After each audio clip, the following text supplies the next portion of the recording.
Family, who understands this? I just crossed over and got a knife stuck in my chest, blood almost dried up, and was choked by a skinny monkey. When I bit through his neck, a boom in my head released a Conqueror's aura, directly stunning everyone on the ship. Now, these pirates look at me differently, insisting I'm the next emperor. I'm telling you, I've never been this embarrassed in my life. Just crossed over, still with a knife in my chest, blood nearly drained, and I'm being choked by a skinny monkey, about to die for the second time. Family, who understands? At that moment, I only had one thought. It's over. This time is meant for a companion-style crossover. Just as I arrived, I have to leave. Hey, you must be wondering how I ended up in such a miserable situation. This story starts a few hours ago. I opened my eyes, and good lord, a stench of dead fish mixed with blood almost sent me away right then. I was in a cell on a broken ship. Next to me sat a skinny monkey, the same guy who choked me later. His name is Johnson Longley, a pirate captain, mumbling to my corpse about how killing you will greatly increase my chances of survival, and rambling about devil fruits, like a latest-stage villain with a talking disorder. While he was babbling, my head went buzz, and it felt like a movie played in my mind. All the memories flooded in. I, Duke, am also a pirate captain of the Duke pirate crew. A few days ago, I stumbled upon a devil fruit. You know what that is, right? Eating one can turn you into a superhuman, and one can sell for $1 billion, a treasure that's priceless. I was contemplating whether to sell it or eat it and gamble on my future, but my crew wanted to make money. Just when we were about to make the deal, Longley and his puppet pirate crew ambushed us. To make matters worse, a huge storm hit, both ships were wrecked, and we both ended up as prisoners on this ship. And I was just stabbed in the chest by Longley, betrayed, and died. Then I crossed over. I lay there pretending to be dead, calculating frantically. If Longley found out I was still alive, he would definitely finish me off. If I die again, will I still be able to cross over? I couldn't take that gamble. Hesitation leads to defeat. I had to take the initiative.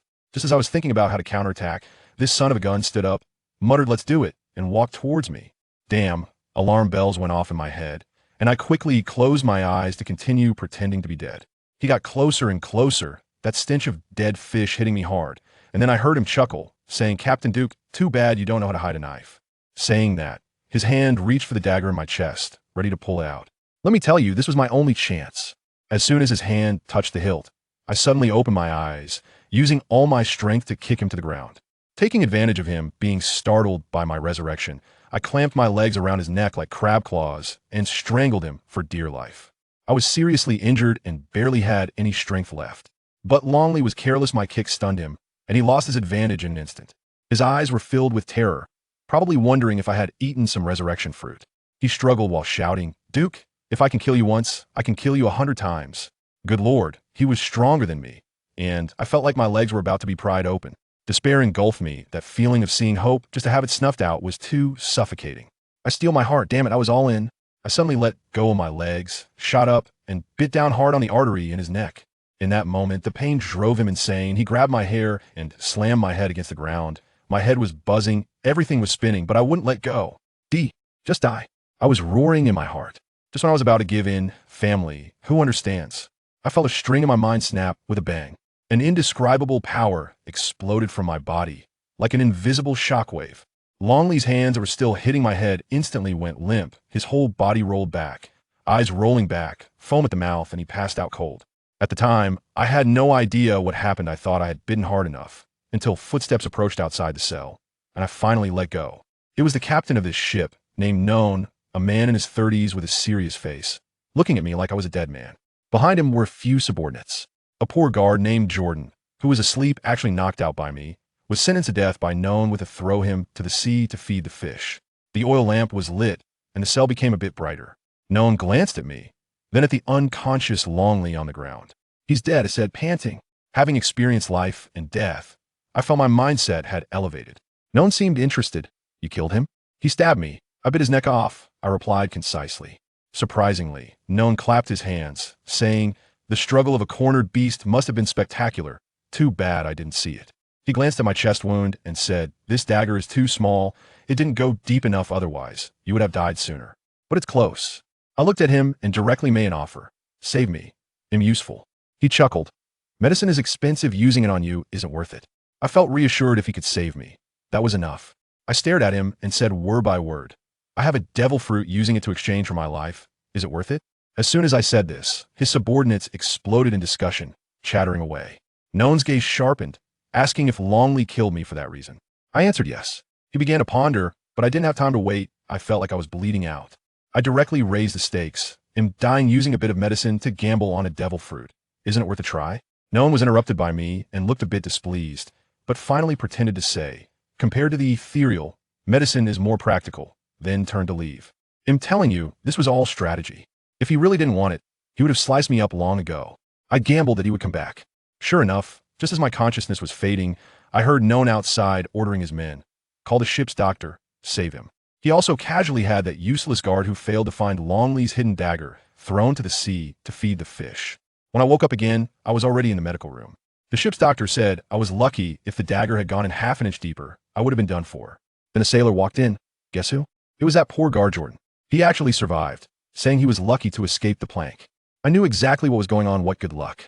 He was the only one doing the chores on this ship. If he was thrown out, who would scrub the deck, wash clothes, or clean up vomit? Only useful people could survive. That rule applies everywhere. He clumsily helped me clean the blood off my body while I tried to get close to him. I thought, the opportunity has come with my Conqueror's aura. It wouldn't be too much to take on a little brother, right? I said with an air of authority. Duke, captain of the Duke pirate crew. To my surprise, he looked at me with a "who are you?" expression, making me feel so awkward I could scrape out a 3-bedroom apartment with my toes. I was about to continue painting a grand picture, promising him that if I could go back, I would, when someone outside called him to clean up vomit, and he scampered off. As soon as he left, the door to the medical room opened again, and a man walked in, smiling but with a cunning glint in his eyes. A smiling tiger, my heart sank. This guy, named Rajef, sat down and started chatting with me. He said he was sent by the captain to protect me. I don't trust him at all. Are there good people among pirates? He looked at me, unfazed, and suddenly leaned forward, whispering at that time, "What did you feel?" I was completely baffled. Feel? I felt like I was about to die. Seeing that I didn't respond, he laid it all out. I heard everything you said to Jordan. I was taken aback. He continued, a person with their hands tied, killing a free man with a knife? Only a brainless guy like None would believe such nonsense. He had no qualms about expressing his disdain for his captain. I insisted on my version of events, but he clearly didn't believe me. He directly pointed out, when you were fighting that guy, not only Jordan, but most of the people on the ship were unconscious. Only a few were still awake. You mean this has something to do with me? I frowned. Rajef nodded firmly. It was you who did it. This is pure physical cheating. You have that qualification.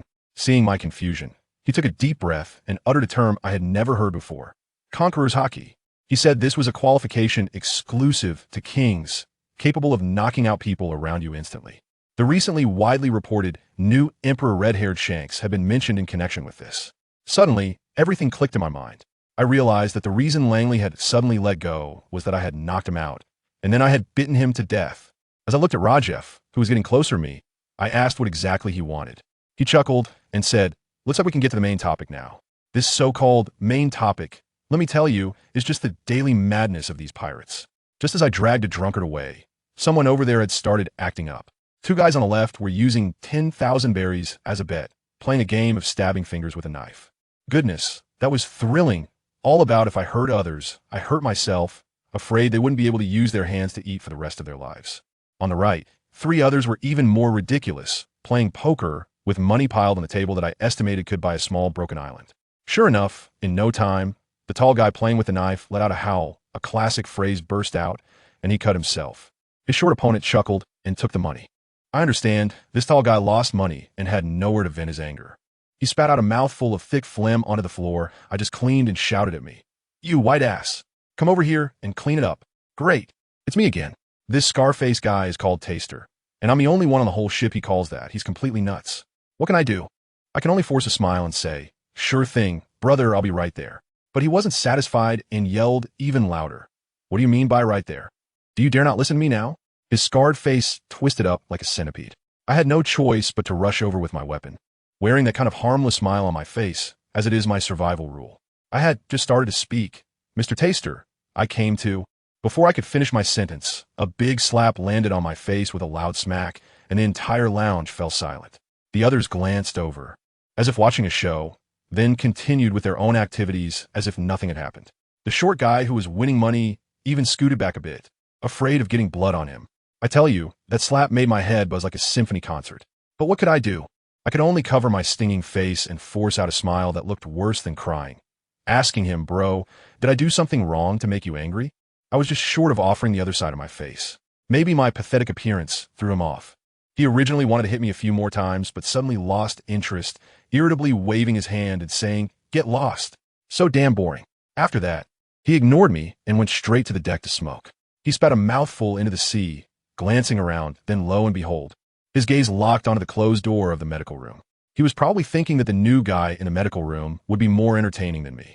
Meanwhile, inside the medical room, let me tell you, the atmosphere was tense. Duke and the ship's doctor, Rajiv, were communicating in code. It felt like a movie. I waited 3 years for this opportunity. Are you sure? Sure. What if I refuse? You won't. This is your only chance to survive. If I had heard that at the time, I would have had to provide them with a background score. Just as their spy thriller was about to reach its climax, the door was suddenly pushed open with a bang. Taster, a 2-meter-tall giant, ducked his head and entered. When he saw Rajiv was also there, his expression turned strange, and he said casually, "Oh, Softy, you're here too."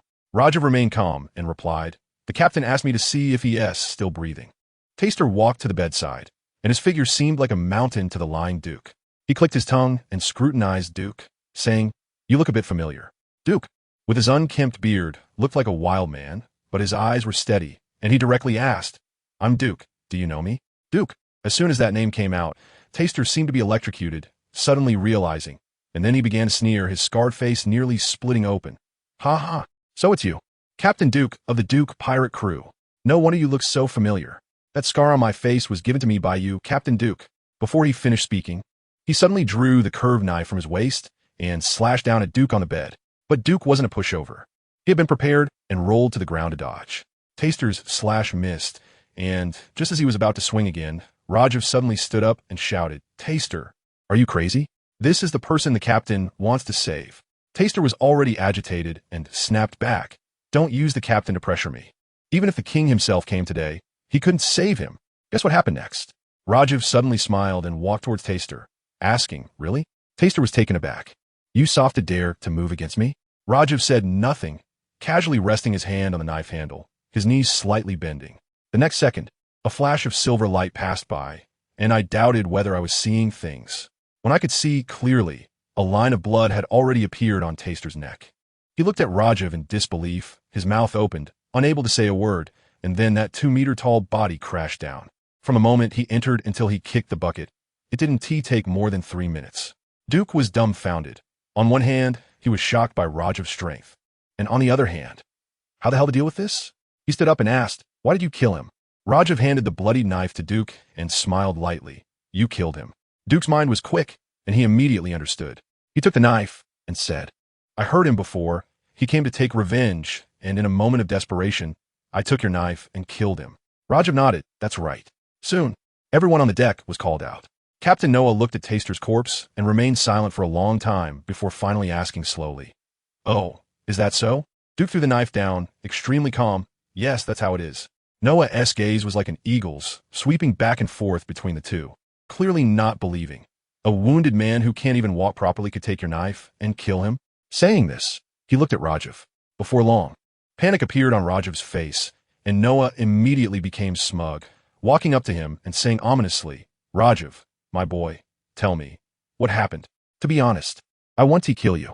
This move directly shattered Rajiv's psychological defenses. He suddenly knelt down, tears and snot streaming down, acting better than 99 of young stars in the entertainment industry, crying and shouting, "It was me. I gave the knife to Mr. Duke. Taster always bullied me, calling me Softy. I hated him. Everyone on the ship hates him. Please forgive me, Lord Noah." As he spoke, he hugged Noah's thigh, utterly humble. After hearing this, Noah's expression was blank, and he looked at Duke. "Are you two conspiring to deceive me?" Duke admired Rajiv's acting skills in his heart, but could only go along with it, his eyes flashing a hint of panic as he forced out, "He forced me. He said he would kill me if I didn't cooperate." Noah sneered, helping Rajiv up and patting his shoulder, speaking very gently, "My boy, you've proven you're not a softy, and no one will dare to bully you from now on." Then, he suddenly turned his tone and yelled at the people around Dak. A skinny guy with shifty eyes immediately jumped out. "Here, here, Captain." Noah pulled out a 9-tailed whip and threw it to him, viciously pointing at Duke. "Tie up this guy who killed Taster and whip him 20 times. Good grief. That whip had bumps all over its 9 tails. One hit could tear the skin. The guy named Dak was clever. He knew the captain just wanted to put on a show and give the crew an explanation. So he made a lot of noise, but didn't hit hard, mumbling, "Mr. Duke, please bear with it. To be honest, we don't like Taster either." Duke didn't say a word the entire time. He knew that Noah still needed him to find the devil fruit, so he wouldn't die. After 20 lashes, his back was a mess, looking terrifying, but it was just some surface wounds. After Dak finished, he happily went back to report. On the deck, a few pirates even started a betting pool about this, with the winners laughing loudly and the losers giving Duke the middle finger. Only I walked over and quietly asked, "Mr. Duke, are you okay?" Duke smiled at me, looking at the still swollen slap mark on my face, saying, "I'm Duke. As long as I can go back, I can give you." Before he finished, that kid Dak ran back and interrupted him. "Mr. Duke, the captain requests your presence."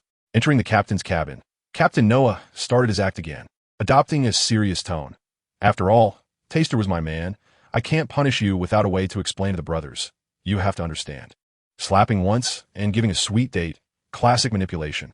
Duke could only play along, looking fearful. "You're right. It's my fault. It's only right that you punish me."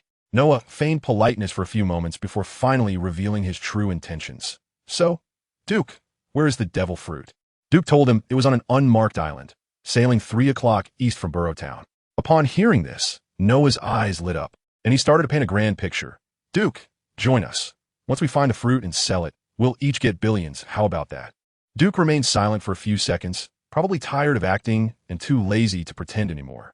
He stared directly into Noah's eyes and calmly asked, "If I tell you the exact location of the devil fruit, will you let me go?" As soon as he said this, the air seemed to freeze. Noah's hypocritical smile froze on his face. When Duke walked out of the captain's cabin, I knew this matter was not over. By evening, Duke was leaning alone against the ship's railing, enjoying the breeze. That kid Dak came over again, holding 2 loaves of bread that were hard enough to be used as bricks, claiming they were from the captain. Duke took them and started to munch on one. Showing no fear of poison, Dak sat beside him, starting to boast wildly about how amazing their captain was, trying to sway Duke. After listening to him ramble for a long time, Duke finally said lightly, "Thank you for your captain's kindness, but I decline." "I told you." Dak's face changed instantly. Just a moment ago he was grinning, and the next second he punched Duke in the face, knocking him to the ground. While cursing, he tied him up tightly with a hemp rope and even kicked him at the end, causing Duke to shudder in pain. Someone from the lookout tower shouted that it was enough, he would die, and only then did Dak stop. He tied Duke to the railing with a rope and left, muttering curses. Duke never resisted from start to finish. He was tied to the railing, his messy hair covering his face, looking utterly disheveled. But those eyes shone frighteningly bright in the night. A day and night passed like this, and the ship continued sailing east. Early the next morning, an urgent bell rang out from the lookout tower. Everyone rushed out, and Lookout Freeman shouted, "There's an island ahead." For Duke, that bell was like a death knell. He had been tied to the railing under the sun for a day. His lips were cracked, and he looked as if he were about to die. The ship's doctor had come by once, feeding him some rum and a piece of bread, emphasizing a doomsday humanitarianism, saying, "Drink up. Living another day is still a day." Now, Dak dragged the half-dead Duke in front of Noah. Noah looked at Duke's miserable state, smiled with satisfaction, and feigned sympathy, saying, "My poor Captain Duke, if you had joined us earlier, you wouldn't have to suffer like this." Duke didn't even have the strength to speak. Noah held his face, making him look towards the increasingly close island, asking, "Is that the island?" After a long pause, Duke finally managed to say in a barely audible voice, "It's that island." Noah released his hand and laughed with satisfaction, patting Duke on the shoulder. "You see, if you weren't so stubborn, you wouldn't have to suffer so much." After saying this, the old man felt particularly understanding, shook his hands, and ran to the bow of the ship to urge it to sail, leaving me tossed on the deck like a ragged sack. I tell you, at that time I was lying next to the mast, watching a guy named Rajiv, dressed in a sailor suit, smiling as he approached Dak. From what I gathered, Dak had won a lot of money gambling the night before, and Rajiv was there to set up the next round. Dak seemed a bit embarrassed, saying something about the captain calling him for something. Oh my, what a lame excuse. And then, who understands, as they chatted, Rajiv suddenly shifted the conversation and shot a disdainful glance at me. Without saying a word, he kicked me right on the thigh without any warning. Well, that kick didn't do much to me, but it sure startled Dak, who quickly intervened, saying, "No, brother, don't kill him." I couldn't help but sneer inside. Rajiv had been on the ship for 3 years. When did he become so good at flattering the captain? He must have had ulterior motives. Sure enough, Dak's mind also turned around. He probably thought this kid was going to compete with him for the position, creating workplace competition. He immediately wanted to get Rajiv out of the way, saying the captain asked him to organize the warehouse, and even pulled out 10,000 Bailey as a fee for running errands. And guess what happened? Rajiv pretended to be modest, saying it was too much, but his hands were quicker than anyone else's, snatching the 10,000 Bailey for himself, putting it in his pocket, and then cheerfully went to organize the warehouse. Dak was instantly petrified, completely stunned, and spat toward the sea, feeling utterly unlucky. However, none of them noticed that just at the moment Rajiv kicked me, a shiny little object silently slid under my bottom. It was a blade. I kept my head down, my mouth almost stretching to my ears, but no one could see it. I shifted my body slightly, and as my hands were tied behind my back, my fingers managed to pinch the blade. It was a matter of life or death, and it all depended on this move. Soon, the boat reached the shore, a tiny, shabby island. That old fox knew all and stood at the bow of the boat, glanced around, then pointed at Dak to hold me, and selected 7 unfortunate souls, including Rajiv. A group of 10 people, we marched into the woods. I tell you, the forest is so quiet it's frightening. The killing intent is almost palpable. Dak, who is at the front, seems to be scared too, pushing me repeatedly and shouting, "Hurry up and lead the way. Don't play tricks," trying to bolster his courage with noise. But then no one frowned and said, "Quiet." Immediately, he shut up. I continued to pretend, acting as if I were on the verge of death, swaying with every step, and led them to a cave at the center of the island. The entrance was dark, gaping like a monster's mouth. As soon as Noah saw the cave, his eyes lit up, and just as he was about to rush in, I started to act dramatically. I coughed as if my heart were being torn apart, then said in a barely audible voice, "Captain, the devil fruit is inside. Please go in, and I hope you can let me go once you get it." As soon as I said this, Noah's footsteps came to an abrupt halt. Let me tell you, a person like him is more suspicious than anyone else. The more I urged him, the more he felt there was a trick inside. He probably had already imagined 100,000 traps in his mind. After staring at me for a while, he suddenly laughed, a particularly sinister laugh. "Regardless of whether there's a fruit inside or not, your life, I will take it." After saying that, he revealed his hand. He called over the last member of the crew, a lackey named Jordan, and pulled out a bundle of explosives from his backpack. "Go tie this to him." Goodness. I had a surprise tied around my waist, and the fuse was handed over to the big guy, Dake. Noah patted Dake's shoulder, speaking earnestly, "Dake, you take him inside. If he dares to act up, you just kill him. These explosives are to protect you. Don't detonate them unless it's absolutely necessary." Dake was so moved at that moment that he was almost in tears. "Captain, you can rest assured. I promise to bring the fruit back to you intact." I'm about to laugh out loud. Protect you?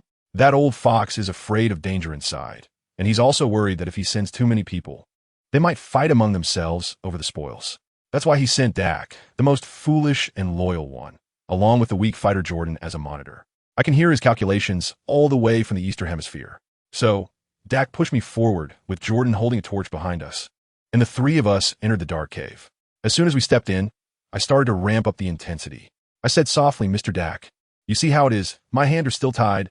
Why does the captain still need to tie explosives on me?" My voice echoed in the cave like a ghost, startling Dak. Once he snapped back to reality, he was furious but didn't dare kick me. Instead, he kicked Jotun next to him, knocking him over and extinguishing the torch. The cave was instantly plunged into darkness. Dak shouted anxiously, "Damn Jotun, hurry up and light the fire." When the torch was lit again, I spoke up. "Did you really think this dynamite is here to protect you? The fuse is in your hand, the dynamite is on me, and at this distance. If it goes boom, are we planning to hold hands and go to heaven together? When the cave collapses, no one will survive." Dak fell silent. He wanted to argue, but realized that every word I said was true. Even if his mind wasn't sharp, he knew his own worth. I added fuel to the fire. "You, Captain, are afraid there are traps in this cave, worried that you'll die inside, and no one will be left to be the second wave of cannon fodder for you. That's why you tied me up with explosives. In case something goes wrong, you can take out both the person and the traps, leveling this cave together." Dak's throat moved, and he still tried to act tough? I don't believe it. The captain wouldn't harm me, but the hand holding the fuse had already unconsciously loosened. After a while, he finally couldn't hold it in anymore and quietly asked me, "Hey, so, are there really traps ahead?" "See," he's scared. I told him directly no. My response was too straightforward, which made him even more confused. He increasingly felt there must be some trick ahead, keeping his distance from me and treating me like a human landmine detector. In fact, there was nothing in this cave. We reached the end in just a few minutes. When Dak saw there was no way forward, he panicked. "Where is the devil fruit?" I tapped a noticeably fresh patch of soil on the ground with my foot and said, "Bury it here, dig it up." He immediately pulled out a knife and started digging. In no time, he had a hard box. Cautiously, he told Jordan to keep an eye on me, and, treating it like a treasure, he took out a wooden box. His breath was rapid, and his hands trembled like he had Parkinson's. He slowly opened the box, revealing a red fruit covered in strange patterns lying inside. I tell you, in that moment, Dak's eyes almost popped out. 1,000 thoughts must have flashed through his mind. Wanted to keep this thing all to himself. Unfortunately, None's deterrent power was still too strong, and his little wicked thoughts were quickly suppressed. Just as he was happily fantasizing about becoming the captain's most trusted confidant in the future, I suddenly asked him from behind, "How's this devil fruit?" He instinctively replied, "Good. Very good." Then, he finally sensed something was off. When he turned around, he saw me standing behind him, my hands completely unbound. I threw the hemp rope in my hand to the ground, moved my wrist a bit, and calmly told him, "This fruit does not belong to you." Before his terrified eyes could fully widen, my hands had already darted to his temples like lightning. It was too fast for him to react. All I heard was a crisp crack. The world fell silent. Dak's head tilted to one side, the box in his hand dropped to the ground, and the red devil fruit rolled out. Jordan, who was nearby and witnessed everything, surprisingly remained unusually calm. Gritting his teeth, he said to me, "Mr. Duke, I understand everything you said before. I just want a chance. Can you give me one?" I was a bit surprised. This kid is something else. I didn't answer him directly, but quickly stripped the curved saber and flintlock pistol from Dark and equipped them on myself. I was exhausted and asked him back, "Do you have anything to eat?" He quickly pulled out a hard bread that could double as a brick and handed it to me. While I was munching on bread to regain my strength, I said to him, "Freedom must be fought for by oneself. Given the current situation, I can't make any promises to you." I picked up the devil fruit from the ground and examined it, not daring to eat it recklessly. What if it was a useless ability, and I ended up being a sitting duck? That would be a huge loss. I looked at Jordan and asked him one last question. "Are you afraid of death?" He honestly nodded. "Yes." I laughed. "Jordan, do you want to live? If so, bet your life against me." Outside the cave, None's gang was getting impatient. 15 minutes had passed with no movement inside, and None's face grew darker. Just as he suspected that Dark might have kept the fruit for himself, he heard a heart-wrenching scream from the cave. "Help! Help!" It was Jordan. In just a few seconds, Jordan burst out of the cave like he had seen a ghost, crying and snotting all over, and collapsed at None's feet, gasping for breath. "Captain, Mr. Dark has been killed. That Duke." He bit Mr. Dark's neck off with his mouth. This Oscar-worthy performance stunned None. He kicked Jordan aside, cursing him as useless, but his anger was stirred, and he called his men to enter the cave. At that moment, Rajiv quietly said, "Is there really no trap in the cave?" This one sentence brought silence to the scene. The pirates looked at each other, each one as timid as a quail, not wanting to be the first. None was so angry his face turned green, and he specifically ordered Freeman, Rajiv, and a man with gold teeth to go in with him. Then picked up Jordan as a human shield, leading the way through the path Jordan had just run out of. And so, the 5 of them marched into the cave. I had been waiting at the end of the cave for a long time. I had tied that bundle of explosives to Dake's corpse. It was my last trump card. The footsteps were getting closer, 5 of them. A flash of light appeared as Jotun peeked around the corner, and I raised my hand and fired a shot. Bang! The bullet hit the wall, and Jotun was so scared that he immediately recoiled. Noah sneered from behind and began to play mind games. "Captain Duke, give me the devil fruit, and I'll let you go. What do you say? I'll start with a bang. Blood Fox, truly cunning. He just wants to use sound to determine my location." Beside him, Philemon emerged from around the corner with a long gun, aiming a shot in the direction of my voice. Unfortunately, he missed. None was losing patience. He grabbed Jotun as a meat shield and walked over step by step. The firelight illuminated the cave, revealing the corpse of Dak on the ground and my shadow leaning against the wall. "Duke, you're dead for sure," None said viciously. Bang! Another gunshot rang out. Philemon accurately hit the shadow against the wall. None laughed on the spot, a wild laugh. "This is the fate of opposing me." He threw Jotun aside and swaggered forward. Just then, an unexpected change occurred. The corpse lying on the ground, which they believed to be Dak, suddenly sprang up. The curved knife in my hand glimmered silver under the firelight, and without the slightest hesitation, I swung it at None. This was too sudden. None had no time to dodge.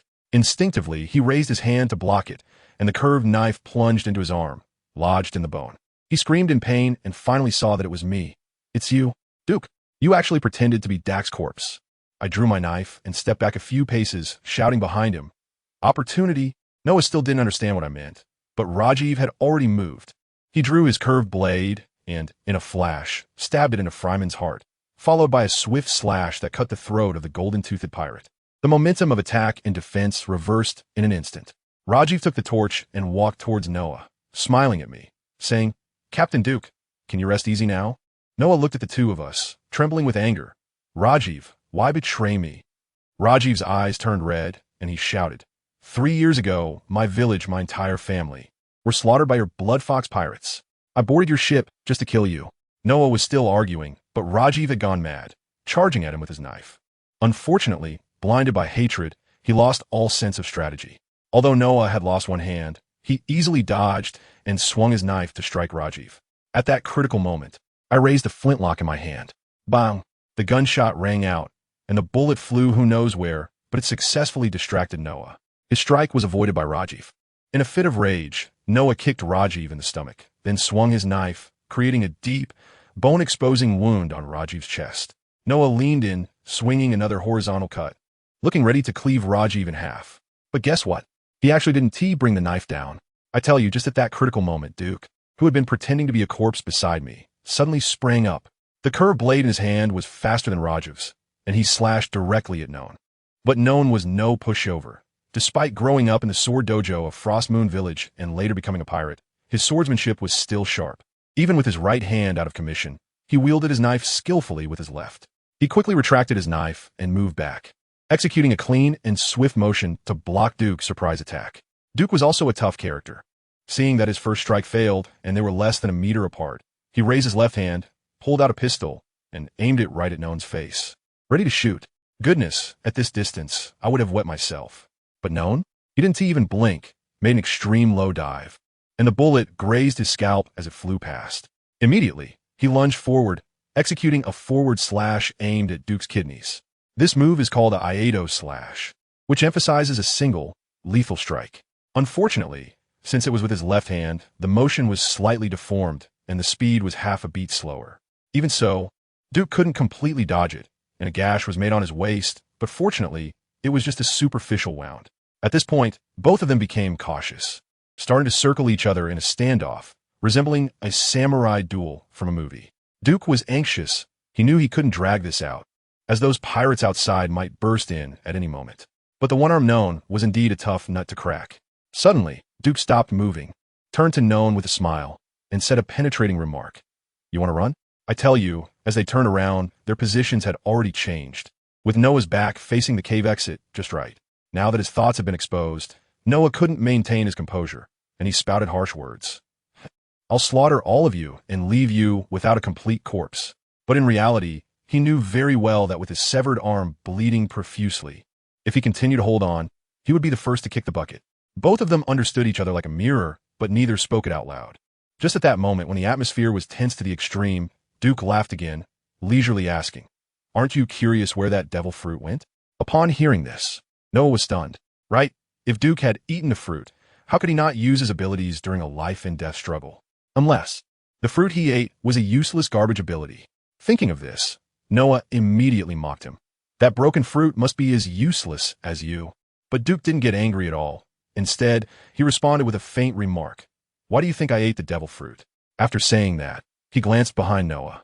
Noah instinctively turned around and saw the one he had always considered garbage, the punching bag, Jordan. He laughed at that moment.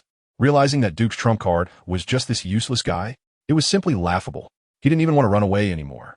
He wanted to kill the other waste who had placed his hopes on this waste right in front of him. He pointed his knife at Duke, grinning savagely. "Don't worry. I'll send you on your way soon." But let me tell you, the slap in the face came faster than a tornado.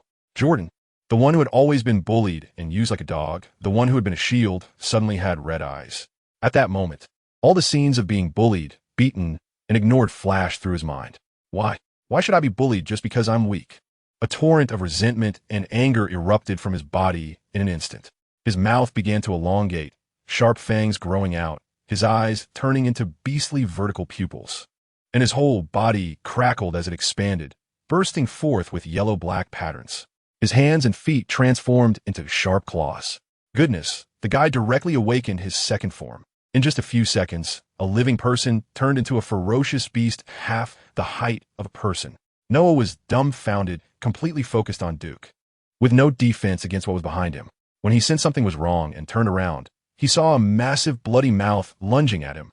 He didn't even have time to dodge. With a crunch, his left shoulder was bitten clean through by the beast. The knife in his hand clattered to the ground. Immediately after, the beast's head violently swung, and Noah was thrown away like a rag doll, crashing hard against the cave wall. At that moment, I felt like his internal organs had shifted. Lying on the ground, he could hardly move, staring at the yellow-haired giant beast with eyes full of terror and disbelief. At this point, Duke slowly walked over, looking down at him from a height. His tone as calm as if he were discussing the weather. "You are indeed strong." So, I took a gamble. Fortunately, I won.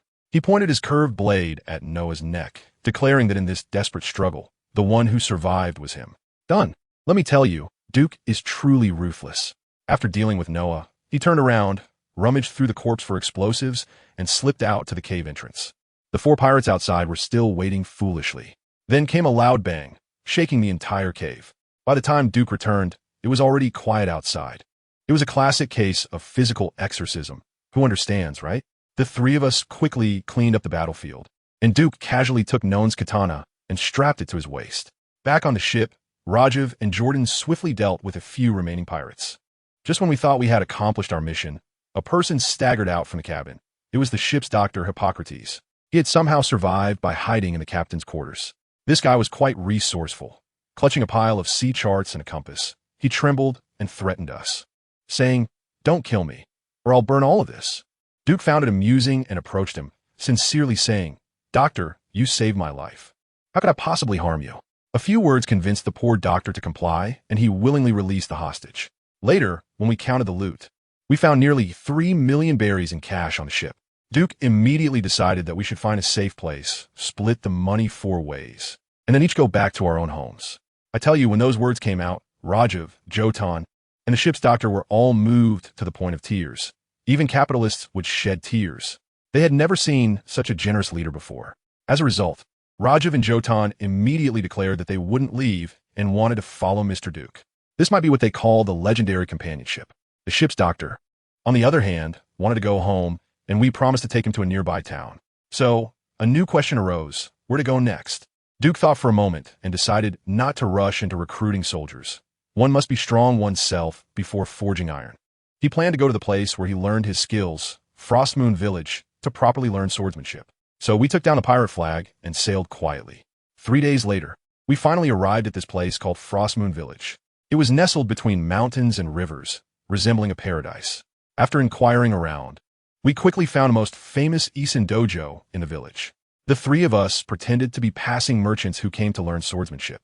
A middle-aged man named Drew received us at the dojo and took us to meet the master, Gungshiro. Gungshiro wore round glasses and always had a gentle smile, looking very kind. But as soon as he spoke, I knew he was not an ordinary person. He could tell at a glance that we were not merchants and remarked that we had a smell of blood on us. Duke, being a straightforward person, couldn't maintain the act and directly offered, "Mr. Gungshiro, we are not afraid of hard work. Here is 1 million belly for tuition. Please teach us swordsmanship." "How much?" The coach Drew, who was standing next to us, was immediately taken aback, his eyes wide open like copper bells, muttering to himself, 1, 10, 100,000, 10,000. Gungshiro remained calm, took a sip of tea, and leisurely told Drew, "Since that's the case, you will teach these 3. When we entered the training area, we saw a dozen kids making a racket. Among them was a brat about 16 or 17 years old, bragging that his dad was a pirate from the same era as the Pirate King Roger, with a bounty of over 100 million. As soon as he finished speaking, Coach Drew went up and whacked him on the forehead with a wooden sword, shouting, "Lehman, you little rascal, what nonsense are you spouting now?" The boy named Lehman covered his head and yelled, "Dad, I was just joking." Turns out it was his real dad. Drew, furious, chased him around the training area, shouting, in the dojo, "Call me Mr. Drew. I'm not your dad. You're my dad."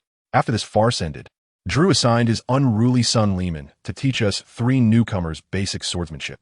Although the kid seemed unreliable, he was surprisingly serious when it came to teaching. While I was practicing under his guidance, I caught a glimpse out of the corner of my eye, and to my astonishment, I saw a kid radiating a monstrous aura. He was a green-haired boy, about 10 years old, wielding 2 bamboo swords, tirelessly hacking at a human-shaped straw target his sweat soaking the ground beneath him, and his gaze fierce as if he were going to eat someone. I couldn't help but ask, is he also a disciple of the dojo? Coach Drew had a look of satisfaction and pride on his face, and in the tone of someone talking about model child, he said, "Oh, his name is Zoro, and he is the hardest working disciple we have here. Let me tell you, this guy is simply a training fanatic. His relentless drive left me stunned. But to be fair, when I practice swordsmanship, I also have some skills.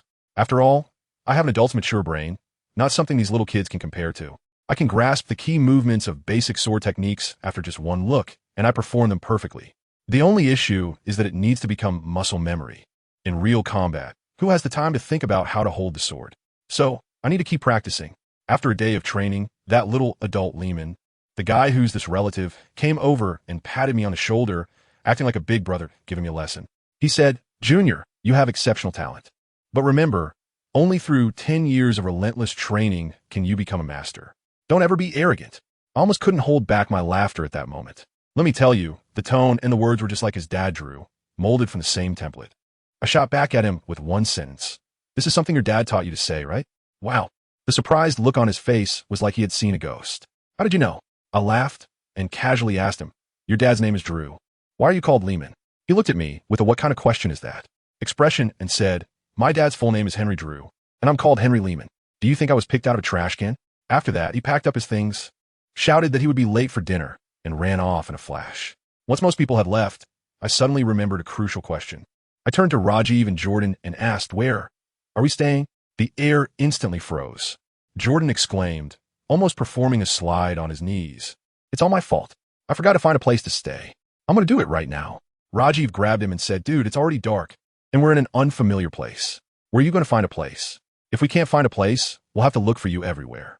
As I turned my head, I happened to see that green-haired Zoro getting ready to leave. The opportunity had come. I quickly approached him, tried to appear friendly. "Zoro, little brother, we just arrived today and have no place to stay. Is there any nearby?"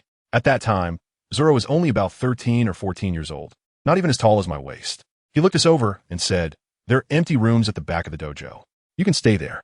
I thought to myself, this kid looks cold on the outside, but warm on the inside. I quickly asked, "So how we get to the back mountain?" As a result, this guy became impatient, walking ahead without looking back and said, "You're so annoying. Just follow me." "Fine, I'll follow." The three of us were led by him to two empty houses at the back mountain. He pointed to one of the houses and then went into the other one, not saying another word the whole time. I told Rajiv and the others, "Let's squeeze in for now and find a place tomorrow." So the three of us settled down in one room. For dinner, we had the remaining snacks from our backpacks, quickly finishing them off in a whirlwind, chatting for a bit before falling asleep. However, who would understand what family is like? In the middle of the night, I was suddenly awakened by a series of crackling sounds. The noise was faint, but particularly noticeable in the silent mountains. I quietly got up, crept outside, and followed the sound. Under the moonlight by the creek, a figure was wildly waving a bamboo sword. It was Zoro. I was shocked at that moment. This kid is too competitive, right? Staying up late and practicing here? I walked over, and he seemed to sense me, stopping to catch his breath and asking, "Did I disturb you?" I said no, I was just curious. As a result, he let out an "oh," stuck the bamboo sword into the nearby straw target, walked to the creek, and pulled up a bamboo tube connected to a hemp rope from the water directly, biting it with his teeth. Then, my eyes were about to pop out. He suddenly exerted force, splashing water everywhere, and a large stone wrapped in burlap from the creek was pulled up by him with his teeth. Wow, is this still a child? This determination, this character, it's simply not human. Seeing this scene instantly erased my sleepiness. Goodness, the king of competition is right beside me. If a kid is working this hard, what reason do I have to lie down? My adrenaline shot up, and I immediately started my own workout right there. Push-ups, seat-ups. I even pulled out some HIIT high-intensity interval training that I remembered from my past life. That night, neither of us disturbed the other, under the moonlight. One was holding a stone with his teeth, while the other was crazily doing cardio. We practiced until late at night, and only when we were utterly exhausted did we go back to sleep. Day after day, 3 months passed in the blink of an eye. I wasn't idle during these 3 months either. I sold the remaining supplies on the ship to the villagers at a super low price, gaining a wave of goodwill. Later, I discovered a commercial genius named Hoshino Jenk, and I directly gave him goods on credit to resell. In the end, this kid sold everything within 3 days. I made 2 million berries, and he made 5 million. Then he took the money and set out to sea. This operation was simply textbook level in terms of companionship. Besides practicing swordsmanship, I also bought a lot of sailing books and studied like crazy. The more I learned about this world, the more chills ran down my spine. The so-called 4 emperors mentioned in the newspapers are monsters that can challenge the world government. I finally understood that the known I defeated before was not even a small monster in a novice village. Just that kind of stuff nearly cost me my life. So, I must become stronger, desperately stronger. Interestingly, most people in this village can't read. Even that Zoro only knows how to write his own name. On the contrary, Rajef and Jordan have a higher cultural level than I do. In the dojo, Coach Drew was incredibly harsh on his son Lehman, forcing him to study. If he couldn't read, he would be beaten, and he was toughened up into a body of steel. When Lehman complained about this to us, Jordan added, "Didn't your dad just beat you in front of us yesterday?" Lehman's face turned red. "That wasn't because of studying. Hurry up, it's time for practice. Practice swordsmanship. Because I have good talent and work hard." Lehman also didn't hold back and started giving me special lessons, teaching me the essence of the one-mind flow. In simple terms, it's about entering a state of extreme focus and meditation. He said, "A master leads you to the door, but the cultivation is up to the individual." Just like Zoro, who insists on practicing the 3-sword style, the master doesn't interfere, just lets him figure it out on his own. At that moment, I thought to myself, this Zoro is definitely a talent worth nurturing. I was constantly thinking about how to coax him onto my ship, but as soon as I considered the possibility of absconding with this precious gem, I worried whether the dojo master, Gung Shiro, would come after me with a knife to the ends of the earth. So I temporarily shelved this dangerous idea. Until that day, it rained. Because of the rain, we couldn't train outside, so Master Gung Shiro called all the disciples inside and started a theory class. Let me tell you, this kind of class is like a lullaby for those little kids, but for me, it was pure gold. Gung Shiro sat slowly at the front, pointed at the rain outside, and asked the question, "Who can cut the raindrops?" The room full of kids erupted, chattering away, saying it was impossible. I didn't say anything, just pondering this sentence in my mind. Gung Silang saw that I was silent and directly called my name. "Duke, can you cut the raindrops?" I thought for a moment and asked him back, "Sir, is cutting through raindrops the highest realm of swordsmanship?" He smiled and replied, "The highest realm is not being able to cut through raindrops." Wow, he started playing riddles again. At that moment, Zoro, the straightforward one, raised his hand and shouted, "As long as you use a real sword and move fast enough, you can cut through them with just a few swings." Gung Shiro shook his head and asked, "Then how do you know you've cut through them?" Zoro was left speechless. Finally, Gung Shiro leisurely revealed the answer. The key to cutting raindrops lies not in speed or frequency, but in frequency. Frequency? Just those 2 words. Nothing more was said. Let me tell you, masters love to be cryptic. After he finished the lesson, he left and the room returned to chaos. But I was entranced, with those 2 words, frequency, echoing in my mind. The surrounding sounds seemed to have been muted. All I could hear was the rhythmic dripping of rain under the eaves. Suddenly, in that moment, I understood. I suddenly stood up, startling Rajiv and the others beside me. I walked straight up to Coach Drew. "Mr. Drew, may I borrow your katana?" Seeing the look in my eyes, Drew handed the sword to me without a word. I held the knife, walked under the eaves, and slowly drew it from its sheath. I closed my eyes, concentrating my spirit entirely on my ears, listening to the rhythm of the raindrops falling.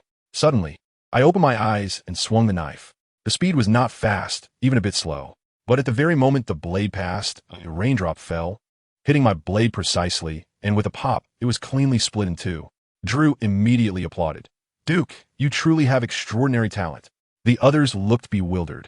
Only Zoro and a few others seemed to be pondering. That evening, Zoro unexpectedly came to find me, just in time for dinner. His purpose was simple. He wanted to ask me how I managed to slice the raindrop. I still say, you can't just say it, you have to understand it yourself. This kid is so infuriating, he ate 3 big bowls of white rice in one go. While we are here enjoying a peaceful life and studying swordsmanship, the outside world has already gone crazy. The Blood Fox pirate crew we took down actually had a boss. Their leader is Cleek, the big shot of the East Sea. From the Cleek pirate crew, they hadn't received protection money for 3 months, and now they came knocking. On a giant ship called the Invincible Battleship Sword. A muscular man in golden armor, Cleek was listening to his subordinate's report. He didn't care at all about None's life or death. He only cared about where his money and goods had gone. Next to him was a guy who looked like a random passerby, but was nicknamed Ghost Mannequin, who sinisterly said that they had found Hippocrates, who used to be the ship's doctor on their ship. Soon, a half-dead Hippocrates was dragged up. Clique and his crew used the lives of Hippocrates' friends from his village to threaten him, and in the end, Hippocrates couldn't hold out and confessed everything. A few days later, a stranger found us at the Isen dojo, bringing a letter that Hippocrates had desperately sent out. I opened the letter, and it was written in Hippocrates' trembling handwriting. He wrote, "Dear Mr. Duke, by the time you receive this letter, I may already be dead and have betrayed you. I'm sorry. I'm not a strong-willed person." The messenger was Hippocrates' friend, who told me that Hippocrates insisted he deliver the letter to avoid implicating him. The Clique pirate crew, the largest pirate crew in the East Sea, has already found out we are here. This is troublesome. I tell you, the meaning of the letter is very clear. Hippocrates can't hold on any longer and might give away our location. Rajef was sighing there, talking about betrayal, and I interrupted him directly. I said, "You might as well give it a rest. Never test human nature. Human nature can't be tested." The fact that Hippocrates risked his life to send this letter already shows he has done his utmost for brotherhood. The doctor who brought the letter, Wiggins, was also very worried, saying that the Clique pirate crew is like local tyrants in the East Sea, committing all sorts of atrocities, and he fears for his small town as well. My little brother Jordan reads the newspaper every day, and having been influenced by my forward-thinking ideas, he silenced me with a single statement, saying, "Hey, military and pirates are one family. Without pirates, how will the Navy get their salaries? Those above take bribes, and those below are pirates who pay respect. It really works hard." Goodness, Wiggins was stunned by this and praised him for making a good point. Well, no matter what, we need to advance our plans. The next day, at the dock in Frost Moon Village, the sunlight was blinding. The four of us deeply bowed to teacher Gung Lang and his group of disciples. In these 3 months, they truly had nothing to say. I scanned the crowd and saw Zoro's green algae hair, but that little clever boy, Lehman, was nowhere to be found. I asked Drew where the kid was. Drew replied irritably. He said he can't bear to see parting and death, so he went to the back mountain to practice swordsmanship alone. Well, only he could come up with such a reason. Before leaving, my teacher Gung Lang, in his mysterious way, gave me another lesson, saying that a sword can both save and harm, and the key is to become the master of the sword and of oneself. I tell you, listening to a wise man's words is like listening to wise words. But I know in my heart that this old man really cares for me and treats me like a true disciple. I respectfully bowed again and said I would remember the teacher's teachings. He even praised my talent as the highest he has ever seen, even surpassing Zoro, but reminded me that in this world, having talent alone is useless. One must have helpers. My heart felt warm, and I took the opportunity to ask him a question that had been on my mind, a secret about Haki. Meanwhile, I was having a lively chat with my teacher, while Jordan and the others on the ship could hardly wait. Wiggins was even a bit confused, quietly asking them, "You really are pirates?" He thought I looked like one, but Rajef looked like a businessman, and Jordan was just a runaway rich kid. By the time I finished chatting and got on the ship, everyone from the dojo had already left. I waved my hand. "Let us go, brothers. Destination Gold Digger Island. First, let us grab some supplies." Gold Digger Island. Rajef immediately exploded, saying that place is the most chaotic pirate den in the East Sea, and Clique's men must be everywhere. Aren't we just walking into a trap? I let out a cold laugh. I wanted to throw myself into the net. If I didn't go there to divert them, would I just wait for them to find Frostmoon Village? Besides, what happened to Hypok? I could find out everything by going to Gold Digger Island. As soon as I said this, Rajef was left speechless. Wiggins, that guy, was quite generous. He said we avenged his hometown, so he had to help us. He was a doctor, and the more people, the more strength we had. I looked at Rajef and Jordan. They had no objections either, so it was decided. I waved my hand, set sail, heading for Gold Digger Island. Goodness, the ship had barely set out when the cabin was making a racket, like it was haunted, and a small head popped out. "Ryman," I almost spat out my drink. "What are you doing here?" That kid chuckled and crawled out of the cabin, still using the same excuse. "I can't stand goodbyes, so I came along with you." I turned around and glared at Jordan, who was almost rubbing sparks out of the ship's railing, pretending he couldn't hear. Well, what could I do? I had to accept it. I sternly warned the two of them that the sea was no child's play, and people could die at any moment. No more nonsense. As soon as Ryman heard I wasn't sending him back, he beamed. "All right, Captain." That one word Captain made the others chime in as well. Jordan immediately found the feeling of being the boss and tossed Ryman a rag. "New guy in turn. First, clean the deck for me." On the other side, that son of a gun, Clique, also got the news. In his splendid office, my bounty notice of a mere 2 million Bailey was displayed. With a snap, a dagger was planted on my forehead. He was puffing on a cigar, looking disdainful, saying something about using a sledgehammer to crack a nut, and even his top enforcer, the fierce Ghost Gene, was too lazy to send. He directly ordered the second captain, a guy nicknamed Iron Wall, to take our heads.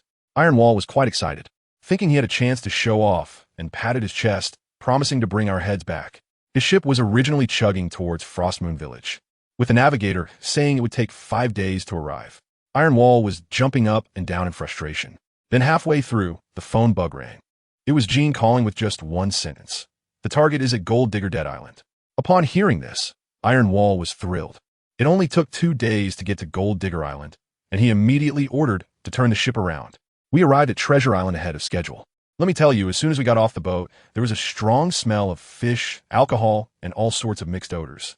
We found a tavern to go into, and it was filled with smoke and noise, packed with pirates covered in tattoos, some missing arms and legs. That kid Lehman immediately got EMO, his pirate dream shattered. It was nothing like he had imagined. I ordered wine and meat with ease, directly swapping the wine for juice for the 2 kids, which made them roll their eyes in frustration. Rajiv took a sip of wine, smacked his lips, and said that the prices here are 5 times that of outside. I told him that's normal. The shops on this island all have people backing them. Moreover, this tavern also offers some special services.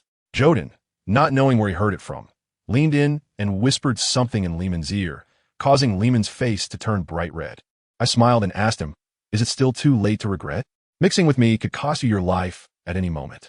Lehman stiffened his neck and stubbornly said he had seen plenty of wild dogs fighting in the village. After finishing the drink, I had everyone stand by while I went to find the manager of the tavern, an old fox named Prince. I got straight to the point and asked for my money. I had previously deposited 10 million Bailey with him. The handling fee was 10%, so I would receive 9 million. Who understands this? My family is bleeding inside. Just as I got the money, I casually asked him if there were any slaves for sale. He was so scared he waved his hands, saying they were respectable businessmen, but then he quietly pointed me towards a way to the black market. The most amusing part is that when I was leaving with 2 large boxes of money, he leisurely added, "Oh, by the way, old friend, it seems like someone has been keeping an eye on you since you arrived on the island. If you have something to say, just say more." This old guy must have waited until I withdrew the money to say that. What if I got scared and wanted to deposit it back? He could earn another handling fee. Crooked businessman. But it doesn't matter. I was going to spend this money anyway. This old fox turned around and sold my whereabouts to Click, earning himself 500,000 just by moving his lips. I rushed to the black market with money in hand. Although it's called a black market, it actually follows strict rules, a discipline earned through bloody lessons.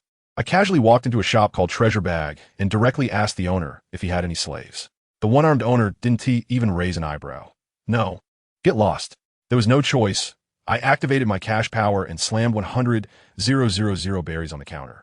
His attitude changed immediately, and he called out a one-eyed, limping man to take me to the back door. What place? Inside was a different world, with rows of cages, all containing people. I made my demands. I wanted someone who could sail, was strong, honest, and preferably an orphan to avoid any attachments. The limping guy, Yuan, recommended a muscular man, claiming he was a whaler. I approached him and challenged him to an arm wrestling match. The guy had veins popping out, but he still couldn't beat me. My 3 months of training were not in vain. I have my eyes on a fierce-looking former Navy officer, said to be wanted for killing his superior. After a tense negotiation, I managed to secure 3 for 7.5 million.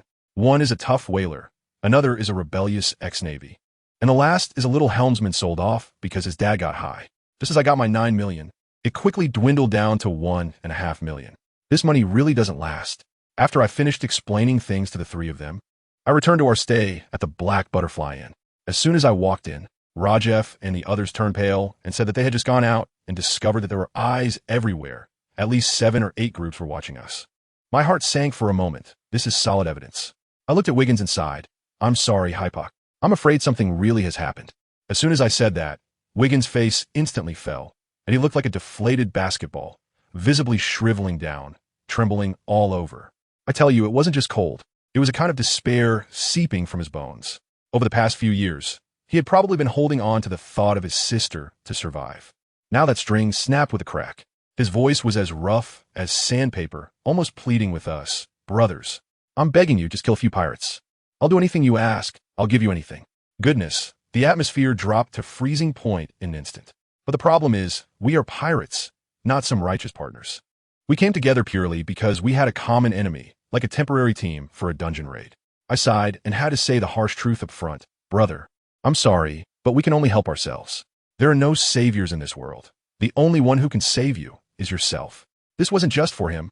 It was also for Rajef and those two young boys to hear. I scanned them around, noticing Wiggins' bewildered expression.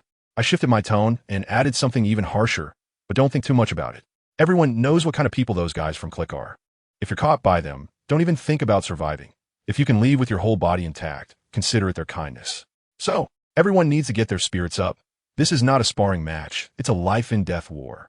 Then I recounted to them what happened today at the black market and informed them that we had to go pick up people tonight. Jordan, that kid, still had some concerns. Wait, boss, will the slaves we buy even listen to us? I laughed. Don't worry, I've already talked to them. They're not hard to deal with. Besides, compared to randomly recruiting people outside, at least these few have clean backgrounds, and we know them well. Anyway, we need to add people to the ship.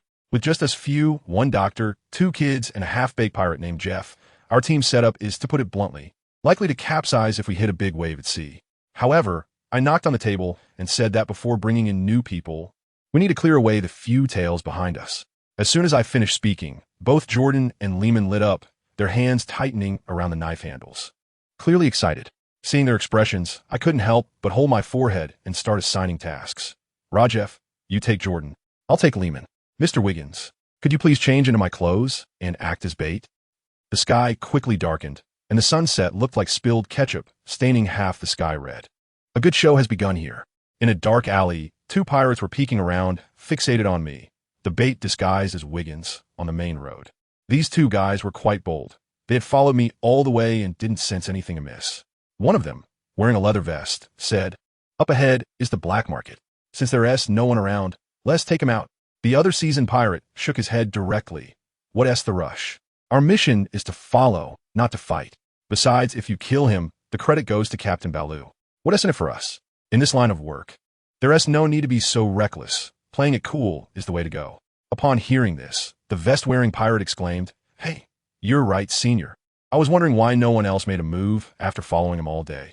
Turns out everyone thinks the same way." The old pirate was quite pleased, adopting a minor-like demeanor. "Of course, take notes. You're absolutely right." Suddenly, a strange voice sounded behind them. The old pirate thought the vest guy was just joking, ready to say, "Hey, at least you've learned to talk," but the vest-wearing young man was already trembling like a leaf. "As senior, it wasn't me who said that." "Yes, it was me who said that." I quietly pressed a knife against the waist of the two of them, one for me and one for Lehman.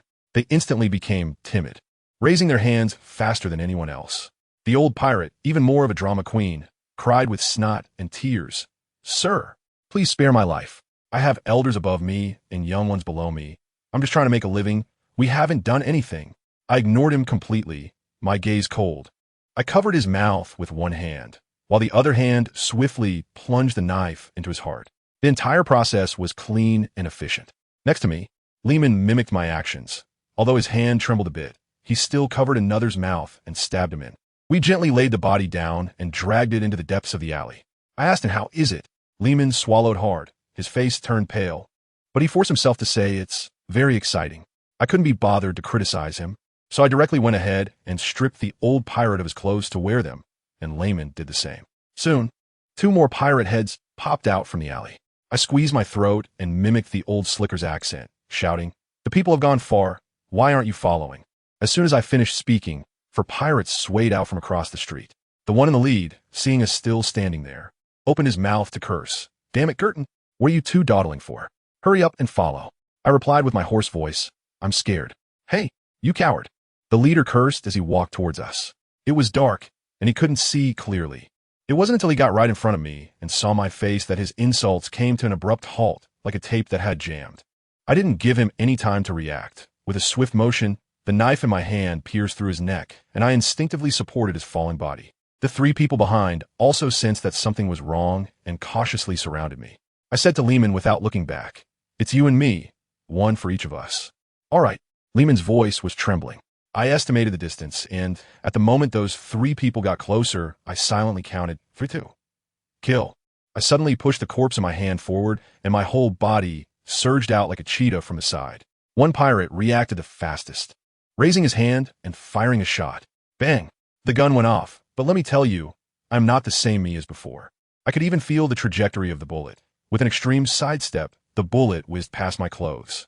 The pirate's eyes widened, and he wanted to fire a second shot, but my knife was already there. A flash of cold light passed, and a head rolled onto the ground. Another one with a curved knife rushed in.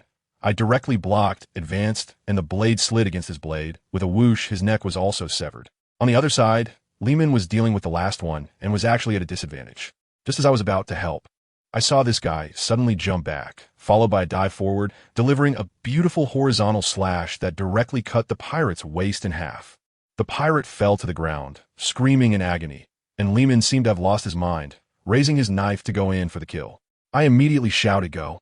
The gunshots must have startled the others. Lehman jolted awake and quickly followed me.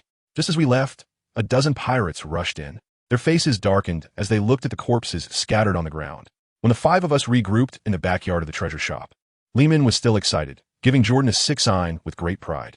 Jordan's mouth was agape, looking utterly incredulous. Their group had only taken down 3, while we had double that. He pouted and showed a 3, which made Lehman even more pleased. As soon as I saw these 2 kids, actually comparing the number of people here, I got fired up and walked over, slapping Lehman on the back of his head with a loud smack, leaving him dazed. I was really angry at the time. My voice had turned cold. Is killing for fun? It's for survival. If you two keep treating this as a game, get off the boat right now. The 2 guys were terrified and quickly lowered their heads to admit their mistakes. Sorry, Captain, we were wrong. Just then, the one-eyed boss, a Yuan, limped over with a cane. We immediately gathered our emotions and began to handle business. The transaction process was quick. The office was filled with the Yuan's men, each one looking fierce, more like pirates than us. I slammed 7 million berries on the table, and the deal was settled. But at the moment the transaction was completed, a Yuan suddenly laughed. It seems you have offended the clique's pirates, and now the place is full of their men looking for you. Good heavens. As soon as those words were spoken, Rajef and the others reached for their knives, and the atmosphere became tense. But I knew clearly that if he wanted to play dirty, he wouldn't need to say that. I calmly looked at him. Mr. A. Yuan, we will leave immediately and not trouble you. A Yuan shook his head. No, I don't plan to let you leave. I was taken aback for a moment, but my face remained composed. What does Mr. A. Yuan mean by this? I saw him stand up, smiling and saying, You are my guests, and in my establishment, I have the obligation to ensure your safety. This is the credibility of our business. Tonight, you will stay upstairs, and tomorrow, I will arrange a safe route for you to leave. How's that sound? Rajef and the others were dumbfounded, completely unable to comprehend this turn of events. I exchanged a glance with the Yuan and smiled. Then we will trouble Mr. A. Yuan. Just one room for the 8 of us. That night, we stayed in a ridiculously luxurious suite on the top floor. Rajef and the others were like startled birds, feeling that this place was a den of thieves, insisting on taking turns to keep watch. I explained to them that this is called business reputation. If a Yuan sells us out, who would dare to do business with him in the future? The black market on Gold Digger Island also has its rules. I looked at the 3 new guys again, Muscle Man Agu, former Navy freeman, and the young helmsman Landon. From now on, we are partners in life and death. Agu spoke first, saying that as long as they could survive and get out, he hoped to visit his hometown. To my surprise, the helmsman Landon also said, Captain, I want to go home too. I find it a bit strange. Wasn't this kid sold by his father? What's wrong? Do you miss home too? Landon fell silent for a moment, his eyes filled with hatred, and said word by word, Yes, Captain, I miss home. I want to go back to kill my father. Who understands family? As soon as these words were spoken, the air in the entire room became tense. Now the pressure is on me. What kind of ruthless people are on this ship?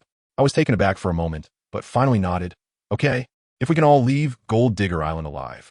That night, apart from me, I doubt many people slept soundly. The next morning, a Yuan indeed didn't pull any tricks. He brought us 2 maps. One was a topographic map of Gold Digger Island, and the other was even better, a detailed map of the black market, which even marked several hideouts of the clique pirate crew with red circles. After finishing the breakfast he prepared, the 8 of us slipped out through the back door with 3 newly acquired curved knives. But we hadn't gone far when I felt it again, that we were being watched. I said calmly, according to plan, let's split up. At a fork in the road, we divided into 2 teams. I took Lehman and the former Navy man Freeman, and we quickly made our way towards the mountains in the center of Gold Digger Island. Freeman was quite an interesting character. As we passed an alley and saw a few women already working early in the morning, he quietly remarked, Talk about dedication. Lehman, curious like a little kid, asked, Isn't this kind of thing better done at night? Freeman scoffed. You little brat, this is Gold Digger Island. At night, there probably wouldn't even be anyone left to collect the bodies. I ignored their chatter and looked at the increasingly dense jungle ahead, saying in a deep voice, in front is the Central Highlands. Get ready for battle. That's right, rather than passively hiding, it's better to take the initiative.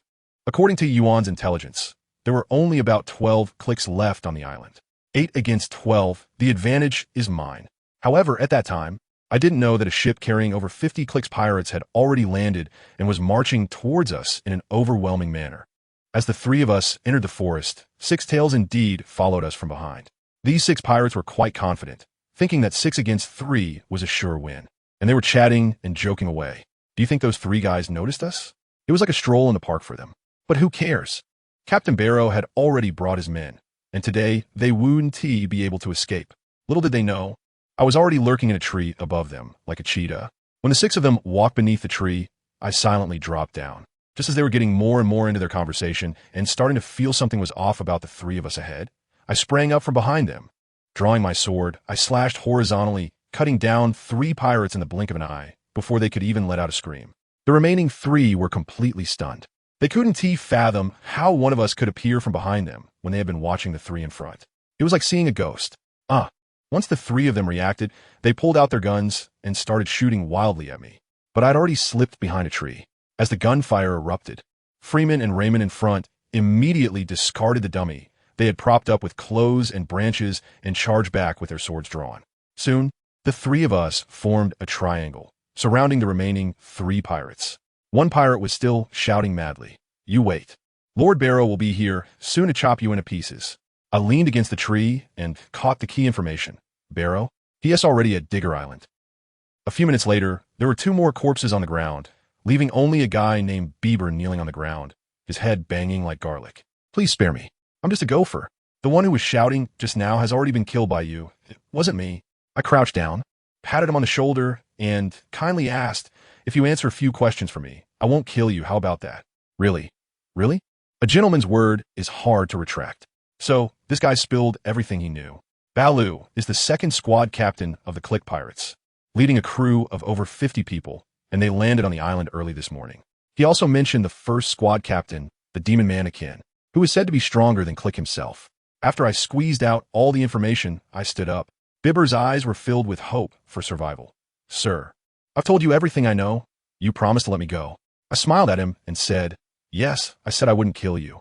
He had just shown an expression of wild joy and hadn't had a chance to say thank you when a flash of a knife swept across his neck. It was Freeman. He expressionlessly sheathed his knife and slowly wiped the blood off the blade with a cloth, as if he had merely done something trivial. The young man Lehman next to him was dumbfounded, his mouth agape, as if he could fit an egg in it, and he couldn't utter a word for a long time. Duke, however, remained calm, patted Lehman's shoulder, and said, Kid, this is the battlefield. It's either you die or I die. Don't have any saintly notions. Freeman, being his flamboyant self, leaned back with his hands behind his head and casually asked, Duke, Captain, this little brat isn't your illegitimate child, is he? Duke replied very seriously, the son of an old friend. Upon hearing this, Freeman shrugged and said, well, that's boring. I tell you, while we were trying to look cool over here, my brothers on the other side weren't idle either. Wiggins, disguised as Duke, along with Rajef and the others, had just dealt with a wave of pesky followers. 8 of them. Good grief, they were all lying in the bushes lifeless. Wiggins was leaning against a tree, gasping for breath, exclaiming that he almost kicked the bucket. Rajef was quite amused, saying that Wiggins' captain cosplay was too realistic. That kid Jordan was bandaging Rajef's wounds while blaming himself, saying it was all his fault for not being skilled enough with the knife. Rajef reassured him, saying it wasn't his fault, it was an ambush from the other side. Then the muscle-bound guy, Agu, started a live demonstration, saying you could kill without a knife. That the eyes, neck, and heart were all weak points, rambling on and on. The helmsman, Landon, was more ruthless. He walked over expressionlessly, saw one that was still barely alive, and went up to stab it again, blood splattering everywhere. Agu instantly shut up, shivering all over, and hurriedly patted his rear, saying, Let us go. Let us go. Meet up with the captain. On the other side, that guy named Iron Walbaroo, seeing the corpses of his subordinates scattered all over, exploded right there. I tell you, that guy was really furious, his face flushed red like a boiled shrimp. The little brothers nearby were so scared they almost peed their pants, quickly hugging his legs, saying, "Boss, don't be mad. We'll cut off Duke's head for you to use as a night pot." After a lot of coaxing, Baru finally calmed down. But these guys were running around the mountains like headless flies. How could they find us? Soon, the 8 of us met up on a hillside. Duke pulled out a map, pointing and saying, "We'll turn here and launch a surprise attack, returning the same way." Agu started flattering again, saying the captain was awesome, making those idiots spin in circles. But Duke poured cold water on him. "It's not over yet. Don't drop the ball." After crossing the hillside, it was almost dark. Our group of 8 swaggered back to the town by the coast. Who understands what we were doing? Our tactic was all about being unexpected. As soon as the townspeople saw Duke's face from the wanted poster, their eyes went wide. The news spread like it had grown wings, zooming straight to Baru, who was still digging pits in the mountains. Good grief, when Baru heard this, he got so mad that he started banging on his metal body, sparks flying out. He roared, "Bunch of useless idiots. We've even played. Hurry, get back to the dock, they're trying to escape." This guy got so excited that he actually caught fire, scaring his little brothers into a frantic rush down the mountain. We made our way to the dock without any obstacles. Although there were eyes staring at us the whole way, none dared to come up and make a move. At the dock, Baloo's large ship stood out like a giant among chickens, very conspicuous. The 4 pirates left on the ship had already caught wind of us and were scanning the area with binoculars. "There, I see them." One pirate spotted us. "Damn, they're coming. This guy's trying to run. Where's Captain Baloo? Why hasn't he returned yet? Oh no, what if the captain is in trouble?" Nonsense. Captain Baloo has fought over 40 battles without shedding a drop of blood. He is invincible. He talks big, but none of these 4 dared to get off the ship. 8 against 4, we have the advantage, or so I thought. They were all too scared. We watched as we paid the docking fee, and the dock workers, not wanting to cause trouble, quickly untied our ropes. We confidently boarded the ship. As soon as Agu stepped on board, he excitedly shouted, "Haha, I can't believe we got away so easily." Freeman and Jordan hurried to weigh anchor and unfurl the sails, while the helmsman Landon stood expressionless at the helm. Duke gave the order, "Set sail." I tell you, that was definitely the fastest we've ever set sail in our lives. The ship had barely left the channel when Baloo's gang finally arrived. Without a word, he ordered the ship to set sail, and that big ship charged after us like a mad bull, roaring loudly. On board, everyone sighed in relief. Ago leaned over to Duke and cheekily said, "Captain, you promised me I could go home for a visit once we escaped." Duke readily replied, "Don't worry, I said you could go home, so you can. Just remember to come back." In the medical room, Wiggins was treating Rajeff's wounds while marveling, "I never expected leaving the island would go so smoothly." Rajeff looked at him with admiration. "This is all thanks to the captain's wisdom and courage." Jordan entered with some food, proudly interjecting, "Captain Duke is the best captain I've ever seen." As a result, he ended up arguing with that brat Lehman over it. After a night without incident, the next morning, the sunrise over the sea was stunning. Lehman stood at the bow of the ship, marveling, when Jordan started to mock him for not having seen the world, and the two began to squabble again. Freeman in the lookout tower found it amusing. After his morning exercises, Duke looked at the clouds and suddenly said, "There might be a storm. Prepare for it." Everyone was confused. It was a clear sunny day. Where could a storm come from? Then the helmsman Landon spoke up. "The captain is right. There really is a storm ahead. Should we change course?" Wow, this guy is actually a hidden meteorological expert. He calmly explained that his father had forced him to learn a lot of sailing knowledge to sell him at a good price. Quite the emo backstory. Duke decisively ordered, "Right turn, avoid it." As soon as the ship turned, I tell you, the scene was extraordinary. On the left side of our ship, dark clouds loomed, thunder rumbled, and it looked like the end of the world as heavy rain poured down. On our right, in the direction we were sailing, it was clear skies and bright sunshine. The dividing line in between was straighter than a ruler. Just as everyone was marveling, Freeman shouted from the lookout, instantly freezing the atmosphere. "The Click Pirates are catching up." Everyone's hearts sank, and when they turned to look, a warship was cutting through the waves towards us, moving much faster. Duke glanced at the nautical chart and cursed. Although there was a clock town ahead, at this speed, we would definitely be caught before reaching it. This storm was a sign that the heavens wanted to destroy us. Agu instantly panicked, jumping up and down. "Captain, there is no time. Think of a way." Everyone on the ship was burning with anxiety. But Duke remained as calm as a monk, not saying a word. Agu, almost crying, pleaded, "Captain, what should we do? How about we surrender? You're so smart, they will definitely take you in." Duke looked up at him, then scanned the rest of us. "Do you all want to surrender?" No one spoke. Agu, steeling himself, said, "Captain, I am very grateful you bought me, but I also helped you kill their men. We're even now. Jordan and Lehman were so angry their eyes turned red, ready to curse, but Rajef shot them a glance to stop them. Unexpectedly, Duke nodded and expressionlessly said, "You're right, there's really no way now. We can only surrender." We all froze, except for Rajef and Freeman, who were stifling laughter. Agu, upon hearing this, was instantly overjoyed. Yes, this is the only way." Duke patted his shoulder. "Then I'll leave the surrendering to you." After saying that, he turned and went into the cabin. Agu was dumbfounded. "Hey, Captain, don't go." Meanwhile, Baloo watched us from the warship as we got closer, laughing maniacally. Look at you bunch of losers trying to run." His navigator was there bragging, saying he had predicted the storm. Baloo waved his hand, ordering the gunners to fire, but not to sink us, just to force us to stop. Soon, cannonballs exploded around our ship, splashing water everywhere. Agu, being the character he is, actually found a piece of white cloth, stood at the bow, and waved it vigorously, looking like he was summoning spirits. The lookout reported the situation, and Baloo laughed even harder. They're scared. This bunch of cowards has surrendered. Although the navigator felt something was off, Baloo was already hyped up, shouting, "Who cares if it's a trick? Cease fire, prepare to board.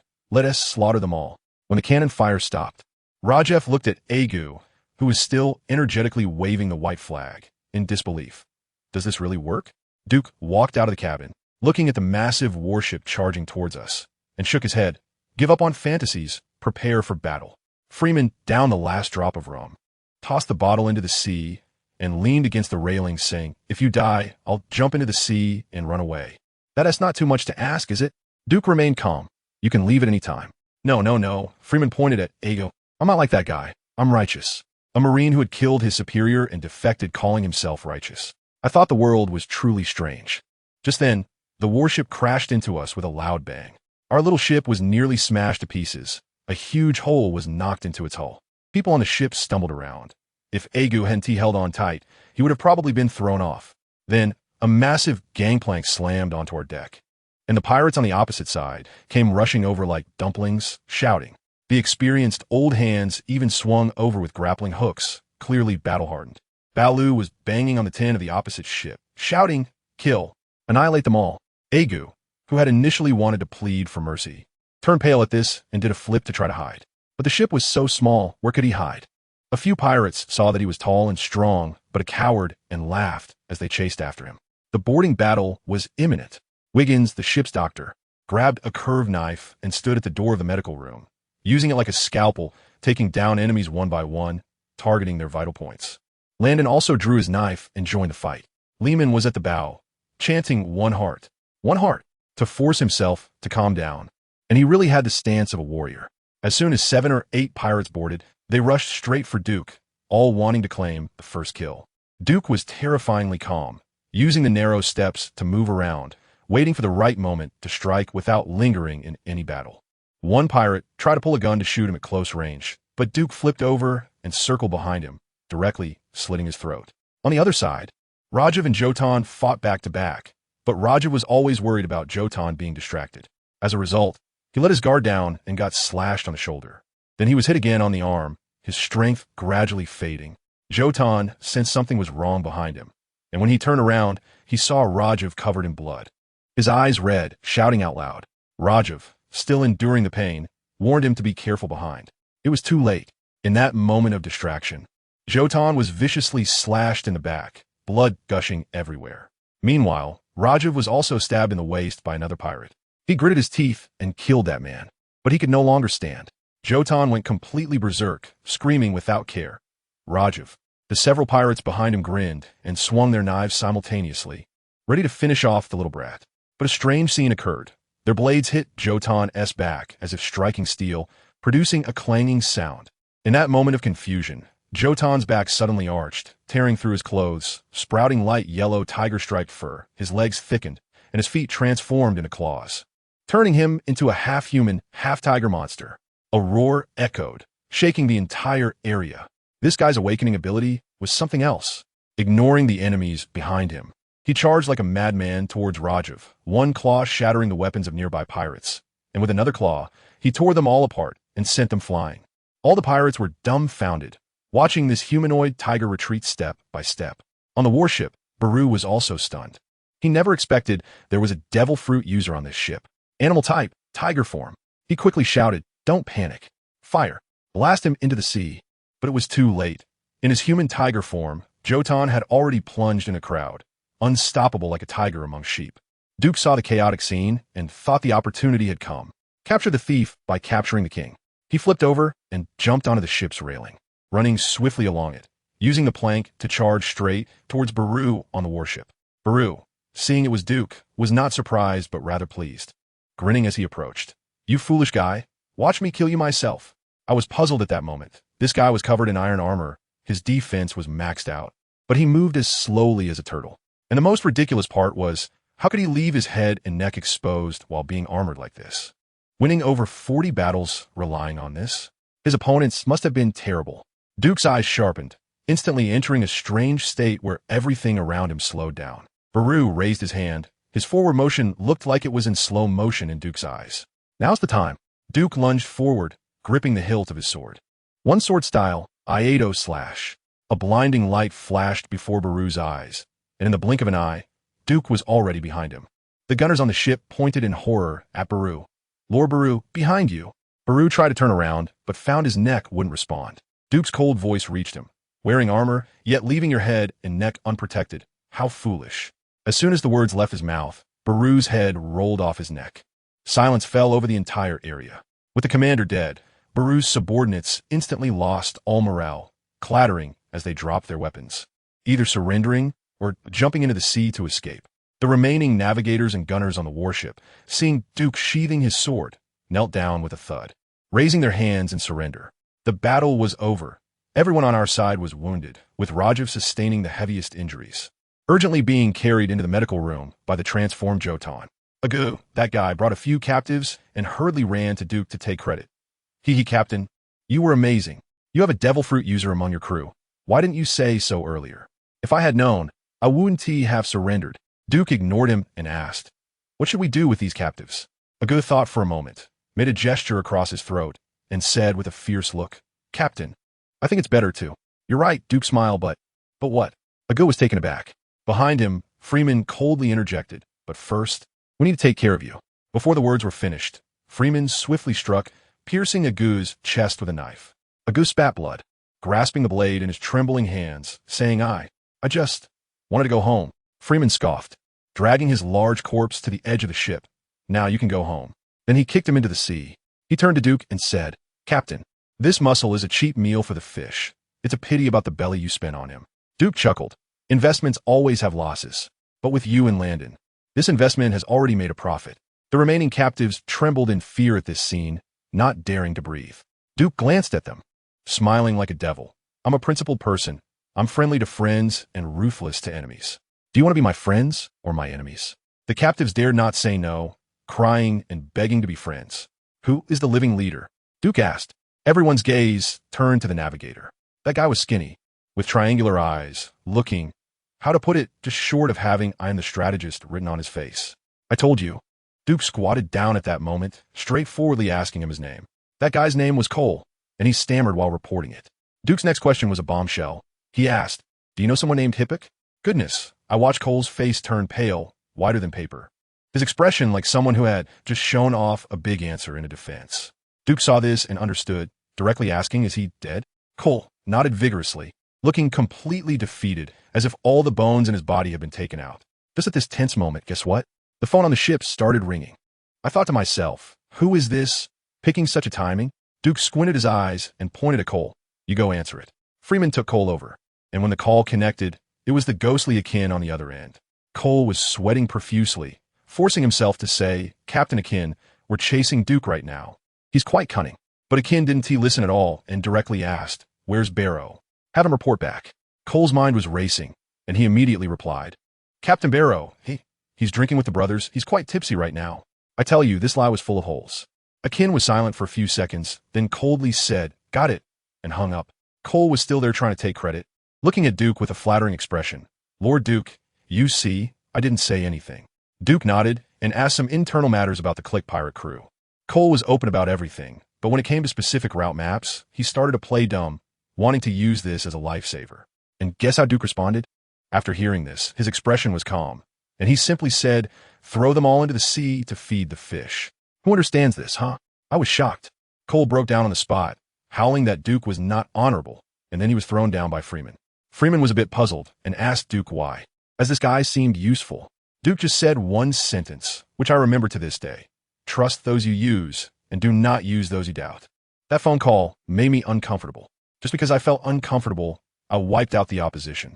This boss really has something.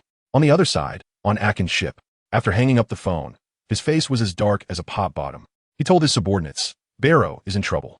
One of the younger brothers foolishly asked, "Didn't he say he was going to drink?" Akin sneered, "Have you ever seen Barrow drink? He is allergic to alcohol. When he drinks, he goes crazy.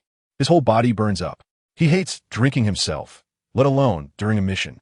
Got it. Now it's all clear. Akin really has a sharp mind. The scene shifts back to us. After cleaning up the battlefield, the gray battleship officially became Duke's. The ship had 3 floors with complete facilities, like trading a bird gun for a cannon. Unfortunately, we only had 7 people in total, and 2 were injured, so we couldn't operate it at all. Wiggins came out of the medical room, looking exhausted, and said they had saved Rajav's life. Duke paused for a moment, but still told him, "Hippik is dead." Wiggins shivered, forced a smile, and said he had expected it, then ran to the side of the ship, staring blankly at the sea. Freeman, this brother, is really loyal. He silently brought over a box of rum, said nothing, and just handed him a bottle, and the 2 big men drank while feeling the sea breeze. The others were busy with their own things. Jordan was taking care of the injured, and that kid Layman, stimulated, dove straight into the training room to practice. Landon had suffered a slight injury. After bandaging, he ran to take the helm. Duke found Landon and asked him when he would go home. Landon, being honest, said, "You bought me. I am your man." Duke laughed and said, "All right, then you accompany me on a great voyage, and I will send you back with glory." Landon simply replied, "Okay." Everyone on the ship was busy with their tasks. Duke, having nothing to do, began to search the house. Believe it or not, he actually found 5 or 6 million berries, instantly filling the small treasury. That night, Duke went to check on Layman, who was still practicing swordsmanship. Duke advised him to balance work and rest, but Layman stubbornly said, "Captain, you don't understand. If only I were a bit stronger." The next day, we sailed this flashy battleship slowly into the dock at Clocktown. As soon as we docked, the staff came over. "Docking fee is 50,000 berries a day." "Thank you," Layman exclaimed softly beside him. "So expensive." Freeman explained to him that in some places, there are even transaction taxes. Layman counted on his fingers for a long time and finally expressed his shock. "This is too black-hearted." Actually, I estimate he didn't calculate it all, just hitting an emotional point. Duke smiled and said he was going to buy some clocks. The lack of time concept was too uncomfortable. He gave Freeman 100,000 berries and slipped 50,000 to Layman, telling them to go explore. Freeman took the money, grinned, and disappeared in a flash. Duke specifically instructed Layman, "If you don't know what to do, just wander around the knife shop." But they didn't know that in a small tavern right by the dock, a group of ruffians had their eyes on us. The leader, a scar-faced man named Pattis, claimed to be one of the 5 tigers of Clocktown. I thought to myself, just those 5 oddballs could be called the 5 mice. Pattis looked at Duke, casually pulling out hundreds of thousands, and his eyes turned green, immediately deciding to pull off a big score. One of his subordinates, a joker named Zango, wore heart-shaped glasses and could perform hypnosis. Pattis sent him to communicate with the dock workers, preparing for a black market deal. Just as Zango stepped out, he bumped into a man in a suit with glasses.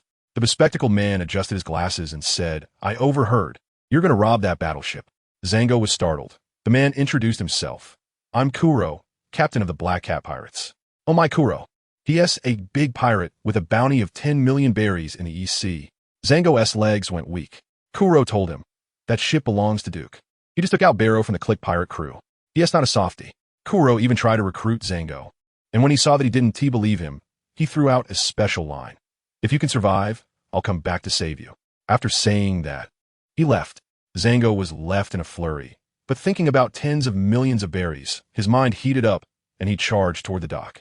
At this moment, Duke had finished buying clocks and medicine and was returning with bags in hand. At the dock, those 5 so-called fierce tigers disguised as porters were carrying bags onto our ship. At that moment, only Landon was on the ship exercising. When he saw these people were suspicious, he immediately drew his knife and came over to question them. The scar-faced Pattis was still acting, saying, "Brother, it's your captain who asked us to deliver the goods." Landon looked vigilant. "Leave it here, and you can go." Pattis tossed the bag aside, suddenly drew a knife, and shouted, "Get the hell out." He slashed forward. The other four also drew their knives at the same time. Zango took out a round ring and waved it in front of Landon while chanting, "You're asleep. You're asleep." Landon had strong willpower, instantly waking up, but it was too late. 3 knives plunged into his chest and abdomen. Jordan in the medical room heard the commotion and rushed out, just in time to see Landon falling in a pool of blood. His mind went blank, and he cried out in heartbreak, "Landon!" The 5 tigers saw that someone was still there and grinned as they charged forward. The next second, Jordan's roar transformed into a beastly growl. "You bastards. All of you will die." His whole body instantly beastified, transforming into a human tiger form, leaping down from the high platform. Those ruffians had never seen this kind of scene and were immediately scared to pee their pants. The tiger form of Jordan was simply unstoppable, with 1 claw for each. He either smashed their heads or bit off their arms, killing them left and right. Just as he was about to finish off the last one, the hypnotist Zango vanished into thin air. Jordan looked up and saw the man in a suit and glasses, Crow, standing on a mast like a ghost, holding the terrified Zhang. Crow wanted to reason with him, saying that the mastermind was dead and asking for a favor to let him go. Jordan wouldn't listen to this, roaring, "Do you even deserve it?" and lunged at him. However, Crow was exceptionally fast, disappearing in a flash to the deck. At that moment, Duke returned with a bunch of bags. As soon as he boarded the ship and saw the corpses on the ground and Jordan on the mast, he immediately understood that something had gone wrong. Jordan shouted in grievance, "Captain, they killed Landon." Duke set down his things, his gaze as cold as ice. Staring at Crow, "Are you with the Click Pirates?" Crow adjusted his glasses, explaining that it was a misunderstanding, that local thugs were out of line, and he was willing to pay 5 million berries as compensation. Duke was completely unmoved, simply saying, "You can leave, he can't." Crow tried to use the name of the Black Cat Pirates to intimidate him, but Duke unsheathed his sword and began to count 3, 2. Let me tell you, the moment Duke drew his sword, Crow's expression changed. The killing intent made him feel like he was being targeted by the Grim Reaper. By the time he counted to 1, Crow's figure instantly vanished, reappearing on the dock, running faster than anyone else, but only taking himself away. On the deck, only Zhang was left, trembling like a leaf. Duke sheathed his sword, not even glancing at Crow on the dock, and directly ordered, "Lock him up." That night, Freeman and Layman returned, and upon hearing that the situation had exploded, Wiggins in the medical room said Landon was lucky to have survived. Freeman, with his loose tongue, remarked, "Good people don't live long. Disasters last for 1,000 years." This infuriated Layman and Jordan, who teamed up to retort him. Jordan asked where the captain had gone, and Layman said he seemed to have gone to the armory. Freeman immediately thought of something, his expression changing, and he bolted toward the cabin. When they found Duke, he was facing away from the door, fiddling with a pile of explosives. Without turning around, Duke said, "You're just in time. Help me load these shells." The 4 heavy cannons on the battleship were all aimed at the dock in Clocktown. Freeman swallowed hard, thinking to himself, "No way, no way. The captain can't be this crazy." In the dead of night, the dock was empty. Duke, along with Freeman and Layman, stealthily filled the various pillars of the dock with bundles of explosives. Freeman trembled as he placed them, saying, "This is really thrilling."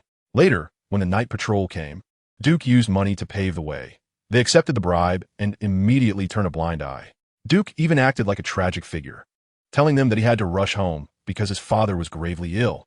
The guy, upon hearing this, empathized greatly and immediately expressed understanding, saying he would go call the management to unlock the door for them.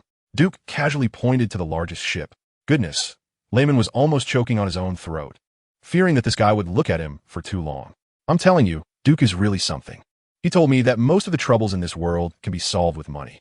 Sure enough, the dock manager came over with a bunch of people carrying torches. Without saying a word, Duke slapped a stack of bills right in the manager's face, and the manager didn't even have time to react before he quickly unlocked the gate. Our battleship slipped silently into the sea under the cover of night. You think that's the end? I'm telling you, the real show is just beginning. Not long after we set sail, Duke's face suddenly turned cold, and he ordered, "Load the cannonballs." Lehman turned pale and said, "Captain, are we really going to fire?" Duke ignored him and stuffed a black lead ball into the cannon himself. Freeman, who used to be a Marine, saw Duke's stance and knew he was an amateur. So he stepped in and adjusted the angle by 5 degrees. Jordan was even more intense, transforming into his beast form, his muscular build carrying a giant cannon, looking like a reimagined Terminator. Lehman watched them, filled with envy and jealousy, his inner thoughts almost visible on his face. Duke raised his torch and commanded 3, 2, 1, fire. Boom, boom, boom, boom. The 4 cannons roared almost simultaneously, the cannonballs tracing fiery arcs in the sky, striking the dock precisely. But that was just the beginning. Duke had prepared a little surprise for them. As the cannonballs hit the ground, the explosives he had previously buried at the dock detonated. Who understands? The entire dock looked like a fireworks display. No, 100 times more explosive than fireworks. Flames shot into the sky, and explosions echoed one after another, waking the entire clock town. Those night watchmen who had just taken our money probably didn't even have time to react before being sent to meet their maker. It's all about physical retribution. If they took my money, they had to pay with their lives. In the inferno, some people were screaming and begging for help, but we couldn't hear them anymore. Freeman, looking at the sea of fire, felt a pang of guilt and said, "Captain, that's enough." Duke, who had originally wanted to fire again, paused at his words, gazing at the towering flames, and calmly said, "All right, let us go." Lehman still didn't understand and kept asking why they had to do this. Duke's gaze was as cold as ice as he replied, "Do you think those bastards at the dock could have reached my ship during the day without their help? Is my docking fee that easy to collect?" Lehman wanted to argue that it could harm innocence, but Duke shot him down with a single sentence. "If Landon dies, I won't be just blowing up the dock. Besides, we're pirates. Isn't doing bad things just part of the job?" Just as we were feeling smug, a test came. It seemed like the heavens couldn't stand it anymore. The sky suddenly darkened. A fierce wind and torrential rain came out of nowhere. The waves, oh my, more than 10 meters high, crashed towards us like a moving skyscraper. The brothers on the ship were terrified, quickly taking down sails and tying ropes. While everyone else was scared out of their wits, Duke stood at the bow, firmly steering the ship, with the torrential rain pouring down on him like a waterfall, not even blinking.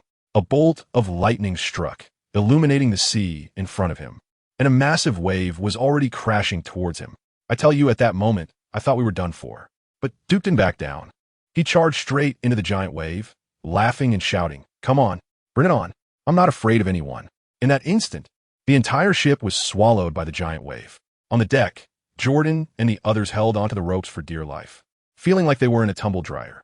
But amidst the chaos, they saw the figure at the bow, Duke's back, nailed in place like a spike, not retreating an inch. If the captain doesn't fall, how can we fall? Everyone instantly felt invigorated, gritting their teeth and holding on for dear life. After a night passed, the storm calmed down. The deck was littered with bodies, Jordan, Lehman, Freeman, looking like they had just come from an intense battle, utterly exhausted. Only Duke stood at the helm, spitting out seawater, welcoming the first rays of sunshine, looking incredibly cool. What can't kill him only makes him stronger. This guy leveled up again. When everyone finally woke up, soaked and looking like floating corpses, Wiggins bandaged them up like mummies. Freeman leaned against the side of the ship, drinking and sighed, "Captain, knowing you for these 5 days has been more thrilling than my whole life." In the medical room, Rajef and Landon also woke up. Duke saw everyone was present and called for a meeting. The theme was simple: expansion. He said, "In the East Sea, the clique pirates are the local tyrants. If we stay here, we're bound to be finished, so I've decided we're going to the Grand Line." When those words came out, everyone was stunned. The Grand Line, that's the pirates' graveyard. With just our little crew, isn't that like delivering food? Duke had anticipated their reaction. He waved his hand and said, "I know you're scared. But the Grand Line sounds intimidating, but the first half is called paradise. It's not that exaggerated. I'd rather fight against the heavens than be chased like a dog by the Navy and clique in the EC. That sounds way more fun." Lehman was still worried, saying, "What if we leave and clique's people retaliate against our village?" Duke laughed a sly grin like a fox. He said, "I've already written to all the newspapers in the EC, exposing the dirt on the clique pirates colluding with the EC Navy." Jordan, looking confused, asked, "Captain, do you have evidence?" Duke laughed heartily. "Who said you need evidence to break a story? I can make it sound real. Those reporters will come running. By then, they'll be too busy to care about us. That's what you call a war of public opinion." At this point, everyone was convinced. This captain truly has a dirty mind. So, we set sail towards the entrance of the Grand Line, heading to Reverse Mountain. On the way, we passed Low Town, where Pirate King Roger was executed. Duke spent a fortune on a thing called a log pose, saying that without it in the Grand Line, you'd be blindfolded.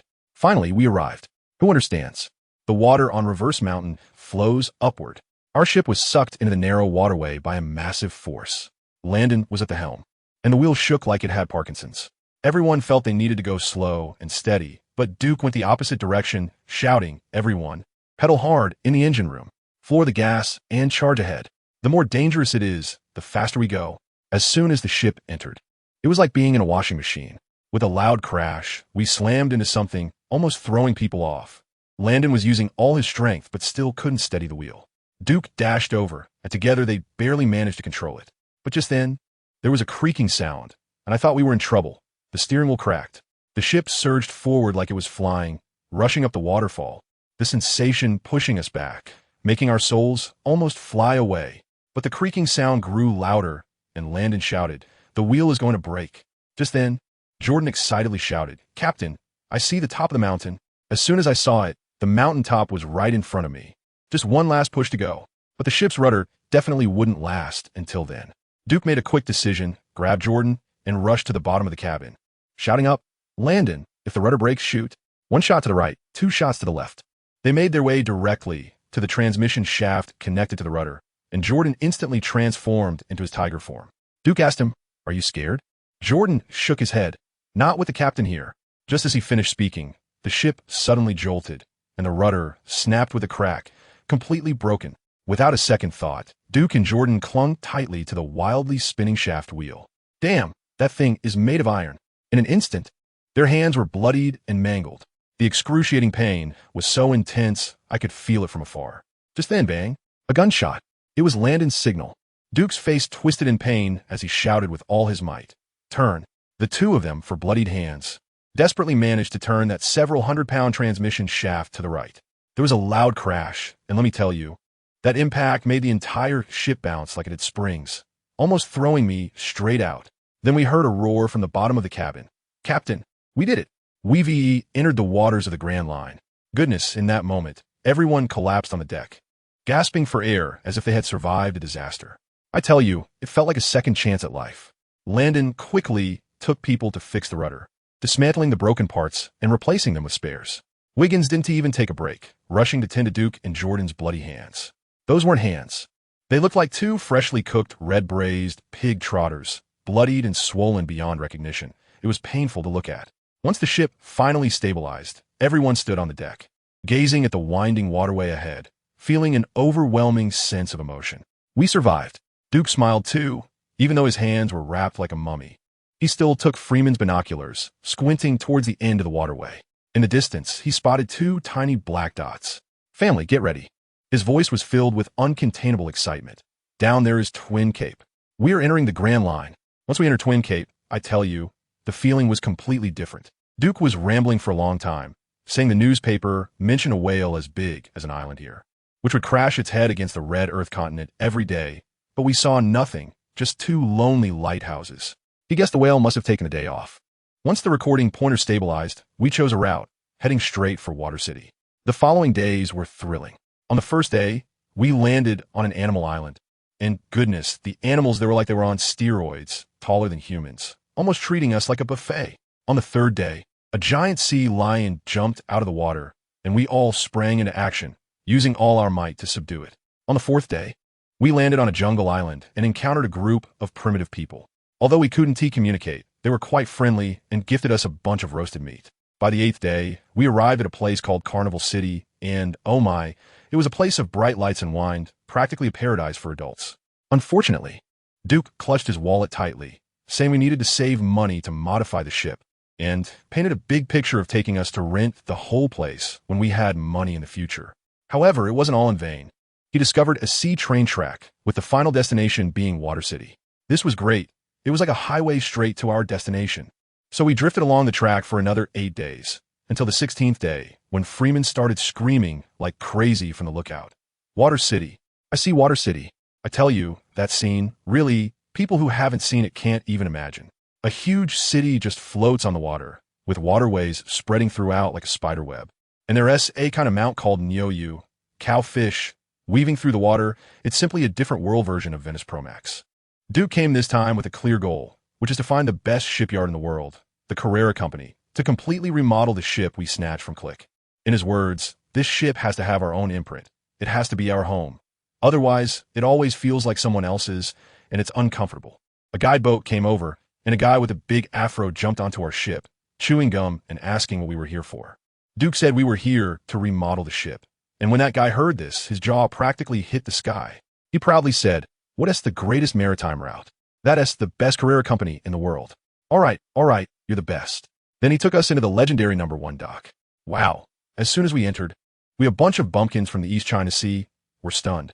The ships docked, they were larger than each other, looking like aircraft carriers.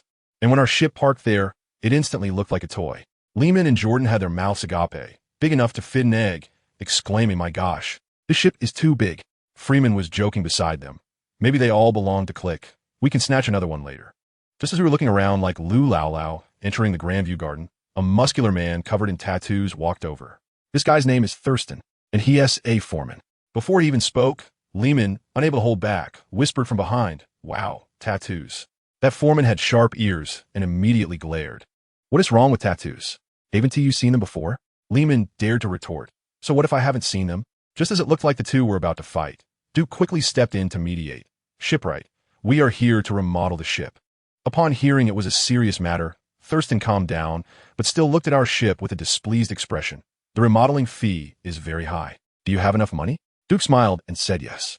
Only then did Thurston nod and call out to two people. "Ruchi, Kaku, you two are new. Measure the hull." Don't get wrong. I told you, those two people who came over made me feel something was off right away. The one named Lucci looked like a typical person, with a face that seemed to say the whole world owed him money. And there was a fat white pigeon perched on his shoulder, round like a ball. The other one named Kaku wore a duckbill cap, but his nose, oh my, was longer than the brim of the hat, serving as a physical sunblock. Lehman, who had no sense of propriety, started again. "Hey, what a fat bird. Hey, what a long nose." Duke slapped him on the back of the head. "Don't be so shocked. Do you understand manners?" As a result, the one named Lucci hadn't even spoken yet, and that fat pigeon on his shoulder surprisingly spoke up. Indeed, very rude. Goodness, that left all of us dumbfounded. A pigeon could actually talk. Lehman pointed at the pigeon and shouted. The bird spoke. Only Duke remained calm, his mind full of thoughts about his ship. Duke followed Tierston into the office to negotiate the price. After Lucci and Kaku measured the ship's body and brought in the blueprints, Tierston quoted a price. 2 million berries. Duke took a deep breath, showcasing his bargaining skills from his past life at the market. "How about 7 million? Tierston exploded right away, pointing at the door and telling him to get lost. Duke, thick-skinned, seemed glued to his chair and added, "How about 9 million? Not doing it. Leave." In the end, Duke, looking pained, said, 10 million. That's really all I can offer. Tierston stroked his beard, thought for a moment, and said that the human-powered propeller wouldn't be changed. How could that work? If the core power didn't change, what would change? After a long negotiation, they settled on 1 million, with the ship to be picked up in 7 days. After paying a deposit of over 3 million, the 7 of us found a hotel to stay in. When we counted all the money on the table, it turned out we only had 180,000 berries left. Lehman whispered, "Is this enough for the 7 of us to stay here for 7 days?" Everyone was instantly dumbfounded, and Rajef trembled with heartache. 1 million. My heart is bleeding. Just as everyone was frowning, thinking about how to make money, I noticed Freeman had been acting strangely since he got ashore. He was completely emo. Duke noticed it too and asked him what was wrong. After holding it in for a while, Freeman finally dropped a bombshell on us. He said, "I have something to tell you, but you must not spread it." He informed us that the shipwright named Lucci was someone he knew. That guy was not a shipwright at all, but the ace of the world government's secret spy, Agency CP9, known as the strongest killing weapon in 800 years. Family. Who understands? This was a huge amount of information. Freeman said that 10 years ago, he was still a soldier of the kingdom when they were captured by pirates, taking 500 people hostage. Later, a CP9 member who looked like a child came to rescue them, and that child was Lucci. And his so-called rescue meant killing all 500 hostages. Freeman was the only one who survived by a stroke of luck among the corpses. At this point, the entire room fell silent. No one expected Freeman had such a past. It was because of this that he defected from the Navy. Freeman's eyes were filled with uncontainable hatred, yet he remained calm, saying, "I'm not asking you to help me take revenge. Right now we are simply not strong enough to fight him." He also speculated that the long-nosed Kaku was probably also from CP9. Now, the enemy was right in front of us, but we barely had enough money to eat. Just as the awkwardness settled in, Duke's gaze shifted to the corner where a barrel containing Zango was placed. He pulled Zango out of the barrel and asked if he had any ideas. Zango, desperate to save his life, shouted, "Sir, I can do hypnosis. I can get us berries. All right, let's give it a shot." The next day, we took Zango out to the streets. We found a well-dressed man who looked quite wealthy, and Zango took out a small iron ring, waving in front of him while chanting, "I'm your father, I'm your father." Guess what?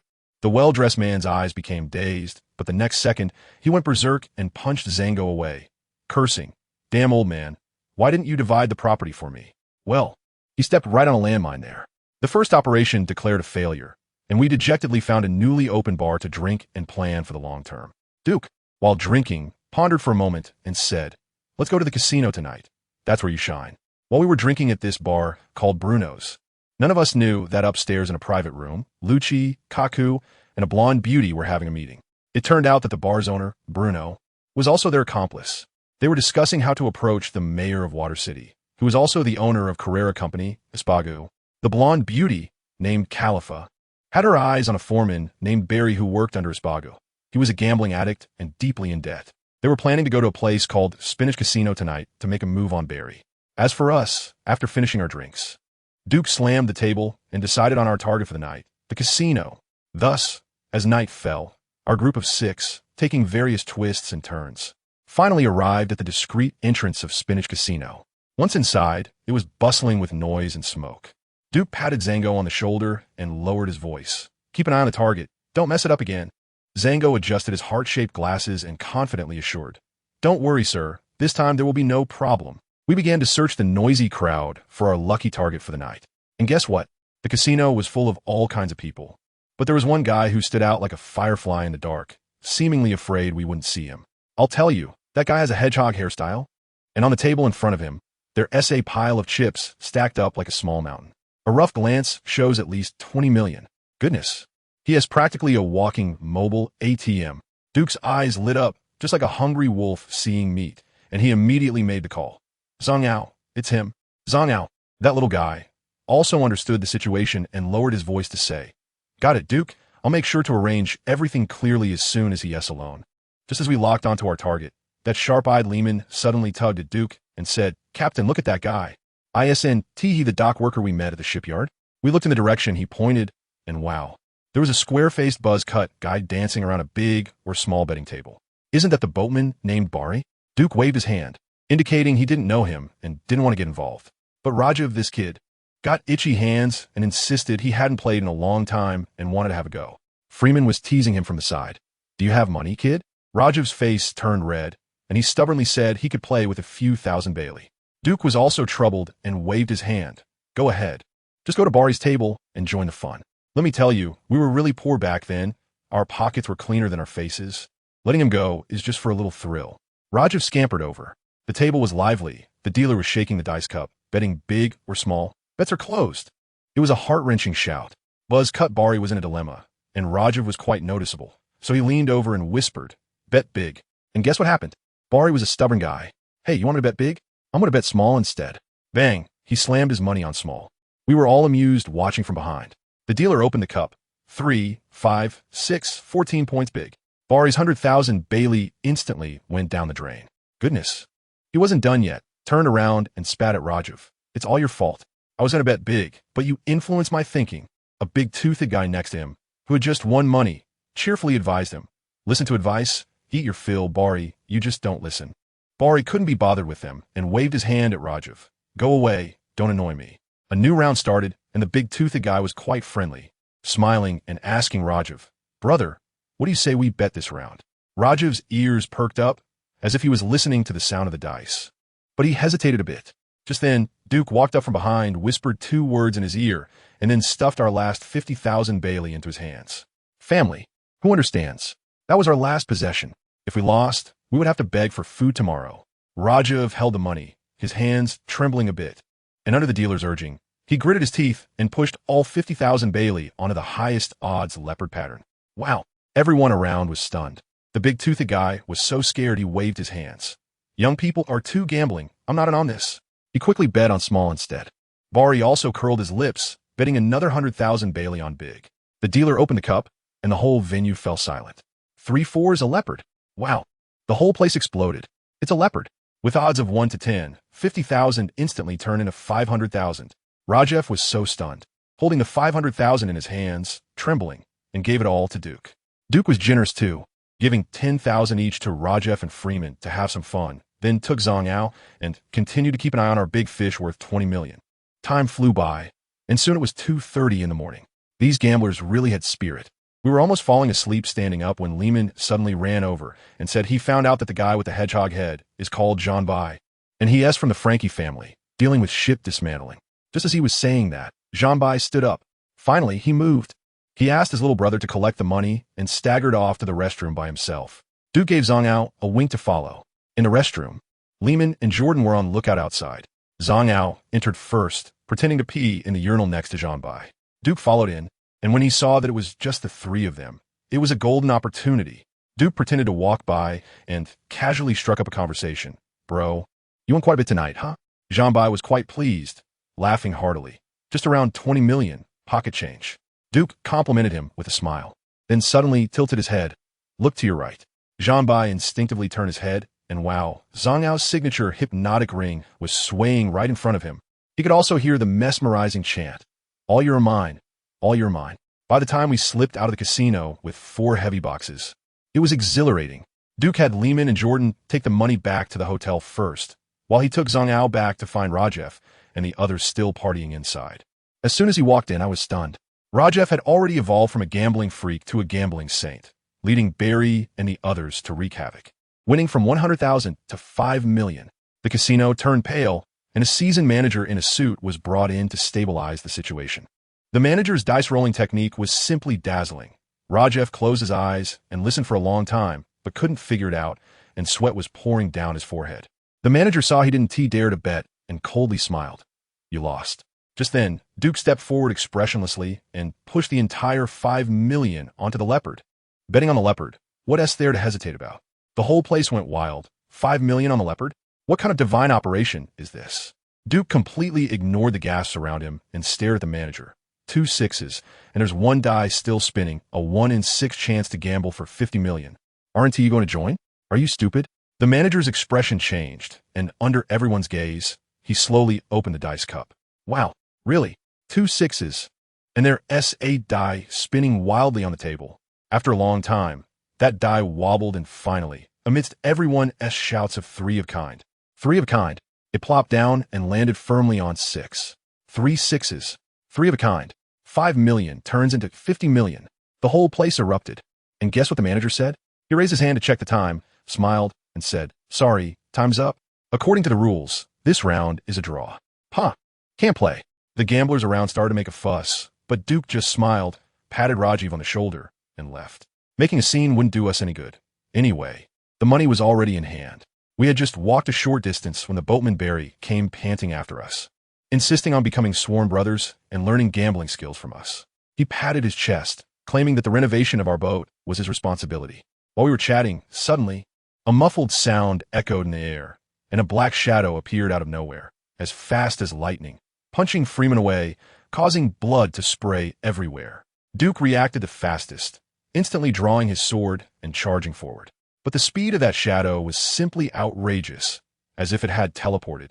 Dodging Duke's slash and striking Barry, who hadn't reacted in time, unconscious. Rajef also drew his sword and rushed up, but he was pierced through the chest with a single finger and then kicked away, instantly losing combat ability. In just one encounter, we had already lost 3 members. Duke's entire body tensed up, unleashing all his strength for a heavy slash, but he hit another afterimage. The shadow reappeared back at its original spot and punched Duke in the stomach, causing him to spit out a mouthful of blood. In less than 10 seconds, our entire force was wiped out. In this moment of despair, Duke gritted his teeth and issued his last command to the already frightened Zhang Yao beside him. His voice hoarse, hypnotize me. Quick, if you don't want to die, hypnotize me. Zhang Yao also went all out, pulling out a ring and starting to chant a spell towards Duke. Let me tell you, the suggestion he put on was ruthless. Your family and friends have all been killed by this masked man. This directly broke Duke's defenses. Duke let out a heart-wrenching roar, and a terrifying mental storm erupted from his body. Zhang Yao, being the closest, immediately foamed at the mouth and fainted. The masked man was also staggered by this force, his eyes filled with disbelief. Could it be Conqueror's Haki? In his berserk state, Duke was like a god of death. It seemed he could sense all the movements of the masked man in advance. No matter how fast the opponent was, he always managed to predict and slash ahead, forcing the high-speed, moving masked man to crash into his blade. Although the masked man withstood it like an iron block. Duke grabbed him. Duke raised his sword, and a vast aura instantly wrapped around the blade. A visible black energy. The masked man was completely horrified. Armament Haki. Accompanied by this exclamation, the sword infused with armament Haki came crashing down. The body that had been invulnerable moments ago was now sliced open like tofu, blood gushing everywhere. The aftermath of the sword wind even shattered the opponent's mask. The mask clattered to the ground, revealing a woman's face. The bloodshot veins in Duke's eyes slowly faded as he looked at the severely injured woman, knocked her unconscious with the hilt of his sword, and then, dragging her injured body, said a single word to our remaining consciousness. Leave. Back at the inn, it was a brutal scene. We quickly bound that woman with the thickest iron chains, wrapping her up like a zongzi. Wiggins worked through the night to treat us, and everyone was exhausted. Duke only woke up the next noon, and after waking, he pondered the power he had unleashed the night before. Goodness, armament Haki in his hands felt like child-esque play. He could shape it however he wanted. He even muttered, wondering if it was the blessings from his past life of working 996 that brought out his spirit. His train of thought was quite something. When he walked out of the room, we were all gathered together boasting. The little Brad Zhang, upon seeing Duke without a word, slid on his knees and banged his head against the ground. He threw himself on the floor, crying, "Big brother, Captain, please take me in. I'm really not a bad person. I was just a street dancer who ended up here to make a living and was forced to join the gang. I do whatever the boss tells me, but I swear, I've never done anything immoral. I know I attacked your crew, but they're all fine, right? I just want to survive. Please give me a chance." I'll tell you, his actions left us all speechless. Everyone was looking at Duke, waiting for him to speak. After listening to him ramble on, Duke, as if nothing had happened, calmly said, "What you've done doesn't concern me. We are pirates, not a charity organization." But then he changed his tone. "I don't trust you right now. If you want to get on my ship, fine, but you need to stay here for now, and we'll talk once everyone accepts you." Upon hearing this, Zhang Yao's expression went through a roller coaster of emotions, from ecstasy to disappointment, and finally to relief. At least he wasn't going to die. Staying on the ship for observation was acceptable. Just as this matter was settled, Duke turned to Wiggins and asked, "Do you have any anesthetics?" Wiggins nodded. "Yes. Do you want to use it now?" Goodness, I understood right away. They were going to use some methods. Duke pointed to the blonde woman on the ground. "Wake her up. Give her a shot first to numb her nerves. Then, Zhao, it's your turn to perform. Hypnotize her." Now we all understood. They were after information. Jordan directly brought over a basin of water and splashed it on the woman's face, while Freeman went up and pinched her philtrum with vigorous moves. In no time, the blonde woman slowly woke up. Her eyes weren't fully open yet, and without saying a word, Wiggins swiftly injected her with anesthetic. By the time she was fully awake and about to speak, she saw Zhang Yao waving a broken pocket watch in front of her. "What's your name?" "Khalifa." "What is your identity?" "A member of CP9, directly under the world government."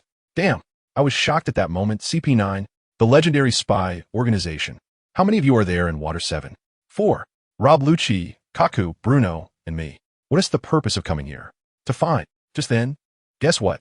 The look in this girl's eyes suddenly became clear, and she struggled out of hypnosis. Does anyone understand? This willpower is too strong, right? Heavily injured and still under anesthesia, and she can wake up? Duke frowned. "I'm telling you." He didn't hold back at all, reaching out with his big hand, grabbing Khalifa's forehead and slamming her against the wall. Khalifa screamed in pain, her whole body dizzy. Duke expressionlessly said to Zango, "Continue." Zango was sweating profusely, trembling as he said, "Captain, the second hypnosis will have much less effect." "I know, continue." With Duke's command, Zango didn't dare to waste words and began to shake the pocket watch again. This time Duke was smarter, not asking about the core purpose anymore, figuring that it was the highest secret in her subconscious, and touching it would cause an explosion. He thought for a moment and changed the question. "How do you achieve that teleportation-like ability?" This time, Khalifa didn't struggle, blankly spitting out a few words. "It's one of the 6 powers, Shave." 6 powers? Freeman couldn't sit still upon hearing these 2 words. He used to be in the Navy and immediately began to educate us, saying that the Navy's 6 powers are the top physical techniques that surpass human limits, including shave, moonwalk, finger pistol, tempest kick, iron body, and paper drawing. Doing a full set is simply like a human-shaped Gundam. Duke nodded. He had experienced it himself, and knew how powerful it was. He asked in a deep voice, "How do you practice these 6 powers?" Next, Khalifa started reciting the textbook like a robot. Shave involves rapidly stepping on the ground dozens of times in an instant to create explosive counterforce for high-speed movement. Moonwalk uses strong foot strength to step on the air, creating a hovering force. Finger pistol gathers all body strength into the finger. I tell you, we were all listening with bated breath, thinking, isn't this just a martial arts manual? It's simply a pie falling from the sky. But just as Khalifa finished explaining the training method for the finger gun, the hypnotic effect wore off, and she woke up again. Her pupils were filled with terror, clearly remembering what she had just said. Leaking the Navy's 6 powers is a death sentence. Duke frowned again and turned to Zango. Zango was almost soaked with sweat, Captain. If we go for a 3rd time, it might. Continue. Duke interrupted him directly, his tone leaving no room for negotiation. Zango had no choice but to brace himself for a 3rd attempt. But just at that moment, I tell you, an unexpected change occurred. With a loud crash, a tall figure smashed through the glass window of our room and charged in. The person was wearing a patterned mask, and as soon as he entered, he spotted Khalifa surrounded by us. Without saying a word, he stomped in the air, creating a loud bang, and disappeared from our sight in an instant. The next second, he had already appeared among us. Duke reacted quickly, drawing his sword and stabbing at the masked man. But the masked man was simply inhuman. He effortlessly deflected Duke's sword with one hand while grabbing Khalifa like a chick with the other, and without any pause, with another bang, he disappeared from the spot. From the moment he broke the window to the moment he vanished with someone, the entire process, I timed it. 2 seconds. Just 2 seconds. In the room, there was a deathly silence. We were all dumbfounded. Is this something a human can do? Duke looked down at his sword, which now had several nicks on the blade. He sheathed his sword and said to us in a deep voice, "There are too many powerful people in this world. Just because we are not their match now, it doesn't mean we won't be in the future." He paused, his eyes filled with fire. "Now, we have obtained the key to step into this extraordinary world. Don't be discouraged. We should be excited." As soon as he said this, the little frustration in our hearts disappeared instantly. Jordan said in a deep voice, "The captain is right. Sooner or later, we will definitely be stronger than them." Lehman also clenched his fists. "I will definitely become the world's greatest swordsman." These two started their usual banter again, and the atmosphere lightened up a lot. Duke's mind was racing, and he immediately ordered, "Pack your things. We are leaving here right away." He looked at Wiggins. "You take Rajef and Freeman to the hospital. The money is also in your care. The rest of us will go elsewhere. We will meet at dock number 1 in 5 days and set sail directly." The enemy was able to find our location so quickly, indicating that their intelligence and strength crushed us. It was not suitable to stay here for long. We immediately split into 2 groups. Duke took Jordan, Lehman, and Zango ahead, while Wiggins took the injured to the hospital. On the other side, in a bar called Bruno, the masked man took off his mask and placed Khalifa on a chair. Khalifa weakly said, "Thank you for coming to rescue me, Bruno." Bruno asked in a deep voice, "How could you be captured?" "I received a notification from Kaku saying that Barry was fine at dock number 1, and you were missing, which is why I followed the clues to find you." Khalifa recounted the incident from the casino where she kicked Duke, finishing with a grim expression. "Regardless of whether he truly has Conqueror's Haki, we should eliminate him in the cradle." Bruno replied, "Our top priority now is to obtain the Pluton blueprint. We shouldn't complicate matters. However, Lucci has already caused them some minor trouble. If we can resolve this without taking action, that would be best." Meanwhile, a major event was happening in the Spinach Casino. The sharp-eyed senior manager, Van Oka, slammed his resignation letter on the boss's desk. The boss was almost in tears. "Mr. Oka, is it because of dissatisfaction with your salary? We can discuss it. Why do you want to leave? You should know that he was the backbone of the casino. With him around, no one could cheat." Van Oka sat up straight and sincerely said, "Boss, it's not about the money. I'm tired of this boring life. I met someone whose charisma astonished me, and I became infatuated. I know he is the person I've been waiting for, and I have decided to follow him." Goodness, with words like that, anyone who didn't know would think he was in love. Seeing that he was determined to leave, the boss could only sigh and let him go. Just then, a large group of people marched down the streets of Water 7. The leader, I tell you, had his hair styled higher than the sky and wore nothing but a pair of briefs on the lower half. A complete weirdo. He was Frankie, the leader of the Frankie family. One of his subordinates, named Zambai, held a bounty notice for Duke in his hand. Although he couldn't remember exactly what happened at the casino, someone reminded him that the one who stole over 20 million berries from him was this wanted pirate, Zambai immediately ran to Frankie and lamented. And upon hearing this, Frankie was furious, thinking regardless of whether you did it or not, you have to take the blame. So, he led dozens of his underlings and stormed towards the inn where we had previously stayed. We had just left the inn when Duke spotted his wanted poster on the wall. At first, he didn't pay much attention, but as he walked further, he saw more and more of them, filling the streets.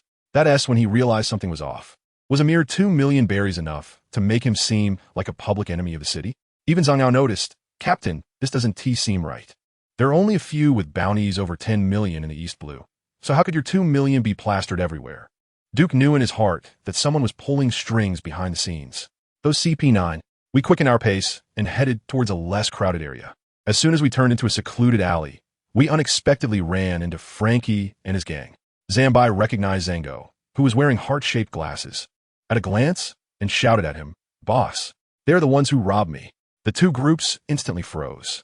Duke, being tough as well, didn't hesitate for even a second. He turned his head and said one word, "Run." We three took off running, while Frankie shouted angrily behind us, "You little ones, catch them for me." In an instant, a chaotic chase unfolded throughout the entire block. The streets of this water city were filled with canals, and Frankie was even more ruthless, directly calling upon his 2 exclusive mounts, the king-sized emperor fish, to chase us through the water. Our 2 legs couldn't outrun their 4 fins, and soon we were cornered. Frankie jumped down from the fish's back and pointed at us, yelling, "You're the ones who stole the money from Zambai, right? If you know what's good for you, return the money, and old Frankie will spare your lives." Passers-by were frightened away, and we were caught in a pincer attack with 3 giant, super-strong destroyers behind us. Duke remained calm, quietly instructing Jotun, Lehman, "Break through from the back, don't transform, don't kill anyone." They nodded and turned to charge at the 3 big guys. Although they didn't use their full strength, they quickly took down those 3 who were several times larger than them. While Duke was stalling with Frankie, the sound of police sirens echoed in the distance, and dozens of city guards rushed over, clearly targeting him.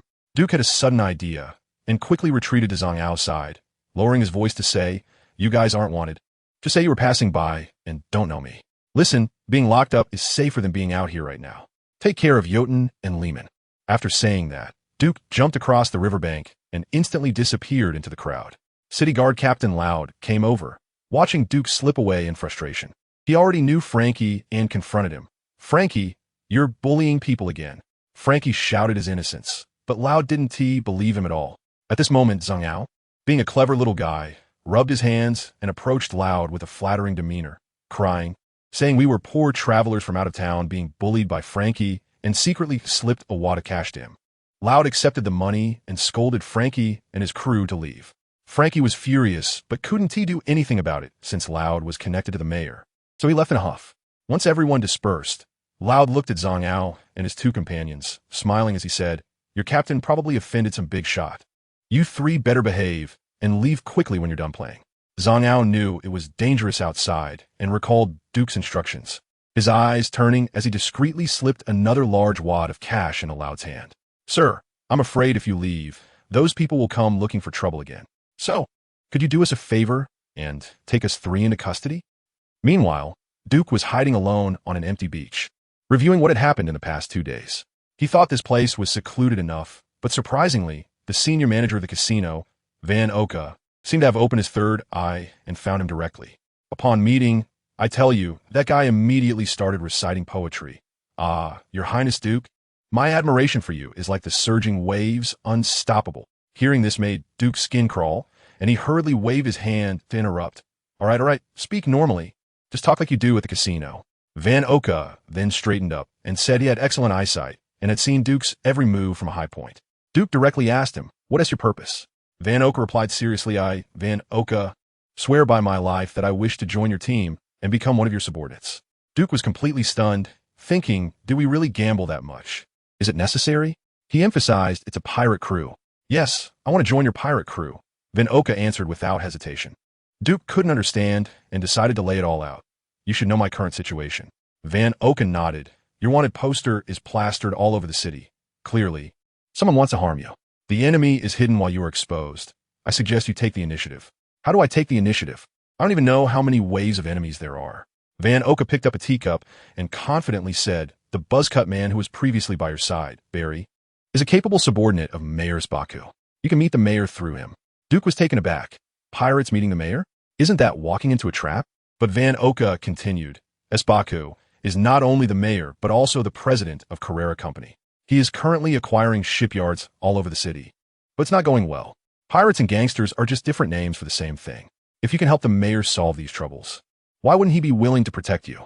Duke instantly understood. What he lacked was information and connections, and now Van Oka had filled that gap for him. He made a prompt decision. I'm going to find Barry. At that moment, in Dock 1, Barry had just woken up, his mind still blank, completely unaware of what had happened in the early morning. He came to work at the shipyard as usual and immediately saw Duke's wanted poster on the table.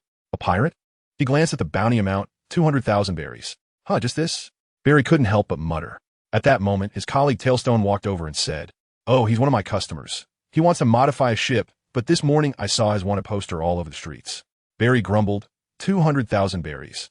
Not even enough for me to gamble on a hand of cards. Tailstone didn't catch that. What are you muttering about?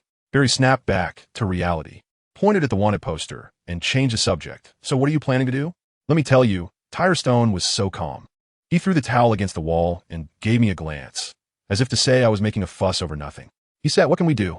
Just chill. Nowadays, without pirates, our shipyard business is cut by half. We don't even have time to pop champagne, so why worry?" I thought to myself, hey, that really makes sense. The more pirates there are, the fiercer the fights, and we shipbuilders make more money. So, our attitude towards Duke's situation is just whatever. As a result, Barry, this old guy, suddenly said he wanted to help Tilston modify Duke's ship. Goodness, Tilston was shocked at that moment and said, "Is the sun rising from the west?" A few of us ship workers were busy in the dock when suddenly someone on the pier shouted at the top of their lungs, Barry, someone's looking for you." Barry turned around and asked, "Who is it?" The guy shouted back, "Can't see clearly with that hat on. Must be your creditors." As soon as he said that, the whole dock erupted in laughter. People doubled over. Telsong, carrying a big iron hammer, passed by and patted Barry on the shoulder, saying, "Hurry up. Don't keep your creditors waiting." No one understands. Barry is a big gambler with a terrible addiction, and the key is his skills are atrocious. He is truly the epitome of someone who is both bad and loves to play. When creditors come knocking for their debts, it's practically a regular show at our shipyard. So Barry grumbled and went over to check, and there stood two men in black hats like two telephone poles. Silent as can be. He thought to himself, something's not right. My creditors aren't this polite. As he got closer, one of the men in the hat spoke up, lowering his voice. "Barry, we need your help. We have something important to discuss with Mayor Spardu." Upon hearing that voice, Barry's pupils dilated. It was Duke. He quickly glanced around, looking like a thief, and whispered back, "You, a pirate, want to see our mayor? Are you out of your mind?" Duke didn't waste time. "This isn't a good place. Let us find somewhere private to talk." With no other option, Barry had to take these two troublemakers back to his little house on the water. Once inside, Duke and Van Oka took off their hats and got straight to the point. "Barry, you know my situation. I need the mayor's help.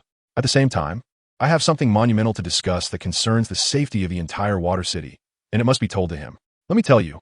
Barry didn't take anything in at all. He took out 3 bottles of beer from the fridge, his eyes scanning back and forth between Duke and Van Oka like a radar. He wasn't thinking about the safety of Water City. He was thinking about the gambling skills of these two gambling gods. The look in his eyes was almost begging them to teach him a few tricks. Duke was speechless and had to repeat himself, finally dropping the big deal. "You help me, and then I and Van Oka will personally teach you gambling skills." Goodness, that really hit Barry's sweet spot, but he was still a bit hesitant. After all, this was a huge matter. Seeing his hesitation, Duke upped the ante. His tone so serious it could drip water. "What I said about Water City is no joke. This matter is so important that I can only discuss it with the mayor. Trust me, I'm just a small pirate. What can I do to him?" Barry looked into Duke's sincere eyes, gritted his teeth, and said, "All right, I'll take you there, but no weapons allowed." Duke and Van Oka hadn't brought any weapons anyway. And to reassure him, they even opened their clothes to show him. You can't say it, Barry, as a boatman, had quite a bit of energy. When they reached the town hall, those guards, who looked like door gods, saluted him and let them in without any hassle. Duke was dumbfounded, thinking to himself, what kind of person is this? When he got to the mayor's office door, Barry asked them to wait while he went in first to report. A short while later, he came out and said, "The mayor wants to see you, but only you can go in." Duke nodded and told Van Oka to wait. As a result, a guard came over and conducted a thorough body search on Duke, comparable to airport security, before letting him in. That office, my goodness, what a spectacle. It looked like a palace. Sitting behind the desk was a middle-aged man with blue-purple hair, a serious expression, and a small mouse peeking out of his pocket from time to time. This man was Espagu, the mayor of Water City and president of Conqueror Corporation. Espagu didn't even look up and got straight to the point. Barry said, "You have something important?" Duke didn't beat around the bush and directly said, "Two things. One is important to me, and one is important to you." Espagu paused, coldly stating, "Young pirate, my time is very valuable." Duke seemed to not hear him and continued. "The first thing is that my bounty notice is plastered all over the city. Please help me find out who did it. In return, I will help you deal with those tough nuts in the shipyard acquisition." When those words came out, Espagu finally looked up, his sharp gaze scrutinizing Duke. "What can you, a pirate, do to help me?" "Pirates have their ways," Duke replied casually, but his tone was full of confidence. Espagu sneered. "The ways of pirates are nothing but pillaging and plundering." "But you can't deny," Duke retorted, "when regular methods fail, this trick is the most effective." The two began a tense tug-of-war in the office. Espagu thought for a moment and pulled out information on 3 companies from his drawer. "I'll give you 3 days. If you can handle them, I'll give you the information." Duke frowned. 3 days? That's too late. You want to know who is behind this right now? Seeing the negotiation about to hit a deadlock, Duke dropped a bomb. "Mayor, the second thing. I know there are spies from the world government in Water City, CP9 agents, like a blonde beauty named Khalifa." Goodness. Espagu's eternally icy face cracked open a small gap in an instant, although it was just for a moment. Duke caught it perfectly. Now the deal was on. Espagu pulled out a resume from another drawer, and there was Khalifa's photo. "Honestly, I didn't see her as CP9. Duke nodded and said understandingly, "And who knew?" Suddenly, Espagu exploded. "What nonsense about men? If you can't speak properly, shut up." Clearing his throat to hide his embarrassment, Espagu continued. "Your crew, 3 in the hospital, 3 in prison. I will send someone to protect them. As for those who are after you," he took out another bounty notice and slammed it on the table. The person on the bounty notice was none other than the captain of the Black Cat Pirates. "Crocodile? Where is he?" Duke's gaze instantly turned cold. "In a cheap bar on Northwest Island," Espagu reminded him. "Young man, he's a big pirate worth 10 million berries, not someone you can handle. Don't throw your life away." Duke just smiled calmly. Dealing with him is as easy as squashing an ant. After saying that, he turned to leave. Espagu watched his back and suddenly asked, "Was it you who robbed the Frankie family of that 20 million? Duke didn't even look back, no? As soon as Duke left, a muscular man wearing absurdly short shorts rushed in from the back door. It was Frankie. He was furious and yelled, "It's definitely him. This guy won't admit it." Espagu rubbed his temples. "All right, I'll make up that money for you. I don't want your charity." Frankie pouted, but immediately asked, "Why did you let him handle the shipyard matter?" Espagu stroked the mouse in his pocket and said lightly, "You act too recklessly and demand too high a price. I always have to clean up after you. This young pirate is smarter and bolder than you." "Huh?" Frankie exploded on the spot, getting almost nose-to-nose with Espagu. "Are you saying I'm not as good as him?" Espagu disdainfully moved away and began to discuss serious matters. "We need to prepare early for the CP9 issue." Frankie clenched his fists. "What are you afraid of? I'll go take them down right now." "No," Espagu shook his head, showing his cunning side. "If we drive this batch away, another batch will come. It's better to let them stay here, right under our noses. That way, it's actually safer." Frankie was unhappy, but understood this reasoning. Then Espagu suddenly changed the subject. "By the way, that kid needs a safe place. I think your place would be just fine." "Huh?" Frankie exploded again. "What do you mean? You want me to protect the guy who robbed us?" "Hey, you bastard. Clarify your words before you leave." Meanwhile, in the prison, Jotun, Raymond, and Zango were locked in a cell with a big guy. Raymond was as anxious as a cat on a hot tin roof, while Jotun was in the corner with his eyes closed, practicing his 6 styles. Raymond got annoyed and started arguing with Jotun, and the two rolled up their sleeves, ready to fight. As a result, they woke up the big guy who was sleeping in the cell. The big guy was in a foul mood, and with his belly sticking out, he shouted, "What are you making noise for? Don't you know this is my territory?" Raymond and Jotun exchanged glances and paused their internal war. A minute later, the big guy, with a bruised face, was kneeling on the ground, bowing. "Sorry, grandpas. It was my fault for speaking too loudly." As night fell, Barry took Duke and Van Oka to the streets to buy a new sword. Duke's sword had chipped during the fight with Khalifa. They entered a knife shop called Godslayer, which had an impressive name, but when Duke looked at the knives inside, he shook his head. They were too flashy and impractical, just like those overly packaged mooncakes nowadays. The shop owner was an old man who came out and pointed at Duke, shouting, "Crying?" He asked, crying. Duke was bewildered. "Me? Not you. It's your knife." The old man excitedly said, "It's whaling. You who don't love knives have ruined it." Speaking, the old man took Duke's knife, pressed his ear against the blade, and listened for a while with his eyes closed, saying with great sorrow, "He told me he's in great pain. Your strength is too brutal for him to bear." After hearing this, Duke pondered for a moment and actually bowed to the old man. "Thank you for your guidance, Senior." He originally wanted to buy another knife, but the old man said there wasn't a knife in the shop worthy of him. Even more surprisingly, the old man refused to return the old knife, saying, "If he follows you, he will die." Duke was speechless, but the old man seemed to have made a significant decision and waved his hand. "You come with me." Meanwhile, at the other end of the water city, in a cheap bar on Northwest Island, Chloe was adjusting his glasses, the lenses glinting coldly in the moonlight. His subordinate, a catman, reported that they had lost track of Duke. Chloe chuckled ominously. "It's fine. This game of cat and mouse is about to end. Give him 2 more days. If he can't find me, I'll destroy his companions, ship and all." On this side, the knife shop owner took Duke up to a dusty second floor. In the center of the room was a large black box. The owner opened the lid, revealing a completely black katana with white ripples lying quietly inside, its blade emitting a strange black light. "This sword is called Dark Jade, one of the great knives of the 21 crafts." The owner's voice was deep and hoarse, "but it is cursed. Every master who has owned it has met an untimely death. Young man, do you think your life is tough enough?" Duke laughed. "There is no shortage of regrets in this world, and letting such a treasured blade gather dust is one of them." He stepped forward and grasped the hilt. Instantly, a bone-chilling cold swept through his body from his palm, but he remained unfazed, and with a thought, an invisible airflow enveloped the blade. The dark jade let out a clear, ringing sound, as if responding to its new master. Duke felt a connection, swung his arm, and a sharp slash cut through the air. Boom! The wall behind the owner cracked and fell apart. The owner was so frightened that his legs went weak, and he fell to the ground. Duke sheathed the knife and smiled apologetically. "Sorry, I couldn't hold back. How much for the wall and this knife?" The owner, still in shock, looked at him and simply said, "Young man, to become the master of the knife, do not let it enslave you." Duke looked at the dark jade in his hand, the blade flashing with black light, and responded boldly, "It belongs to me." Just then, people downstairs heard the loud noise and rushed up. The beautiful saleswoman saw that the owner was still alive and sighed in relief. "Boss, you're still alive." As soon as she finished speaking, she pointed a finger at me and warned, "Don't mess around. I'll call the police. The city guard will be here soon." I was stunned at the time, thinking this girl was quite quick on her feet. Well, time was tight, so I hurriedly told the boss, "Boss, name your price, and I'll have someone deliver the money right away." Guess what happened next? The boss sighed, waved his hand, and said, "Forget it. Just consider your old knife as a trade for this piece of dark jade. Let's pretend this never happened. And please don't tell anyone that the knife came from here." Goodness, I tell you, this boss is definitely a clever person. So I didn't act coy and gave a deep 90-degree bow to express my gratitude, then hurriedly left with Van Oka and Barry. As I was leaving, I casually touched a fully black scabbard engraved with violets. Hey, I have to say, it was a perfect match for my new knife.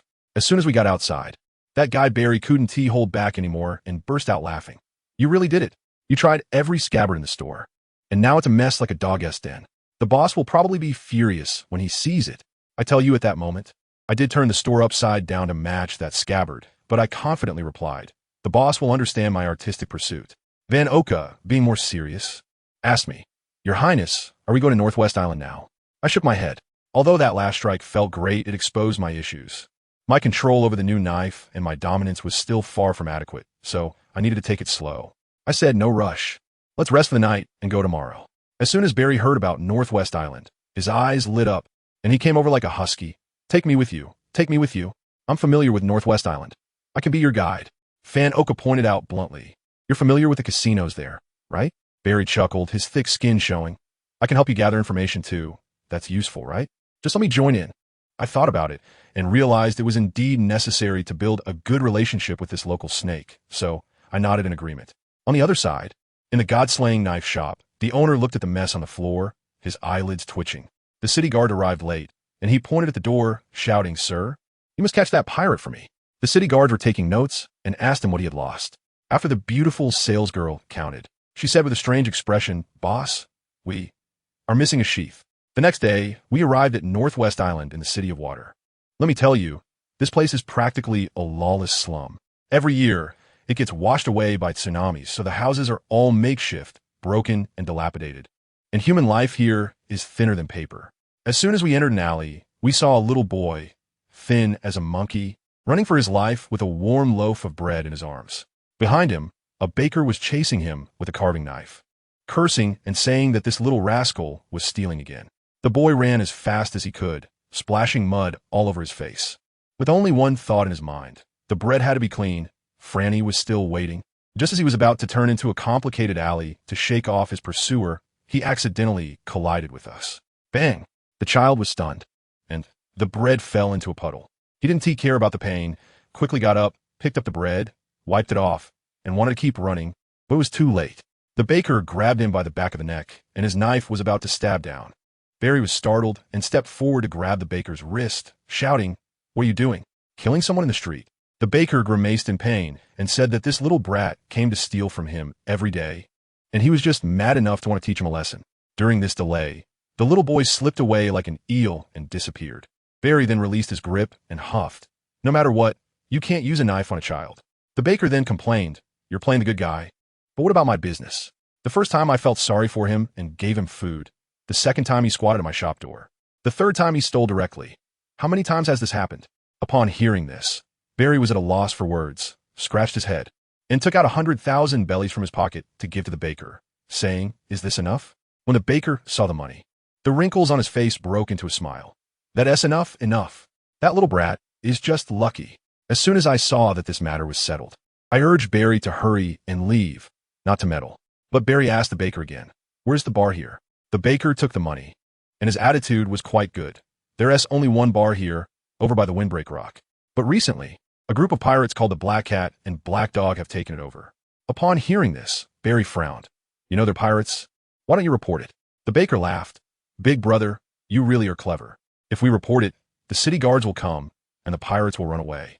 When the guards leave, the pirates will come back and rob us even more. It's better to treat them like lords from the beginning. If we serve them well with food and drink, they'll leave on their own." Barry was furious, but he had no way to argue back. I patted him and said, "Let us go." On the way, Barry got angrier the more he thought about it, cursing, "Those damn pirates, they really deserve to die." After saying that, he remembered that I was also a pirate and quickly explained, I'm not talking about you, Your Highness. I'm talking about those ruthless ones. I don't really care," and I even laughed. "I didn't expect you to have a sense of justice." Barry looked serious. "I absolutely won't allow bad things to happen in the City of Water, because this is my home." Home. I pondered over these two words, my gaze a bit unfocused. Just then, Van Oka suddenly spoke up. "It seems we've arrived." I looked ahead, and, good grief, 3 pirates were pissing against the wall, competing to see who could go the farthest. The scene was simply unbearable to watch. I smiled and asked Barry if I hurt them that should be okay, right? Barry looked at my smile and inexplicably shivered, saying, "They are not my family." As soon as he finished speaking, I dashed out. With my right hand on the hilt, the blade flashed, and before the 3 pirates, still engaged in their contest, could even react, their heads were severed from their bodies. Let me tell you, this new knife, Dark Jade, is ridiculously sharp. Cutting through the throat is as smooth as slicing through tofu.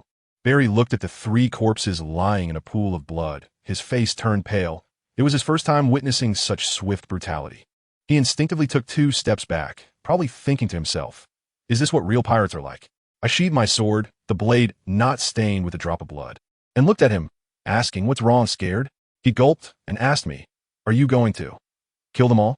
I answered naturally, "Of course. If you can't accept the possibility of dying, how can you be a pirate?" I said this for his sake as well.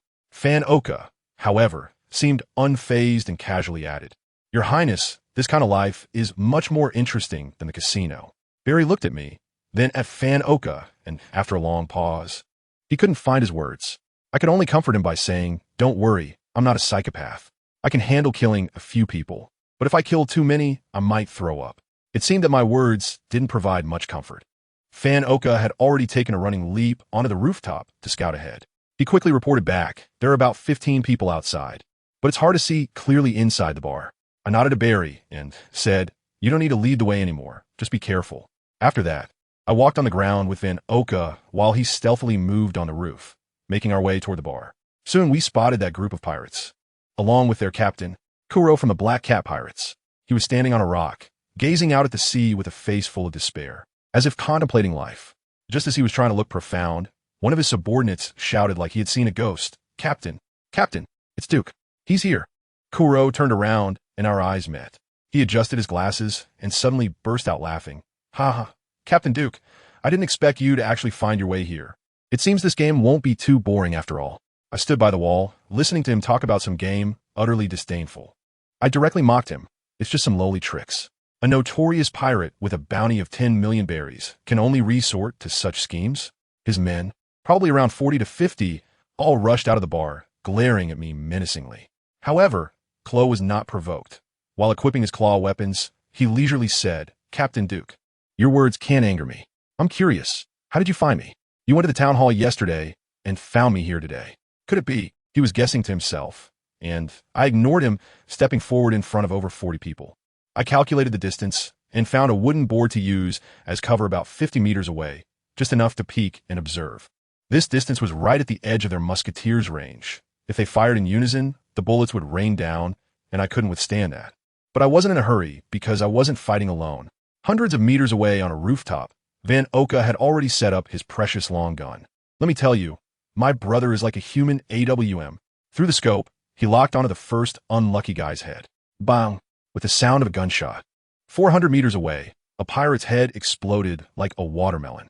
The pirates were all confused, and before they could react, bang, bang, bang, a few more gunshots rang out, and more people fell to the ground. They didn't even know where the enemy was, like whack-a-mole being picked off one by one. Van Oka was exhilarated.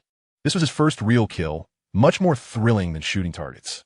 Once the front line of minions was cleared, Klo's figure was exposed. Without hesitation, Van Oka aimed directly at him. Bang! The bullet spiraled toward Klo's head. But that guy seemed to have eyes on the back of his head. He calmly pushed up his glasses and vanished into thin air. The bullet missed. Van Oka was stunned, wondering if this was the power of a 10 million bounty. He tried to find another opportunity, but couldn't locate Klo at all. A sense of foreboding surged in his heart. Just as he was about to change position, a shadow appeared before him. It was Klo. The guy had a cold smile on his face, and his 10-blade claws swung toward Van Oka. Van Oka reacted quickly, blocking one hand with a gun barrel, but his chest was still slashed with 5 deep wounds. Klo struck successfully, but didn't pursue. Instead, he stepped back a few paces and began to dig at the foundation. Your marksmanship is good, but following Duke is a waste of talent. How about joining me? Van Oka's chest bled profusely, but he stood straight and said nothing.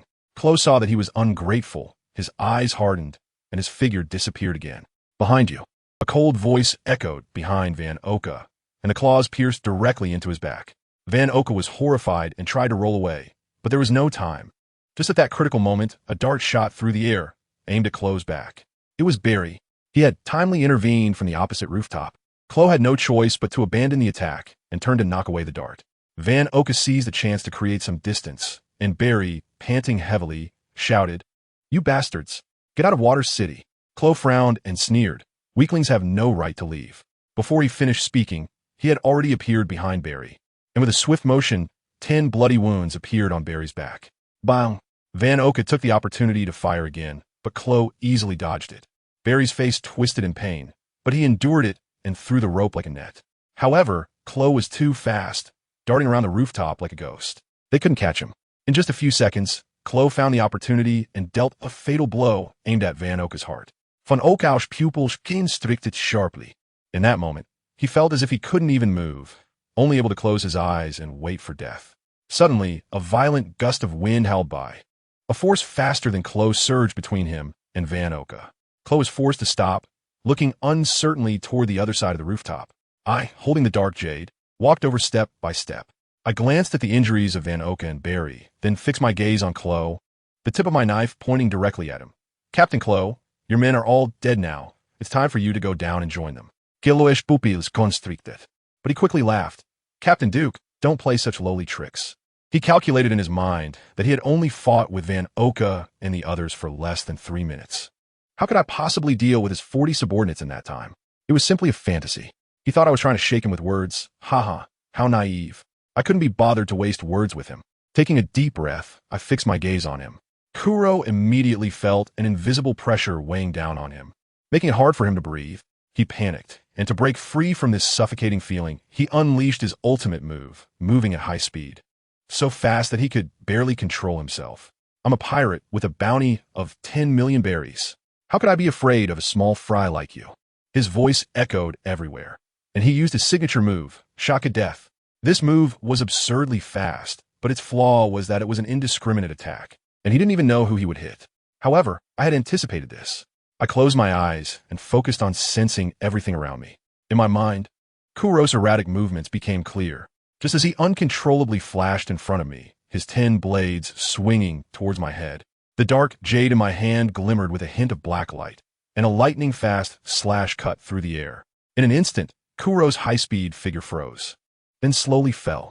The 10 blades in his hands shattered one by one, and a deep wound that exposed his bones appeared on his chest, blood gushing out. His face was filled with disbelief. He couldn't fathom how his strongest move was so easily countered by me with a single slash. Impossible. How could this be? There are countless small fries like you in the East Blue. I walked up to him, expressionless, and said, "The frog at the bottom of the well. How pitiful." Then, with a swift motion, I ended it directly. Barry shouted from behind, "Wait." But it was too late. He walked over and said, "You clearly didn't have to kill him." I looked at him in confusion. He is my enemy. Why not kill him? He's like that. If we capture him and reform him, maybe he can become a good person? Barry sighed. I coldly replied, "Only dead enemies are good enemies." Seeing his saintly demeanor, I added, "All right, if you really want to reform, there's still a bunch over at the bar. I didn't kill them, just made them sleep. You should hurry and call someone to arrest them." Barry was taken aback, then breathed a sigh of relief, probably thinking that I wasn't a complete psychopath after all. Later, in the hospital, after Van Oka finished bandaging my wounds, he quietly asked me, "Your Highness, how did you defeat dozens of pirates in just a few minutes?" I replied mysteriously, "It's just a matter of a moment. You'll know later." Then I told them to take good care of their injuries, and I'd handle the dirty work of acquiring the shipyard myself. This matter is quite simple. Mayor Iceberg wants to unify the shipbuilding industry of the Water City. But there are 3 stubborn bosses who are disobedient, and he can't take direct action. So, he needs me, this pirate, to act as the black glove and deal with those 3 bosses. Then he can shift all the blame onto me. Perfect. After Barry's injuries improved, he went to report the situation to Iceberg. Once Iceberg heard it all, he couldn't sit still, especially when he learned that I had taken down Klo in one strike. His brows furrowed so much they could crush a fly, realizing that my strength exceeded his expectations. Then he asked a crucial question. "Wait, you said those 30 or so pirates all fainted at almost the same time?" Barry nodded and said yes. But everyone he asked claimed they hadn't seen me and just fainted. Who is Iceberg? He is well informed. A term flashed through his mind, a power that can cause weak-willed individuals to faint instantly. His face went pale, his pupils shook, and he stammered, "Could it be the Conqueror's Haki that only those with the qualifications of a king possess?" I tell you, at that moment, Acebug's worldview collapsed. Who possesses Conqueror's Haki and isn't a renowned figure in the world? Pirate King Roger is one of them. Thinking of this, his fists tightened. Barry noticed his strange expression and foolishly asked, "Mr. Iceberg, what's wrong?" Acebug waved his hand, took a deep breath, and his attitude made a complete turnaround. No, it was a 360-degree turn. He immediately ordered, "You go contact Duke again, tell him I've arranged for his companions. They are absolutely safe. And also, withdraw all his bounty notices in the city. I'll arrange the best craftsman to give his ship a luxurious renovation. Whatever he needs, just provide it." Barry was completely stunned. Huh, just a couple of days ago, he said I was a little pirate who would die and be forgotten, and now, all of a sudden, it's like a real-life Sichuan opera face-changing performance. And he almost wants to treat me like a father? Although his mind was full of questions, he could only honestly respond, "Okay, Mr. Iceberg, I will go find him right away." And guess what? This guy really invited me to the most high-end CAF in Water City. Let me tell you, that place, wow, it was so fancy. With a piano and freshly ground coffee. As a shipwright, I had never seen such a setup. I felt like I would dirty their floor just by walking and wearing my work pants. I waited for a short while, and the main character arrived. Duke, this guy, was dressed in a black trench coat, with his hat pulled low, walking with a certain flair, and his vigilant little eyes looked like he was meeting with a spy. I quickly invited him to sit down and said to him, "Hey brother, relax. This place is ridiculously expensive. Everyone who can get in here is someone of importance, so it's very safe. Thanks to you, this is my first time here." However, Duke sat there with his brows furrowed and directly asked me, "What did you call me here for?" I chuckled and leaned forward, lowering my voice to say to him, "The mayor asked me to tell you that your little friends have been arranged for. They are absolutely safe. So just put your mind at ease." I thought he would be overjoyed to hear this, but instead, he looked even more confused. Let me tell you, his expression was as if it was written on his face that something unusual was happening. He asked me, "What does the mayor want?" No. I quickly waved my hand and said, "The mayor said he had someone tear up your bounty notice and even wants to give your shabby ship a luxurious renovation." "All right, and if you need anything else, feel free to ask. I'm your exclusive customer service." Goodness, Duke went silent right away. He must have been wondering what kind of medicine the Ice City mayor had taken to act so strangely. He thought for a long time and probably felt it was because he had taken care of Crow, getting rid of Menace. And the mayor was looking favorably upon him, but he still felt something was off, after all. What kind of treatment does a small pirate from the East China Sea deserve? Then this guy said something that left me dumbfounded. He said, "Thank you for the mayor's kindness, but I don't need it. I don't want anything beyond the scope of the deal. Does anyone understand this?" He turned down a benefit that came knocking on the door. I was so anxious at that moment. I said, "Big guy, this is the mayor's goodwill. Not taking the free benefit means you're a fool. Don't you understand?" But Duke just stared at me with that principled expression, making it seem like I was scolding him. He shook his head and said, "I am a pirate, but I have my principles." All right, you're impressive. What else can I say?" I could only helplessly say, Okay, I will pass it on to the mayor." With that, I completed my task and was about to leave. He nodded and was also ready to go. Suddenly, his eyes sharpened, pointing under my seat. "Barry, is that bag yours?" I turned around and exclaimed, "Wow, I almost forgot the important matter." I quickly pulled out the leather bag and stuffed it into his arms, lowering my voice to say, "This contains all the information about the bosses of the 3 shipbuilding companies, as well as their detailed whereabouts over the past few days." Duke took the bag, his face dark as a pop bottom, and seriously told me, "Next time you discuss such matters, find a deserted place." Well, I had good intentions in bringing him to experience high society, and I ended up getting a lesson from him. After receiving the intelligence, Duke turned and disappeared into the pouring rain. Let me tell you, that day's rain was like the sky had burst open with thunder and lightning. He walked alone on the street, wearing a top hat and keeping his head down. That silhouette, I must say, had a bit of masterly demeanor. As he walked, he studied the information I had given him. This time, the mayor of Ice City was truly shelling out. The intelligence provided was so detailed. It was on a whole different level compared to the previous one. The recent schedules of these 3 old guys all pointed to the same place, a hotel called Atracy. Now, this was great. What was originally a hellish assassination mission that required searching the world for targets had now turned into a simple quest in a beginner village. Duke knew very well that this respect was earned by taking down Cloak. Strength, I tell you, in any place, it's all about strength. On the other side, our target trio was having a small meeting in that luxurious hotel called Atracy. Let me tell you, these 3 old brothers were just the perfect setup for a business palace intrigue drama. One was named Sadhu, another was named Bauer, both old foxes who had been in the business world for decades, and the third, named Leon, was in his 30s, wearing gold-rimmed glasses, looking refined, but was actually the most ruthless among the 3, having come from the underworld with a dark heart and a vicious hand. They were worried about Ice Mountain planning a major consolidation to swallow them all. They had been in this meeting for 5 days and had come up with nothing. The old man named Bauer, holding a teacup, said slowly, "Leon, if it really doesn't work, we'll have to resort to your method."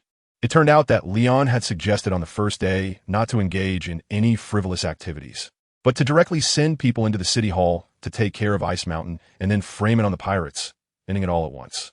A few days ago, the 2 old men were still hesitant, but now they were truly out of options. Leon, crossing his legs, looked quite pleased. "Now you think of using my method?" Too late.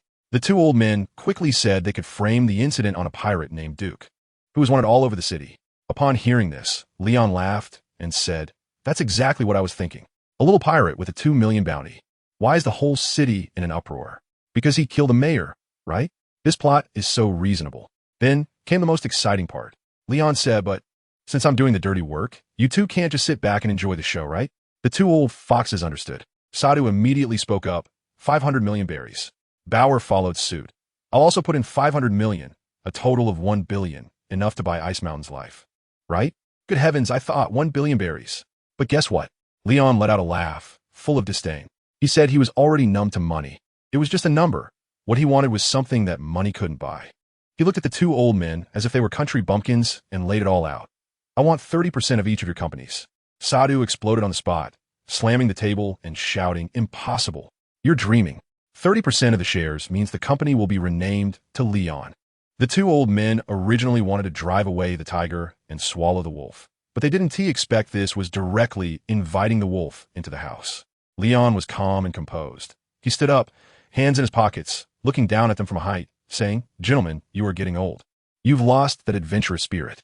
Either be swallowed by Ice Mountain or give me your shares. To be honest, my terms aren't excessive, right? At least I've left you some foundation." Bauer, quick-witted, suddenly realized, pointing at Leon and saying, "You want to swallow us and then go against Ice Mountain." Leon dropped the pretense, the truth revealed. He smiled and said, "So let me handle it. I'll kill the mayor, acquire your companies, and then also acquire Ice Mountain's company. This way, the entire shipbuilding industry in Water City will be mine." What the hell? This ambition?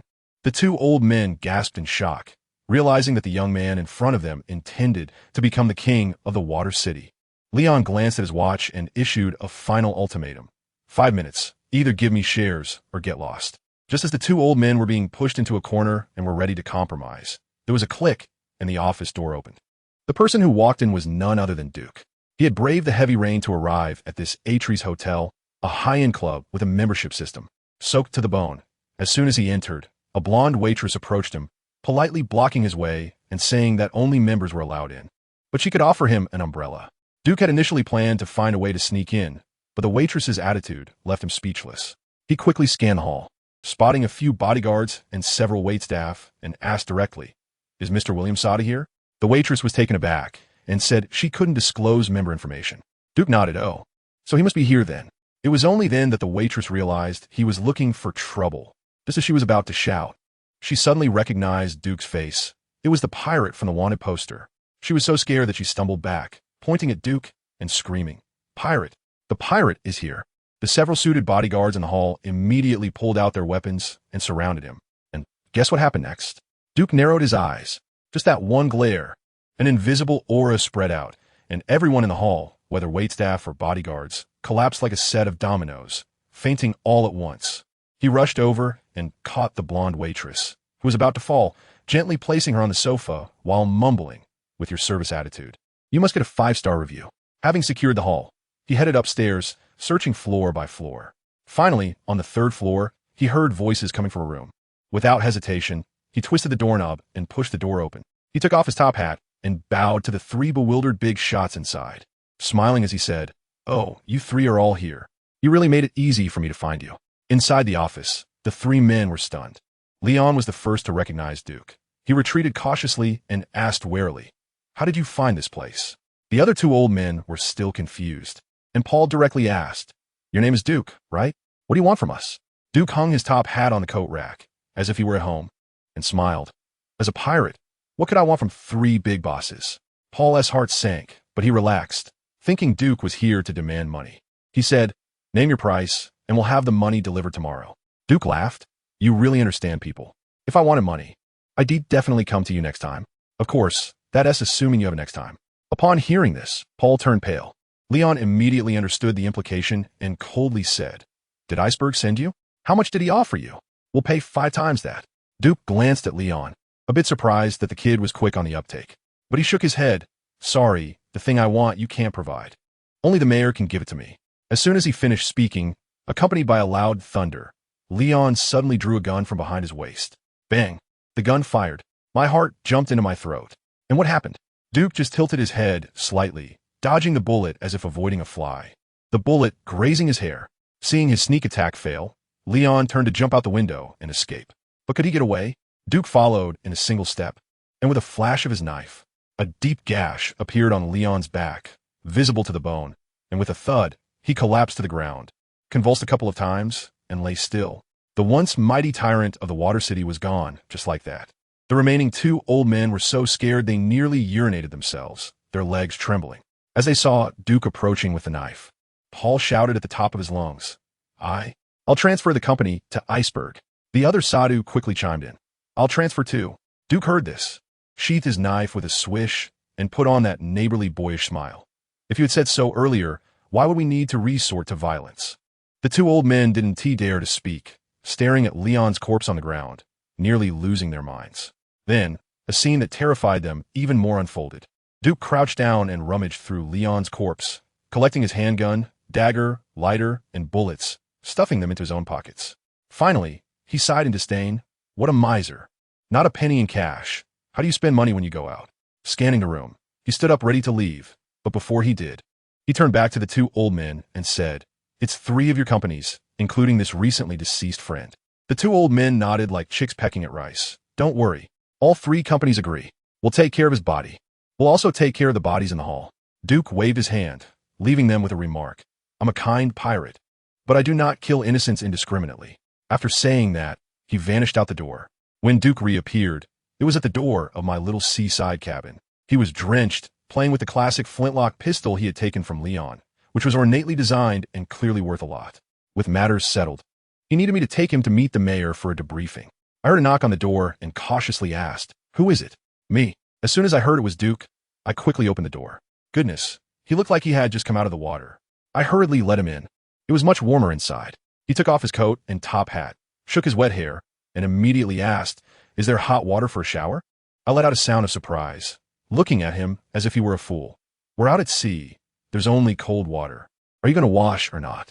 Upon hearing this, he was taken aback, but in the end, he gritted his teeth and nodded, saying it was fine as long as it wasn't seawater. I pointed to a broken wooden door in the corner, saying, "Look, there's fresh water inside.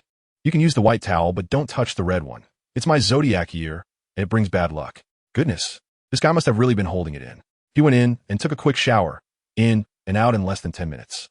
I was studying a deck of cards when he came out and asked me, "Do you just sit here playing this every day?" I hurriedly hid the cards. How could that be possible? This is my break time.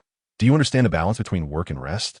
He didn't respond to me, picked up the mirror on the table, and started admiring himself, took my comb and swept all his long hair back, then narcissistically asked me, "Barry, do I look incredibly handsome like this?" I have to tell you, I was really silent at that moment. I looked him up and down for a long time, and finally managed to say, "Oh, are still more suited to being a pirate captain." This guy's face instantly fell. He put the mirror down with a bang, and his expression was almost asking me what I meant by that. I saw the atmosphere was off, so I quickly changed the subject. Hey, have you found those 3 shipyard owners?" Only then did he calm down and say, "Didn't the mayor's document mention their itinerary?" "Oh, I didn't look." I scratched my head and then noticed he had a new gun tucked at his waist. "So you went out tonight? Just to buy a gun?" Guess what he said? He casually replied, "Oh, the matter has been resolved, and they will go to the mayor to sign the contract tomorrow." At that moment, my pupils almost shattered. What the hell? Is it resolved? Just like that? Of course. His expression was as relaxed as if he was just saying the weather is nice today. As long as he found the person, everything would be fine. Who am I? I'm a pirate. Is it about the company or life? Even elementary school students can answer that question, right? No, man, this is too fast. My brain was crashing at that moment. I told him, "Mr. Iceberg, our mayor, spent 3 whole years using all kinds of tactics to acquire these companies.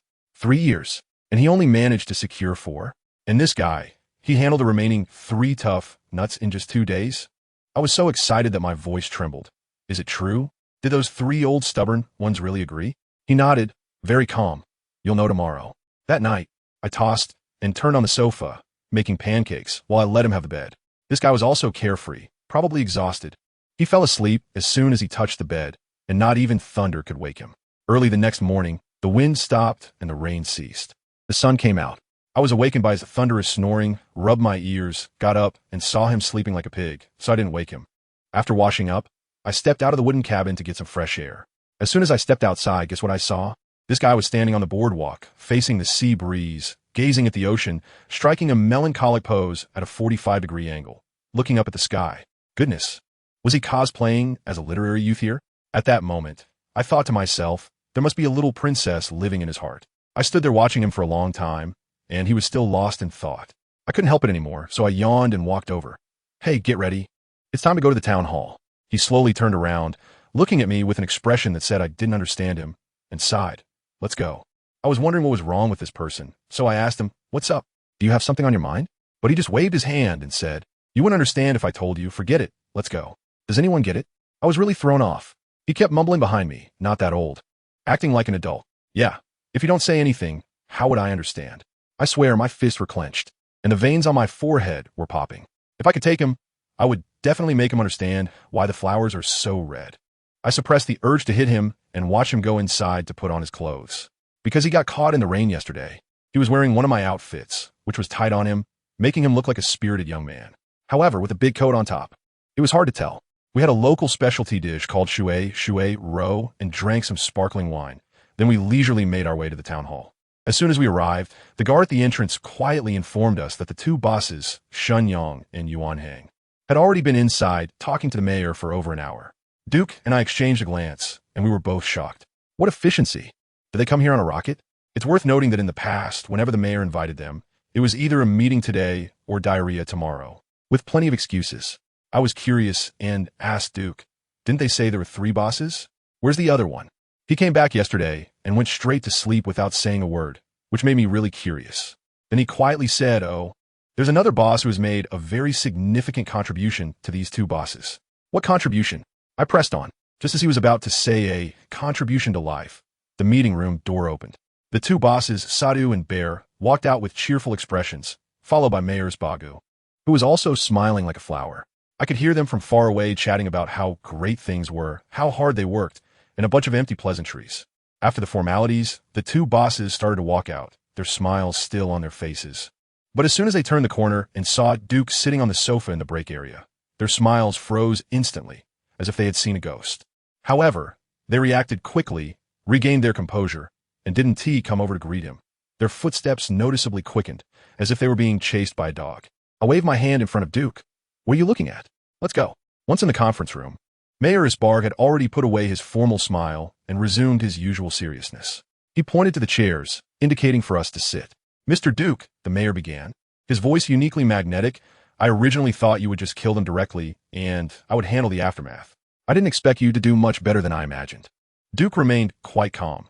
I actually intended to kill them, but they are more reasonable than I expected. For us pirates, this kind of thing is actually quite simple. Isbarg nodded in agreement, then suddenly started making grand promises. Mr. Duke, if you need anything in the future, just let us know. We will definitely help. At that moment, I felt a jolt in my heart. Those words were too heavy. A mayor making such a promise to a pirate he had only met twice. If there wasn't something going on, I would write my name backward. Duke clearly thought of this too, but he didn't show it. He just said, thank you for your kindness, Mayor. I just want to see my crew as soon as possible. Icebegu started being cryptic again. Don't worry, your crew is in a very safe place, being looked after by one of my friends. And you have met this friend too. Duke was taken aback and instinctively looked at me. I quickly waved my hand. It's not me. If it were me, I would have told you already. Icebegu, stroking the little mouse in his pocket, said slowly. This friend is also known by Barry. You can take Mr. Duke to see him. I frowned and thought for a long time. A figure with a pompadour and just a pair of briefs flashed through my mind, and I tentatively asked, Mr. Iceberg, you can't be talking about him, right? Later, we first picked up the sniper named Van Oka, and then under my lead, the 3 of us headed straight to the ship dismantling yard. I was familiar with that place. It was the territory of the Frankie family. A group of idle ship workers, not good at building ships, barely managed to dismantle them. Later, they got tired of making slow money and took on side jobs as bounty hunters, turning into a gang of thugs with Frankie as the ringleader. As we walked down the slope to the entrance of the disassembly yard, we heard a cacophony of wails and cries from inside. It was quite the scene. Duke furrowed his brow, looking disdainfully at the chaotic array of tools and shipwrecks around him. What kind of place is this? He asked. Von Oka explained nearby. This is the territory of the Frankie family, a bounty hunter group. He added, the boss is that guy who only wears a Speedo and has a pompadour. Upon hearing this, Duke suddenly understood, oh, it's him. He probably recalled the connection, but couldn't fathom how such an eccentric could be friends with the mayor. He felt a bit uneasy. Are my crew here?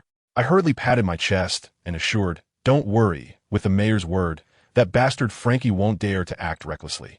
I greeted the security guard at the entrance, and those people basically all knew me. After all, they had wanted to apply to our Carrera company back in the day. And I was the interviewer, so we got in smoothly.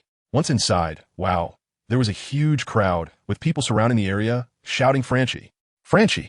I peeked through the crowd, and in the center, Duke's crew member, Jordan, was arm wrestling with Franchi on a large wooden barrel. Behind Jordan stood his 4 companions, cheering for him at the top of their lungs. There was also a chubby guy next to them, larger than all of them, shouting encouragement to Jordan. I was watching, and it seemed that Lehman in the crowd across from us noticed us and made eye contact with Duke. Duke quickly raised his index finger to his mouth and made a shushing gesture, signaling him to keep it down. On the field, a minute had passed, and Jordan was clearly struggling a bit. His hand was being pressed down slightly by Frankie.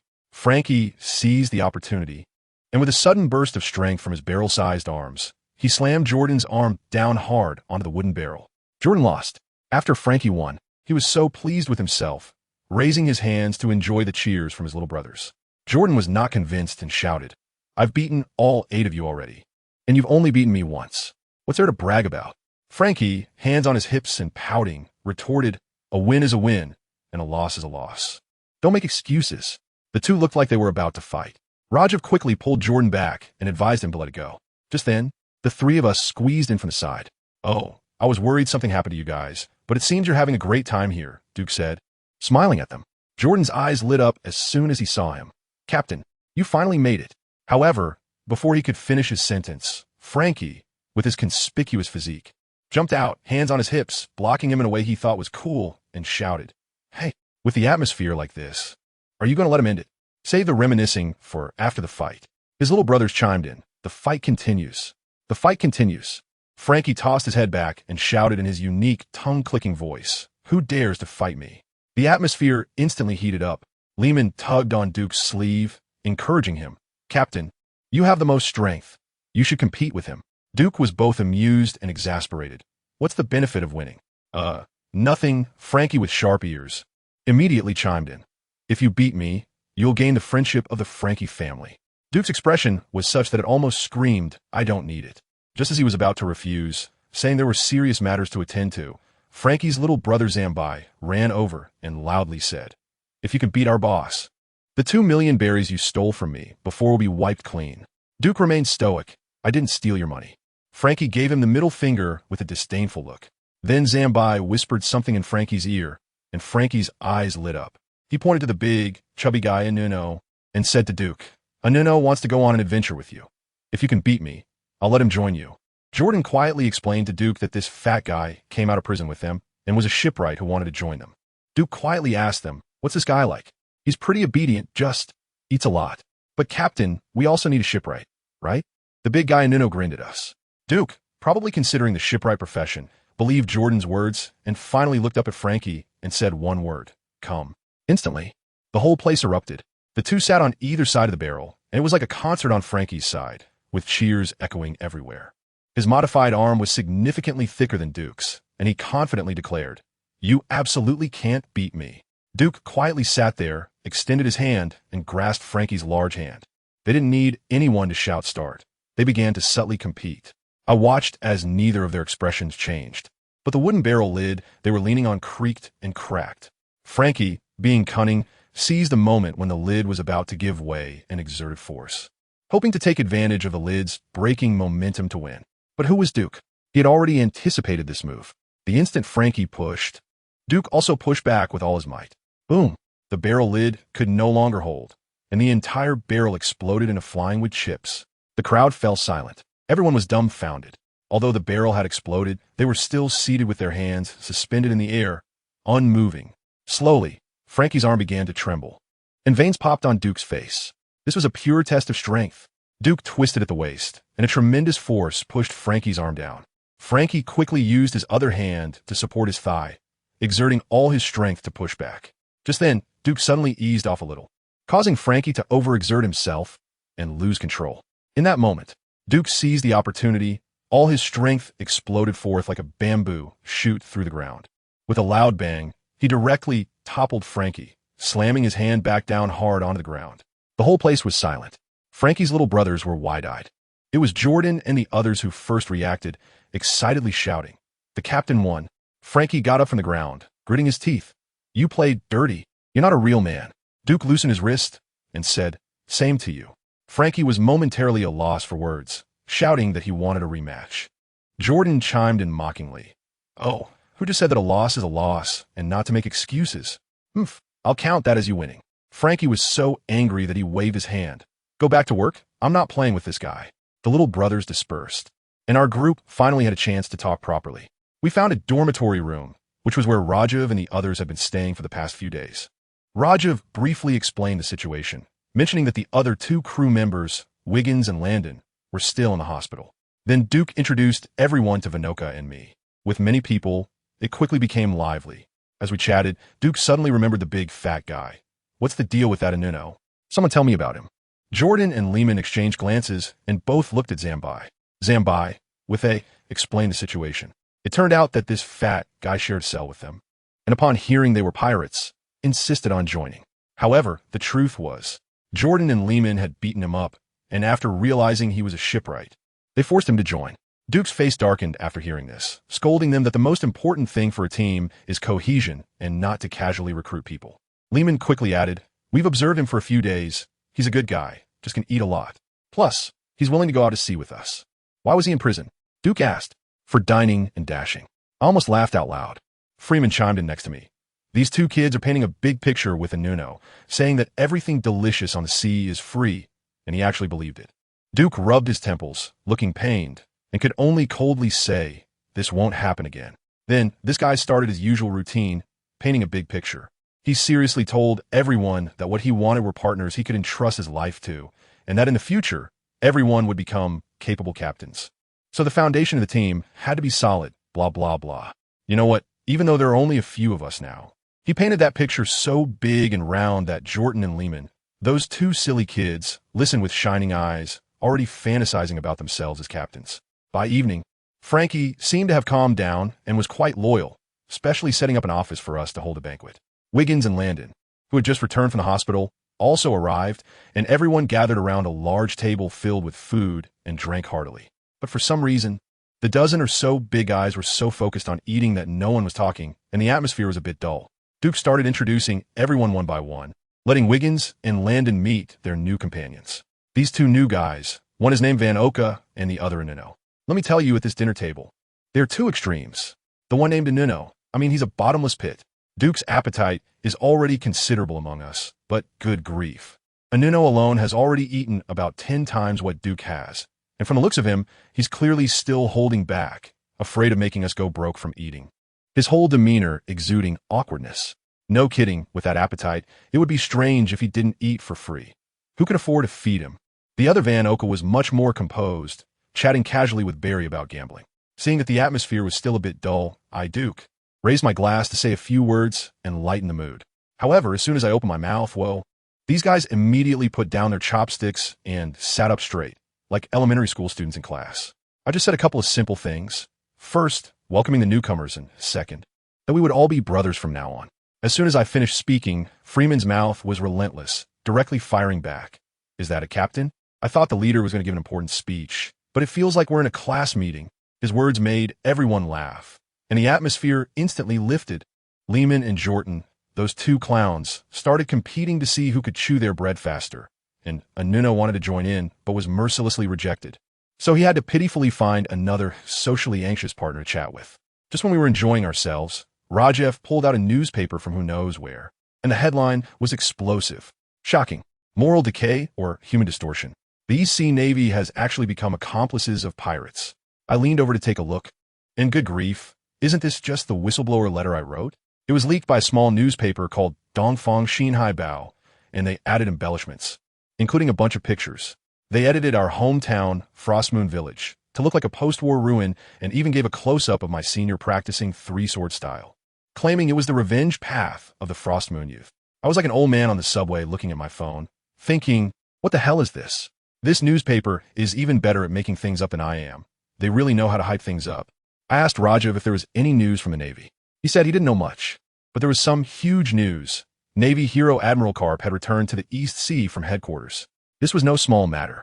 Karp usually doesn't go home for no reason, and his return at this critical moment clearly indicated it was related to the mess we had created. That kid Lehman, who had never seen much of the world, even asked if Karp was really that impressive. Duke silenced me with a single sentence, saying, "There are two kinds of Navy admirals in this world. One is Karp, and the other is everyone else." Got it. It's a dimensional strike. The scene shifted to our hometown, Frostmoon Village. Two reporters had come to the village. One named Emma, who had some professional ethics. The other was Babini. And let me tell you, that woman was practically a walking rumor machine. What has integrity? Can it be eaten? She caught an old man who was harvesting wheat and asked, "Old man, do you know about the cliquey pirate crew?" The old man shook his head. Babini immediately turned to Emma and said, "Note that down." The villagers were so scared at the mention of cliquey that they couldn't speak. The old man, annoyed by the questioning, said, "Stop asking me. I don't know anything, and Babe Beanie turned around again, saying, note that down. The Navy colluded with the pirates, sealed off the village, and the villagers were enslaved, with information cut off. Damn, this woman should be writing novels. She's simply too talented. She even fabricated a statistic, claiming that Clique trampled on the lives of 852 households in Frost Moon Village. When Emma asked her where she got that data, can you guess what she said? I made it up. It sounds credible with a mix of numbers. While they were interviewing, a few clueless rich kids tried to hit on them and even got physical. Babeanie rolled her eyes and said, Emma, step back. The next moment, bam, bam, bam, bam. The four guys were lying on the ground, singing, I am conquered. After taking care of that, the two continued looking for places to shoot close-ups of the ruins. On the other side, the main character Clique saw the newspaper and was so furious that he smashed a mast. The East Sea Navy, which used to do things for money, now turned against him, telling him to disband and get lost. He was ready to go to war with the Navy. But one of his subordinates, named Akin, was a sensible person. He directly pointed out, stop dreaming. We are the mice, and they're the cats. It's in a cat's nature to eat mice. Even if you feed the cat well, if it doesn't like you, it will still swallow you whole. This was said quite profoundly. Just when everyone was filled with righteous anger, someone mentioned that Admiral Carp had returned to the East Sea. Clique, who had just been shouting about going to war, instantly cowered and returned to the cabin, saying they needed to think it over. As for Carp himself, he was at the Navy branch having a meeting. Sleeping, after waking up, yawning, and picking his nose, he asked, is the meeting still not over? All the officers in the conference room didn't dare to breathe. Like elementary school students facing the headmaster. Once he left, the officers' legs went weak, exclaiming that they almost thought they were going to die. It seems Carp's deterrence really works. The branch commander immediately stated that they would take this opportunity to clean out all the pests in the EC. Back on our side, Freeman had been feeling a bit emo lately, thinking that he was middle-aged, with strength neither here nor there, and feeling a lot of pressure looking at young guys like Lehman. Duke wanted to comfort him, but ended up saying, life is unfair. We just have to give the middle finger to heaven. In this gloomy atmosphere, Rajiv rushed in like he had won the lottery, holding up a newspaper and shouting, Captain, big news. Clique has announced the disbandment of his pirate crew. Rajiv was incredibly excited, feeling that we were strategizing and securing victory from afar. But after Duke heard this, his brows furrowed into a knot, and he slowly said, this is not good news for us. Rajiv was stunned and said, doesn't that mean the threat is lifted? Duke looked at him and retorted, do you really think Clique would just disband the business he has spent most of his life building just like that? I tell you, Duke looked at Rajiv like he was an idiot. Disbanded? What a pipe dream. This is called a strategic retreat, advancing by withdrawing. A pure performance for the East Sea Navy. They lost face, but the main force suffered no losses, and all the essentials were preserved. I realized right away that what we wanted to see most was them fighting among themselves, both sides suffering heavy losses, and now look. They slipped away like a golden cicada shedding its shell. Now, Clique has to find a place to hide until the storm passes. And during the time he is hiding, that is our golden period for developing stealthily. But the problem is, how long can he hide? That guy is like a ticking time bomb. Who knows when he LL blow up again? Duke said directly, just ask and you'll know.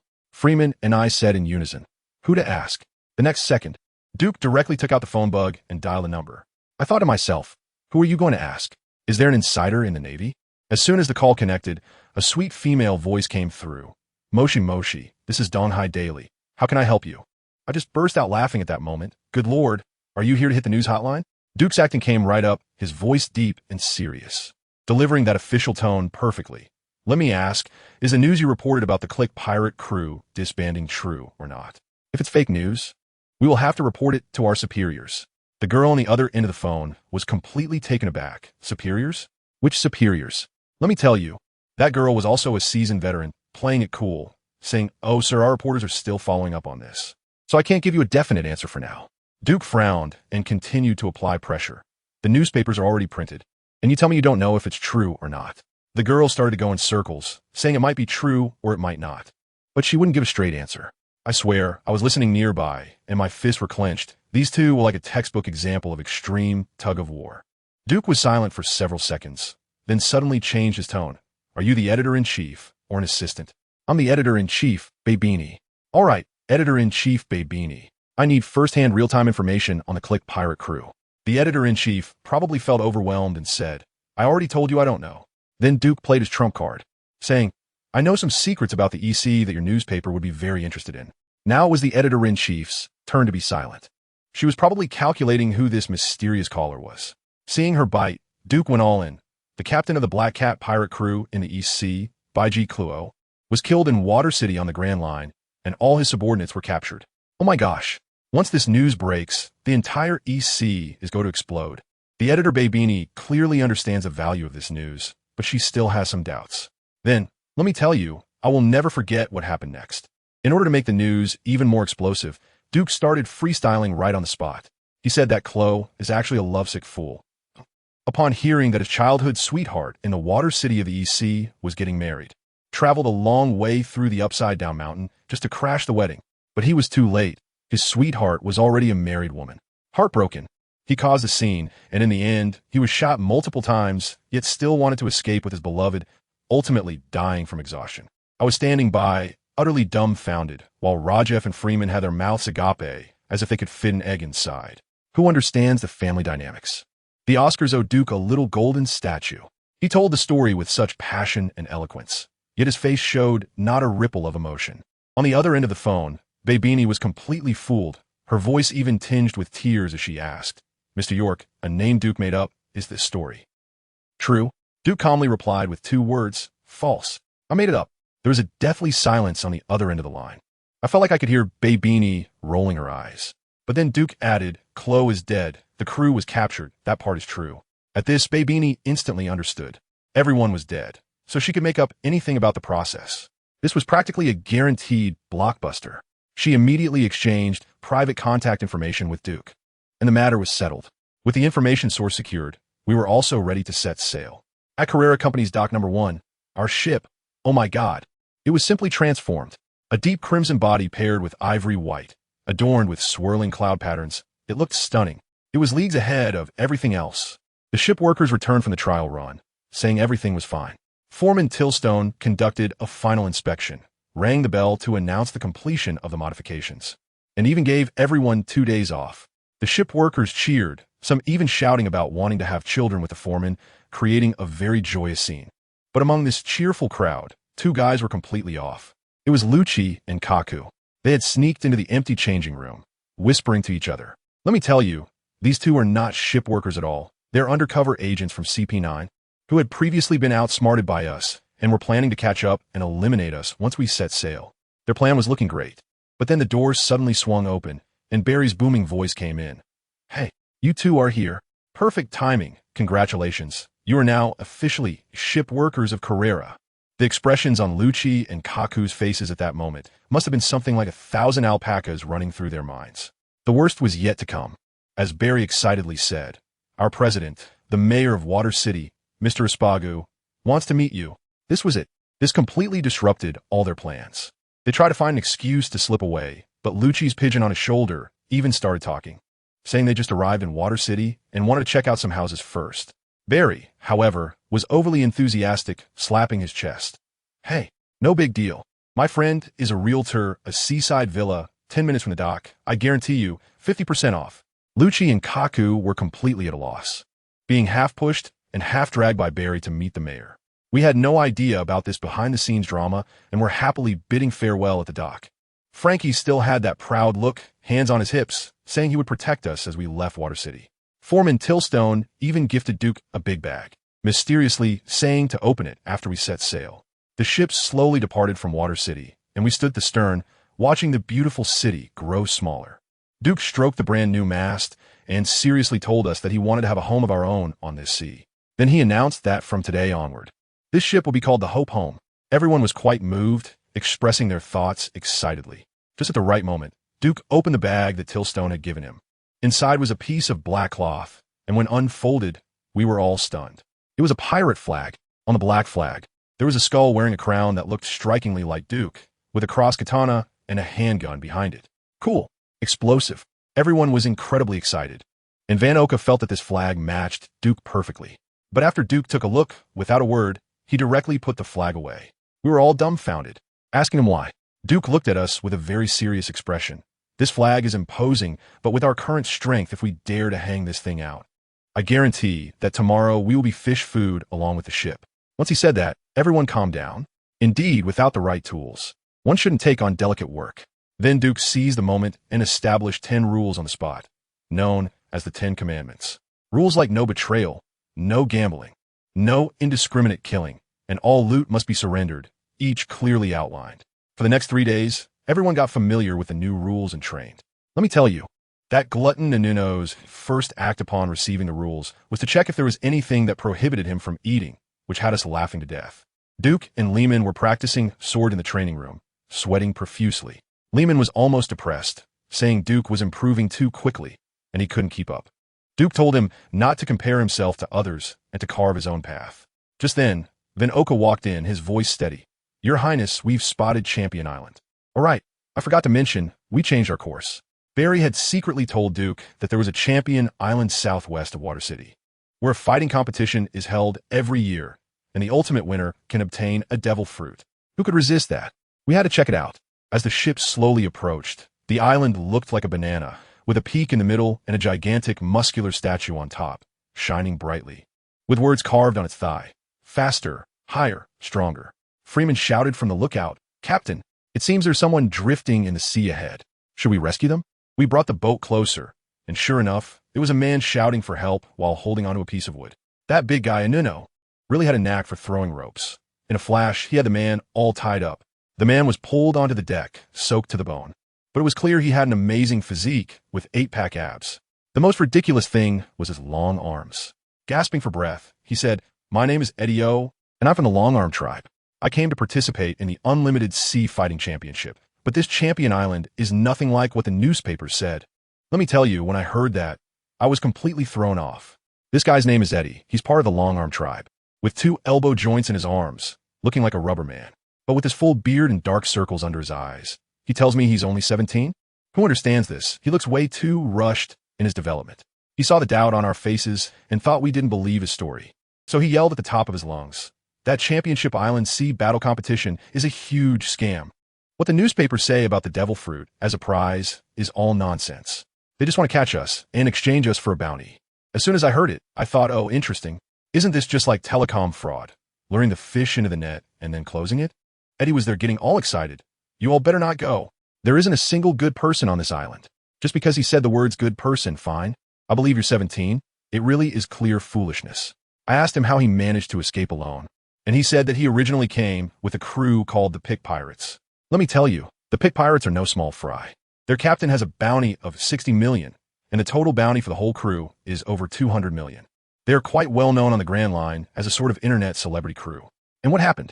Just like that, the whole crew was wiped out in the competition. Only Idio survived, and he barely managed to save his life by playing dead on the ground. He recalled it with tears in his eyes, saying that the river in the competition was filled with traps and mechanisms. The ship suddenly fell into a pit while sailing, and then there was nothing but slaughter and capture. When I heard this, I thought, this is not a maritime combat competition. It's simply a hell on earth for pirates. My crew was a bit panicked at the time, asking me if we were still going. What could I say? I looked around and calmly said, "We've come this far." You know, those 4 words have a kind of magic. Once they heard it, they immediately felt that the killing intent on the island had turned into a tourist attraction. All right then, let us go. When the boat docked, good heavens, there were pirate ships all along the shore flying skull flags, and our ship looked completely out of place, like Tang Sung who had stumbled into the spiderweb cave. For safety, we tied up Eddie and left a few people to guard the boat, while I took 7 brothers ashore to scout. As soon as we entered the forest, my subordinate Lehman leaned over and whispered, "Captain, that guy talks so ominously. Why do we really come?" I told him, "What are you afraid of? There are plenty of dangers at sea. Can we just hide at home every day? Besides, think about it. If a reckless guy like Eddie can come out alive, it means the danger level here is at most like that of a beginner village for us." Of course, I was just saying this for their sake. I was well aware that I wasn't here just to see the world. I came for that devil fruit. The person who told me this news was the mayor of Water City, Ispaku, a big shot. Could his intel be false? So it was obvious. This Champion Island is either a bounty hunter's den or simply a secret base set up by the Navy, using the devil fruit as bait to lure pirates in and then take them all down for their KPIs. As for that fruit, it definitely exists. But if you think you can win it through a fair competition, dream on. The only way to get it is to steal it. We followed the road signs and soon arrived at a place called Champion Town. The town was surrounded by towering trees, and the scenery was quite nice. But the atmosphere felt a bit eerie. At that moment, in the mayor's office, the chubby mayor, Jed, was serving tea to a man in a white suit, who looked like a tough character. The man had a big cigar in his mouth, a face full of scars and excess flesh, and was sitting with his legs crossed, exuding arrogance. He was the behind-the-scenes mastermind here, Rear Admiral Leonard. Leonard was furious about the escape of Eddie and the others. Useless.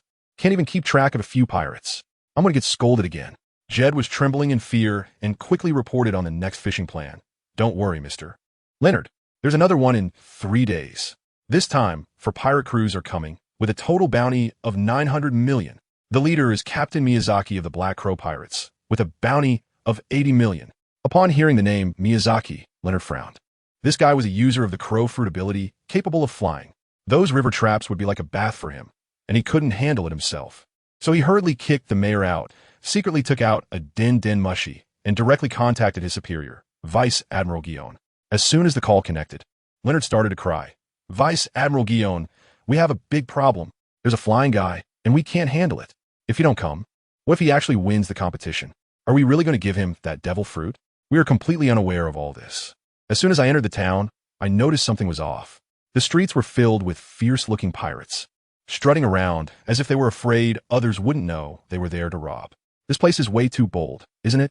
I casually brought someone into a bar, wanting to gather some information. As soon as we entered, all the pirates in the place turned to look at us, their gazes like those of butchers eyeing lambs for slaughter. A rough-looking man shouted at us, "This place is ours, kids. Go somewhere else and drink juice." I originally thought it would be better to avoid trouble and planned to take the person away. However, my sniper Van Oka has a terrible temper. Without saying a word, he suddenly pressed his gun against the big man's forehead and coldly said, "Show some respect for my captain." Damn, the atmosphere instantly dropped to freezing point. Everyone in the bar stood up, and it looked like a fight was about to break out. Just then, the door opened, and a man in a black trench coat walked in. He took a glance and immediately understood the situation, walking straight over and slapping the rough-looking man on the head. "Delric, you're causing trouble again." Then he politely extended his hand to me. "Brother, my name is Miyazaki, captain of the Black Crow pirate crew. My subordinate is being inconsiderate. Please bear with us." I shook hands with him and introduced myself as Duke. Miyazaki was quite the socialite, insisting that we sit down and saying he would treat us at this table. As soon as I heard that, I thought, hey, why leave? If it's a good deal, I'm not going to pass it up. So I sat down. We were sitting together with a group of fish about to be caught, listening to their grand discussions. Miyazaki is there giving a pre-war mobilization meeting to his subordinates. "Brothers, listen up. The sailing race in 3 days is on. The last batch of 6 teams was completely wiped out. Our opponents this time are also very strong, and the river is full of traps. So everyone needs to stay alert." I was drinking and listening, feeling quite amused. These people, knowing full well it's a trap, knowing there's no way back, are rushing forward like they've been injected with adrenaline, all for a devil fruit whose authenticity is uncertain. This is no longer a conspiracy. It's an overt scheme, a blatant exploitation of human greed. It's all about willing participants. After eating and drinking to our fill, we found a place to stay. Meanwhile, Miyazaki was also trying to dig into our background with his subordinates. His one-eyed swordsman said, "Captain, I found out they're just small fry from the EC, with a bounty of 2 million on the captain." Miyazaki didn't believe it. Impossible. That kid has considerable strength. He is definitely not a pushover. A strong person with such a low bounty indicates that he has a deep mind. Let's not act against them for now. Let's see if they participate in the competition. If they do, we could take action on a racetrack. I had already made it clear to my crew, we are not participating in the competition 3 days from now. Everyone understood. I continued. Our goal is to take advantage of their distraction during the competition and directly raid the venue to snatch that devil fruit. The next day, I took a few people to the bar to gather intelligence. Just as we were sitting there, the bar door opened and all the men started whistling. I looked up and wow, a stunning beauty walked in with long legs and an incredible presence. Behind her were 5 muscular men who looked like bodyguards. Let me tell you, the women who can survive in the Grand Line are no pushovers.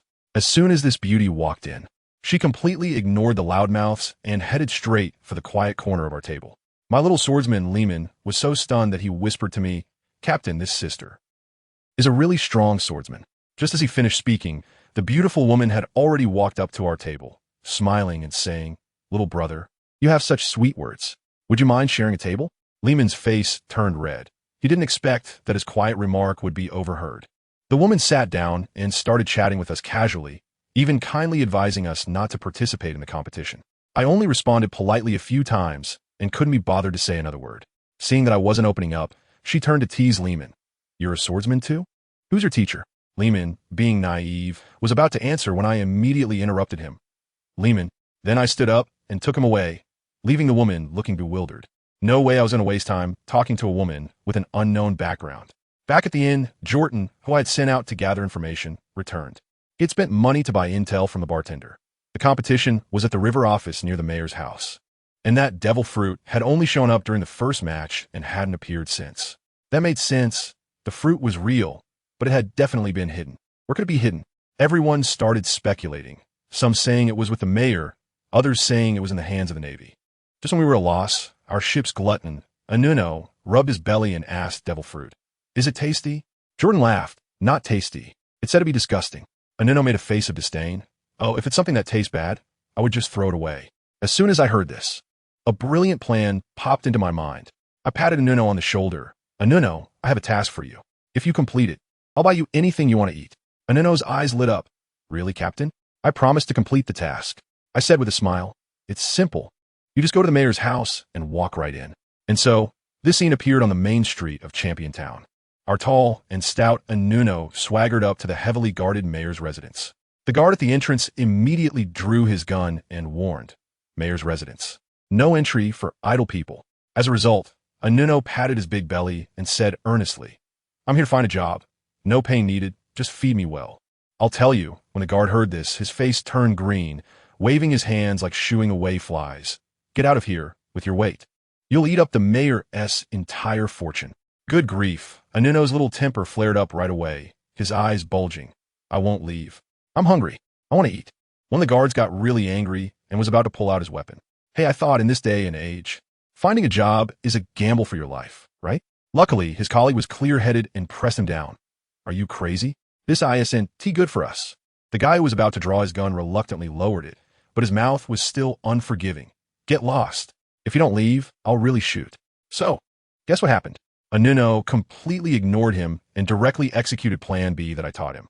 That hefty body plopped down, a mountain of meat just lying straight at the entrance of the mayor's residence, starting his performance. He was shouting, "Give me something to eat. I have strength. I can work. Just feed me well." This directly left the two guards speechless. Who understands? A 4-meter-tall giant rolling on the ground like a 3-year-old child. The scene was too beautiful for me to look at. More and more people gathered on the street to watch the fun, and these two guys were getting a headache. Just when they didn't know what to do, a tall man walked out from inside, apparently someone in charge, named Richard. As soon as he came out, he frowned. "What is all the noise? Don't you know the mayor is meeting important guests?" The guards looked at him like they saw a savior and quickly pointed at Anuno to complain. "Richard, look, this guy insists on food. And if he doesn't get it, he's making a scene here." Richard looked down and saw Anuno's white, bulging belly, which was almost as tall as he was. He was at a loss for words, squatted down, and said, "Hey, big guy, I'll give you something to eat, but can you go play somewhere else?" Anuno tilted his head, full of stubbornness. "No, I want to eat until I'm full. I can work, I want to eat for free." Richard probably found his determination amusing, thought for a moment, and said, "All right, how about you go chop wood on the back mountain? If you do well, I'll make sure you get a full meal. Deal?" Anuno thought about it, and that just completing the task. He immediately scrambled up from the ground, dusted off his pants. "Deal." Oh, no. Never eat for free." Richard looked at Anuno's funny demeanor and felt quite favorable towards him, directly ordering the guards to take Anuno to the back mountain and prepare food. Things are going smoothly up to this point, right? Not so fast. The main event is at night. After a busy day, Richard was preparing to go home. As soon as he stepped out the door, he saw the mountain of Anuno standing at the entrance again. He was a bit surprised. "Anuno, why are you still here?" Anuno grinned foolishly, the flesh on his face shaking. "You gave me work and food. I have to thank you. Where do you live? Let me take you home." I'll tell you, if it were someone else saying that, Richard would have already sounded the alarm. But with Anuno's appearance, it was just too deceptive. He looked harmless, which made Richard completely drop his guard. He smiled and nodded, and the two of them walked together. On the way, Richard started to interrogate Anuno about his background, asking where he was from and how he came to Champion Town. This was bad. I hadn't prepared so much background information for Anuno, and his answers were stammering and full of holes. As they walked, Richard's smile faded, and his eyes became sharper. When they reached the staircase, The moonlight poured down, and Richard suddenly stopped, shouting, "Who the heck are you?" "Anuno," stammered I. "I'm Anuno. I'm not asking you that," Richard said harshly. "You." Before he could finish, there was a rush of wind behind his head, followed by a loud bang, a sharp pain in the back of his head, and everything went dark as he fell into a dream. When Richard woke up again, he found himself tied up tightly to a chair, with darkness all around him. His head was still buzzing, and with a slight struggle, he realized he was bound completely, able to move only his head. As memories slowly returned, he instantly understood and yelled, "Anuno, it's you. Who are you people?" In the darkness, a strange voice came softly from the shadows. "Not Anuno S. Mr. Richard, nice to meet you. Duke, make my official appearance." Richard forced himself to remain calm. "Who are you, sir? What do you want with my kidnapping?" I stood in front of him and said slowly, "I'm sorry to meet you this way. However, if you tell me where the devil fruit is, I'll let you go immediately." Upon hearing this, Richard sneered instead. "So it's for the devil fruit. Huh, you bunch of idiots are really asking for death right on my doorstep. Hey, you sure have a tough mouth." He continued to threaten. "Do you know who you mess with? If you don't want to die, let me go quickly." In the corner, Zhang quietly asked me, "Captain, should I just hypnotize him directly?" I shook my head. Hypnosis is the last resort. "Don't rush." I suddenly had a good idea. "Let's play something advanced. Something like real torture." I leaned in and whispered a few words in their ears, asking them to prepare the props. Then I walked up to Richard. "Mr. Richard, verbal threats won't work on us. Your life is in my hands now, and I have 1,000 ways to make you wish you were dead. So, when it comes to threats, you might as well see how I'm threatening you." He was still cursing, calling me a fat bastard, and I directly stuffed a cloth into his mouth. Soon, Zhang and the others brought me what I needed, a wooden basin filled with water, positioned right above Richard's head. They also secured Richard's head, and I took a small knife to gently cut a small incision on his forehead. The water from the basin dripped, drop by drop, precisely into his wound. Richard trembled violently from the pain, but he couldn't move at all. I handed the small knife to Zhang and began the on-site teaching. This type of punishment is called the water drop method, where droplets of water continuously stimulate the wound, causing great torment both physically and psychologically. To double the effect, salt and chili powder can also be sprinkled on the wound. The more I spoke, the paler Zhang face became, and his hand trembled, causing the small knife to clatter to the ground. "Captain, please stop talking, I'm scared." I ignored him and continued. "There's something even more brutal, like Ling Shi, which is to slice the flesh from a person's body piece by piece, leaving only a skeleton, and the person can't die." Ugh! Zhang immediately started to gag. Rajef, on the other hand, was bold and leaned over to say, "Captain, how about we try Ling Shi? After all, he won't say anything." Ugh. Richard's eyes nearly popped out as he struggled like he was electrocuted. I smiled, picked up the small knife from the ground, and handed it to Rajef. "You give it a try and see how skilled you are." Rajef, being quite the dramatist, took the knife and started to gesture with it on Richard's arm, and then he actually cut into it. Richard only felt a chill in his arm. An excruciating pain instantly spread throughout his body. At the same time, a cold drop of water fell from above, landing precisely in the wound on his forehead. In that moment, all of his psychological defenses crumbled. As soon as I saw the right moment, I spoke up. "Wait a minute, it seems our Mr. Richard has something to say." Just as I took the rag out of his mouth, tears started flowing down like a burst dam. His face was smeared with snot and tears, and his voice changed pitch. I say, just a moment ago, he was tough as anything, and now he looked like an old man on the verge of passing out." I slowly leaned closer to him, staring into his eyes.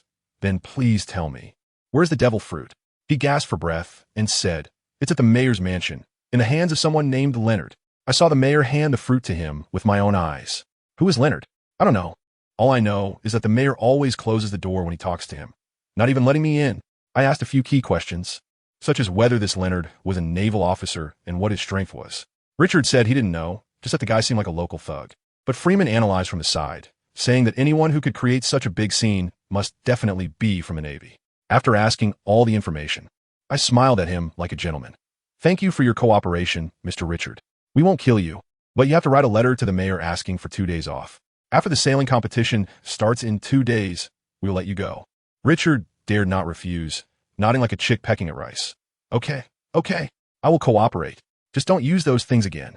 3 days later, the sailing race officially kicked off. 5 boats were docked on the river, one of which had just registered yesterday, called the Peach Rabbit Pirate Crew, with a stunning beauty named Ewan as the captain. However, The big men on our ship looked nothing like pirates. They seemed more like Marines. One of them even whispered, Admiral Guion wouldn't have already thought of the code name for when he becomes a general, would he? Wow. Turns out they are naval undercover agents. On the other side, the captain of the Black Crow pirate crew, Miyazaki, was pondering our decision not to participate. One of his subordinates came to report that they had located our ship and sent 6 people to deal with the personnel left on board. Trying to break in? Meanwhile, I and Jordan, under Richard's lead, swaggered into the empty mayor's residence while everyone else was watching the competition. Richard, while leading the way, stammered, Turn left on the 3rd floor. The middle room is the mayor's, and next to it is Leonard's. You promised that if I brought you in, you'd let me go. I remain expressionless. Don't worry. I'll let you go once I get the fruit. Our conversation was off topic. When we reached the 3rd floor corridor, Richard pointed to the room ahead and said, It's right there, you can go by yourselves. I grabbed him and said, You're coming with us. What if you're lying to us? He immediately became agitated and replied, I'm not lying. Whether the fruit is inside or not has nothing to do with me.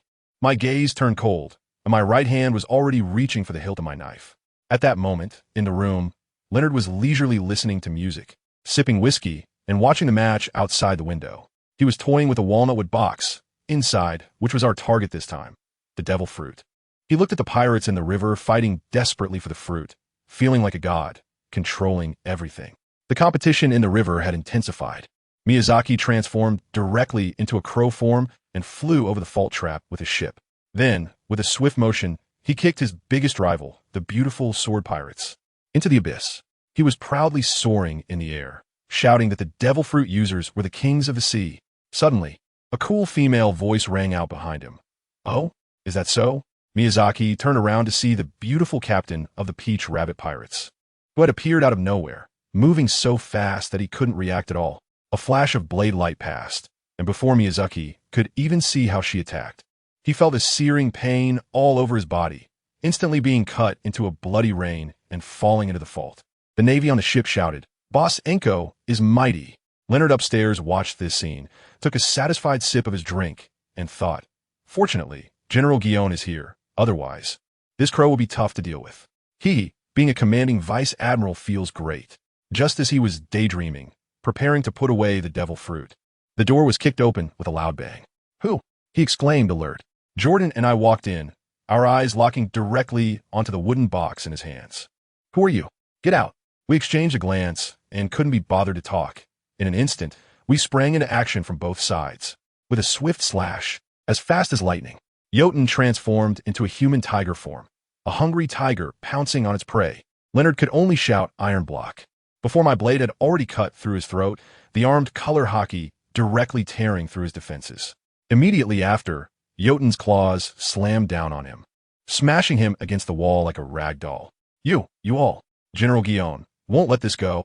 He couldn't finish his sentence before he breathed his last.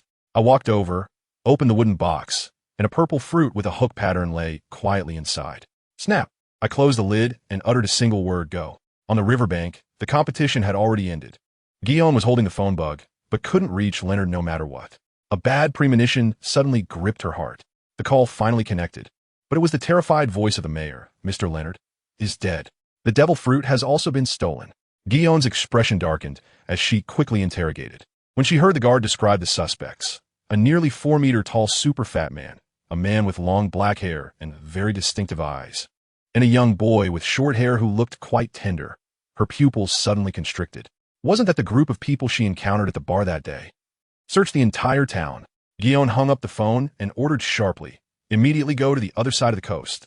Contact the nearby Navy and seal off this sea area. At this moment, on the coast of Champion Town, the remaining crew on several boats were staring blankly at our 2-masted sailboat. On the deck of the Hope Home, 6 corpses lay scattered, blood flowing everywhere, forming a shocking pool of blood. The deck was covered with 6 corpses, blood flowing like a slaughterhouse, and let me tell you, the toughest one was actually one of our own. That guy was Landon, covered in blood, leaning against the mast, gripping his knife tightly, eyes wide open, not letting anyone get close. The big guy from the Longhand tribe, Eddie, who had just helped us take down 3 enemies, was stunned, raising his hands in a gesture of surrender and saying, Brother, you really are stubborn. I just saved your entire ship. Why are you still pointing a knife at me? Trust me once, what could go wrong?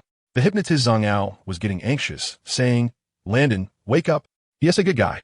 If you don't treat your wounds, you'll really die. But Landon seemed to be deaf to it, his throat like a bellows, just repeating. Zhang Ao defied the captain's orders and released them without permission. They are not our people. I can't trust them. I thought to myself, this guy is really risking his life to guard the ship. He is afraid that if he falls, these two outsiders will just sail away with the ship.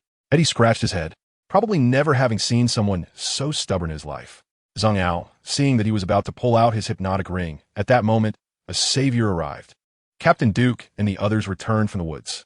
Zhang Ao shouted, as if he had seen a relative. Look, the captain is back. You can relax now. Landon glanced and saw it really was the captain. The tension in his body snapped, and he collapsed straight down. Our ship's doctor, Wiggins, rushed over to provide aid.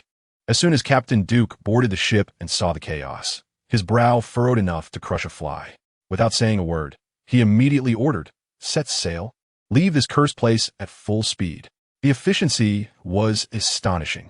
The helmsman took the helm, the anchor was raised, and someone transformed into a human tiger form to pedal in the engine room. The Hope Home dashed out like an arrow released from a bow. Once the ship was far away and the deck was cleaned up, Zhang Ao timidly reported the situation to the captain, explaining how the Black Crow pirate crew boarded the ship and how he cleverly released Eddie to help. After listening, Captain Duke assessed Eddie from the Longhand tribe and nodded. "It seems you really have some skills." Eddie grinned, revealing a set of big white teeth. "Of course. Our Longhand tribe has innate strength and has been practicing martial arts since childhood. Those little thugs were no match." The captain thought for a moment and said, "All right, you saved my crew member, so I'll allow you to move freely on the ship. You can leave when we reach the next island." Guess what? Eddie actually didn't want to leave. He said, "Boss, how about I join you? I'm just wandering around alone. And seeing how your brother Landon is desperately guarding the ship, it's so cool. It moved me." The captain probably calculated in his mind. This guy was indeed strong. But in the end, he still shook his head. "No, your strength is good, but I don't feel your determination. Joining us might just be a place for you to rest." After refusing Eddie, the captain patted Zhang Ao on the shoulder, and let me tell you, that pat promoted Zhang Ao right on the spot. In front of everyone, the captain announced, "From now on, Zhang Ao is an official partner of the Duke pirate crew." Zhang Ao was about to burst into tears, overwhelmed with excitement and stuttering his words. Nearby, a little chubby guy named Inuno was clapping enthusiastically, making the scene a bit awkward, but he was genuinely happy. However, this warm scene didn't last 3 minutes when a brother from the lookout tower shouted, as if he had seen a ghost, "Captain, there's a situation. A ship is speeding towards us from behind. Look at the bow. It's the Peach Rabbit pirate crew." Captain Duke raised his binoculars and looked. Goodness. A ship with a pink rabbit at the bow was aggressively chasing us, moving faster than we were pedaling. This was definitely not a friendly encounter. "Load the cannons. Fire." With the captain's command, our 4 cannons roared and fired. 4 cannonballs traced perfect parabolic arcs, about to hit the opposite ship. But then, a big sister standing at the bow of the opposing ship. I tell you, just like in the movies with a flash of her sword, swoosh. The 4 cannonballs were sliced into 8 pieces mid-air, exploding into nothingness. Someone on our ship recognized her and exclaimed in shock, "It's that big sister we met at the bar that day. She's really a top-notch swordsman." This is not the time for exclamations. Captain Duke shouted, "Get ready for battle." Our best sniper, Fanoka, took aim and fired 3 shots at the helmsman on the opposite side. As a result, the lady shouted, and the helmsman ducked, causing the 3 bullets to fly past his scalp. Even more outrageous was what happened next. The opposing ship suddenly accelerated like it had nitrous oxide, and a massive wave erupted from its stern, closing the distance to us in just 10 seconds. In the next moment, that female swordsman flew over from their ship, covering several meters in a single step, landing steadily on our main mast, bathed in sunlight, looking like a Valkyrie descended from the heavens. When she spoke, her tone was icy. "You killed Leonard and stole the devil fruit?" The freeman on our ship, who had been a Navy man before, went weak in the legs when he saw her face and exclaimed, You are Vice Admiral Guillaume from Naval Headquarters. Good heavens, a Vice Admiral. We've stirred up a hornet's nest now." Captain Duke, however, remained unfazed and drew his famous sword, Dark Jade. Guillaume glanced at it and sneered, "Good sword. But a pity it's wasted in your hands." As soon as she finished speaking, Van Oka fired a few shots, but she didn't even flinch. She dodged effortlessly. In the next moment, she appeared right in front of Van Oka, a flash of the blade, and a blood arrow shot out from Van Oka's chest, dropping him on the spot. Van Oka, Lehman, and Rajiv cried out with red eyes, charging at her from left and right in fury. What happened? In front of that woman, they were like children playing house. Guion casually swung her blades twice, and the two brothers were sent flying, lying on the ground, uncertain of their fate. The gap in strength was too great.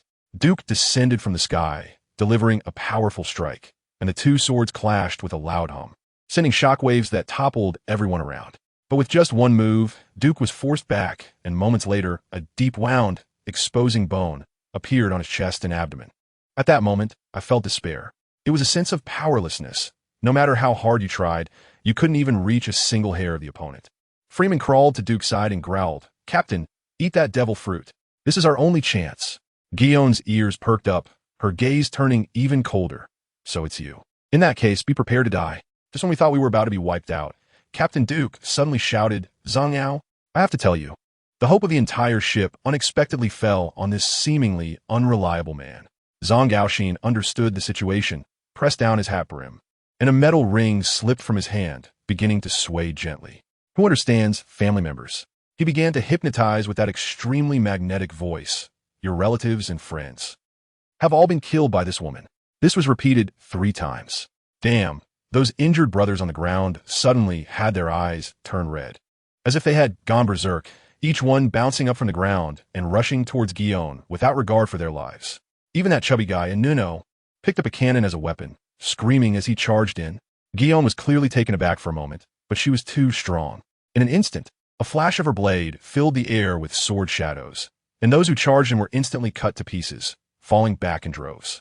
The beast-type Jotun, relying on his tough skin and flesh, charged forward despite the attacks, only to be pinned to the deck by a single blow. However, their sacrifice was meaningful.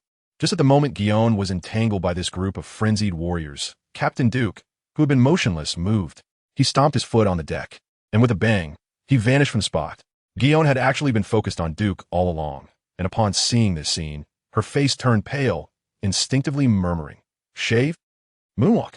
How is that possible?" Her expression was as if she had seen a living dinosaur in 2025, filled with disbelief.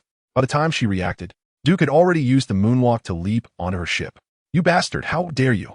Guion roared, wanting to chase after him. But even if Jotun had his limbs severed, he still clung tightly to her ankle, while Nuno slammed his entire body into her, buying those crucial 2 seconds. By the time Guion broke free, it was all too late. Duke was already standing on her ship, taking out her 5 elite subordinates in one move. And at that moment, his blade was resting on the neck of the helmsman named Tatalik. What a top-notch tactical exchange. Guion trembled with anger. But as she looked at her subordinates being held as hostages, she ultimately compromised. "Let them go, and I'll let you leave." But that wasn't enough. Duke spoke calmly, "Please, dismantle your ship's power system as well." Guion gritted her teeth, but eventually returned to the cabin. After a while, she came back with a still-smoking device and threw it on the deck. Duke wasn't reassured, so he had Nuno tie up the 5 hostages with ropes and hang them between the railings of the 2 ships. "Major Guion, once we reach a safe distance, I will naturally cut the ropes." Later, we threw a party at sea to celebrate our survival. Everyone was drunk and swaying, thanking the ship's doctor for pulling us back from the brink of death once again. Just when everyone was laughing the hardest, Captain Duke walked out from the cabin, and behind him followed someone. I stared in disbelief, nearly dropping the wine bottle in my hand. That person was none other than Miyazaki, the captain of the Black Crow pirates, who had been instantly killed by Guion on the island. He actually didn't die. Wow, this guy has some serious luck. Let me tell you, after he was slashed by Guion, he didn't die completely. He transformed into a crow and managed to fly away right under the noses of the Navy in Champion Town. He flew out to sea and happened to run into us, helping us shake off the Navy's pursuit. Then he just flapped his wings and said, "See you if fate allows," and flew away, looking so carefree. The brothers on the ship were a bit unconvinced, saying, "He fought us before, and we're just letting him go like that?" Duke silenced us with one sentence. "A flying ability user with an 80 million bounty? If we don't help him, he can find someone else." But at that time, we would have been pressed down by the Navy. Who understands this, folks? This is the world of adults. One second we were fighting for our lives, and the next we could sit down and have a drink together to survive. Rajef leaned against the railing and said softly, "The only one capable of seriously injuring an 80 million sea pirate is probably that Commodore Guion." Freeman took a swig of his drink and sighed. "ISNT that right? That woman is simply the pinnacle of combat power among the new generation of the Navy." The two exchanged a glance, chuckled, and clink their bottles. Meaning, surviving under such a monster is truly a stroke of luck. Just then, Duke slammed a walnut wood box down on the deck. Instantly, everyone fell silent, staring intently at the box because we all knew what was inside, a devil fruit that could change our fate. But the first thing Duke said completely caught us off guard. I told you before I never gamble my fate on a fruit. Moreover, Miyazaki said, this is just an ordinary Zoan type, which won't change anything. Jotan, the big guy, was the first to express disappointment. Huh? Another Zoan? Rajef went up and gave him a smack on the head. Have you forgotten how you got that arm back? Without a Zoan, you'd be a one-armed hero. Lehman rolled his eyes. Right? If you didn't know better, you'd think you were wealthy, even starting to disdain devil fruits. Jotan touched his still-injured arm, awkwardly chuckling. Duke scanned us and began his lecture. I tell you, the aura he had was incredible. If all you think about is a fruit, then your life will end up like this. He knocked on the wooden box. To me, this thing is just a knife whose usefulness you don't even know. It's merely a weapon. We are the ones who need to master the weapon. Wow, those few sentences left us all stunned. Freeman a bit tipsy sighed. The captain is the captain. We can't compare to this vision. But speaking of which, at that moment, did we have any other options besides betting on that fruit? As soon as those words were spoken, everyone fell silent. Indeed, facing Guillaume at that time, what else could we do but despair? To put it bluntly, Duke was also gambling, betting that the woman's sense of justice wouldn't implicate the innocent. Otherwise, we would have been fish food by now, not sitting here discussing fruits. Duke didn't pursue that topic and directly asked, this fruit, type unknown, who wants it?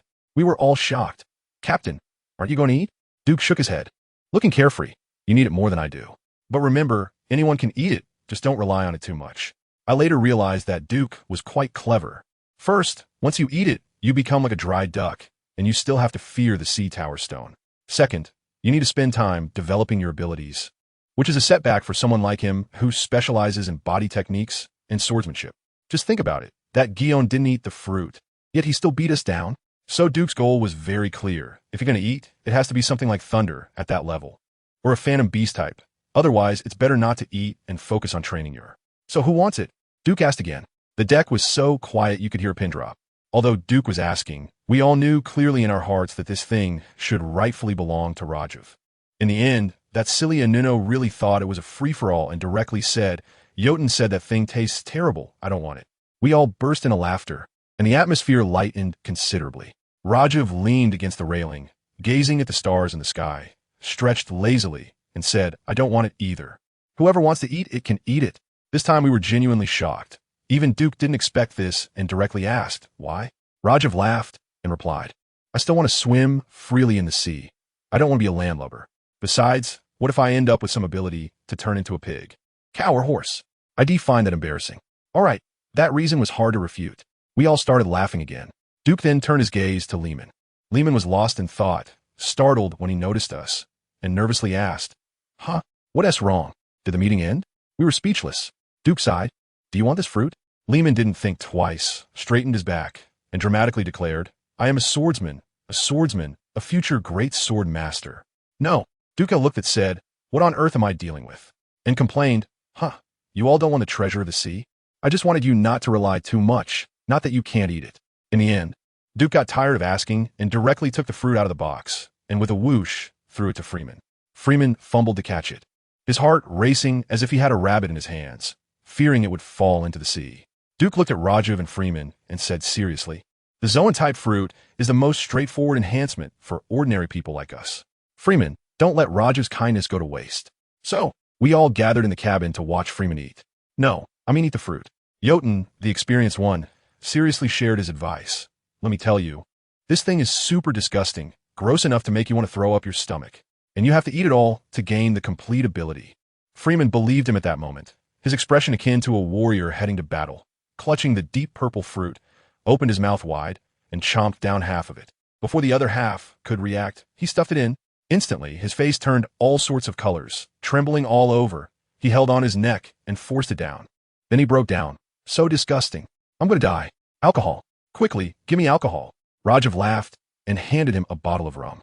After Freeman gulped it down, Rajiv leisurely added, as far as I know, you only need to take a small bite to gain the ability. I've never heard you have to eat it all. Freeman's eyes widened like saucers, and he slammed the bottle on the table, shouting, Jotun, you bastard, you tricked me. Jotun had already hidden behind Duke, making faces. Freeman, not satisfied, turned his anger towards Rajiv. Why didn't you say so earlier? Rajiv shrugged. You didn't ask me. Freeman jumped up, ready to fight. But Duke spoke up. All right, stop messing around. Let us see what ability you get. As soon as the captain spoke, Freeman calmed down. He closed his eyes to feel it, and in the next second, wow, something was off with him. His head instantly deformed, growing tentacles. His eyes turned into red compound eyes. His limbs transformed into a bright green exoskeleton. His body kept expanding, and 2 pairs of wings sprouted from his back. He was on all fours like a beast, and he was already over a person's height. We were so scared that we kept retreating, while Duke stood back a bit, observing him as if he recognized him. Freeman asked, "What's up?" Rajiv sharply commented, "Very ugly." We all nodded crazily in agreement.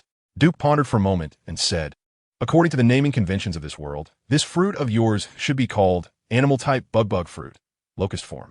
The next day, Freeman was sighing in the training room, hitting the punching bag while cursing, "Damn, why is Jordan a tiger? And I'm just a locust."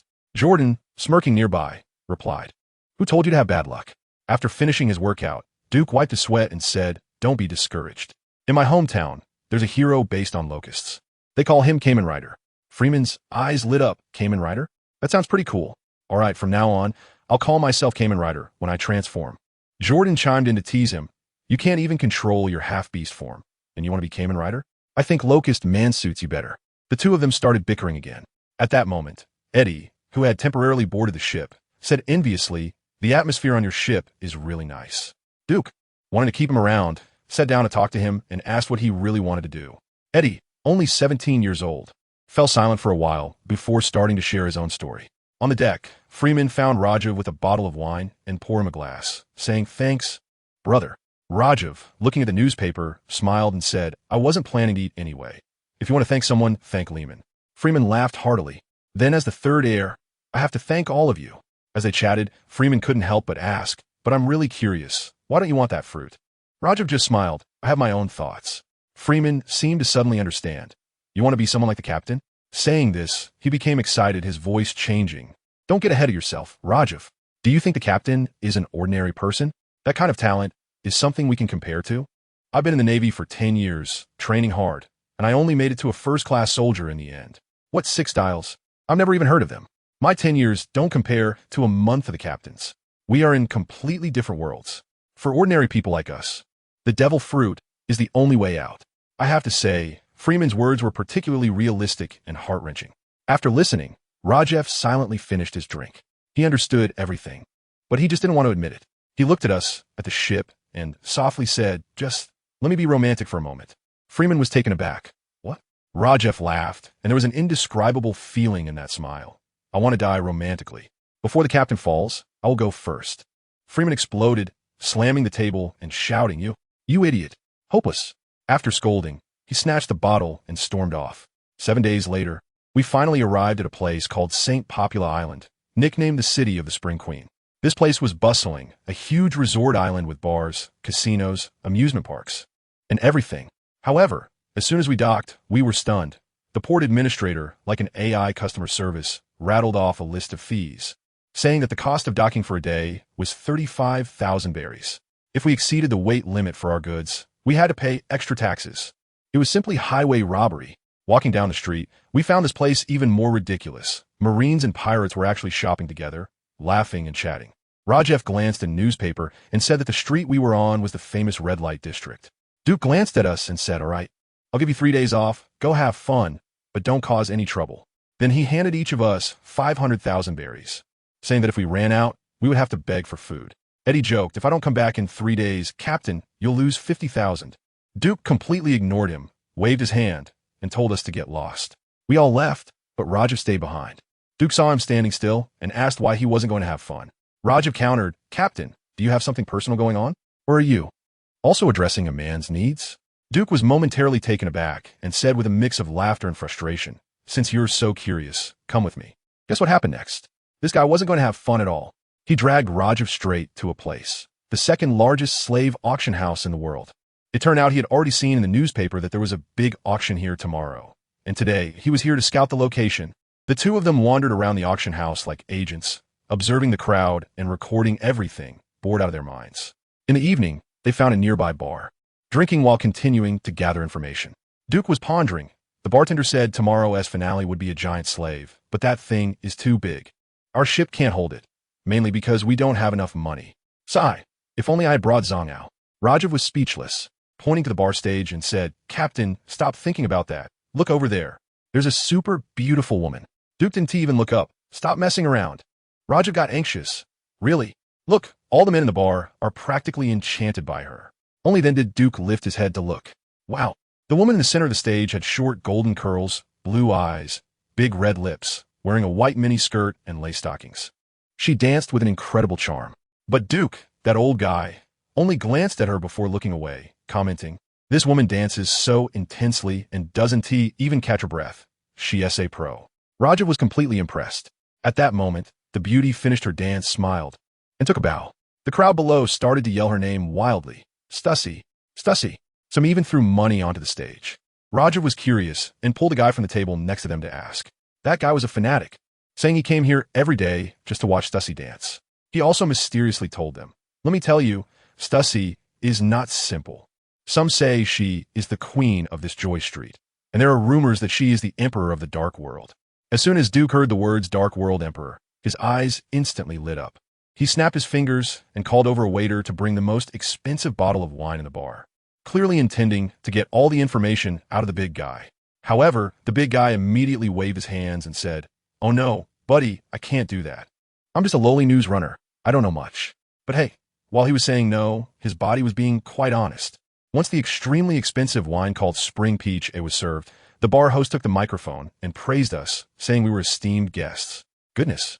The big guy was practically floating, his face beaming with joy.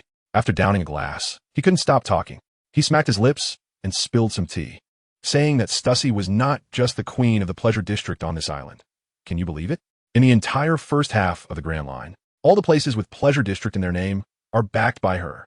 I thought, wow, ISNT that just a tycoon of a chain entertainment empire in the underground world? Rajiv quickly followed up and asked about the Dark World Emperor.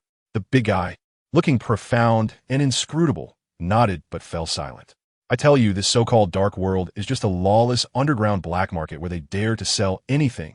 Arms, slaves, devil fruits, any contraband you can think of. And these so-called emperors are, to put it bluntly, the biggest middlemen in this black market, specializing in brokering deals between buyers and sellers, raking in commissions until their hands are sore.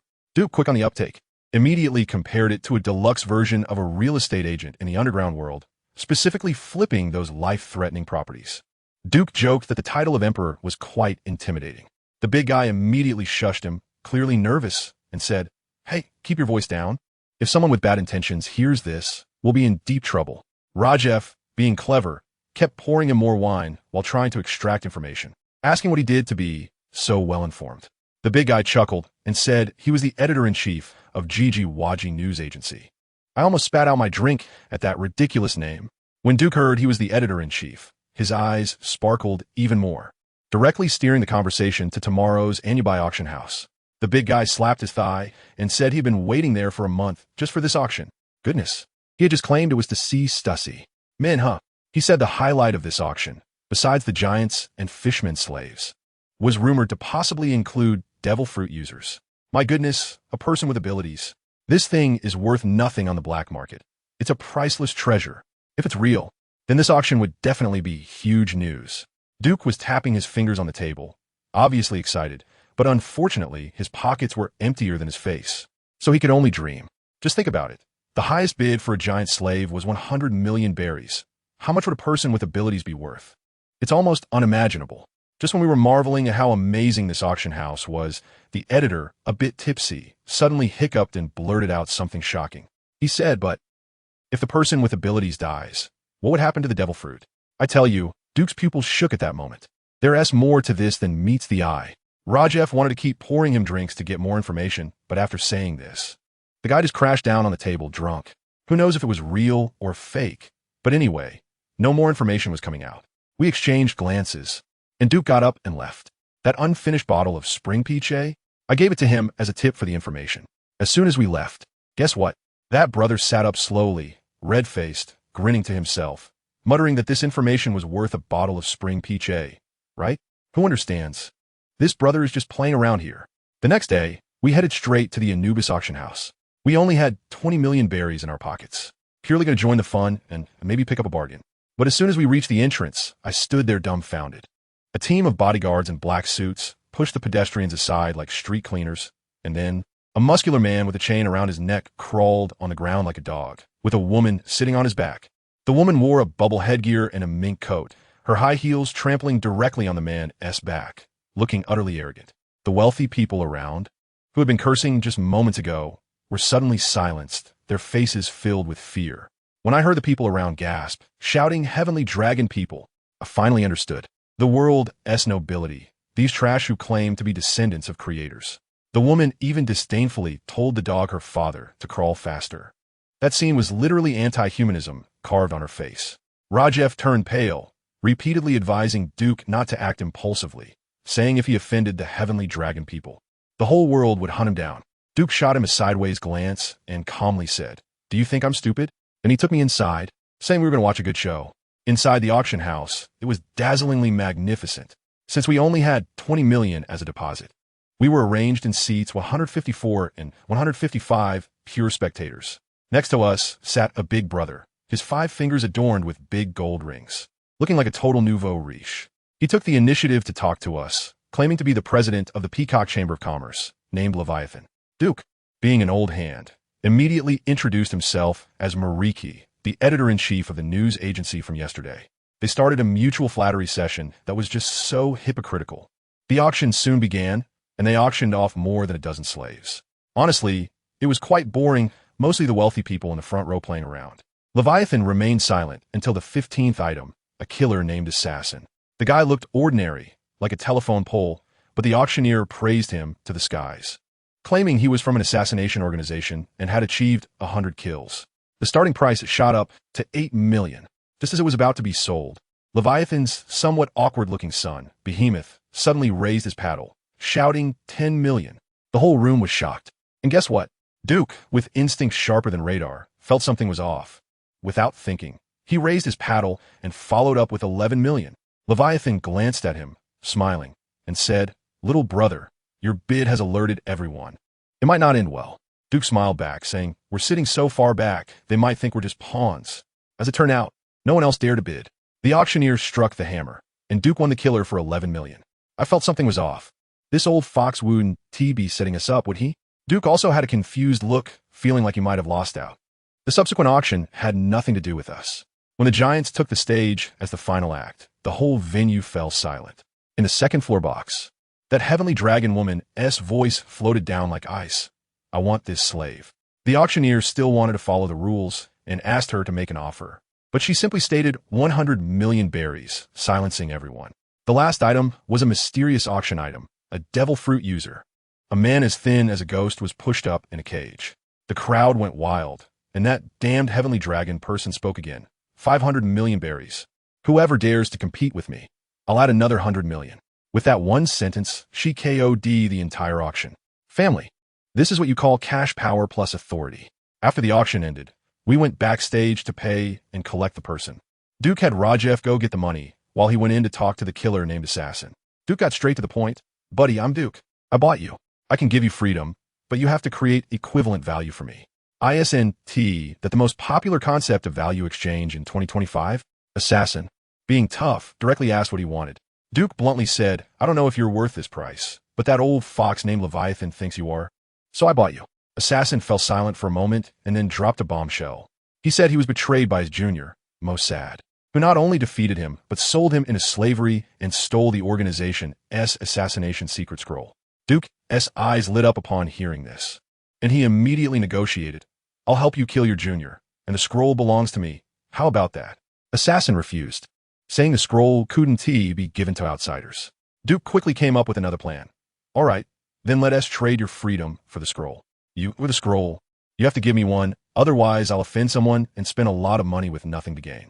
Am I losing out big time?" Assassin was completely confused by Duke's logic and ultimately agreed, saying that once Mossad learned the secrets in the scroll, he would definitely go to the Holy Land, and he could lead us there. When Rajef returned with the money, we completed the procedures and had just walked out of the slave trading house with Assassin when he coldly said, "We're being followed." Duke corrected him.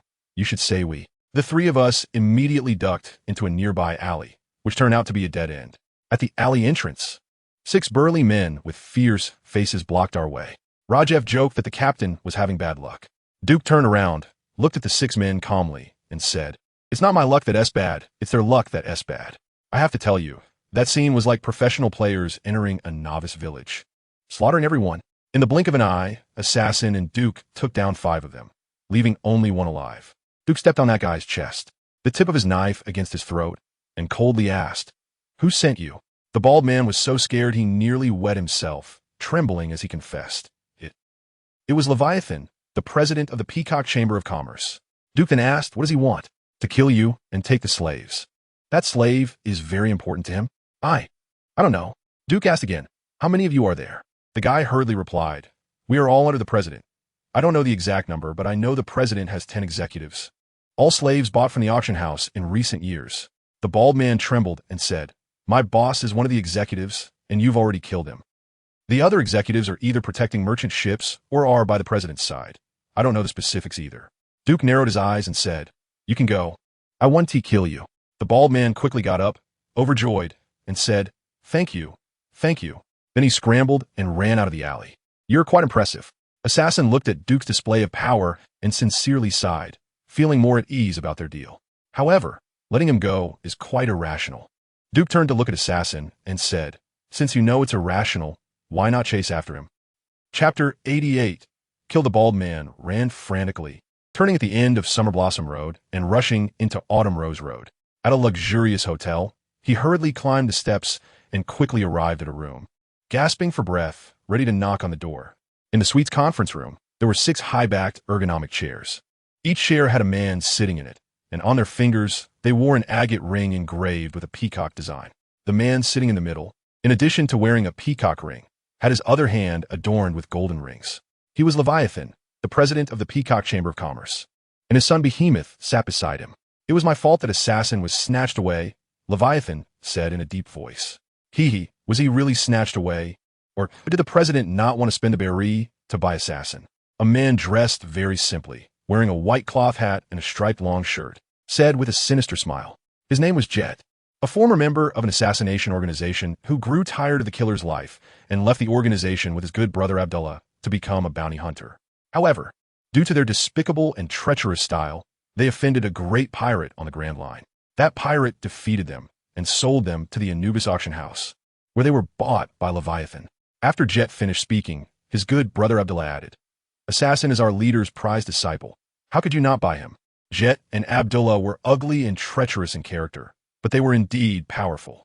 As a businessman, Leviathan only cared about utility and did not judge others by appearance or character.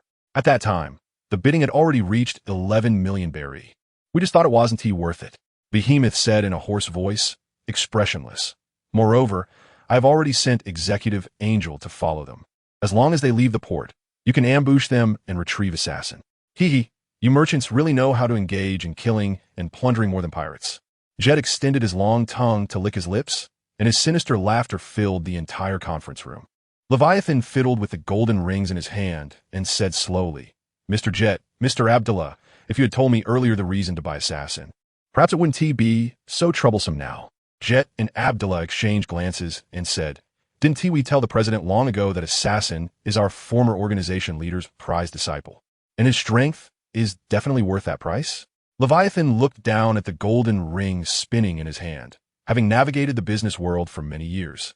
He naturally knew that this wasn't their reason for him to buy Assassin, but since they insisted on saying so, Leviathan chose not to speak further. Never tear the face in front of others. This is his basic principle as a businessman. Behemoth tightly gripped the armrest and then released it, his voice sharp. "Then let the 2 of you kill the troublemakers, retrieve Assassin, and add a great force to our Peacock Chamber of Commerce." We are willing to serve the Peacock Chamber of Commerce." Jet and Abdullah stood up, cupping their hands. "Please inform us when you have news. We'll take our leave first." After Jet and Abdullah left, the man who had remained silent in one of the 5 chairs spoke up. "I'm different from them. I am very simple. Whoever gives me berry, I will serve." Leviathan smiled and said, "Don Dung, you're the only subordinate I trust." Leviathan didn't know how many people he had said this to, but the effect was always very good. After Jet and Abdullah left the conference room, under the gaze of more than 20 little brothers in the hall, they cheerfully opened the door. The bald man stood at the door, gasping for breath. His hand raised to knock, and he exchanged glances with Jet and Abdullah. Mr. Jet, Mr. Abdullah, something has happened. In the conference room, the bald man stood in place, trembling as he described what had just happened. Leviathan's expression grew serious. They were all killed. Why did they let you go back? I don't know. Maybe they had a change of heart. Behemoth reacted and immediately shouted, "Everyone, prepare for battle." But just as he shouted, the more than 20 little brothers in the hall, including the bald man in the conference room, felt their brains being struck by a heavy object, and with a buzz, they became disoriented, foaming at the mouth and fainting. Even Leviathan and his son, along with the 3 executives of the Peacock Chamber, felt a wave of dizziness in their brains. When they regained their mental clarity, the conference room's door slowly opened. Duke, Rajiv, and Assassin walked in one after another. "Oh, you're all here." Duke looked around at everyone and said with a smile as an opening line. Leviathan and his son's faces darkened as they quickly drew their guns from their waists. But Assassin was faster, pressing 2 curved blades against their necks. "Don't move recklessly."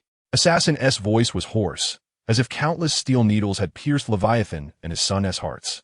Jet and Abdullah reacted quickly, but their weapons were not at hand, so they could only draw their katanas to defend themselves. Don Dung, who only recognized Bari, silently took a few steps back, waiting for an opportunity. Rajiv held his katana, casually walking to the other side, forming a triangle to surround the 5 of them. In this small conference room, a crisis loomed, and the atmosphere was fraught with danger. In this extremely tense atmosphere, Leviathan spoke. "Mr. Mariki, we have no grievances or grudges. There is no need for swords to be drawn, right?" Duke looked at Leviathan and smiled. "Stop beating around the bush. Be direct. How do you want to resolve this?" Having grasped the power of life and death over the other party, Duke had absolute say and was too lazy to engage in any roundabout dealings. Leviathan slowly lowered his pistol to express goodwill and said, 50 million belly for the lives of my son and me. How about that?" Duke's heart stirred, and he replied sternly, 50 million belly for 1 life, 100 million belly for 2. Without a moment's thought, Leviathan agreed, "Okay, but 100 million belly is too much. I need time to gather it." The assassin whispered, "This is not a good deal." Duke understood the assassin's meaning. Allowing them to gather belly would increase many unpredictable dangers. "It's been a long time, assassin." Jet laughed, extending his long tongue. The assassin glanced sideways and coldly replied, "I didn't expect to run into both of you here, Jet Abdurrah." Jet tightened his grip on his katana and said, "We left the organization with the leader's consent. What's with your murderous tone?" Abdurrah followed up. "Mossad is the one who betrayed the organization. You, as the future leader of the assassination organization, were defeated by Mossad and became a slave. How pathetic." The assassin maintained a calm demeanor, undisturbed by Jet and Abdurrah's words. However, like any killer, he too had emotions and felt anger within. "Mr. Duke, let's change the deal. If I kill them, I'll go with you." Duke laughed and said, "Deal." As the word yes fell into the assassin's ears, the 2 curved daggers in his hands had already slit Leviathan and his son's throats, and he quickly charged towards Jet and Abdurrah. Meanwhile, everyone in the conference room moved except for Duke.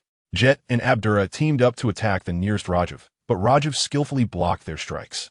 Don Dung, trying to diminish his presence, wanted to escape through the window, but was spotted by the sharp-eyed Rajiv, who bypassed Jet and Abdurrah and swung his knife at Don Dung. Just as Jet and Abdurrah intended to ambush Rajiv, the assassin was already upon them. The 2 curved daggers flashed in the air, and Jet and Abdurrah raised their swords to defend. In a split second, the 3 daggers clashed multiple times in mid-air, producing a clang sound. By the windowsill, Don Dung blocked Rajiv's assault with his knife. However, eager to escape, he was slashed in the shoulder by Rajiv's 2 strikes. Just as he was about to kneel and beg for mercy, Rajiv did not give him the chance and plunged a knife into his heart. In the conference room, only the assassin, Jet, and Abdurrah were still fighting. Rajiv was about to help, but Duke shook his head slightly, signaling for the assassin to handle it himself. The assassin's strength was undeniable, fighting 2 opponents without losing ground. Although Jet and Abdurrah were not using suitable weapons, the assassin was also not wielding a proper blade. Moreover, he had just been freed from slavery. The injuries on his body, along with the effects of the tranquilizer injected into the slave, had not yet fully recovered. Once he returned to normal, his true strength would far exceed this. This 11 million belly was truly worth it. Duke sincerely thanked Leviathan for these two who had enraged the assassin. Just as Duke's thoughts were racing, the battle in the conference room began to reveal signs of turning. The assassin, using agile footwork, danced his dual blades in a way that left no openings. Under the slightly impatient assault from Jet and Abdurrah, he seized the opportunity and slashed Abdurrah's calf. Abdurrah cried out in pain, as though the strike had severed his tendons, causing his massive body to collapse to the ground. He begged loudly, I'm sorry. It was my fault. Assassin, please spare my life, don't kill me. Jet, frustrated, wildly swung his curved blade and shouted, Abdurrah, you useless waste. The assassin ignored Abdurrah and focused his dual blades on Jet. At that moment, Abdurrah, kneeling on the ground, revealed a cold smile and swung a knife at the assassin's back. Rajiv furrowed his brow, thinking it despicable, and was about to step forward to help. But suddenly, a shadow flashed in his vision. His captain, Duke, had appeared behind the assassin and swiftly beheaded Abdurrah. Abdurrah's head spun through the air, and the cold smile on his lips had yet to fade. Seeing this scene, Jet panicked, and the assassin seized the opportunity, stabbing him in the neck and then in the heart. Duke looked at the corpses on the ground and sighed. It's just that they didn't bid against me. Why did they have to kill me?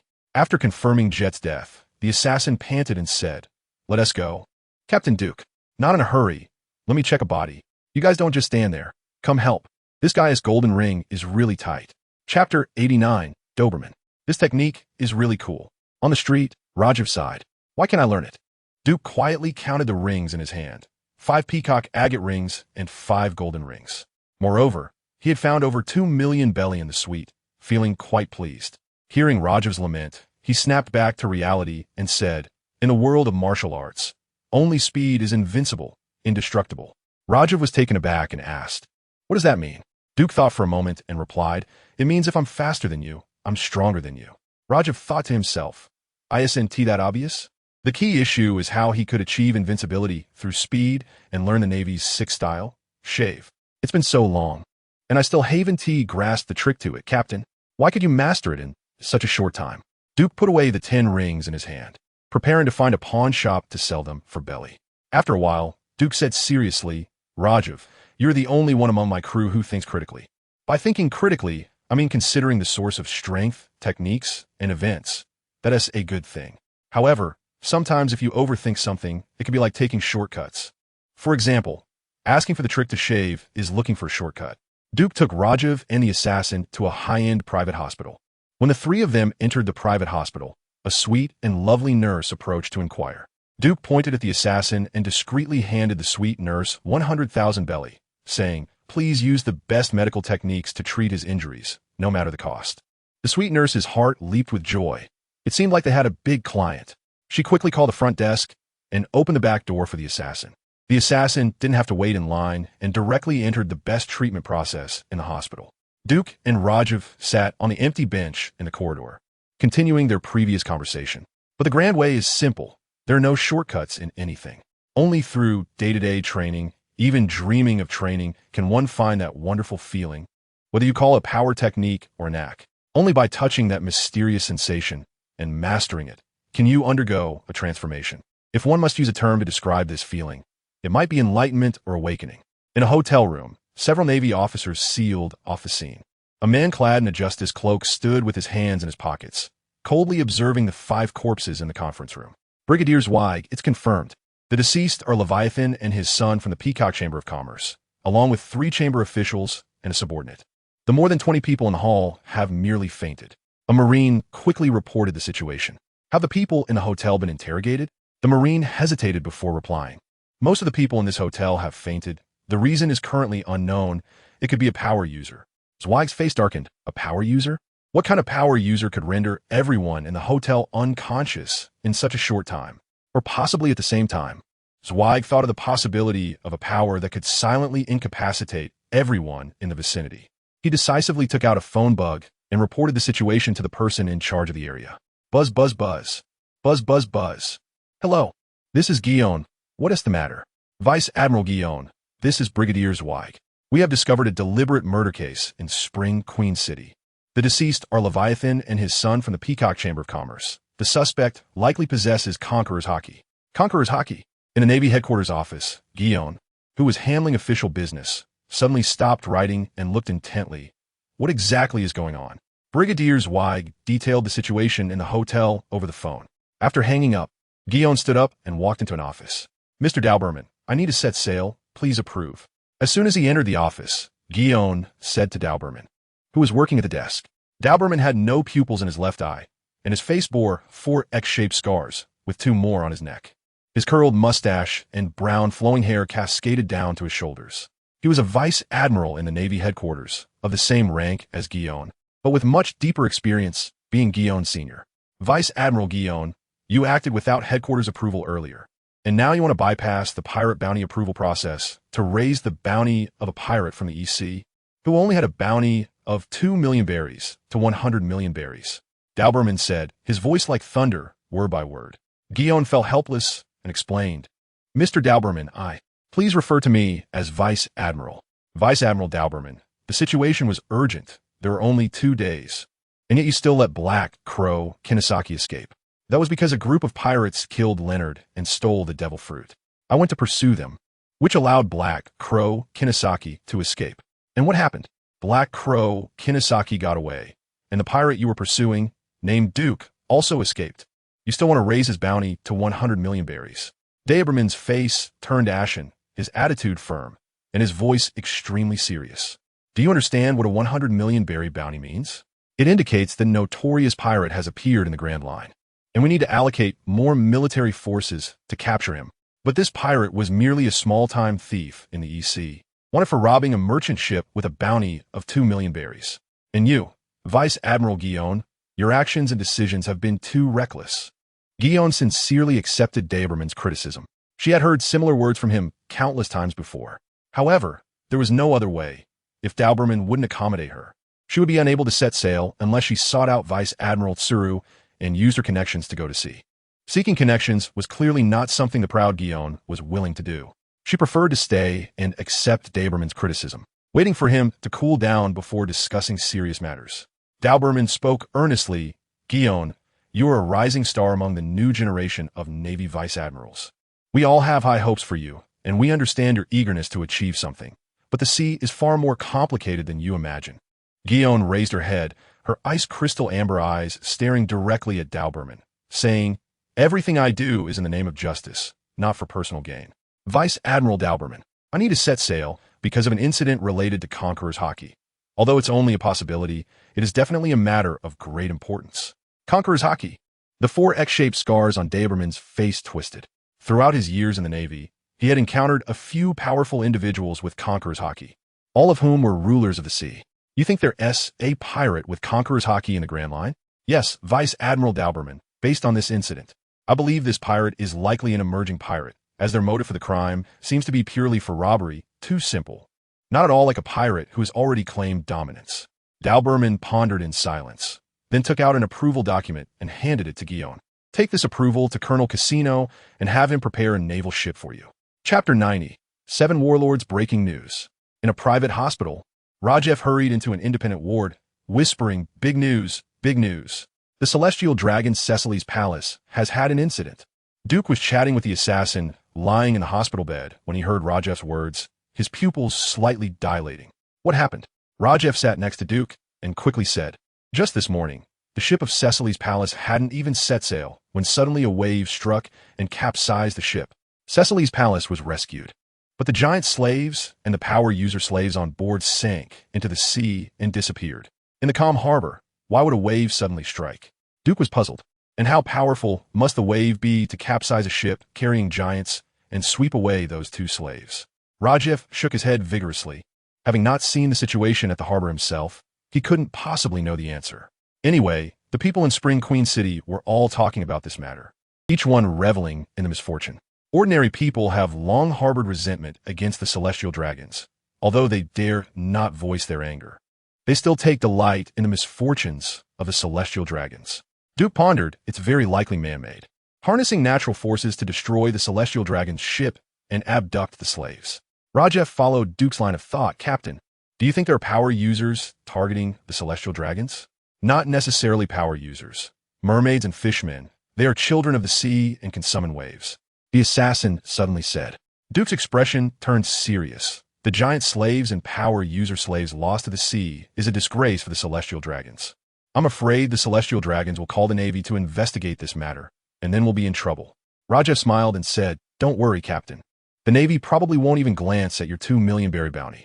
Duke recalled the battle scene with Guion and shook his head, saying, "We've already crossed paths with a Vice Admiral. My bounty will definitely go up, and you all might be wanted as well. If I really get a bounty, I hope mine is a bit higher than yours, Captain." Rajef chuckled.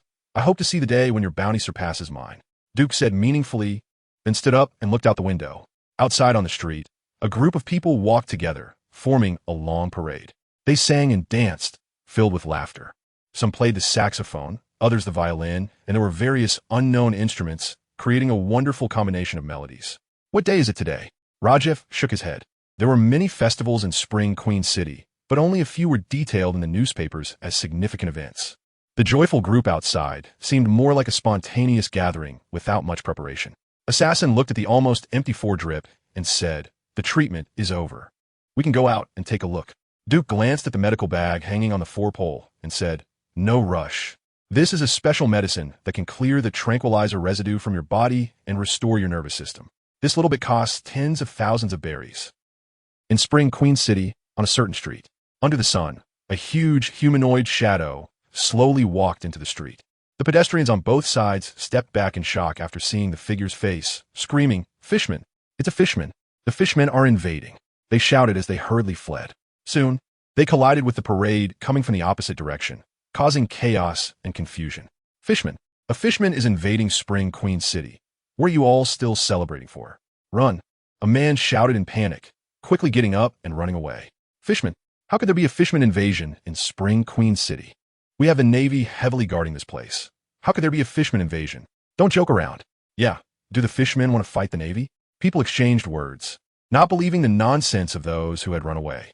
Under the leader's command, the joyful parade lined up neatly and continued to march. Everyone played their instruments and sang. Some danced gracefully while others sang joyfully. The long line seemed to want to spread happiness to every corner of Spring Queen City. But just as they paraded to the street ahead, in the middle of the empty street, a large-bodied whale shark fishman walked over with heavy steps. "Fishman! It's a fishman! There really is a fishman invasion! Run! Quick! Go report to the Navy!" In an instant, the joyful parade scattered in panic. People seemed to see a devil and fled in terror. "Humph!" The whale shark fishman snorted, but did not say much. He was used to such scenes. However, in front of him, 3 men stood there, not fleeing. "What is this? You few humans aren't afraid of me? Or are you too scared to move?" He laughed heartily. Duke curiously sized up the whale shark fishman. He was large, slightly smaller than a Nuno, with 2 large teeth protruding from his lower jaw, dressed in a patterned bathrobe, and wearing wooden clogs. With each step, his top-knot hairstyle, wild eyebrows, and sideburns, along with the thick black stubble on his chin, swayed.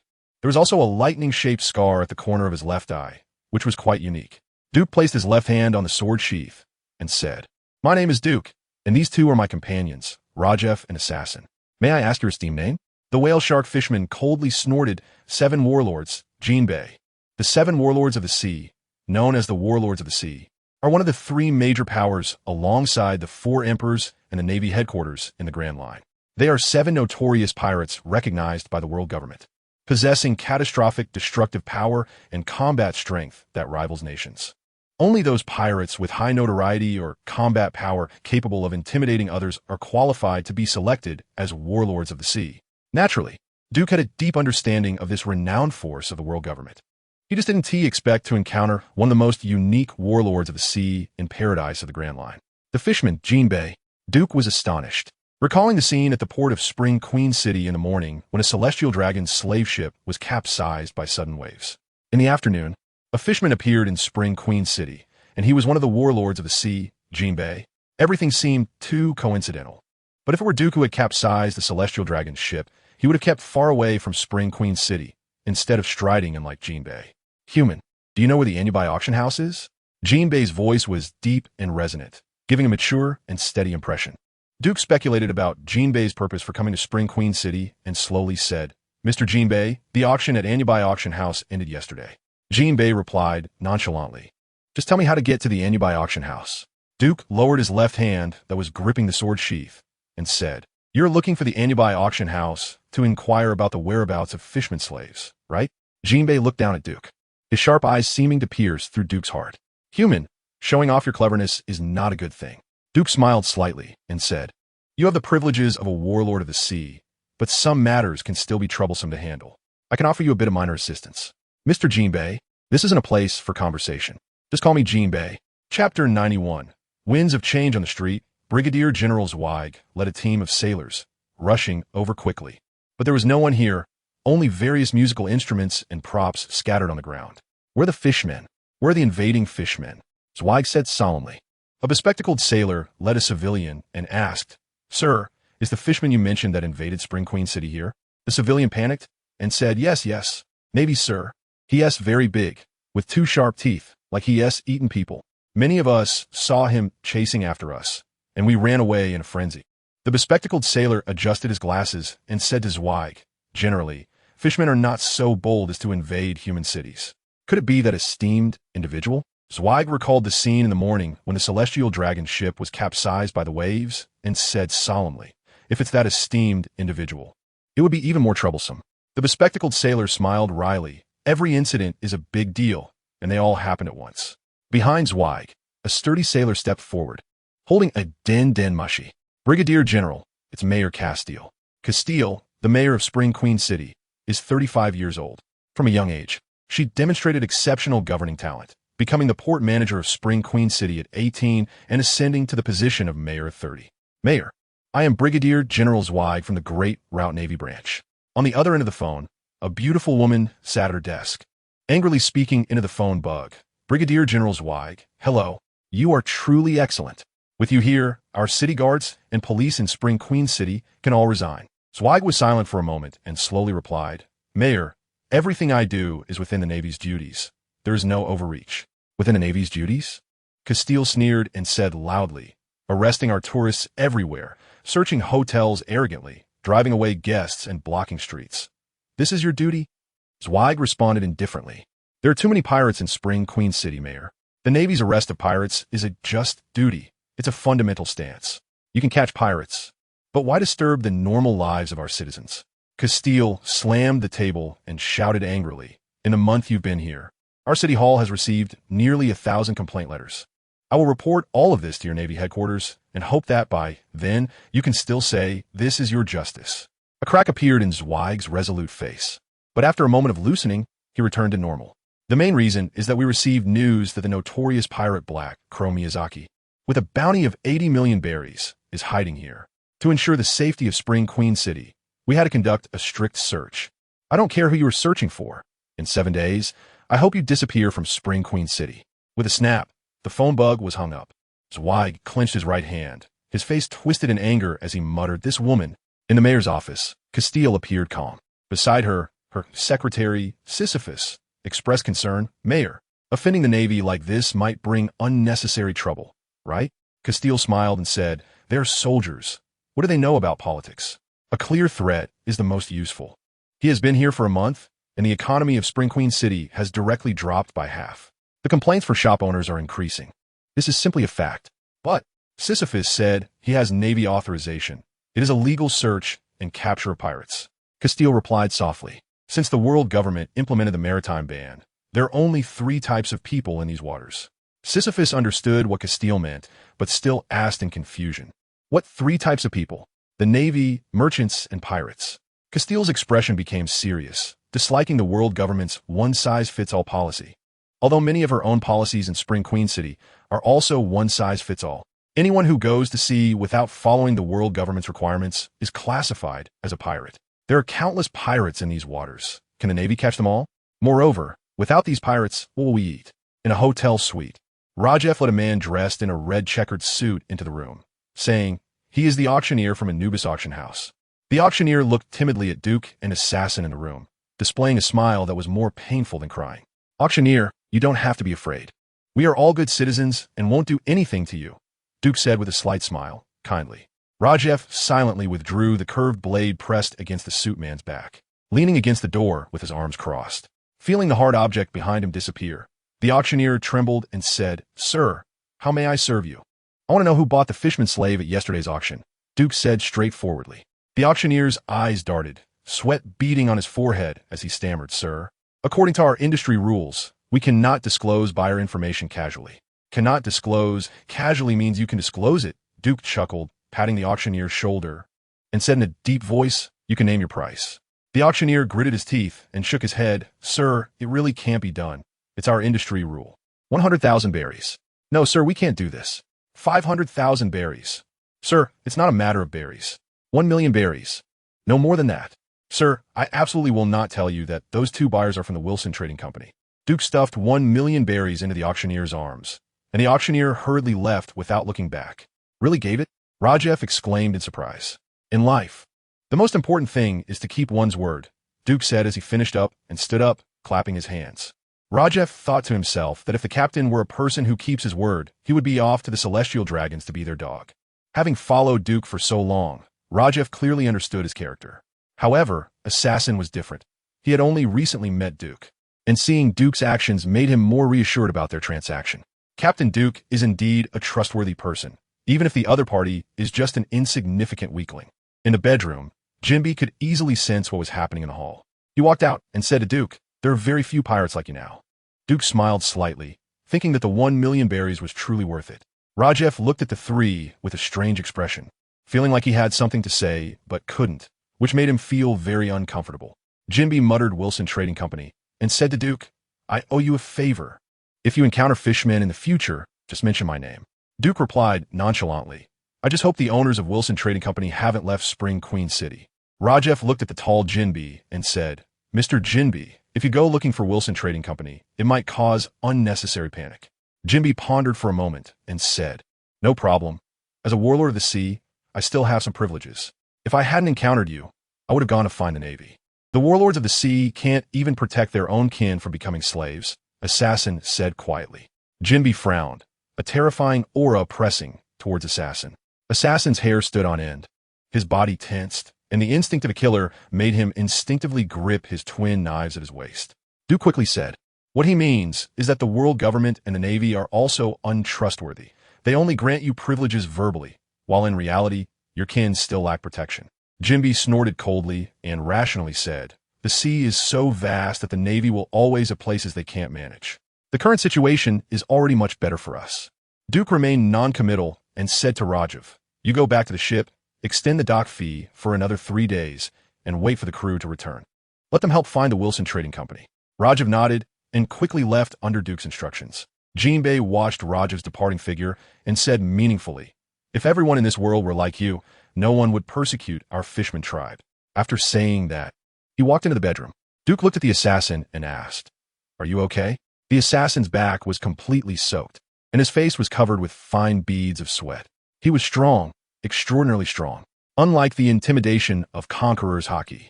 This pure pressure of momentum gave the assassin a deeper understanding.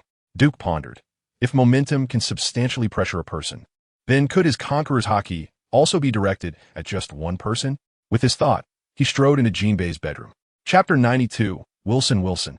The owner of the Wilson Trading Company was playing blackjack in a casino. A minion with an afro hurried over and whispered something in his ear. Wilson ignored him and shouted at the dealer, "Hit me, hit me, hit me." On the table in front of him, he had 4 cards stacked, a 5 of spades, an 8 of hearts, an ace of clubs, and a 6 of spades. The ace can count as 1 or 11. Calculating it out, his hand already totaled 20, the highest in the room. However, even so, he continued to ask for cards. If the dealer's 5th card wasn't an ace, he would bust. The dealer drew a card from the shoe and slid it in front of Wilson. Wilson held a cigar in one hand and confidently flipped the card over with the other. It was a queen of hearts. Phew. There was a round of boos from the gamblers at the table. Wilson expressionlessly pushed the cards away and got up to leave. He lost 5,000,000 berries in this round of blackjack. The afro-headed minion followed Wilson silently. "Did you say someone is looking for me among the pirates?" "Yes, President. Miss Lianhua captured a pirate, but it's still unclear what they want from you." Wilson puffed on his cigar, a smile creeping onto his face, and said eagerly, "Where are they? Take me to meet them." The afro-headed minion, surprised, said, "President, for your safety, you should avoid them for now." Wilson frowned and yanked the afro-headed minion's collar. "I said, take me to meet them." The afro-headed minion, feeling Wilson's breath, trembled and said, Okay, President. Wilson released his grip and casually took out 200,000 berries to hand to the afro-headed minion. For your trouble, bring Yurich here. The afro-headed minion quickly took the berries and said loudly, Yes, President, I will arrange it immediately. On the rooftop of a building with a wide view, a gentle breeze blew as clouds drifted by. Fan Oka stood at the tip of the rooftop tower, surveying most of the Spring Queen's territory. When he saw a group of people coming out of a casino, he glanced at the portrait in his hand. The person in the portrait was none other than Wilson, the president of the Wilson Trading Company. Found Wilson. Fan Oka's eyes lit up. The leader of that group was indeed Wilson. Eddie, go inform Prince Captain that I'm following them. Eddie, sitting on the edge of the rooftop and bored, jumped down without a word after hearing Fan Oka's command. In a hotel suite, Eddie was about to take Duke to find Fan Oka when there was a sudden knock at the door. Duke had informed everyone to knock 3 long and 1 short, but this knocking pattern was clearly not from their people. Who is it? Sir, we are from the Wilson Trading Company. The door opened, revealing the afro-headed minion with a bright white smile, who straightforwardly said, You were looking for our boss, weren't you? Duke said in a deep voice. How do you know? The afro-headed minion replied with a smile. Your companions are in our hands. Duke's expression remained calm, but his eyes turned cold, making the air feel as if it were about to freeze. Currently, only he, the assassin, and Eddie were in the suite. Everyone else had gone to investigate Wilson's whereabouts. Duke did not know who had fallen into their hands. He subconsciously thought that the most likely ones were Inuno and Zango. Oh, don't worry. Your companions are safe and sound. The afro-headed minion stepped back a few paces, patting his chest and hurriedly saying, Our president invites you to visit. He wants to know your intentions. If it's business, everything can be discussed. Duke contemplated. All right, I can bring 1 companion with me. Is that okay? The afro-headed minion laughed. Of course, you can bring all your companions. Duke turned and said, Assassin, you come with me. Eddie, you stay here. The assassin stood up and followed Duke out. Before closing the door, Duke gave Eddie a glance. Eddie scratched his head, puzzled. What does that mean? Being new to the crew, he didn't quite understand Duke's complex thoughts. Jinbei walked out of the bedroom and said in a deep voice, He wants you to find your companions. Eddie was startled, not expecting there to be someone else in the room, especially a fishman. Jinbei raised an eyebrow and coldly said, What's wrong with fishmen? Long-arm tribe. Eddie, astonished, asked, You are our new companion? No. Jinbei replied curtly and strode out of the room. Hey, you just said Captain Duke wanted me to find someone? Is it true? In a luxurious presidential suite, 2 of Duke's crew members were bound to chairs, their eyes dazed and their heads swaying. Lianhua was a tall and beautiful long-armed tribewoman, dressed in an oriental-style floral qipao, with several flutes at her waist. A few minions took off their earplugs, and one of them said, Miss Lianhua, the president should be arriving soon. Lianhua polished a beautiful jade flute, her voice crisp like a bird song. I knew the president would definitely come to have some fun. Yes, Miss Lianhua, everything is as you expected. The minion flattered. The president also sent someone to invite Mr. Duke. Lianhua looked at Lehman and Zango, seemingly talking to herself. A small pirate crew, with only a dozen people, what could they want with our president? Just as the minion was about to respond, a hearty laugh came from outside the door. Ha. Lianhua, do you have any fun here? Wilson entered the presidential suite after the minion quickly opened the door. Lianhua smiled and said, President, why ask such a question? Wilson, taking off his coat and lounging on the sofa with a cigar in his mouth, said, You are just no fun. Living like this is so meaningless. Lianhua calmly replied, Precisely because I know I'm boring, I found some things for the president to do. President, look, these 2 are Lehman and Zhongao, and their pirate crew is called the Duke Pirate Crew, with a captain named Duke and about 10 subordinates. Lianhua told Wilson everything she knew in detail. Wilson touched Zhongao's mushroom beard and then looked at Lehman.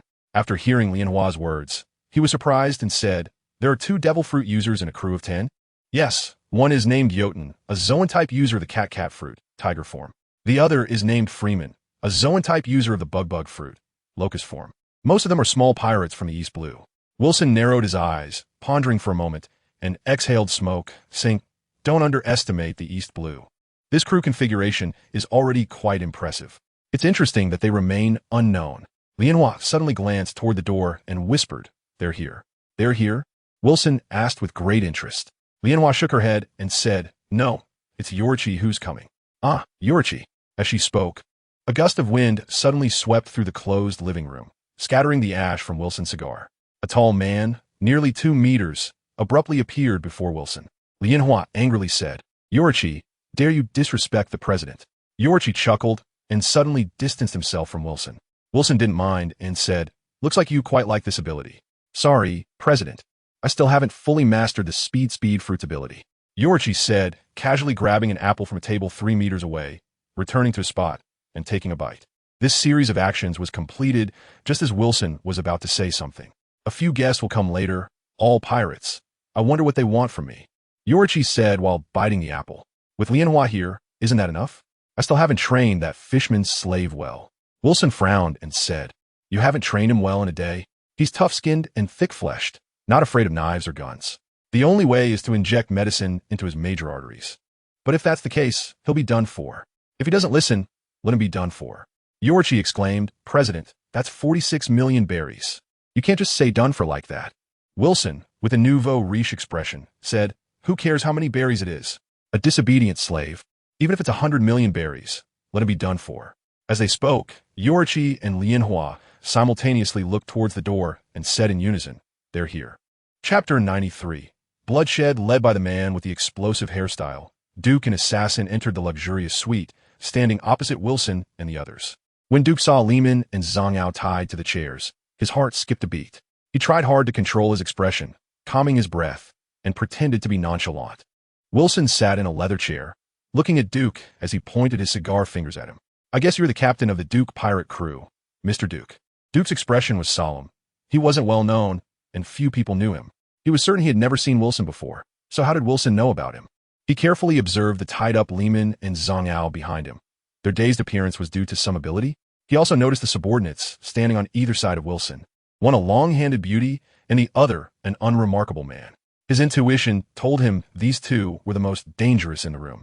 Pulling his thoughts back, he said in a deep voice, Mr. Wilson, nice to meet you.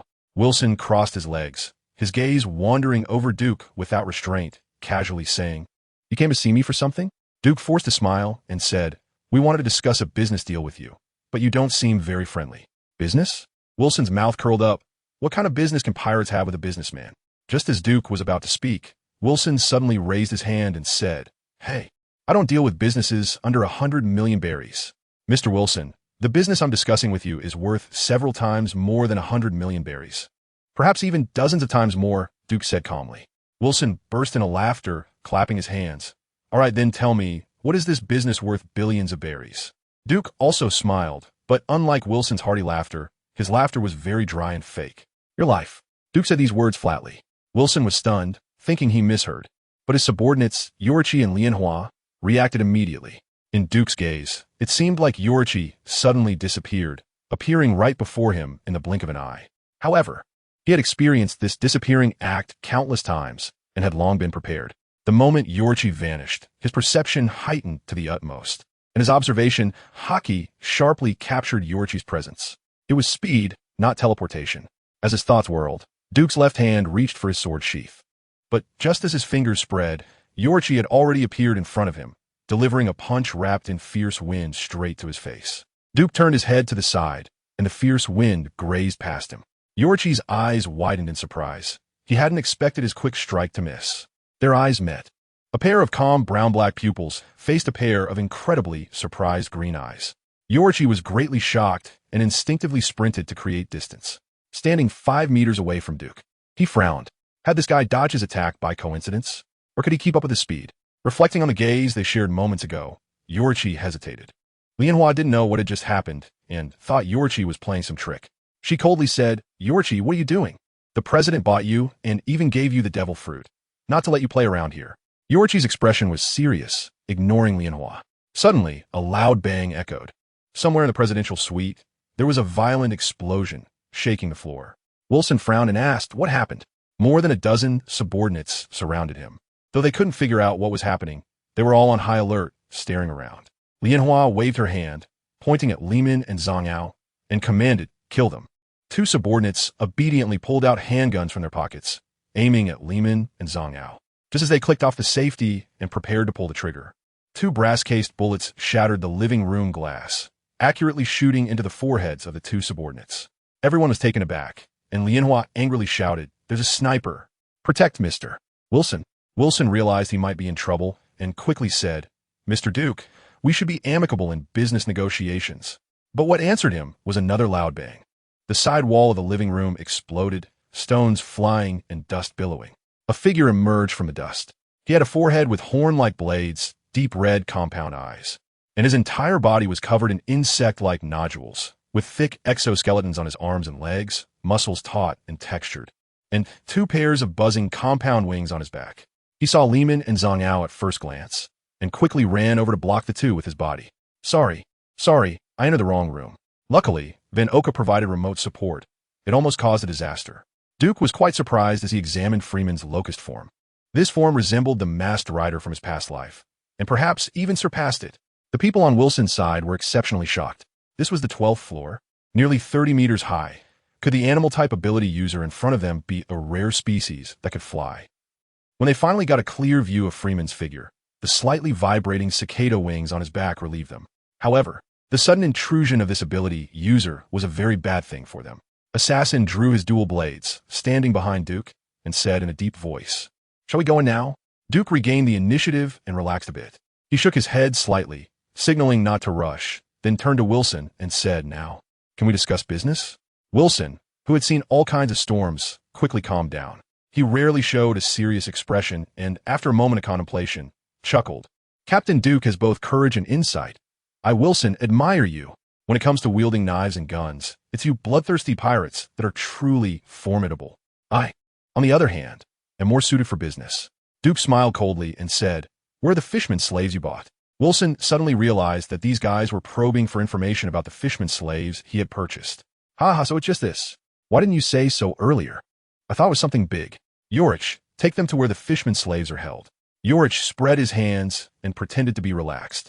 "Since the president has said so, please come with me." Duke said directly, "Give me the specific address."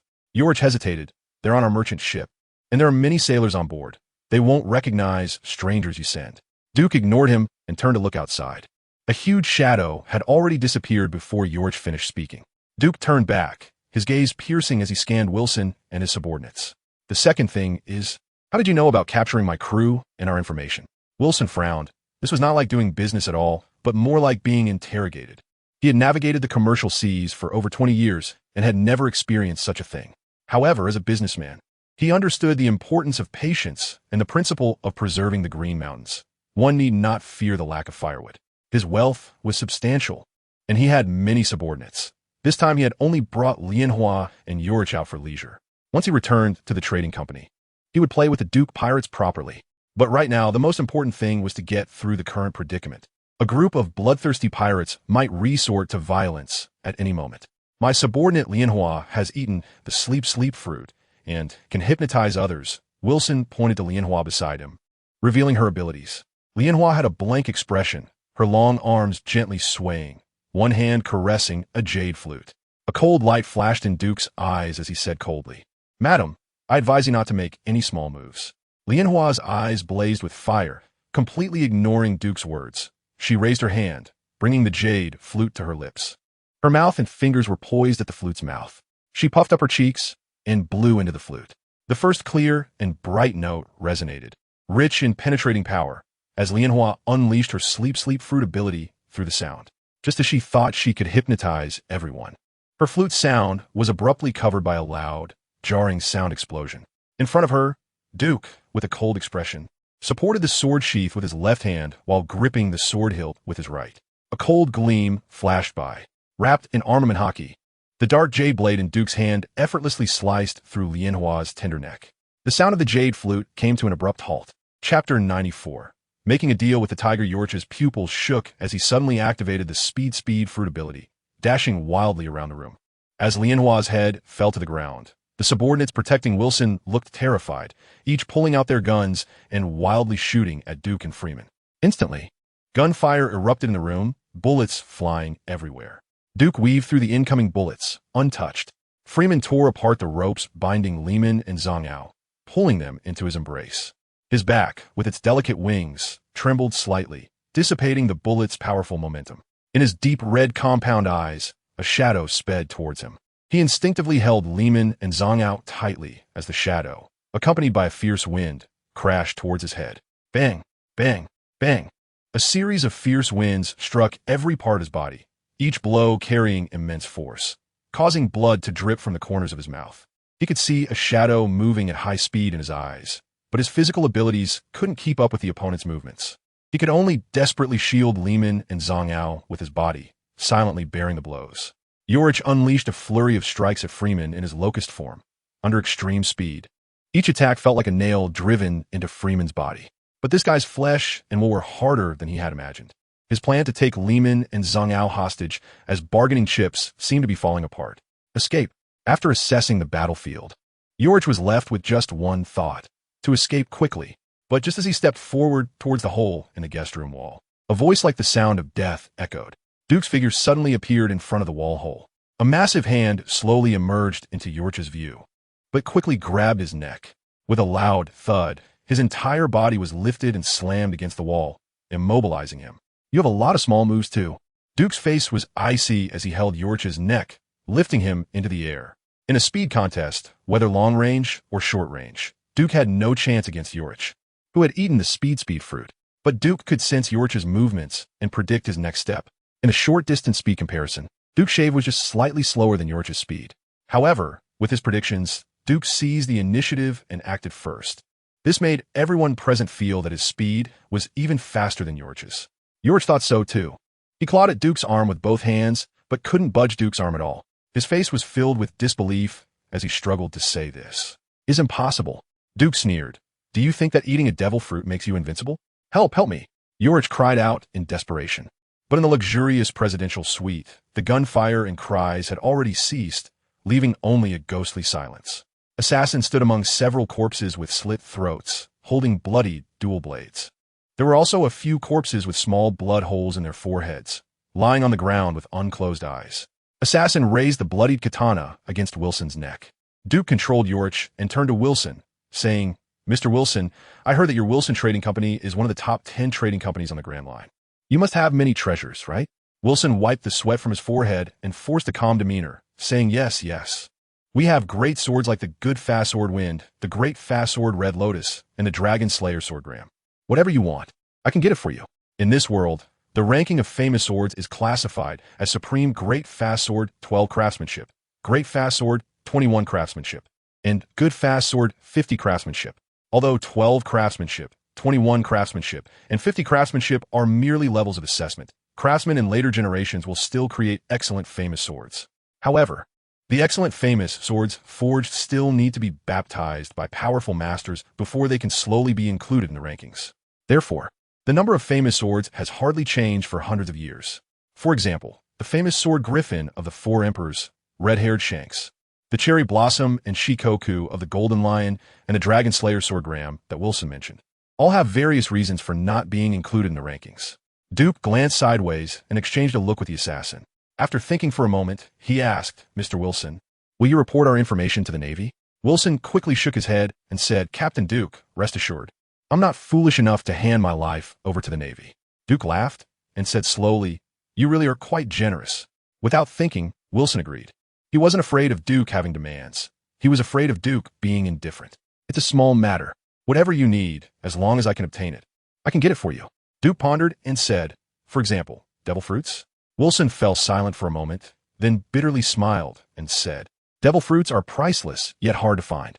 In my decades of business, I've only acquired 2 devil fruits, both of which are right here.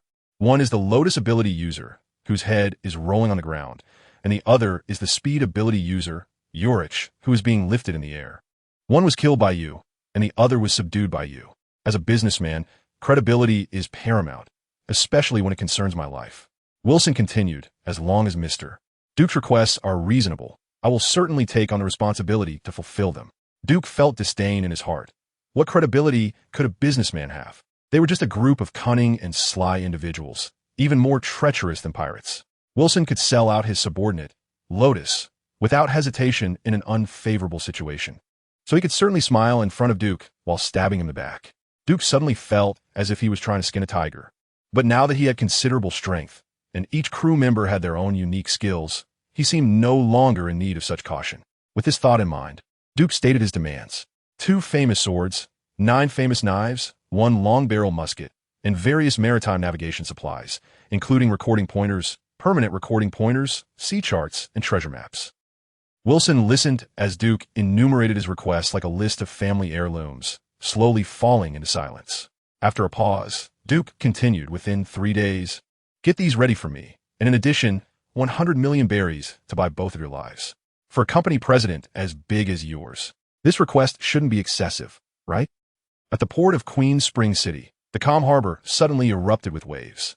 After a surge of ripples, these waves formed into roaring tides. The ships docked neatly at the port rose and fell with the waves, like leaves swaying in the wind, ready to fall into the dust at any moment. Wilson's merchant ship had his name written in large letters on the white sails, with the company emblem painted below, a golden scale balancing a pile of berries on either side. Below the merchant ship, a huge sea current whirlpool suddenly appeared. In the astonished gazes of onlookers, the massive merchant ship tilted and capsized into the sea. The sailors aboard the merchant ship had no chance to react and sank into the ocean. They were all sailors of Wilson's trading company, adept at swimming. But in this whirlpool, they were like trapped in a quagmire, completely unable to move. In a daze, these sailors saw a dark and swift figure flash past them in the water. After they lost consciousness, several currents propelled their bodies, dragging them to the surface. Jinbei stood in the water, sensing the location of the fishermen slaves aboard the merchant ship, and punched through the deck to swim inside. A massive orca swam around the ship, waving its tail. Upon seeing Jinbei pull a fishman out, the orca leaped out of the water, played with several humans on the surface, then left with a grunt. The people at the port looked at each other in surprise. Chapter 95. Holy City Fatima, get lost. "You human lackey, I don't need your help." On the back of the enormous orca, the shark fishman pushed Jinbei's hand away and was about to jump into the sea. Jinbei's face darkened as he punched the shark fishman to the ground. "I don't care what you say, but saving you is your mother's request." "My mother?"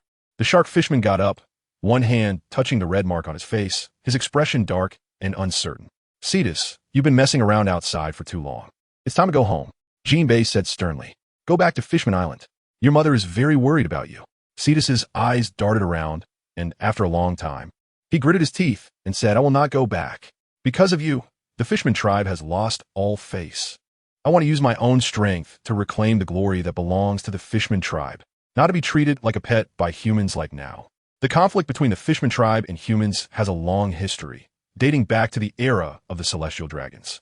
The Celestial Dragons captured various races as slaves, even deeming the Fishman tribe as non-humans but animals.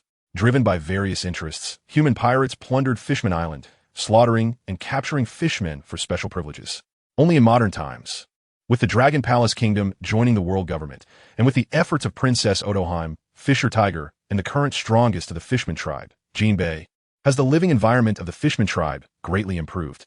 However, even with Jinbei joining the 7 warlords of the sea, gaining certain privileges to protect the Fishman tribe, their home, Fishman Island, is still being robbed and slaughtered by various forces.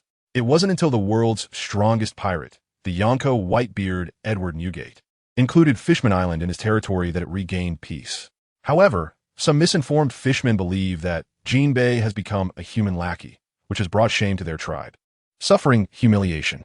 Cetus is a punk who walked out of Fishman Street on Fishman Island. He is unaware of the dangers and foolishly tries to emulate the legendary fishman Captain Fisher Tiger by attacking the world government headquarters, Mariehua. But after some twists and turns, he was captured by a group of pirates specializing in capturing fishmen and sold to the Anubis auction house. Jinbei said nothing more, just clenched his fists and walked step by step towards Cetus. There are too many punks in Fishman Island's evil street like Cetus. Young people who know nothing but are full of passion. Only with a fist can they learn their lesson. Cetus instinctively took a few steps back and shouted, "Captain Jinbei, I don't need you to worry about me. I want to find Arlong and help him revive the Sun Pirates." The mention of Captain Jinbei made Jinbei lose his temper. He snorted coldly, released his grip, and said, "Arlong, do you know where this guy has gone?" Realizing he had let something slip, Cetus quickly shook his head and fell silent. Arlong, just thinking about him, gave Jinbei a headache. He looked at Cetus with a cold expression, knowing that this kid must be connected to the missing Arlong, but he couldn't be bothered to ask further. "Cetus, don't mess around with Arlong. His deep-seated resentment against humans will trap him in narrow-minded thinking, and he won't be himself anymore." Cetus didn't understand what this meant and didn't care to think about it. He was determined to find Arlong as soon as Jinbei left. Jinbei saw through Sets's thoughts and sighed inwardly. He said seriously, "Are you really not planning to go back to Fishman Island?" Sets swallowed hard, his eyes darting around, and said, I'll go back right away, Captain Jinbei. Thank you for saving me." Jinbei punched Sets on the forehead angrily, saying, "You little brat, you can't even deceive properly. Once I leave, you'll just end up sold by humans again." Sets hugged his head in pain, rolling around on the back of the orca. I'll go back. Captain Jinbei, stop hitting me." Looking at the unrepentant Sets, Jinbei sighed and turned his gaze to the distant Queen's Spring City, which was just a black dot on the horizon. In a remote, low-rent apartment, Duke's crew had gathered, including the yet-to-join Eddie, an assassin. "I am truly sorry." Zango knelt before Duke, speaking nervously.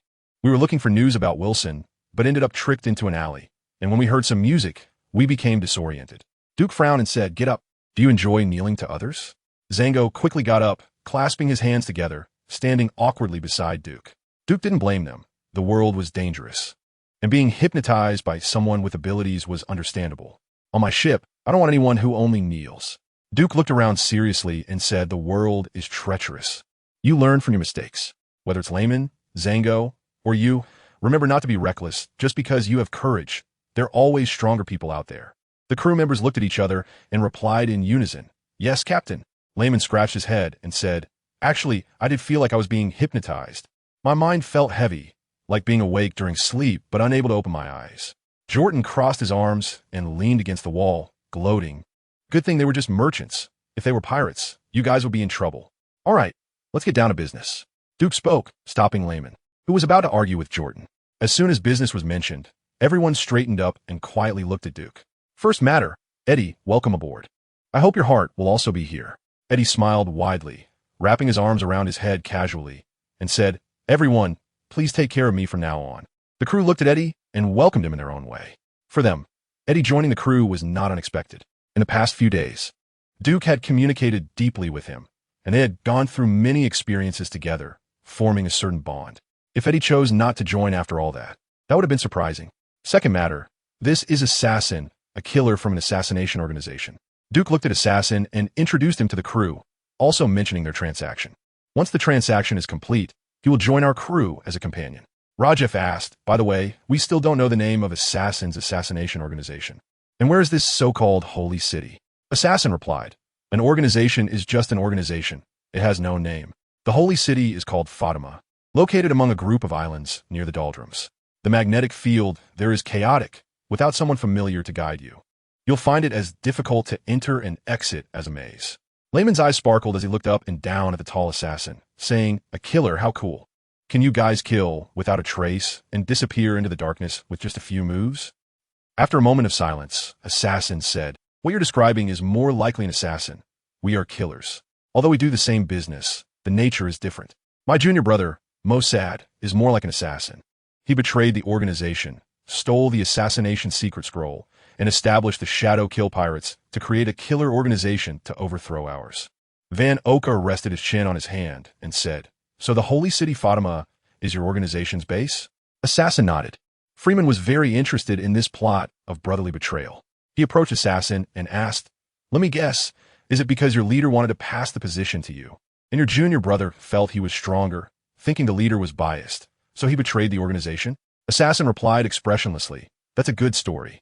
But we just had a difference in ideology."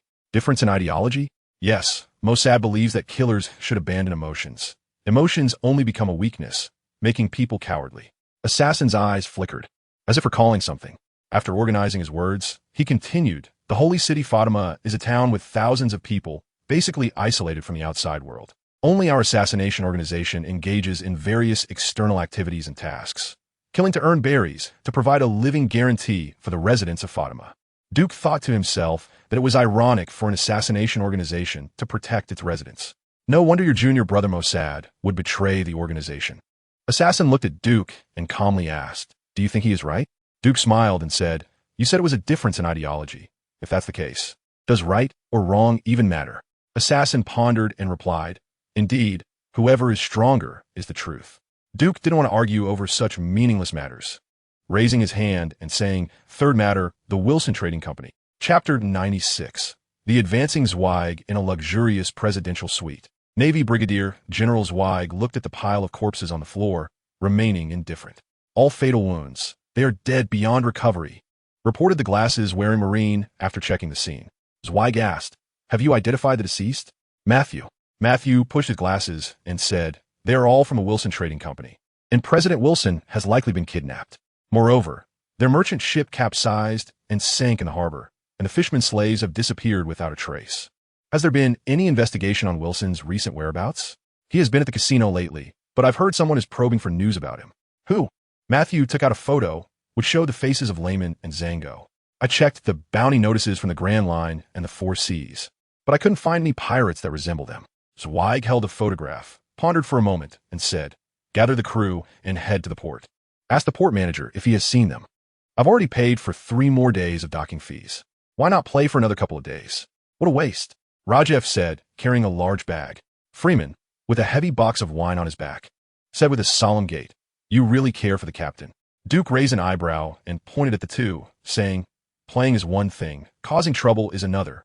Don't drag me into it." TSK. The captain is really concerned. Freeman laughed heartily.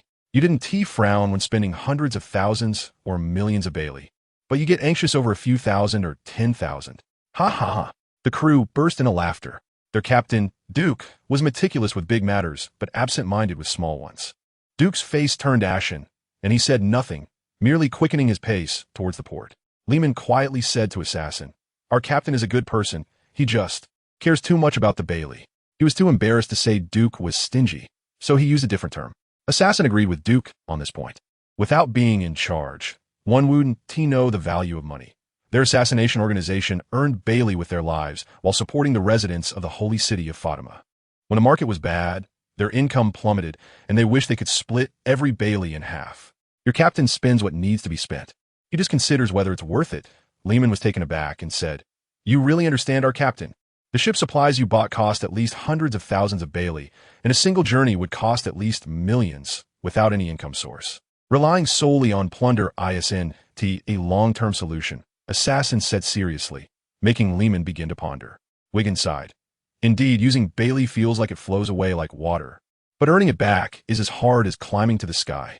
No worries, there will always be a way to get Bailey, right, Zhang? Joden said carelessly. Zhang suddenly called out, looked tense. Yes, if anyone needs me, I will do my best to help." Joden laughed. "You're too tense. We're all companions. We want to do anything to you. Look at Lehman. He has made mistakes and acts as if nothing happened. His skin is so thick. Learn from him." Lehman jumped up. "What mistakes? That was someone else's trick. When we were gathering information about Wilson, you were still having fun elsewhere." Joden scoffed and retorted, "Without me and Rajeff, your ruckus would have been discovered long ago. And when the Navy arrives, oh no." Lehman didn't care about Joden's words and instinctively wanted to argue back. But behind him, a noisy sound of footsteps arose as a group of Navy soldiers ran swiftly. "Navy," Lehman whispered, instinctively lowering his head. Joden scolded. "What are you scared of? Act natural. They don't know us." Zweig led his team running fast, taking shortcuts to the port. While running, he quickly scanned the pedestrians on the street to see if there were any suspicious individuals. When he saw Zhang Yao's distinctive pink heart-shaped glasses, his pupils dilated. But he didn't stop. Instead, he casually slowed down, observing the group. Duke keenly sensed the gaze and turned his head to meet Zweig's eyes. However, the sailors behind Zweig were unprepared, stopping abruptly to slow down. Duke took in the scene, remained silent for 3 seconds, and then turned to shout to everyone, "Run!" Both Duke's group and the Navy soldiers froze for a moment. Zweig, without thinking, shouted, "Catch them!" The Navy soldiers and pirates exchanged glances. Assassin was the first to react, decisively running after Duke. Rajeff, Van Oka, Freeman, and the others quickly followed suit. Joden grabbed the ship's Dr. Wiggins and weaved through the crowd. Oh no. Carrying 2 large leather suitcases, surprisingly kept up the pace. Zhang Yao hurriedly shouted, "Wait for me." Everyone exerted all their strength and dashed away. The Navy soldiers reacted a beat late, and when they realized, they quickly pursued. Zweig sprinted, catching up to Duke in an instant. Finger gun, air shot. Zweig concentrated all his power into his hardened index finger and shot it out. In a flash, an air bullet shot towards Duke. Duke drew his sword and cut the air bullet in half, shouting, "You all go first." Then he wrapped his sword with armament Haki, held it with both hands, slightly bent his legs, and assumed a stance ready to charge. Zweig instinctively felt danger, stopped, and took a combat stance. In an instant, the stone slabs under Duke's feet exploded, and debris flew. A domineering and fierce blade aura rushed towards Zweig, morphing into a chaotic, monstrous shape that entangled him. Zweig was taken aback, quickly covering his face with both hands, his muscles tensed, and shouted a righteous word. Iron block. Duke's dark jade blade struck Zweig's arm with unstoppable force. Bang! A piercing sound nearly shattered the eardrums of those around them. Duke saw that his dark jade blade had only penetrated half an inch in his Zweig's arm, and a flicker of surprise crossed his eyes. Zweig grinned, appearing victorious. But the next second, he felt a pain in his chest as Duke kicked him away. If you want to die, come at me. Duke, wielding the dark jade, scanned the Navy soldiers with overwhelming momentum. For a moment, none of the soldiers dared to step forward. As they hesitated, Duke wasted no time, sheathed his sword, and sprinted towards the port. Zweig stood up, furious. Matthew, what are you guys afraid of? Chase them. Captain, hurry aboard. On the deck of the Hope Home, Lehman shouted loudly. Duke leaped onto the deck and shouted, Set sail? The Hope Home quickly started moving, leaving the port. Just as they sailed out of the harbor, a warship parted the waves and rapidly pursued them. Your Highness, they are catching up, Van Oka shouted, holding a long tube cannon. Duke furrowed his brows and said, We didn't provoke them. Why is the Navy chasing us? What should we do now? Lehman remembered the last time they were pursued by Vice Admiral Ji Yuan and worried. Duke said solemnly, What else can we do? Prepare for battle. We're about to enter cannon range. Freeman reminded. Duke stroked the ship's railing, thinking, Are the Navy's warship's power systems really that strong? Then he recalled the power device called Airwave they got from Vice Admiral Ji Yuan. This Navy ISNT is strong as the Ji Yuan we encountered last time. Everyone don't worry. Duke reassured the crew. Freeman shouted, Yes, there are only so many Vice Admirals in the Navy, and Ji Yuan is still among the best. We can't be that unlucky to encounter so many Vice Admirals. As he spoke, their ship, Hope Home, suddenly jolted and then accelerated rapidly, flying out of the naval ship's firing range at a speed several times faster than the Navy vessels. Everyone looked confused, not knowing what had happened. Landon steadied the swaying helm and said with a serious expression, It's not me. Duke looked down at the sea, as if a shadow larger than the ship was lifting Hope Home forward. Could it be him? Chapter 97. Advancing Cetus on the deck of Hope Home. Plates of sumptuous food were laid out on the table, and everyone gathered around, fighting over the food like hungry tigers. Duke picked up a large chicken leg and began to eat it gracefully. You guys, there's a guest here. Can you be a bit more polite? Duke glanced around and angrily scolded Anuno.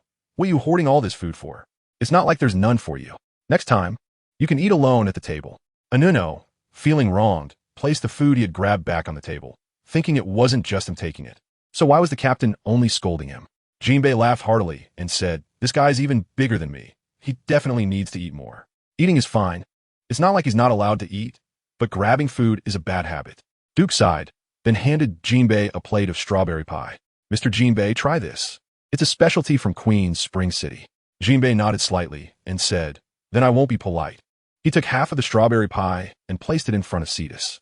Cetus crossed his arms, tilted his head defiantly, and said, I won't eat human food. Bang. In response, Jinbei delivered a punch. Eat. Cetus's eyes lit up, one hand touching his reddened face, the other grabbing the strawberry pie and reluctantly began to eat. Cetus chewed on the strawberry pie with his sharp whale teeth. The fragrance of strawberries and the cream slid down his throat. His pupils widened, and he couldn't help but speed up his chewing, swallowing the pie. He looked at the strawberry pie in the middle of the table, wanting to say something but hesitating. Everyone observed Cetus's reaction. Ryman wanted to laugh, but didn't dare, covering his face with a piece of grilled meat. Duke exchanged glances with Rajef, who smiled knowingly and stood up to present the strawberry pie to Cetus. Cetus snorted coldly, turned his head, and ignored Rajef. Jinbei tightly clenched his right fist and punched himself on the head. Then Cetus, with tears in his eyes, reached out for the strawberry pie. Bang! Another punch hit Cetus on the forehead. Jinbei seemed to be getting used to it. With both hands, Cetus gritted his teeth and took the strawberry pie with a wronged expression. Just as Jinbei was preparing to throw another punch, Cetus hurriedly exclaimed, Thank you. Thank you. Jinbei nodded approvingly. Ha. Ramen finally couldn't hold back and burst out laughing. The others, influenced by Ryman's laughter, also couldn't help but laugh out loud. The ship sailed on the sea. The moon was full and the stars shone brightly. Laughter flowed through the universe. After feasting, everyone went about their own business. Jinbei stood in front of the mast, carefully examining the 10 rules posted above. After Duke finished discussing some matters, he approached Jinbei and said, "Without rules, nothing can be accomplished. Pirates must also have their own code." Jinbei came back to his senses and said, "These rules are great, concise, and clear, and they regulate the mindset." Although Jinbei is a fishman, he understands the bigger picture, and there is a strong yet peaceful aura about him. Duke admired this greatly and had a very good impression of Jinbei. However, it was clear that Jinbei didn't come aboard by chance. After the meal, it was time to discuss serious matters. "Mr. Jinbei, you helped us escape the Navy's pursuit. I don't know how to thank you." Duke spoke as if casually. Jinbei hesitated for a moment, and under Duke's gaze, he slowly began to tell the story of Fishman Island. The forces on Fishman Island can generally be divided into the mermaid nobility, commoners, and the fishmen of Fishman Street. The mermaid nobility rules Fishman Island, while Fishman Street has become a district managed solely by fishmen due to poor management. The fishmen there harbor deeper hatred and resentment towards humans, and many fish children grow up in such a dark environment, gradually being instilled with extreme thoughts. Jinbei spoke at length, and Duke listened quietly, until Jinbei said, "So, I sincerely ask you to take Cetus with you for a while, so he can grow and develop the ability to think independently." Duke suddenly understood. So Cetus was not only a troublesome kid, but also an extremist. If even you, the boss of Fishman Street, couldn't solve the deeply rooted ideological problem, how could I possibly have a way? Duke pondered for a moment and said with difficulty, "Mutual discrimination between humans and fishmen has existed for a long time. This is a problem of the times." Jinbei didn't expect Duke to solve it. He just wanted him to take Cetus on the sea for a while. Fishmen and humans ultimately need to live together for some time to truly understand each other. Jinbei calmly said, "Fishmen inherently possess strength several times greater than humans, and their power in water is even more formidable, which makes them arrogant, thinking that they should be the rulers of this world." Duke rested his chin on his hand and smiled, commenting, "Indeed, it's a naive thought of an inexperienced youth." Jinbei chuckled and agreed, "That's true. They don't realize that there are countless strong humans in this world." Cetus, just starting out, was captured by human pirates. Jinbei gazed at the beautiful starry sky, feeling the vastness of the universe. This world is so vast, whether fishmen or humans, there will be those who can treat each other sincerely. "Captain Duke, Cetus isn't inherently bad. I can also feel that you have no discrimination against us fishmen, and your crew is very young, with youthful ideas full of vitality and possibilities." At this point, Jinbei stood tall and bowed deeply at a 90-degree angle, saying, "Please, Captain Duke, the younger generation should not bear the hatred of the past, nor should they grow up in the sins of the previous generation." Duke pondered in silence, his gaze shifting over Jinbei. After a long time, he finally said, "History should be remembered. The younger generation needs to confront history. They have their own thoughts, their own ways of viewing the world, and they have the right to know the truth of history, not to deliberately forget it." Jinbei's expression became serious, his lips moving slightly. "Old man, perhaps. Sigh, this world ultimately belongs to you young people. No matter how much I say, it seems like I'm forcefully instilling my thoughts." He turned his head to the side of the deck, where Cetheis was sitting, arguing loudly with Lehman about something. He sighed inwardly, wondering how fishmen and humans could coexist peacefully. After a moment of thought, Jinbei's eyebrows twitched, and he raised his eyelids to catch a glimpse of Duke. "Captain Duke, you remind me of a pirate I once met, who had a broad mind and did not discriminate against fishmen. So, I once again earnestly request you to take in Cetheis." Duke weighed the pros and cons, thinking that taking in Cetheis would add another problem child to the ship, but it could also earn him the friendship of a powerful warlord of the sea. Most importantly, he should be able to learn something. With this in mind, Duke blinked his bright eyes and said, "Mr. Jinbei, can we have a word in private?" As they entered the cabin and passed by Lehman and Cetheis, they could hear their argument. "You say your teeth are the sharpest in the world, and your skin is the toughest, so why don't you bite your arm and see?" Lehman gestured wildly, speaking loudly. Cetheis looked disdainfully and said, "Do you think I'm stupid enough to do something so idiotic?" Lehman shot back, "Then you're a liar." Cetheis retorted angrily, "You're the liar. You are. You." Cetheis, frustrated and angry, raised his arm and bit down hard, blood splattering everywhere. "See, my teeth are the sharpest in the world. Ah, it hurts." Cetheis displayed his blood-stained sharp teeth, feeling both furious and desperate. Lehman said seriously, "You really are an idiot. Viggens, heal this fool who bit himself. Duke and Jinbei exchanged glances and silently walked into the cabin. Chapter 98. The Path of Guardianship. The next morning, as dawn broke, the fish belly white appeared at the horizon. After teaching Duke the techniques of strength and energy for an entire night, Jinbei leaped into the sea and swam away. You can leave here, but think about the consequences. Duke yawned and said to the problem child Eyes. Just as Eyes was about to cross the ship's railing into the sea, he turned back upon hearing Duke's words and said, Jinbei is gone. He can't control me. What consequences could there be? Duke shrugged and replied, think for yourself. Don't act impulsively and use your brain. Eyes stared at Duke with his glassy eyes, spinning in his eye sockets for a while. Oof. At most I'll be caught by you humans and sold into slavery, but that's better than following you. Eddie, who was practicing boxing on the ship, burst out laughing upon hearing Eyes' words. Ha ha ha, Eyes, you're really as stupid as Lehman said. Eyes was furious. Duke yawned again. He was extremely tired after staying up all night talking with Jinbei. He said wearily, just stay here for a while. We'll talk about your independence later. Eyes glared at Duke with his glassy eyes and said, I can live independently. I don't need you to take care of me, you despicable and shameless humans. Before he could finish his sentence about not wanting to be with them, he suddenly saw Duke's expression change. In his eyes, Duke suddenly vanished and reappeared right in front of him in the blink of an eye. Bang! Duke grabbed Eyes by the scaly neck and slammed him onto the deck. Duke's gaze was sharp as a knife, and he spoke coldly. Kid, do you think anyone wants to take care of you? Without Jinbei, you would always be a slave, or even dead. Put away your pathetic pride. You don't deserve to talk about independence before you even understand what this world looks like. You would just be a nuisance, causing trouble everywhere. Duke's words pierced Eyes' heart like arrows. With a slight effort, he lifted the over 200-pound Eyes into the air, ignoring Eyes' struggles. Duke continued with a heart-wrenching tone, look at you in my hands. You're like an ant. I could crush you with ease. If you want to leave, then I'll cut off your head right now. At least when Jinbei comes looking for me again, I can give him a complete corpse instead of having you die in this vast ocean, leaving your mother with nothing to mourn over. After saying this, Duke forcefully threw Eyes against the mast and walked into the cabin without looking back. Eyes fell to the ground, his whole body aching, but he did not move, only staring blankly with dazed eyes. Duke's words echoed in his mind like a spell, ringing over and over again. Freeman walked onto the deck, humming an off-key tune, stretching towards the rising sun. Seeing Eyes lying on the ground, he inquired with a glance at Eddie, who was practicing in the morning. Eddie pressed his hands together, exhaling a breath of foul air, and whispered a few words in Freeman's ear. After listening, Freeman smiled, took out a bottle of rum from his pocket, and placed it in front of Eyes. Welcome to our Duke pirate crew. Consider this bottle of rum my congratulations. Eddie didn't even get this treatment when he joined us. Oh, you might not know Eddie yet. He's a long-handed tribe member, a freedom-loving boxer, and there's also a Nino, a miniature giant, a simple big guy who just loves to eat. They're all easy to get along with.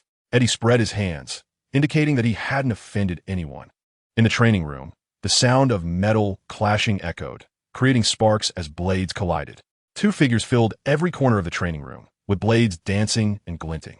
After a long while, the two stood facing each other, sheathing their swords. The assassin said in surprise, "You are so young, yet your swordsmanship is so exquisite. It's truly remarkable." Lehman sighed, feeling somewhat displeased that he couldn't defeat the assassin. As he sheathed his sword, he said, "Assassin, if you had a pair of suitable twin swords, you should be even stronger." The assassin replied calmly, "The sword and blade are one. There will only be habitual differences." Jotun, bare-chested, was lifting weights, sweat pouring down his body. While exercising, he said, "Practice the basics more. Haven't you heard the captain say? As long as you have enough strength, even if you don't know any swordsmanship, you can still slice through steel with one blow."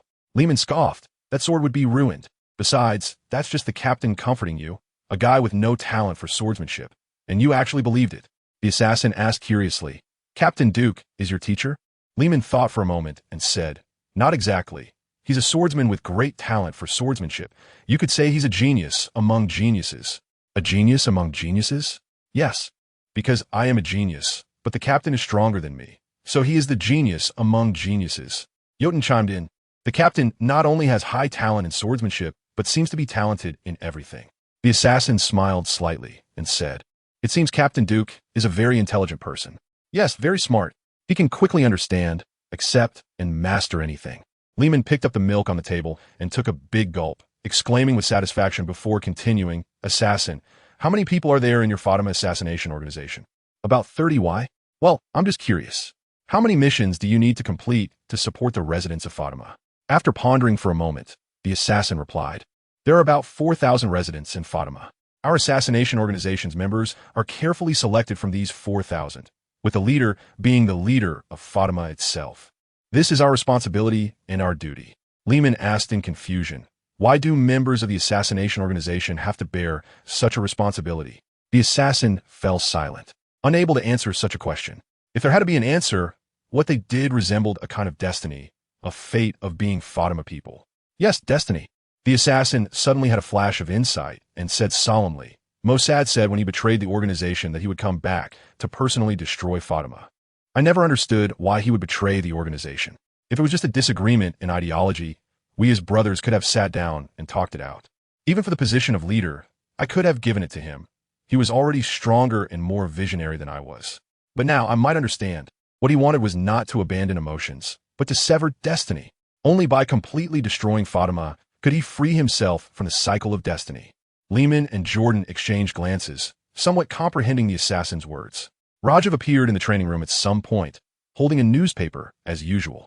After the assassin finished speaking, he said solemnly, "Hearing you say this, Fatima seems more like your moral prison. Although you are assassins, what you're doing follows the path of guardianship. To protect with blood will inevitably lead to deep sin." Chapter 99. Sea Kings on the fourth day of sailing, under the assassin's guidance. They arrived at an unnamed archipelago near the doldrums. This archipelago was vast, with a small portion of islands already standing within the doldrums. As the Hope Holmes sailed into the archipelago's waters, the ship's recording pointer instantly went haywire and shook violently. "We must be getting close to our destination, right?" On the deck, a Nuno lay on the ground, panting. For the past few days, Duke had asked him to study the Navy's wave power device. His mental exhaustion was immense, requiring him to eat voraciously, and he was almost out of food on the ship. If they didn't reach their destination soon, he feared he would starve. The assassin looked at the islands on both sides, occasionally spotting giant pythons slithering through the trees. "If all goes well, we should reach Fatima tonight." "Tonight?" Rajiv exclaimed. "Haven't we already entered the archipelago? Do we still need to sail for another day to reach Fatima? At this rate, the area of this unnamed archipelago is too vast." The assassin explained, "This archipelago is indeed large, and it is located between the doldrums and the Grand Line, covered by a special magnetic field. So we need to spend some time navigating through it to reach Fatima. There are giant pythons, and giant apes, giant elephants. Wait, the animals on these islands are all too large." "On the lookout," Van Oka suddenly shouted loudly. The assassin said in a low voice, "Keep your voice down. They won't actively attack humans."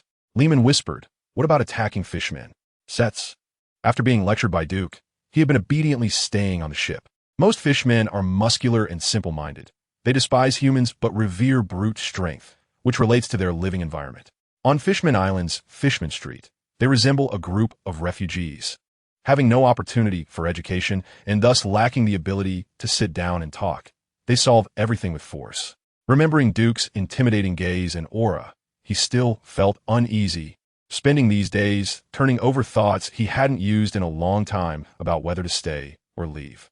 The assassin shook his head and said, "Don't worry. If all goes well, we will safely arrive at Fatima." What if it doesn't go well? Lehman had just heard the assassin repeatedly saying, "if all goes well," and wondered if that meant if things didn't go well, they would meet their end here. Just as the assassin was about to answer, the calm waters suddenly erupted into a 100-meter torrent, for which a serpentine creature with scales and a crocodile had emerged. This sea king was so massive that it blocked out the sun, its body like an iron curtain, obstructing their path. The Hope Home appeared minuscule before it, like a speck of dust in the air. Sweat poured from the assassin's forehead as he said, "If things don't go well, it will be like this. This is a sea king, crocodile dragon, highly aggressive, but hey, now is not the time for a science lesson." Everyone on the ship was startled, as Landon rapidly turned the ship's wheel to steer away, while Jordan quickly ran into the engine room to activate the propeller. Duke looked up at the sky, piercing through the clouds, as if sensing the mocking gaze of the crocodile dragon. Sweat dripped from his forehead, and his left hand instinctively grasped the sword sheath. Feeling slightly reassured, "You never mentioned this would happen," Duke shouted at the assassin. The assassin thought to himself, if he had mentioned such a situation. It was questionable whether Duke would have even come. We Fatima people have never named this archipelago, just like our organization. However, outsiders have named this group of islands the Devil's Cape. Rajiv was taken aback. The Devil's Cape was a forbidden place on the Grand Line, and its dangers were reported in newspapers for years. But he never imagined the island where the residents of Fatima lived would be in the Devil's Cape. "You liar!" Rajiv shouted. "What should we do now?" Just as a few of them were quickly discussing, the massive crocodile dragon merely twisted its body slightly, creating waves several meters high. The Hope Home was like a tiny ant in these waves, at risk of being pulled under the sea at any moment. The ship rocked unsteadily in the waves. As the colossal crocodile dragon propelled its body, its giant head swooping down from the sky. "Here it comes," Duke shouted, gripping his sword with both hands. Everyone braced themselves for battle, ready to face the enemy. Rajiv saw the enormous crocodile head in the sky becoming clearer. He gripped his katana tightly, swallowing hard as he exclaimed, "That Sea King must be at least 500 meters long. There's no chance of winning, Captain." Duke knew full well they had no chance at all. After sailing for so long, it was their first encounter with a Sea King. Previously, while sailing at sea, they had encountered a few sea beasts, but even 40 to 50 meters long sea beasts were rare. In this critical moment, his mind raced, and he shouted at the insect like Freeman. "Freeman, push the ship." Freeman understood immediately, flapping his wings and flying to the stern to push the ship with all his might. Landon controlled the direction, drifting sideways on the waves, and the sudden acceleration nearly caused everyone to lose their grip. But the crocodile-headed dragon is extremely fast. They can already see its enormous mouth and smell the strong scent of blood. Duke estimates the position of the crocodile-headed dragon's lower jaw, hoping it won't change direction at the last moment. "Landon, turn left." "Got it." Landon replies succinctly, his hands continuously turning the ship's wheel. Duke uses his moon step to advance to the stern of the ship, then uses his moon step to push the ship with both hands. Lehman tightens the sail ropes and shouts at Cetas. "Cetas, don't be dazed. Help us." Cetas stares blankly at the crocodile-headed dragon, then looks at Lehman, suddenly leaping forward like a swordfish gracefully diving into the sea. "Lehman," Rajiv shouts, "forget about him. Everyone, focus on your own tasks." A powerful gust of wind rushes in, the wind carried by the crocodile-headed dragon crashing down like a waterfall from the heavens. The massive crocodile head is now almost within reach, and Rajiv can even see the dense barnacles on its head. The enormous mouth that seems capable of swallowing the world opens wider, making the Hope Home appear exceptionally insignificant between its jaws. Although the Hope Home's current speed has reached an unprecedented level, it is still far from escaping the range of the crocodile-headed dragon's mouth. "Fishman karate, shark whale water tornado." A loud shout comes from nowhere, and a gigantic water tornado forms amidst the waves, striking the Hope Home with immense power, sending it flying. As the water tornado dissipates, Cetas appears in the air, leaving everyone astonished. "Cetas, you idiot!" Lehman shouts urgently. In response, Cetas grins with his teeth bared. Chapter 100. Bounty Anuno is quick-witted, throwing a lasso that swiftly catches Cetas, who is in a falling state, amidst the increasingly violent hurricane and strong airflow. At the stern, Duke holds Freeman in one hand, using Moon Step to grab the edge of the ship. The waves, hurricane, and air currents are all in extreme turmoil. The crocodile-headed dragon's mouth, which seems large enough to swallow an island, bites down, accompanied by a fierce storm. The Hope Home spirals upward due to the interaction of various forces, only to be knocked sideways by the terrifying airflow of the crocodile-headed dragon. However, this allows the Hope Home to just barely escape the range of the crocodile-headed dragon's mouth. Amidst the undulating waves, the Hope Home sways a few times before stabilizing and speeding forward. "We're saved." Anuno lies on the ground, exhausted and gasping for breath. "Well done, Cetas." Lehman excitedly pats Cetas on the shoulder. Cetas pouts and tilts his head, grumbling without speaking. "It's not over yet. Don't let your guard down." Rajiv watches the enormous crocodile-headed dragon warily. Assassin's expression is unpredictable as he ponders. Although the crocodile-headed dragon is highly aggressive, it usually doesn't attack humans. "We aren't worth its attention yet." Then what's going on? Just as Rajiv is speaking, he sees a towering surge of water rising before his eyes. A massive creature with a monkey-like head and hooked teeth, resembling a centipede, bursts forth from the torrent, lunging fiercely at the crocodile-headed dragon. "Damn, are we in the territory of two sea kings fighting?" Rajiv curses, venting his emotions. Assassin says with a serious face, It seems so. The crocodile-headed dragon thinks we are allies of the water monkeys. Water monkeys? Rajiv points at the gigantic creature whose height is hard to discern and says, "You call that a water monkey?" Duke looks around at everyone and says, "It doesn't matter what it's called. Let's get out of here quickly." What terrible luck. Assassin nods. Sea kings here rarely attack humans. Unless... Forget it, let's not talk about that now. We can only change direction towards Fatima and hope to arrive before sunset. Freeman sits on the ground, gasping. The locust really can't fly for long. My back is hurting from all the flapping. Duke glances at Cetas and says, "The ropes in this water city are quite resilient." Anino thinks the captain is praising him and grins. "This is my tool for making a living." Landon, managing the ship's wheel, feels a slight tremor and calls out loudly, "Captain, what's wrong? What happened?" After such a strong impact, I suspect something might be wrong with the hope home. Duke's face darkens. Let's get out of the attack range of those two sea kings first. On the sea, two warships are linked together. Rear Admiral Zweig walks across the deck to stand before Vice Admiral Gun, saluting and handing over a photo. "Vice Admiral Gun, where are they?" "I'm very sorry. Vice Admiral Gun, we've lost them." Gun's face is expressionless. "If we've lost them, then we've lost them. The most important thing now is to find out where the pirate with Conqueror's Haki is and capture him. Not to search for the president of Wilson Trading Company." Zweig hesitates. "Wilson Trading Company contributes 1 billion berries to the Navy headquarters every year. If we ignore it, then you continue searching for them." Gun ponders, then starts reviewing the photos Zweig provided. "The people in these photos are all members of Duke's Duke Pirates." "Is it them?" Gun exclaims in surprise. "Do you know them?" Zweig asks, astonished.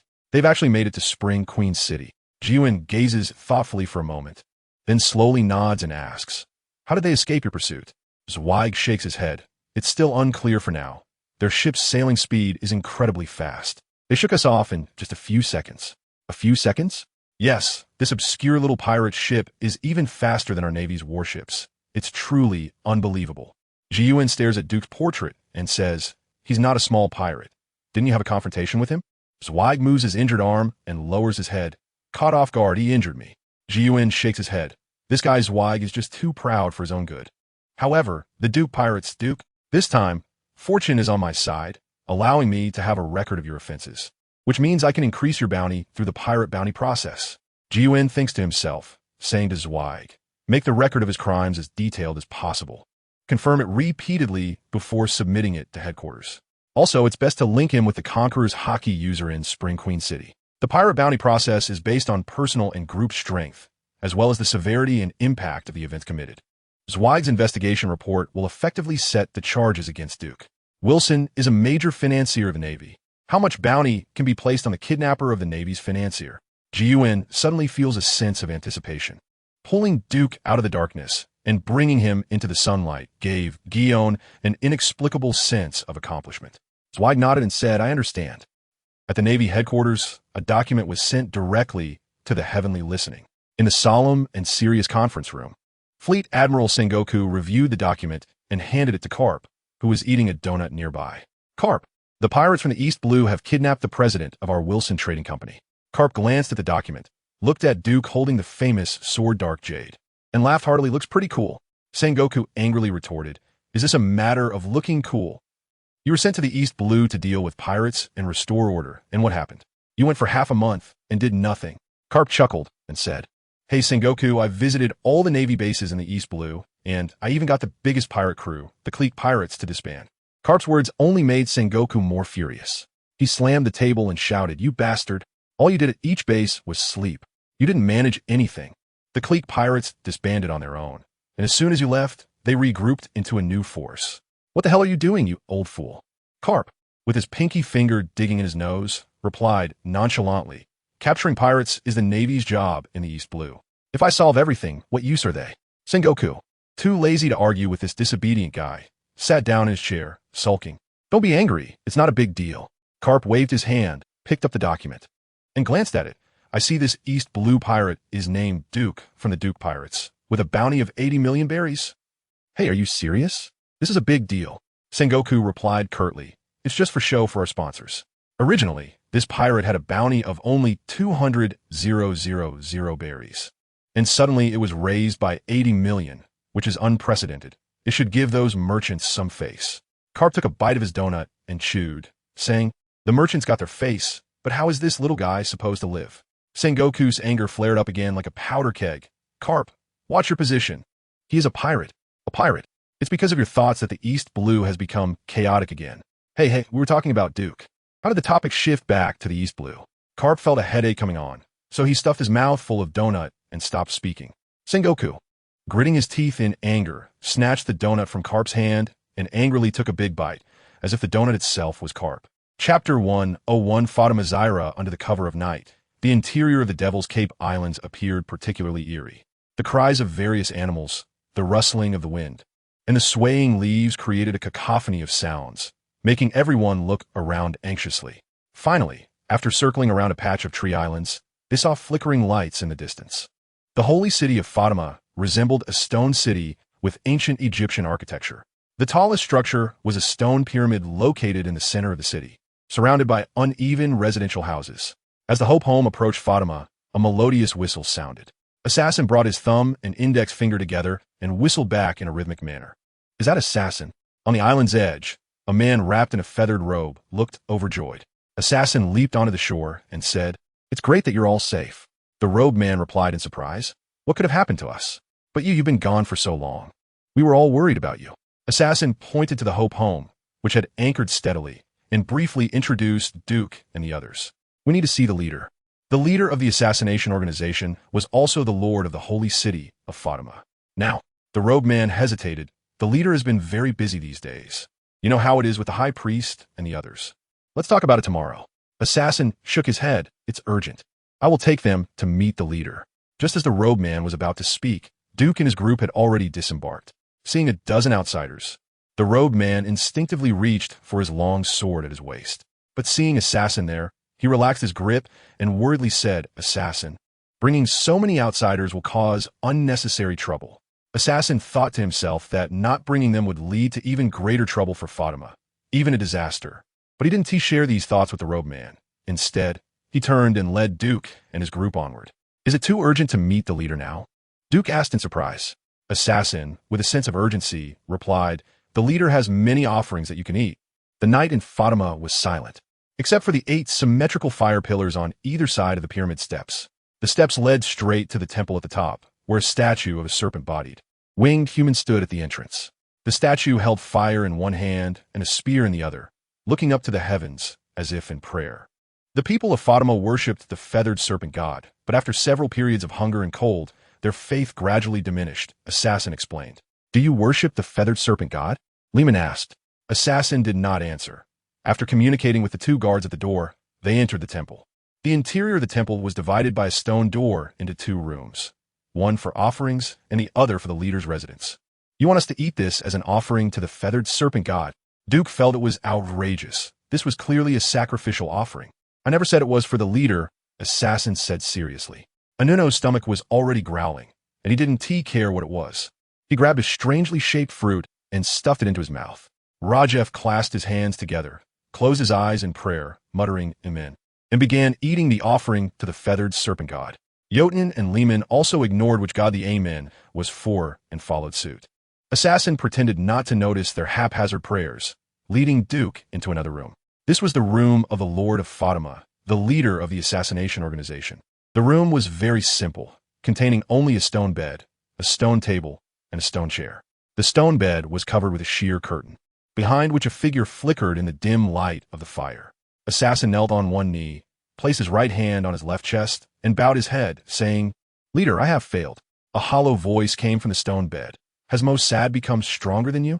"It's a woman." Duke's pupils dilated. It was unexpected that the leader of the assassination organization was a woman. If asked, Assassin would probably say, "I never said our leader was a man." Just as Duke was lost in thought, Assassin began to speak about him. "After being defeated by Mossad, I was sold to a slave trader. And it was thanks to the pirate Captain Duke that I was able to return alive. Captain Duke, on behalf of everyone in Fatima City, I thank you for saving the assassins."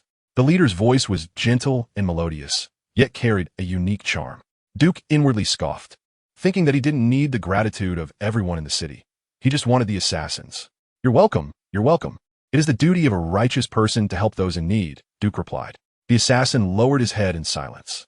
Duke felt the leader's gaze upon him and put on a demeanor of righteous spirit.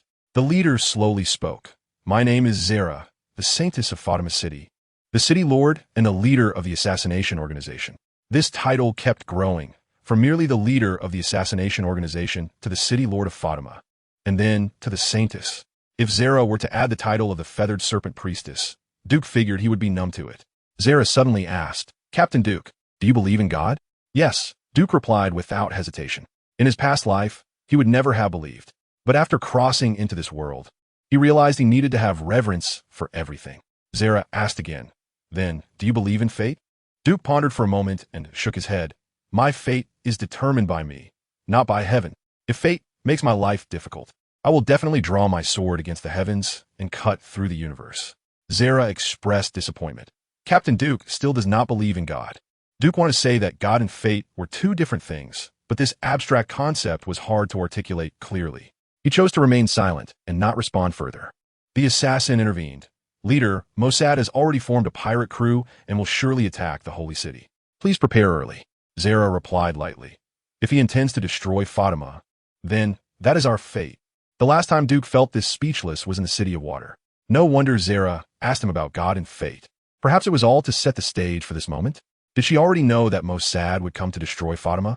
The assassin seemed accustomed to Zera's words. He showed no emotional fluctuations and said in a deep voice, Leader, there are nearly 4,000 people in Fatima City. If Mossad attacks, we will undoubtedly be unable to resist. So I have reached an agreement with Captain Duke. He will help us fend off Mossad, and then I will go with them. A long silence reflected in every corner of the room, illuminated by the firelight. After a while, Zera lifted the curtain, her snow-white feet touching the ground. Duke looked up and saw Zera's exquisite face, as delicate as jade. She walked barefoot in front of the assassin, her face showing a hint of anger. Assassin, are you also going to abandon Fatima and leave us? The assassin remained unperturbed and said, This is the contract, leader. I was able to return alive and bring Captain Duke to help us protect Fatima, all because the contract has been fulfilled. The one who breaks their word shall be abandoned by God. Zera's eyes filled with sorrow, and she spoke with bitterness. Why? Why do you all want to leave Fatima? Why don't you take me with you? Duke listened quietly from the side, thinking to himself that this reversal was a bit too fast.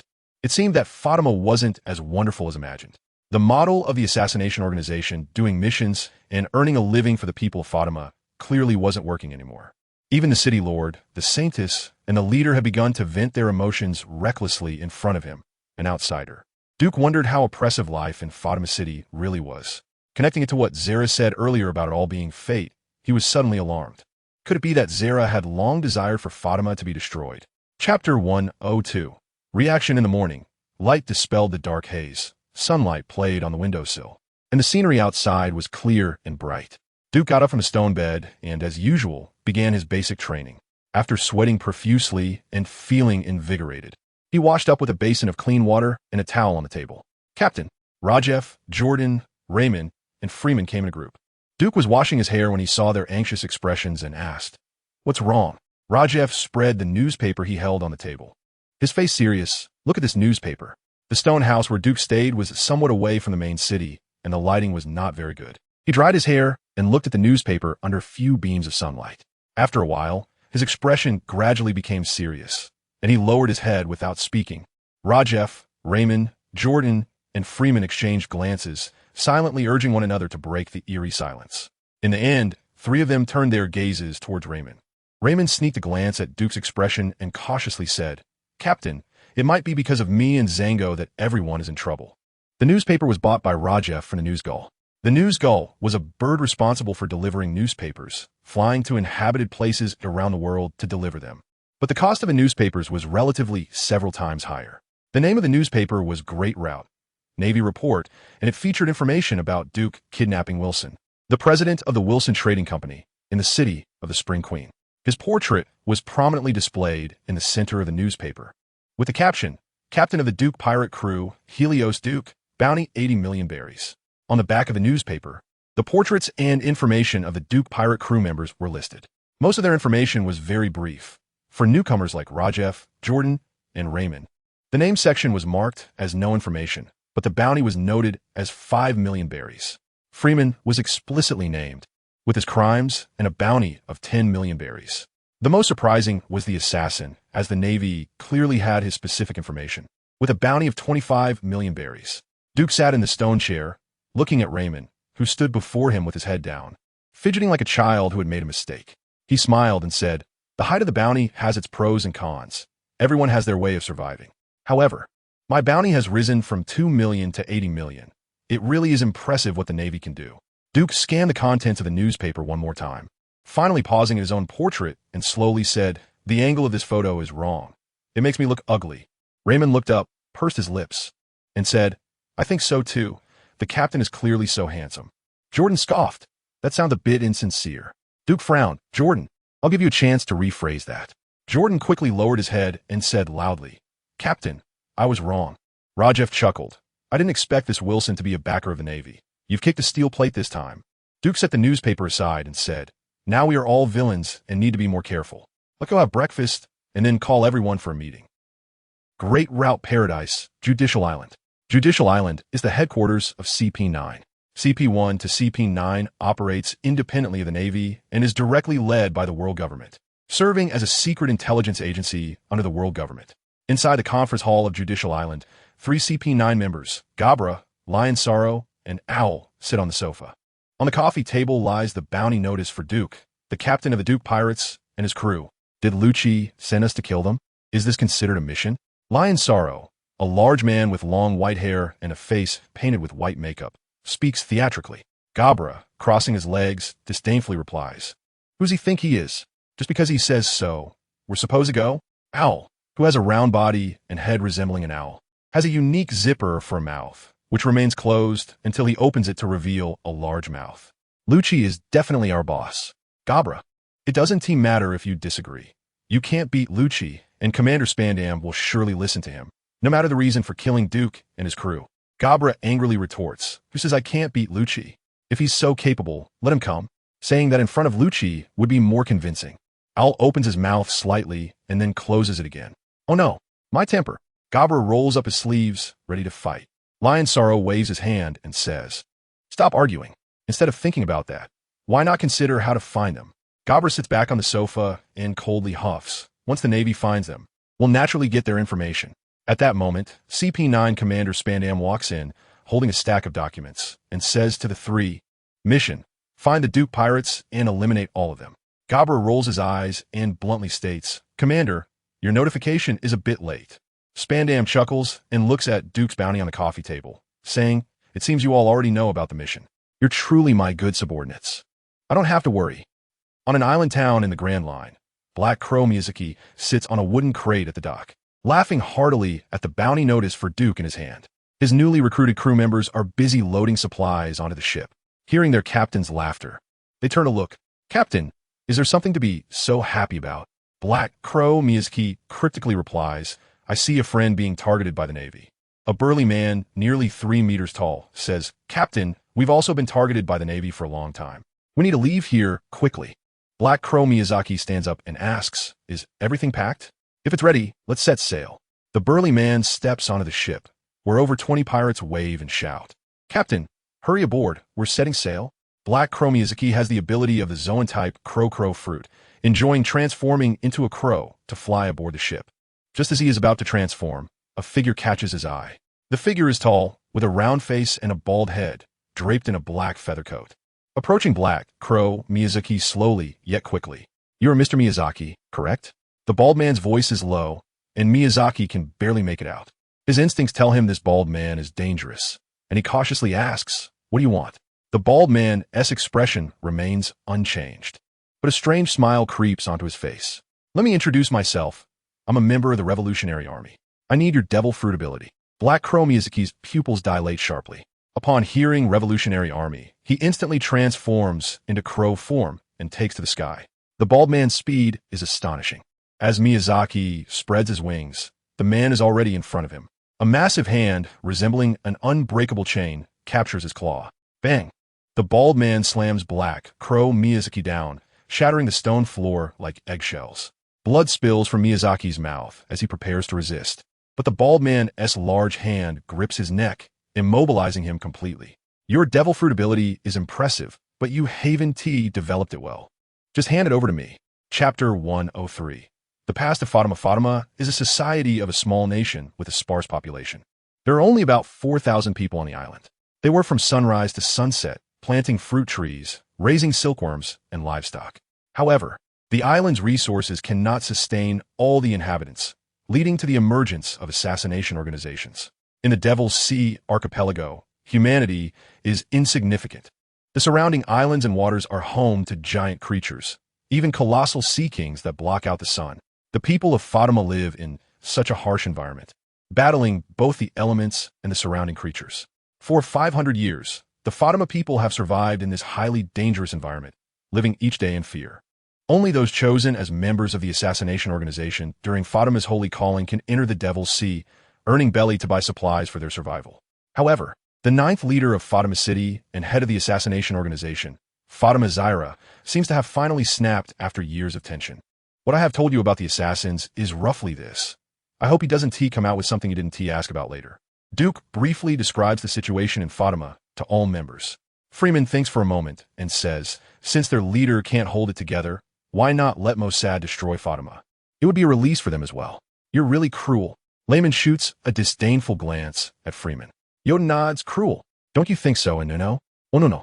Stuffing a large apple into his mouth, quickly swallows it upon hearing his name and exclaims, yes. Freeman rubs his forehead and says, stop making a fuss. Vonoko, with a serious expression, states, what Freeman said does have some merit. A complex expression crosses Eddie's face, but he says nothing. Set seems to have heard something shocking, sweating profusely as he says, hey, are you serious? Do you want all the people on this island to die? You humans are truly cruel. Zhang also sweating agrees. It's indeed a very dangerous idea. Everyone exchanges words, and finally, all eyes turn to Duke. Duke collects his thoughts and slowly says under their gaze, first, Sets, you're also part of the concept of humanity. Sets stares with his glassy eyes, his small head not quite understanding Duke's words. Second, Freeman's idea is indeed very cruel. Layman nods like an elder brother. I told you. Duke glances at him and continues, but it is also a method. Criticizing others is easy, but only by proposing solutions can problems be solved.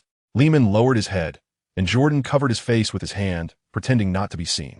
Freeman asked, so we just ignore it? Duke looked around at everyone and said solemnly, of course we need to take action. I have a deal with the assassins, and if I want him, I must take care of Fatima. Otherwise, what was the point of our hard work coming to this godforsaken place, almost losing our lives? Langdon was thinking about the Hope Arkansas and said, also, the keel of the Hope Arkansas has problems. The keel is a longitudinal component at the bottom of the ship, connecting the bow and stern pillars, and is as important as the human spine. Duke nodded, yes, and the Hope Arkansas has problems too. He glanced at Langdon, feeling that Langdon cared more about the Hope Arkansas than he did. Everyone, we're not here for a vacation. We're here to recruit people. Don't get our priorities wrong. As for Fatima, it's none of our business. Duke said bluntly, if it weren't for the assassins, he wouldn't even glance at this cursed cape of demons. Zaira was furious, asking why she didn't lead her people to live outside. Jordan questioned, how do you live outside? Is life outside necessarily better than here? Why do you think the people here want to live outside? Rajef asked 3 times in a row, frying Jordan's CPU, while Lemonis' brain crashed, waiting for a reboot. There were not many educated people present, and very few understood the root of the Fatima issue. Duke said solemnly, under the Lord of Fatima, there are also 4 high priests who govern the 4 districts, assisting the Lord in handling Fatima's affairs. But this generation's Lord, Zaira, stood out with her unparalleled swordsmanship and became the leader of the assassination organization and the Lord in one leap. At this point, Duke recalled his conversation with the assassins last night and continued, her power is dispersed among the 4 high priests, and only the disciples she personally trained will obey her orders. Rajef remarked, in such a small place, there are so many intrigues and power struggles. Power struggles have always been a fight to the death. Duke's tone became heavy as he took a sip of water before saying, under the dual pressure of internal and external forces, Zaira has become a bit mentally unstable.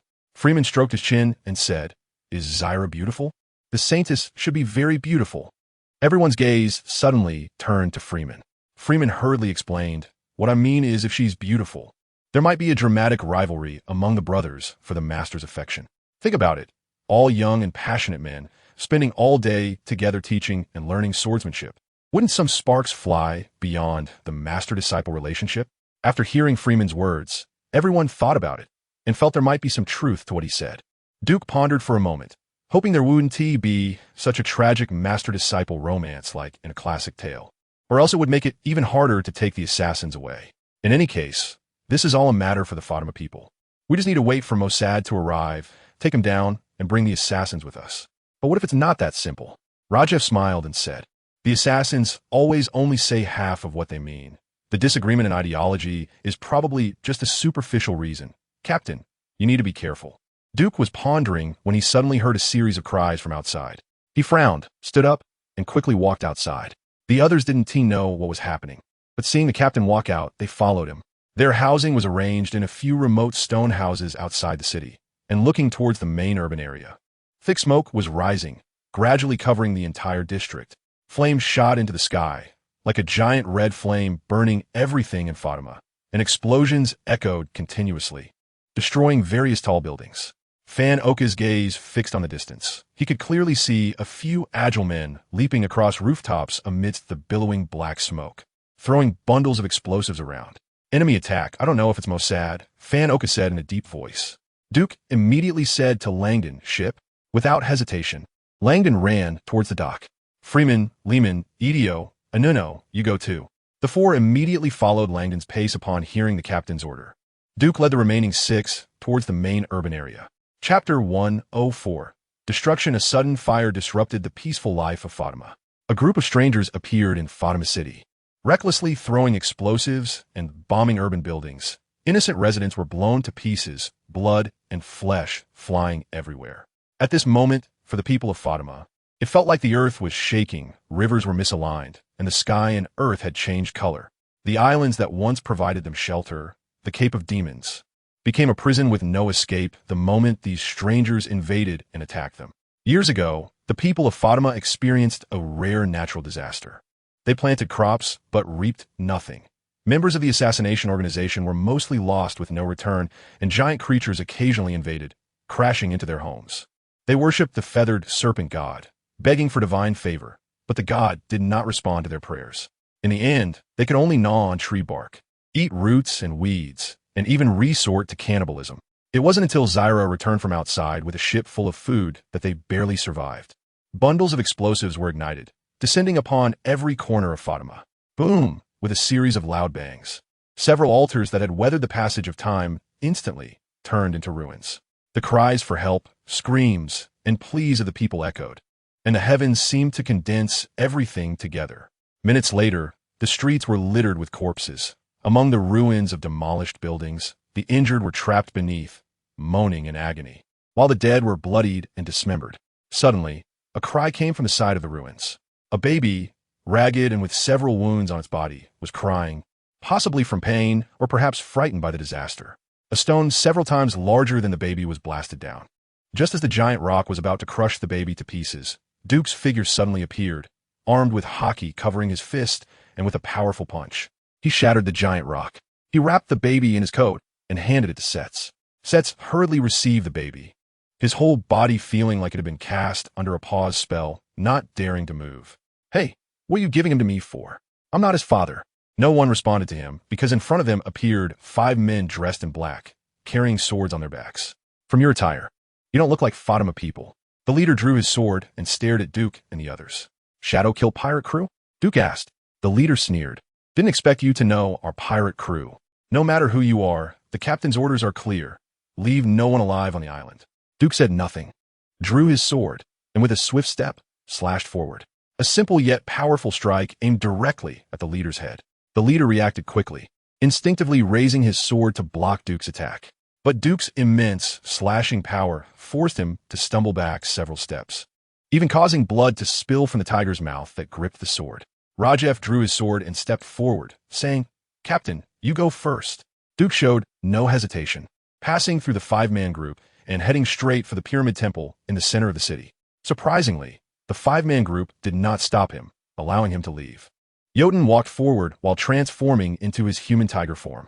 Wiggins called to Seth to hold the baby tightly, while he opened the medical kit he carried to treat the infant. Van Oka and Zango stood on either side of them, providing remote assistance to Rajef and Jotun while protecting Wiggins as he treated the baby. It seems we've been underestimated. The leader sneered and shouted to his 4 companions. Ultimate technique. Unbridgeable shadow, killing formation. The 5-man group instantly formed a perfect 5-element formation, surrounding Rajef and Jotun in the center. Rajef and Jotun exchanged glances and resolutely stood back to back, facing the 5-man group. Watch me, Jotun shouted. Ultimate technique. Tiger's might formation. Rajef frowned and said, this is not the time for jokes. Jotun smiled with a tiger's face and replied, doesn't this make it seem more imposing? Van Oka held a long-barreled firearm and whispered to Zango, when I shoot, attract their attention, and you take the opportunity to hypnotize them. Zango, with his right hand resting on the brim of his hat, said in a deep voice, understood. At the top of the pyramid temple, Mossad easily killed several guards before walking into the temple holding a severed head. He was tall, nearly 3 meters high, draped in a black and red patterned cloak, and carried 2 long swords, exuding an imposing aura. As he entered the temple, a tall, handsome man in tattered clothes ran out of Zara's room. Mossad's cold eyes instantly turned red, an infinite rage surging from his heart as he roared. Atro. Atro stared wide-eyed, looking at Mossad in disbelief. Then his face filled with terror. Mossad, you have returned. Mossad did not waste words with Atro and smashed the severed head at him like a stone. Atro, being one of Zara's direct disciples and quite skilled, agilely dodged the incoming head. However, already gripped by fear, just as he was about to plead for mercy, a flash of sword light followed. A sharp sword pierced his throat, and soon his head fell to the ground. After finishing this, Mossad walked into Zara's room with the sword in hand. Zara, draped in a thin, feathered robe, showed no change in expression upon seeing Mossad, as if she had known he would come. Master, I'm here to take you away from Fatima, Mossad said, regaining his calm demeanor. Zara walked gracefully towards Mossad, her voice gentle and melodious. You've been lurking in Fatima for 3 days just to take me away from here? Mossad lowered his eyelids, looking at the beautiful Zara, and smiled. Yes, this is your Fatima. How could I bear to destroy everything here? Zara's eyes sparkled like water, and she bit her lips lightly. Impossible. I don't believe you are such a person. Mossad softly replied. Master, you are too tired. Sleep for a while. Fatima, let me bear it. Suddenly, a violent explosion echoed within the temple. Zara asked in confusion, what is that sound? Mossad frowned, realizing he did not order them to bomb the central area of the city. Just as he was about to answer Zara's question, hurried footsteps sounded, and the assassin appeared before them, wielding twin swords. Upon seeing Atro's dead body outside, the assassin had already anticipated Mossad's intrusion into the temple. He looked at Mossad calmly and then said to Zara, Atro is dead. Zara revealed a strange smile and said, so what if he is dead?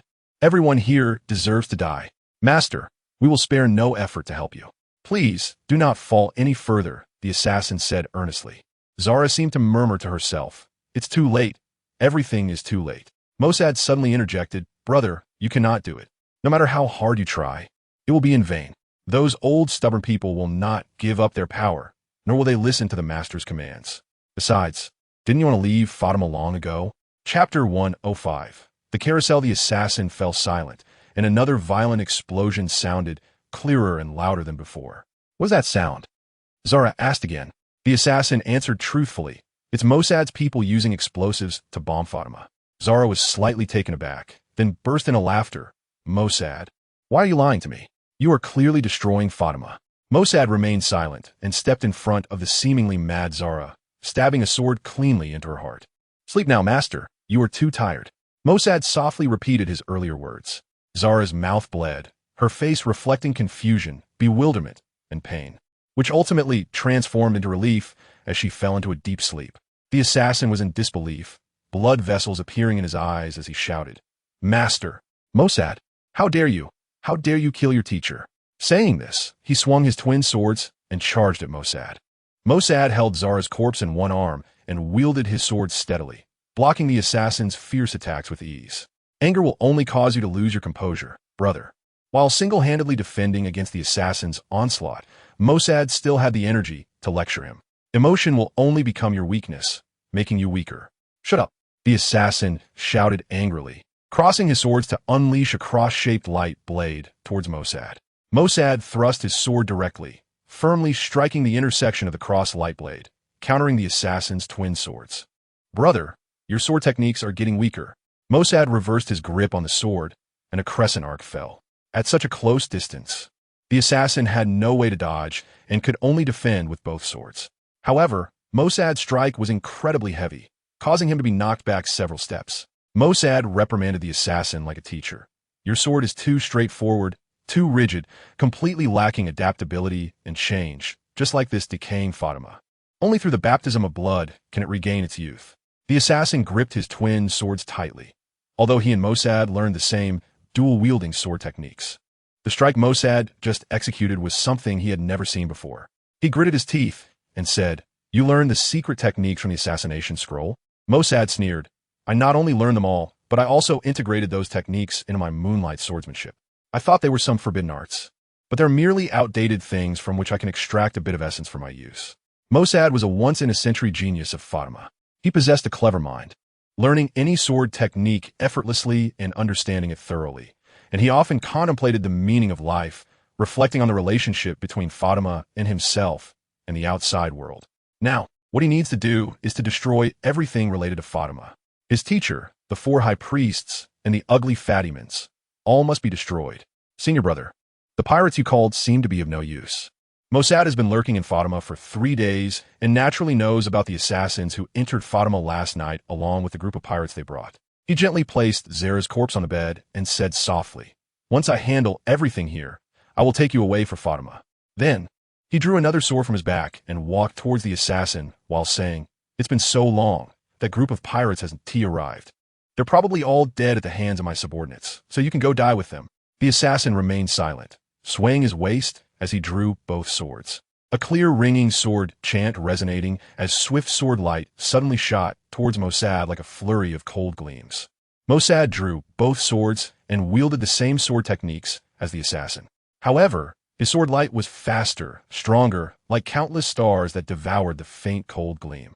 In an instant, the assassin was struck by several swords, his limbs losing strength, and his dual swords fell to the ground as his body uncontrollably collapsed. Mossad looked down at the assassin, a flicker of sorrow in his eyes, and said in a deep voice, "Senior brother, do you have any last words?" Facing death, the assassin stared blankly at Mossad, who had grown to a point he could no longer look up to. Memories of their time together flashed through his mind like a revolving lantern. Growing up together, learning swordsmanship together, swearing to defend Fatima together. But as they grew up, the cruel reality mercilessly beat on their hearts again and again, leaving them both emotionally and physically scarred. In the end, Mossad made a change, deciding to protect Fatima in his own way. Remembering what he said about destruction also being rebirth, the assassin suddenly smiled. Mossad was momentarily taken aback and asked, "Senior brother, what are you laughing at?" The assassin coughed blood while smiling, struggling to say, "I really envy you, Mossad. You can so decisively cut off your ties, break your shackles, and do what you want to do, become who you want to be." Cough, cough. "But I can't. I can never get over that mental hurdle. Without the teacher, I wouldn't know what else I could do."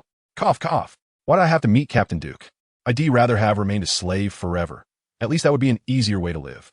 The assassin's voice grew weaker, blood seeping more from the corner of his mouth, making his final words unclear. "Life is inherently a suffering, and death is the only antidote. But living always has its meaning." Duke walked forward, holding the blood-stained dark jade, step by step, until he was in front of the assassin. "Live on, assassin. You said, the Forsaker is abandoned by the gods. If you die, it will definitely be worse than living." When the assassin heard Duke's words, his consciousness was already hazy, and he smiled as he fell asleep. Duke's expression darkened, and a surge of anger rose within him. He looked at Mossad, who was only a meter away, and calmly said, "This place is too narrow. Shall we go outside?" Mossad turned to glance at Zera on the bed and nodded. "All right." The two walked out side by side like familiar friends. Mossad, taller than Duke by a meter, said from a higher vantage point, "Did you kill my crew member?" "Yes. I forgot to ask his name. My apologies," Duke replied nonchalantly. Mossad thought for a moment and said, "It should be Zalirian. He liked to act alone and didn't he follow orders. It's better he died." "You will die too," Duke added. Mossad laughed and said, "You're quite interesting." The two walked out of the temple and down the steps. "This isn't interesting. It's serious," Duke said, stepping firmly on the stairs. Mossad remained non-committal and laughed. "What is your name?" "Duke." Duke replied earnestly, "Helios Duke." "Mossad, I know." The two reached the square at the bottom of the steps. and Mossad held his swords with both hands, saying, "Are you ready to die?" "Just a moment," Duke said after a brief silence. "Waiting for what?" "Waiting for your death." Mossad maintained his patience and continued, "You're lying." Duke fell silent again until he sensed a rapid approach of footsteps. He turned to look. It was Rajef, Jotun, Van Oka, Wiggins, Zango, and Saitis, 6 of them. "Are you waiting for your companions?" A hint of surprise appeared on Mossad's face. He thought Duke would be a worthy opponent, but it seemed that wasn't the case. Duke ignored him and pointed to the temple. "Wiggins, save the assassin." Mossad scoffed, but did not stop Wiggins from running into the temple. "Now it can begin." Duke turned to face Mossad, gripping the dark jade tightly. "Don't worry. My companions won't interfere." Chapter 106. The Dock Battle. Fatima, the dock. 5 men dressed in black, carrying long swords, searched the Hope Home ship. A red-haired man entered the storeroom and pried open 2 moving bags with his sword. When he saw Wilson inside the bags, his eyes lit up with dazzling light. On the deck, the red-haired man threw the bound Wilson and Yorich in front of his companions. "What a pleasant surprise," the red-haired man exclaimed, pointing at Wilson while introducing him amidst the confused gazes of his 4 companions. "Wilson Trading Company, one of the top 10 trading companies in the Grand Line Paradise. And he is Mr. Wilson, the owner of Wilson Trading Company. I never expected these pirates would kidnap Wilson. He has a mobile treasure vault." Upon hearing this, the eyes of the 4 lit up, looking at Wilson with the same eagerness as if they were seeing a striptease. "Jillian, doesn't this mean we're going to get rich?" a hedgehog hair man said. Jillian replied, "Of course. This is truly a windfall." Wilson's face turned pale. After squinting to feel the beautiful sunlight, he hoarsely said, "Save me from here, and I can give you whatever you want." The hedgehog-haired man squatted down, chuckling. "Don't worry, rich man, we're here to save you." A pockmarked-faced man kicked Yorich, who was bound like a caterpillar, and asked, "Who is this guy?" Wilson swallowed his anger and said, "His name is Yorich. He is my subordinate. If you save me, I could give you 500 million, no, 1 billion berries." Jillian patted Wilson's shoulder, grinning. Easy to say." Yorich was tied up like a fuzzy caterpillar, with only his mouth able to move. He pleaded, "Brothers, please save me. I can be your servant." Seeing him so timid, the pockmarked-faced man thought he looked like a harmless guy. He then saw Jillian untying Wilson, so he stepped on Yorich's chest and used his long sword to cut for the tightly bound ropes. "Kid, hurry up and thank me." The pockmarked-faced man looked down at Yorich, his smile quite mocking. Yorich's eyes flashed with a fierce glare as he slowly said, "Thank you. Thank your grandmother's leg." The pockmarked face was momentarily stunned, but then furiously swung his sword at Yorich. However, Yorich vanished like a gust of wind, like a shadow before him. In the astonished gaze of the pockmarked face, Yorich landed punch after punch on his vital points, each blow accompanied by a fierce wind, delivering dozens of punches in just 2 to 3 seconds, literally beating the pockmarked face to death. The 4 companions of the pockmarked face reacted quickly, with one instantly holding Wilson hostage while the other 3 pointed their swords at Yorich. Yorich, now only concerned about saving his own life, had no thoughts for his boss and turned to activate his fruit ability to escape. But in midair, 2 figures swiftly flew onto the deck of Hope's Home. Freeman, in his locust form, dove down and punched the man holding Wilson, sending him flying, and then struck Wilson, causing him to see stars and lose his bearings. Raymond, thrown onto the deck by Anuno's massive force, wielded his katana and slashed towards Yorich like a powerful wave. Yorich was startled, but moved quickly, dodging the incoming strike. Though his back was grazed, leaving a cut. Feeling a sharp pain in his back, Yorich's anger boiled over, and he glared furiously at Raymond. Raymond steadied himself, feeling somewhat intimidated under Yorich's gaze. He gripped his katana tightly, took a deep breath, and prepared to fight. Landon, Idio, and Anuno ran up behind, joining the fight on the ship. Anuno watched over Wilson, while Freeman, Idio, and Landon dealt with the 4 men in black.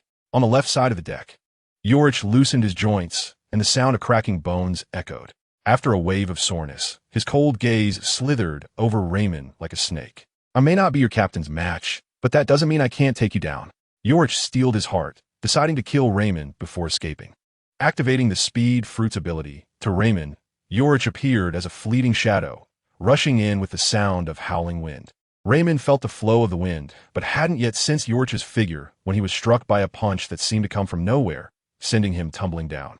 He swung his sword wildly, but it had no effect.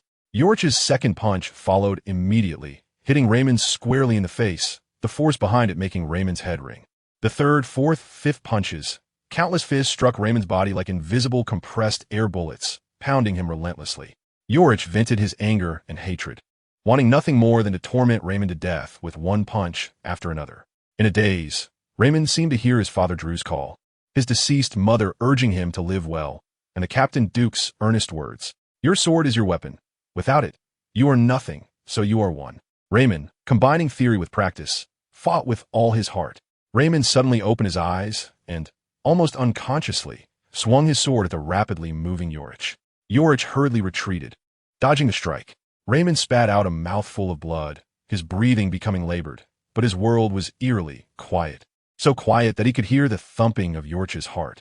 Yorich was surprised by Raymond's previous strike, but seeing his near-death appearance, he thought it was just a lucky shot and paid no mind. Yorich moved at high speed again, circling around Raymond, delivering a punch of fierce wind straight to his forehead. Raymond closed his eyes, and with his heart pounding like a drum, he preemptively slashed backward. Yorich was taken aback and twisted his body to evade. Impossible, absolutely impossible. Yorich screamed in his heart. This guy looked like he was about to die. How could he possibly predict his attack direction? There must be something wrong. Just as Yorich's thoughts raced, Raymond slowly sheathed his sword. The figure of Yorich moving at high speed and his mind becoming clearer. He placed his left hand on the sword sheath and gripped the sword hilt with his right, assuming a stance ready for Kaido. The essence of Kaido, ultimate speed, keen judgment, delivering a fatal strike. One heart flow, Kaido, dreaming wanderer. To Yorich, who was rapidly circling around Raymond, that strike appeared to be a wobbly, slow-motion cut. Even without using his ability, he could dodge it. But this strike, seeming slow yet actually fast, was like a dream or an illusion, with one slash after another, as if countless cuts were pouring into Yorich's vision. By the time he realized the problem, his chest had already been cut open by a massive blade. Blood splattered across the deck as Yorich fell to the ground. His eyes filled with disbelief, blood flowing like a river. Raymond also collapsed soon after. On the right side of the deck, the battle among the others ended quickly. With the enhancement of Freeman's fruit ability, he could even take on 3 opponents at once. After dealing with these intruders, Freeman carried Raymond and rushed towards the central pyramid of the city. Chapter 107. Unmatched blades. The sun hanging high in the sky was obscured by a curtain of flames, with walls of fire threatening to engulf the pyramid area. Sunlight and firelight fused together, creating a scorching and dim hue. Duke and Mossad faced each other with their swords, like sunset warriors from a movie, with scenes rolling by on film. The flash of blades was followed by sword lights appearing, the sound of metal clashing echoing repeatedly. In just a few seconds, the sound of clashing swords had already occurred dozens of times. The flames surged even more, as if connecting with the sky, dancing among the sunlight and white clouds.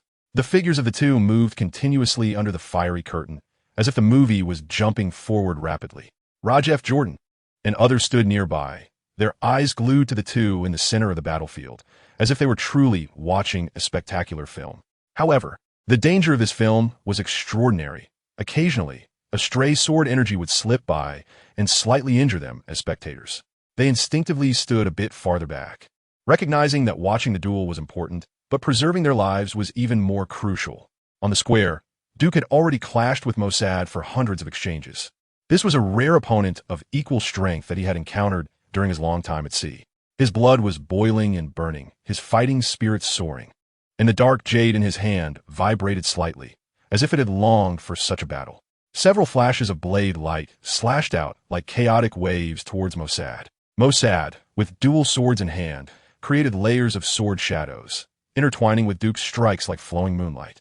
He then leaped forward, his agile figure weaving among the wave-like blade lights, arms naturally trailing behind, thrusting his dual swords forward with great force. Duke twisted his waist and sidestepped, his movements concise and efficient, narrowly avoiding Mossad's thrust and retaliating with a horizontal slash that forced Mossad back. Observation Haki? Mossad's previous dual sword thrust was the moonlight falling star technique, which even the most skilled swordsman would find difficult to evade. Yet, Duke always managed to avoid his sword techniques with minimal movement and deliver the fastest counterattacks. Duke seemed to have sensed the trajectory of Mossad's swordsmanship in advance, making his superb swordplay appear like mere flashy performance at that moment. His moonlight sword technique was indeed deadly, a technique for killing. Duke did not respond to him. Shave stepped forward, delivering a fierce slash downward, while Mossad danced nimbly to the side, avoiding the attack.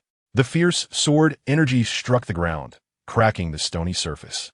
Compared to Mossad's moonlight sword technique, each of Shave's slashes appeared plain and straightforward. The two exchanged blows, sword energies crisscrossing, blades flashing, and for a moment, neither could gain the upper hand.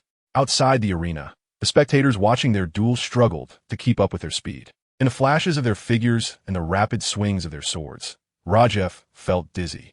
Although he had practiced swordsmanship with Duke before, it was merely sparring, not a true life-and-death battle, lacking a sense of reality. What lay before him now was a true contest between equally matched strong opponents. Rajef could genuinely see and feel the shock and emotional impact this battle brought him. Van Oka stroked the long fire gun in his hand, contemplating whether to assist Duke. Rajef keenly sensed his movement and calmly said, "If you believe in our captain, just wait quietly for his victory." Van Oka's monocle glinted slightly, and he slowly lowered the fire gun in his hand. At that moment, the battle in the center of the square intensified. Every slash was lethal, and every sword pointed at vital spots. The two engaged in offense and defense, advancing and retreating. Any distraction could lead to death. Duke was constantly seeking opportunities to limit Mossad's agile movements, while Mossad was looking for ways to counter Duke's observation haki. Mossad wielded his dual swords, executing a series of attacks that resembled the chirping of birds. His sword danced like a meteor shower, enveloping Duke in a sea of sword light. Duke had been waiting for Mossad to execute this move. He had sparred with assassins several times and knew this sword technique was called Moonlight, Divine Punishment, the essence of the Moonlight sword technique. However, the Moonlight, Divine Punishment executed by the assassin was standard in textbook, while Mossad's version was far more aggressive and dangerous. But regardless of how the technique changed, the essence and key points remained the same. Duke had already thought of a way to counter this move and was just waiting for Mossad to use it. Duke closed his eyes, elevating his perception through observation haki to a new height. In his mind, the myriad of sword lights transformed into shadows as Mossad rapidly swung his sword for a thrust. The dazzling sword lights lost their effect at that moment, and the ornate swordplay became plain and unadorned. Duke twisted his body, dodging the incoming thrust while stepping closer to Mossad, executing a swift diagonal slash. Mossad was taken aback, forcibly halting his sword swing and stepping back to avoid Duke's attack. Duke smoothly sheathed his sword, adopting the posture of Iato, Carp's mouth cut. Simultaneously, he suddenly opened his eyes, and a powerful Conqueror's Haki erupted from his mind, instantly coalescing into a point that bore down on Mossad's brain. Mossad suddenly felt as if his mind had been struck by a heavy hammer, his senses momentarily disoriented. However, his will was strong, and he quickly regained his composure in less than a second. But Duke had been waiting for this opportunity, no matter how fleeting. He seized it tightly, Shave lunged forward, executing the Carp's mouth cut, a draw cut that sliced open Mossad's abdomen. Mossad struggled to lower his head, staring blankly at his waist, lost in thought. The spectators outside were equally stunned, completely unprepared for the sudden shift in the battle between the two who had just been evenly matched.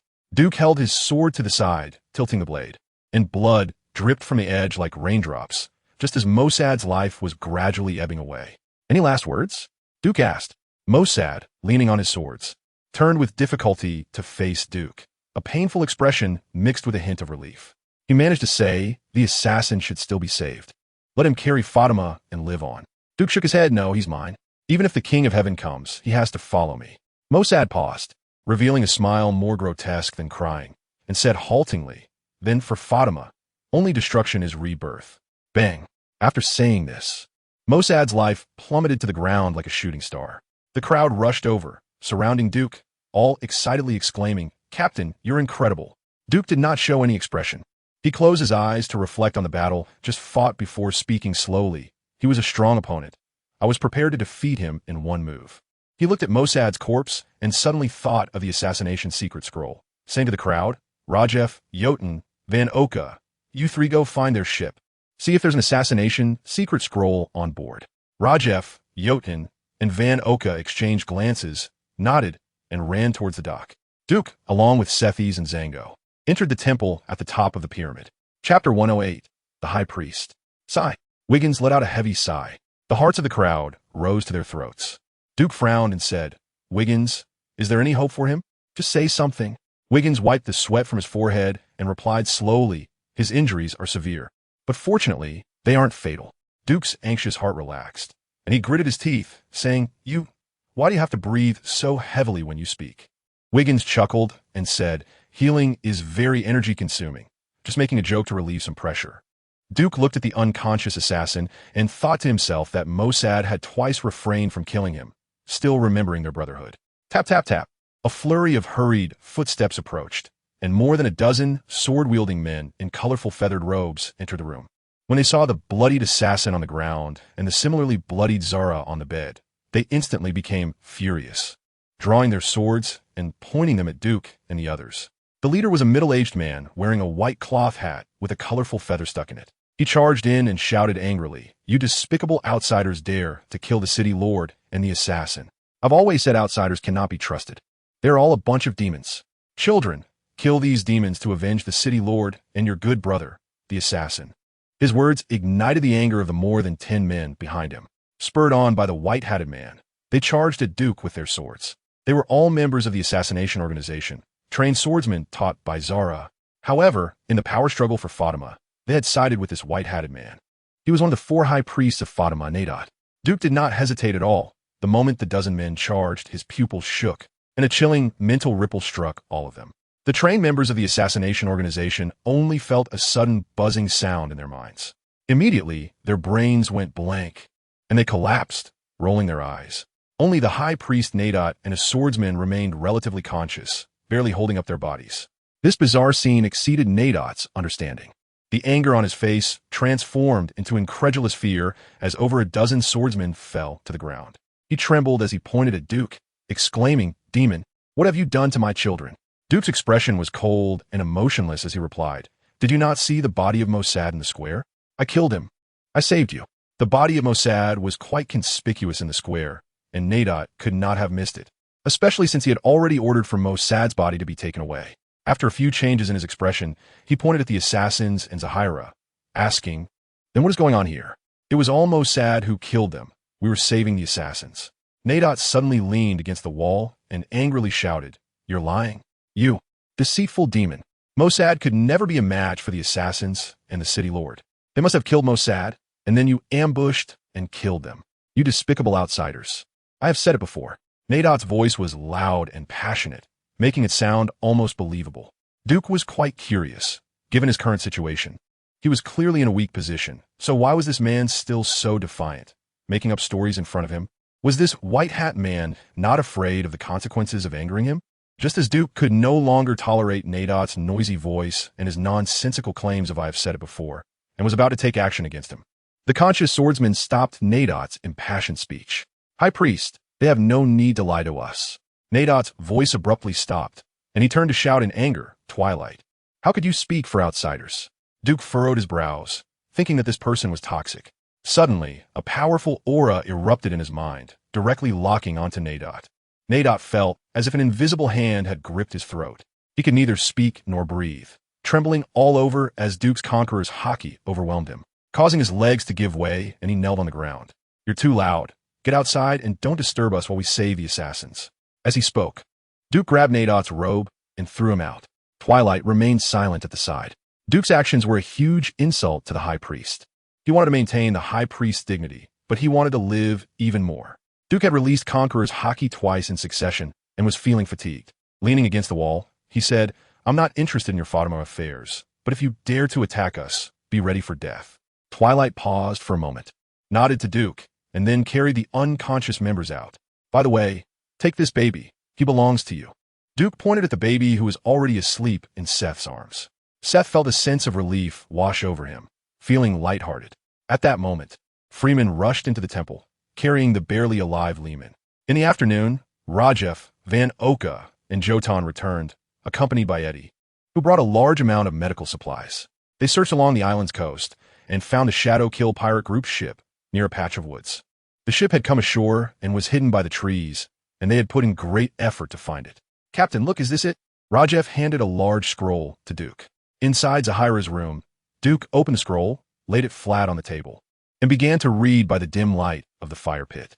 Rajef frowned and said, "Captain, you have had dealings with the assassins." Duke didn't even lift his eyelids. looking at the images and text on the secret scroll, saying he only said that this assassination secret scroll cannot be given to me. But he never said I couldn't look at it. Hurry up.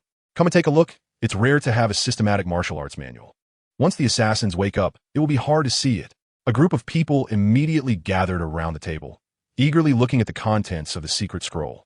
Seth curled his lip, walked out of the temple, and sat on the steps, watching the raging fires still burning around. How pitiful. The humans here are even more miserable than those on Fishman Island. Zango tiptoed to his side, cautiously saying, I used to be a wandering dancer, and I've been to many places, many of which are worse off than Fatima. I've seen many villages that were just massacred and burned by pirates. The scenes are simply unimaginable. Seth instinctively said, compared to pirates, I hate the Navy even more. Why? Seth realized and snorted coldly, saying no more. Zango awkwardly smiled and asked, what is Fishman Island like? Seth shook his head, refusing to tell him. Zango, adopting a life mentor tone, said, young man, you should communicate more with others. Only then can you understand each other. Seth was somewhat annoyed by this and angrily replied, what are you here for? Zango was taken aback, looking at the approaching sea of flames, and said, I'll go inside to notify them when the fire burns my backside. To put it simply, I'm just keeping an eye on things. When it came to fire, Seth calmed down and asked, will these humans all be burned to death? Who knows? Zango said solemnly. This is their calamity. Why don't you go help them? Then why don't you go? TCH, I'm a fishman. How could fishmen help humans? Zango stroked his mushroom beard and said, yesterday, you helped us push the ship. Seth hurriedly replied, that was because if I didn't push the ship away, I would be eaten too. It wasn't to help you. Zango adjusted his heart-shaped glasses and said seriously, then let us see where this fire spreads. Chapter 109. The storm has not yet passed. Where is Seth? Duke asked inside the stone house of the temple. Zango rubbed his hands together and said, as you instructed, he went to put out the fire. Jotan, puzzled, asked, Captain, why only let him go put out the fire? He thought that with such a large area of fire, one person could do little. Moreover, he was a fishman. Even if he helped, others might not appreciate it. Duke said in a deep voice, if the Fatima people can't even put out a fire, this city would have been destroyed long ago. There are many disasters in Fatima that are far worse than a fire. The Fatima people have survived in such a high-pressure and dangerous environment for generations. They must have their own systems for dealing with danger. Freeman, holding his head, said, the fire is so fierce that even if we all go to put it out, the effect would be minimal. Cold-blooded. Jotan scoffed. Freeman's eyelid twitched, too lazy to respond to Jotan. Reading thousands of books is not as good as traveling thousands of miles. Duke said slowly, letting Seth experience the suffering of humans will naturally lead him to have more insights. High, truly high. Freeman exaggerated. At that moment, Zango said, Captain, those people just now harbored a lot of hostility towards us. I think it's better for us to return to the ship. Duke pondered for a moment and asked, what about Wiggins, the assassins, and Lehman? Wiggins focused and said, the assassins' injuries are just superficial wounds. They have already been treated. Lehman's injuries are internal and much more serious than the assassins. I have dealt with Lehman's external wounds, but his internal injuries will take more time and need to be treated on the ship. Duke decisively said, all right, you all go back to the ship. I will wait for Seeth here. What about Zera? Freeman pointed to the corpse on the bed. Take it away. Fatima, temporary conference hall.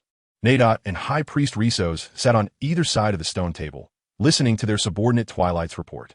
Report to the two High Priests. Jerry's and High Priest Wonlia have been killed by Mossad.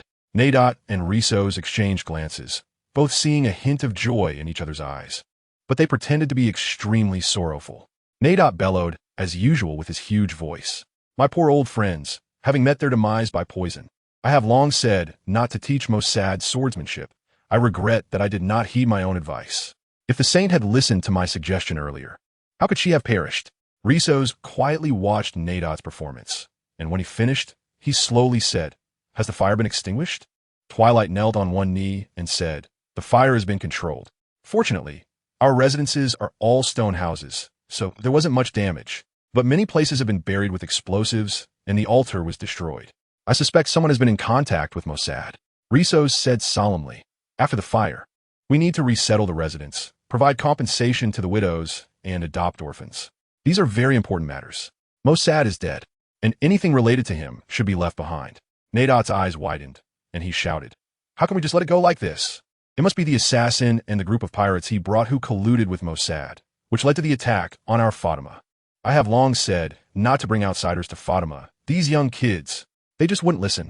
Risos sneered inwardly, knowing that Nadot probably didn't even believe his own words.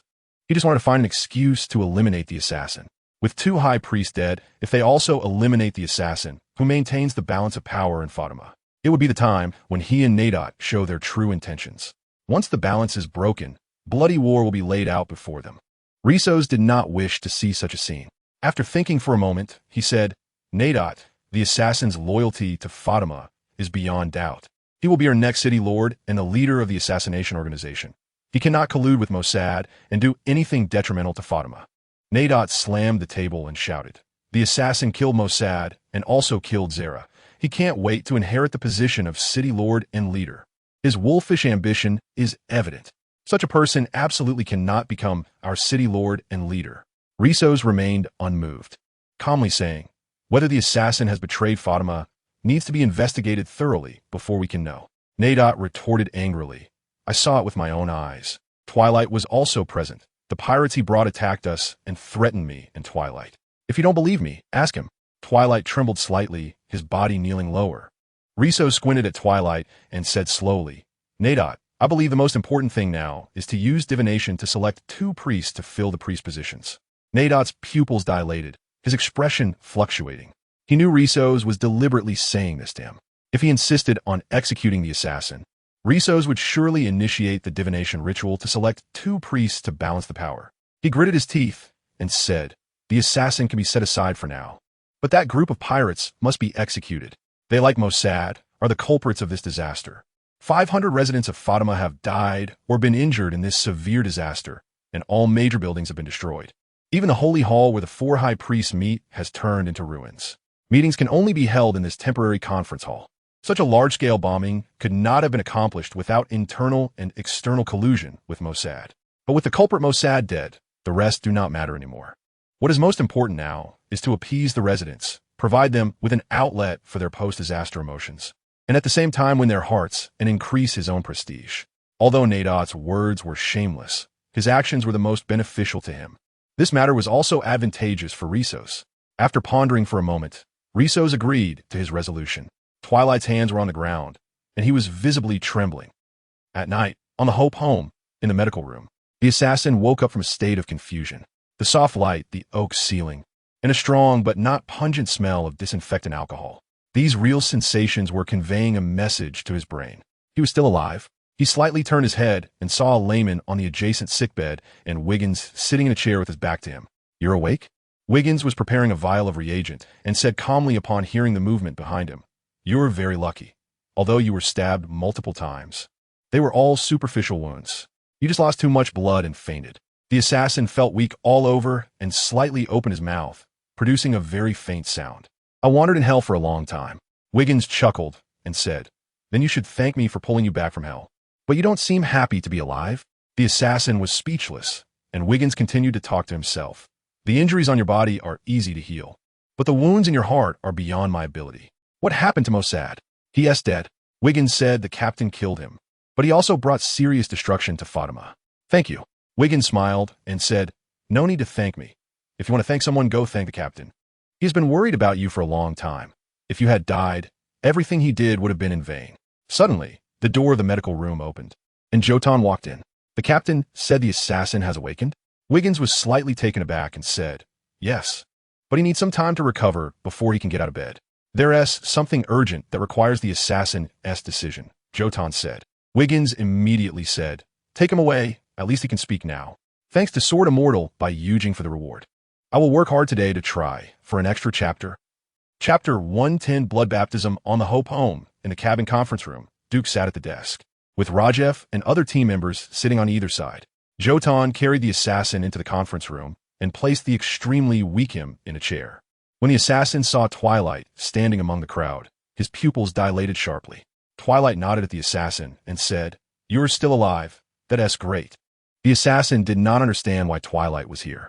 Years ago, they were summoned as members of the assassination organization, and Twilight had sworn the oath of Zera alongside him. But years later, he betrayed that oath and joined the camp of High Priest Nadot. Why? The assassin's voice was barely a whisper, but everyone present could hear it clearly. Twilight understood the meaning of assassin and calmly said, I just want to live. It's that simple. Assassin remained silent.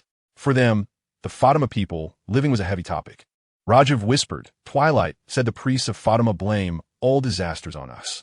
Tomorrow, they will mobilize everyone from Fatima to kill us. Assassin pondered for a moment, panting, and said, What do you want me to do? Duke toyed with a pencil and said solemnly, Assassin, I should be asking you, what do you want us to do? Survive or perish? Assassin knew Duke's strength. With his power, no matter how many people or resources the priests mobilized, they could not be his match. Moreover, Duke had a group of quite capable subordinates. The highest combat power of Fatima had already perished. At present, the strongest person in Fatima was none other than Assassin himself. So when Duke spoke of survival or destruction, it referred to the life and death of Fatima. Duke had the strength to determine the fate of a city. Assassin felt an immense inner conflict. What did Fatima really mean to him? He had always been muddling through, even afraid to think about this question, merely making various efforts to maintain the status quo of Fatima. But thinking of his teacher's crazed face, he realized that everything he did was in vain, and his efforts seemed both laughable and pitiful. He was tired, emotionally drained. He closed his eyes, and images of running around for Fatima flashed through his mind. In this short yet long life, he couldn't recall a single fragment of his own life. He slowly opened his eyes, his gaze becoming brighter, and firmly stated, Captain Duke, this time I want to live for myself. Under everyone's gaze, Assassin continued, Please, save Fatima, let my first half of life come to a complete conclusion. Everyone was extremely surprised. They had thought Assassin would choose to destroy Fatima, because Twilight had long been navigating among the four great priests. He had a deeper understanding of Fatima's ugly side. Through Twilight, Duke and the others gained a more comprehensive understanding of Fatima. Duke laughed.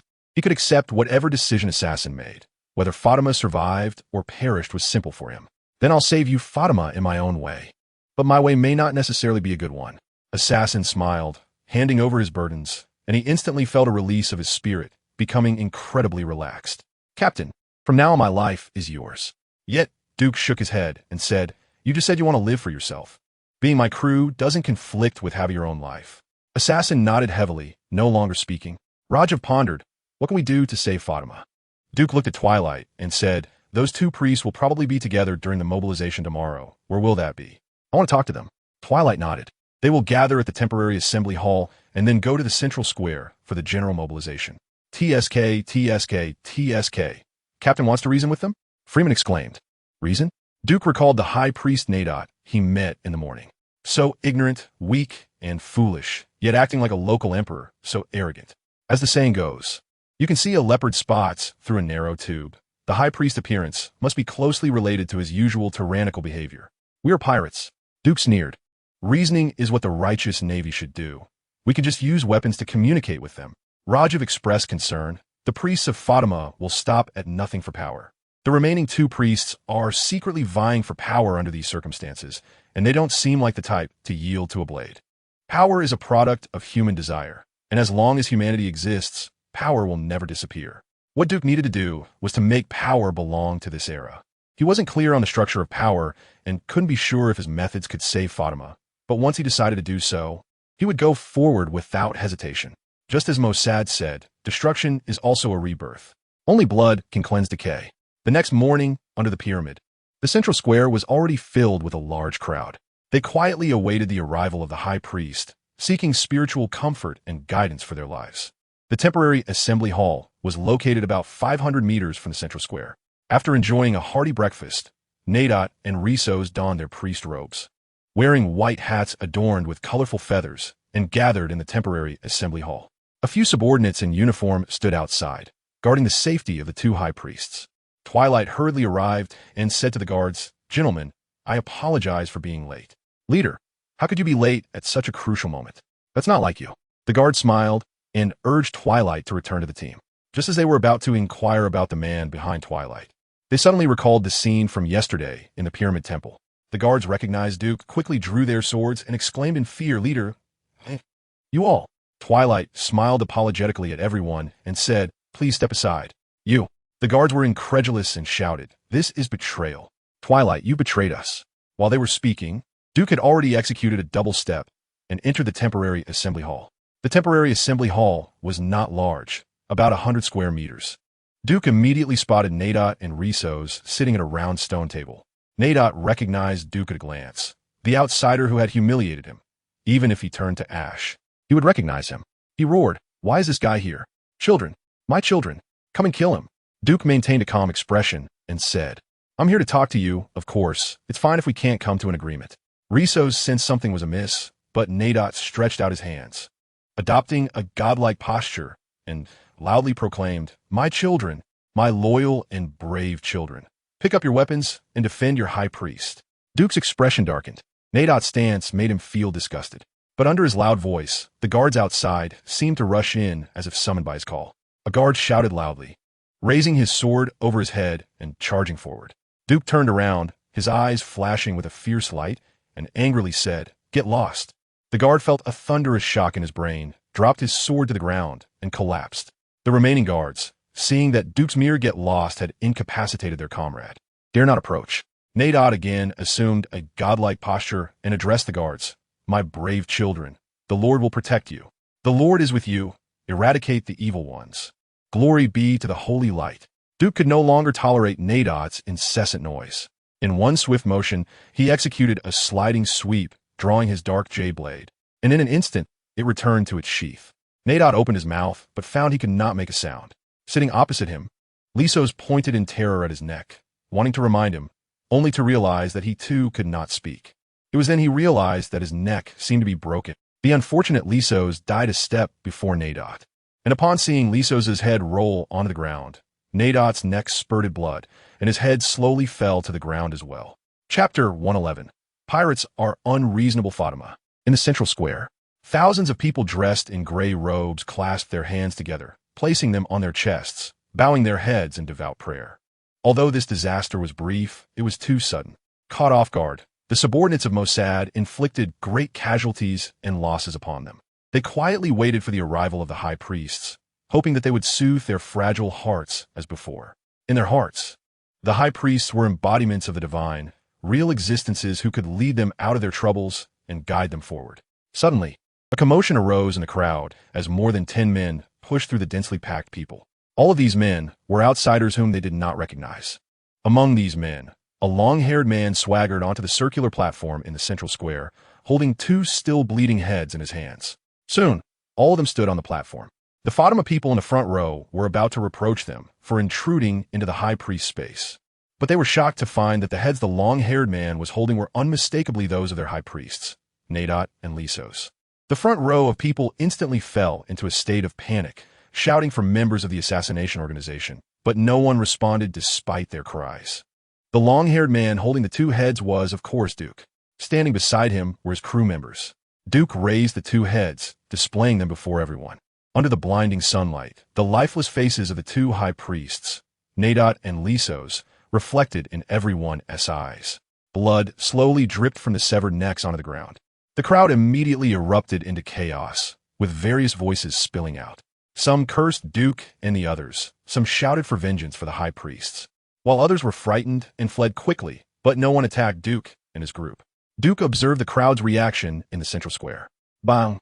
A gunshot rang out as Van Oka fired into the air, quieting the noisy crowd somewhat.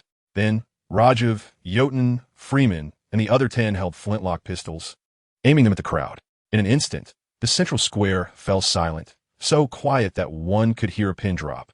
Duke stood on the platform, amidst the terrified gazes of thousands, and loudly proclaimed, "I am Duke, captain of the Duke pirate crew. Your high priests have been killed by me because they did not listen. I hate disobedient people. If there is one disobedient person among you, I will kill one. If there are 100, I will kill 100. At this point, Duke found the 2 heads in his hands cumbersome and tossed them at the feet of the people in the front row. The front row recoiled in fright, but there were too many people behind them, so they couldn't step back even a bit. Duke cleared his throat and continued, "If all of you do not obey, I will kill you all. After all, this island is only so big. You can try to escape and see what the consequences will be."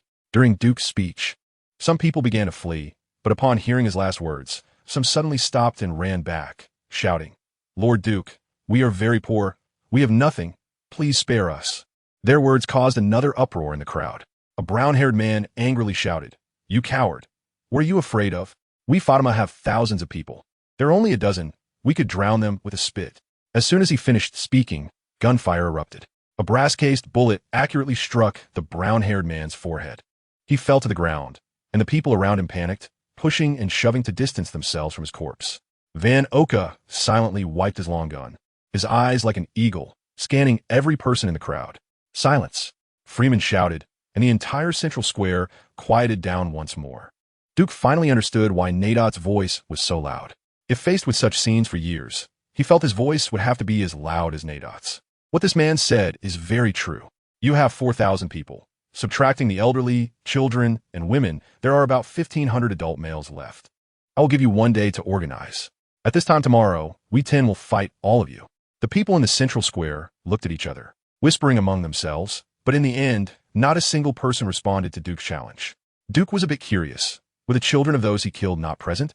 What a cold society it was.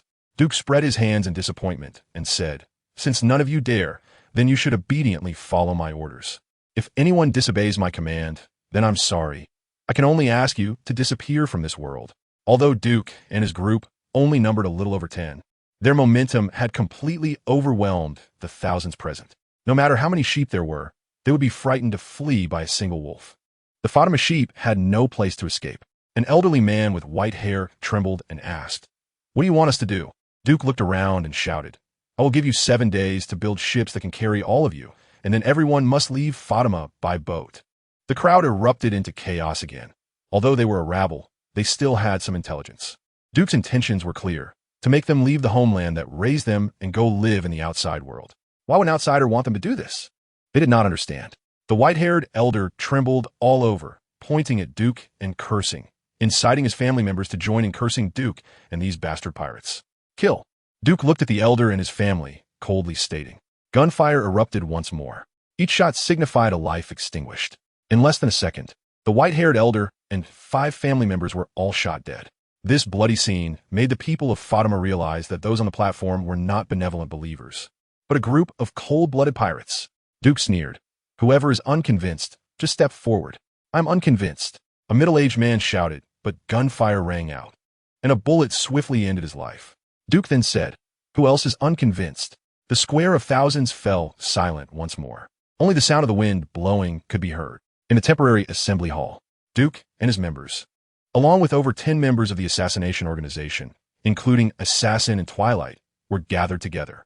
A young member of the assassination organization clenched his hands and said, "Is this really okay? So many people have died. Doesn't that matter?" Duke let out a cold laugh, looking at him indifferently, and said, "We will help you do what you dare not do, and we will bear all the sins. What are you afraid of?"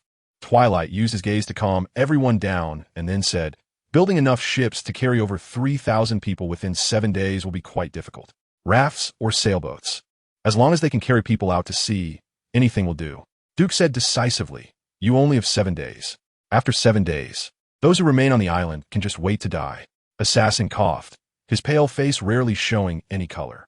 He worriedly said, "You are using violence to suppress them, and I do not object, but how will these people live once they go out to sea?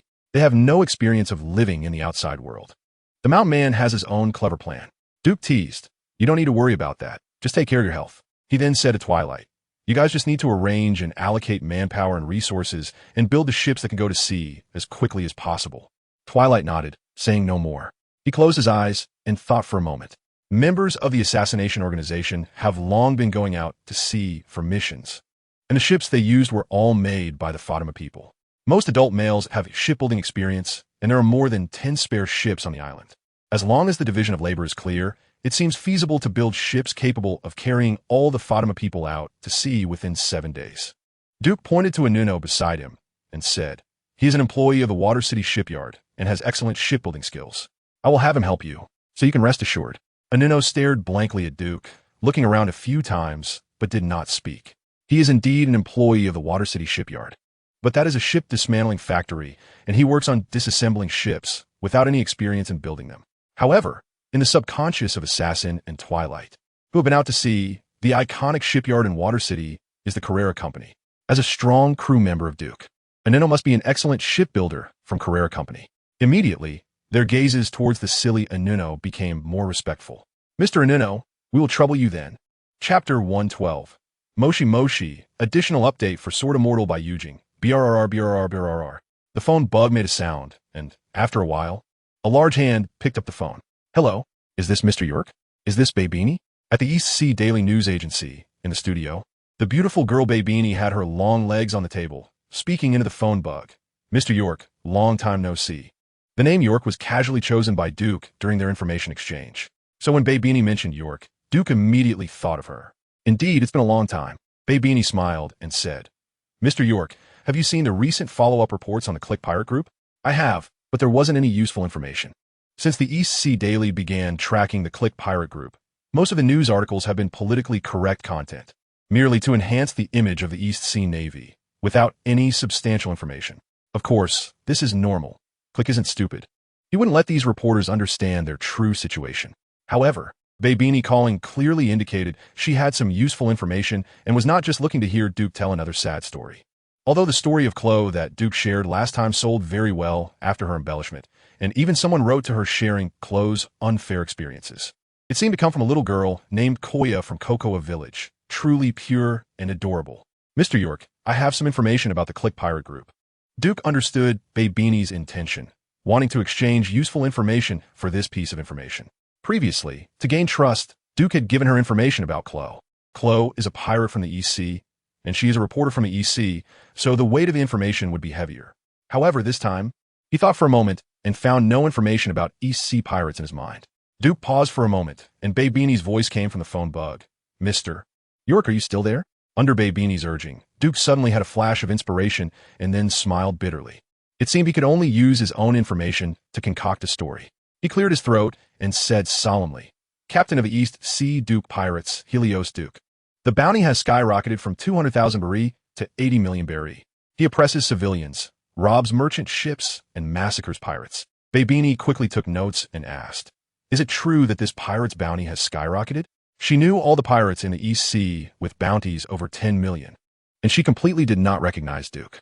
The highest bounty was Captain Arlong of the Evil Dragon Pirate Group. Reports stated he controlled over 20 villages, constantly killing and plundering, and had become a symbol of terror and tyranny. But even so, his bounty was only 20 million bari. 80 million bari. What kind of concept is that in the East Sea? That's simply a terrifying pirate, even more fearsome than a demon. And with the bounty skyrocketing from 200,000 bari to 80 million bari, there are way too many stories that can be fabricated. Duke replied calmly, It's true. This is the bounty notice just issued by the Navy headquarters. Oh, okay. That might not have reached the EC yet. Baybini quickly said, Such a great pirate must be vicious and hideous, wearing a pirate captain's hat, an eye patch, filthy golden teeth, and one hand with a hook, right? Duke thought to himself that this editor Baybini is getting better at spinning tales. He said solemnly, Duke is very handsome, and when the Navy headquarters bounty notice reaches the East Sea, you will see his appearance. Okay, thank you very much for the information. Baybini took out a piece of paper with written notes, which was information she had asked her colleagues to investigate. Mr. York, the latest news is that the Click Pirate Group's base has been discovered on an island called Kuluz. Kuluz Island? Duke was not familiar with this island. The ocean is vast, with countless islands. Even in the first half of the Grand Line, there are many islands not shown on charts. Kuluz Island is located between the Kingdom of St. Cloy and the Kingdom of St. Coride. A long time ago, this island had a major trading hub for commerce between the two countries, but later the Kingdom of St. Cloy implemented a policy of isolation, and this trading hub was abandoned. St. Cloy Kingdom. Duke remembered that Freeman was from the Kingdom of St. Cloy, and he had once been a soldier of the kingdom, with a convoluted story. He noted this information down, preparing to ask Freeman later. Has the Click Pirate Group had any recent actions? Baybini pondered for a moment and said, Not at the moment, just after he disbanded the fleet. The EC became chaotic again. Although the Navy has captured a large number of pirates, unfortunately, the number of Click Pirate Group members is just too many. Duke frowned and said, Isn't Admiral Karp stationed in the East Sea? Well, Admiral Karp can't stay in the East Sea forever. Once he leaves, the East Sea Navy will revert to its original state. Do you have any information about Frost Moon Village? Frost Moon Village? Never mind, thank you. Duke hung up the phone directly, realizing he shouldn't have mentioned Frost Moon Village. Journalists like Baybini possess a wealth of information, and just a few words might lead them to guess his identity. He sat back in his chair, leaning against the cushion, and thought it was time to return to the East Sea. Captain, I've just contacted the people from the Wilson Trading Company. They have prepared everything we need. and it will arrive at the designated location on time in 7 days, Rajef reported as he entered the captain's cabin. The Devil's Cape Islands resemble a horn shape, with the tip of the island on the side of the Grand Line, while the other two sides are on the side of the doldrums. In 7 days, Duke would be at the tip of the island to conduct a transaction with the Wilson Trading Company. He would trade with Wilson, the owner of the Wilson Trading Company, for the things they needed: weapons, navigation equipment, treasure maps, berries. Duke listed all the rare items he could think of. "Captain, do you think they will trade with us honestly?" Rajef asked. Duke chuckled and said, "Who cares? It's better to call the Navy. It saves us the trouble of calling them ourselves." Rajef looked skeptical, then seemed to realize something and exclaimed, "Could it be that you want the Navy to take over the Fatima people?" Duke rolled his eyes and replied, "What else? Should we raise them ourselves or hand them over to some pirate to take care of? Although the Navy is a tool to maintain the Tenryubito's rule, they pride themselves on justice, so let them do something just." Rajef pondered for a moment, his eyes lighting up. "That's brilliant, Captain. This way, not only do we solve their living issues, but we can also have them cover for us to complete our transaction smoothly.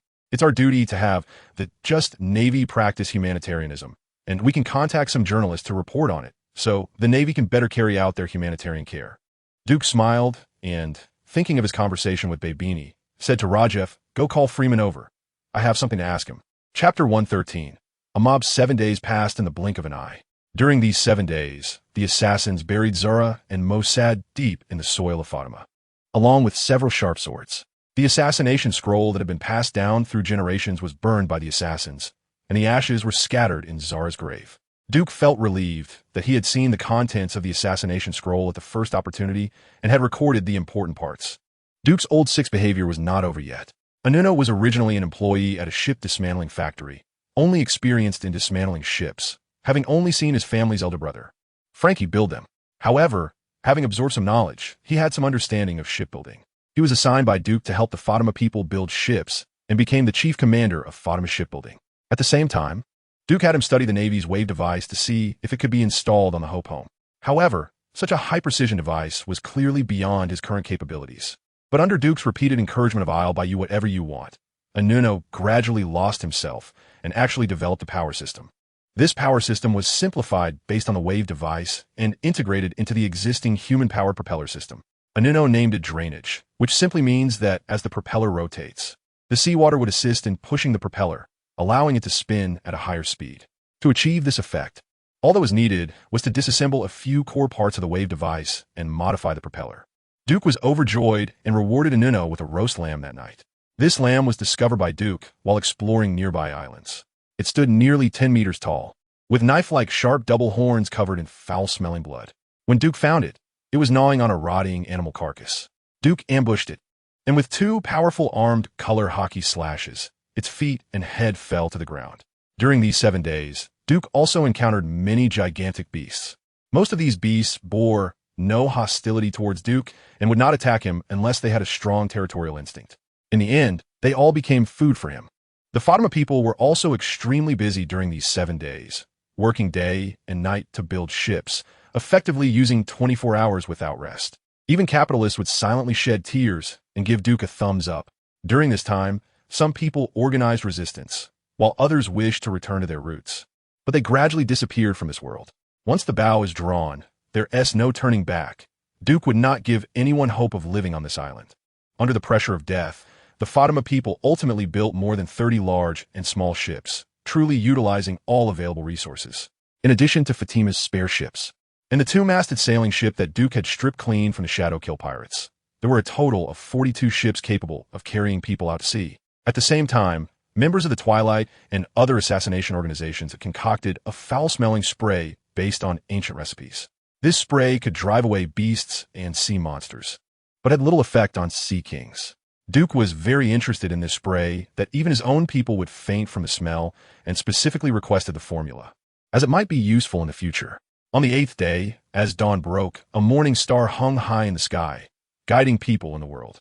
Below the morning star, in the central part of a cape-shaped archipelago, 42 ships formed a line, sailing away from Fatima along the current. Not long after the ships set sail, a massive explosion occurred in Fatima, the roaring sound jolting the weary people who had worked for 7 days. They looked on anxiously as their homeland, which had nurtured them for generations, was destroyed, their hearts filled with mixed emotions, and a sense of confusion about their future lives in the outside world.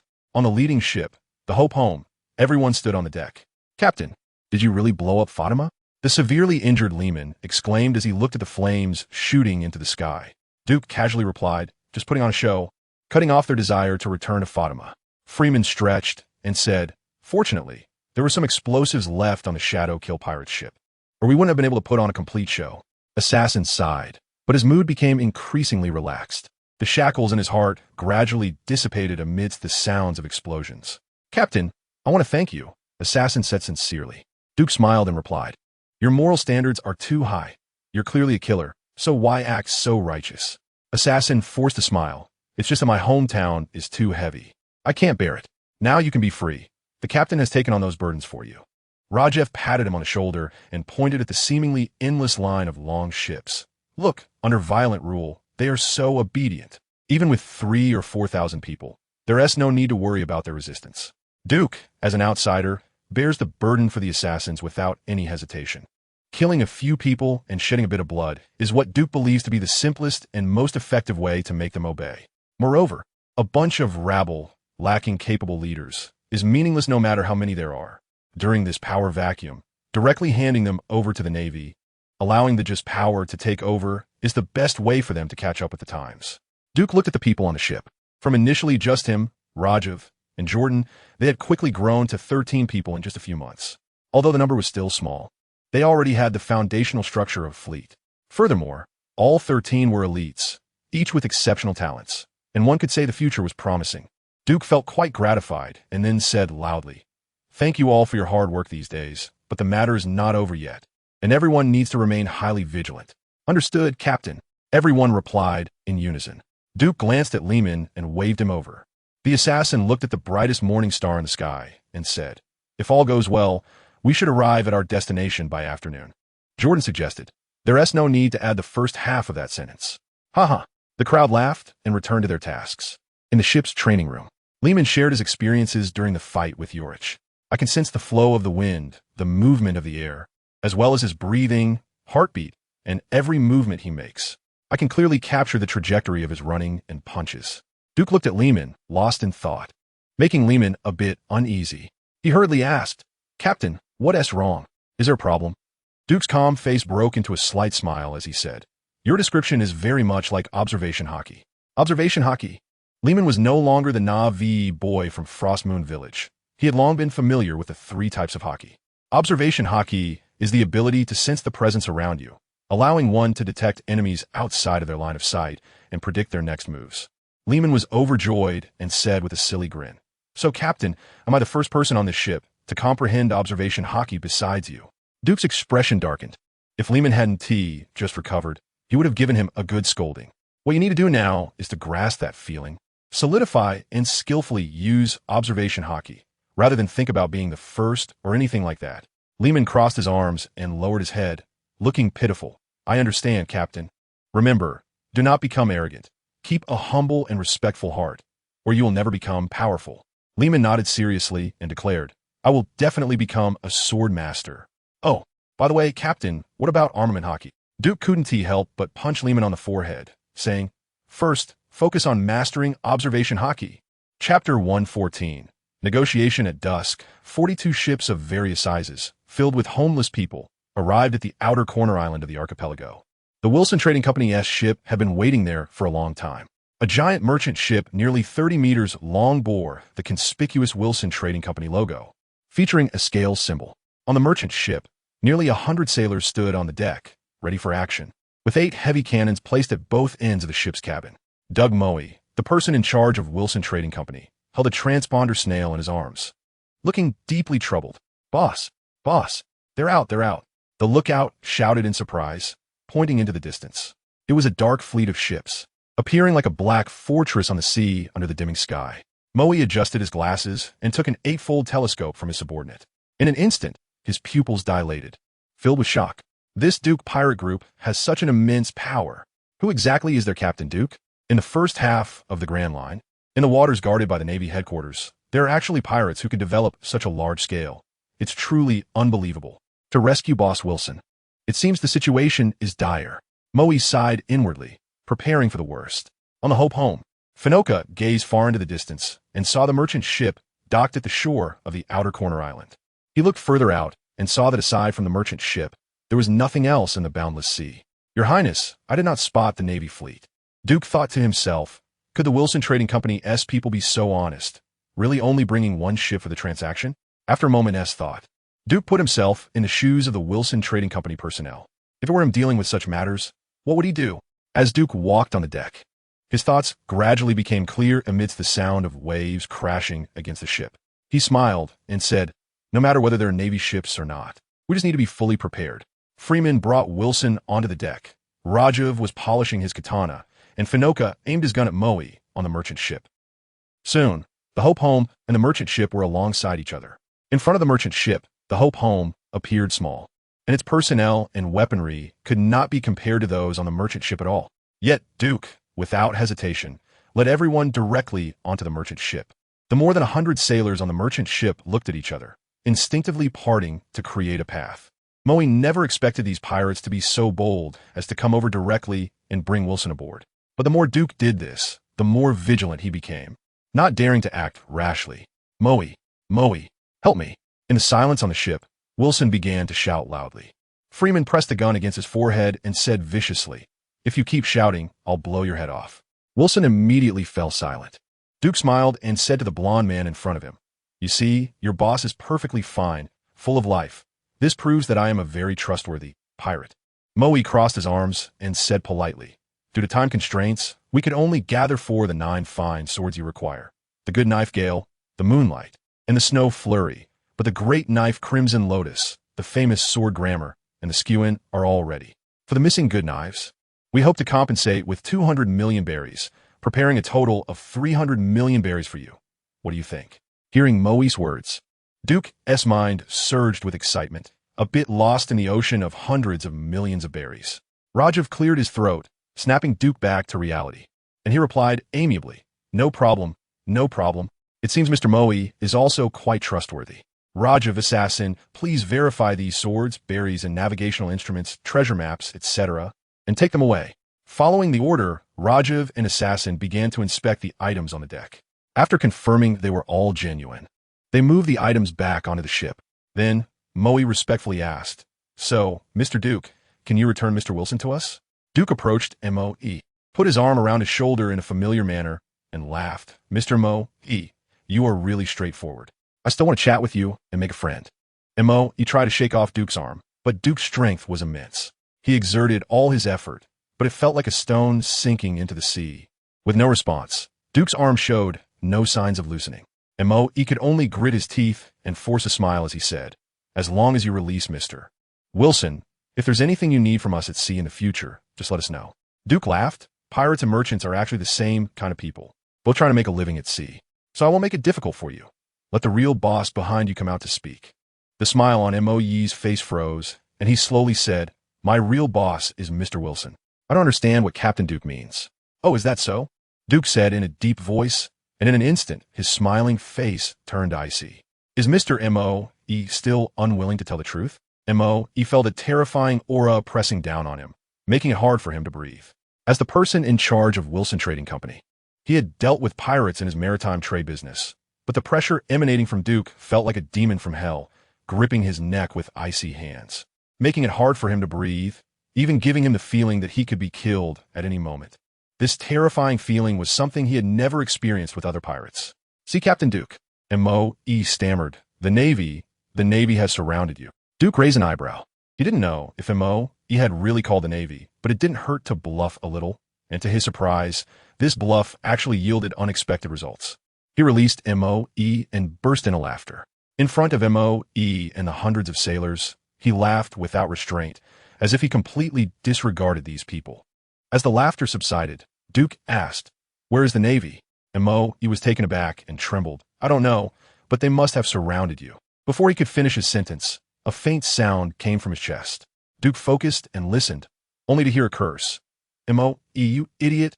Duke's hand shot into Moe's chest so quickly that even Moe didn't react, and he saw a transponder snail appear in Duke's hand. This transponder snail was placed on him by the Navy for eavesdropping in military operations. Mo immediately panicked and wanted to order the more than 100 sailors on the ship to fight to the death. But he heard Duke greeting the transponder snail. Moshi Moshi, this is Duke, captain of the Duke pirate crew. May I ask who you are? The transponder snail's expression was like a lump of black coal, and after a long time, it slowly opened its mouth and said, Major General Steelrest of the Navy headquarters. So it's Major General Steelrest. A pleasure to meet you. Duke didn't know who Major General Steelrest was, but he thought that a Major General shouldn't be too strong. So the upcoming negotiations would be relatively safe. Major General Steelrest, could you please come talk with me? Pirate, what is there for us to talk about? I have nearly 4,000 people here. They need your help, Duke said calmly. Major General Steelrest, without you, they will only meet their end at sea. Chapter 115, Justice Steelrest, with a slick-back hairstyle, a thick black mustache, and dressed in a senior officer's uniform with a plaid shirt underneath and a katana at his waist, stood at the bow of the largest warship, surrounded by 3 smaller warships, heading towards the corner island. However, to his surprise, there were over 40 ships docked at the island's shore, all filled with densely packed people. Steelrest broke into a sweat. The information from the headquarters did not mention that the Duke pirate crew would have such a large force. He immediately thought that there was an error in the headquarters information. But then he heard Duke's words from the transponder snail and fell into deep thought. If all these people belonged to Duke's pirate force, what were the chances for their 4 small warships? If, as Duke said, they were the Fattimans seeking Navy assistance, should he accept them? Steelrest found himself in a dilemma. The only way he could think of to resolve the issue was to talk to Duke. Damn pirates! Steelrest cursed under his breath as he saw Duke's ship approaching his warship. Damn merchant! Steelrest cursed again. The only way Duke could know which warship he was on was through the information leaked by the spineless Doug M.O.E. Mr. Steelrest, I have returned Mr. Wilson to them safe and sound, so your mission should be considered complete, right? Duke's familiar voice came from the transponder snail. Steelrest watched the merchant ship draw closer to a warship and used another transponder snail to command, Brigadier General Zweig, make sure to protect Mr. Wilson. Understood. On the other end of the transponder snail, Brigadier General Zweig ordered the warship and merchant ship to come alongside and personally check on Wilson's condition. After confirming that Wilson was fine, Zweig inquired about the entire kidnapping process. I don't know, Wilson said, cradling his head in pain. Zweig frowned. They kept hypnotizing me, and my memories are all jumbled. Zweig's face darkened as he turned to look into the distance. In the dimming light of dusk, 2 pitch-black ships merged into one. On the deck of the warship, Duke swaggered over. The sailors immediately raised their swords and guns, looking as if they were facing a great enemy. Steelrest drew his katana, his aura imposing as he said, Pirate, you have a lot of nerve. Duke spread his hands, exposed to everyone's view, and said, I come with great goodwill to talk with you, Major General Steelrest. Could you please put away your weapons so we can have a good chat? Steelrest did not heed Duke's words. Instead, he pointed his katana directly at Duke and said in a deep voice, Pirate, if you surrender obediently, I can reduce your prison time. Major General, let's discuss serious matters, Duke said helplessly, then pointed to the dark island not far away. There are nearly 4,000 ordinary people there, unarmed and homeless. If they don't receive help from the righteous Navy, they will meet their end at sea. Steelrest frowned and scoffed. What do their lives have to do with me? I am a Navy. My duty is to capture you evil pirates. Duke leaned against the ship's railing, as if seeing through Steelrest's thoughts, and chuckled. Then why do you allow us to come and talk to you? Why not just order us to be bombarded? Steelrest was furious, arrogant. Do you think I wouldn't dare? Duke said calmly, Major General, must we go through bloody conflict before we can have a good discussion? Steelrest was slightly taken aback, his gaze sweeping over the dozen or so people on the deck of the Hope Home. The sight of those spirited pirates made him feel that even with 400 sailors from 4 warships attacking them, there was a possibility of defeat. Absurd, truly absurd. A mere dozen pirates, who were nameless and insignificant on the sea before they kidnapped Wilson. He initially thought that the headquarters arrangement of 4 warships to capture the Duke pirates was an overreaction. But now he hesitated. Shaitiles slowly lowered his katana and asked, What is your purpose? Duke smiled slightly, as if everything was under his control. He organized his words and said seriously, To receive and settle these more than 4,000 Fatima people, I think this shouldn't be difficult for your Navy, and it would also be a good face project, showcasing your Navy's justice. Shaitiles had previously learned about the Fatima and knew that there was such a small society within the Devil-S Sea Corner Islands. Therefore, he He did not doubt Duke's words, only wondering why the notorious pirates would become the spokespersons for this group of Fatima, and even engage in what could be called good deeds. Is that your purpose? Shaitiles asked again. Duke continued, that's one of the purposes, and the other, of course, is to let us go. Shaitiles' eyes brightened as he said, no way. Your fate as pirates is only prison. Want to take a gamble? Duke ignored Shaitiles' harsh words and changed the subject. What? One of my crew members has the ability to detonate all the explosives installed on those 40 or so ships from this distance. Duke spoke slowly, word by word, with a faint smile on his face. Shaitiles' expression suddenly changed. He turned to estimate the distance to those 40 or so ships, which was about 500 meters. Whether the ability could truly affect that far at this distance was a doubt in Shaitiles' mind. But he did not dare to gamble. Nor could he joke about the lives of 4,000 people. Damn pirates. Shaitiles knew he had fallen into Duke's scheme. Those damned bastards were calculating the Navy's justice. Calculating the justice in his heart. When Duke tossed those 4,000 lives at him, he had no choice left. He could have chosen to attack Duke. But those living lives on the ships would die without a burial place. 4,000 lives were not just a cold number. Shaitiles could not break through his moral bottom line. He turned a blind eye to the Fatima people docked on the island. He gripped his katana tightly, pointing it directly at Duke, and said in rage, Pirate, you dare to threaten me. Duke remained calm and said, this is not a threat, it's a deal. I will hand them over to you, and you let us go, that's all. Shaitiles' expression was uncertain. He then shouted to the sky in anger, raised his katana, and plunged it into the deck amidst everyone's astonished gazes. Pirates, remember, do not let me encounter you again next time. Duke smiled slightly, completely immune to Shaitiles' harsh words, and waved as he walked down the gangplank, saying, salute to justice. The Hope Home quickly sailed out of the Navy's line of sight under the gaze of all. Shaitiles commanded the warships to approach the Fatima fleet. Twilight had been waiting for a long time and quickly began to tell Shaitiles about the situation of the Fatima people. After listening calmly, Shaitiles said to Twilight, don't worry, our Navy will take care of your lives and give you Fatima a new beginning. Twilight bowed and saluted, gratefully saying, we Fatima people will certainly repay your kindness. Shaitiles waved his hand and said, you are also forced to leave your homeland by that group of pirates. They used you to escape our encirclement.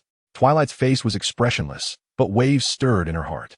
Shaitiles thought for a moment and said, although that group of pirates has left, you should quickly dismantle the explosives installed on your ships to avoid accidents. Twilight could no longer hold back and said awkwardly, Major Shaitiles, we don't have explosives on our ship. Shaitiles was slightly taken aback, and a second later he reacted and roared to the sky, Duke, I swear we will not coexist. Chapter 116. Treasure on the vast ocean. A two-masted sailboat quietly sailed in the darkness. Duke was overjoyed, shouting, 300 million berries. 300 million berries. My 300 million berries.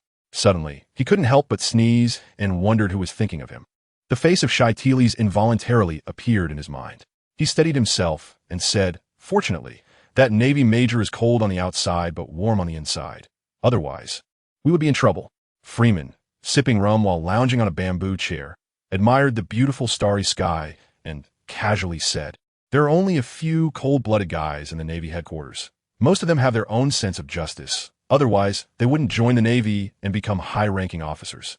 Unlike the East Sea, where the Navy branches are all rotten, the East Sea and the Grand Line are separated by the Red Land and the Doldrums, resembling a distant mountain from the Emperor. In the case where the headquarters cannot effectively manage the Navy branches in a timely manner, let alone the East Sea, even the Navy branches in the North, South, and West Seas, which require more effort from the headquarters to manage, will gradually fall into corruption and decay. But the more corrupt the East Sea Navy becomes, the more chaotic the East Sea is, which is more beneficial for Duke. In times of chaos, heroes emerge. At this moment, Lehman approached Duke with a katana, a blade as magnificent as flames. Lehman waved it around like a child, showing off his toy. Under the night sky, the katana emitted a strange red light and shadow, dazzling and unsettling. Is this the great blade, Red Lotus? Lehman spun the sword excitedly and said, yes, Captain. A famous sword is indeed a famous sword. It's not only much sharper than my katana, but also smoother and easier to handle. It's amazing. Duke frowned slightly, snatched the Red Lotus from him, and said, your current mindset is not suitable for using the Red Lotus. Wait until your state of mind improves. What? Lehman immediately felt wronged, his voice rising. Captain, how could you be like this? Rajef sensed something unusual and pulled Lehman aside, softly saying, "It's just a sword. You're acting differently from your usual self." Lehman was taken aback, recalling his earlier demeanor, filled with anger and grievance, as if his treasure had been snatched away by the captain. He calmed down, but the strange feelings inside him lingered. Duke ignored him, his sharp gaze sweeping over every pattern on the Red Lotus blade before sheathing it. He said to everyone, "Do not use the Great Blade Red Lotus for the time being. You cannot control it yet." The other crew members showed no interest in the Great Blade Red Lotus. Among them, only Duke, Rajef, Lehman, and Landon used katanas for combat. Freeman had also used a katana before, but after eating a devil fruit, he completely relied on it for fighting. Assassins held the famous swords Glamour and Skew, which were two one-handed swords, allowing him to maximize his dual-wielding swordsmanship. He raised his twin swords and said, "I should be able to wield these two famous swords." Duke glanced at Glamour and Squin, saying Glamour is a good sword, worthy of being the Dragon Slayer. Assassin asked in surprise, "Captain, do you know swords?" Duke replied calmly, "I can sense the energy emanating from the weapons." Impressive. Van Oka, familiarizing himself with the long-barreled gun in his hands, said, "Your Highness, this gun is great. I named it Qianlu. If it could be modified to increase its power and shooting distance, it would be perfect." Duke smiled. "When the time comes, find a weapons master to modify your Qianlu." Van Oka brought his index and middle fingers together and saluted at his temple, saying, "Thank you, Your Highness." Rajef drew the fine sword Moonlight, saying, "Captain, this sword feels quite comfortable to use. You take Moonlight, Jifeng gets Raymond, and Shueshu goes to Landon." Duke drew out the three fine swords, examined them carefully, and then spoke. Landon silently took Shueshu, drawing the blade with a whoosh. His resolute, iron-like face slowly moved over the snow-white blade. Although Landon was not good with words, Duke saw his fondness for Shueshu in his eyes. The fine sword of 50 craftsmanship is considered the lowest rating among famous swords, but it is still a famous sword. As a swordsman, who wouldn't he love a famous sword? Duke looked at the large knife Red Lotus in his hand. It was an extraordinary famous knife that not just anyone could wield. He tossed it to Anuno, saying, "Make a knife rack, then make a box, and lock Red Lotus in a box." "Got it, Captain."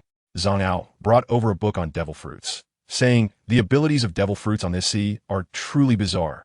In the descriptions here, the natural system Dark Fruit is called the most dangerous ability. The Paramecia system Sniff Sniff Fruit is the most useless, while the Zoan system Devil Fruits are generally quite practical." Jordan and Adia leaned in beside him, browsing through the Devil Fruit Guide. The Devil Fruit Guide is a summary of the abilities of devil fruits recorded by predecessors. Although not complete, it documents about 80 to 90% of the devil fruit abilities. Good thing I didn't eat the Sniff Sniff Fruit or some Whisper Fruit. This Zoan human fruit is useless, Jordan muttered as he read. His voice attracted Freeman over. In a senior tone, he said, "There are no useless abilities, only useless people." Jordan scoffed. "What if you had to eat the human fruit, would you?" "That's not how it works."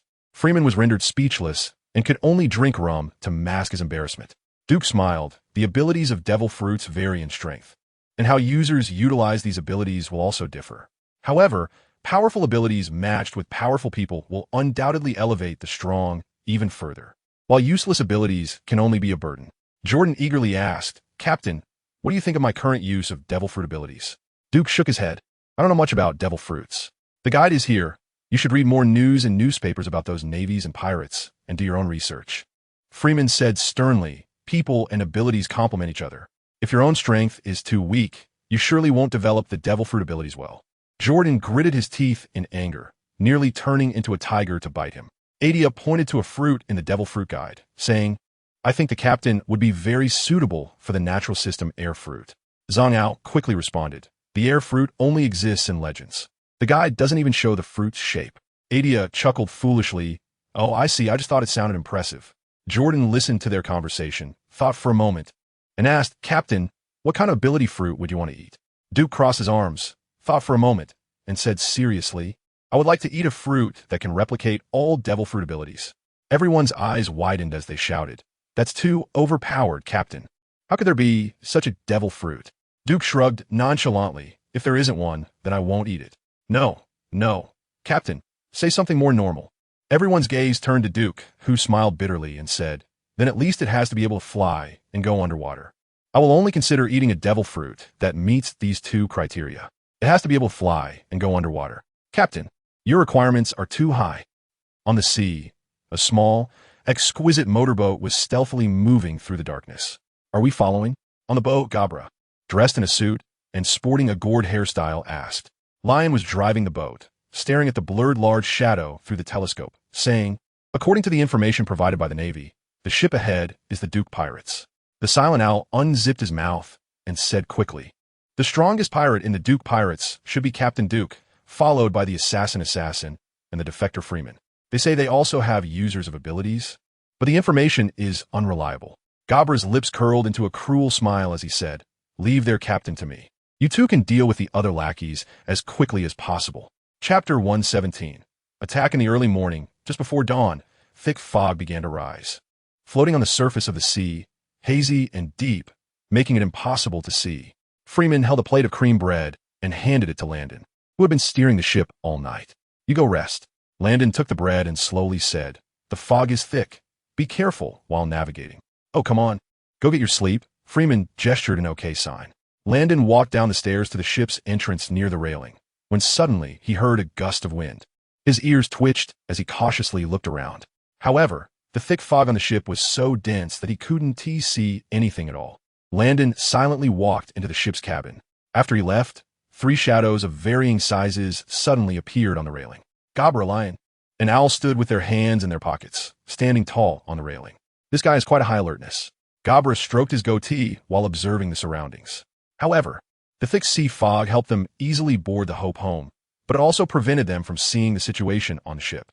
Lion jumped onto the deck like a kabuki actor and said in a deep voice, "Split up." Gabra and Owl each headed in different directions to search. Inside the cabin, Landon began to run quickly, shouting, "Enemy attack! Enemy attack!"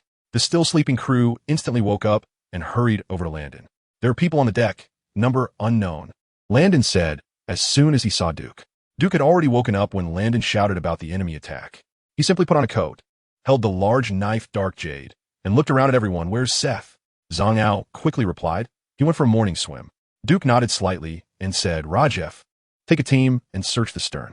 Rajef nodded, knowing the urgency of the situation, and without saying a word, took Raymond, Jordan, an assassin, and quickly stepped onto the deck, heading towards the stern to search. Duke led Langdon, Eddie, Zango, and Anuno towards the bow of the ship in search of answers. Just as they reached the deck, they heard 3 gunshots, and then Van Oka fell heavily from the lookout tower. With blood staining his chest, Van Oka spotted Duke and the others through the fog and immediately exclaimed, "The enemy is using the Navy's 6 styles." Duke frowned, wondering if the Navy had caught up. However, the fog was too thick for him to see if there were any figures in the lookout. After being shot down onto the deck, Van Oka's assailants did not reveal themselves to pursue. These people were unusual. Duke's nerves were taut, his observation Haki fully activated, and he instructed Eddie and Anuno to take the seriously injured Van Oka to the medical room, while he and Langdon provided cover nearby. Just as Anuno was carrying Van Oka up the medical room steps, a dark shadow suddenly swooped down from the sky. Duke's observation, Haki sharply detected the shadow. His expression cold, he gripped the hilt of his sword tightly, using shave to rush forward, cutting through the fog with a single strike to sever the shadow. The massive shadow flipped in the air and landed gracefully on the ship's railing. Duke finally saw its appearance, a rotund body clad in a suit, with long white hair cascading down to the deck, a face painted like a mask, and holding a metallic staff, making it look quite comical. Duke held his sword before him, the blade free of blood, despite having clearly cut through the figure. There were no wounds on it all. Duke was puzzled, but maintained his composure. "Navy?" The figure, Wei Chu, waved the metal staff, extending one hand theatrically, saying, "Who am I? You'll find out when you go to hell." Although Wei Chu was making threats, he did not rashly attack. Duke's previous strike was swift and fierce, and if he had not timely used the 6 styles, paper drawing to control his body and dodge, he would have likely been cut in half. He thought to himself that the pirate with an 80 million berry bounty indeed possessed some strength. But just as he was contemplating, Duke took the initiative to attack. Duke stepped forward, twisting his waist and hips, and swung a blade in Wei Chu's direction. The seemingly ordinary strike unleashed a vacuum slash that shot towards Wei Chu like lightning. Shave. Wei Chu's eyes filled with a vacuum slash, and he quickly used shave to dodge to the side. The next moment, he shook his long hair, activating life return, hair binding technique, transforming his hair into something like octopus tentacles, hoping to entangle Duke before he could react. Duke looked at Wei Chu's head, full of white hair spreading towards him like a spider's web, remaining calm, but feeling somewhat uneasy about the dense strands. He held the dark jade sword, coating its blade with armament Haki, making the already dark blade even darker, emitting an ink-like sheen. Just as he was about to swing his sword to cut through those oddly shaped long hairs, Langdon rushed in, and somehow, the snow-like substance in his hand ignited in flames. He slashed at the chaotic mass of hair, and as the hair caught fire, he spat out a mouthful of alcohol, causing the flames to surge even more. Wei Chu quickly retracted his long hair, frantically using the metal staff to extinguish the flames on his hair, shouting loudly, "Hey, you bastards, how dare you burn my beloved hair?" But Duke clearly would not let the opportunity created by Langdon slip away. He dashed forward with Shave, his dark jade sword covered in armament Haki and swirling winds, heading straight for Wei Chu's waist. Wei Chu thought to himself, damn it, these guys have no sense of martial ethics. But he had no time to dodge, so he instinctively tensed all his muscles and executed the upgraded version of Iron Block. Iron Block, Steel. Duke's strike only left a shallow wound on Wei Chu's waist. A hint of surprise flashed in his eyes as he thought. This full-force slash didn't cut him in half. Wei Chu was equally astonished. His Iron Block, Steel had enhanced defensive power, and after years of executing assassination missions, it was the first time he had been injured. Wei Chu realized that this guy not only moved at high speeds like Shave, but also used Haki. Truly troublesome. As thoughts raced through his mind, he cautiously used Shave and Moonwalk to escape Duke's attack range. In midair, he quickly swung his metal staff, sending sharp vacuum slashes flying towards Duke. Gale foot tied. Duke's expression grew serious as his observation Haki captured all the incoming vacuum slashes. He swung his dark jade sword, dispersing all the vacuum slashes. Langdon sprinted up the mast, using its recoil to launch himself towards the suspended Wei Chu. Ultimate technique, Flame Dance Wheel. The blade of snow in his hand burned with fire, slashing through the air in arcs of flames, like a fire dragon soaring in the sky, biting into Wei Chu. Wei Chu defended with his metal staff, but in midair, he could only use Moonwalk to stay aloft, without a point of leverage. His massive body was struck by Langdon's fiery slash and fell into the sea. Duke was incredibly surprised. One of the techniques from the assassination secret scroll had been unleashed by Langdon in this way. Langdon, you're impressive. You quietly learned the techniques from the assassination secret scroll. Langdon extinguished the flames on the snow and replied casually, just took a shortcut. Using alcohol to ignite the blade doesn't count as learning. In the midst of their conversation, a furious roar echoed from the bow. It was Freeman's voice. Immediately after, the masked knight Freeman's body flew like a cannonball into the mast. Wow. A mouthful of blood sprayed from Freeman's mouth, with several small blood holes and claw marks on his body, and his abdomen deeply caved in. The masked knight form was released, and Freeman lay on the ground, gasping for breath. In front of him, a tall werewolf stood on the railing, looking down at the injured Freeman. "I am a jackal. How could you, a mere locust, be my opponent? Ha ha." Gabra laughed heartily, raising his sharp wolf claws and lunging at Freeman, aiming for his heart. Chapter 118. A single slash in a moment of crisis. Three figures emerged from the thick fog, one of them like a phantom rushing straight towards the airborne Gabra. Their eyes met, and time seemed to freeze. Gabra saw Duke's cold, piercing eyes and instinctively reacted. Iron Block, Wolf Fong. Unlike most people who can only stand still to use Iron Block, Gabra could use it while moving at high speeds, turning the defensive technique into an offensive one. Iron Block, Wolf Fong involved rapidly swinging his steel hard claws while an iron block to attack the enemy. Bang! The dark jade blade collided with Gabra's claws, producing a deafening clang like iron striking iron. A shockwave from the collision sent both of their hair flying. Gabra used the recoil to spin in midair and land, while Duke landed steadily beside Freeman. Langdon, Zango, Duke said in a low voice, as Zango took the opportunity to pull the injured Freeman away, while Langdon protected both of them as they headed towards the medical room. The fog over the sea was dense, and on the ship, visibility was nearly zero. They could not see what was happening elsewhere, only hearing the sounds of fighting all around. For safety, Duke could only arrange for pairs to protect each other, with a series of loud bangs. The air was punctured as the figure fell into the sea, landing beside Gabra. "He is strong. Gabra, be careful." In his werewolf form, Gabra sneered, saying, "I know without you reminding me." The earlier clash of claws had left his wolf claws still aching even in their hardened state, indicating Duke's strength was not to be underestimated. Duke watched the two shrouded in mist and thought to himself that every move they made was part of the Navy's 6 styles. Could they be CP9? Who are you? Why did you attack us? Gabra grinned slyly. We're the subordinates of the Yonko Shanks. Kid, you messed with us. Prepare to die. It would be ridiculous for Duke to believe him. Since this guy wouldn't tell the truth, they would have to see the truth under the blade. Weichi, go help the owl. These guys are not simple. If it doesn't work out, retreat first. Gabra whispered.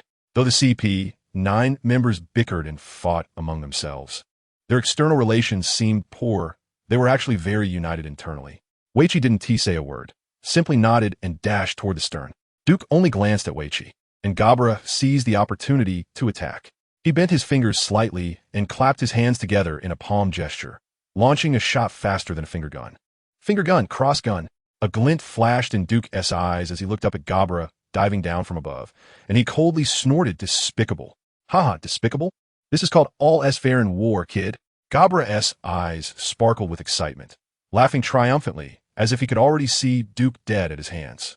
But just as Gabra's sharp cross gun was about to strike Duke's face, Duke raised his left hand, coated in armament Haki, to block Gabra's attack. Gabra's laughter abruptly stopped, astonished. Armament Haki, you really are slow. As Duke spoke, several flashes of blade light surged toward Gabra's eyes like irregular waves. Gabra's fur bristled, and he quickly jumped back to escape Duke's attack range, but it was too late. His massive body had already been cut by several wounds from Duke. Despicable, Gabra roared. This is called all fair in war, werewolf. Duke shot back at Gabra's words, taking advantage of his injury to close in and engage him in close combat, not giving him a moment to breathe. In an instant, the sound of clashing metal rang out like iron striking iron, waves of energy erupting from the space where Duke and Gabra were battling. The wooden planks of the ship creaked ominously, gradually splintering under the impact waves, with chips flying everywhere, making it impossible for ordinary people to approach. Kid, you've angered me. Injured Gabra grew increasingly furious under Duke's relentless onslaught, yelling as he wildly swung his claws in the air, relying on his massive body to recklessly counterattack Duke. As Duke raised his blade to block, Gabra suddenly changed form, one of his curved wolf legs kicking through the air, creating a vacuum slash that aimed to strike Duke in a leaping wolf style. One of the Navy's 6 styles, Gale Foot, Lone Wolf, was Gabra's self-created extension of Gale Foot, faster and more powerful with unpredictable angles of attack. But Duke merely flicked his blade, dispersing the special Gale Foot attack. Gabra was shocked, not expecting his unique Gale Foot to be so easily countered. He became even angrier, kicking off the ground to leap into the air, unleashing 4 wolf-shaped, slashing waves aimed at consuming Duke below. With a thunderous boom, the deck where Duke stood was instantly engulfed in smoke and debris, the wooden boards exploding and with chips scattering everywhere. Ha ha ha, stinky brat, do you now know my might? This is my ultimate technique, pack of lone wolves. Dying to this move is showing you respect. Gabra landed on the deck, laughing triumphantly. What makes you think I'm dead? Duke's cold voice echoed from within the smoke. He swung his sword, dispersing the mist, and his blurred figure gradually approached Gabra, bits of wood chips slowly falling from him. So this should be a variant of Gale Foot, right? Duke said as he walked, a bright red wound clearly visible on his left shoulder blade. I see. The 6 styles are just the foundation, and one can develop their own techniques from it. Duke pondered, swinging the dark jade sword toward Gabra with a smile. I should thank you for letting me know such important information. To show my gratitude, I'll make your death a bit quicker. As he spoke, a sharp gleam flashed in Duke's eyes, and a powerful aura erupted from his mind. As if the gates of the underworld had opened, countless demons extending their cold, claw-like hands to grasp Gabra's body, trying to drag him in. Gabra trembled, his heart seemingly frozen for a moment. Suddenly snapping back to reality, he saw a blade flash past, as Duke leapt into the air, the dark jade slicing toward his neck. Even for a Zoan-type user, the neck should be the most vulnerable spot. Gabra's eyes trembled, his fur standing on end, and at the critical moment, he tightened his muscles and activated Iron Block. Bang! The deafening sound of metal colliding rang out like a death knell. Duke's dark jade blade nearly sank completely into Gabra's neck. Even in Iron Block form, Gabra could not withstand this lethal strike. In the moment of near death, an incredibly strong survival instinct erupted within Gabra, allowing him to quickly retreat and dissipate the force of Duke's fierce slash, gaining a slim chance of survival. He retreated to the edge of the ship, bracing himself against the railing to stabilize his form and stop from falling back. Behind him lay the vast ocean, but Duke would not give him any chance to breathe. Duke sheathed his sword, bending his legs slightly. As Gabra struggled to maintain his footing, he shot forward like a meteor streaking across the sky. One Mind style, Iato slash. High-speed movement, extreme drawing speed. In Gabra's eyes, it seemed as if the entire world was filled with this blade light. Gabra's heart sank in terror, and he could only instinctively let out a howl. When the blade light dissipated, Gabra's wolf head was already spinning through the air. His eyes were still darting around, mouth agape, as if trying to say something. But moments later, his head and body fell with a crash into the sea. Chapter 119. Power at the stern, amidst the chaos. Jordan and Raymond were the main force on the front line, while Assassin and Rajiv attacked from the sides. Weichi and the Owl, equipped with the 6 styles, were holding their own against 4 opponents. However, as Seth returned from his morning swim and joined the battle, the situation gradually shifted. Suddenly, hearing Gabra's sorrowful voice, Weichi realized something might have happened to him, feeling a wave of unease wash over him. Though this pirate crew was small in number, each member was powerful, including fishmen and Zoan-type users, completely different from the intel provided by the Navy. Damn it, we've been led astray by false information, Weichi said to the Owl beside him. The Owl, sweating, replied that although they had inflicted damage on these opponents with the 6 styles, none were fatal wounds. After the fishmen, as hard as iron, joined the battle, they gradually fell into a disadvantage. If it really doesn't work, let's retreat first. Once their other crew members arrive, we might not be able to leave. The two exchanged glances and simultaneously used moonwalk to walk through the air, disappearing into the thick fog. Everyone could only watch them vanish into the sky, with no way to stop it. Rajiv looked at the vast sea fog and asked Cetes, "Did you notice anything unusual while swimming in the morning?" Cetes, staring with his glassy eyes, seemed to come to a realization and said, "Oh, there's a motorboat parked behind the ship. I was wondering whose it was. I'm going to take them out now." Just as Cetes was about to leap into the sea to chase after them, Rajiv stopped him. "Don't chase them, or it might lead to trouble." Cetes bared his teeth and said, "If it's in the sea, I'm better than those two. Let them go." A voice came from the fog. It was Duke. Cetes stared at him, believing that while it's fine to avoid trouble, if others seek it, they must follow through. He shouted, "Just let them go like this. We can't stay here too long. It would be very troublesome if the Navy catches up and we're all injured. Let's go." Duke, holding his shoulder injury, spoke while instructing everyone to speed towards Levis Mountain. Freeman and Van Oka, severely injured, were placed on sick beds for intensive treatment. Duke, Rajiv Jotun, and Lehman had only superficial wounds, and after Wiggins' skilled medical treatment, they were fine. On the deck, Duke and the crew sat together. Reflecting on the sudden battle, he said, "This fight made me realize that the Navy's 6 styles are just basic techniques. Although the Navy's 6 styles are skills mastered after humans break their limits. Once we grasp this power, can we develop our own techniques based on it? Therefore, I wonder, does the power we possess have its limits? After breaking through this power and normalizing it, can we further develop, create, and break through again?" The more Duke spoke, the more excited he became. While everyone was still digesting his words, he gulped down a bottle of rum and continued, "We can categorize power into levels. For example, a person, before mastering the Navy's 6 styles, is in the realm of an ordinary person. After mastering the Navy's 6 styles, they can be called a superhuman. So what comes after superhumans? If we redevelop the Navy's 6 styles, then superhumans enter a new level of power, which we might call extraordinary humans. And this can go on." Duke's words were not just about nesting dolls, but a discussion about the nature of power in this world. Although the meaning was quite simple, the people in this world lacked a complete and clear classification of strength. In this world, can human power become infinite? Where are the limits of swordsmanship, martial arts, Haki, devil fruits, and other powers? If we regard the powers we possess as tangible entities, what state would they present? And where is the origin of these powers? Duke connected these complex powers, distinguished their differences, sought their commonalities, and attempted to build a system that unifies their contradictions, thereby gaining insights into the source of these powers. However, everyone present was a 9-leak fish, and very few had received a complete education. Only Rajiv felt a surge of emotions, with thoughts and realizations in his mind, but he was tongue-tied and couldn't articulate them. Assassin and Edio seemed to understand partially, pondering the meaning of Duke's words.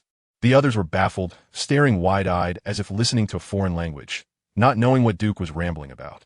After mumbling all this, Duke disregarded what others thought and stood up to walk towards the captain's quarters. What was the captain saying? After Duke left, Lehman said, looking confused. No one could answer. Only Anuno, waking from a nap, said, "Is it time to eat?" Rajef felt something was on the verge of coming out in his mind, but it just fell short. He pondered, wandering into the cabin, and found a quiet place to sit down.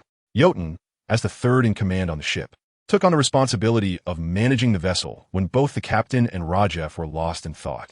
He instructed Anuno, repair the ship. Edio, keep watch. Assassin, steer the ship. Lehman, protect the medical room.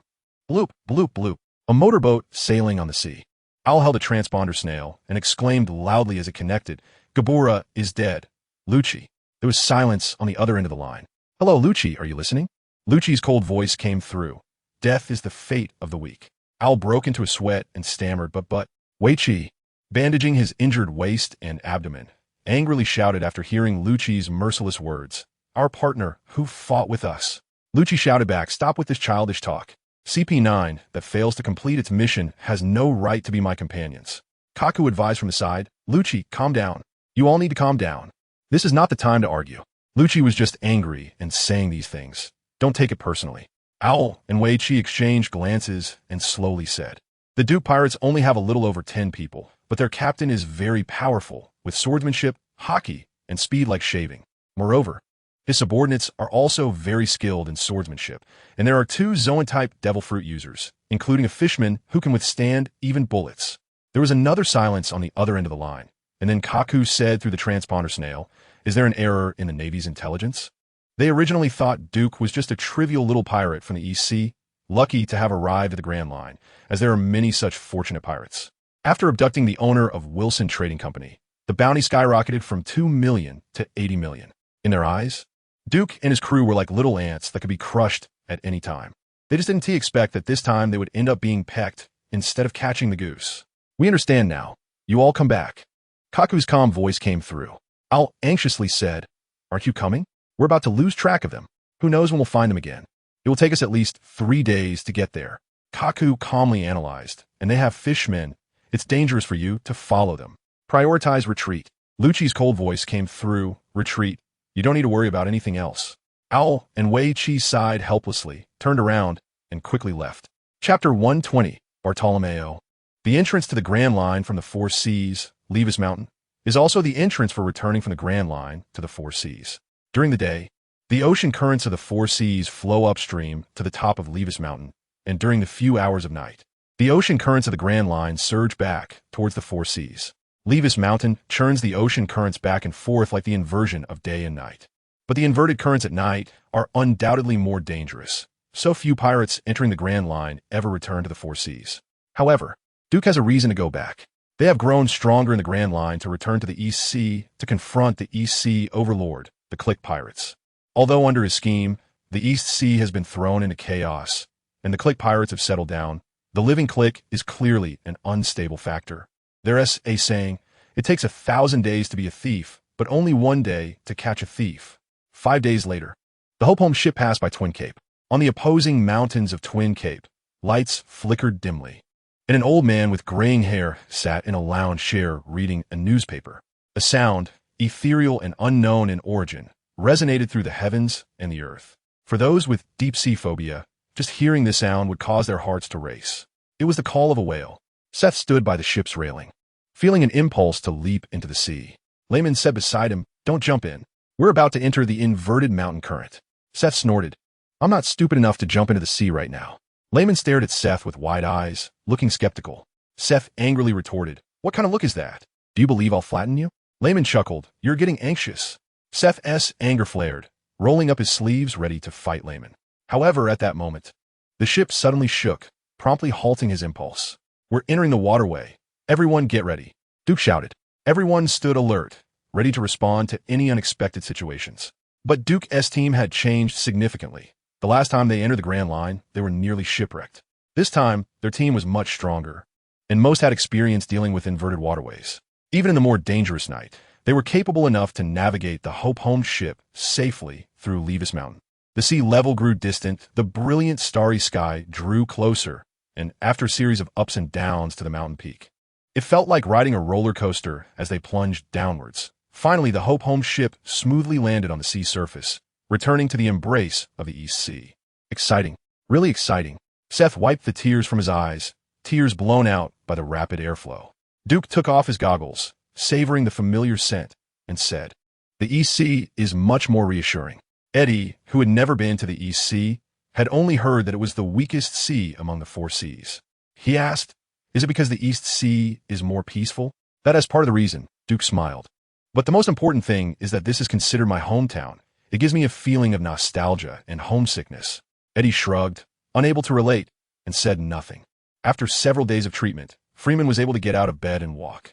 He approached Duke and asked, "Should we go directly to Kulu's island?" Duke inquired, "How long does it take from the nearest road town to Kulu's island?" "About 7 days," Freeman estimated. Duke pondered for a moment and said, "Then let us go to Road Town for supplies, rest a bit before setting off." Road Town bar. Bang! A glass tumbler crashed heavily onto the round wooden table, the sharp sound causing those nearby to involuntarily shudder. Among them were many influential figures in Road Town, enjoying themselves in this bar, and the sound of the glass shattering interrupted their enjoyment. They turned their angry faces towards the sound, and upon seeing the man sitting on the couch, each one quickly turned their heads as if they had seen a ghost, pretending they hadn't seen anything. TCH. Bartolomeo gave them the middle finger and then focused back on the bar owner sitting across from him. The bar owner trembled all over, his pupils filled with fear. "Are you called Deva or Tava? Whatever, it doesn't matter." Bartolomeo's face looked terrifying as he spoke. He stabbed the dagger he was holding into the round wooden table and shouted, "Give me a clear answer. When will you pay the protection fee?" The bar owner was stout, a head taller than Bartolomeo, but sitting opposite him, he looked like a frightened chick. He stammered, "Lord Bartolomeo, our protection fee has already been paid to the Billy Club if you come to collect the protection fee." Bartolomeo revealed a cruel smile and laughed loudly. "Hey ha ha, those bastards from the Billy Club were wiped out yesterday. From today on, the protection fee for your few blocks will be paid to me. Bartle Club." The bar owner swallowed hard, incredulously saying, "But Lord Billy has 500 subordinates." Before he could finish, Bartolomeo angrily grabbed his head and slammed it against the round table, seizing the dagger on the table with one hand, shouting furiously, "You bastard! Are you saying I'm lying to you?" No, no, no. I believe you. I believe you." The bar owner cried out in despair. Bartolomeo, with a face like a devil, said, "Be smart and hurry up to pay the protection fee. From now on, if anyone dares to come to collect the protection fee, just report my name, Bartolomeo." "Yes, yes. Everything will be as you say, Lord Bartolomeo," the bar owner pleaded. After a long while, Bartolomeo swaggered out of the bar with a bag of berries, striding forward into the increasingly dark night. After the death of pirate King Joel D. Roger, his hometown Road Town has developed into a major tourist hub. It is bustling with people, with various shops clustered together, and commerce is very prosperous. But behind the glamorous facade, there is always profound darkness. In the already chaotic Road Town, the disorder of its underground society has made even the government and the Navy feel helpless and unable to manage it. Bartolomeo is a local bully in Road Town, and he is the biggest one. He is personally fierce and cruel, but places great importance on loyalty. The members of his Bartle Club are all powerful, and over the years, they have wiped out numerous clubs, dominating most of the streets in Road Town. Under a streetlight at a corner, a dozen men gathered together. They were all members of Bartle Club, having just collected the protection fees and arrived at the designated meeting place. Bartolomeo whistled, hands in his pockets, arms clutching the money bag, and walked over with an indifferent stride. "Boss." When the members saw Bartolomeo, they all nodded and bowed. Bartolomeo grinned and asked, "Is there anyone disobedient?" A white-haired, explosive-headed man laughed, showing his toothless mouth. "Those guys heard your name and were so scared their legs went weak.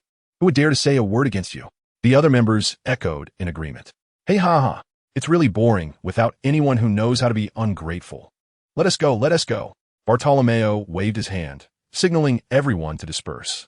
The explosive-headed subordinate rubbed his hands together, looking embarrassed. "Boss, look, it's already 2 or 3 in the morning. These brothers can't sleep well. Do you want me to take them out for some fun?" Bartolomeo laughed and said, "As long as you don't spend all the protection money, it's fine. We still need to share with the other brothers tomorrow." The more than a dozen subordinates cheered. "Boss, you can rest assured we know our limits. Get lost, get lost." Bartolomeo jokingly scolded them a few times before heading home alone. He wasn't interested in his subordinates' joy. His only interest was in the news from the sea, particularly the reports about various pirates. Chapter 121. The night is like a dog at night. The sound of crashing waves came from the sea. Roadtown lay on the dark ocean like a lonely child, gazing up at the sky with anxious eyes. All was silent, and the bright moonlight scattered like countless fireflies on the surface of the sea and atop Roadtown's dome.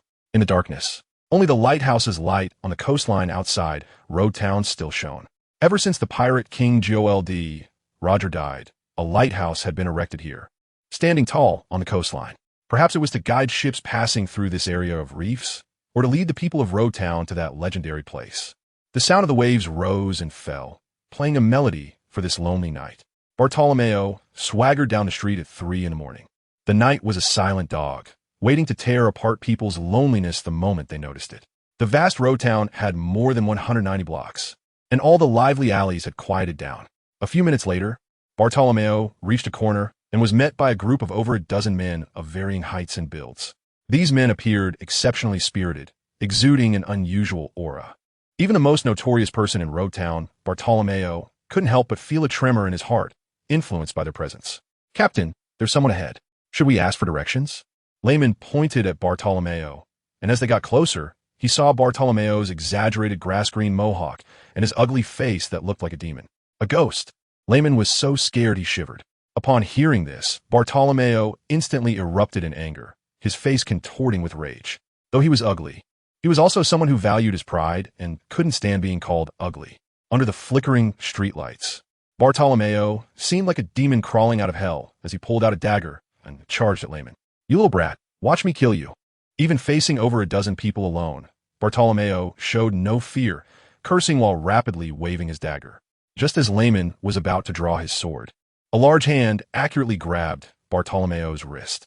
Bartolomeo tried to break free but found that he couldn't budge the other party at all, no matter how hard he struggled. He instantly understood the gap between them, yet he still shouted, "You bastards, I'm Bartolomeo from Roadtown.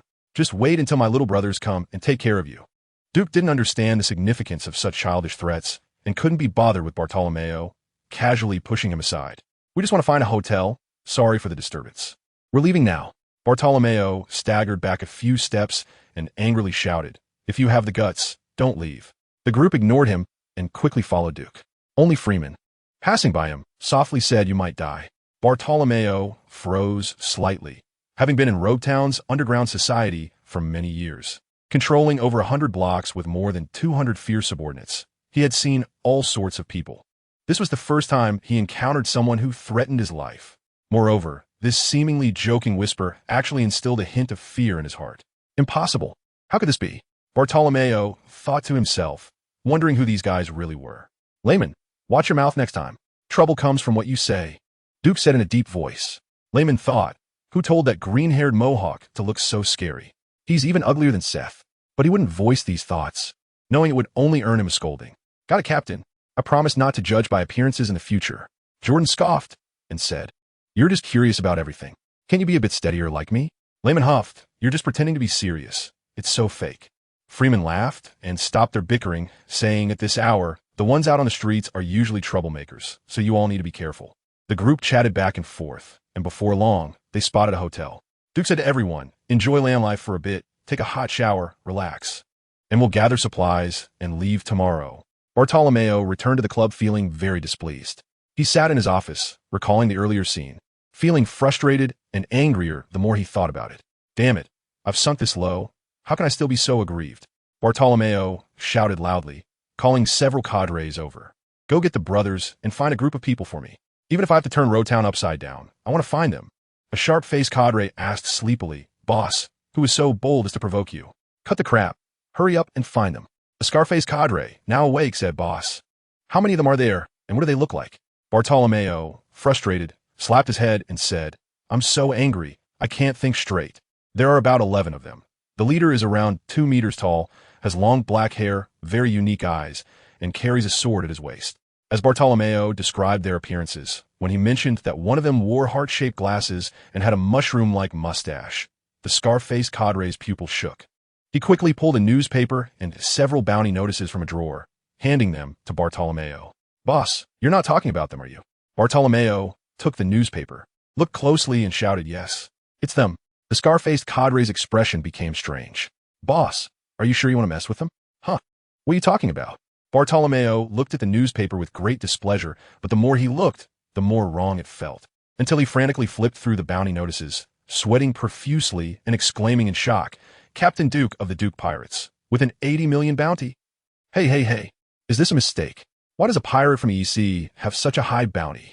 I remember the highest bounty in the EC was only 20 million for Fisher Tiger, right? This, Bartolomeo stammered. The Scarface cadre said solemnly, it's 4 times higher than Fisher Tiger's bounty. Bartolomeo stuttered. What kind of vicious deeds must one commit to have such a high bounty from the Navy? The Scarface cadre said solemnly. But we don't know if they were being chased by the Navy and returned to the East Sea, or if there is something else. Bartolomeo stared at the newspaper, deep in thought. A pirate crew that should have been in the Grand Line suddenly returning to the EC was certainly worth pondering. Although the EC is not lacking in pirates who have ventured into the Grand Line and returned, none have ever matched Duke's high bounty. In his memory, among the pirate crews that returned from the Grand Line, only the captain of the Cook Pirates, Redfoot Zeph, with a bounty of 60 million berries, could be compared to Duke. However, Captain Redfoot Zeph has long since disappeared, and many rumors suggest he has been captured by the EC Navy, though the truth remains unknown. Bartolomeo laughed heartily, his grotesque face appearing even more terrifying in the flickering candlelight. He slowly said, find them, but do not alarm them. No matter how powerful they are, if they offend me, I will teach them a lesson. Chapter 122, a difficult little ghost road town, Navy training ground. In the smoke-filled training ground, a white-haired man with 2 cigars clenched in his mouth was exercising, with the Navy's exclusive seagull emblem flags standing nearby, looking particularly imposing in the sunlight. A bespectacled girl hurried into the training ground and said to the smoking white-haired man, Colonel Smoker, we receive a report that members of the Duke Pirates, with a total bounty exceeding 100 million, have appeared in Road Town. Smoker's lower body turned into smoke, swiftly appearing in front of the girl, and said solemnly, Dazzy, the Duke Pirates you mentioned are the ones who kidnapped Wilson Trading Company a few days ago in the Grand Line? They've returned to the East Sea? Dazzy quickly flipped through her materials and said, yes, Colonel Smoker, someone reported seeing them this morning. It seems they were looking for a hotel. Smoker's lower body dissipated into smoke and transformed into a pair of solid legs. He was a user of the smoke fruit, capable of turning his entire body into smoke.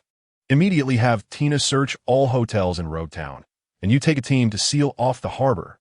Dazzy hurriedly said, but, Colonel Smoker, do we need to report this first? Report what?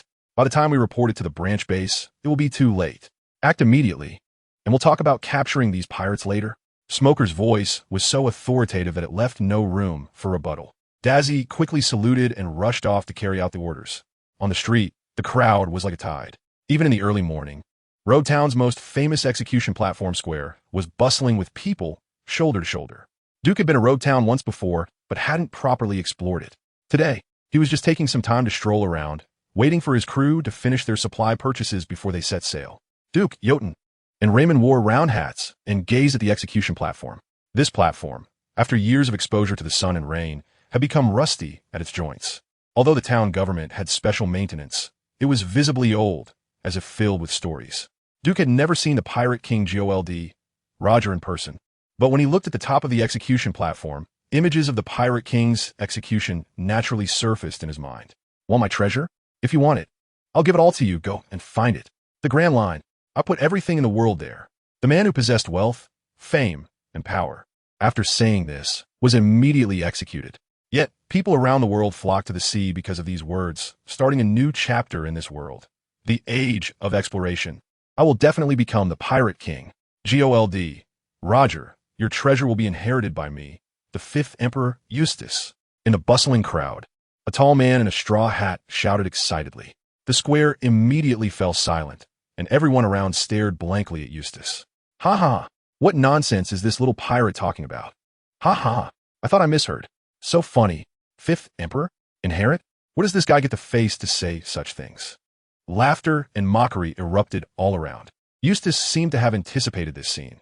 Instead of feeling embarrassed, he proudly declared, my name is Eustace, captain of the 5th Emperor Pirates, with a bounty of 800,000 berries. Those who want to witness me become the Pirate King, come sail with me. After Eustace introduced himself, the crowd in the square became chaotic again. An 800,000 berries bounty, while not at the average level in the other 3 Cs, was still considered above average in the EC. Raymond chuckled. Captain, this guy has some nerve. Duke looked at Eustace and said approvingly, he's a smart man, creating buzz and attracting people's attention to recruit crew members. It seems quite effective. Around Eustace, several tall and strong men had already gathered, exuding a strong presence. Raymond exclaimed, but isn't he going to attract the Navy with that shout? Jotun put his arm around Raymond's shoulder and said, profit always comes with risk. It depends on whether you're willing to take that risk. Raymond pushed Jotun away in disdain, mouth agape, and said, when did you start saying such reasonable things? Hey, growing up with the captain, unlike someone who still looks foolish-like when they first set sail. Who looks foolish? Duke thought to himself that these two together really started arguing after just 3 sentences. Just as he was about to stop them, the crowd began to push and shove, making the already crowded area even more chaotic. Duke looked around and saw a group of Navy soldiers not far away, chasing Eustace and his crew. Eustace promptly led his team through the crowd, quickly escaping without caring about those who were caught. Behind them, a bunch of ordinary citizens were making a fuss. Whoa, 5th Emperor, don't let it be that you can't even leave the East Sea. Haha, 5th Emperor Eustace, we wait for you to find the Pirate King's treasure. Officer, I'm a good citizen. I didn't join them. I have an elderly at home and kids. How could I abandon them to become a pirate? Duke lowered the brim of his hat and whispered, let's blend into the crowd and observe the situation. Raymond and Jotun stopped their quarrel and stood quietly on either side of Duke like obedient children. Tina, leading over 30 Navy soldiers, held several bounty notices and said to the surrounding crowd, has anyone seen them? The informant will be rewarded with 200,000 berries. As soon as she said this, the people in the square crowded together, looking at the bounty notices in Dazzy's hand. 80 million bounty. A sharp-eyed, bearded man was startled. My goodness.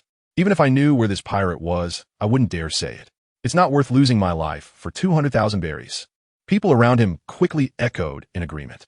Yes, yes. When has the EC ever had a pirate with an 80 million bounty? That's too terrifying. Beautiful officer. Your reward is too low. They have an 80 million bounty, and you only offer 200,000. Tina, with her stylish light pink split hair and dressed in a bright red military uniform, looked impressive. She wore deep purple gloves and, amidst the raucous crowd, grabbed the leading bearded man, flipping him to the ground and handcuffing him. I now arrest you for provoking trouble, deliberately inciting and harboring pirates. If you have anything to say, save it for the interrogation room. The big beard is a 200-pound fat man, but he was easily flipped over and pinned to the ground by Tina, completely unable to resist. He struggled and said, it's a misunderstanding, officer. Tina ignored him, waved her hand, signaling the sailors to take him away. The people in the square suddenly fell silent, each one closing their mouths, no longer daring to speak out of turn. Beside Duke, an old man with a nose like a wine barrel hunched over and whispered, young man, you must be the one on the bounty notice. Duke remained expressionless and replied, no. The old man chuckled, glanced at the 3 under the brim of his hat, and slowly retreated into the crowd. Chapter 123. The White Hunter Officer. I report that he is the pirate you are looking for. The old man with the wine barrel nose suddenly shouted loudly. He hid in the crowd, thinking it would be safe enough. After he spoke, the people next to him were startled and quickly stepped back in fear. The 3 that he pointed at, Duke and his companions, quickly found themselves in a vacuum area as well. At that moment, the 3 men wearing black round hats stood out, like cranes among chickens, completely out of place. Tina's gaze passed through the crowd, lingering on Duke and his companions, although she couldn't clearly see their faces under the black round hats. Her intuition told her that this person was Duke, the captain of the Duke pirate group. The old man shouted, officer, it's him. The person you are looking for is here. 200,000 berries is not. Bang! Before the old man could finish a sentence, a sudden gunshot interrupted him. He opened his mouth, but was unable to speak. A piercing pain shot through his brain. He slowly raised his hand to touch his temple, and blood gushed out from the spot. Berries, I don't want it anymore. The old man's vision darkened, and he collapsed to the ground. Tina's pupils constricted as she looked at Duke, who was holding a flintlock pistol, and shouted, capture him. More than 30 sailors divided into 3 teams, skillfully surrounding Duke and his companions. But Duke, Jordan, and Layman reacted quickly. After Duke shot the old man, they turned and fled without looking back. Tina's agile figure weaved through the crowd, her willow leaf eyebrows sharp as blades, exuding a strong feminine aura. Damn pirate. I will definitely catch you and make you regret it in your cell for the rest of your life. Tina was furious. Whether or not this guy was Duke with an 80 million bounty, she had to bring him to justice. How dare he shoot a civilian on the street right in front of her? As they reached the street, the flow of people gradually decreased. Tina seized the opportunity, stretched her long legs, leaped high, and her arms transformed into a long black iron spear, thrusting fiercely towards Duke and the others. 3 rapid black iron spears shot towards them. I'll take care of it, Layman shouted, then turned and drew his sword. He unleashed his observation Haki, and with swift movements, he slashed through the incoming black iron spears. After doing all this, he did not look back and followed Duke and Jordan. Your skills have improved. Huh? Jordan said, in surprise. Layman replied proudly, don't think that just because you ate a devil fruit, you're invincible. You really don't know how to talk properly. Jordan retorted angrily. Just as they were speaking, Tina caught up to them again. Jordan frowned, mentally preparing for a fight with her. Captain, ability user against ability user?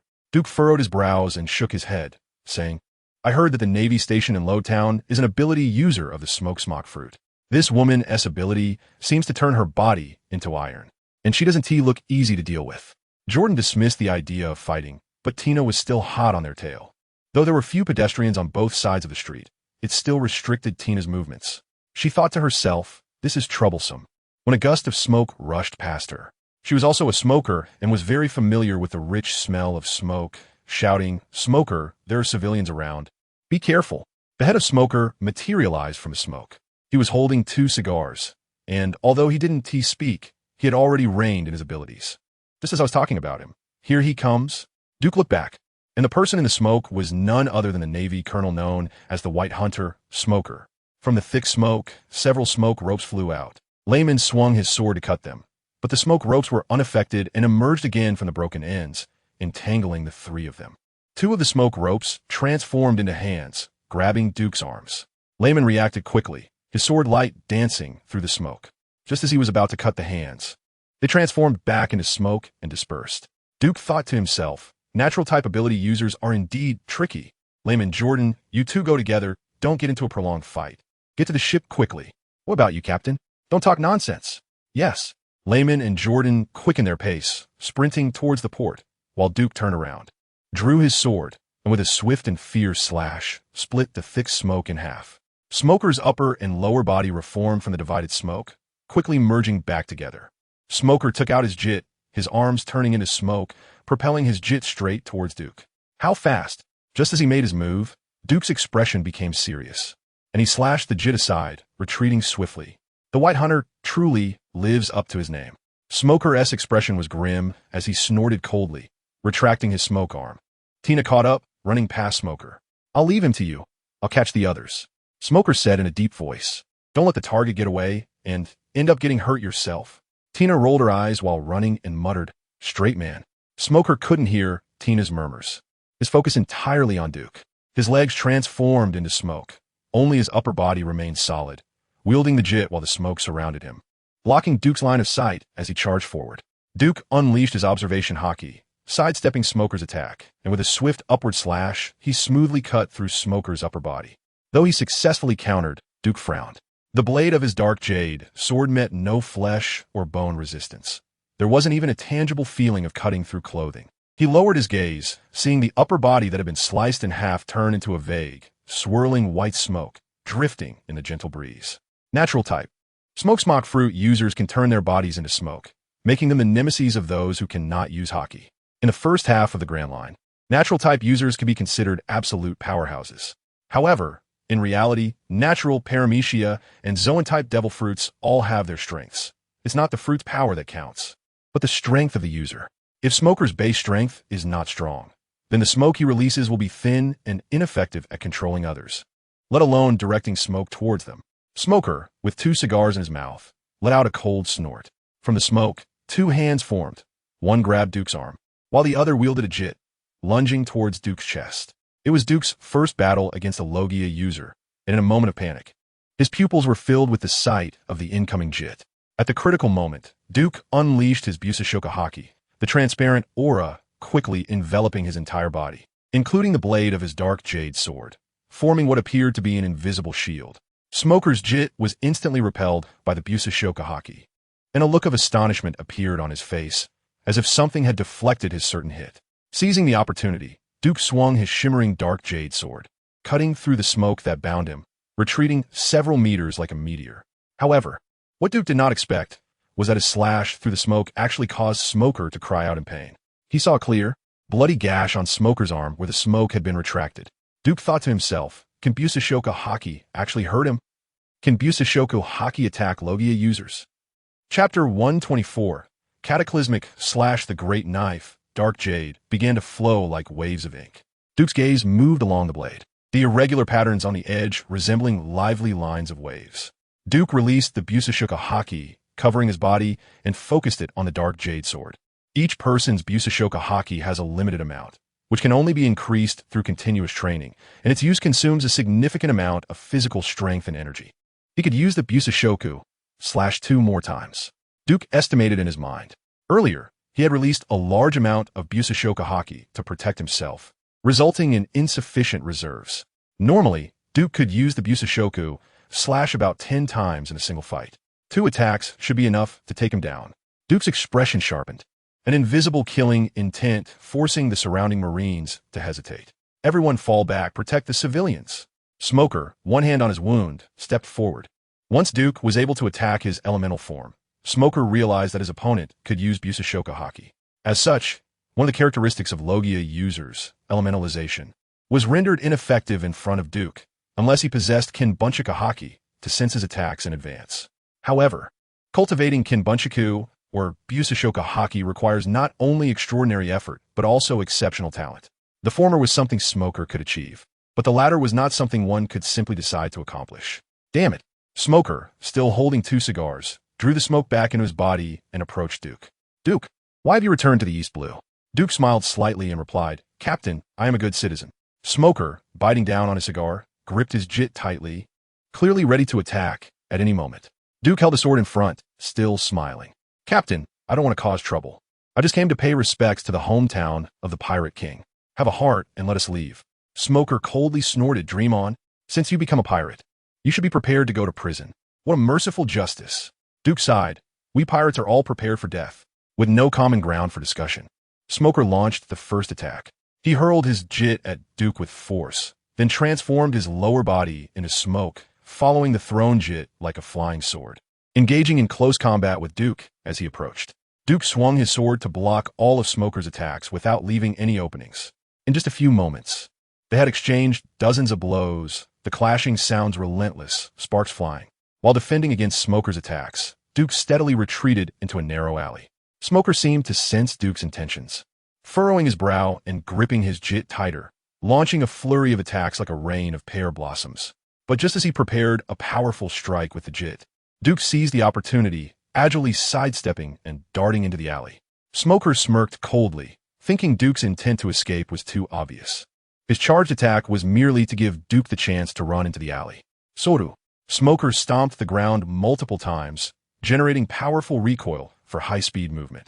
Instantly arriving at Duke's back, his solid hand gripped the jit, his arm turning to smoke, thrusting sharply at Duke's back. Smoke fist, hand thrust. Just as Smoker believed this strike was certain to hit, Duke suddenly vanished from his sight. No, that's not right. This move is Soru. Smoker instantly realized that Duke had executed one of the Navy's 6 styles, his eyes filled with astonishment. How was this possible? Why can a pirate use the Navy's 6 styles? But there was little time for Smoker to ponder. He looked up and saw Duke walking through the air. Then his figure flickered and descended from the sky. Duke swung his sword down from the heavens. This strike, descending from above, wrapped in Busashoku Haki, seemed to carry the force of a collapsing sky and earth, leaving Smoker with nowhere to dodge. That damned alley, Smoker thought in horror, quickly raising his jit to block. It was only then that he realized this alley was a trap set by Duke to prevent him from using his powers to dodge. Boom! The sharp blade of the dark jade directly severed Smoker's jit, slicing from his shoulder blade down to his abdomen. The wound so deep that bone was visible. Blood erupted from the gruesome injury, and Smoker's strength drained away in an instant, collapsing to the ground.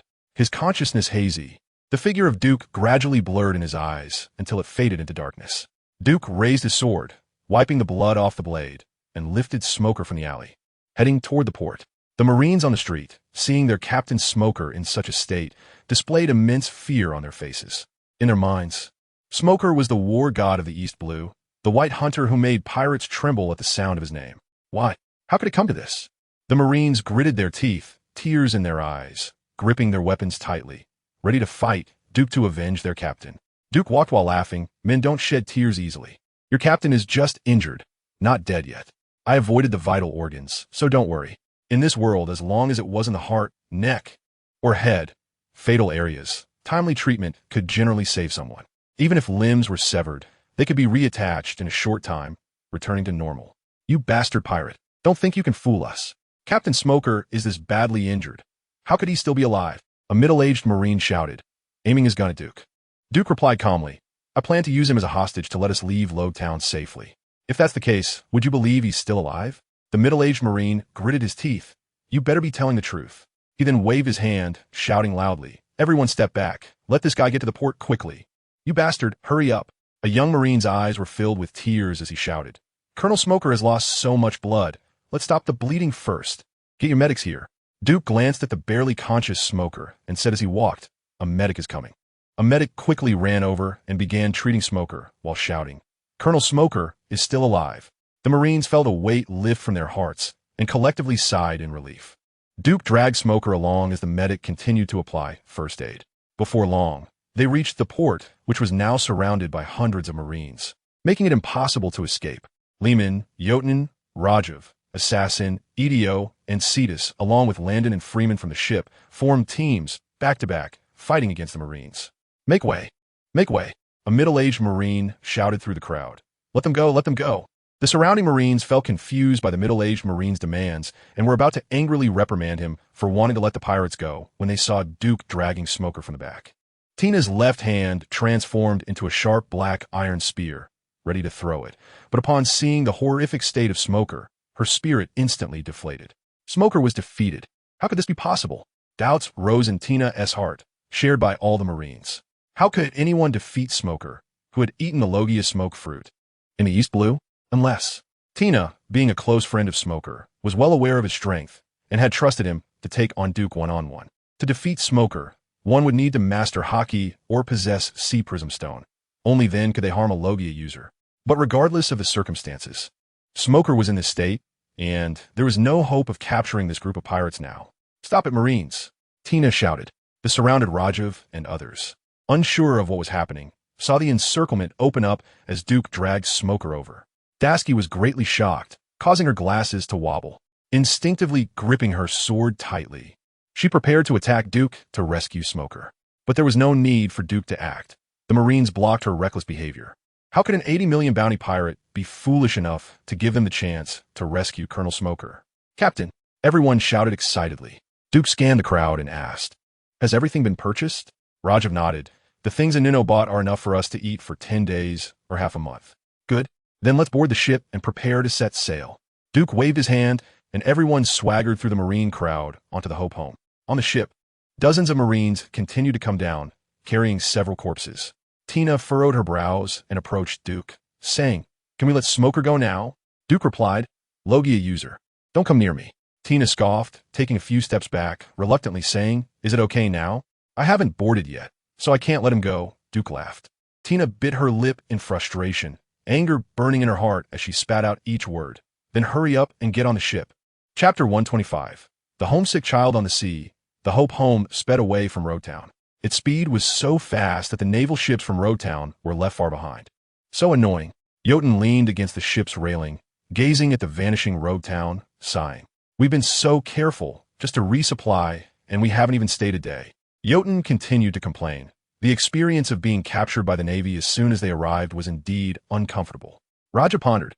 It must have been that guy we encountered early in the morning who reported us. Otherwise, the Navy wouldn't have acted so quickly to capture us. Fame comes with this, Freeman said, downing a drink that alleviated most of his pain. Get ready, partners. You have to understand what an 80 million bounty pirate means in the East Blue. Ha ha ha ha. Duke looked around at everyone and said, if we want to change the situation, we need to become stronger. Zango adjusted his heart-shaped glasses and whispered, when I was a wandering dancer. All right, change the subject. Freeman interrupted. Zango awkwardly smiled. Captain, since we're going to deal with the Click Pirate crew, why not take the opportunity to seize the power they've developed? That way, we can move freely in the East Blue. Everyone's gaze shifted to Zango and then to Captain Duke. Duke thought for a moment and said, "No rush. Let's wipe out the Click Pirate crew first." Lehman was cleaning his good knife, Gale, but his mind flashed back to the face of the Marine Dasky. She looks so much like her. Looks like what? Duke sat down beside Lehman.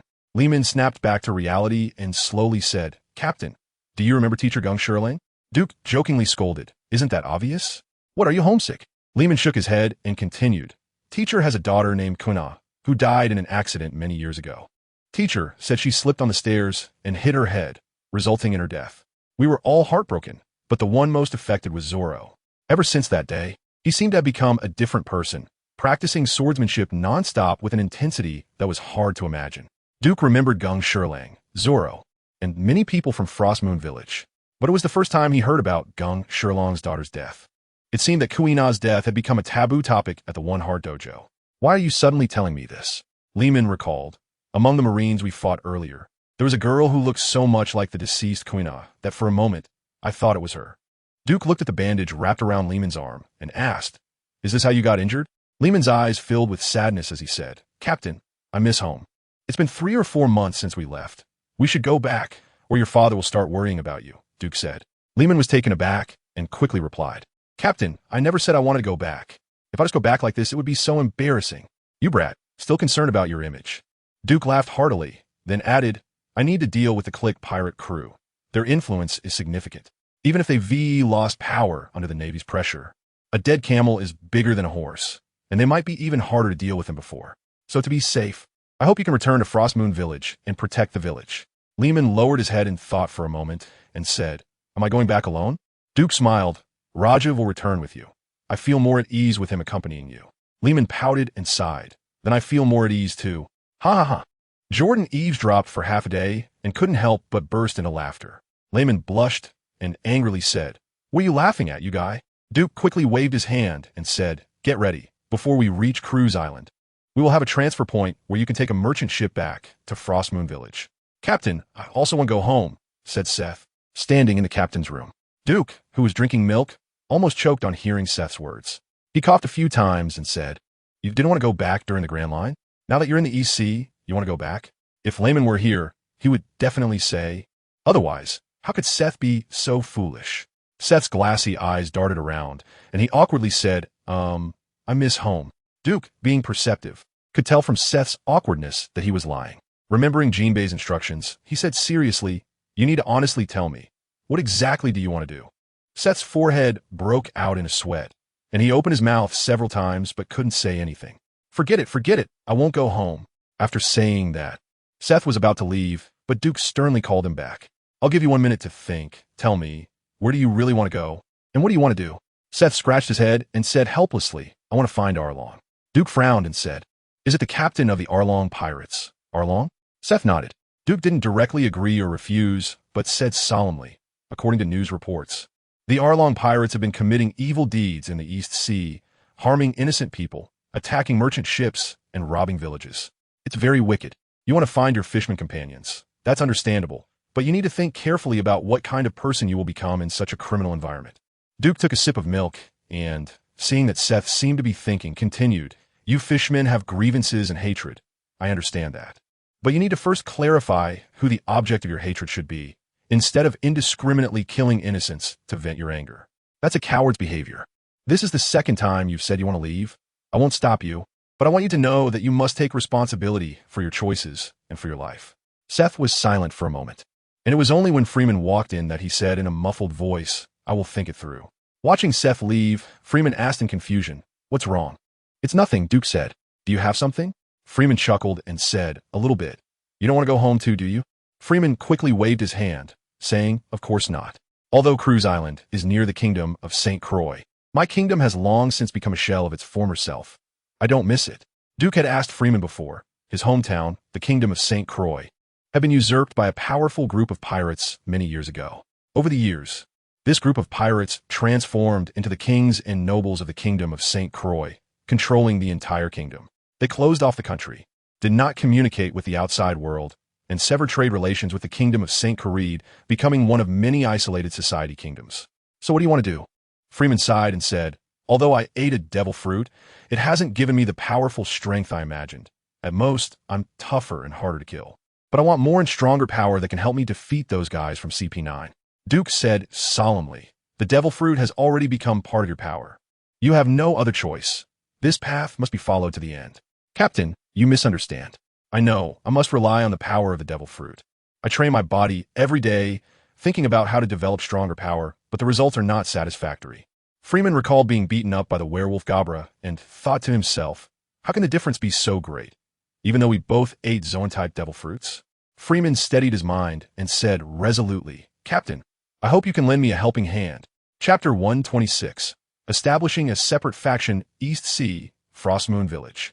On the island, the pastoral village is nestled among mountains and rivers, with smoke rising from the chimneys of every household. On the paths, groups of children walk together, chasing butterflies near the flower bushes, splashing through streams, and running up the hills to play pirate captain games. The warm sunlight shines on them as the children laugh and play, enjoying themselves endlessly. On a high hill, a chubby boy shouted, It's my turn. It's my turn to be the captain. Wait a minute. Let me be captain for a while longer. Just as the chubby boy was about to complain about being unfair, he saw a huge ship emerging on the horizon. Pirates. It's pirates. Those pirates are coming again. The chubby boy pointed into the distance and shouted. The other children looked in the direction he pointed and immediately panicked, chattering among themselves. Shut up, shut up. Quickly go back and tell the villagers. Those pirates are coming again. It's so annoying. The Navy station here seems to have left a few days ago. Hey, wait for me. On the island's shore, on a simple lookout tower, Drew stood guard, watching the surroundings of the island. This lookout tower was built by the Navy station here, and there are several tall lookout towers on other shores. However, a month ago, the soldiers gradually left Frostmoon Village, and the task of patrolling and guarding the island was handed over to the people of the One Heart Dojo. From a distance, Drew spotted a tall ship with a pirate flag flying from its mast, featuring a skull combined with 2 hourglasses. This emblem represents the Clique pirate crew. Damn, why are they coming again? Drew frowned. In the past month, the Clique pirate crew ships had come 3 or 4 times, each time just circling the island before leaving. Drew believed that the Navy flag hanging on the lookout tower had scared them away, but if the Clique pirate crew kept patrolling the island like this, there would definitely be a day when they would slip up. At that time, Frostmoon Village would probably suffer a disaster. I need to call everyone to prepare. The story of the wolf is coming cannot happen here. With that thought, Drew quickly ran back to the village. On the deck of the battleship, Madai, the captain of the 3rd Fleet of the Clique pirate crew, sat on the deck enjoying the sea breeze, drinking a little wine and reading the newspaper. A subordinate nicknamed Gold Tooth reported, Captain, we've arrived at Frostmoon Village. Are we doing the same as before? In the previous visits, they had just circled the island and returned, claiming that there were Navy stationed in Frostmoon Village, and that raiding it would only lead to losses. Admiral Click was very dissatisfied with this result. However, his current situation was very awkward. It was a crucial time for recruitment, and he could only keep adding manpower and weapons to Madai, ensuring that they must destroy Frostmoon Village. Madai's 3rd Fleet had grown from the original 40 or 50 men to now 100.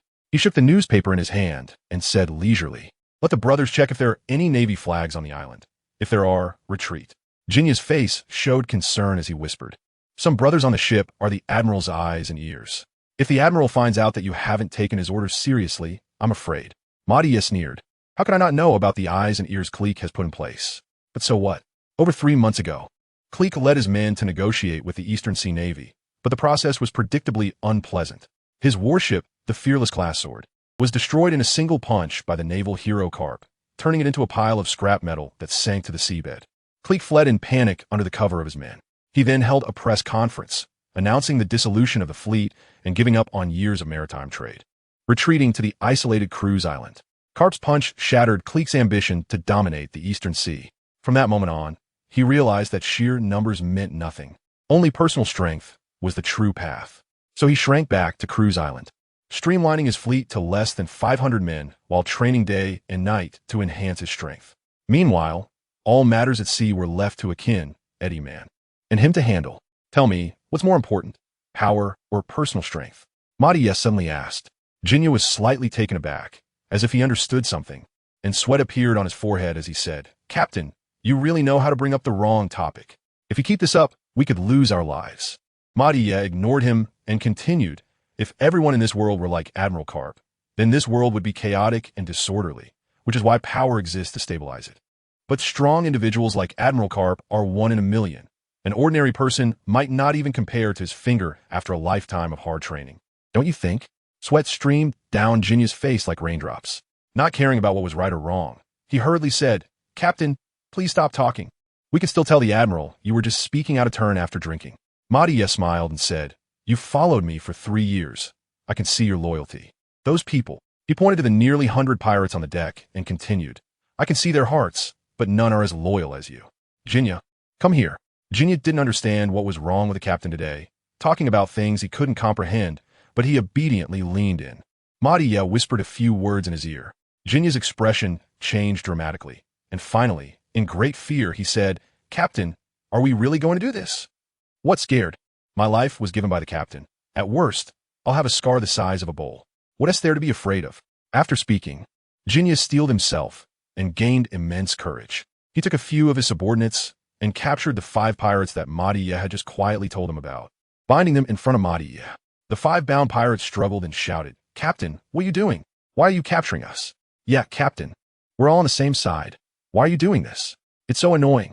Madia rubbed his forehead and said, you guys have been saying things that annoy me for a long time. One one-eyed pirate shouted, Captain, what are you talking about? Why did you suddenly bind us? Madia didn't waste time arguing with them, but looked at the pirates on the deck and shouted, these 5 are Clique's eyes and ears planted here. I will execute all 5 of them to declare independence from the Clique pirate group and establish my own pirate crew. The nearly 100 pirates on the deck were in an uproar, completely unprepared for Madia's actions. The 5 bound pirates were terrified and wanted to say something, but were directly choked by Jinya and others with ropes and hung from the mast. Madia spread his arms and shouted, Frostmoon Village has the Navy stationed there. It's a territory protected by the Navy. Clique's order for us to attack Frostmoon Village is undoubtedly sending us to our deaths. An older pirate frowned and said, but the Admiral arranged for us to help you attack Frostmoon Village. With 100 brothers on this ship, even if the Navy is stationed there, we should be able to take it down, right? Take it down? Madia exaggeratedly replied, feigning shock. Have you all forgotten the scene of Admiral Carp smashing Clique's warship with a single punch? At this, the pirates fell silent. The scene of that day was vivid in their memories. The towering Fearless class sword was like a toy in the hands of a giant, shattered with a single casual punch. They finally understood why Admiral Carp was a naval hero and why he was called a legend. A short pirate said, are you saying Admiral Carp is at Frostmoon Village? Madia shook his head, of course not. But think about it. At this critical moment, if we attack a place guarded by the Navy, wouldn't we become a thorn in the side of the Eastern Sea Navy? Do you think we would have any chance of survival then? Brothers, Clique is like a rat, hiding in the dark corners, controlling our lives and deaths. He is forcing us to go to our deaths, making us attract the attention of the Navy while he hides safely. Madia waved his hands, passionately declaring, would you follow such a captain who sends you to die? If any of you are willing to die for Clique, I won't stop you. You can swim over and attack Frostmoon Village right now. And those who stay on the ship, let us live on together. After the impassioned speech, Madia sat in his chair as usual, reading the newspaper and sipping some wine. Jinya was beside him, whispering, Captain, is there really a Navy in such a remote place as Frostmoon Village? Madia smiled, does it matter? If I say there is, then there is.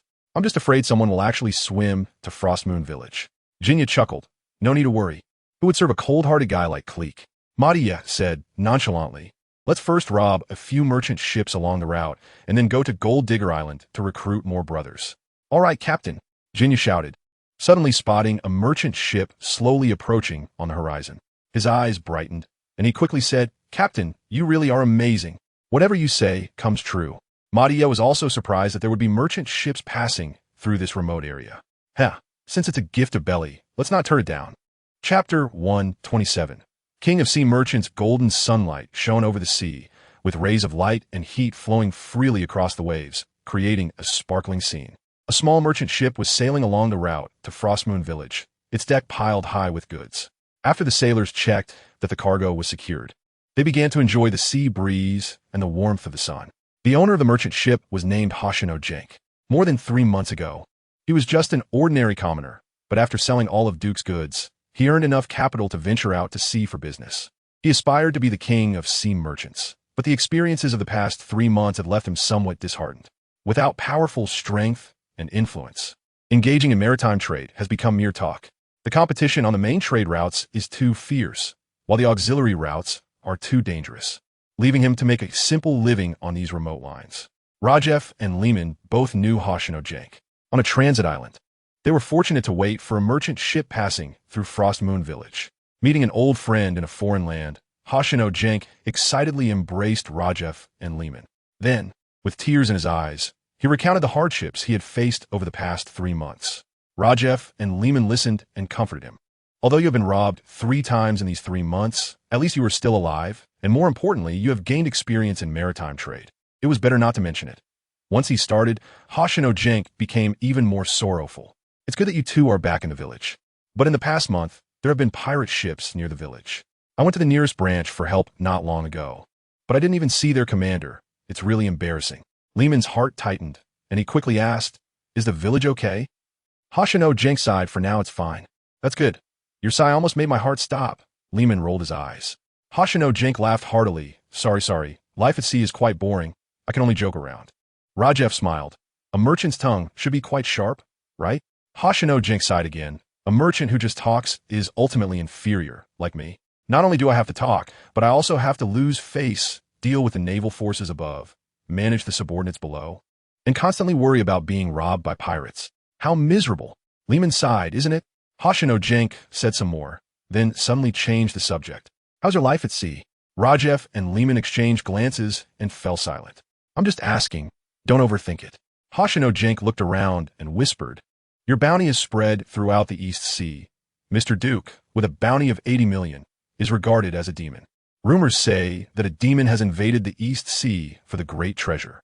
Rajef frowned and asked, "What is the great treasure?" Hoshino Jank shook his head. "This news first came from Gold and Silver Island, and many pirates have gone there to seek treasure." Rajef's eyes flashed coldly as he said, "It seems someone is using our captain's name to attract attention." Hoshino Jank trembled and quickly warned, "Gold and Silver Island is not a good place. You must be careful." Lehman said, "Don't worry, we." Before he could finish, the entire merchant ship suddenly shook violently, the ship's body jolting, swaying left and right. It felt as if something had forcibly stopped them. The merchant ship's speed suddenly slowed and came to a halt in the sea. The people on the merchant ship were startled. They didn't know what had happened and quickly began checking the vessel for problems. The first mate, an experienced sailor who had once been a whaler, had switched to the merchant ship after starting a family due to the dangers of whaling. Based on the vibrations, he quickly went to the deck to check the sea. He saw waves crashing against the bow and bubbles rising to the surface as if they had hit something. Did the merchant ship collide with a school of fish? Just as the first mate was puzzled, he saw the bubbles intensifying and several dark shadows rapidly emerged, surrounding the merchant ship. When the first mate saw what surfaced, his pupils dilated and he shouted to the crowd, "There are pirates below the ship. Grab your weapons." The sailors were shocked and quickly grabbed their weapons, gathering together to guard their surroundings. Hoshino Jank couldn't help but curse. How can there be pirates on a deserted route like this? Rajef and Lehman skillfully retreated to a corner where cargo was stacked, hiding there and waiting for an opportunity to act. Although Hoshino Jank was powerless, he was quick-witted and found a way to hide as well. At that moment, dozens of grappling hooks landed on the ship's railing, and a group of pirates swiftly climbed aboard from their wooden boat. The first pirate to reach the deck was extremely burly, with bulging muscles, wielding a broadsword that looked like a butcher's knife, which was quite intimidating. He was very excited, and the moment his feet touched the deck, he shouted loudly, "You scum, hand over all your valuables." The first mate and the sailors, having experienced countless similar scenarios, quickly dropped their weapons and raised their hands. "Spare us, sir. Our cargo is here, and there's a lot more in the hold. Just take it. Take it? Are you insulting me?" The burly pirate shouted. "We are pirates. Pirates, of course, steal. How can we just take it? You scum. Pick up your weapons." All right, Tambor." Dozens of pirates boarded the ship, and the leader, Gold Tooth, scratched his ear and said, "Who is the captain?" The first mate quickly replied, "The captain was just here. Now we don't know where he went." Gold Tooth said expressionlessly, "Bind them. Take all this cargo. Tambor. Go find their captain." The pirates moved in an orderly fashion, skillfully binding people, taking cargo, and searching. Gold Tooth took out a yellow flag from his pocket, and a pirate ship slowly approached from not far away. Tambor led 3 lackeys to search for hiding spots on the deck. Rajef and Lehman could clearly hear their footsteps. They slowly placed their right hands on their weapon handles, slightly bending their bodies, resembling tigers and leopards hiding in the grass, waiting for an opportunity to pounce on an antelope. Hoshino Jenk covered his mouth with both hands, trembling all over, trying not to make sound. This was the 4th time he had been robbed by pirates. In the previous 3 times, they had made no resistance and allowed the pirates to plunder everything on their ship. But this time, there were 2 people on his ship who wanted to resist the robbery. He wanted to speak out to stop Rajef and Lehman's suicidal actions. In his opinion, this group of pirates was numerous, and from their conversation, they were well-trained veteran pirates. Rajef and Lehman were only 2 people, no matter how capable they were. They couldn't possibly match this group of pirates, but he didn't dare to speak out, fearing to be discovered by the other side, suffering from this contradictory thought. Thud! Tambor's footsteps approached. He saw an irregular shadow between 2 stacks of goods. The sunlight slowly elongated the shadow, and Tambor chuckled. Come on, scum, let's play hide and seek. Chapter 128. Scheme. As soon as the cat's call sounded, Tambor shouted and rushed forward, swinging his large machete high, looking extremely fierce, as if he was really playing a game of hide and seek. But just as his body darted past, a cold gaze reflected in his pupils, and a flash of blade light appeared, causing Tambor's head to fall to the ground. The 3 lackeys behind Tambor were terrified and quickly drew their guns to shoot forward. Captain Goldtooth, Tambor is dead. A little brother shouted loudly, and behind him, Rajef's figure suddenly appeared, stabbing a knife into his heart. His shout abruptly stopped, and the remaining 2 little brothers hadn't reacted yet before Rajef killed them. Shoot the horse before the rider. Capture the leader before the thieves. This was the lesson Professor Duke gave to Lehman. Lehman quickly rolled over to the cargo pile, scanning the deck while suddenly charging towards the gold-toothed man commanding the pirates. Shoot! Shoot! Kill him! Gold-toothed shouted loudly, pointing at the approaching Lehman. The little brothers quickly opened fire, and more than 20 bullets formed a dense barrage, flying towards Lehman. At this moment, accuracy was no longer needed. All that was required was repeated volleys. Gold-toothed grinned widely, a gold tooth glinting in the sunlight. He laughed arrogantly. Watch me shoot you through. Under this dense hail of bullets, he believed Lehman would undoubtedly die. However, amidst the waves of bullets, Lehman unleashed his observation Haki, capturing the trajectory of the bullets. With a few swift flips and movements, he hid behind the outer cargo pile. Rajef seized the opportunity to emerge from behind the cargo pile, and Gold-Toothed immediately pointed in his direction and shouted, "Shoot him! Shoot him!" The pirates all turned their guns towards Rajef, unleashing another round of fire. But Rajef was merely a decoy. At the moment the gunfire erupted, Lehman understood and charged out from behind the cargo pile. Gold-Toothed grinned, lifting his flintlock to aim at Lehman. I guess that guy was a decoy. If you want to kill me, think again. With a bang, the flintlock fired, and a bullet shot out. Oh, I forgot to tell you. I'm a famous sharpshooter in the crew, Gold-Toothed said, full of pride, while Lehman remained expressionless, his demeanor unchanging, his eyes fixed intently on the incoming brass bullet. He gripped the knife handle with both hands, stepped forward, twisted his waist, and channeled all his strength into a single slash. The blade flashed like a sharp laser, cutting the brass bullet in half. The 2 halves of the bullet, still carrying momentum, shot off to the sides, and Gold-Toothed's expression froze, his mouth slowly opening in disbelief. Lehman wasted no time. Charging in front of Gold-Toothed, the sharp silver blade of his knife pressed against Gold-Toothed's neck. Don't move. Don't move. I want to move.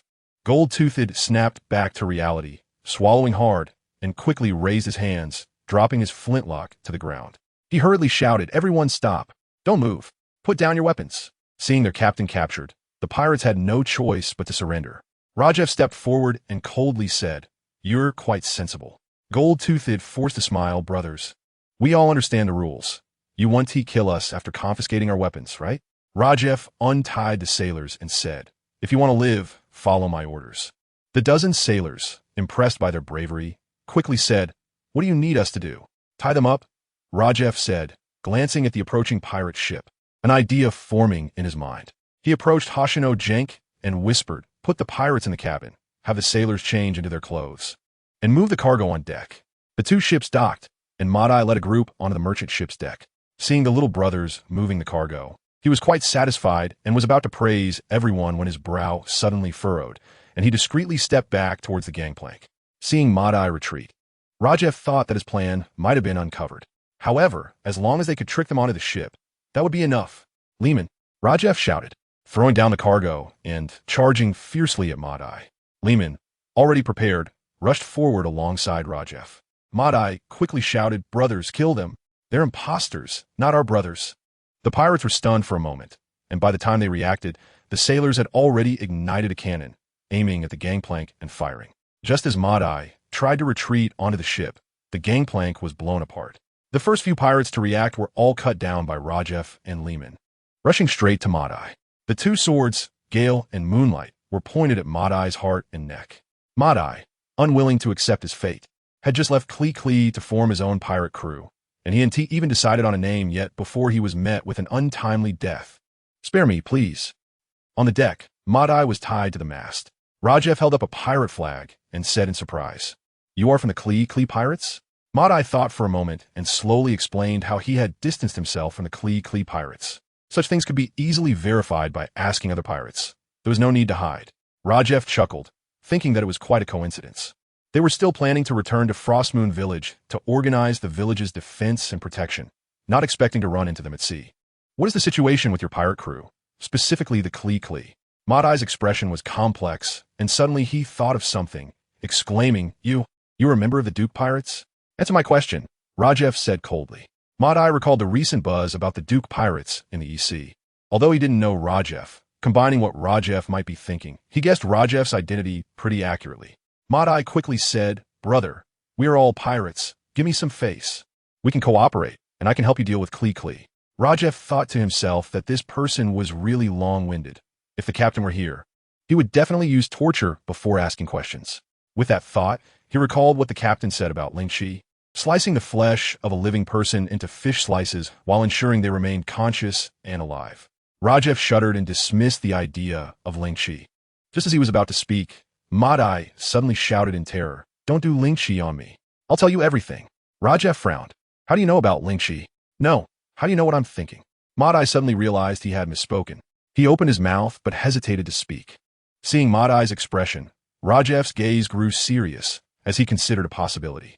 "You are an ability user, aren't you?" Madai remained silent. Rajef continued, "Just now you heard our thoughts. Which is how you knew the merchant ship was a trap, right?"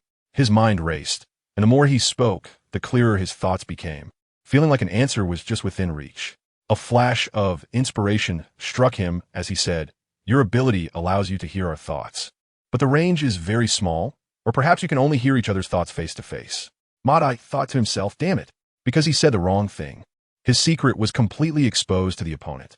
As it stands, he could only nod helplessly and said, "I am a user of the heart-to-heart fruit, which allows me to hear what others are thinking, but I need to actively use it, and it doesn't last long." The superhuman type heart-to-heart fruit, consumed by Madai. Rajef squinted his eyes and slowly said, "To be able to hear what others are thinking is indeed an extraordinary ability. But the duration and range of the fruit's power are linked to one's own strength. So, your strength is quite weak. What a pity for this fruit's ability." Madai was tall and thin, with fair skin, which was quite rare among pirates. Moreover, thinking about his claim of having left the Klee pirates, Rajef concluded that he was an ambitious person, but lacking in talent. Such a person is not even 1/10,000th of our captain. Madai smiled bitterly and said, "Captain Duke has a bounty of 80 million. How could I, a small EC pirate, compare?" Rajef was taken aback and chuckled awkwardly. "I forgot you could hear my thoughts, but I didn't insult you." Madai quickly shook his head and said, it's fine. "Brother, now you know my background, so you can trust me, right?" Rajef thought to himself. He forcefully cut off his thoughts and said, "First, tell me about the Klee pirates." Madai, helpless, could only truthfully disclose what he knew about the Klee pirates. After a long while, Rajef said, "I will call the captain and wait for him to decide your fate." Chapter 129, Kingdom Soldiers East Sea, Cross Island.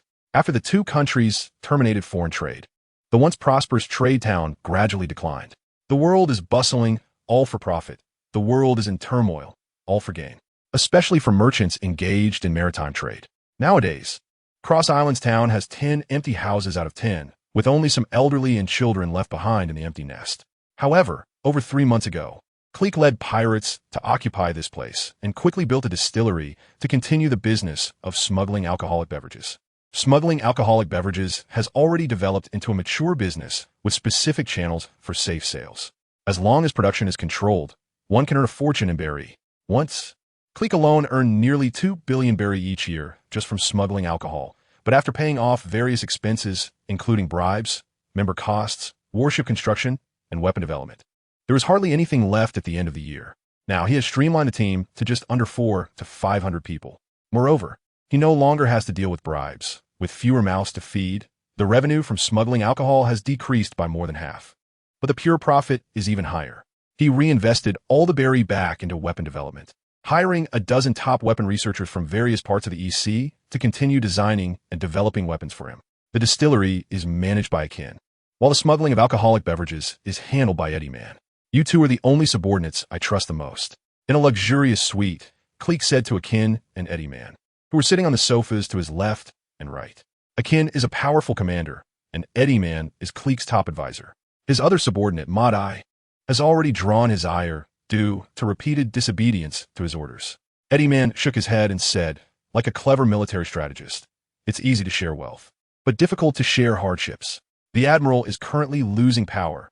Madai may have developed ulterior motives. Clique snorted coldly. I increased his manpower to force him to attack Frost Moon Village.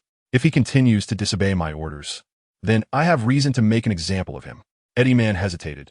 But Admiral, most of his subordinates are quite loyal. Humph, a group of ants. It would be as easy as pie for me to eliminate them. Driven by fear, Clique trained day and night in martial arts. He was born with immense strength, and through continuous training, his power has significantly increased. Previously, he might not have been a match for his subordinate Akin, but now his strength has surpassed Akin's. Akin drooped his eyelids and said listlessly, it's a pity, Madai still has some skills. No matter how skilled he is, if he doesn't listen to my orders, then he can only be sent to hell. Clique said sternly. Little did they know, Madai had already left them to stand on his own. Ding ding ding, ding ding ding. An alarm suddenly rang out from the port, and Clique exclaimed, could it be that Vice Admiral Karp has found this place? Eddie Man. Akin stood up and said, I'll go take a look. Clique, like a startled bird, calmed down only after Akin's calm words. He laughed heartily. Ha! Akin, with you here, I can rest easy. At the port, over 20 soldiers in armor disembarked from their ship and stepped onto the land. The leader, Schiffer, stood nearly 4 meters tall, clad in armor and wielding a giant Fong hammer, resembling a prehistoric stone beast. He is the commander of the Holy Croy Kingdom's army. Hearing that a group of pirates had taken over Cross Island and that ships were frequently coming and going, he brought his men to take a look. Hearing the alarm echoing throughout the town, Schiffer laughed and said loudly, it seems a formidable group of pirates has arrived, just in time for us to stretch our muscles. It's been a while since we've been active. The soldiers echoed Schiffer's words, forming 3 small teams and moving forward. On the watchtower, the lookout was banging a gong and quickly ran back to the town. In the open space in front of the town gate, over 50 pirates were engaged in a large entertainment activity.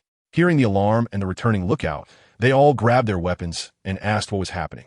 The lookout quickly said, a group of about 20 people has come to the island, all wearing armor, looking quite unusual. Then you should quickly inform the Admiral. Let's go meet these people, said veteran pirate Norik. The 50-some pirates marched boldly toward the port, and soon they encountered the 20 royal soldiers. Norik, who had been in the EC for over 10 years, immediately recognized that this was the attire of royal soldiers. And the recent kingdoms were the Holy Croy Kingdom and the Holy Kareed Kingdom. As far as he knew, royal soldiers were all useless. Because there are nearly 180 member countries of the world government, they need to pay a tribute every year to receive the protection of the world government. Therefore, their own countries generally do not focus on developing military strength. Otherwise, wouldn't that high tribute be paid for nothing? Royal soldiers have thus become synonymous with uselessness. Norik shouted, brothers, don't be intimidated by these guys' appearances. They are all useless. The word useless ignited Schiffer's fury. Without any dialogue, he directly charged at Norik and his crew. Moments later, all 50 pirates lay on the ground, some dead and others wounded. Schiffer's Fong hammer and armor were splattered with blood. He looked down at the barely breathing Norik and muttered, who did you call useless? Norik whimpered, unable to speak. And the next second, his head was crushed to bits. At the port, a ship adorned with flowing clouds slowly approached and docked when it confirmed that the surroundings were clear. No one. It shouldn't be. Van Oka arrived at the lookout and, upon seeing Shiver and others entering the town, shouted, "Captain, I see people entering the town, but they don't look like pirates." Van Oka described the attire of the others and explained the situation of corpses lying all over the road. Freeman frowned and said, "They might be soldiers of the kingdom, but if they killed so many pirates, their combat power is a bit too high." Duke had recently learned a lot about the kingdom of St. Chloe. He glanced around and said, "Crus Island is nominally part of the kingdom of St. Chloe, so it's normal for kingdom soldiers to be around."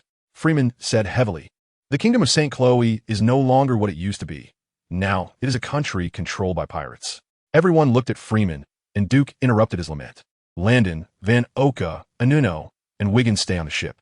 The rest of you come with me into the town." Everyone responded and took action as Duke led Jotun, Freeman, Assassin, Idio, and Zango quickly toward the town. Idio rubbed his shoulders and chuckled. "I hope we can have a real battle." Assassin said, "Do you think the pirates of the East Sea are too weak?" Idio laughed heartily. "That's what you said. It has nothing to do with me." Duke suddenly said, "I heard you fought with Seth yesterday." No. Idio shook his finger and said, "It was a spar. How could the Longhand clan have a conflict with the Fishman clan?" Duke laughed. "I thought he was scared off by you." After finishing the fight with Idio, Seth jumped into the sea to join the evil dragon pirate crew led by Arlong. He was the one who wanted to leave first. I only initiated the spar afterward. Idio emphasized the sequence. Fishman karate is a very powerful physical technique of the Fishman clan. If I miss this opportunity, who knows when I'll encounter a Fishman again. So who won? Seth may be a bit foolish, but his skin is too tough. My punches weren't strong enough. So I lost. Idio felt embarrassed and said, "I will definitely create a powerful set of boxing techniques." Chapter 130. Battle on the streets of Crosstown. "Norik and the others were killed by you?" Akin stood in front of Shiver, only coming up to his thigh, appearing weak in comparison. Shiver looked down at Akin and buzzed. "A few more little ants have come. Hey, I want to see how many ants are in this nest." A robust soldier volunteered. "Commander, we haven't even started warming up yet, and those ants were already crushed by you. Let us deal with these few ants." "All right, Gordon, you can play with them." Shiver waved his hand, and a warrior named Gordon charged forward wielding a giant sword longer than Akin. Gordon was the captain of the kingdom's 1st Brigade. His body full of solid muscle, and the giant sword in his hand shone coldly as he swung it like a windmill toward Akin. "I, Gordon, am known as the Silver Hand Swordsman. Dying at my hands is a privilege for you little pirates." Akin remained calm, expressionless as he took out 2 iron crutches from behind his waist. In his eyes, Gordon's movements were slow, and his whole body was full of openings. He just looked intimidating. By slightly lowering his body, Akin avoided Gordon's attack and then swung the iron crutch, using the inertia to jump high and smash it onto Gordon's face. Bang! The helmet shattered. Gordon felt a headache and screamed in pain, blood flowing from his eyes, nostrils, and mouth. Akin's second strike followed immediately, the left iron crutch directly hitting his cheek, blood splattering everywhere. Gordon's massive body fell to the ground like a kite with a broken string, unconscious. Akin held the iron crutches, his expression grim, dark circles under his eyes contrasting with his fierce gaze. "Captain Akin, mighty." The 40 or so subordinates behind him were excited, raising their weapons and cheering loudly. Shiver's expression changed instantly, snorting coldly, "Useless." He moved his massive body, the wolf fang hammer in his hand, striking Gordon's head to a pulp. Akin's expression grew serious, and the cheers from his subordinates stopped abruptly, fear evident in their eyes. "Why aren't you shouting anymore?" Shiver's actions deflated Akin's subordinates' morale. He stepped on Gordon's corpse, his voice like thunder. "Pirates, if you don't shout now, you'll never have the chance again." The soldiers behind him, however, seemed accustomed to it, their faces twisted as they closed in. Although they were only about 20, their momentum was as intimidating as 1,000 troops. Akin's subordinates trembled in fear. But they were seasoned pirates who had been streamlined and had a better mindset than typical small-time thieves, so they wouldn't surrender immediately.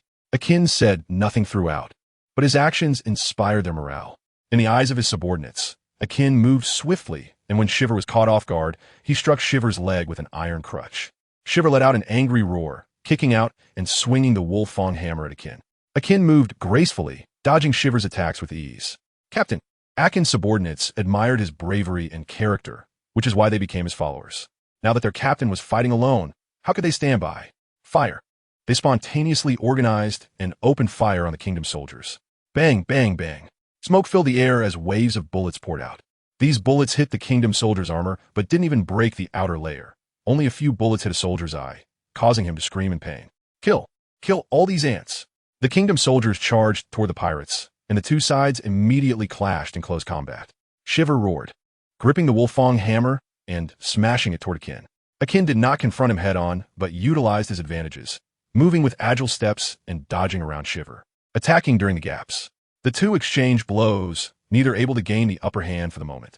Meanwhile, no one noticed that a group of people quietly slipped past on the adjacent street. Madia said there are over 300 pirates stationed on the island, with 100 guarding the distillery, and the remaining 200 directly under the command of Cleek.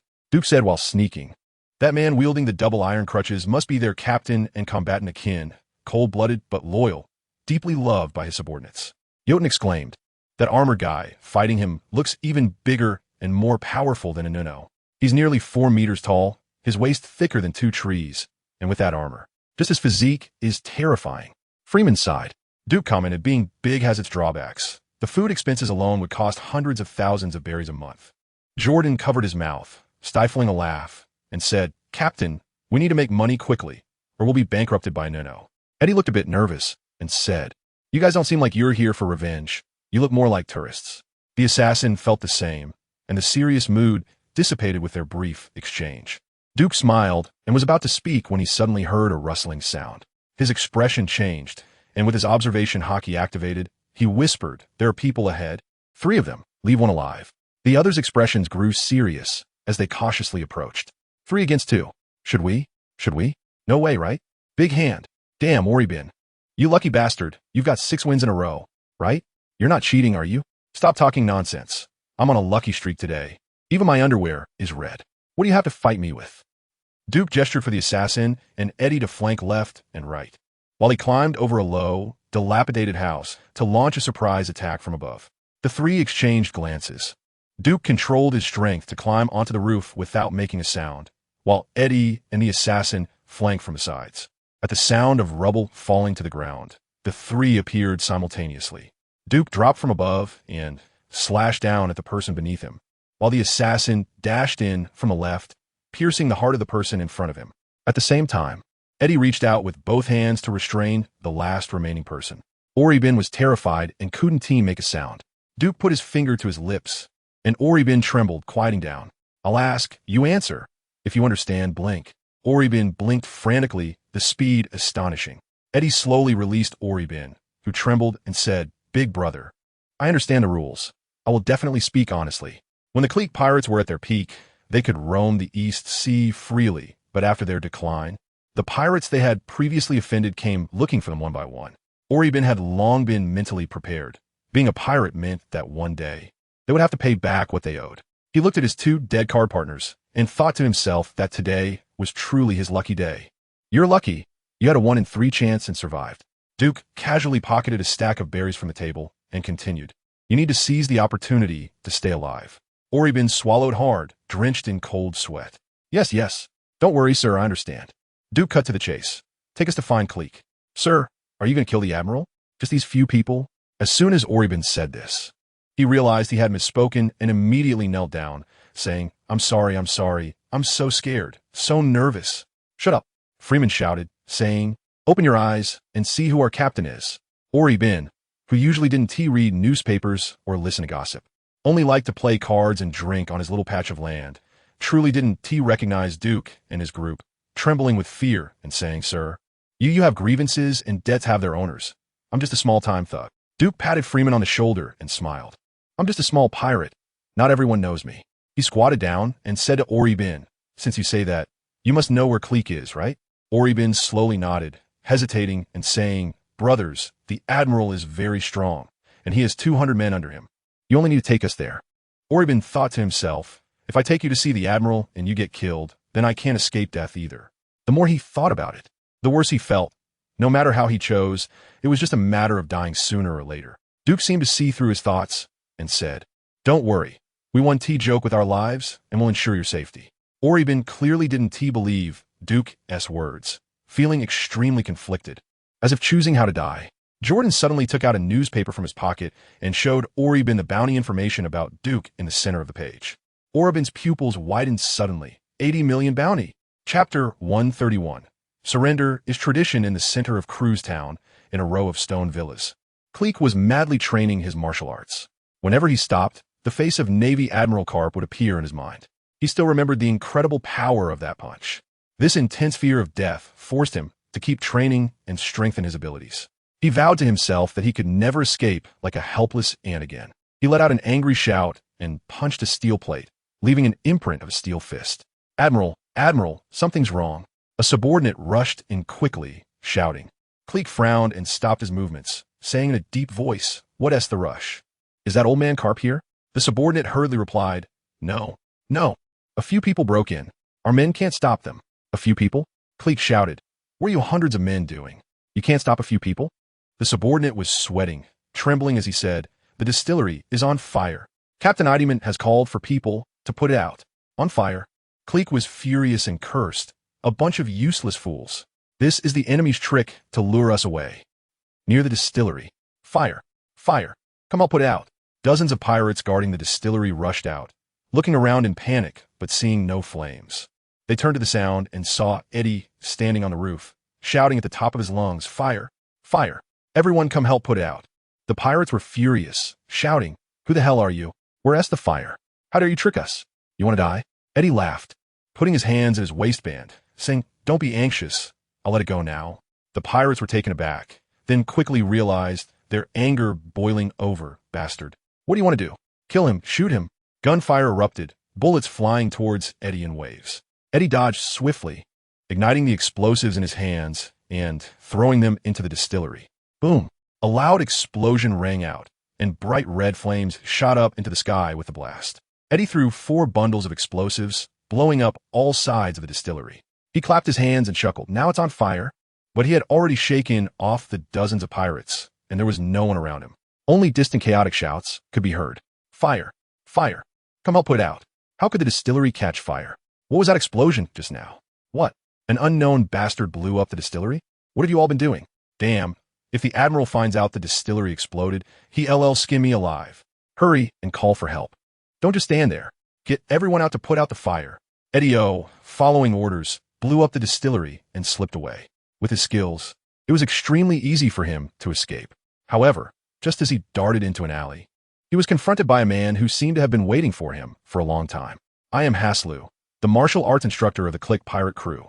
Eddie O was surprised. "You were waiting for me here? I just thought you would escape from here, but I didn't expect to actually run into you," Haslu said.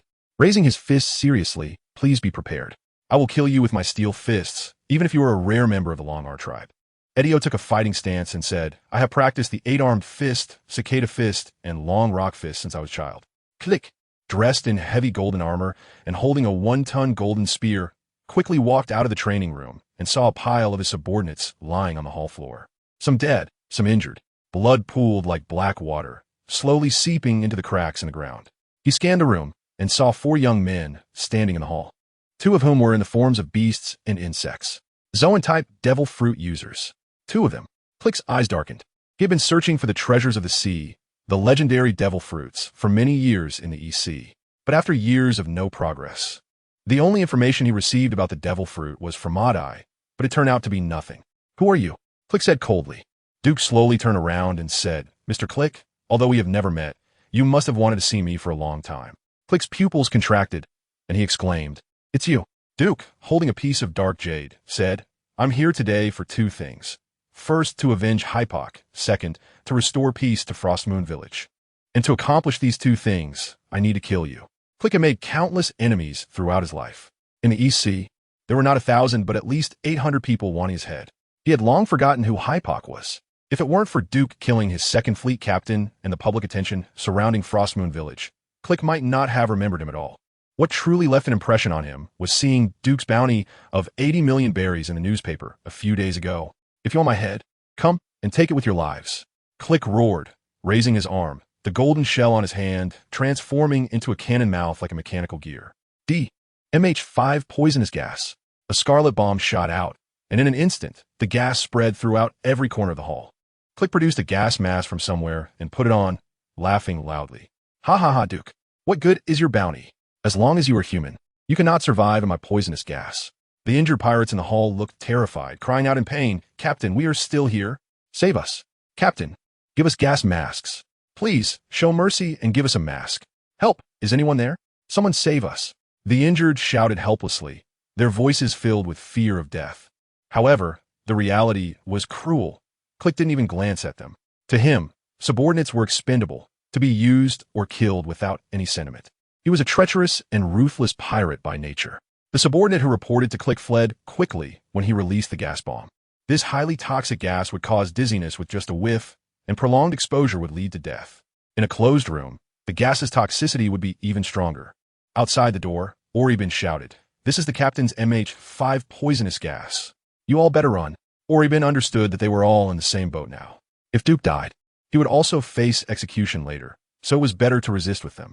In the hall, as the scarlet poisonous gas emerged, Duke instinctively held his breath, but he still inhaled a few breaths. While it wouldn't kill him, it made his head spin. Just as Click said, as long as Duke was human, he couldn't be immune to his poisonous gas. Unless Duke stopped being human. Duke steadied his mind, gripping the dark jade tightly, while Jotun and Freeman quickly charged at Click. In their beast forms, the poisonous gas had very little effect on them. As Click reveled in his triumph, the two of them struck together, and Click barely had time to use his golden shield to defend himself. With two loud bangs, the golden shield on Click's arm only bore 2 fist marks, which surprised Jotun. So hard. Click was pushed back several steps, but quickly steadied himself, swinging his golden spear towards Jotun and Freeman. His strength was immense, and the 1-ton golden spear danced in the wind. Jotun barely had time to evade, blocking with his hands and taking the hit head-on. Bang! The moment the spearhead made contact with his arm, a loud explosion echoed, and Jotun was blasted several meters away. Freeman saw the situation was bad, dodged the golden spear, and launched an attack from the side, but Click's shoulders and abdomen protruded several handguns. Bang, bang, bang. Gunfire rang out, and countless bullets flew towards Freeman. Ha ha ha, die, die. You bastards think you can kill me? Dream on.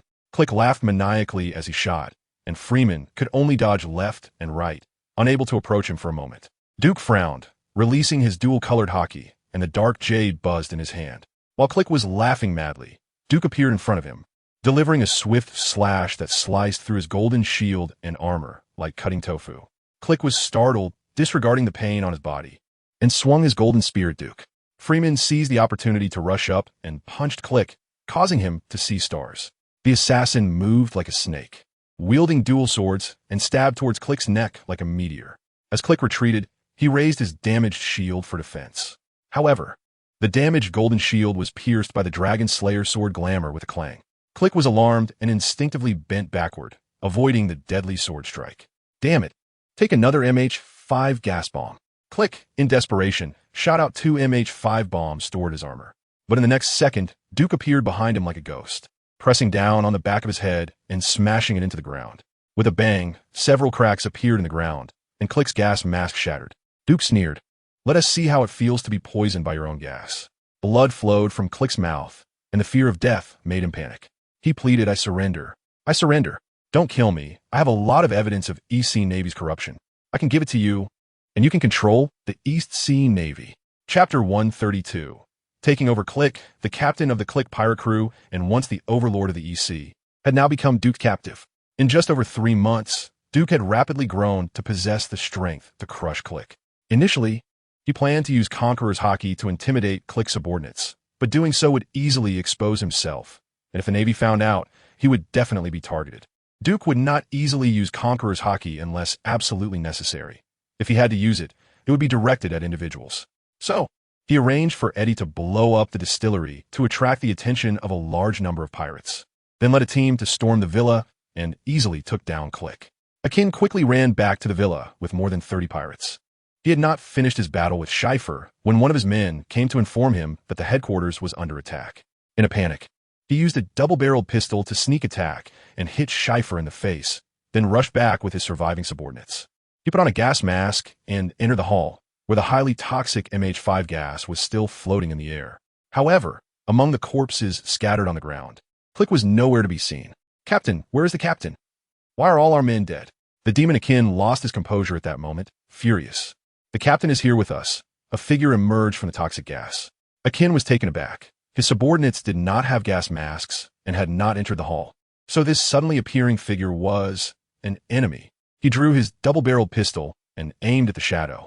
The shadow spoke slowly. Mr. Akin, do not act rashly. If you accidentally shoot me, your captain will be in danger. Akin tightened his grip on the double-barreled pistol, coldly demanding, what have you done to the captain? The shadow slowly retreated and said, please follow me. I will take you to see the captain. Akin frowned, hesitated for no moment, and quickly followed. In the conference room, Duke sat at the head of the table, and Click was stripped of his skin and tied up with ropes, sitting next to him. Duke could have personally dealt with Click, but he chose not to. If it were only about the evidence of corruption in the EC Navy that Click mentioned, Duke could have Zango hypnotize him to find out the whereabouts of the evidence. But a living Click had more value. Don't kill me. I'm useful. I'll do anything you ask. Click pleaded in fear. In the face of the terror of death, the former tyrant of the East Sea became subservient. Don't worry, Captain Click. I won't kill you. You are more useful to me alive, Duke said casually. Just moments ago, they were shouting and killing, but now it all seemed very harmonious. At this moment, Freeman brought Akin into the conference room. Upon seeing Click, Akin's corpse-like face instantly became agitated. Captain, I'm coming to save you. Stop talking nonsense. Freeman scolded, grabbing Akin's wrist the moment Akin reached for his iron crutch. Both Akin and Freeman trembled all over, their veins bulging, clearly in a struggle.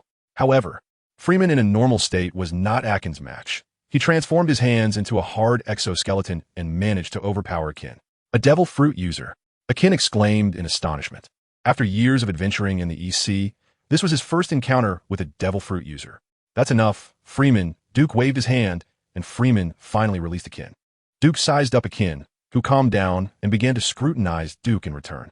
Madia said Akin was a rare talent, strong, ruthless, and loyal. This was the only positive remark he made about Click's pirate crew. Mr. Akin, I need your help.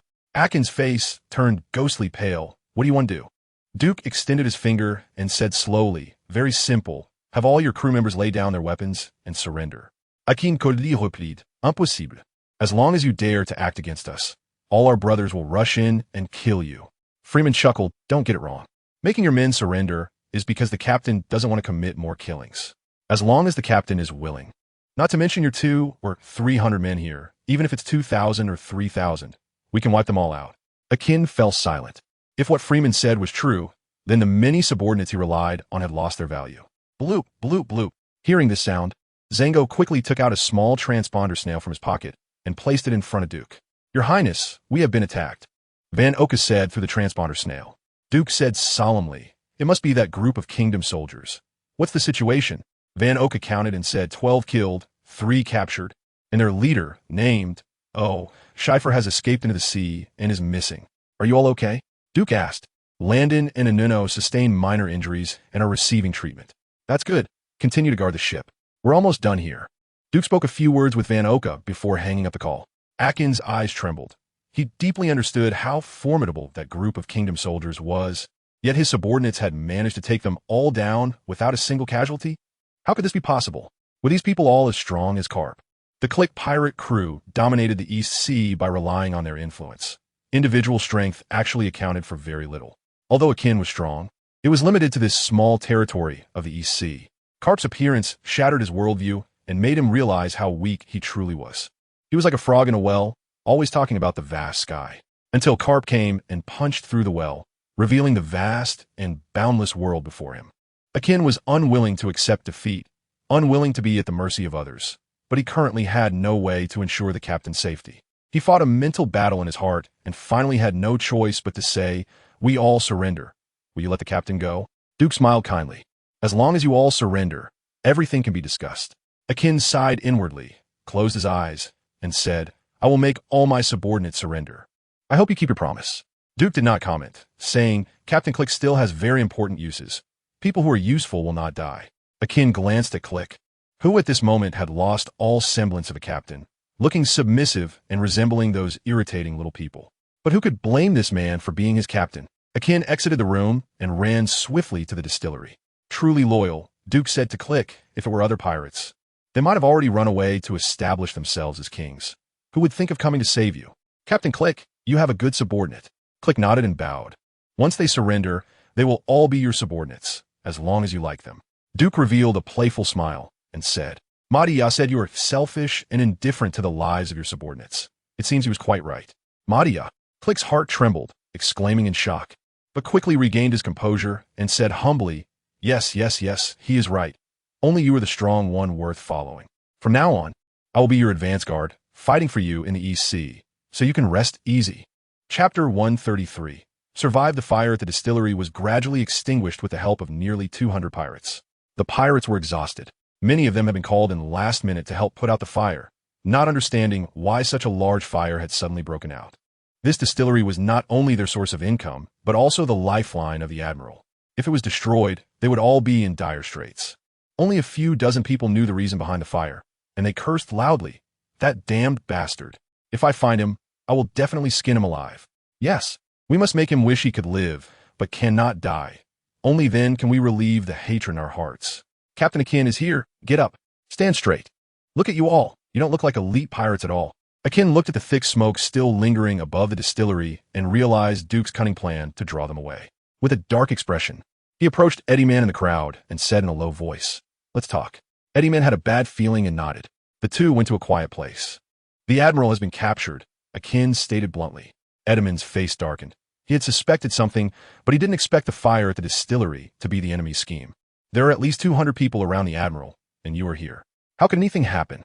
Akin opened his mouth to explain that their forces were scattered, with fewer than 50 around Click, but it was pointless to say that now. "It's the Duke pirates. They captured the Admiral and demanded our surrender." "How many of them are there?" Six. Eddie Man raised his voice as if he had heard the biggest joke. "Our brothers are all elites, selected from thousands. With more than 200 of us, isn't it a piece of cake to kill those 6 and rescue the Admiral?" Akin said with a grim face. "It's not as simple as you think. If it were possible, I would have rescued the Admiral long ago." "Huh. No matter how strong the Duke pirates are, they're just 6 people. They can't all be like Carp, able to blow up a warship with one punch." Eddie Man didn't believe there were so many extraordinary figures in the East Sea. Carp was a naval hero, a legendary figure, but he was just one person. As long as they stayed far away, no matter how strong he was, he couldn't catch them. Eddie Man subtly took 2 steps back, beginning to suspect whether Akin had already surrendered to the Duke pirates. Akin was agitated, and discussing these matters with Eddie Man only made him more impatient. With a frosty expression, he said, "I told you, the Admiral has been captured. The only way to save his life is to surrender." Eddie Man felt pressured by his imposing demeanor, his heart wavering. But he put on a smile. "Well said, some of our brothers recognize you, some recognize me. As long as we explain to everyone that surrendering is a temporary measure, they will listen." Akin quickly added, "No matter what, we must surrender first and save the Admiral." Well said. Stop saying that. Hurry up and go explain to the brothers." As Akin turned to leave, he suddenly heard the sound of weapons being drawn. Instinctively, he dodged, but was still pierced through the chest by a sharp blade. "Brother Akin, have a good journey," Eddie Man said ominously. Akin gritted his teeth and lunged forward, pulling himself free from the long knife. He roared, "Why?" Eddie Man sneered and shouted. "Akin betrayed the Admiral and joined the Duke pirates. And now he wants to persuade us to surrender. Brothers, kill this traitor." The pirates in the distance were stunned. Eddieman's words were too shocking, and they couldn't accept it for a moment. Akin understood Eddieman's intention and struggled to say, "Bastard, you're leading them to their deaths. Traitor, you were so close to having your heart pierced just now." "It's a pity," Eddie Man said coldly. Akin had a hole in his chest, but his strong physique allowed him to keep running. He shouted to the more than 200 pirates, "The Admiral has been captured, and the enemy demands our surrender to spare his life. But this is only a temporary measure. Once we rescue the Admiral, I will lead everyone to rebuild the Click pirates." The pirates snapped out of their shock and began whispering among themselves. Eddie Man thought to himself, "What fools. Don't they know what kind of scoundrel the Admiral is? With the Admiral captured, these guys wouldn't obediently listen anymore." Only Akin, this fool, remained loyal to the Admiral, thinking that other pirates would be just as loyal. It was truly hopelessly foolish loyalty. "Brothers, Akin betrayed the Admiral and helped the Duke pirates capture him. Kill him." Eddie Man raised his arm and shouted. Akin, overwhelmed with rage, shouted, "I didn't." A mouthful of blood suddenly spewed out, and he knelt on one knee. He knew his condition was dire and could only helplessly say, "Brothers, follow me to save the Admiral." However, when Akin recklessly ran towards the villa, not a single person followed him to save the Admiral. The wind howled, as if cutting through the bones. Akin gasped for breath, forced a smile, and said, "I have no way out. Just kill me and use my life to exchange for the Admiral's." Seeing Akin in such a miserable state, Duke immediately instructed assassins to treat him. Why would someone like you want to be a pirate? Duke was very curious. Akin didn't look like a pirate at all, but rather like a gangster who worshipped Guan Yu. Akin was panting heavily, barely managing to dominate the East Sea, just like the Admiral. Duke pondered. So you mean you share the same aspirations? I don't think so. Akin fell silent, not knowing whether he was unwilling to speak or too weak to say anything. Captain, a group of people has come outside. Zhang Ao, who was on lookout, ran back quickly. How many people? Just over 30.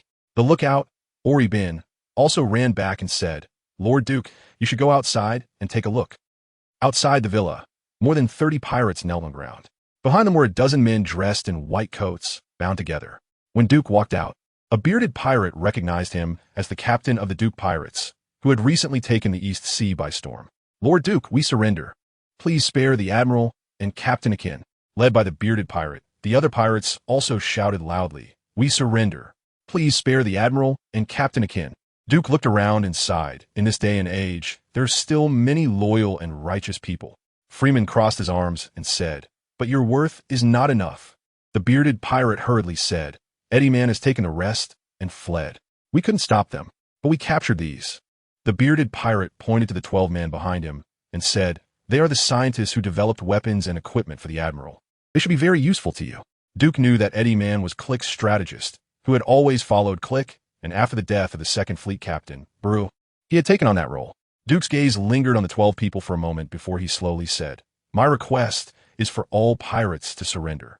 But you people, more than 30 pirates grew anxious, and the bearded man immediately exclaimed, We are loyal. You can ask us to do anything. Duke waved his hand to signal everyone to be quiet, then continued, To use your loyalty in exchange for the lives of Click and Akin is a bit greedy. Don't you think? Duke walked up to the bearded man and asked, Let me ask you a question. Are you loyal to Click, or are you loyal to Akin? The group of pirates exchanged glances, not expecting Duke to ask such a question. The bearded man gritted his teeth and replied loudly, Click is very selfish. He never sees us as human and is extremely harsh on us. We all know that. If it weren't for Captain Akin, we definitely wouldn't be here. The other pirates nodded in agreement. Although they weren't clever, they weren't stupid either. They were very clear about the situation at the top.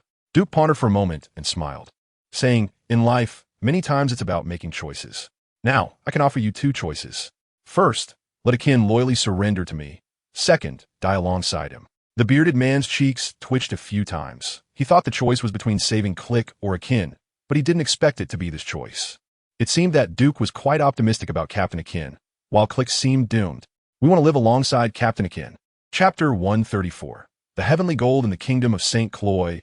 50 armored soldiers were rushing toward the plaza. The leader, over 4 meters tall, was clad in silver armor that exuded an oppressive aura. Report. Commander Durrett, Lord Schleifer has been found at the port, and he is badly injured. A handsome soldier quickly relayed. Derek coldly replied, My poor brother, not properly collecting the heavenly gold and running out of play, huh? Derek, the commander of the Kingdom of St. Cloy, was known as one of the kingdom's twin shields alongside Schleifer. In reality, they were brothers, with Derek being the younger sibling but stronger than Schleifer. Derek was powerful, the kingdom's #1 warrior, with an arrogant and domineering personality. The handsome soldier asked, So should we? Derek interrupted, No need to worry about him. Should a brother's matters be handled by his younger brother? First, let's deal with the commoners in front of us. These commoners should just obediently pay the heavenly gold, right? How dare they cause trouble? The handsome soldier cautiously said, Commander, some civilians really have no money. Before he could finish, Derek's cold gaze swept over him. Paying the heavenly gold was the duty of these commoners. If they had no money, they shouldn't be alive. Or, you can pay the heavenly gold for them, or go die for them. The handsome soldier was drenched in sweat. Panicking, I'm very sorry, Commander. It was my subordinate who spoke out of turn. Oomph. Derek snorted coldly. If it weren't for this handsome man being a swordsman of the kingdom's guard, he would have smashed him to pieces with a single blow. Those who couldn't pay the heavenly gold, or who caused trouble and resisted, will be executed on the spot. Yes, the soldiers answered decisively. In the plaza, nearly 1,000 people formed a circle, and in the center stood a frail man, passionately delivering a speech. We have been oppressed for too long. It's time to resist. Friends, this country has rotted to the core. Our lives and deaths are no one else's responsibility. We can only rely on ourselves. However, just as he was passionately delivering his speech, the 50 soldiers of the kingdom violently crashed into the crowd. The civilians in the plaza panicked. Derek stood in the center of the crowd, grabbing the frail man's head, and coldly laughed. "You speak well. This country is rotten, but don't speak again." Without waiting for the frail man to say another word, he crushed his skull with force. Blood splattered, and the frail man's body collapsed to the ground. Derek casually discarded the remains of the shattered skull and coldly said, "Oh, I misspoke. You have no next time."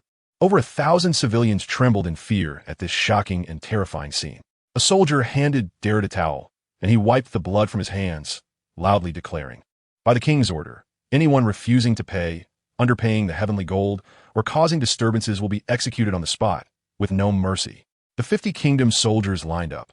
Although few in number, their aura was extraordinary. The civilians in the plaza scattered in panic, fleeing swiftly, afraid of being killed. The civilians in the plaza were ordinary people living in the commoner district of the royal city. Logically, it should be peaceful under the emperor's feet with songs and dances. But in recent years, the kingdom has been burdened with this tax or that gold. The money people earn all year round isn't enough to pay what the kingdom demands. This month was again the time to pay the heavenly gold to the supreme celestial dragons, seeking their protection. However, the people of the kingdom of St. Cloy had never seen the celestial dragons, only the king's endless variety of orders. Now, the civilians at the foot of the royal city were so poor that they couldn't even cook at home. Some, even if they sold everything they had, couldn't afford the heavenly gold. The plight of the civilians at the foot of the royal city was dire, and the towns and villages in other parts of the kingdom were even worse. It was said that some villages were nearly empty, with people fleeing to escape famine. Those who couldn't pay their taxes would be executed, and to survive, people could only become wandering refugees. Derek's words caused a great uproar. Although people were extremely angry, they dared not speak out. "Just right. You commoners gathered here must have many who haven't paid the heavenly gold, right?" Derek coldly declared, "Soldiers, start searching for the heavenly gold.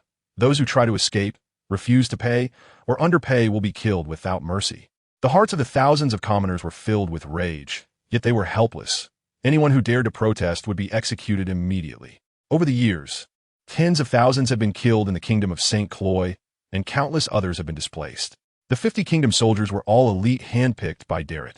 Under his ironclad training, they were resolute, and they began to violently confiscate the money. Their actions were not like soldiers, but more like a group of bandits. Once again, the people in the plaza succumbed, their expressions gradually becoming numb. This was not the first time the kingdom soldiers had collected heavenly gold. Every year during the month for paying heavenly gold, the kingdom soldiers would kill a batch of rebels. The worst was the year before last, when 200 kingdom soldiers killed nearly 2,000 rebels at the refugee camp outside the royal city's wall. Blood flowed like rivers, and bodies piled up like mountains, creating a scene of hell on earth. "Sir, I've already paid the heavenly gold. I just came to join the fun," a middle-aged man cried, pleading. The soldier sneered, "Can't gather enough money and still want to join the fun? Wait for your next life." Slashing, a silver sword pierced the middle-aged man's heart, and he died on the spot. The surrounding people stepped back in fear, keeping their distance from the corpse. Dalate laughed playfully, finding these cowardly, lowly people amusing, like a group of domesticated pigs, panicking and running over when one of their own was killed. "Let's play a game." The corners of Dalate's mouth curled up in a cold smile as a bullet appeared in his hand. He toyed with it for a moment, then took a throwing stance, gathering strength in his waist, and hurled it into the crowd. Bullets scattered into the crowd, their power stronger than that of a flintlock pistol. Some even pierced through one person's brain and shot into another's forehead. It hurts, help. Who will save me?" Fear filled people's eyes. They dared not resist, and could only watch helplessly as the injured bled out and died. This feeling of being at the mercy of others left them in utter despair. Yet they had no courage to flee, let alone to fight back. "Oh God, Savior of the suffering, why won't you come to save us? Do you see the suffering here?" Poor civilians. Inside the villa, 3 captured soldiers of the kingdom had vacant expressions, their minds blank. Under Zanga's hypnosis, they revealed the state affairs and power dynamics of the St. Chloe kingdom. Jotun, with his hands bound in bandages, looked on with pity. When a nation thrives, the people suffer. When it falls, the people suffer. Duke was deeply moved, pondering how such a hellish society could exist for so long. He couldn't understand why. Even in such dire circumstances, no one had organized a rebellion. Shouldn't there be resistance wherever there is oppression? "Freeman, this St. Chloe kingdom is your country. Care to share your thoughts?" Duke retorted, Freeman replied coldly, I've said it before, my country, my hometown, my home. Disappeared after 500 soldiers of the kingdom were killed by Lucci. Cold-blooded, cruel, heartless. Jotun glared at Freeman. Freeman snorted, do you think you were someone? A Navy officer? Here, to administer justice? Jotun was instantly left speechless. Duke slowly said, we are all partners. Express your true thoughts, and we can help you. Everyone's gaze turned in unison to Freeman. Freeman's expression was complex, and he bitterly smiled. Captain, could you please tone down your insight into human nature? Duke chuckled and said, you want to kill Lucci with your own abilities, which means you believe he destroyed your country. You seek revenge, which proves that you still love this country in your heart. Speak up. Everyone here is on your side. There is nothing wrong with saying it. Let's consider it me forcing you to speak. Chapter 135. Usurping a nation. Freeman took the rum from his waist and drank it in one go. His expression awkward as he said, after I survived by luck, I realized that numbers are meaningless in front of the strong. So, I joined the Navy, wanting to become someone stronger than Lucci. Captain, if I hadn't met you, my life would have been that of a failure. Duke subtly avoided Freeman's intense gaze. Freeman clenched his hands tightly and continued, I have neither the ability to lead the people nor the strength to fight against many. I cannot save my country from peril, nor can I avenge my comrades. I am a living waste, only able to live in hatred until death. But Captain Duke has given me a new life, reigniting my hope. How could I ask for anything more? Everyone sat up straight, looking at Freeman with immense sympathy. Jotun said, feeling ashamed, I apologize for my words earlier. What a load of crap. Freeman cursed, I don't want your apology. And you guys, I don't need your pity either. Heaven has already sent Captain Duke to save me. I am immensely grateful and don't need anyone's sympathy. How touching. Duke chuckled and joked. If you were a woman, I might consider accepting you. Ha ha. Everyone burst into laughter, and the sorrowful atmosphere was instantly dissipated. Freeman laughed and cursed but said no more. Duke pondered for a moment and said, I've made my decision. Everyone looked at Duke in confusion. I've decided to save the St. Chloe kingdom. What? Everyone was dumbfounded, utterly astonished, and even the phone bug on the table was shocked. Its eyes wide open. Rajev spoke from the phone bug, Captain, this is no small matter. Freeman also chimed in, Captain, I don't need.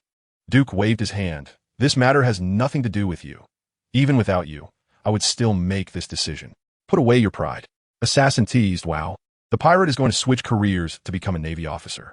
Duke said seriously, in my country, there's a saying, a thief of hooks is executed.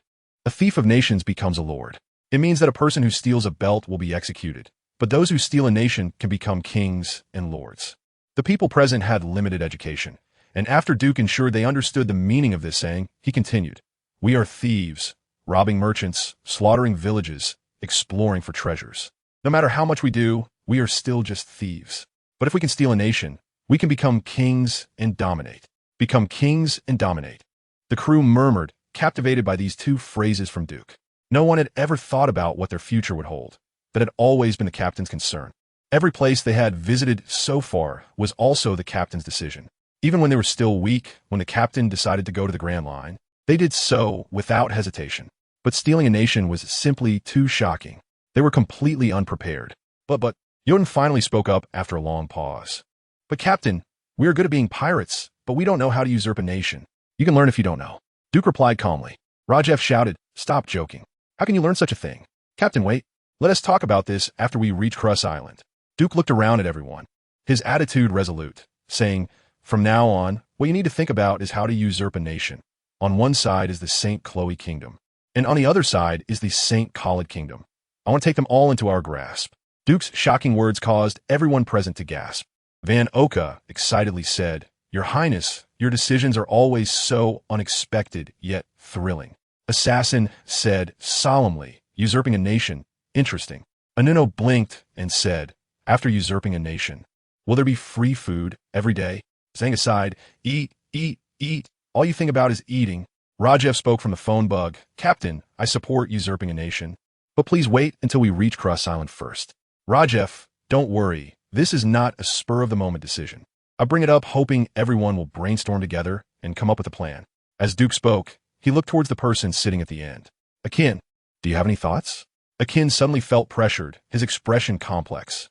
Strictly speaking, he was not yet a crew member of Duke. But somehow, after being treated for his chest wounds, he was brought into this team, as if he had been forcibly recruited into their ranks. He thought to himself, for the admiral, for the 36 subordinates. He slowly said, "This month, the kingdom of St. Chloe is confiscating the heavenly gold moon, and at such a time, public grievances often reach their peak. As long as there is a force that can counter the kingdom's army to support them, they will certainly throw themselves into the rebellion without hesitation." Duke laughed heartily and praised. "As expected of the captain of the Click Pirates, you have great insight." Once, the Click Pirates were the most powerful in the East Sea, with over 4,000 members at their peak. Akin, as the captain of the Click Pirates, understood the importance of people's hearts. Akin continued expressionlessly. "The power of ordinary people is weak, but the power of the masses is very strong.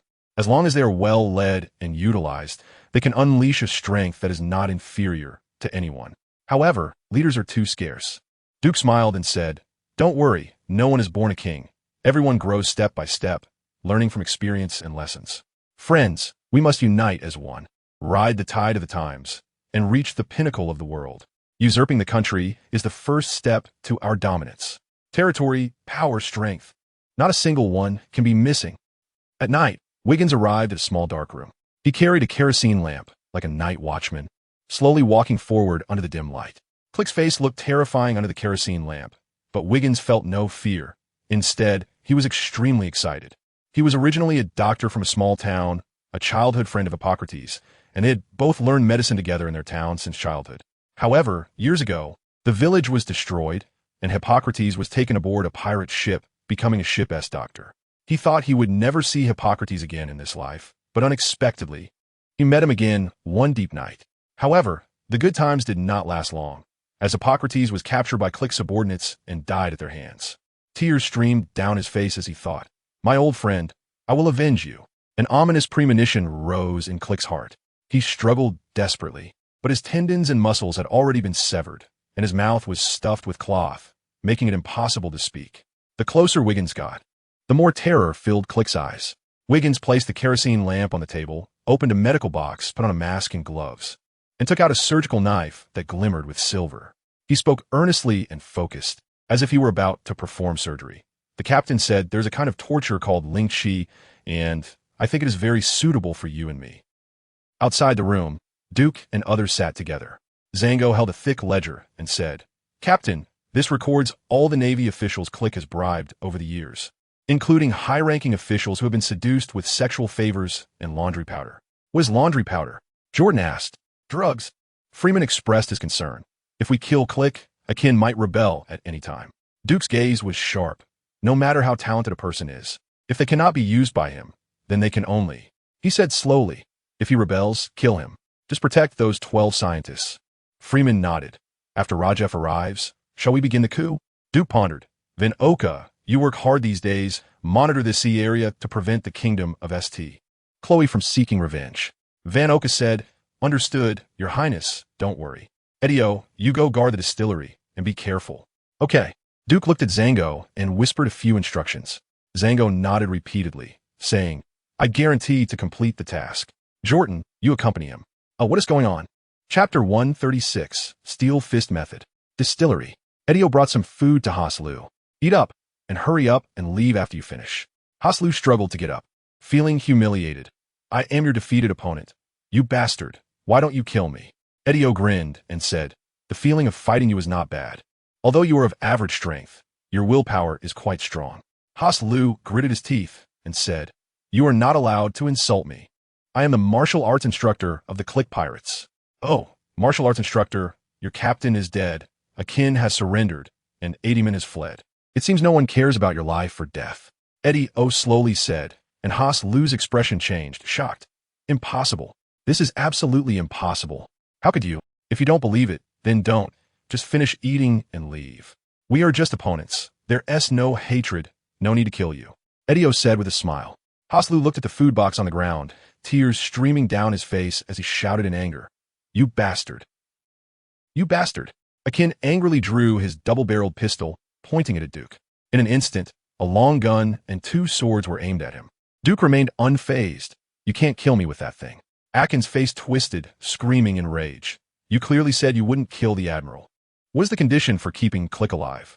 Duke countered. Akin's expression froze, speechless. You should be grateful that 36 loyal pirates are willing to follow you, giving you a chance to live. Without them, you and Click would both die, Duke said slowly. Akin angrily said, you knew those guys wouldn't surrender for the Admiral. Didn't you?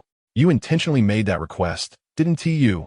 Blaming your own incompetence on others is the behavior of a coward, Akin. Duke spoke earnestly, like a teacher educating a student. Don't you know what kind of person Click is? I don't think you would be loyal to such a guy. Now, I give you a choice. Live with the 36 subordinates who follow you, or die together.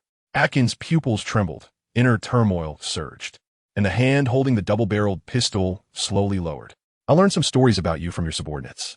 Duke had Zango hypnotize a few pirates to obtain Akin's intelligence. From their words, it was clear that Akin was not truly loyal to Click, but had always hidden behind Click's reputation to escape himself. Gradually, Click's ambition became his own. Click was merely fortunate to have arrived late to the benefits of the great age of exploration. Without the captain's position, he was not even as good as a pig. Such a person, you should not be loyal to him or even lose your life. Duke stepped in front of Akin, looking directly into his eyes, and said, a wise minister chooses his lord. A good bird chooses its tree to perch on. Akin, become my partner, and let us conquer the world together. Akin trembled all over and said, stop joking. I am a captain of the Click Pirates. Duke replied mercilessly, 80 men has already fled with the members of the Click Pirates. They regard you as a traitor. Are you sure you are still their captain? Akin gritted his teeth, almost crushing his gums, but he could not refute, for everything Duke said was the truth. The Admiral is dead, and he is regarded as a traitor by the crew members, yet there are still 36 subordinates willing to follow him. If he were alone, he could recklessly seek revenge for the Admiral, but now he has concerns. He is deeply conflicted and dejectedly asks, can you guarantee that my subordinates and I will live well? Duke smiles slightly, thinking to himself it's done. Of course, I treat everyone equally. It's just a matter of the morning ship and the evening ship. Akin closes his eyes, and after a moment, he slowly opens them, tears streaming down his face as he shouts, Admiral, I'm sorry. Akin has let you down. That night, a torrential rain suddenly arrived. The skies over Cruz Island were shrouded in thick dark clouds. The heavy rain poured down, as if trying to drown Cruz Island, and bolts of lightning roared through the sky like snakes and dragons. A forest ignited in flames under the thunder, only to slowly dissipate in the downpour. The storm lasted for 3 days, with the sea around Cruz Island raging and waves towering. Duke, marveling at the power of nature, gained insights from the thunder that roared for 3 days. On the morning of the 4th day, the sky was clear, the waves were gentle, and the air was fresh. A small, dilapidated merchant ship staggeringly sailed into the dock. Its sails were tattered, the mast was swaying precariously, and the bow was broken with charred cracks.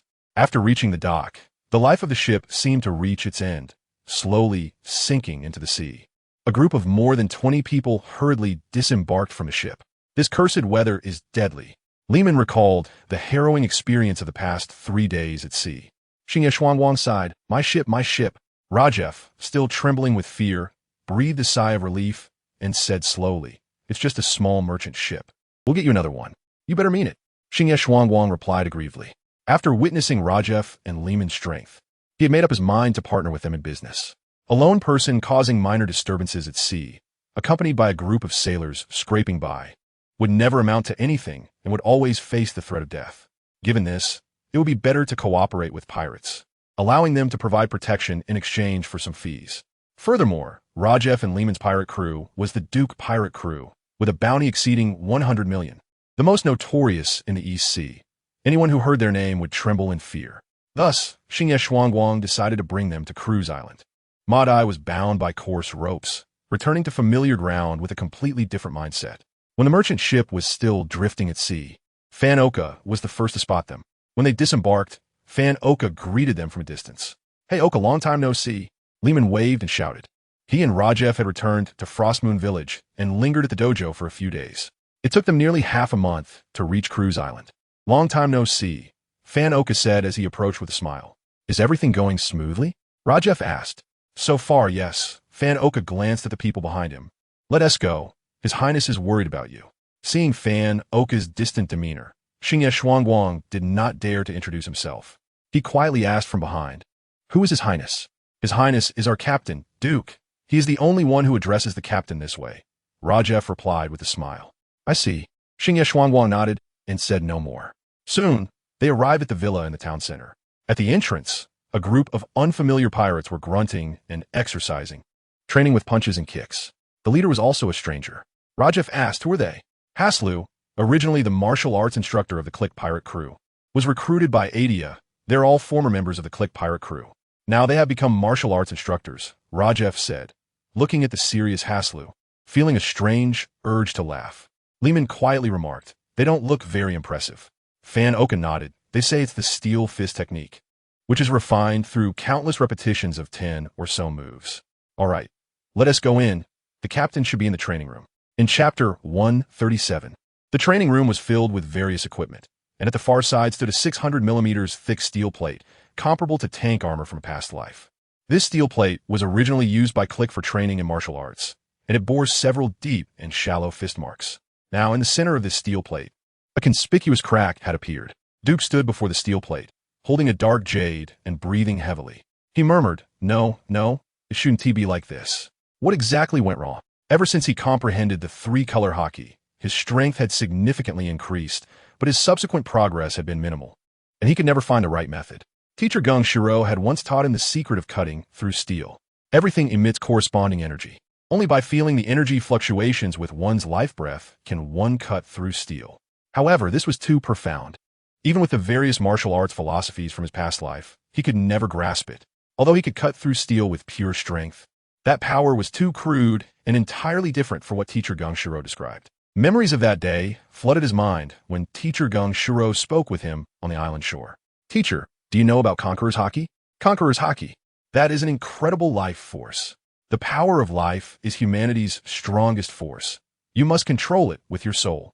Cut through raindrops, cut through steel, cut through flames and waves, until everything can be cut, and nothing cannot be cut. All the mysteries come from your life force. Duke sighed. In the past few days, he had gained insights about the sword path amidst the ravaging thunder, yet his power grew more violent, with too many flaws, and his heart became increasingly troubled. The sword path reflects the person. He knew that his mindset was the issue, but he had no way to resolve the turmoil within. Knock, knock, knock. A knock on the door pulled Duke back to reality. Come in. Rajef and Lehman entered the training room. Captain, long time no see. Duke smiled. You're back. Was the journey all right? Oh, Captain, you have no idea. Our experience returning to Frostmoon Village was truly convoluted. Upon seeing Duke, Lehman poured out the stories of the past few days like a flood that had broken its dam. Duke sent Rajef and Lehman back to Frostmoon Village, partly to have them protected. On the other hand, they practiced the one-minded flow swordsmanship, and their insights needed a master-esque guidance. Teacher Gung Shiro was undoubtedly the best choice.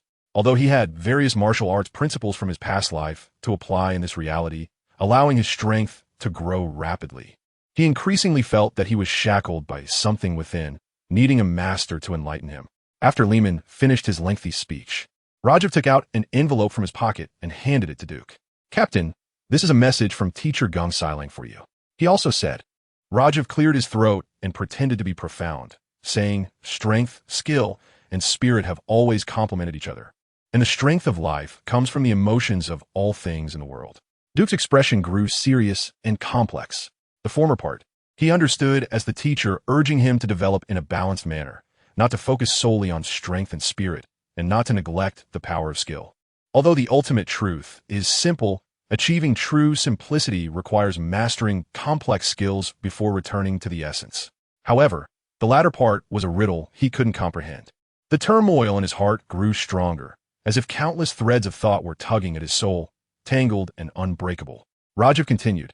Teacher Gung Silang said you are very smart and understand many principles, but often, the more principles you understand, the less you can become yourself. Duke pondered for a moment before slowly opening the envelope. Inside was an ordinary note, and in the middle of the pristine white paper, one sentence was written, let go of obsession, and all laws will be free. Duke stared at this sentence for a long time, until the sun set and the afterglow hung at the horizon. He slowly put the note away and said, tell everyone to go to the conference room for a meeting. In the conference room, Akin and Madai stared at each other wide-eyed, then silently turned their heads away as if they didn't know each other. Madai, I heard you were a user of the heart-reading fruit? Duke, sitting at the head of the table, got straight to the point. Madai quickly replied, yes, Captain Duke. I can hear what others are thinking, but I need to actively release my ability and be at a close distance to hear it. Duke said slowly. Then do you know what I'm thinking right now? Madai broke into a sweat, nervously saying, even if I had 800 guts, I wouldn't dare to pry into your thoughts. But I also don't know if you've pried into mine. Duke pondered. This is indeed an unsolvable issue. Even if Madai uses his ability to hear everyone's thoughts, as long as he doesn't say anything, no one will know if he used it. Oh, well, Madai stammered, unsure how to answer. Duke smiled. Your words are pleasant to hear, and I believe you. But you must remember, my principle is to not doubt those I don't use, and not use those I doubt. If you make me suspicious, Madai sighed in relief. Laying on the ground to show loyalty, if I have a second thought, let me suffer endless curses and die a terrible death. Not necessary, not necessary. Duke waved his hand. Get up, we don't do kneeling here. Madai trembled as he stood up and returned to his seat, just in time to see Awakens' deadpan eyes. Madai pretended not to see. Duke's gaze swept across every member present. From the initial 3 of him, Rajiv, and Jordan, the team had now expanded to 14 people. Outside the villa, there were nearly 40 pirates, including Haslu and Ori Bin, along with 12 weapon scientists. Duke had not yet included them in the Duke pirates. Since he comprehended the Conqueror's Haki, he understood that in this world, individual strength is far more important than numbers. Therefore, his recruitment principle was loyalty first, strength second, and potential third. Now that our team has expanded, it's harder to manage, Duke said slowly. Everyone quietly awaited Duke's next words.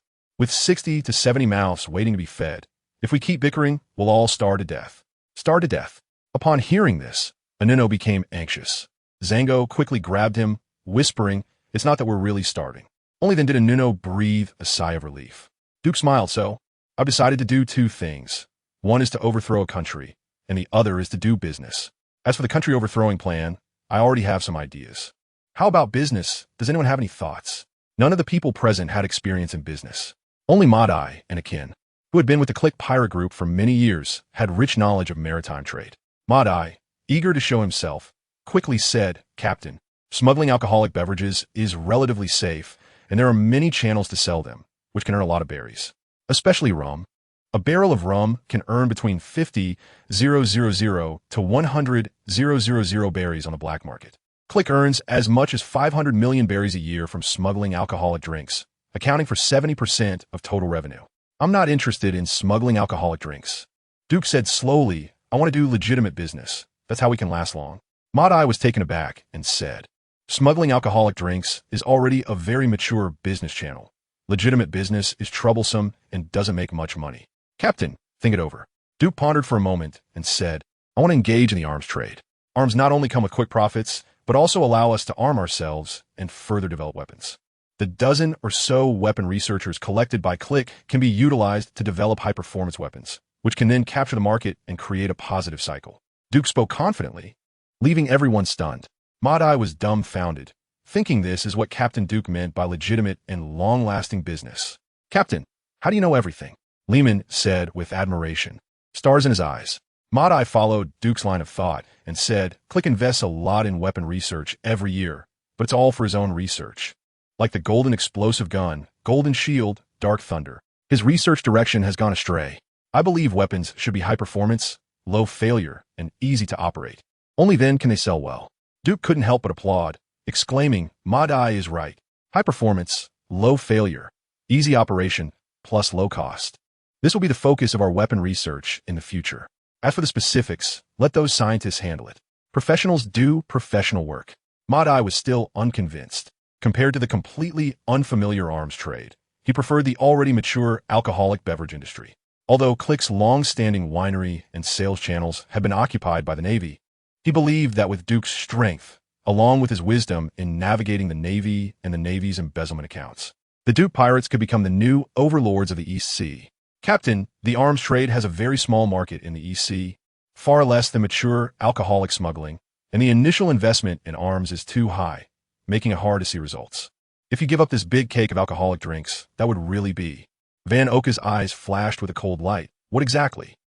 Cough, cough. Madai awkwardly said, what I mean is that I support the captain's decision to engage in the arms trade, but I suggest we take it step by step at the beginning. We can't expect to achieve everything at once. Duke pondered. Then let's do the liquor and arms trade together. Liquor and guns are necessities of the age of exploration. Deciding firmly, Duke arranged for Madai to handle a series of matters related to the distillery, while the distant merchant, Hashinogenko, was just in time to handle liquor sales. As for the arms business, it was what Duke valued the most, and he planned to take charge personally. No matter how well liquor sales went, it would only make one a merchant, but arms are the foundation for being a king in chaotic times. The 12 scientists Klitsch had gathered from the EC were all elite weapon developers. They developed golden armor, automated pistols, explosive guns, and MH5 toxic gas for Klitsch, all according to his requirements, and the results were quite good. Duke had some ideas in mind. But weapon development was an extremely complex process that required a lot of investment and repeated experiments for project initiation, research, and finalization. Nevertheless, Duke resolutely chose to engage in the arms trade. They were not starting from scratch. They had the weapon development foundation laid by Klitsch, and they essentially had the necessary manpower and resources. They just needed to add a lot of fuel to reignite the flame. In a world where strength is king, how could they engage in a small liquor business? As long as they had guns, even the neighbor's distillery would belong to them. He repeatedly contemplated this in his heart and then decisively said, "The liquor and arms trade is settled. As for the matter of state theft, I will arrange for a few of you to go to the kingdom of St. Croix to gather information. Be careful." Everyone held their breath, their expressions serious. Duke tapped his fingers on the table, thinking while making arrangements. He divided Rajef and Assassin into one group, Jotun and Freeman into another, and Lehman and Zango into a third group, sending them to the kingdom of St. Croix. As for the others, either they had important tasks or were not suitable for such matters. At night, Duke performed a series of continuous sun yoga poses, combining breathing exercises for strength and flexibility training. An adult's ligaments and skeletal structure have matured, and practicing these flexible movements can often lead to injuries, especially in the joints, particularly the spinal joints, if they exceed their physiological limits. However, Duke did not care about this. His bones cracked, and although there was pain, there was a greater sense of exhilaration, almost addictive. In his previous life, Duke practiced both Yin and Yang yoga, which he joined to pursue the goddess in his heart during college, practicing for 3 years. Gradually entering society and becoming a proud 996 worker, he slowly let go of the obsessions of his youth. Yoga is a great way to relax the body and mind, akin to the Zen of Buddhism and the sitting forgetting of Taoism. After seeing the obsession written by Gung Sairu about letting go and the freedom of all laws, he had already thought of picking up yoga again. His obsessions were deep, and he had many thoughts. Both his past and present had experienced too much, filling his memory corridor. However, he always felt a sense of disconnection, a quality that prevented him from truly integrating into this world. Using the insights and experiences from his previous life to guide his current practices could indeed help him become stronger quickly. But it seemed he had never seriously considered the power system of this world, or perhaps he had thought too simply about it. Just like strength, speed, and technique, he focused on strength and speed while neglecting the role of technique. This was influenced by the concepts of the blunt sword and the great skill without craft. But Duke had not yet reached such a realm. Too early, and too many martial arts concepts would only become shackles, locking his spirit. Without entering the Tao, how could he make choices? Just as he had never stepped into the threshold of complex techniques, how could he achieve the blunt sword and great skill without craft? More importantly, the essence and concepts of martial arts from his previous life were not all applicable to this world, adapting to local conditions and times. Seeking the unchanging within change, and using the unchanging to promote development were the ways to gain stronger power. After completing a set of yoga movements, Duke felt a tingling sensation throughout his body, his muscles and bones cracking, and he was drenched in sweat. He seemed to have understood the source of his inner turmoil, and the invisible shackles binding his heart slowly loosened. Whether in this life or the last, there was only I, Duke. He sat cross-legged on the ground, emptying his body and mind, allowing his brain and soul to roam freely through heaven and earth. A surge of vitality burst forth from his body. At that moment, if someone were nearby, they would see a thin, translucent membrane of energy flowing around him. Chapter 139. Policy making the East Sea is the most peaceful sea among the 4 seas, and such a peaceful environment can make people weak. This is all thanks to Vice Admiral Karp, who returns to the East Sea several times a year, making pirates tremble in fear and not daring to act recklessly. To be honest, if given a choice, Duke would rather be reborn in the North, South, or West Sea. These 3 regions are filled with pirates, fierce competition, and lurking dangers, nurturing powerful pirates. Unlike the East Sea, where pirates are rare and weak, and the Navy is riddled with corruption. A Klitsch with a bounty of 17 million is the overlord of the East Sea, and the highest bounty is only 20 million berries. The limited perspective of the East Sea gives Duke a sense of unease. Without a good environment, I can create a place for pirates. But in terms of strength, I can only proceed step by step, from simple to complex, and then back to simple. And if Vice Admiral Carp knew we were hiding on Cruise Island, would he come specifically to strike us? Duke thought to himself, if a strong person standing at the top of this world came to capture him, how could he survive? Or even repel the opponent? A strong sense of crisis urged Duke to quicken his pace. They must do everything possible to take down the kingdom of St. Croix, to have a true sanctuary of their own, and also to give themselves a political identity. Freeman mentioned that after CP9 member Rob Lucci killed 500 soldiers of the kingdom of St. Croix, the military power of the kingdom was completely destroyed. A group of pirates invaded the royal city, and after a spree of burning, killing, and looting, it seemed they reached an agreement with the nobles. And the pirate leader ascended to the king's throne, named Louis I.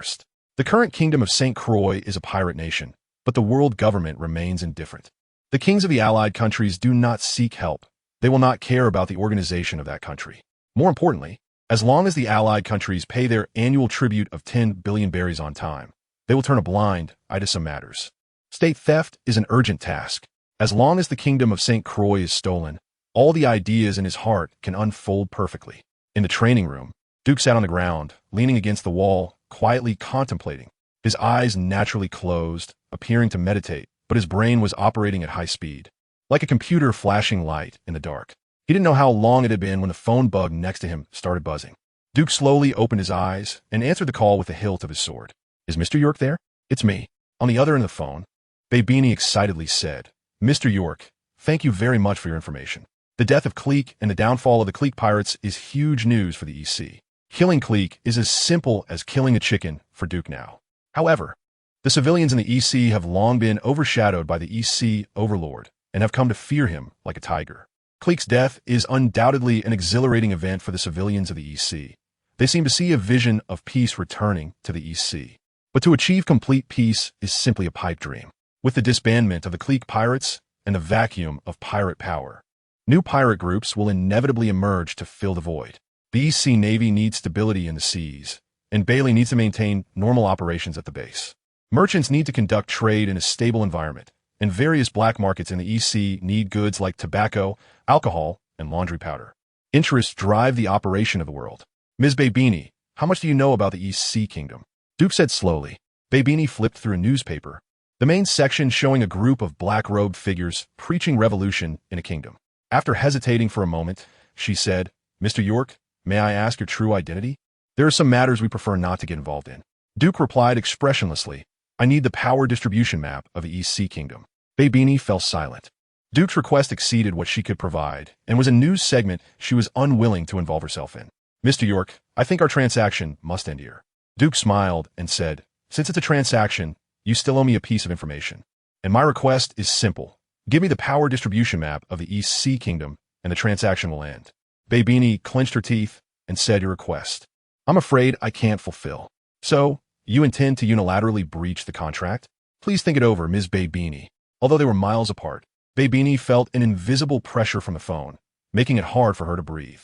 After much hesitation, she said, "I need to ensure that you are neither a pirate nor a revolutionary." Duke chuckled and said, "I'm certainly not a pirate, nor could I be a revolutionary. I'm a man of justice." Babini helplessly said, "I hope you can be honest, so we can form a good cooperative relationship." Duke pondered and said, "I am an underground merchant, and my business is called Black Gold. If you are willing, I can arrange for my subordinate in the EC to meet you." Underground merchants engage in various illegal trades, posing a greater threat than most pirates, and are targets of constant suppression by the world government. After a moment of silence, Babini said with some doubts, "I will prepare what you need. Where shall I meet your subordinate?" 5 days later, in Beyond a Lookout Town. After hanging up the phone, Duke closed his eyes again. This half-dark, half-light posture gave Duke a very mystical feeling. Bolo Town is a major trading hub on the main shipping route, about a 3-day journey from Cluss Island. The subordinate Duke mentioned is naturally the merchant Hoshino Jank. Moreover, a new batch of rum and wine has recently been brewed and can be handed over to Hoshino Jank for sale, with Akin providing escort. Akin is still brooding over Clique's death, Edamon's escape, and Madiu's betrayal. This made him start to reflect on why the once invincible overlord of the East Sea was so vulnerable. Now he spends his days aimlessly in the winery, feeling listless. The escape of Eddie Man, the former strategist of the clique pirates, remains a hidden danger. It was time to send a kin out to do something. Thinking of this, Duke called for Oribun. This pirate, who only knows how to play cards and drink, has managed to survive at sea for over a decade, thanks to his luck and keen eyesight. "Captain Duke, did you call for me?" Oribun asked. Duke leaned against the wall, looking at the pot-bellied Oribun, and smiled. "I want to assign you a task, but I'm not sure if you can handle it." Oribun's eyes darted around as he cautiously said, "Please give me your orders. I will do my best." "Can you read?" Duke asked. "I can read, Captain," Oribun hurriedly replied. "I studied for a few years in a private school when I was young, then became a pirate and self-studied for a while." Duke was surprised you self-studied. Oribun shyly admitted, "To be honest, I stumbled upon some gambling books during a raid on a merchant ship. If I didn't self-study, I wouldn't even know how to cheat. I wish you become a god of gambling soon." Duke chuckled, then continued in a couple of days. "Hoshino Jank and Akin will set sail to sell a batch of alcohol, and I hope you can go with them." Oribun's eyes blinked rapidly, as if a storm had erupted in his mind, but he still couldn't understand Duke's intention. He bent down cautiously and asked, "Captain, what do you want me to do with them?" "Record all the information about the smuggling channels for the alcohol, including the trading locations, trading partners, their identities, industries, and all related data," Duke said slowly, and after confirming that Oribun had taken note of his words, he added, "This is an easy task. You just need to jot it down. I hope you can do well." Oribun quickly replied, "I guarantee I will complete the task." After Duke gave a few more simple reminders, Oribun tiptoed out of the training room. As he walked on the stone pavement, the more he thought about it, the more uneasy he felt. Recording trade information should be Hoshino Jank's responsibility. Why did Captain Duke assign it to him? Could it be that Captain Duke doesn't trust Hoshino Jank and Akin, and his intention is for me to record secretly? Thinking of this, Oribun's heart began to race, and he excitedly headed toward the winery. After Oribun left, Duke called for Anuno, instructing him to bring people to make simple modifications to the 3 ships at the dock for commercial transport. These 3 ships include a guard ship from the Kingdom of St. Chloe and 2 pirate ships from Clique, which now all belong to Duke. He then personally went to the weapons research room to discuss some of his ideas with 12 scientists. These 12 scientists are led by a middle-aged man named Zat. He had previously worked as an assistant to the world's most intelligent man, Vegapunk, but was later dismissed by Vegapunk and recruited by the Revolutionary Army. However, he was not prepared to sacrifice himself for the revolution and eventually returned to his hometown in the East Sea, where he was captured by Clique. Duke shared his innovative ideas with Zat, who was very excited upon hearing them. He believed that Duke's concepts, flying steel armor, mechanically controlled claws, nano-level protective clothing, exoskeleton armor, were all worthy of research. However, based on the current funding, equipment, and technology, Zat thought these ideas could not be initiated. Duke thought for a moment and said, "What about devil fruits? For example, the Zoan-type devil fruits grant the user the ability to transform between human and animal.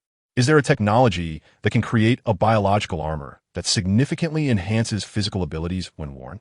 Zat's pen flew across the paper as he recorded everything Duke said, his eyes shining with excitement, unable to hide the thrill on his face. He quickly said, "Mr. Duke, I really want to dig into your brain and see what makes your mind so different. Biological gene battle armor is a great research direction, and combined with existing power armor technology, there must be a brand new breakthrough. But the problem is that we need various ordinary biological genes and the genes of the devil fruits, along with the genes of animal-type ability users. Only by obtaining a large number of gene samples from these 3 sources, as well as more precise instruments and equipment, can we begin our research. I can find a way to get those, you don't need to worry." Duke pondered for a moment and said, "You just need to focus wholeheartedly on the research." The two exchanged a few more words, and it was only in the evening that Duke left the laboratory. He constructed all the personnel into a structure diagram and went through it again in his mind. After confirming that everything was arranged properly, he dove back into the training room. Chapter 140. Swordsman at Night. The Kingdom of St. Chloe was pitch black, with only the towering city walls illuminated. Inside the walls was the rich area, while outside was the civilian area, and further away was the slum known as the Wild Dog Chaos Zone. A wall seemed to separate 2 worlds. The slum housed nearly 50,000 people, with poor security, a terrible environment, and a mix of all kinds of people. Rajef, an assassin, cloaked in black, quietly approached a rundown bar. The smell of cheap tobacco and alcohol permeated the surroundings. where a group of poorly clothed individuals lay on tables and the floor, numb and devoid of hope for tomorrow. As Rajef and Assassin walked, their understanding of the kingdom of St. Chloe became clearer. This was a lifeless country with no future. In this dirty and chaotic bar, a handsome man caught their attention. The handsome man was well-dressed, with a sharp blade at his waist, and his appearance and demeanor stood out starkly from those around him, like a crane among chickens. At that moment, the handsome man was already drunk, and the bartender, seeming to know him, snatched his cup away and urged him not to drink anymore. "Leon, give me back my drink. You bastard, why are you stealing my alcohol? Don't you welcome me here to drink?" The handsome man shouted, his face flushed. The bartender, named Leon, replied expressionlessly, "Marlin, if you keep drinking, you will lose your life." Marlin shook his head and said, "I am the swordsman of the kingdom's guard, awarded a medal by the king himself. How could I lose my life? Leon, give me my drink." Leon remained unmoved, saying, "What about me? I've already moved to the slums. Do you want me to become a refugee?" Marlin stared blankly at Leon, burped, and silently got up to leave. Rajef and Assassin exchanged glances and quietly followed. The bright moonlight spilled over the waterlogged ground, making walking difficult through the accumulated mud. After walking for a while, Marlin seemed to sober up and shouted into the dark night, "You bastards, have you been following me for so long without getting tired?" Rajef and Assassin were startled. They thought they were following discreetly and shouldn't be discovered. Haha, the kingdom's soldiers truly live up to their reputation. A cold laugh echoed in the darkness. For figures in black emerged, shadowy under the moonlight. Rajef and Assassin were surprised. They hadn't expected another group to be following him. "Marlin, you shouldn't have come to the slums. What do you do about it? Who dares to kill me? Haha, your parents died because of you, and your brother can only live as a dog for Darrett. Are you still proud?" Marlin suddenly woke up, filled with rage, and shouted, "Who the hell are you guys? How do you know this? Who we are is not important. What matters is who you are." The four figures in black took out daggers and surrounded Marlin. "More importantly, you are going to die now. This is our first step. Once we kill all you dogs, we can overthrow the kingdom of St. Chloe and establish our own country." Marlin fell silent, drawing his sword indifferently. "I am the youngest and most outstanding warrior of the kingdom. Apart from Commander Darrett and Vice Commander Heifel, no one is my match. You are too weak. I don't want to kill you. You can leave." The black-clad figures sneered, arrogant. "No matter how strong you are, you can't be our match. Brothers, go. Kill him." Moments later, screams filled the moonlight as the four figures lay in the puddles, barely alive. Marlin wiped his sword clean and said softly, "You can't do it. You don't have the strength to overthrow this country." The moonlight was like frost, casting Marlin's face in a lifeless glow, resembling a machine that only knew how to kill. "I don't know if we have the strength to overthrow this country." A voice suddenly emerged from the darkness, reaching Marlin's ears. Under the moonlight, in the mud puddles, three figures stood in a triangle. Assassin was not a reckless person, and Rajef did not understand his overly cautious actions. But at this point, the most important thing was to subdue Marlin first. With Marlin's sword still unsheathed, upon seeing two more people rush out, he thought they were with the black-clad figures and pointed his sword forward. "They still have a chance. You take them away, and I could pretend I never saw you." Assassin had already noticed that Marlin's sword had not harmed any vital parts of the four black-clad figures, indicating that he was a skilled and kind-hearted swordsman. A soldier of the kingdom, possessing great strength, yet dissatisfied with the current state of the kingdom, but helpless nonetheless. Assassin believed this person would be a good breakthrough point. Even if Marlin was unwilling to assist them, he could capture Marlin and have Zhang Yao hypnotize him to reveal more secrets of the kingdom. "We are not on the same side, but our goals are the same," Assassin said. Marlin's brows furrowed slightly as he replied, "Everyone who thought they could overthrow this country is already dead." Assassin smiled. "Maybe we'll be different." Marlin replied coldly, "They thought they were different from you before dying." Marlin's attitude was within Assassin's expectations. Empty words meant nothing. Only strength was the eternal truth. He whispered to Rajef, "Cover me. Retreat if there's an accident." "Okay," Rajef answered decisively, although he didn't believe that one victory would lead the other to assist or even join them. As a companion, he chose to trust Assassin. Assassin drew his twin swords, Glamour and Skewen, and approached Marlin, saying, "If I win, will you help us?" Marlin's brows furrowed deeply, a surge of anger rising within him as he shouted, "You self-righteous fools, don't blame me for being rude." The moonlight was like water, flickering over a figure in the water. Assassin seemed to be enveloped by moonlight, radiating a faint glow in the dark. With a whoosh, he thrust his twin swords forward and backward at Marlin. Marlin, astonished by Assassin's speed, realized this person was a master and did not dare to slack off, using his sword as a shield for defense. The tremendous impact and rapid sword thrusts forced Marlin to retreat while defending, channeling more strength into his arms just to withstand Assassin's attacks. Two people fought in the darkness, only a flicker of cold light visible, resembling the twinkling stars in the sky. The clanging sounds of weapons rang incessantly, and the assassin felt the subtle vibrations from Marlin's sword, immediately swinging Grammar. The dragon-slaying sword Grammar moved like a white serpent in water, biting into Marlin's shoulder with an incredible series of arcs.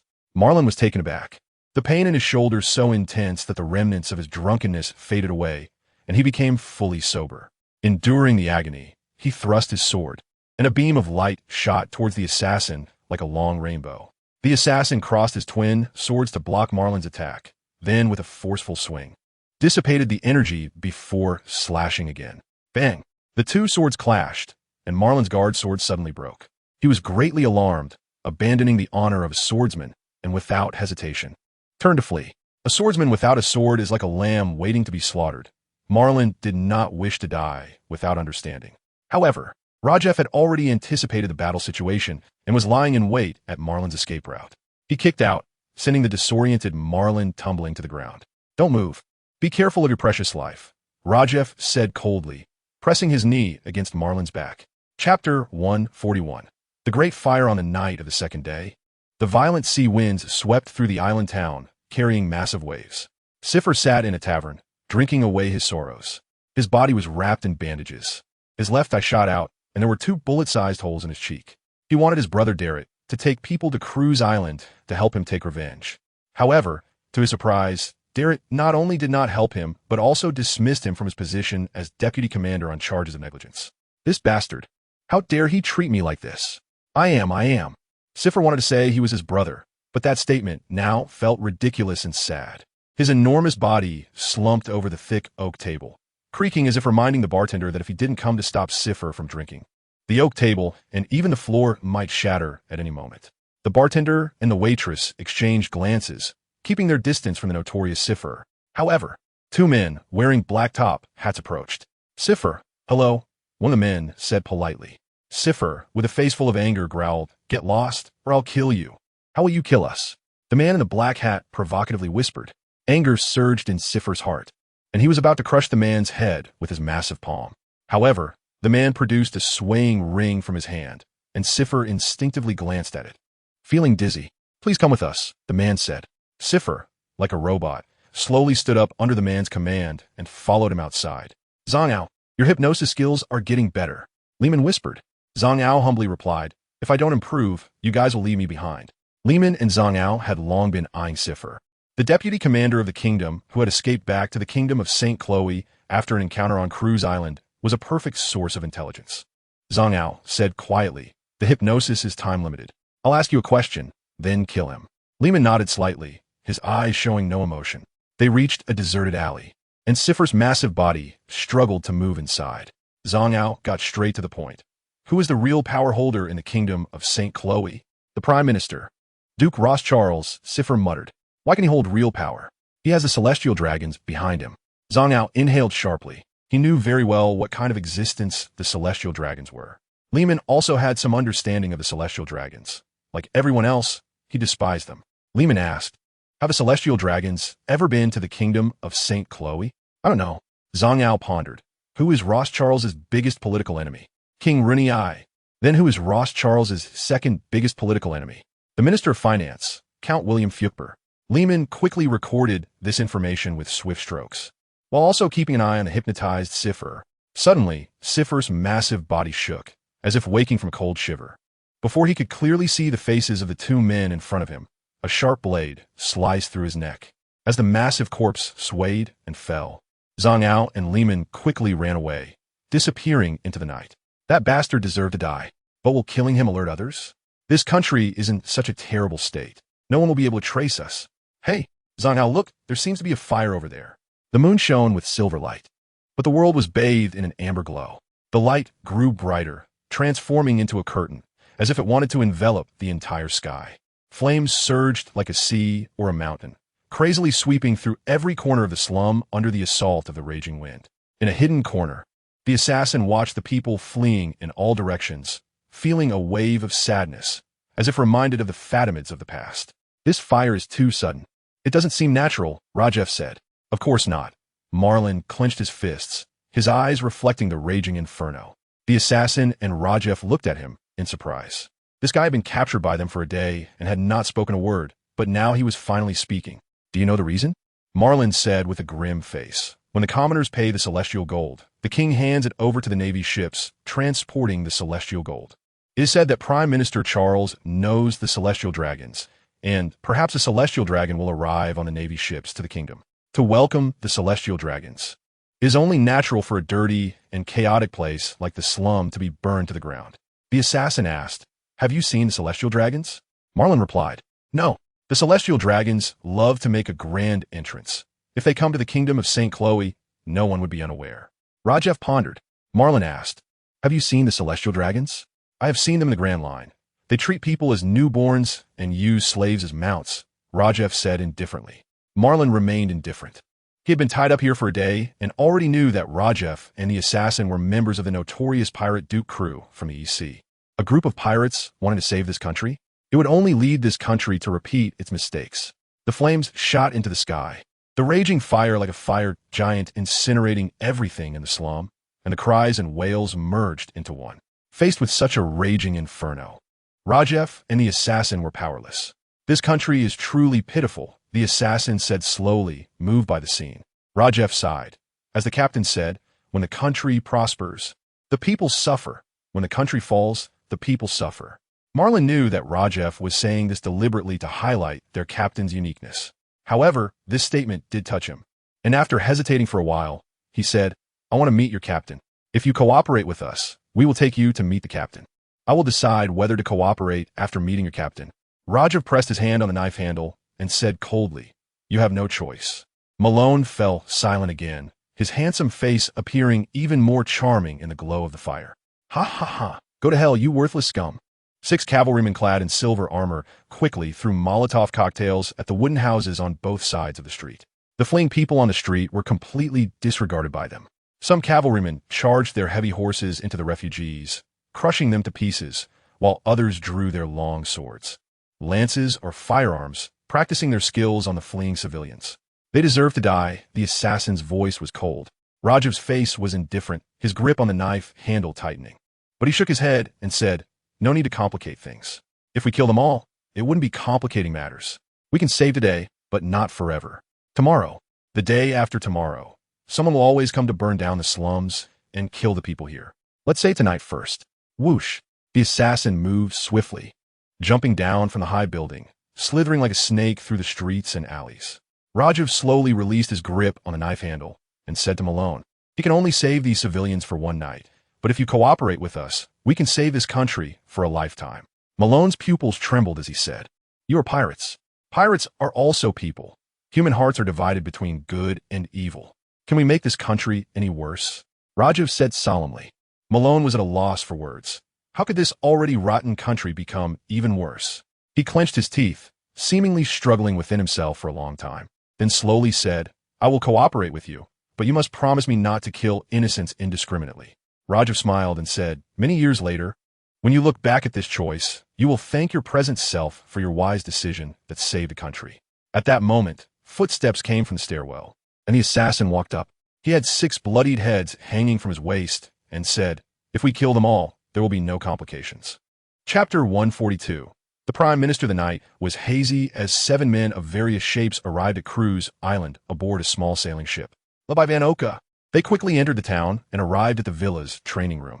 The training room was brightly lit, as if it were daytime, oblivious to darkness. Duke was fully immersed in the flow of swordsmanship, and only slowly opened his eyes upon hearing footsteps. "What's the situation?" The 6 exchanged glances, and Freeman took out a document from his pocket, saying, "Captain, this is a map of the kingdom, along with a detailed map of the royal city area." Duke took the document and carefully examined the map. The kingdom of St. Chloe was overall bow-shaped, surrounded by mountains on both sides, with a forest on one side and the sea on the other, while the central part consisted of plains and hills. The royal city was located in the triangular area where the river from the plains flows into the sea, with a port built along the island coast. The southern hills and jungles housed most of the refugees living in the mountains. The detailed map of the royal city was relatively simple. The inner circle of the city walls was the noble district, the outer circle was the civilian district, and further out was a chaotic slum.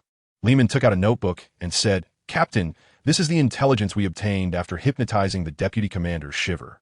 Duke was surprised you met Shiver. Lehman chuckled, "Captain, we specifically want to find him. For a big villain like him, it's easy to find out where he is." Duke praised, "You're getting smart now." Lehman smiled proudly, making a face at Jordan. Jordan rolled his eyes and ignored him.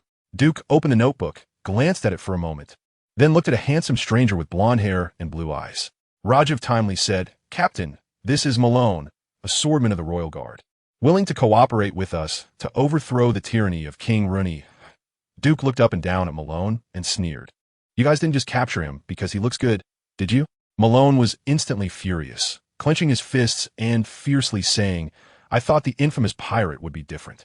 It turns out you are just shallow people who judge by appearance." Duke laughed, "Am I wrong?" "You."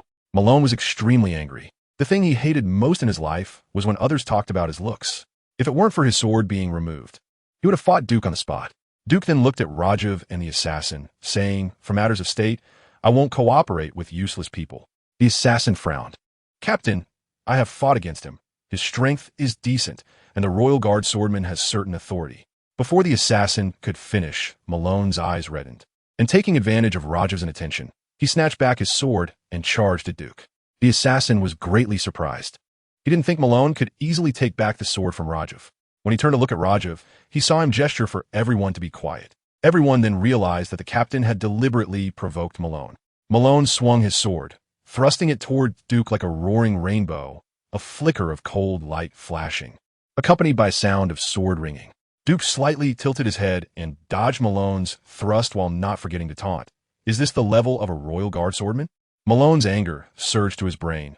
Gripping his sword with both hands, he shouted and again swung his sword at Duke. All his attacks were almost hitting Duke, but each time they narrowly missed as Duke dodged. The more Malone attacked, the faster and more urgent his strikes became, and during the process, a hint of sword shadow appeared, but he still couldn't hit Duke. Gradually, Malone exhausted his sword moves, and Duke assessed his strength, gaining a clear understanding of the royal soldiers. Just as Malone swung his sword down in a swift chop aimed at Duke's head, Duke casually deflected it, sending the long sword flying. Malone's shout abruptly stopped, and the momentum he had built up instantly dissipated. He stared blankly at his hands, thinking, "Is this the strength of the captain of the Duke's pirate crew? This is ridiculously strong."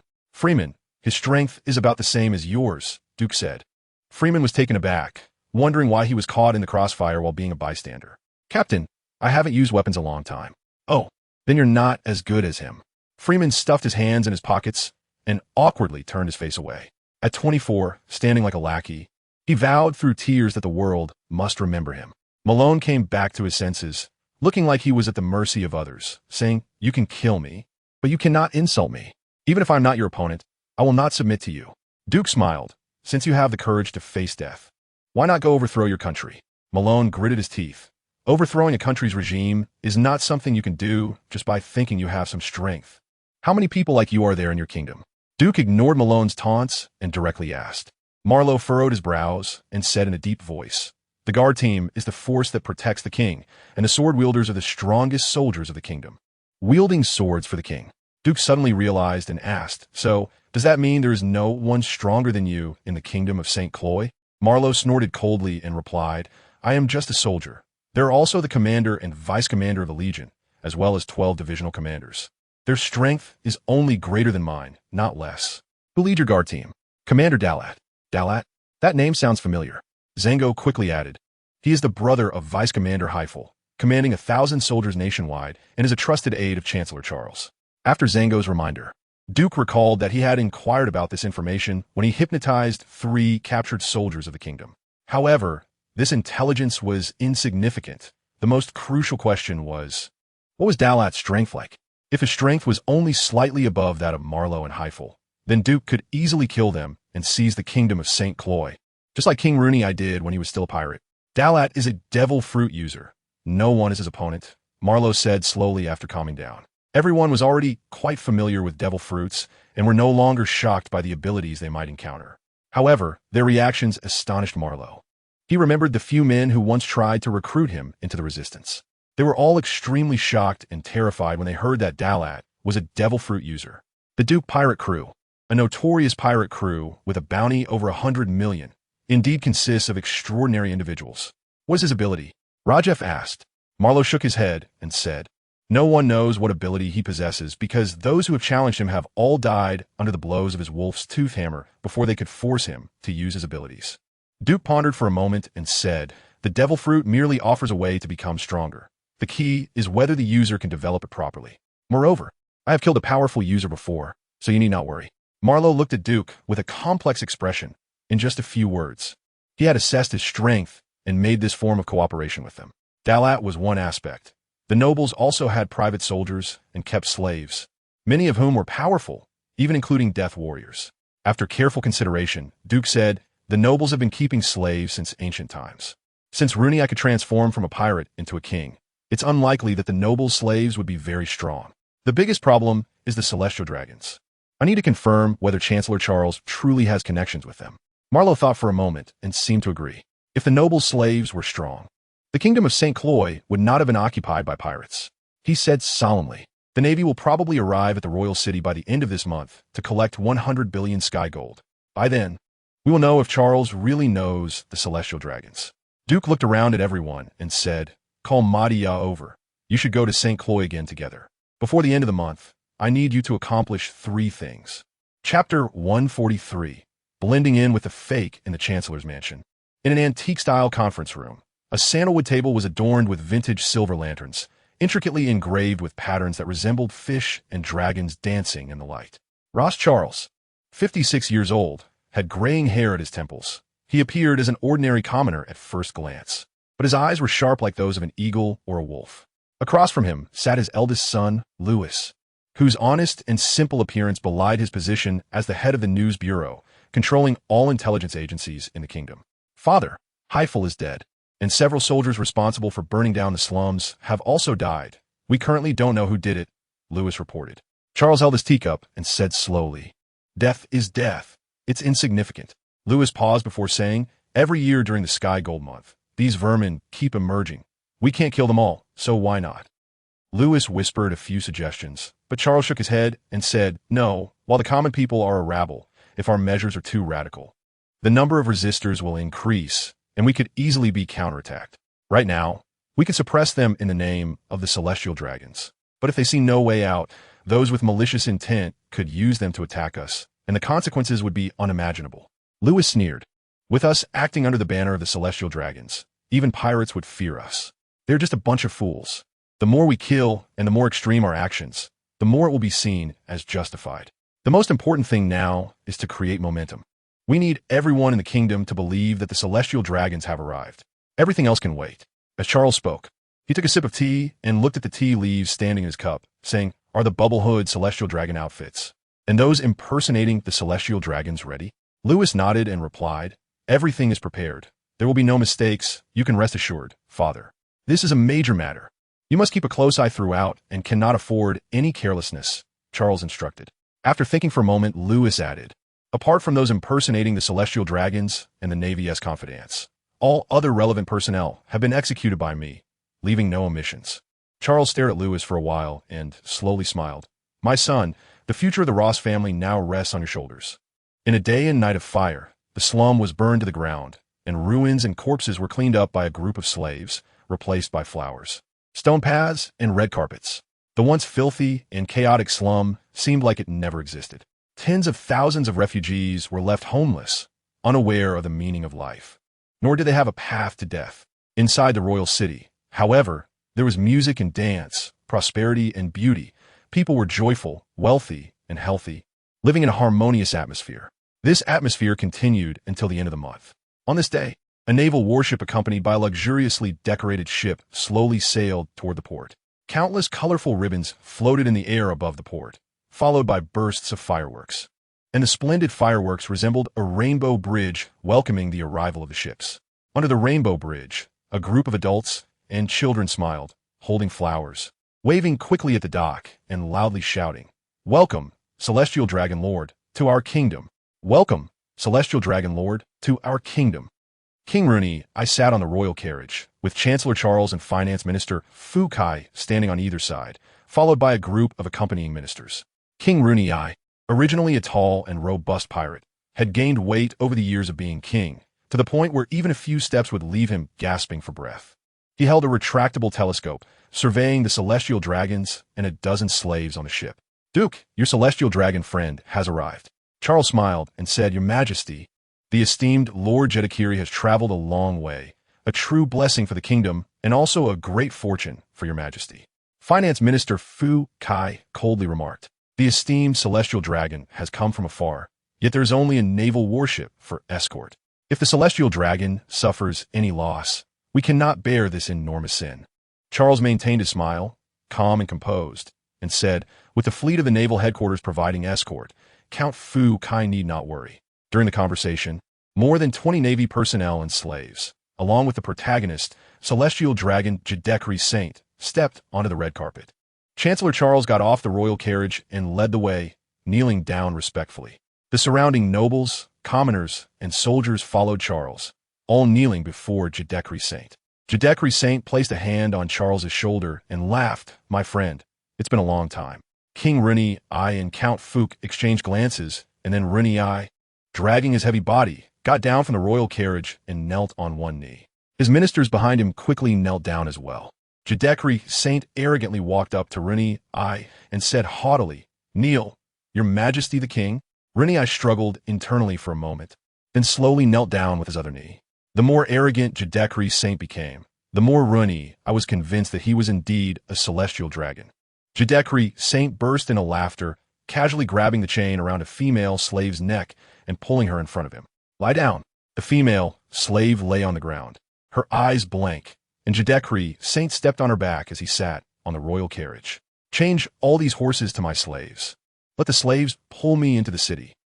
"Son of a dog." Jordan cursed fiercely from the crowd. Freeman's face turned red as he sighed. "Don't stoop to the level of beasts. Keep your voices down. Don't get us into trouble," a crowd actor whispered. Jordan glared, and the fierce aura frightened the person, making their back feel cold. "It's the celestial dragons who make you kneel and be slaves. Instead of resisting them, you are lecturing us." The crowd actor, embarrassed and angry, retorted softly, "Kneeling is the basic etiquette for meeting the world's nobility. You're not a celestial dragon. Why are you acting all high and mighty here?" The surrounding crowd actors glanced at the two in surprise and quietly moved away from the dispute. Hearing such unreasonable words, Jordan was about to explode, but fortunately, Freeman stopped him in time and whispered in his ear, "Don't cause trouble. Look at Maud-Eye." Jordan was momentarily stunned, then looked around and spotted Maud-Eye's figure by the roadside where the royal carriage was passing. Maud-Eye was kneeling on both knees, his head buried in the ground, as if he had become humble to the dust. As the royal carriage moved, he also shifted his position accordingly. With every move, he bowed again to the royal carriage, drawing the attention of everyone around. His devout appearance even left Jedekri Saint dumbfounded, thinking to himself, "It feels great to have the whole world under my feet. What kings and chancellors, they all have to crawl at my feet. Ha ha ha. It's a pity that I can only pretend to be a celestial dragon for a moment. Is there any way for me to stay in the kingdom of St. Chloe forever and be a celestial dragon for life?" On the left stone-paved road of the royal carriage, Maud-Eye slowly moved his body and blended into the crowd. In the crowded throng, Maud-Eye, Freeman, and Jordan happened to bump into each other. Maud-Eye whispered, "We need to leave here quickly. I have a major discovery." Chapter 144. Doubt the kingdom of St. Chloe is a typical closed society. All coastal activities are prohibited in this country, including maritime trade, fishing, and dock work. The kingdom's news agencies are under the control of Chancellor Charles's son, Louis. The news of the arrival of celestial dragon Jedekri Saint is unknown to anyone outside, but various rumors have already spread throughout the country. With such hype, anyone would think that Jedekri Saint is a true celestial dragon. In the Mirror Lake Forest, in a cabin, Rajef looked at the newspaper in his hand and sneered. Maud-Eye thought Rajef didn't believe his words and quickly said, "I heard it with my own ears. That Jedekri Saint is definitely an impersonator of Celestial Dragon." Assassins replied, "But you have no evidence to prove that he is a fake Celestial Dragon." Maud-Eye was momentarily speechless, and Rajef came to his rescue, saying, I believe Madai. We are companions, and companions should protect and trust each other. Freeman added, you should have seen how hard Madai tried to get close to Jadekri's saint. I believe what he said is true. Jordan echoed, me too. Madai felt a surge of emotion. The assassins continued. I remained skeptical. Let's wait until Marlin returns from the kingdom's army. Freeman frowned. Marlin is the biggest unstable factor. Are you sure he won't betray us? Once doubt arises, it can bind everyone like an infinitely extending chain. Rajef reassured everyone, we will retreat by tonight at the latest if Marlin doesn't return. Marlin is recognized as a handsome man in the kingdom of St. Chloe. His good looks have contributed significantly to him becoming a swordsman in the royal guard. Of course, his swordsmanship is also unmatched in the kingdom. In terms of strength, only the Legion commander Dareth surpasses him. In a newspaper office in the Commoner district, over 50 employees were busy. The president, ST, bowed and looked at the handsome man in front of him with a flattering expression, saying, Lord Marlin, all our employees have paid the heavenly gold. This is the proof for your review. Marlin, with a businesslike demeanor, inspected the proof and said, your newspaper office is too chaotic. The ink machine and printing press are placed together, which could easily cause a fire and lead to safety accidents. Dist internally cursed, skillfully pulling out a wad of money from his pocket, and flattered, you've come a long way, my lord. A small token to treat you to tea. Marlin, however, didn't even look at it and turned to walk toward the office, saying, isn't that where it's good to drink tea? Dist was taken aback and quickly said, yes, yes. My lord, please come in. I'll brew tea for you right away. In the office, as Dist brewed tea, he was constantly pondering what Marlin was doing here. Marlin sat upright on the sofa and said in a deep voice, Mr. Dist, is the content about the celestial dragons in your newspaper true? Crash! A floral porcelain teacup suddenly fell to the ground, and Dist panicked, I haven't brewed tea in a long time. My skills are rusty. Please forgive me, my lord. Marlin's tone turned cold. What are you so nervous about? Dist trembled as he placed the brewed tea in front of Marlin's desk, stammering, you know, our newspaper office is managed by the news bureau. We publish whatever they tell us to publish. Marlin held the tea in one hand and grabbed Dist's wrist with the other, saying, but you are different. Your father is the deputy director of the news bureau, holding the national information channels. You should have known about such an important event as the visit of the celestial dragons early on. No, I don't know anything. Dist struggled. Although my father is the deputy director, he has little power. Important news is all handled by Director Lewis. If you want to know something, you can just go find Director Lewis. Marlin certainly couldn't go looking for Lewis, who didn't know that Lewis was the son of Chancellor Charles, who held immense power. Seeking him out would undoubtedly be asking for trouble. He tightened his grip on Dist's wrist, speaking seriously. Dist, you helped your employees pay the heavenly gold, save their lives, and settled their livelihoods. I know you have a kind heart, which is why I came to find you. I am saving you, saving this country. If you want to save more people, you should help me. Dist stopped struggling and trembled as he said, I was clearly being discreet. How did you know? Malone whispered, you are afraid that your good deeds will be seen as abnormal, even more afraid of being held accountable and executed. But the fact is, we have already investigated these matters thoroughly. Dist's heart raced, sweat dripping from his face like raindrops, wanting to speak but hesitating. Malone continued, in a country where good people live in fear, while bad people rest easy, is this the place you yearn for? A trace of sorrow appeared in Dist's eyes. As a journalist, he had witnessed too much darkness in this country, yet it all had to be dressed up as a prosperous era. This extreme contradiction in his work made his spirit increasingly fragile, feeling a heavy sense of guilt within. He used his power to help those who couldn't afford the heavenly gold and were to be killed, seeking solace for his soul. Lord Malone, what do you want to know? Dist said slowly. Malone was delighted and quickly said, you just need to tell me, Jed Claris, exactly. Bang! Before he could finish speaking, a loud crash was heard as the wooden door of the office was broken down. A thin man burst in, wielding katana, and without saying a word, swung it at Dist, was so frightened that he kept retreating, exclaiming, Sean, what are you doing? But Sean said nothing, delivering a swift and fierce jump slash aimed at killing Dist. Fortunately, Malone reacted when the door was broken. He drew his sword from his waist and held it in front of Dist, blocking the deadly strike. Sean, I provide you with food and clothing. Why? Dist swallowed hard, mumbling, but Sean remained silent, engaging Malone in a few exchanges. Seeing he was at a disadvantage, he stepped back a few paces and coldly said, Malone, Dist, you dare to rebel. What great courage. Malone, protecting Dist, calmly said, "You are Charles's man, no. You are Lewis's man?" Sean sneered. "Lord Lewis's name is not something a stray dog like you can call out." Malone replied expressionlessly, "You are very loyal." Sean became furious, shouting, "The guards will be here soon. I advise you to surrender, so you can die with some dignity." Bang! Another loud crash, as a chair was heavily thrown at Sean's back. Sean instinctively turned around and saw several newspaper employees glaring at him at the door. "You lowly peasants dare to ambush me." Puffed. A muffled sound as a sharp sword pierced his heart. Sean's eyes trembled as he weakly shouted, Lord Lewis will kill you all." Sean collapsed to the ground, and Malone wiped his sword clean, exchanging a glance with his side several times, then resolutely said, "I must go notify my father." Then he turned to the newspaper employees and said, "Brothers, I'm sorry. I cannot give you peace for a lifetime. I still have some Bailey here. After you divide it, hurry and escape." The employee who had thrown the chair at Sean laughed. "To meet such a good boss in this lifetime is already rare. What more can we hope for a lifetime of peace?" "I just didn't expect Sean to be a traitor, Sai." A female employee said, "I've long found this guy unpleasant, always acting high and mighty, as if he were better than everyone else." "Boss, wherever you go, I will go." Another employee said. Soon, a crowd of employees chimed in, "Boss, wherever you go, we will go." DIST was moved to tears and said, "You all hurry to leave the city. We will talk about other matters after we get out." Malone cleaned his sword, whispering, "By tonight at the latest, I will wait for you in Mirror Lake Forest." DIST nodded, whispered a few words in Malone's ear, and Malone sheathed his sword and quickly left. Chapter 145, Kill at Night. The moonlight poured like water over Mirror Lake Forest, forming a layer of hazy, deep blue fluid. In the lush forest interspersed with pines, phoenix trees, and lakes, a small cabin was built. "It's night," Freeman said in a low voice inside the wooden house. Rajef crossed his arms and lightly tapped his ribs with his index finger.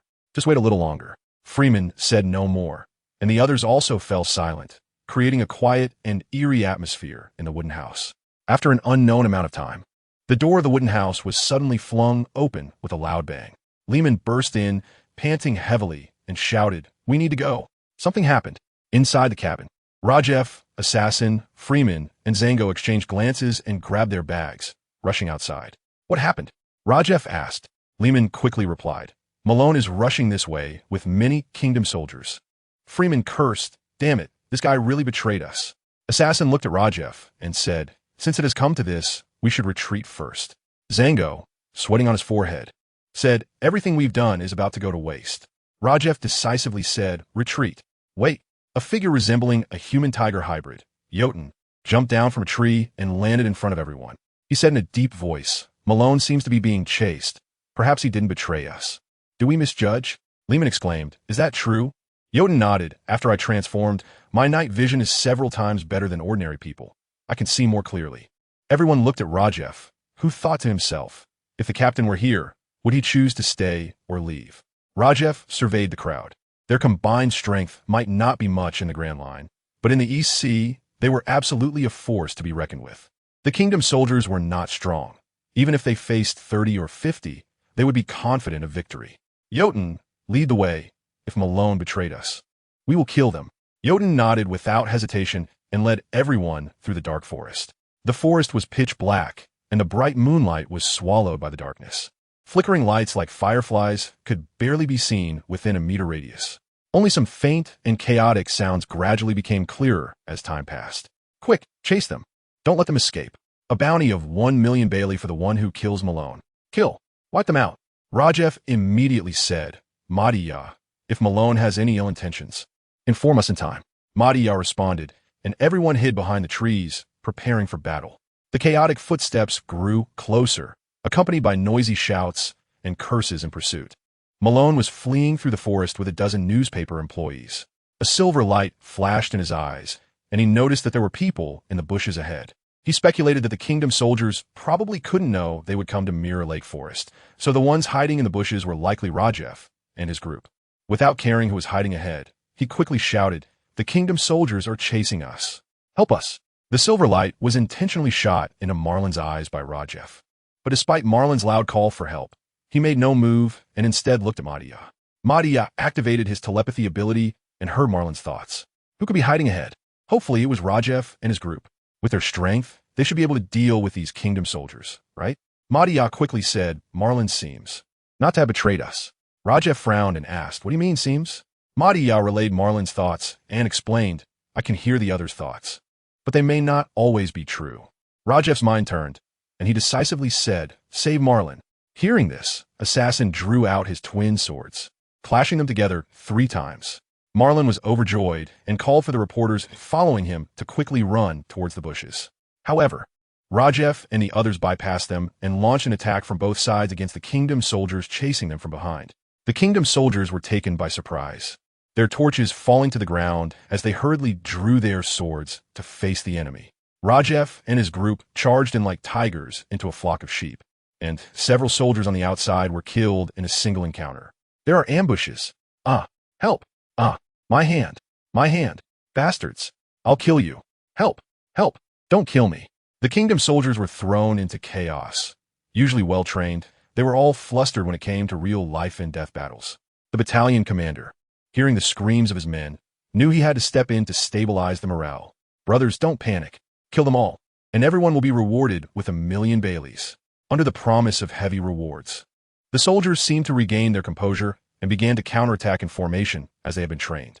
The battalion commander shouted about the rewards while drawing his sword and charging towards Rajef, who was closest to him. Rajef wielded his quick blade, Moonlight, which seemed to truly bring down the moonlight from the sky into the dark woods. The battalion commander thought to himself that this person looked formidable, but as one of the top 10 battalion commanders in the kingdom, he had few rivals. Thinking of this, he swung his sword straight at Rajef. This sword strike was straightforward and steady, accompanied by a faint sword humming, neither too fast nor too slow. Rajef turned and deflected it with his blade, but felt a powerful force that numbed his arm. He quickly used the force to retreat, eyeing the battalion commander as if facing a great enemy. The battalion commander did not hesitate and swung his sword again, the blade faintly trembling, the sword humming clearly. It was the kingdom's martial technique, Mingdi. Rajef saw the technique's essence, gripped his sword with both hands, and used the back of his blade to block the battalion commander's attack. He then swung his great sword, creating a crescent arc of light in the air, striking towards the battalion commander. The battalion commander, experienced, blocked the sword with his own. Bang! The two powerful forces collided, the clash of sword and blade producing a piercing sound, and they competed in strength. The battalion commander's hands trembled slightly as he felt a powerful force pressing from his palm to his shoulder. He was shocked. This person actually suppressed him in the area he was most proud of, strength. The battalion commander gritted his teeth, tightened his grip on the sword hilt, and surged forward, forcing Rajef back several steps. Rajef said seriously, your sword technique is quite interesting. The battalion commander scoffed arrogantly. This is our kingdom's martial technique. It can be applied to fists, feet, swords, and blades. How can simple sword techniques compare? You are but a frog in a well, die. The battalion commander gripped his sword with both hands, raised it above his head, and switched from thrusting to hacking as he charged at Rajef. Rajef crossed his sword in front of his chest, leisurely replying, you don't even know who the real frog in the well is. Just as he finished speaking, the battalion commander swung his sword down, this heavy and powerful strike lacking any fancy moves. Rajef sidestepped and turned his body, avoiding the strike while his moonlight blade swept across the battalion commander's body like a full moon. With a sound, the armor on the battalion commander's chest cracked. A blood mark slowly appeared on his chest. The battalion commander, in pain, angrily shouted, you bastard, I'll tear you to pieces.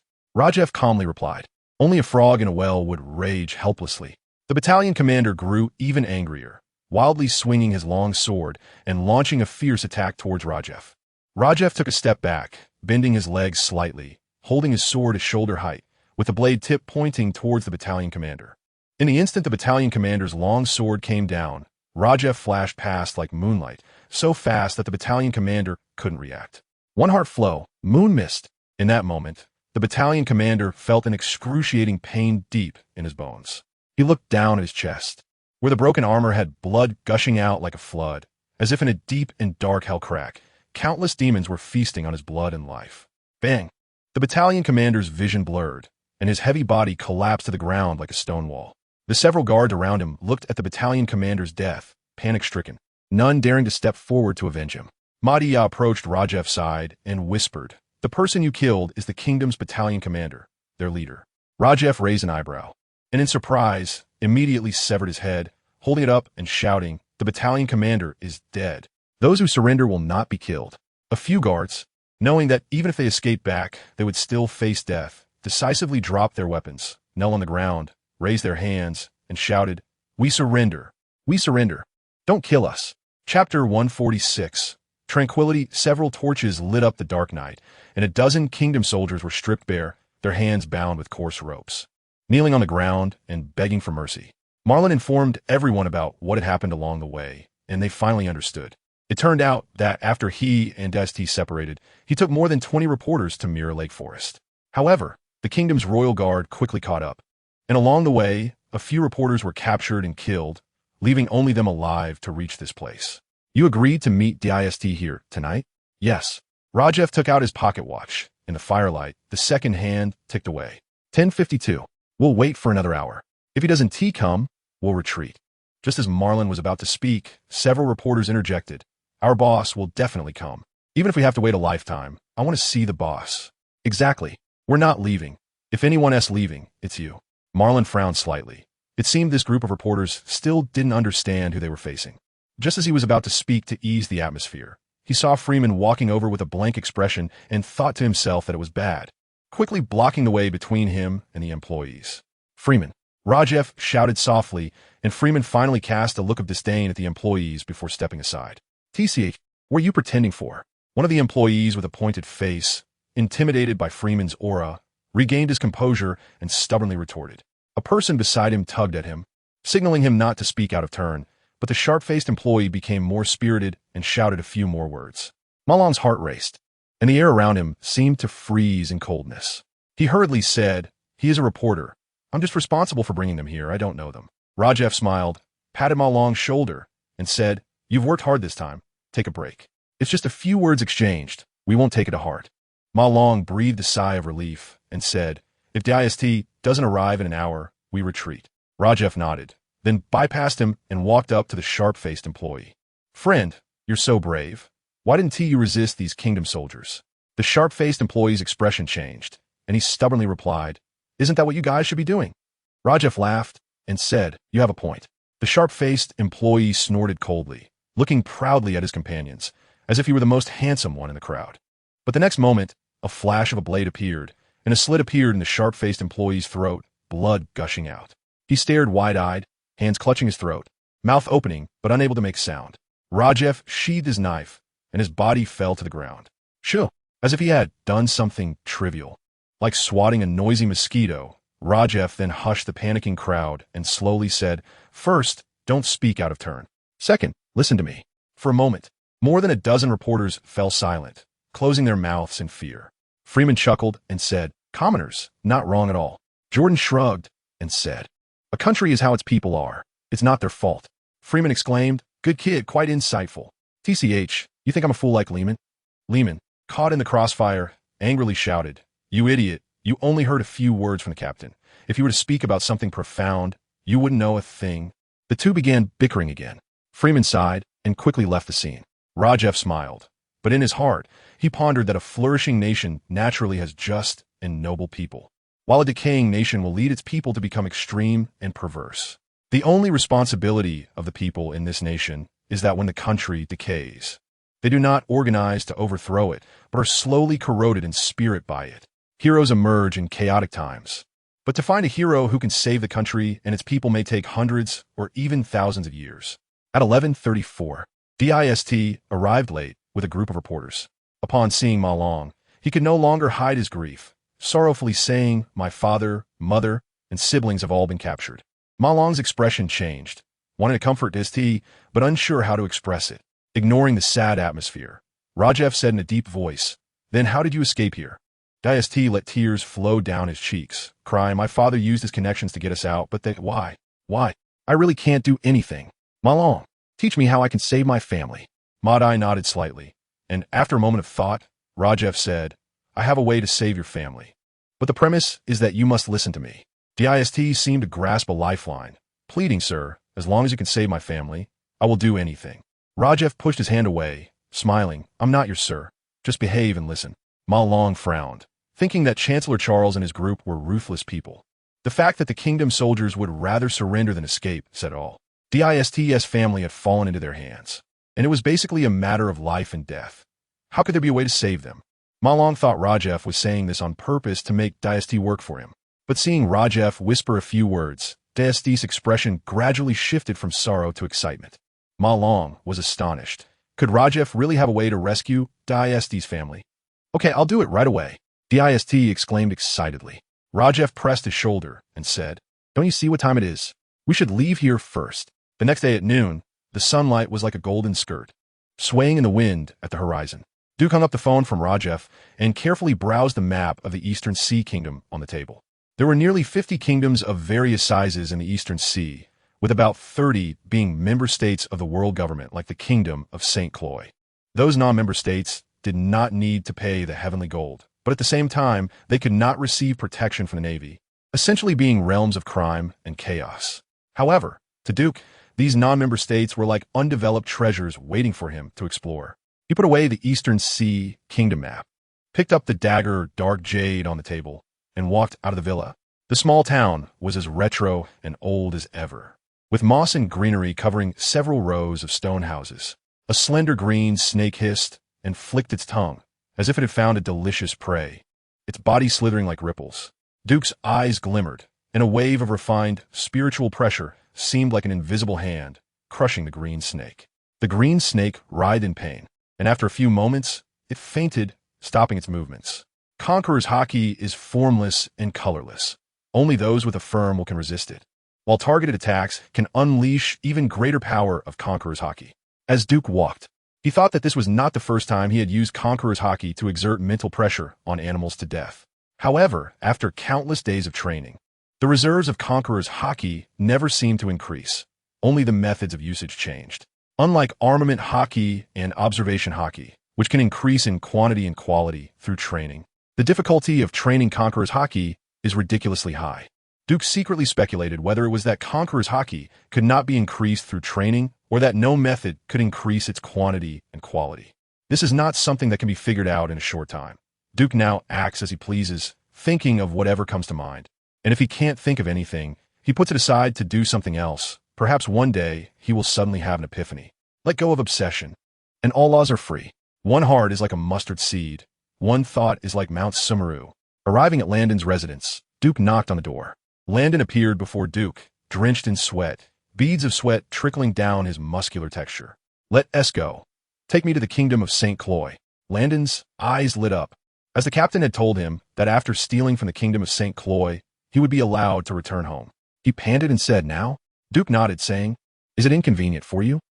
Landon got dressed, took his trusty knife Snow Flurry, and walked with Duke towards the coast. Soon, Landon was rowing a small boat, slowly making his way towards the Kingdom of St. Croix, propelled by the wind and waves. Chapter 147. Refugee gathering place on a plain 20 kilometers south of the royal city. There was a dilapidated small town. This place was originally a civilian residence.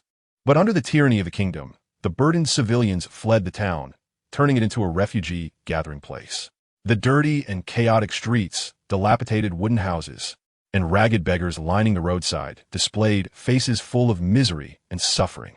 When Rajef and his group arrived here, the refugees, seeing their decent attire and extraordinary demeanor, were tempted to rush forward to rob them. But upon noticing that everyone was armed, they could only suppress their restless hearts. However, Rajef had no intention of letting them off easy. With the abilities of Madiya and Zango, they captured a few helpless refugees and learned about the town's leader, Jin Gong, and smoothly made their way to Jin Gong's residence. Jin Gong was a bald man with a face full of excess flesh, broad shoulders, and a protruding belly. He called himself a pirate, but in reality, he was a butcher who, driven to desperation, rallied dozens of people from the town to rise up, forming a 1,000-strong group, most of whom were unarmed refugees. However, when most people learned that he had a 1,000-strong group, they were too frightened to act recklessly and chose to ingratiate themselves with him or even join his ranks. It's worth noting that the royal army numbered only around 1,000. Thus, Jin Gong's power grew larger, quickly occupying several nearby towns. And he had been entrenched for years without the royal city sending troops to eliminate him, coexisting peacefully for a long time. Rajef, however, was not intimidated by Jin Gong's reputation. He had Madiya and Zango, whose mind-reading and hypnosis skills were quite useful. In just a short while, They traced the clues and entered Jin Gong's residence, capturing his trusted aides and uncovering the true situation behind Jin Gong. Freeman covered Layman's eyes and whispered, "Not suitable for children, not suitable for children." Layman angrily replied, "I'm not a child anymore. Besides, why don't you cover Jordan's eyes? He's the real child." Jordan disdainfully said, "Sorry, I'm 19 this year. Legally and physiologically, I'm already an adult." Layman. He was greatly shocked and quickly calmed himself, silently repeating, "Idiot Jordan. Idiot Jordan." Rajef and the others exchanged nods before entering the bedroom. Jin Gong, taken by surprise, had not even had time to process what was happening when Rajef and the others burst in. He quickly pulled out a flintlock pistol from under his pillow and shouted angrily, "Which bastard's men are you? How dare you barge into my bedroom?" It was broad daylight, and Mr. Jin Gong was indeed full of energy. A look of disgust appeared in Rajef's eyes as he coldly replied, "The consequences of firing a gun are very serious. Mr. Jin Gong should think carefully. If it were me, I would silence these women and then obediently leave." Jin Gong furrowed his brow. Although his appearance was rough and unpleasant, he was quite perceptive. These people showed no fear of him, which suggested they were not easy to deal with. And one flintlock pistol would likely not suffice. With this thought, he calmed down, put the gun away, and waved his hand for the three panicked women to leave the bedroom. "What do you want?" Jin Gong asked while getting dressed. Rajef replied, "How many subordinates do you have?" Jin Gong thought for a moment and said, "About 2,000. Recently, the slums in the royal city were burned, and tens of thousands of refugees were displaced, so some of them came to me, and I recruited more subordinates to manage these refugees." The dilapidated state of the town flashed in Rajef's mind. It was clear that Jin Gong did not have the ability to manage the refugees and had merely become the leader of a large group of refugees by various coincidences. After pondering for a moment, Rajef said, "From now on, your subordinates and territory belong to us." Jin Gong's facial flesh quivered. These guys who had suddenly barged into his bedroom wanted to take over the territory he had painstakingly built for many years. No one could tolerate such a thing. Anger surged within him, but the situation was stronger than the individual. He could only suppress his overwhelming murderous intent and gritted his teeth, saying, "Brother, that's too unethical. There's no way to do things like that." Rajef stepped onto the bed and sneered, "I'm not here to discuss ethics with you. Choose your life or your subordinates." Jin Gong's expression changed unpredictably, his thoughts racing, but Madia clearly understood everything. After a long pause, he slowly lowered his head and said, "I can listen to you, but at least give me a reasonable explanation for my brothers." Madia voiced Jin Gong's thoughts and then said, "Killing him would be a clean solution, right?" Jin Gong's idea was merely to buy time and then gather his subordinates to eliminate them. Even without Madia's insight, Rajef could guess this. He explained, "If Jin Gong dies, his territory will likely fall apart, making it hard to manage." Assassin said, "But this way, we would be very passive and need to guard against Jin Gong rallying his subordinates to attack us. Strength is the foundation for settling everything. Only by demonstrating our strength will Jin Gong submit." Rajef chuckled. A butcher selling pork should understand things well enough. 2,000 people, that's not easy to deal with. Layman commented. Freeman relaxed, hand behind his head, and said, "A rabble, not worth worrying about. Just wait until I single-handedly take Jin Gong's head in the midst of thousands." "Oh, I mean capture Jin Gong." Marlin was not so optimistic and frowned. Among the 30,000 people in the kingdom of St. Chloe, there will always be some powerful individuals, like General Darrett, who is a typical representative. Zango pondered, "Why don't I hypnotize Jin Gong and have him write a will to transfer his territory to us?" Rajef said helplessly, "Do you think that's possible? What should we do then? We can't just wait for Jin Gong to summon his subordinates, can we?" Jordan asked. "Of course not. I have a plan, don't worry."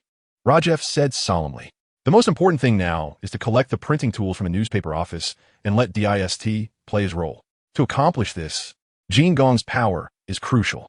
Everyone did not understand Rajef's true purpose, but since Duke had said that all matters were under Rajef's responsibility, they followed his lead. Night soon fell, and the town was shrouded in darkness, with a silent atmosphere enveloping the land. Over 100 men of various shapes and sizes, armed with knives and guns, surrounded Jin Gong's residence under the cover of night. Jin Gong, at the forefront, had a gloomy expression and sneered, "Kill them all. Each one will be rewarded with a barrel of rum and a beautiful woman." In the refugee gathering place, alcohol and beautiful women were highly sought-after hard currencies. The more than 100 subordinates were extremely excited as they charged into the residence with knives and guns. Bang! With a loud noise. A man was the first to rush through the living room door, but was sent flying by a massive tiger paw. Jordan, with a human body and tiger form, strode out, and in the terrified gazes of the thugs, he couldn't help but feel exasperated. Rajeff's so-called plan was actually to have them hold off Jin Gong's subordinates. Looking at the dozens of disheveled men in the courtyard armed with various old weapons, he felt a headache coming on. "Hey, you guys, come up if you want to die," Jordan said in a low voice. With each step he took forward, the people in the yard involuntarily took a step back. Until they had nowhere to retreat, one man shouted, "Devil fruit users are also human. If they are human, they can be killed. Brothers, charge." The man's shout was powerful, but his only flaw was that he should have shouted brothers, "Follow me," instead of just brothers, charge. Without someone leading the charge, these people would hesitate. Jotan thought, indeed, they are a rabble, and I don't even need to act. On the other three sides of the mansion, over 100 of Jin Gong's subordinates were also ambushed. Freeman, Assassin, and Lehman each guarded a side, ready to capture anyone who dared to approach. Outside the main gate, Jin Gong stood with a dozen trusted aides, watching the situation inside the mansion. Behind them, two tall and robust men were slowly walking over. Chapter 148, The People's Fury, additional chapter for Swordmaster by Yujing. One of the aides spotted them and quickly drew a flintlock pistol, shouting loudly, "Stop. Don't move. I'll count to 3, and if you move, I'll shoot." Jin Gong's face changed as he angrily scolded, "You idiot. I thought you were playing red light, green light." The aide awkwardly smiled, but surprisingly, the two men across from them actually froze in place like wooden mannequins. "I can see them now, outside the main gate. The leader is extremely ugly, like a toad. You must be the leader Jin Gong, right? Okay, I got it. Let's end this call. See you later." Duke hung up the phone and handed the bug to Landon, standing politely. "Mr. Jin Gong, hello. My name is Duke, captain of the Duke pirate crew." News from the kingdom of St. Croix was scarce, and while the Duke pirate crew's name was famous in the East China Sea, the people in the kingdom knew nothing about it. Pirates? The aide, seeing Duke was handsome and only had 2 men with him, mocked. These days, anyone can call themselves a pirate. Jin Gong's expression changed, and he angrily shouted, "Shut up." Although he didn't know who Duke was, he could sense his extraordinary demeanor. Moreover, as a pirate captain, he wouldn't recklessly come here to seek death alone. Either his subordinates were lying in ambush nearby, or he was not ordinary himself. "Captain Duke, what brings you here?" Jin Gong asked amiably. Duke smiled. "Mr. Jin Gong, I don't have a temper as good as Rajeff's. Now, I give you 2 choices, surrender or die. Choose." Jin Gong's eyes widened. He didn't know who Rajeff was, but Duke's words were exactly the same as those of the person inside the mansion. Anger surged within him, and his eyes turned bloodshot, a terrifying look on his face.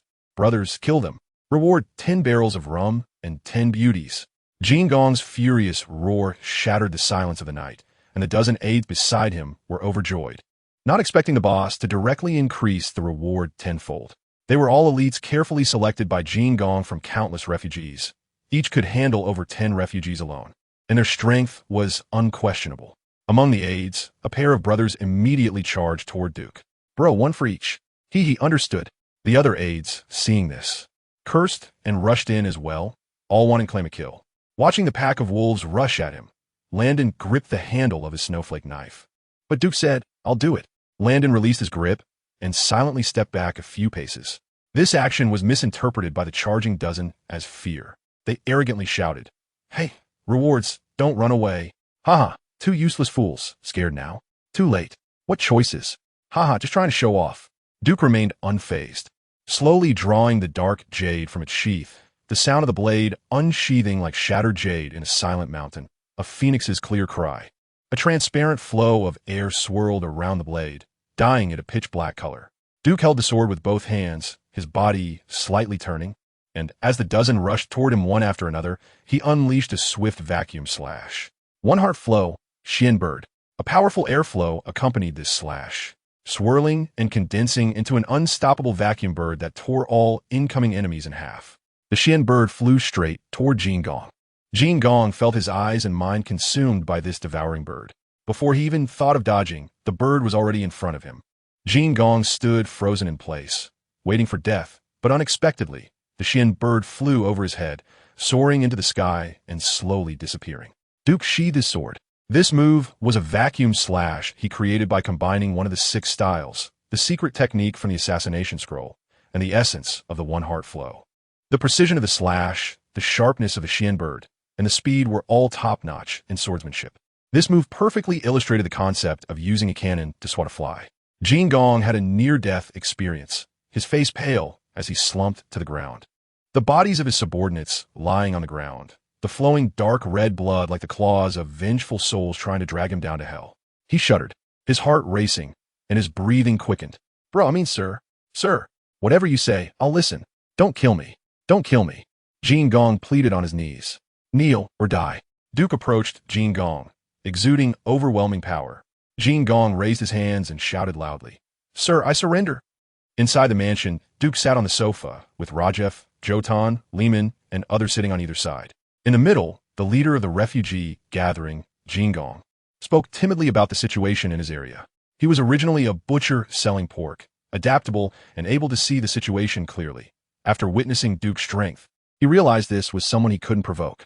Under extreme conditions, I can mobilize about 500 people, Jin Gong said honestly. Rajef frowned. Didn't you say you had 2,000 under you? Jin Gong forced a smile. Many people are just using my name. In reality, they don't listen to me.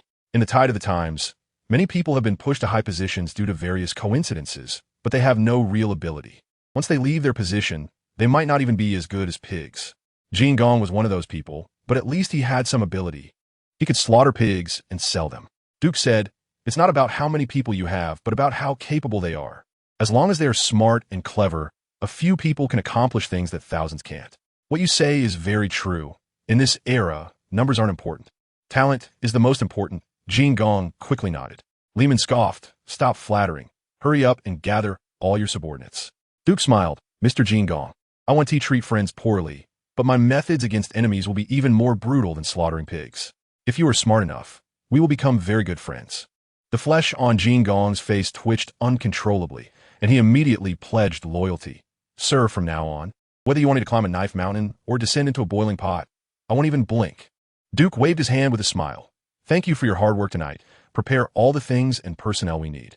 Jin Gong didn't know what Duke and the others' intentions were, but he vaguely guessed it was something significant.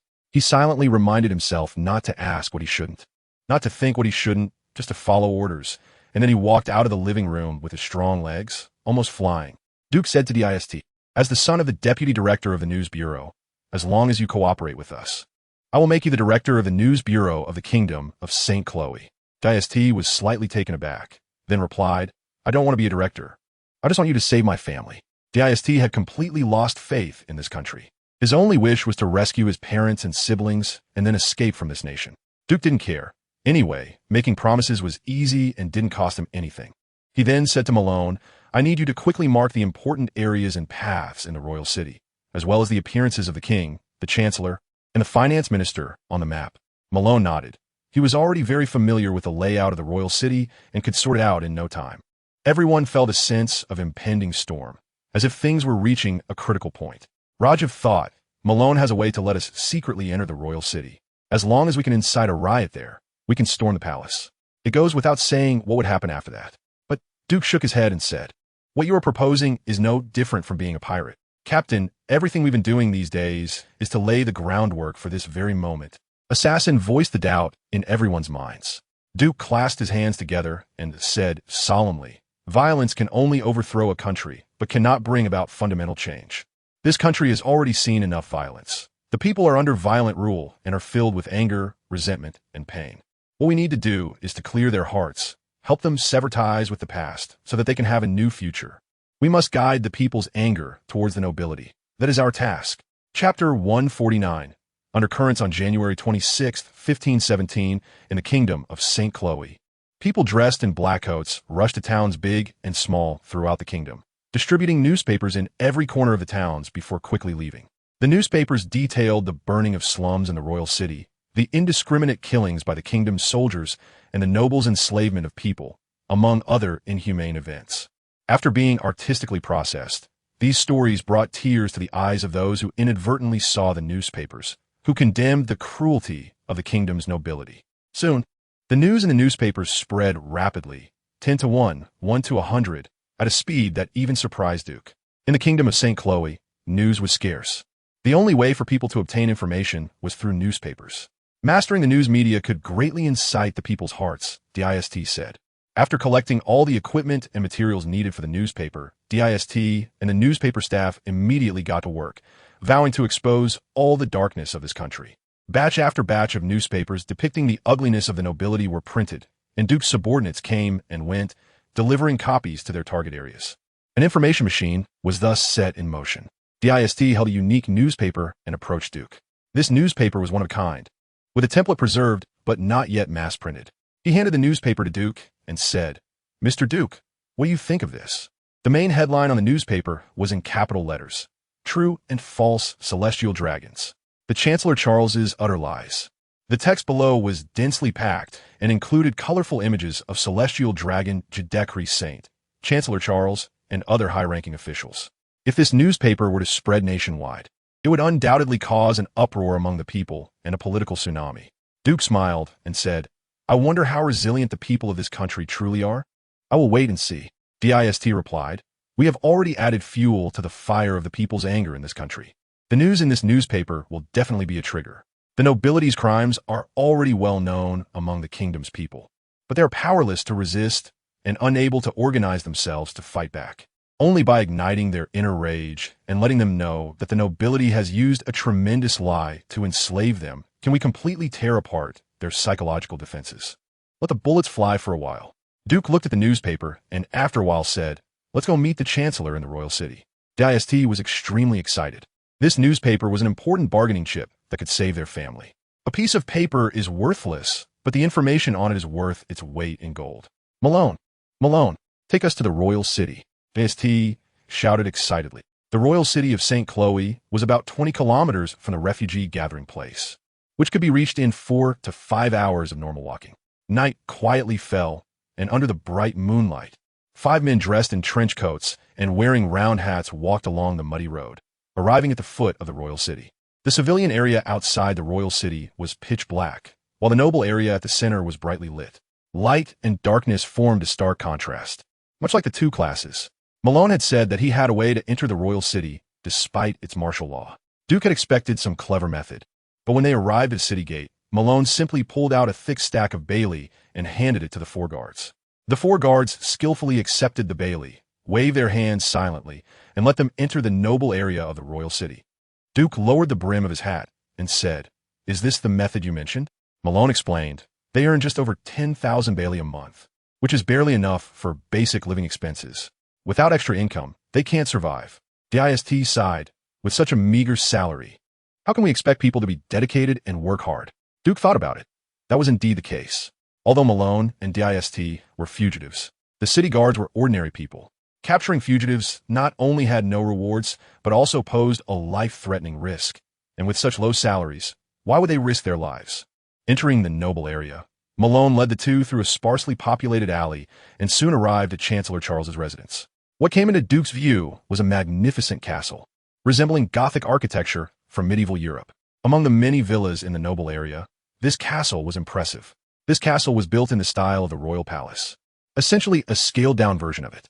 Just by looking at the exterior, I can imagine what the interior must look like. Zhang Gao exclaimed in amazement. It's nothing more than gold bricks for roads, glass for lights, jade for decoration, wine for pools, meat for forests, and beautiful people on the side, indulging in pleasure.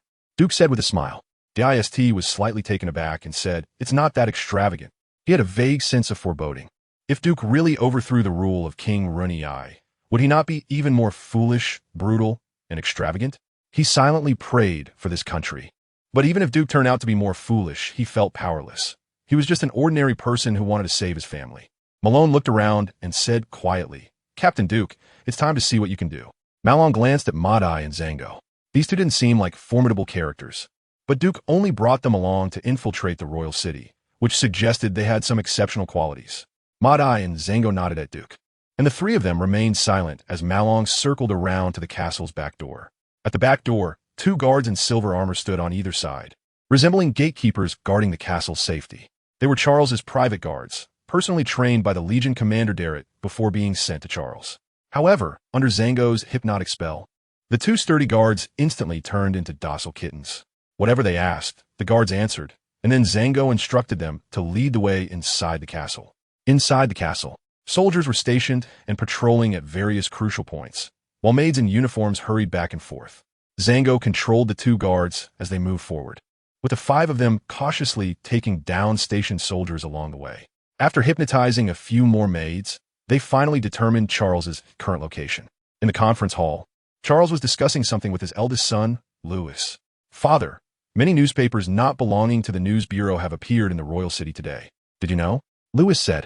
Charles, sipping tea, replied slowly, I imagine it's DST's doing, but it doesn't matter. These old cliches serve merely to allow the commoners to vent their dissatisfaction.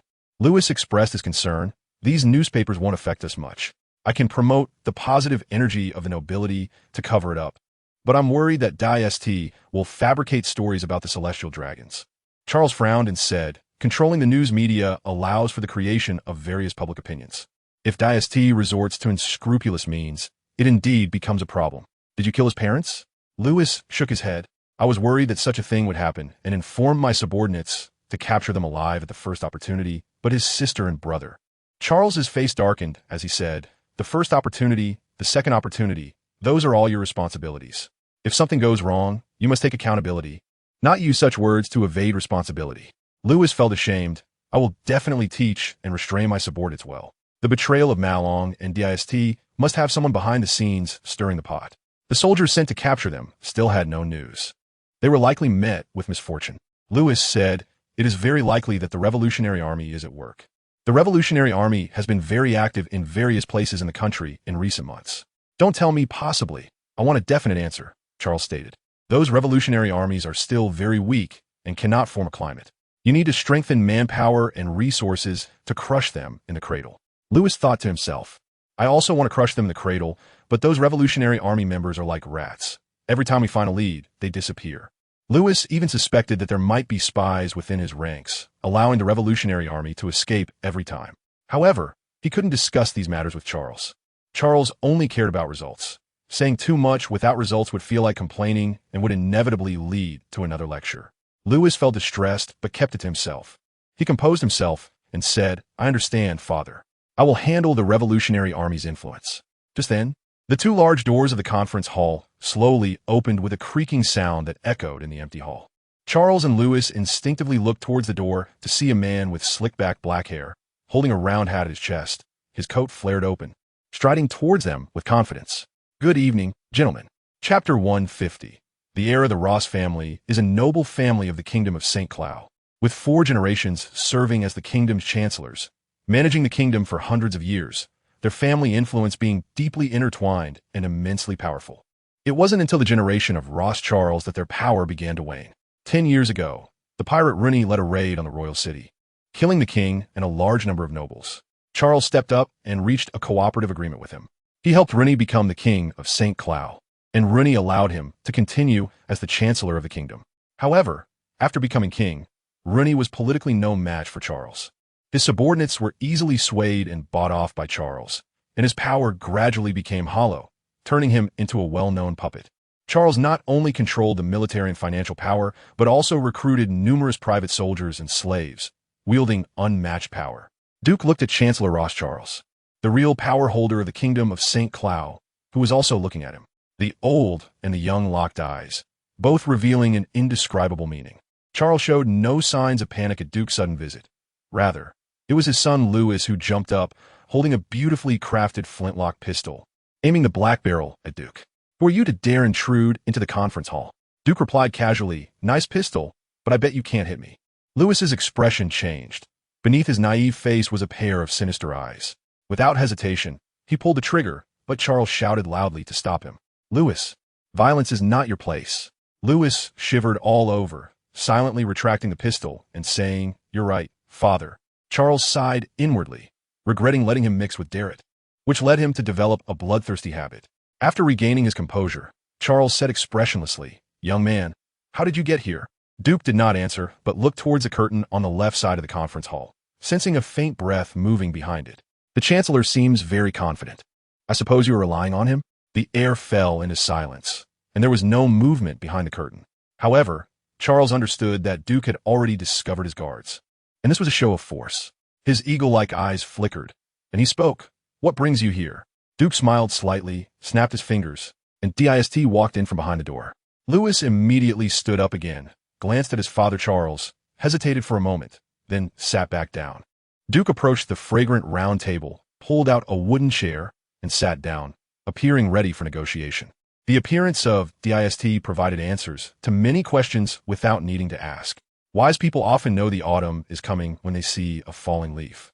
Duke took out a newspaper and tossed it in front of Charles, stating bluntly, "I know your celestial dragons are fake, and I can let the entire nation know in a very short time that Chancellor Charles has created a fake celestial dragon to deceive and swindle.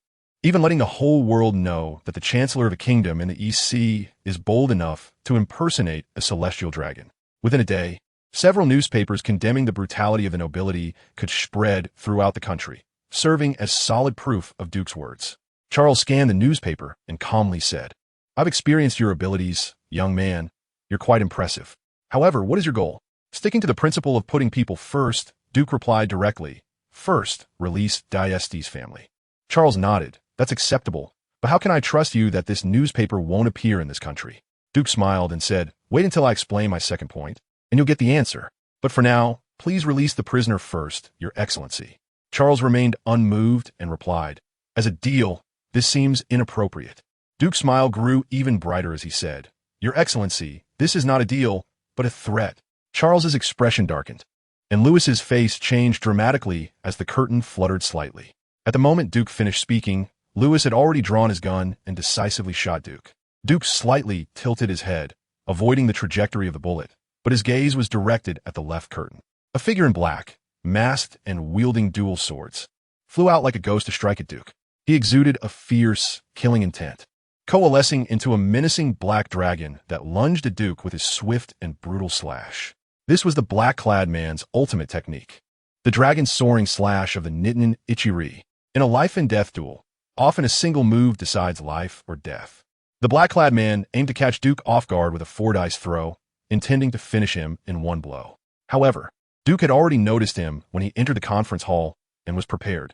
The moment the man burst out from behind the curtain, Duke had already grasped the hilt of his sword. Ki Rising Dragon, compared to the black-clad man's imposing dragon soaring slash. Duke's Ki Rising Dragon was merely a simple diagonal slash with no frills. Its only characteristic was the extreme speed of the draw and keen combat judgment, allowing him to strike first. Duke's blade not only struck first, but also, with its seemingly mundane slash, cleaved the black-clad man's black dragon in half. The imagery of the black dragon's death materialized into the reality of the black-clad man's dual swords being severed, along with his arms and chest, gruesomely separated. The black-clad man, having failed in his mission, died before he could utter the endless words he wished to convey. His story was forever buried in the sands of time with his death. A single strike that killed, even Charles, who had seen storms, couldn't help but gape in shock. This warrior was the son of the most famous Nittany dojo master in the Eastern Sea, named Miyamoto Maruyama, and yet he was killed in a single blow. His strength was even something the Legion commander, Darrett, had to be wary of. Duke shook the blood off his blade, sheathed it, and returned to his seat. Addressing Lewis, "I told you I wouldn't be hit. You should listen to your father. Those in high positions should avoid violence. Leave such simple matters to us rough men." Duke's words sent a chill down Lewis's spine, causing goosebumps to rise all over him. He gripped his gun tightly and reluctantly returned to his seat, putting the gun away. Charles regained his calm demeanor and said, "Sir, your strength exceeds my imagination." This flattery made Duke feel elated, lifting his spirits a bit. However, he showed no signs of complacency.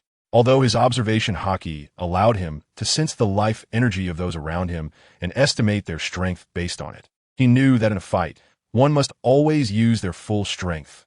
Otherwise, even a small mistake could cost him his life. When one has nothing, they are often the boldest, but as one acquires more, their concerns will increase. Duke chuckled and said, "Now, can we release Dist's family?" After Duke demonstrated his strength, both Charles and Lewis felt like lambs to the slaughter, with no chance to resist. Charles signaled Lewis with his eyes, and Lewis understood, saying to his, "I'll take you to see your family." With a snap of his fingers, Malone, Madai, and Zanao stepped out from behind the door. They had complete confidence in Duke's strength and did not appear even when the gun fired, only emerging when Duke snapped his fingers. Upon seeing Malone, Lewis squinted and said, "The one who wields the sword for the king actually betrayed the country he swore loyalty to. It's truly laughable." Malone remained silent, while Zhang Yao adjusted his glasses and said in a low voice, "Do you think we won't kill you?" Zhang Yao's words instantly deflated Lewis's arrogant demeanor. With a dark expression, he led the way, followed by Destin, Malone, and Zhang Yao. In the vast conference hall, only Duke and Charles remained. Madai stood behind Duke, like an invisible man. Chapter 151. All lives are chess pieces. Thick blood flowed across the polished floor, and a pungent smell surrounded Charles. As the Chancellor standing at the pinnacle of power in the kingdom, he found himself threatened with death at this moment. "Young man, what is your second request?" Charles, recognizing the situation, took the initiative to ask. Duke leaned back in his chair and smiled as he stated his second demand. "I want to become the absolute ruler of this country." Charles's eyes flickered, and he replied, "I can make you the king of this country." To Charles, the king of the St. Chloe kingdom was merely a figurehead, holding symbolic significance. It wouldn't matter who took the throne. This young man was powerful and could not be opposed directly, so he could only outsmart him. Once he became king, Charles intended to use power, beauty, and wealth to corrupt his soul, gradually turning him into a new puppet, just like Louis I, who had become a useless figure on the throne under his sugar-coated artillery. Duke revealed a meaningful smile and slowly said, "I have no interest in being a king, nor in the position of chancellor. What I want is the absolute power of this country." Charles furrowed his brow, realizing that Duke's request was extraordinary, and said solemnly, "Young man, what do you mean by absolute power?" Duke understood the principle that power comes from the barrel of a gun and said, "I want the military power of this country. I wonder if you, Lord Charles, can grant me that?" Charles fell silent, his eyes downcast as he pondered Duke's intentions and objectives. Duke was not in a hurry. Negotiations involve give and take, and one should not push too hard, lest the other party feels cornered. Although the barefoot do not fear the shoe, Duke, the barefoot man, also wished to avoid extreme measures that could lead to unnecessary troubles. Military power is no trifling matter. It cannot simply be given away with a single statement. It involves many interests. Charles chose to compromise, but did not intend to hand over military power directly. Instead, he intended to use this as a test of Duke's strength to see if he possessed the wisdom to take over the kingdom's army and its series of interests. You need to first cross the class barrier and become a noble, then be granted a title by the king, and finally deal with the current legion commander, Darrett, to become the commander of the kingdom's army. Charles explained step by step, all in accordance with the kingdom's rules. Duke laughed and said, "I heard that Legion Commander Darrett is your confidant. It seems he is just a pawn, just like the king. You can replace him anytime you wish." Charles replied calmly, "This is a necessary process and also the kingdom's rule. Only by adhering to the rules can one obtain power."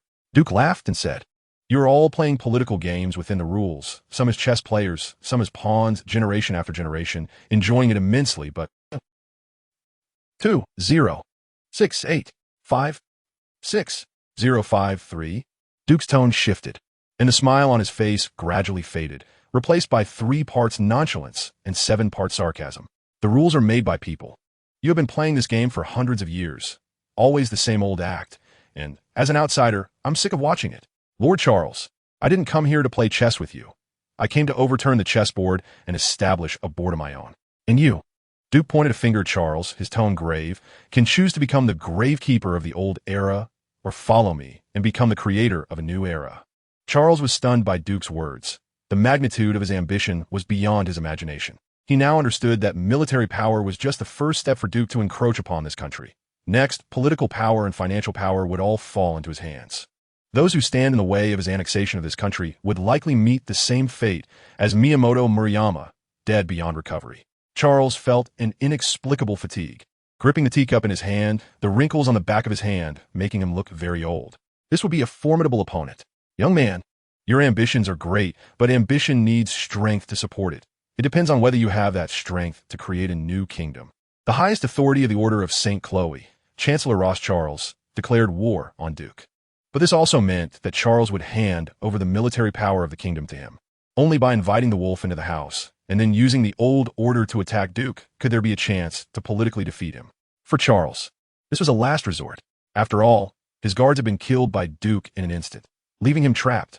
Duke laughed heartily and said, "Lord Charles, there's no time to lose. Let's meet with His Majesty the King tomorrow." Charles frowned and said, "I need to discuss this with Louis I. We still need to give the king face." Duke retorted, "Isn't it just a matter of a few words? Does it really take a few days?" Charles helplessly replied, "At tomorrow's court session, I'll take you to the palace. It's a deal." Late at night, Dist joined Duke with his parents and brothers. Dist looked sorrowful, as if his face had been soaked in tears. Duke asked in surprise, "Are you crying tears of joy?" Malone quietly said beside him. His sister and younger sister were harmed by Lewis's subordinates. Duke glanced at his parents and said, "My condolences." Dist's father, named Zod, had gray hair at his temples, a haggard complexion, and signs of having been tortured all over his body. He forced himself to maintain his composure and said, "Thank you for saving our lives, Your Excellency. We have no way to repay your great kindness." Duke quickly interrupted him, saying, No, there's still ways to repay. Duke was not someone who did good deeds without expecting anything in return. Although saving Desti's parents was essentially a transaction, maximizing its benefits was undoubtedly a good opportunity now. He climbed the ladder of opportunity and said to Desti's father, "Zod, you are the deputy director of the News Bureau and must be more familiar with the darkness within the kingdom and the suffering of the common people. The nobles are high and mighty, ignorant, indulgent, and brutal, trampling on the commoners and arbitrarily capturing and abusing you. Such a country should not exist. As former high-ranking officials of the kingdom, do you really want to watch this country descend into chaos step by step until it is destroyed?" Duke stood on the moral high ground, holding every person present accountable. Dist and his parents, brothers, and Malone all bowed their heads in guilt. Zod sighed and said, "It's not that we are unwilling, but we lack the ability. You also see that we can barely protect ourselves, let alone handle such major national affairs as restoring order." Duke smiled. It was as if he could see through the thoughts of the people before him. He calmly said, "You don't lack ability. You're just afraid of dying, afraid of becoming slaves, afraid of your family line ending, afraid of never being able to rise again, afraid of this and that. Naturally, you can do nothing. But I am not afraid. I can be your pioneer. You only need to follow me. Unleash your power, and you can save this country. Are you willing?" Zod hesitated, and his wife, Dist's mother, slowly stepped forward, grasping his arm with both hands. She looked at her husband, then at her 3 children, and said softly, "The children have grown up and no longer need your care. While you're still not old, do something you want to do." Dist and his 2 brothers thought of how hard their parents had worked to raise them, and they were deeply moved, their eyes brimming with tears. Dist even changed his mind and said, "Father, let us do something for this country together to honor the spirits of our sister and brother in heaven." Chapter 152. An unexpected performance. The next morning, the court meeting commenced. Duke changed into a luxurious blue and white outfit and entered the palace under Charles's lead. Although Duke disliked formalities, he hated showboating even more. To a certain extent, he would still abide by the kingdom's rules. While showboating could also be considered a form of individuality, it required a price and could lead to unnecessary trouble. Initially, Duke stood nearly 2 meters tall, and as his strength grew through continuous training, he even gained a few centimeters in height. Duke believed this was due to the secondary development and growth of his skeletal structure during his training. Now, just in terms of height, Duke was already taller than most. Walking behind the elderly Charles, the contrast made Charles appear like a frail, aging man on the verge of death. One by one, the high-ranking officials stood in front of the palace, waiting specifically for Charles's arrival. They intended to take advantage of the court meeting to show their faces and get closer to the powerful Charles. However, they saw Charles walking with a young, unfamiliar man, his gaze fixed ahead like a humble guide. They were astonished. Although they did not know Duke, just seeing this scene made them feel the weight of it. Duke Charles was actually leading the young man. It was truly incredible. A young noble exclaimed, "I remember Duke Charles only led that Lord Tianlong before. Could this one also be a Tianlong person?" Another noble speculated. "Doesn't look like it." A triangular-eyed noble hissed, "No matter who he was. It was clear he had a significant background." "Duh, as if you needed to say that." The young noble replied impatiently, strutting into the palace. The triangular-eyed noble's expression changed slightly, feeling uncomfortable, but he said nothing, knowing that this young noble was far superior to him in both rank and family background. Duke and Charles, guided by the guards, soon arrived at the main hall door. Charles said, "Wait here for a moment," and stepped into the main hall, heading straight into the conference room. The palace is almost identical in style to Charles' castle, but its area is several times larger. However, compared to the Forbidden City that Duke visited in his previous life, this palace pales in comparison in every aspect. After a short wait, a fully armored guard came out. signaling Duke to remove his sword and search him. Duke frowned. It had become his habit to keep his sword close, as only the dark jade could give him a sense of security. However, facing the king, disarming and being searched was certainly a standard procedure. But Charles had given no explanation. This old guy is already testing me. Duke chuckled to himself, knowing that Charles wanted to see whether he would compromise with the rules or force his way into the main hall at the last moment. But Duke would not act as Charles wished. His mind raced as he whispered, when Charles entered the council chamber, "Did you search him?" The guard shook his head, indicating no. Then if Charles was hiding a weapon, you wouldn't know either. Duke continued, "Since searching for weapons is merely a formality, why should I disarm?" The guard's mind was struggling to process this, so he simply stated, "Rules are rules. Everyone must obey them." "In that case, I won't go in," Duke said lightly. "I want to see which punishment is greater, yours for not letting me in or mine for bringing a sword inside." Although the guard didn't know who Duke was, the Prime Minister Charles personally recommended him, and the king specifically wanted to see him, which indicated Duke's noble status. He was just a minor figure and couldn't afford to offend either side, making him feel conflicted and distressed. Duke observed the change in his expression and smiled. "Just take me in like this. Even if you are punished above, I can speak for you. But if you don't let me in, how you die might go unnoticed." Duke understood human nature well, and, with persuasive words, quickly broke down the guard's mental defenses. The guard quietly said, "Sir, my name is Harold. I was just following the rules earlier. I apologize for any offense. Please follow me, and I'll take you into the council chamber." Entering the main hall, Duke quickly reached the council chamber under Harold's lead. In the spacious hall, 2 rows of noble ministers stood on either side, and on the high throne at the front sat the corpulent King Runei, making eye contact with Duke. "How dare a bold commoner not kneel when meeting the king?" shouted a man dressed in ceremonial attire from below the throne. He appeared quite young, handsome, slender, with short golden hair revealing a high forehead. His dark eye bags made him look somewhat dispirited. But what caught Duke's attention the most was his pair of eyes, which held a hint of foolishness behind their clear blue irises.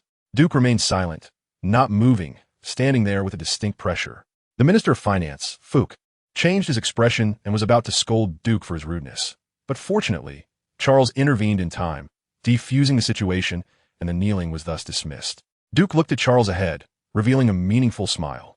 Although Charles couldn't see Duke's expression behind him, he felt a prickling sensation. After this exchange, the atmosphere in the council chamber became somewhat awkward. King Runei awkwardly shifted in his seat and said from his elevated position, "Are you Duke?" Duke replied calmly, "Yes, Your Majesty." Duke is recommended by Duke Charles to be the commander of the kingdom's legion, while the former commander, Dalat, has been demoted to deputy commander, Runei stated. "What abilities do you have to replace Dalat as the new commander of the kingdom?" Runei was simply curious. Duke looked ordinary, with no distinct characteristics, and compared to the tall and robust Dalat, he appeared weak. However, since Dalat was Charles's man, and Duke was also recommended by Charles, it was clearly an internal replacement, and Runei couldn't be bothered to get involved. He was merely going through the motions. Charles used Dalat's dereliction of duty as a reason to demote him, and as for justification, any reason could be concocted if one wanted to demote someone. However, Dalat was very unhappy. Without any warning from Charles, he was demoted to deputy commander, taking the position of his deceased brother, which he found unacceptable. The king's question provided him with an opportunity to curb Duke's ambition and slap Charles in the face, making him realize that he wasn't someone to be casually manipulated. Dalat stepped out from the left side of the group and loudly proclaimed, "Only the strongest warriors can become the commanders of the kingdom. This has been the rule for 100 years. Your Majesty, I admit I have failed in my duties, but I have also done much hard work for the kingdom and should not be demoted with just one word, unless this new commander is stronger than I am." Upon hearing this, everyone present was greatly astonished. Charles's expression changed dramatically. He never expected Dalat, who had always obeyed, to defy his orders at this moment. A domesticated dog had turned into a wolf in public, biting back at its master, which made Charles feel humiliated in front of his family. King Runei was also taken aback, wondering what was going on. Was there infighting among Charles's faction, or was it all a performance for him? The Minister of Finance, Fook, was puzzled. Although he couldn't grasp the situation, if Dalat truly turned against them, it would naturally be beneficial to the king. He turned to Runei and exchanged glances. Runei understood and loudly declared, "In that case, Dalat and Duke, I will see who among you is the strongest warrior in the kingdom. By the king's name, I command a duel between Dalat and Duke." The Minister of Finance, Fook, followed up loudly. The winner shall become the commander of the kingdom's legion. The direction of the plot exceeded both Duke's expectations and Charles's predictions. What was supposed to be Duke's smooth ascension to the position of commander of the kingdom's legion turned into a political confrontation and a struggle for power. In a literary drama, King Rooney I and Minister of Finance Fook versus Prime Minister Ross Charles. In a martial drama, Duke versus Dalat. Chapter 153. The performance. Dalat was very confident in his strength. He stood over 4 meters tall, with a waist as thick as 3 people could embrace, a strong physique, and a body full of muscle, possessing immense strength. Moreover, he was a rare user of a devil fruit, and except for Charles, who granted him the devil fruit, everyone else who knew of his abilities had died under his wolf fang hammer. In fact, Dalat's swordsmanship was even more exquisite. The king's guard swordsmen were all elite swordsmen he had selected and trained. However, within the kingdom, he was invincible and, feeling too lonely, rarely used his sword, preferring the simple and brutal wolf fang hammer. The scene of smashing skulls, organs, and meat chunks was simply wonderful. Under the encouragement of the king and Minister of Finance Fook, the ministers moved to the spacious main hall. Several guards brought in weapon racks. Although Duke had his dark jade sword, Dalat was unarmed. Dalat picked up a silver greatsword and swung it a few times, creating a buzzing sound of air being cut. A guard holding a katana quickly approached Duke and whispered, "My lord, Dalat's swordsmanship is impressive. Please be careful." Duke raised his eyebrows slightly, realizing this guard was Harold. He said nothing, smiling as he took the katana, wondering if there was any trick to the weapon. However, as he drew the gleaming silver blade, he confirmed it was a good sword, just an ordinary good one, not good enough to be considered a fine blade. Dalat, clad in heavy armor, showed no intention of removing it. He said in a booming voice, "The weapon I excel with is the wolf fang hammer. I rarely use a sword. In this competition before the throne, consider it me giving you an advantage. Don't say I'm bullying you." Dalat's words were in stark contrast to his demeanor, appearing quite sanctimonious. Had it not been for Harold's warning, Duke might have been deceived. Yet this man, who was even more robust than a Nuno, didn't he seem like a simpleton with brawn, but lacked brains? Duke lightly stroked the shining blade, accustomed to the large blade, dark jade, and now using an ordinary katana gave him a completely new experience. Everything has a spirit, the sword has a life. Duke suddenly recalled what the shopkeeper had said at the weapon shop in Water City. Can a sword really mourn? What must I do to hear its voice? Duke smiled bitterly. Even if he understood the shopkeeper's meaning, he still couldn't do it. Dalat, Duke! A loud shout pulled Duke back from his drifting thoughts. The Chancellor, Futsai, was already impatient and shouted, "Are you two ready?" Dalat confidently replied, "Please instruct us, Your Majesty." Duke stretched his limbs and calmly said, "Let us begin." King Rooney I, served by maidens, ate a grape and waved his hand to signal Futsai to give the order. Futsai grinned and loudly declared the battle begins. As Futsai finished his sentence, Dalat roared, raising the silver greatsword, charging at Duke with overwhelming force. Duke did not imbue the katana with armed color Haki. Ordinary weapons couldn't withstand the energy of armed color Haki. He adjusted his breathing, and as he swung the katana, it danced like flowing water, countering Dalat's chopping attack. Many officials in the hall viewed the slender Duke taking on Dalat's attack as an ant shaking a tree, overestimating his abilities. However, Duke used the technique of using 4 ounces to deflect 1,000 pounds, dissipating the tremendous force transmitted from Dalat's greatsword. In terms of raw power, Duke might not be Dalat's match, but the skills he had mastered during this time were at a level Dalat could never hope to reach. Dalat withdrew his sword, stepping back a few paces, his eyes filled with a hint of wariness and confusion. The previous strike, he had used the battle skill Mingdiao, with a sword rang like thunder, vibrating with immense power, which was characteristic of Mingdiao. Yet his strike, which he thought was a guaranteed win, was effortlessly blocked by Duke. No, more accurately, it was neutralized. It was as if it had struck a quagmire, powerful but with no place to exert itself. Before Dalat could think more, Duke took the initiative to attack, delivering a swift and decisive cut. Dalat swung his great sword to meet it, and a clash of blade against blade sparked a shower of sparks. Duke's figure flickered, moving at incredible speed to circle behind Dalat, but Dalat reacted quickly, keeping pace with Duke's movements. The stark contrast of their sizes, one large and one small, made their exchanges of strikes intense, leaving the attending ministers dazzled and speechless. King Rooney I, seated in a large sofa chair, pushed away the maiden in his arms and straightened up, watching the back and forth between Duke and Dalat.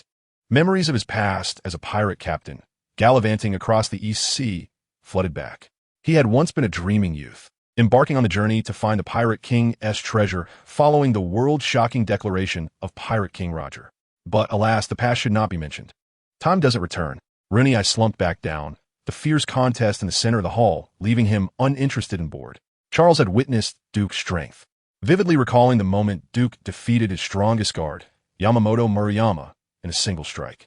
But in the arena, Duke was now fighting with Dalate, seemingly evenly matched. Charles couldn't help but wonder what this young man was plotting. In the arena, Duke observed the expressions of everyone present, noting Dalate's growing impatience. He stepped back, gripping the katana tightly and unleashing all his strength for a swift slash. The air hissed faintly as a subtle yet resilient air current followed the blade, cutting toward the back of Dalate's hand as he spun his sword. Dalate's hands were unarmored, and he couldn't withdraw or block in time, leaving him to take the blow on the back of his hand. Both the timing and the strike were perfectly executed, but just as Duke thought he would injure Dalate's hand, a sudden clang rang out between the blade and Dalate's hand. Duke was momentarily taken aback, quickly realizing it must be the ability of a devil fruit, and retreated a few steps, putting distance between himself and Dalate. The ministers in attendance paid it no mind, assuming it was the sound of Duke hitting Dalate's armor.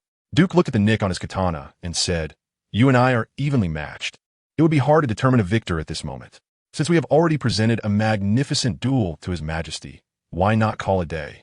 Charles frowned, thinking, what nonsense about being evenly matched. Dalate's face darkened. Had it not been for the ability of the devil fruit that turned his hand into steel, he would have already been defeated by Duke. His size, weapon, and armor should have given him an advantage, yet he could not overcome his opponent. Who exactly is this sudden newcomer? With a shift in thought, Dalate said solemnly, "Your Majesty, Duke is right. Sparring should have its limits. If we cause injury, it would also affect your impression." Duke looked at Dalate, who spoke with an air of maturity, and his evaluation of him rose a few notches. Strength alone would make one a mere brute. The commander of the kingdom's army must not only be the strongest in combat, but also a bureaucrat with exceptional political awareness. King Rooney, already weary, seized the opportunity to say, "Then let it be so.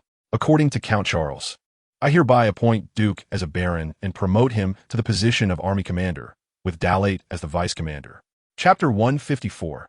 Hero dukes, marquises, earls, and barons are 5 ranks of nobility, with barons being the lowest, and their lifelong nobles limited to serving during their lifetime, with no inheritance for their children after death. However, hereditary nobles, like Ross Charles, would have their titles passed down to their eldest son, Louis, upon their death. King Rooney had lost interest and wanted to end the court meeting quickly. At his signal, Count Futsai conducted a simple appointment ceremony. When King Rooney's royal sword tapped Duke's shoulder, Duke became a baron of the kingdom of St. Cloy and simultaneously took over the military authority of the kingdom, becoming the army commander. Of course, this was merely a theoretical takeover. In practice, with Vice Commander Dalate, the 10 division leaders, and 1,000 soldiers of the kingdom, it would be quite challenging for him to exert control. The world of martial arts is not just about fighting. It is also about human relationships and social dynamics. When personal strength cannot dominate the pinnacle of this world, the rules of the secular world often become the greatest weapon. Everyone lives within these rules, whether they are legal rules or customary ones. No one can escape them. However, the rules of the kingdom of St. Cleo are too outdated and detrimental to Duke's ambition for the throne, so he must clean house and start anew. After the coronation ceremony, he should have reported to the barracks. A new official needs to make their mark quickly and win over the brigade commander and soldiers. Yet unexpectedly, he walked alongside Charles, chatting casually as if they were old friends. "Now, I suppose anyone would think I'm your man," Duke said. Charles replied, "If you're willing to cooperate with me, that would be the best outcome." Duke joked, "Is this a recruitment?" Charles did not respond directly and changed the subject. "What do you plan to do next?" "Being appointed as the Legion commander doesn't mean the kingdom's army will belong to you." Duke laughed. "I suppose we'll drink, feast, and boast, and ensure salaries are paid on time at the end of the month. That should be about it." Charles paused, realizing that Duke's words, while crude, were indeed insightful. Winning the hearts of the masses was not easy, and very few could truly accomplish it. After leaving the palace, Charles boarded a carriage. Before getting in, he said, "The affairs of a state are much more complicated than you think. The hearts of people, often indistinguishable between good and evil, are intertwined, weaving the current state of the kingdom of St. Cleo. Only I can ensure this country is not as it is now. But without me, it would be even more chaotic. The exquisitely decorated carriage sped through the noble district's streets, disregarding others, causing some nobles to dodge and others to be knocked down. Seeing it was Chancellor Charles's carriage, they could only mutter curses under their breath, get up, dust themselves off, and continue their submissive lives. The postures of these nobles were no different from those of the commoners they oppressed. Class is a chasm, and within classes, there are endless struggles for power. Your hearts are rotten. Just replace them. Don't think too highly of yourselves, Duke murmured as he watched the carriage grow distant. This leaky ship needs a sailor to dismantle and rebuild it. Inside a retro, gray-white stone mansion, former Legion Commander Dalat was packing his belongings to leave. Dozens of personal guards were helping him move while expressing their loyalty. Commander, you will always be our commander. Once that Duke comes, we will make him pay. Don't worry, Commander. Wherever you go, just say east, and we will never go west. Dalat had a grim expression, finding their incessant chatter extremely annoying. However, after being demoted to deputy commander, he had tempered his temper and learned to endure. You are my most loyal subordinates. I have a task for you. Keep an eye on Duke, and report to me immediately if you discover any wrongdoing. The guards responded eagerly, promising loudly, we will definitely bring down Duke and ensure your early return to your original position. The deputy commander only had the function to assist the commander with military affairs, and any troop movements required the commander's orders. These guards were personally trained by him, but he could not go against his duties and let them follow him. Most importantly, Duke had the support of Charles, and Dalat could not easily act against him. The palace was his only opportunity, but after careful consideration, he gave it up.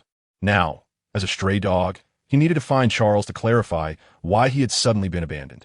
At night, Duke arrived at the official residence of the barracks with a group of people.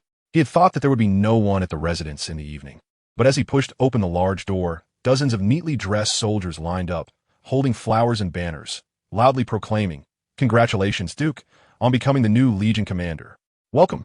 Duke smiled helplessly and signaled for Marlin, Zode, and others to step back, as they were still wanted criminals in the kingdom.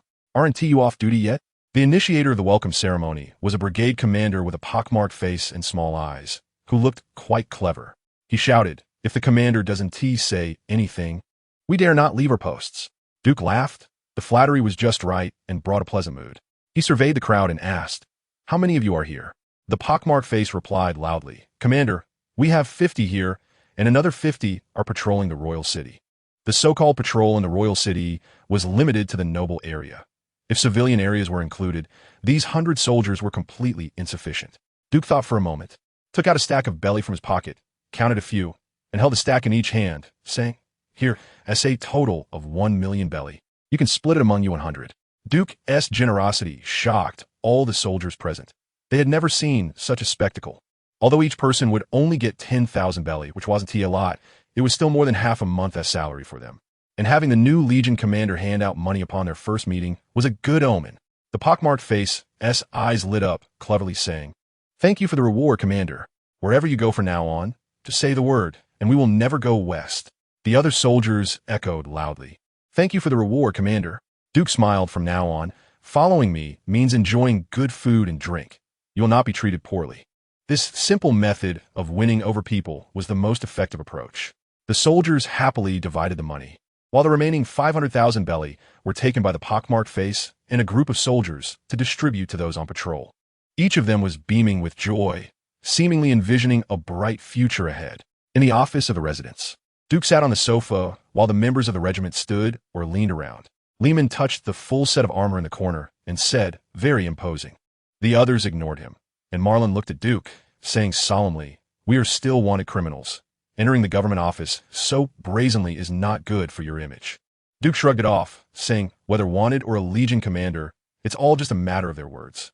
For them, as long as they need it, the bad can become good, the wrong can become right, evil can become justice, and a wanted criminal can become a hero."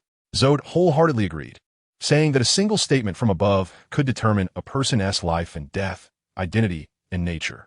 Those below wouldn't care about the truth or what you really were, only following the trends of public opinion. "Are you saying there's a way to have the wanted status revoked?" Zode asked. Duke chuckled, his eyes glinting, and said, "Revoking your wanted status is just a matter of a word. But what I want to do is make you heroes." Chapter 155, Movements from All Sides the next morning. After familiarizing himself with the identity of the Legion commander, Duke held a morning meeting. 2 brigade commanders and 100 soldiers stood tall in the training ground of the barracks, spending a relaxed morning during Duke's somewhat unfamiliar speech. In short, I focus on the work, not the person. As long as you do your best, I will seek benefits for you. The first thing I want to do is raise your salaries. In the training ground, applause thundered as soldiers wholeheartedly clapped their hands, expressing their excitement. After the meeting, every soldier's face showed signs of exhilaration. If Duke really could raise their salaries, then good days were truly ahead. Buzz, buzz, buzz. In the office, the phone rang. Duke answered it, and Rajeff's voice came through. Captain, we caught a few spies near the refugee gathering place. They're from Lewis's side. Duke anticipated that they would follow the trail to find the source of the news spread, but he didn't expect it to happen so quickly. I will send someone to monitor Charles. If they make any significant moves, I will inform you in advance. Okay, Captain. Rajeff wasn't worried that Charles would send troops to eliminate them. At most, they would come to eavesdrop, which wasn't a significant issue he couldn't handle himself. However, there was one important matter he needed to report to Duke. The Revolutionary Army. Duke was somewhat surprised. Although there were some rebels in the Kingdom of St. Chloe waving the banner of the Revolutionary Army, they were not a significant force and not a true Revolutionary Army. Rajeff reported that several members of the Revolutionary Army arrived at the refugee gathering place in the early morning and discussed consolidating all the refugee forces in the kingdom to overthrow the rule of King Ren'ai. However, this proposal was rejected by Jin Gong. To him, notions of saving the country and overthrowing tyranny were nonsense. He would rather return home to farm happily. Moreover, he wasn't the one in charge at the current refugee gathering place. He was merely a figurehead with a real boss behind the scenes. It was better to avoid trouble, and he was content with his leisure. Do they have any contact information? Duke asked. Rajeff replied, they left contact details. Captain, you see. Duke tapped his fingers on the table and after a moment said, if they have the ability to rally all the refugee forces in the country, then there is value in cooperating. Try to get in touch with them and provide some assistance if appropriate. Understood, Captain. Duke then gave a few more reminders about safety, ensuring the newspaper office and its normal operations were protected, and that workers' wages should be paid on time before hanging up the phone. Duke now had nearly 350 million belly in savings, so he didn't have to worry about not being able to pay wages. Moreover, as someone who had suffered in this regard in a past life, he wanted to experience the joy of paying salaries on time in this life. That day, after familiarizing himself with military affairs and understanding the operational rules of the kingdom's army, Duke summoned Marlin, Madia, and Zango, and they left the official residence together. Charles acted quickly. Although he was pressured by the public opinion of both real and fake celestial dragons, it wasn't time to act yet. During this period, if Charles found a way to respond to this public opinion, he would undoubtedly use the nation's full strength to deal with him. Soon, Marlin brought Duke and the others to the residence of the Minister of Finance, Fook, compared to Chancellor Charles's castle. Fook's residence was just a simple 3-story villa with a garden. Under Zango's hypnosis, 2 guards led them into the villa. Inside the bedroom, Fook was reading a book titled The World as Will and Representation by Lamplight. The door creaked open, and Fook frowned, about to scold the intruder for being so rude, when he saw Duke, who had met the king without kneeling the previous day, standing before him. His heart skipped a beat, genuinely startled, and after steadying himself, he angrily said, "You insolent fellow, how dare you break into my home? This is outrageous." Duke replied, "I didn't break in. Your guards brought me in." Fook jumped up in anger, exclaiming, "The guards didn't announce you. How could they let you in so casually, especially in my bedroom?" If Fook had known how Duke had gotten the guards to let him in, he would have been furious. Duke smiled and said, "It seems you're not foolish." Fook, enraged, snapped back, "Baron Duke, do you know what kind of behavior this is? 7 years to 15 years, or even branded as a slave." Duke interrupted Fook with a smile, saying, "Let's skip the meaningless talk. I'm here to discuss business with you." Fook gritted his teeth in anger. His voice squeezed out between them, buzzing, "Charles's lapdog, I have nothing to discuss with you." Zango frowned, thinking that Fook really lacked awareness. If Van Oka were here, after saying that, Fook's forehead would likely have been smashed. Duke's expression remained unchanged, still smiling lightly as he said, "Then whose lapdog are you? King Ren'ai's?" "You." Fook was furious but felt powerless against Duke. Duke chuckled, "Your dislike for me, yet your inability to get rid of me, is quite amusing. But as a Minister of Finance, Count Fook, your demeanor is rather lacking." Fook turned his face away, arrogantly saying, "Baron Duke, just get to the point." Duke dragged over a soft chair, positioned it beneath him, crossed his legs, and placed his hands, fingers interlocked on his thighs. Let's sit down and talk. Fuke's expression was complicated. After several heavy breaths, he finally sat down. Duke had already gathered information about Fuke from various sources and had a rough understanding of his character. But this was their first time meeting alone. Compared to Charles's maturity and steadiness, Fuke was too simplistic and easier to manipulate. Once Fuke calmed down, Duke slowly said, I am not Charles's henchman. We are in a cooperative relationship, each getting what we need. Each getting what we need? Fuke was taken aback. He helps you become the commander of the kingdom's army. What can you give him? Duke smiled and replied, I can provide him with what he needs. A sense of security, a sense of accomplishment, or a sense of mission. In short, in life, there are many things one needs. It just depends on what you need most right now, and I will give you that. Duke's words were always filled with a magical power, echoing in Fuke's mind. However, Fuke would not easily trust this rude fellow. He asked, Who exactly are you, and what do you want to do? Duke smiled lightly and said, I can help you eliminate Charles. Fuke was momentarily stunned.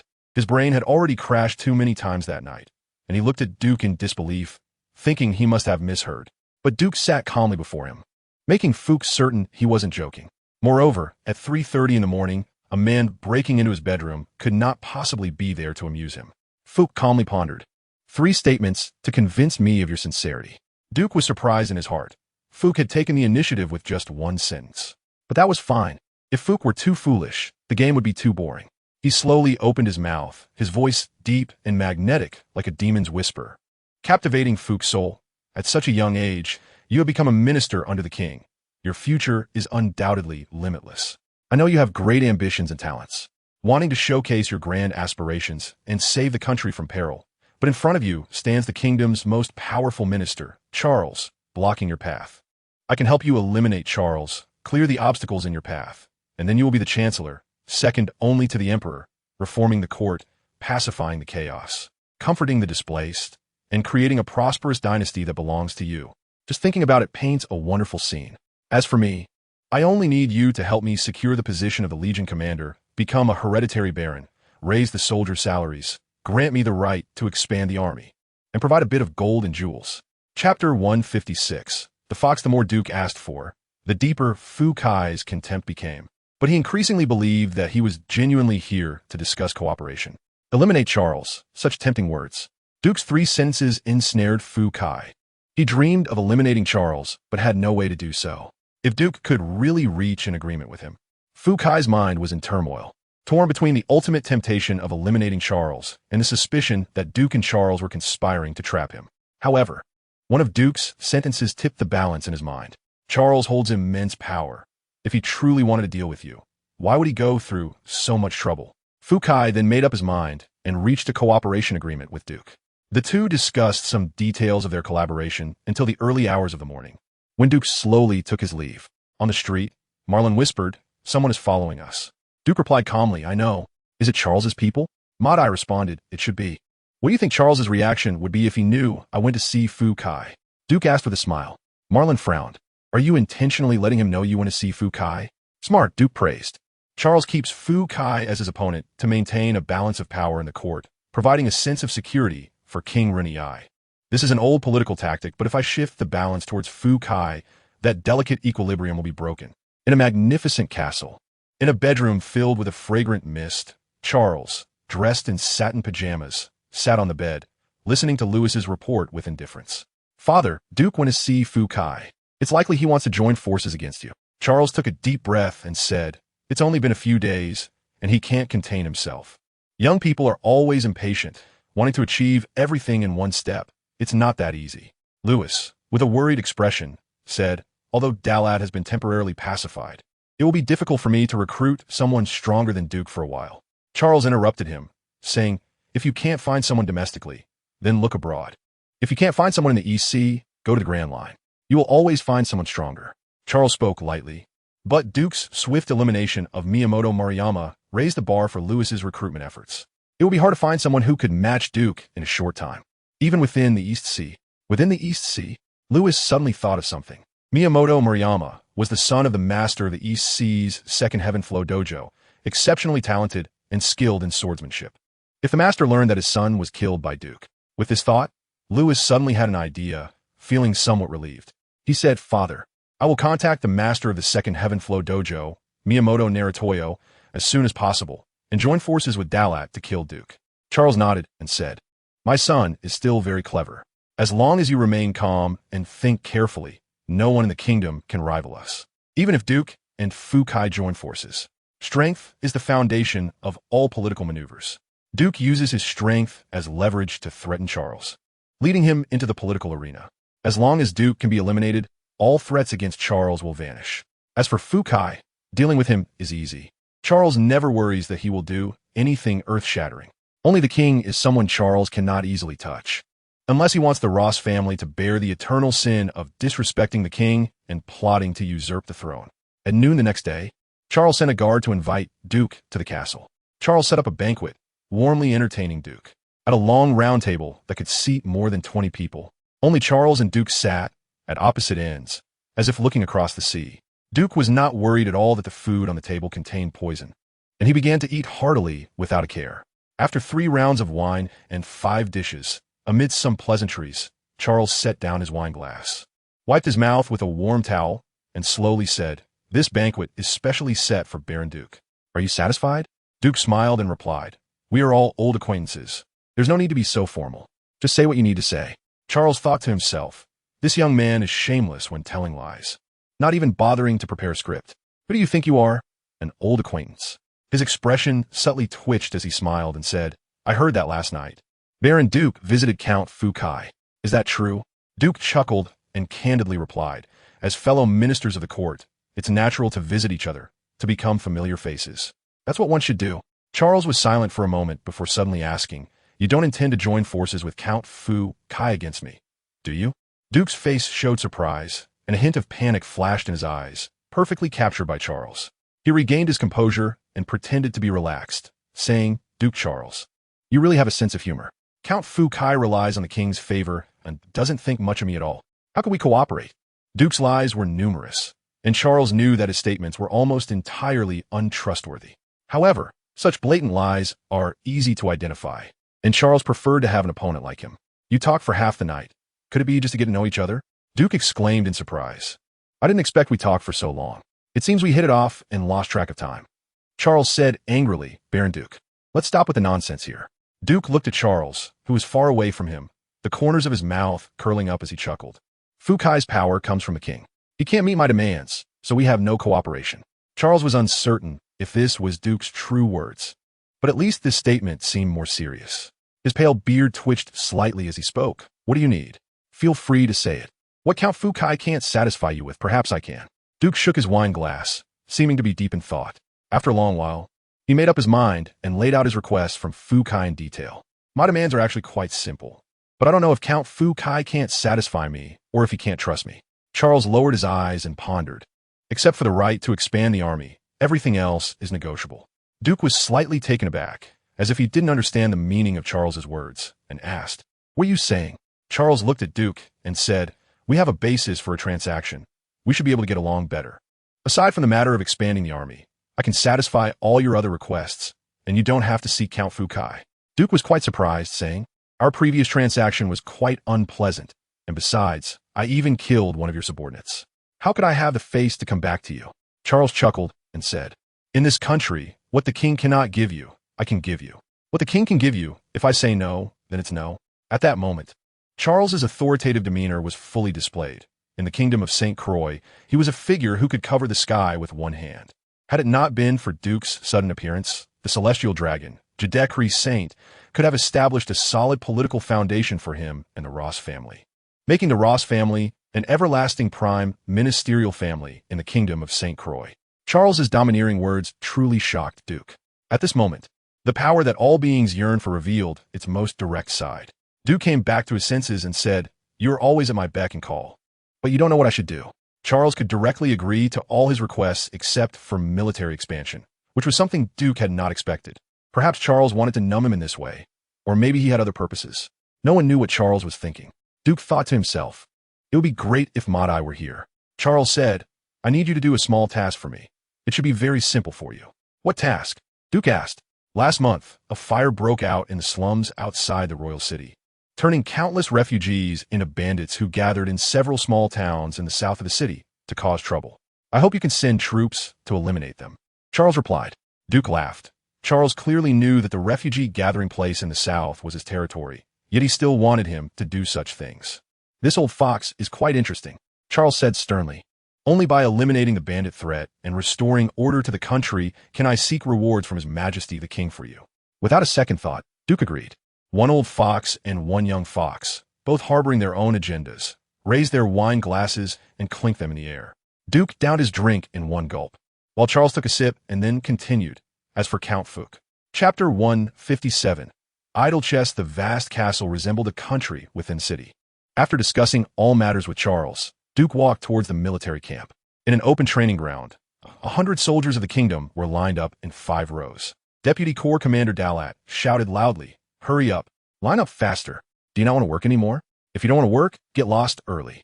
There are plenty of people outside waiting to take your place." Most of the soldiers here were personally selected and trained by Dalat. He believed that these former guards were loyal to him, although a dozen had gone missing during the pursuit of Marlin and Diast. But the numbers were replenished the next day. Just like when the soldiers sent by Heifer went missing, the vacancies were quickly filled. Those who entered the army felt that the pay was low, the work was hard, and there was a danger to life.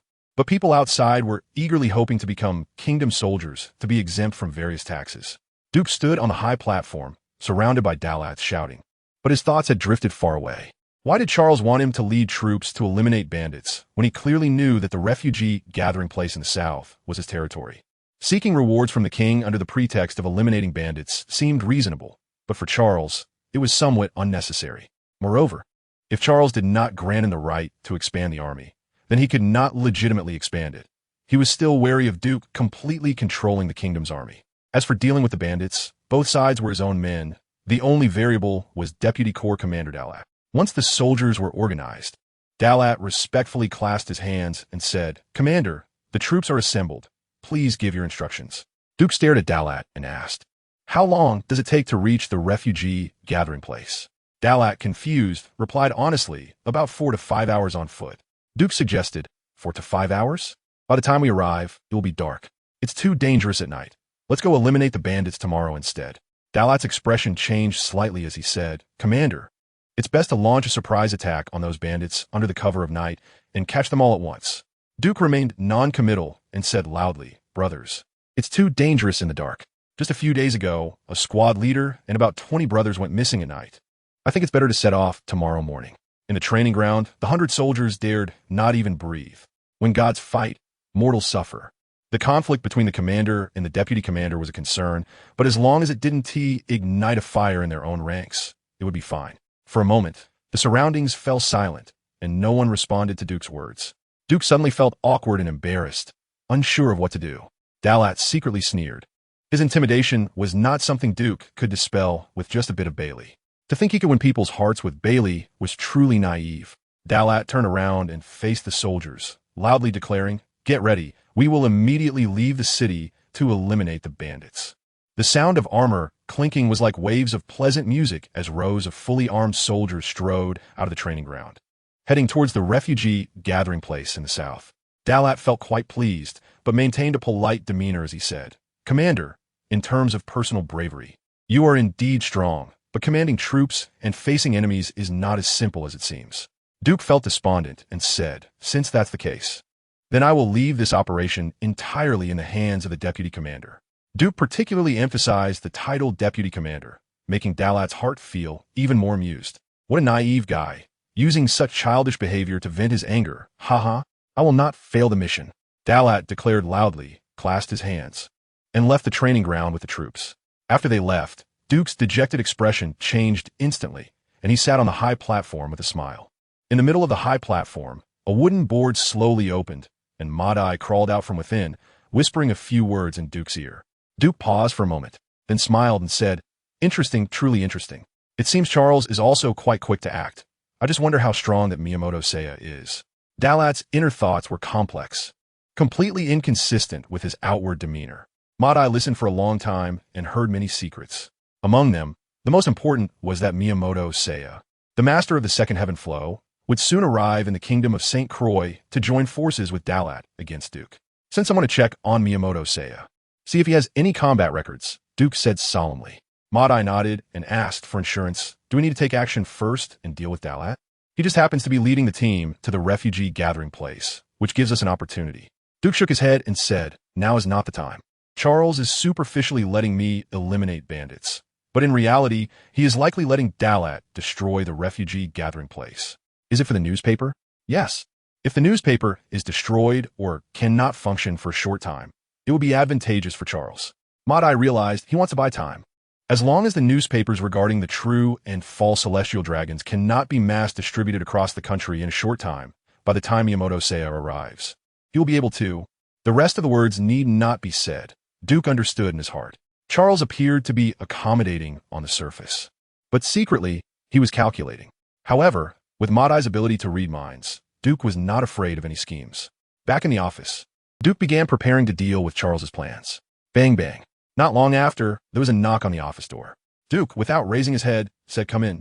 A man with a pockmarked face and small eyes pushed the door open and stood in front of Duke. Duke initially thought it was someone he knew knocking, but he didn't expect it to be this guy. He found the pockmarked face somewhat familiar and remembered his name was Valander. He was tall and robust, but his appearance did not match his physique at all.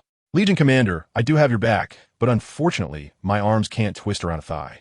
Those guys take the money and don't recognize people, ungrateful, but I'm not that kind of person, Valander said earnestly. Duke couldn't help but smile bitterly. Whether these soldiers listened to him or not was of no importance to him. However, if the investment could yield some returns, it would be an unexpected delight. Distributing Bailey to these soldiers was just a casual move by Duke. It was like buying stocks. If you buy 100 shares, there will always be one that goes up, and if it hits the limit, it's even better. But if they all go down, Duke shook his head. Valander, can I trust you? Valander quickly replied, I am willing to go through fire and water for the Legion Commander, without hesitation. Duke had heard this kind of loyalty expression too many times and thought to himself, can't these guys come up with a different way to pledge their loyalty? He chuckled and said, for what?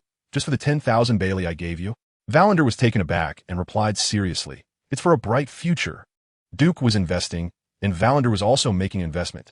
In his view, Duke had pushed Darrett out at a young age to become the Legion Commander, which showed he had exceptional abilities. Moreover, Duke would give them Bailey and promised to raise their salaries. Following a leader like him would surely provide better opportunities than following Darrett. Unfortunately, Madaya was not present, and Duke could not discern his inner thoughts. Duke pondered for a moment and said, you should be heading out of the city to the refugee gathering place now. And you came back just to tell me this? There's one more important matter. Valander's small eyes darted around, and he said in a low voice, Deputy Legion Commander Darrett has been in frequent contact with Lord Lewis from the news agency these past few days. You need to be careful. The previous Legion Commander was dragged down by him and Lord Lewis. Valander's information was not particularly important to Duke, but at least it proved his loyalty. Duke contemplated for a moment and said, I will be cautious. If you discover anything important, inform me in time, and I won't treat you unfairly. Valander nodded earnestly. Understood. I will take my leave now. I need to get back quickly to avoid raising Darrett's suspicions. Duke watched Valander's departing figure and thought to himself, Darrett, no one's prestige holds value after death. Chapter 158. A sudden fire completely burned down the refugee gathering place in the south of the city. The merciless flames consumed the lives of the refugees, and with the help of piles of makeshift wooden houses and fabric tents, the fire grew fiercer and could not be contained. Jin Gong and his men tried to extinguish the fire, but a group of fully armed soldiers appeared and left no survivors. Against the backdrop of night and firelight, the imposing figure of Darrett appeared fearsome and terrifying, unmatched by anyone. Although Jin Gong had never seen Darrett, he was already familiar with the rumors about him. That physique, it's the Legion Commander Darrett. Retreat, retreat. Jin Gong shouted loudly, leading the charge to flee. Although he had many men, outnumbering the royal soldiers several times, they truly exemplified what it meant to be a rabble. As Jin Gong shouted, everyone panicked and scattered, running faster than pigs.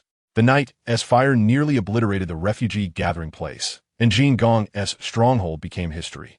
In the morning, as the thick smoke still flowed like a rolling river on the horizon, Jin Gong led his men and the refugees, wandering on the plains. Where's Rajef? Where's Rajef? What are they doing? Why aren't they out stopping the royal soldiers? Jin Gong screamed hysterically, his territory built with great effort reduced to ashes, his hard work gone to waste, and his mentality had completely exploded. A trusted aide hurriedly comforted him. Boss, calm down. Although we've lost our territory, we've gained our freedom. You piece of shit. Jin Gong punched his aide in the face, angrily saying, those guys seem tough, but they also fear the royal soldiers. Fear Darrett, right? Haha, how ridiculous. The aide's mouth bled, and touching his swollen face, a flicker of malice flashed in his eyes as he silently blended back into the crowd. Rajef arrived late, flanked by Assassin and Landon, and approached Jin Gong. Jin Gong's face was full of resentment, looking like a demon. But he restrained his temper and did not yell at Rajef. I told you so, didn't I? Rajef said calmly. Jin Gong's expression froze, and his inner anger surged. Last night, Rajef had indeed reminded him to increase the number of sentries and be wary of a night raid by the royal army. However, Jin Gong had been too busy enjoying himself to pay attention. Rajef continued, I had to ensure the safe transfer of a news agency before I had the energy to manage this group of disorganized and undisciplined refugees. I thought I had reminded you, and you would have some sense of responsibility, but now the result is that you need to bear significant responsibility. Jin Gong's expression was complicated as he retorted, we are working for you, and it's because of your newspaper that the royal soldiers attacked us. Rajef nodded, his expression unchanged. So I said you need to bear a significant responsibility. The other part of the responsibility lies with me for overestimating your capabilities. Jin Gong was angry, but said nothing. I will contact someone to settle these refugees. You send someone to inform them that we will soon have shelter. After Rajef finished speaking, he didn't care whether Jin Gong would do as he said, and left without looking back. Jin Gong's expression fluctuated, and once Rajef was far away, he shouted angrily at his aide beside him. What are you standing there for? Didn't you hear what I just said? Hurry up and go tell them. On the plains, Rajef asked, have you contacted the Revolutionary Army? Assassin replied in a low voice, we've made contact. They will send someone to pick us up soon. Rajef suddenly laughed and said, this Jin Gong is truly useless. It seems the captain was right. Some people in high positions are just pigs, worse than pigs. Assassin also laughed. Looks like you're very angry. Although this situation was within the captain's expectations, I still can't feel happy about it. Rajef gazed at the densely packed crowd in the distance, feeling heavy-hearted. Assassin, having been through this, said, this is responsibility, a burden. It depends on how you see it, and whether you can break through your mental barriers. Rajef rubbed his forehead and said, I won't think about it anymore. Let the captain worry about these things. I'll just follow orders. Assassin smiled. That's why some are kings, and some can only be vassals, but recognizing oneself. We are all smart people. That night, Rajef met with several members of the Revolutionary Army. What Rajef did not expect was that the leader was a woman named Lily Leah. She had an ordinary appearance, neither ugly nor beautiful. Dressed in a red and blue long robe, with a big knife at her waist, her skin a healthy wheat color, and her hands were calloused, especially noticeable at the base of her thumb. Rajef speculated that this must be the mark left by years of wielding a sword, and it seemed she was a female swordsman. However, in the subsequent arrangement of refugees and cooperation, Lily Leah organized everything in an orderly manner, considering all aspects and providing Rajef with maximum care and assistance. Rajef couldn't help but sigh. Compared to the insignificant Jin Gong, Lily Leah was simply a savior for the refugees. We have reached an agreement with the leaders of 3 refugee camps. They are all willing to contribute their strength to overthrow the chaotic rule of this country, Lily Leah said. Rajef pondered, then what is your goal? After overthrowing the tyranny, what should be done? Lily Leah replied straightforwardly, abolish the privileged class, promote education and scholarship, improve the legal system. Let the elites govern the country with the rule of law, bridge the gap between classes so that everyone can see hope. Of course, many measures need to be combined with the country's cultural geography and customs for practical reform. There is no one-size-fits-all solution to all problems. Rajef fell silent. With his knowledge only second to Duke in the Duke's pirate group, he didn't know how to answer such profound questions. Perhaps only the captain could discuss issues related to national governance with her, Rajef thought. Lily Leah seemed to notice Rajef's embarrassment and changed the subject. Your sword. It should be a good swift sword, moonlight, right? Rajef instinctively touched the hilt of his sword and came to his senses. How did you know? You can tell just by looking at the hilt. Lily Leah slowly drew her own sword and said, my katana is one of the good swift swords, Day, moonlight. Rajef murmured to himself.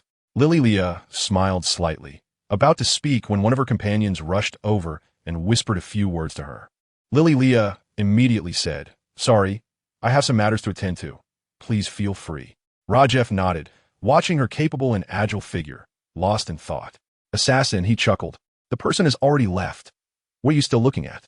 Rajef's face turned awkward, and he coughed a few times, saying, "You talk too much." The assassin said nothing, grinning like a bystander, making Rajef feel uneasy.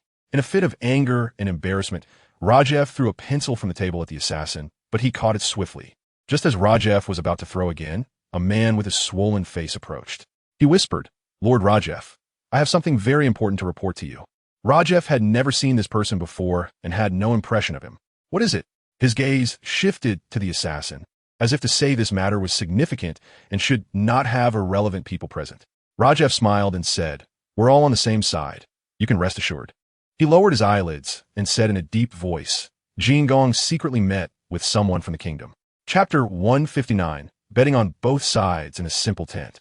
The burly Jin Gong cautiously looked at the man in front of him. He wasn't very familiar with the political scene of the St. Clovis kingdom, but he knew the reputation of Prime Minister Charles's son. Louis, this stout man with a simple appearance, had an inner nature that was extremely inconsistent with his looks. Brutal and cruel was his epithet, and countless people in the kingdom had been captured and killed by him.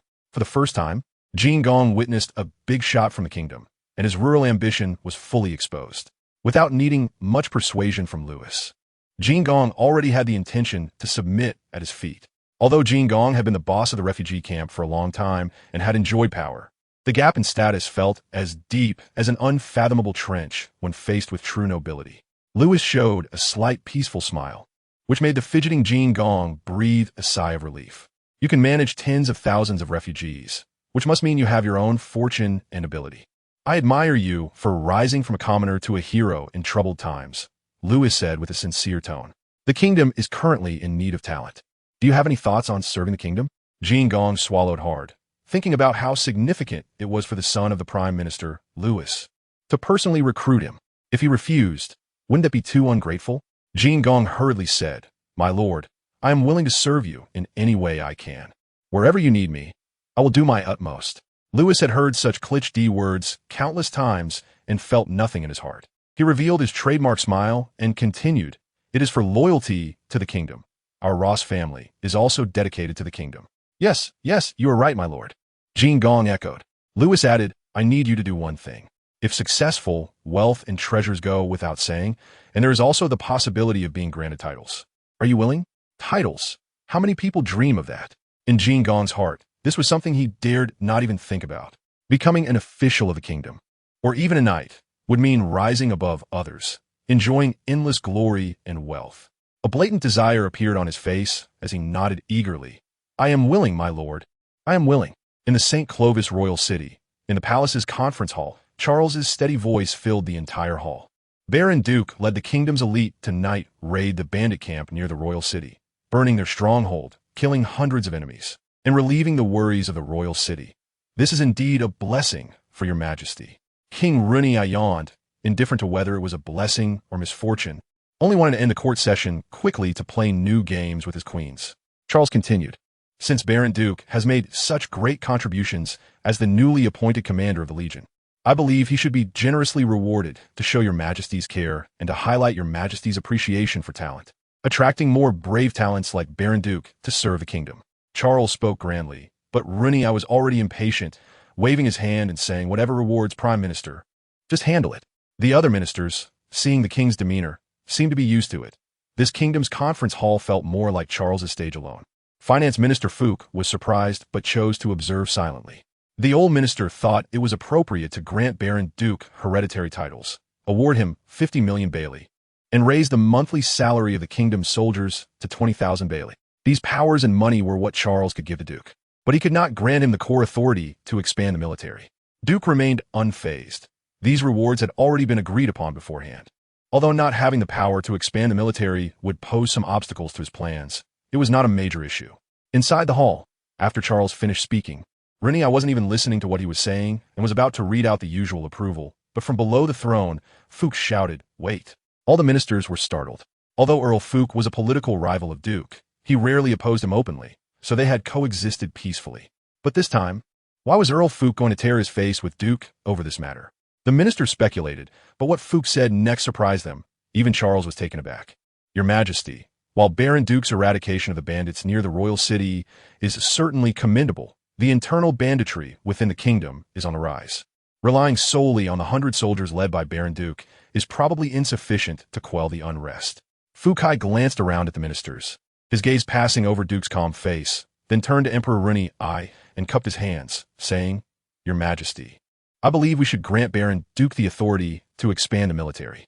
Only by strengthening our military can we quell all the banditry in the kingdom."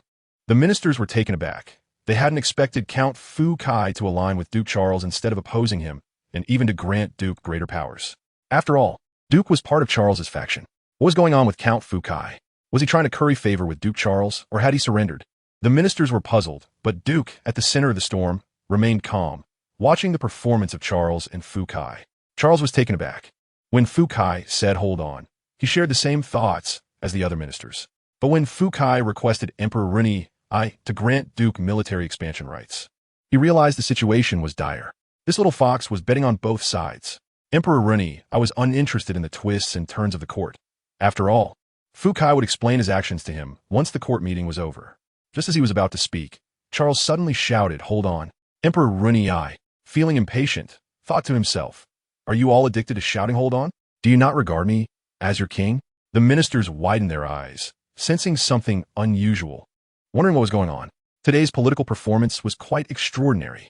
"Duke Charles, what are you holding up for this time?" Emperor Runi I had a grim expression. Did he still want to grant Duke some authority? "Go ahead, I'll allow it. I'll allow it. Might as well give him my throne too." Charles felt a headache coming on. His previously steady heart now wavered slightly. He opened his mouth to speak, but with Emperor Runi I saying such things, he felt it was inappropriate to say more. Otherwise, it would ruin the appearance of the king-minister relationship, which would negatively impact his Ross family. "Little fox, I'll let you win this time." Charles chose to step back and slowly said, "Your Majesty, this old minister believes Count Fukai is right." Emperor Runi I, with a darkened face, waved his hand and, supported by 4 maidens, left the conference hall. Count Fukai loudly declared, "Baron Duke, the military expansion documents will be issued shortly, and all matters will be your responsibility." His voice was already loud, and this time it was even more powerful, leaving one to wonder if it was intentional. Duke, standing at the back, smiled slightly and cupped his hands, saying, "Thank you, Count Fukai. Thank you, Duke Charles." Duke Charles's white beard twitched. His thoughts were complex, but he quickly calmed down and said, "Congratulations, Baron Duke. The safety of the kingdom will be entrusted to you." Fukai added, "Those with ability should be given more power. This is called making good use of talent. Wouldn't you agree, Duke Charles?" Charles's gaze swept over Fukai and Duke, his voice deep. "All right, you two are quite good." Duke comforted Charles, saying, "Don't be angry, don't be angry. I didn't expect Count Fukai to do this. It completely exceeded my expectations." Charles said nothing and steadily walked out of the palace. Duke followed him, whispering, "You know, I approached Fukai first, but I didn't finalize anything with him. Who knew he would pull this stunt? This must be his scheme to sow discord. Don't fall for it." Charles paused, smiling. "Does sowing discord affect our relationship?" Duke was taken aback, honestly shaking his head. "No." Charles smiled wider, saying, "Then, Baron Duke, there's no need for you to explain anything to me. Our relationship is as good as ever. Wouldn't you agree?" Yes, you are right. Little Fukai, using such a clumsy scheme to sow discord. "Ah, Duke Charles, Prime Minister, take care." Duke watched Charles board the carriage, and as the carriage disappeared from his sight, he returned to his normal demeanor, whispering, "Looks like the truth will soon be revealed." Chapter 160. Warm up in the military camp. The officers were gathered together, chatting and laughing. "I can't believe that Commander Duke isn't just talking. He actually gave us a raise. So we will all have a monthly salary of 20,000 from now on. Let me think about where to celebrate tonight. I can't spend it all. There's just too much." Valendal rolled his eyes and said, "But considering how we treated the commander yesterday, it's really embarrassing that he still advocated for us." As soon as he spoke, the other soldiers lowered their heads in shame. A young soldier replied, "Yeah, what should we do about this?" Valendal said, half jokingly, "I heard Commander Duke is only in his 20s, yet he's already in such a high position, reaching the peak of his life. That's truly remarkable." A weathered soldier sighed, "I'm in my 30s, and I still look like this. Sigh, it's too hard to pursue a future, and I feel ashamed to face my parents." "Don't rush. Take it easy, slow, and steady. After all, by the time you reach 40, you'll still be accomplishing nothing," someone said. The soldiers burst into laughter, but the weathered soldier angrily retorted, "Damn it, what are you laughing at? Aren't you all the same?" The laughter abruptly stopped, and a look of sorrow appeared on each soldier's face. But the smiles didn't disappear. They just shifted. In the office, Duke was discussing some matters over the phone with Rajiv. When Assassin grabbed the phone and mentioned the Revolutionary Army's Lily Leah, Duke chuckled. I support free love, but don't let it interfere with important matters. We haven't even gotten started yet, Captain, haha. Assassin laughed loudly, and then a commotion could be heard through the phone. After a while, Rajiv spoke into the phone. Captain, don't listen to Assassin's nonsense. It's not true. I just admire her a bit. Admire first, then like fall in love. And then get married? Assassin teased. Rajiv snapped, enough already. Duke laughed. All right, let's talk about serious matters. Once the captain spoke, Assassin stopped his antics and cheerfully stepped aside. Now that I have the authority to expand the military, I will incorporate you into the army while expanding it, Duke said solemnly. So we will become soldiers of the kingdom. Rajiv pondered. Captain, are you asking us to do something? 3 days from now, a swordsman named Miyamoto Naranaka will arrive in St. Cloy. He is the head of the Nitin Ryu swordsmanship school. Duke informed Rajiv of the details he knew about Miyamoto Naranaka, and Rajiv understood the captain's intentions. You, Assassin, Lehman, and Landon must ensure his assassination, Duke said firmly. Rajiv replied, just in time, I have some matters to attend to. I can warm up ahead of time. The Revolutionary Army's small team leader, Lily Leah, had settled the refugees under Rajiv's command in an abandoned town.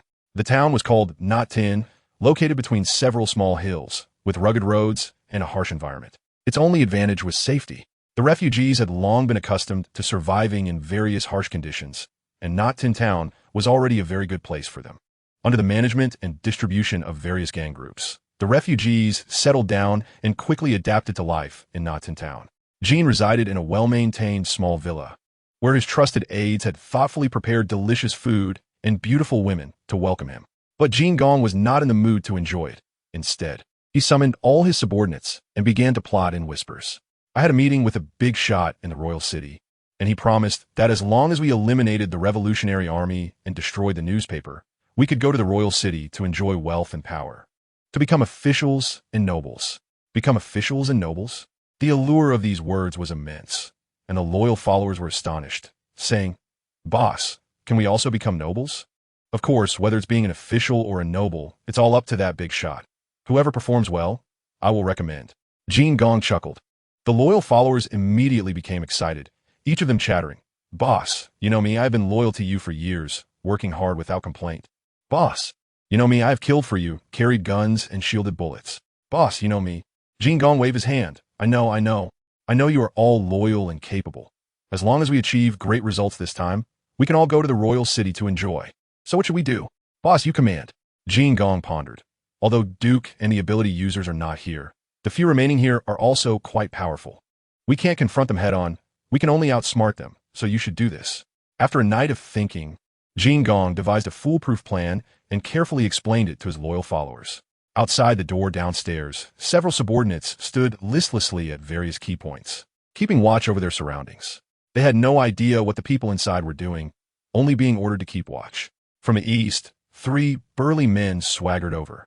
A sharp-eyed subordinate spotted them, and the leader was the recently publicized Lord Rajeff. They greeted Rajeff enthusiastically, saying, Lord Rajeff, how are you? Who are these 2 gentlemen? Rajeff introduced, Assassin, Landon, both my companions. Are the 3 gentlemen here to see Boss Jean Gong? Asked the sharp-eyed subordinate. Yes, we have something to discuss with him. Rajeff smiled. The sharp-eyed subordinate cleverly said, Please wait a moment. I will inform him. Wait, there's no need to inform him. Rajeff suddenly called out to him. The sharp-eyed subordinate looked puzzled. You. But before he could finish, a sharp katana pierced through his heart like a venomous snake. The other guards were taken aback. Before they could understand the situation, Assassin and Landon rushed in from both sides, quickly taking out all of them. Rajeff withdrew his sword and said to the fallen body, I can go in directly. Soon, the 3 entered the small villa, and upon hearing faint sounds from upstairs, they proceeded up the stairs. A blond man was smoking outside the room, fantasizing about living a noble life after eliminating Rajeff and the others. Hearing footsteps from the stairs, he instinctively turned his head, only to see Rajeff appearing directly in front of him.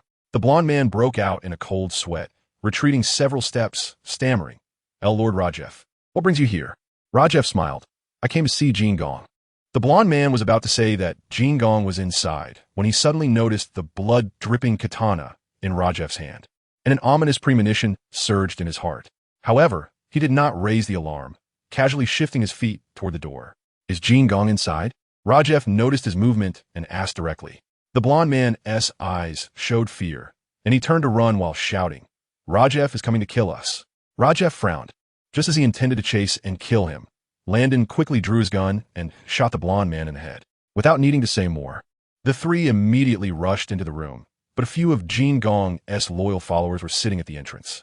They heard the blond man's words and saw him being shot, instinctively closing the wooden door in an attempt to stop Rajef from entering.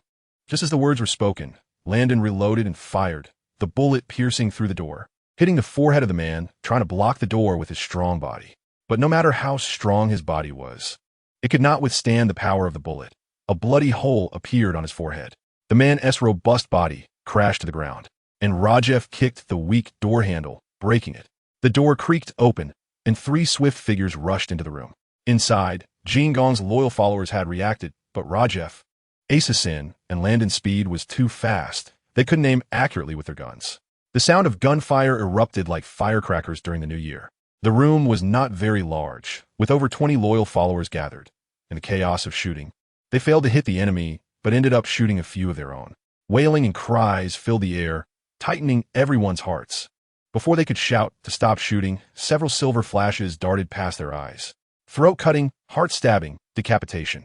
The actions of Rajef, Assassin, and Landon were concise and powerful, each strike killing the enemy in an instant. In a moment, the three fierce tigers, with their agile forms and sharp fangs, killed everyone in the room. But after turning around, they found no sign of Jean Gong. Rajef's heart sank, and he looked out the broken window, only to see a fat body climbing over the stone wall and running away without looking back. Watching his retreating figure, Rajef smiled. Chapter 161, Gathering Spare My Life. Spare my life. The three gentlemen. Spare my life. On a long street, Jean Gong knelt on the ground, constantly bowing his head. Rajef, Assassin, and Landon stood on either side, forming a triangular encirclement around Jean Gong. Jean Gong never expected that his dreams of promotion and nobility would come so quickly and leave just as fast. It had ended before it even began. Now, his heart was as dead as ash, and he could only keep begging for mercy, hoping to save his own life. The sound of footsteps grew nearer, like the tolling of a death bell, drawing in Jean Gong's soul. Blood flowed from Jean Gong's forehead, mixing with tears and snot, making him look utterly pitiful. Rajef smiled. Do one thing for me, and I might consider sparing your life. Jean Gong was momentarily taken aback, then suddenly overjoyed. Raising his head, don't say one thing, even 10 or 100. Rajef interrupted. Just one thing. Do it well, and I might spare your life. You say. Gather all the gang leaders among the refugees. I want to hold a meeting.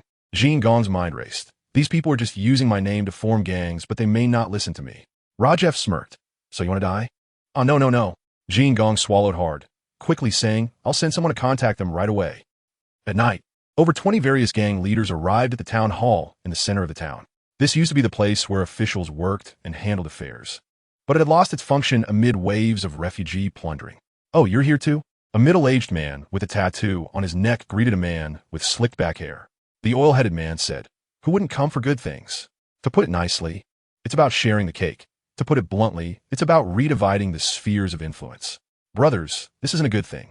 A burly man said this in a deep voice as he walked into the town hall. The oil-headed man smiled and said, Look at this situation. Basically, all the big bosses of the gangs are here. Ha! A circle of over 20 leaders. It's time to consolidate. The tattooed man whispered, Are you interested in joining forces? The oil-headed man raised his eyebrows slightly, still smiling, and said, Let's talk inside. Soon, more than 20 gang leaders arrived at the town hall, sitting neatly in their designated seats. Each seat had a name tag of the respective gang leader behind it. This was to prevent disputes over seating arrangements, and, secondly, damn, why is that guy delayed sitting in front of me? He only has 20 or 30 men, and he dares to come to the gathering. A man with his chest exposed said angrily. But delayed, who was being called out, hadn't spoken yet when a cold voice came. Seats are arranged in alphabetical order by surname. The chest-exposed man shouted, Who do you think you are to arrange the seating like this? I have 200 men. I should sit at the front. Randon, a man of few words, directly drew his gun, his speed so fast that no one at the scene had time to react. The black gun barrel pressed against the chest-exposed man's forehead, and Randon said expressionlessly, Sit down or die. When under the eaves, one must bow their head. Moreover, being threatened by a seemingly naive guy with a gun was a life-threatening situation. The chest-exposed man swallowed his anger and sat down with gritted teeth. Delayed, with fewer men, swallowed nervously, afraid to move. Before long, Jin Gong, with a bandaged forehead, appeared before everyone. His stuttering face combined with his bulky physique exuded an aura of ferocity, resembling a violent thug. The gang leaders immediately fell silent. The hall was dead quiet, and footsteps could be heard. However, they noticed that behind Jin Gong stood a young and handsome man. Although he was smiling, there seemed to be extreme danger hidden within that smile. Everyone, this is the first time I, Jin Gong, have called all my brothers together. Thank you for your support. Jin Gong said his opening remarks in a formal manner, then shifted his body to hand the stage over to Rajef.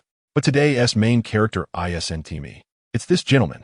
Some of you may already know him, but most probably do not. The lengthy preamble was becoming more and more annoying to Rajef, who forcefully interrupted Jin Gong, saying, "My name is Rajef. The reason for gathering everyone today is for one thing, to replan the refugee groups and merge the more than 20 existing gangs into 4. What? 4? The gang leaders were extremely surprised and instantly began to chatter. Some leaders couldn't sit still and jumped up angrily. We came here to give Jin Gong face. Who do you think you are? Damn it, I really regret coming to listen to your nonsense." But before he could finish, a gunshot rang out. Randun pulled the trigger with his gun raised, a cheap brass bullet accurately hitting the man's heart. The gang leaders gasped, realizing that today was a trap. The chest-exposed man was sweating, thinking to himself that he was glad he hadn't acted impulsively. This guy really dared to shoot. A faint smell of gunpowder lingered in the air as several subordinates quickly dragged the body away. The gang leaders fell silent, not daring to speak or leave. Rajef was unaffected and continued.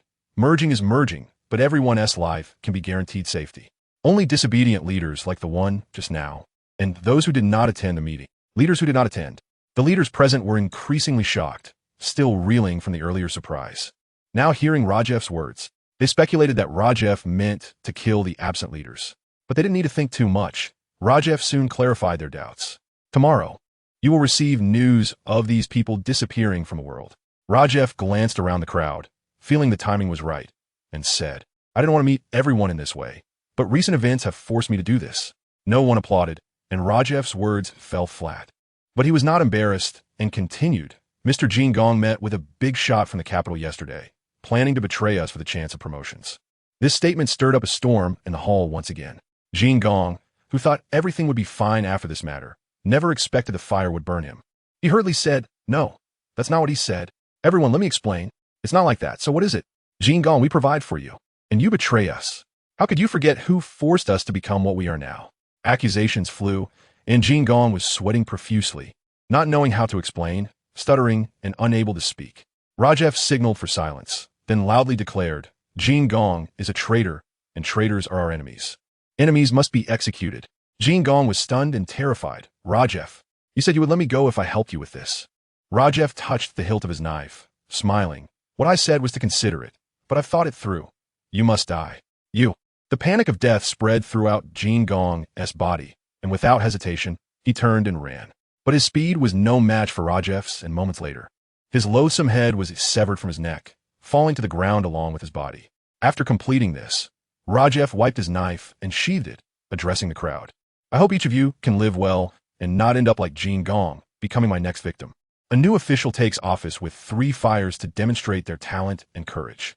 Rajef's 3 killings at the meeting directly intimidated the gang leaders, forcing them to submit. Chapter 162. The banquet. There is no good banquet, and there are no good people. Jin Gong gathered all the leaders under his command under the pretense of sharing the cake. The gang leaders were filled with joy but didn't expect such a result. Although there had been frequent frictions among these gang leaders, they were all minor skirmishes, fighting for insignificant gains, which were not worth risking their lives for. But now, because of Rajef's words, their thoughts began to stir. There were over 20 gang leaders present, with a few missing, who were the first to be eliminated. This meant that only the gang leaders present were competing for 4 spots. Each leader's gaze towards others began to change. Competing for spots meant survival, which meant growing stronger. Rajef gave them a pretext to fight for territory, whether it be by currying favor, forming cliques, or launching joint attacks against Rajef. There were many ways to play. It all depended on how these gang leaders chose to act. After the meeting, the gang leaders scattered like the wind, fearing that any delay would lead to their demise. Although Rajef had promised to ensure their safety, such empty words were only believed by fools. The slick-haired man concealed himself in a dark alley, closely followed by the tattooed man. Claire, why should we listen to that guy and kill each other? The tattooed man chuckled. Why don't we contact others and pool our strength to take him down together? That way, everyone can survive. The slick-haired man pondered for a moment and said in a deep voice, that's a good idea. Why should we play by Rajef's rules just because he set the game? If we unite, we can set the rules ourselves. A sudden thought struck the tattooed man as he approached Claire. His voice low, he killed Big Jingong. We could take him out in the name of avenging Big Jingong. He made a throat-slitting gesture, but the slick-haired man suddenly pulled out a cigar from his pocket. The act startled the tattooed man, but he relaxed upon seeing it was a long, thick cigar. Got a light? The slick-haired man asked. The tattooed man fished out a matchbox from his pocket and, striking a match, said, in this poor place, you can still get cigars? Share your source. Unbeknownst to him, a handgun appeared in the slick-haired man's hand, pressed against the tattooed man's forehead. Next life, he said calmly. Bang! Without giving the tattooed man a chance to react, the spark flickered in the night and quickly faded, taking a vibrant life with it. Claire took out a lighter from his pocket, lit the cigar, and exhaled smoke, saying, no matter how many sheep you have, they are still just sheep. Even if they unite, can they take down a wolf? Especially when they're a bunch of scheming sheep. Under the night sky, Claire returned to the town hall, where a strong man blocked his path. This man was originally a soldier of the kingdom, but had surrendered after being captured, becoming one of Duke's subordinates. I want to see Lord Rajef, the strong man said in a deep voice. Hand over your weapons, and you can go in. Claire took out his dual pistols, and the strong man nodded, not searching him, but leading him to an office. When Claire entered the office, a small gang leader named Dreidel was respectfully saying something. Claire thought to himself, the primary concern of sheep is survival. Lord Rajef, I am willing to lend you a helping hand. In the royal city, at the military officer's residence. Inside the residence, the air was thick with steam and smoke, with a long table set in the center, adorned with several bubbling hot pot stoves. Duke and a group of soldiers were gathered around, enjoying hot pot and singing, the sounds of laughter echoing, creating a lively atmosphere. Eating, drinking, and boasting, along with raising salaries to win hearts, was what Duke was genuinely doing. As for the results, success depended on the efforts of men. But with Madia around, understanding people's hearts became an achievable task. Valander was one of the 10 Legion commanders, but could be replaced at any time, and his career could end just like that. However, he did not want to stop here. He was still young and wanted to climb higher, hoping to make a name for himself alongside Darrett. At the hot pot table, he drank while subtly flattering Duke, counting his merits. Duke saw through Valander's intention to win him over, but the purpose of hosting this hot pot gathering was not just to win hearts. He raised an oak wine glass and toasted to Deputy Legion Commander Darrett. Come on, Brother Darrett, let's have one. Thinking about how the bandit suppression was led by you, yet the credit goes to me. I feel uneasy, so I'll drink to you as an apology. I hope you don't mind. Duke seemed to genuinely express his feelings, speaking sincerely, downing a glass of rum, and smacking his lips after tasting the fatty lamb. Darrett sneered inwardly. It was quite normal for the deputy to do the work while the commander took the credit, and he didn't mind. However, Valander, whom he had promoted, was now starting to work for Duke. Instability began to emerge within the military. Darrett contemplated finding an opportunity to eliminate Valander, setting an example, but his face remained calm. My lord, we are all working for the country, no distinction between you and me. Moreover, you are working for the welfare of the brothers, and they are all grateful. Come, let us drink. Amid the clinking of glasses, Duke was intoxicated, while several soldiers, unable to hold their liquor, swayed and spoke nonsensically. Yet this only added to the lively atmosphere of the hot pot feast. Come on, brothers, let us raise a glass to the Deputy Legion Commander. Without his valor, how could we achieve such great success? Duke shouted loudly while holding up his glass. The soldiers raised their glasses in salute to Darrett. Darrett had a great tolerance for alcohol, welcoming every toast. After clinking glasses with everyone, he raised his voice. The Legion Commander is selfless and advocates for us. Brothers, let us toast to the Legion Commander. Ha ha, let us drink one. Let us drink one. Duke laughed heartily, downing a glass of rum, his face flushed. He wobbled to his feet, patting Darrett's arm, saying, I'm feeling good today. I'll go get that bottle of wine I've been saving for 20 years for my office. Darrett quickly supported Duke, saying this little matter. Just have someone fetch it. Without waiting for Duke to respond, he loudly called out, Valander, go get the commander's wine. Valander hesitated for a moment, but then quickly ran to the office. A beautifully decorated deep red glass bottle was placed before Duke. He used a corkscrew to remove the cork and poured the wine into 2 goblets. "Come on, Brother Darrett, deep feelings, let us down it." Duke raised the goblet and really drank it in one go. Darrett thought to himself, what a waste. Such good wine shouldn't be consumed this way. But the simple phrase about deep feelings had a certain magic, and under the cheers of the soldiers, Darrett, despite his reservations, also downed his glass.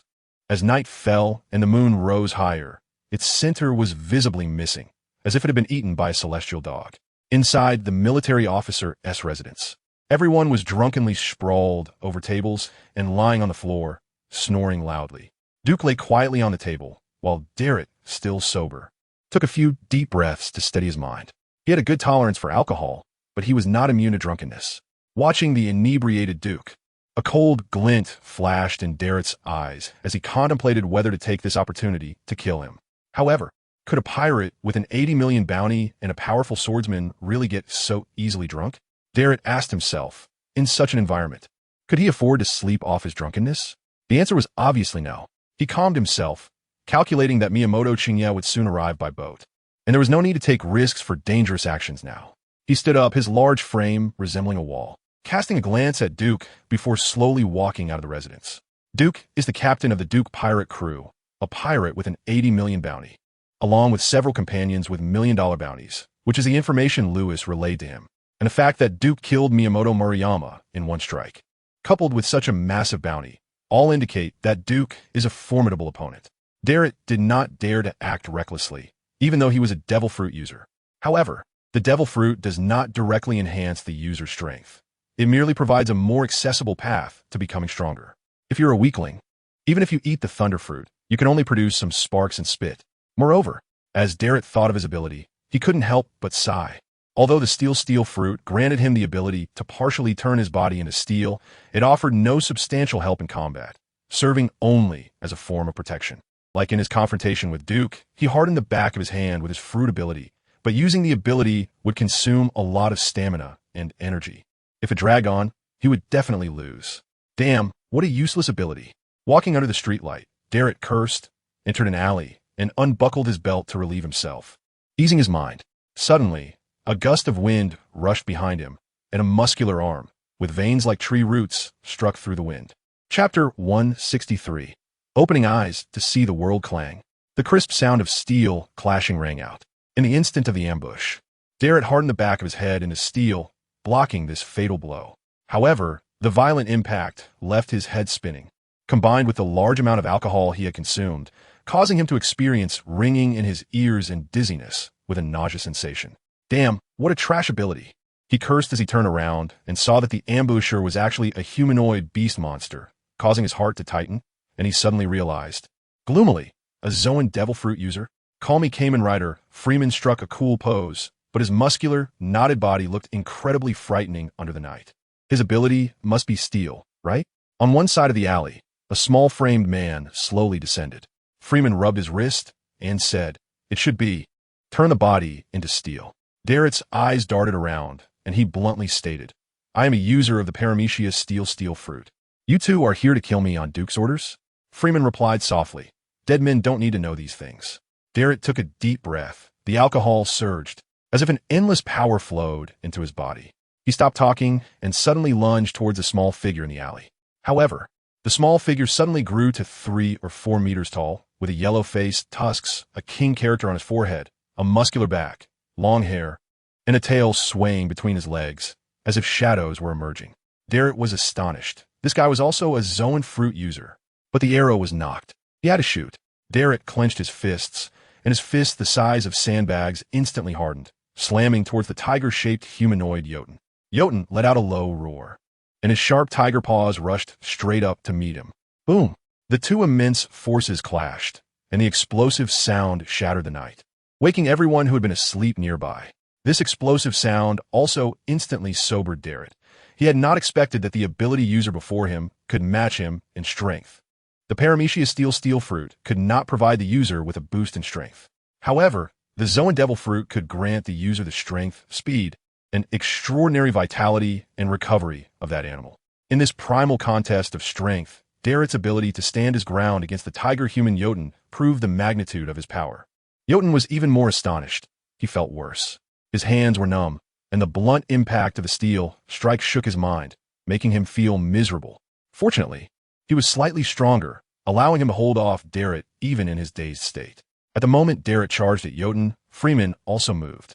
He darted like a ghost in the night, with hands like vicious, poisonous dragon drills, piercing through the air and rushing straight for the back of Darrett's head. Darrett had been on guard, hardening the back of his head again to resist Freeman's ambush. But Freeman would not miss the same spot twice. His wings fluttered, altering his trajectory. Like a zigzag, Freeman's hands slashed down, stabbing into Darrett's spine. With a hit, Freeman stepped back lightly, waiting for an opportunity. Darrett cried out in pain, frantically swinging his steel fists around, while roaring, "Duke! Duke! You despicable bastard!" This was the noble district, and although it was already late at night, there would normally be soldiers patrolling. As long as Darrett's voice was loud enough, he would surely attract the patrolling soldiers. But tonight was an exception. Darrett's pupils shook as he suddenly remembered that Duke had invited all the soldiers to the banquet, including those on patrol. Promotions and pay raises were of utmost importance, especially since it was a celebration hosted by the regiment commander. How could the soldiers miss it? Despicable scoundrel! Shameless bastard! Darrett roared, punching at the approaching Jotun. Jotun met his heavy blow with his arm, and Freeman took the opportunity to ambush him again, forcing Darrett to quickly turn and defend. The three of them exchanged blows, and Darrett's body bore several bloody claw marks. If he had been wearing armor, he wouldn't have suffered such severe injuries. Duke! Duke! Duke! Whether from the effects of alcohol or the threat of death, Darrett's mental state was extremely unstable. Under the combined assault of Jotun and Freeman, Darrett's injuries worsened. He could only use steel hardening to protect vital areas, buying time, hoping someone would come save him. But soon, his joints were pierced, and flesh split open, blood gushing out like a fountain, and his consciousness quickly blurred, leaving him without the strength or energy to use his abilities. The hardening of his vital areas released, and Freeman drew his sword, stabbing it into Darrett's heart, ending his life. "Let's go," Freeman urged. Jotun hoisted Darrett's body, rolling his eyes. "Hurry up and lend a hand. This guy is really heavy. Damn it, hurry up. This guy's voice is so loud, don't let the nobles hear." Freeman helped lift the body, and the two quickly disappeared into the night, leaving behind a pool of blood and a puddle of yellow-brown urine emanating a strong stench. Burp. Duke sat in his chair, letting out a drunken burp. In this environment, he was, of course, pretending to be drunk. Moreover, this was the farewell banquet he had prepared for Darrett. How could he easily get drunk? Valendal offered him a cigar, and Duke shook his head. "I don't smoke or drink, but when necessary, I will drink." Valendal praised. "The regiment commander is a good man." "But, just what? I don't understand. Why does the regiment commander have such good alcohol tolerance and pretend to be drunk?" Duke chuckled. "I'm definitely drunk, I just sobered up." Lies come easily from Duke, who even deceives his own people, yet he feels no guilt and even seems to want to laugh. Wallerndale, confused, changed the subject and said, "You're so good to your subordinates, but they won't appreciate it. Won't that make you sad?" Duke scoffed. "You all have been oppressed for so long. Suddenly someone comes along to give you a little raise, and you act as if you're about to die from gratitude. It's amusing to watch." Wallerndale awkwardly smiled, unsure how to respond. Duke seemed to be a bit drunk, speaking much more bluntly. "I do this without any thought of winning you over because, in my eyes, you are worth nothing. The only use you have, just like ants on the roadside, easily crushed for someone else's amusement." Wallerndale's face fell, feeling humiliated but unable to refute. Duke said with a chuckle, "I heard you were one of the top 10 commanders of the kingdom, stronger than Marlin, but I see no evidence of that. I only see your selfishness, not your strength." Wallerndale wanted to climb higher. Just having a little cleverness is not enough. What's more important is strength. Nestled in this small country, even if you reach a high position, you are merely a king among ants. Open your eyes and see the world, the vast world, and climb to the true pinnacle. Wallerndale was left in a daze, struggling to detach himself from Duke's words. He was a small person, eager to rise, thinking that Duke Charles was the pinnacle of the world, never contemplating what the outside world looked like. But now, Duke urged him to open his eyes to this world, and his instinctive reaction was to refuse. His mind was rejecting it. Deeply rooted thoughts were rejecting it, repelling the outside. I. Tears welled up in Wallerndale's eyes, choking on his words, as the closed society had subtly closed off his soul. Duke's words felt more like an awakening of his mind. causing him pain, yet also giving him insight. Duke calmly said, I speak these words to you because I see your sincerity in wanting to ally with me. But what I need are elites, although the elites I mean differ from what you understand. Just like the perception of a king, you think it's Rooney, or Charles, but in my mind, a king is one who rules the world and commands respect from all. Chapter 164.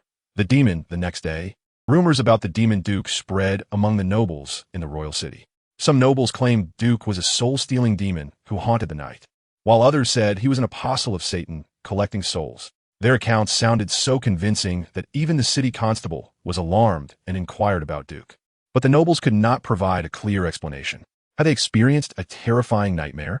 Or had the demon from their dreams spilled into reality? But this rumor caught the attention of those with ulterior motives. Duke? Is it Duke? In the Chancellor's castle, Charles said expressionlessly.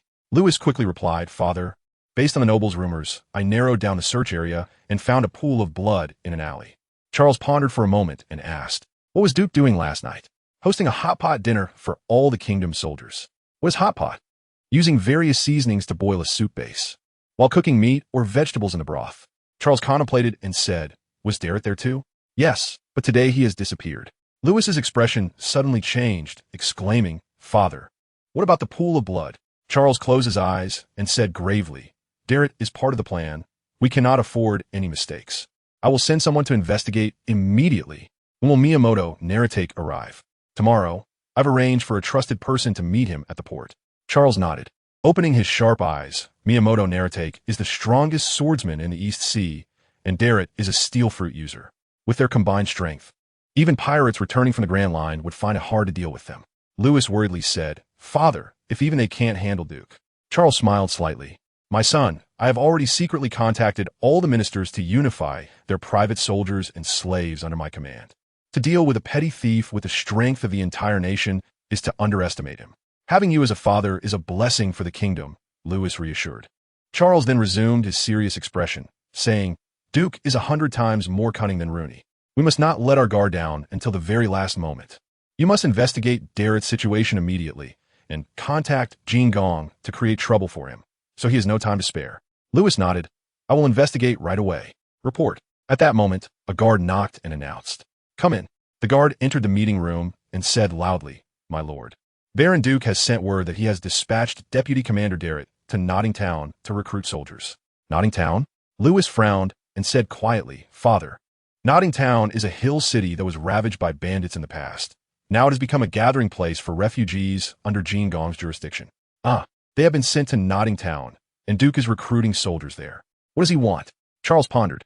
Father, Duke likely wants his subordinates to enter the army on legitimate grounds to serve him. My son, this is only the surface. We must think about the true intentions behind it. Lewis was silent for a moment before suddenly asking the guard, Have you seen Derek? The guard was taken aback and said, I have seen Deputy Commander Derek a few times before. Did you see him today? The guard shook his head. Deputy Commander Derek's physique is easy to recognize, and he was leading a team out of the city. So many people must have seen him. I see. You may leave. Lewis waved his hand and said, Father, do you want me to go in person? Charles pondered, hot pot, drinking a pool of blood, and telling us that Derek is going to Notting Town to recruit soldiers. Behind all these events, it seems Duke is deliberately pushing something. Lewis quietly sat on the golden silk armchair, waiting for Charles to come to a conclusion. But Charles was perplexed, sighing, I'm getting old. My mind isn't working as it used to. What does that little fox want? I can't see through it, but no matter what, as long as we solve the problem itself, all other issues will be resolved. Lewis understood and said, Then I will personally welcome Miyamoto Naratake tomorrow. Miyamoto Naratake. Charles's pupils constricted as if he thought of something, and he said in a deep voice, You must go to Notting Town as soon as possible and bring back Derek. Notting Town is Duke's lair. If they set a trap to harm Derek, it would be disastrous. Lewis nodded, All right, father, but this Derek is really something. Clearly, I told him the plan, yet he still goes to Notting Town to recruit soldiers. Under these circumstances, he shouldn't be listening to Duke.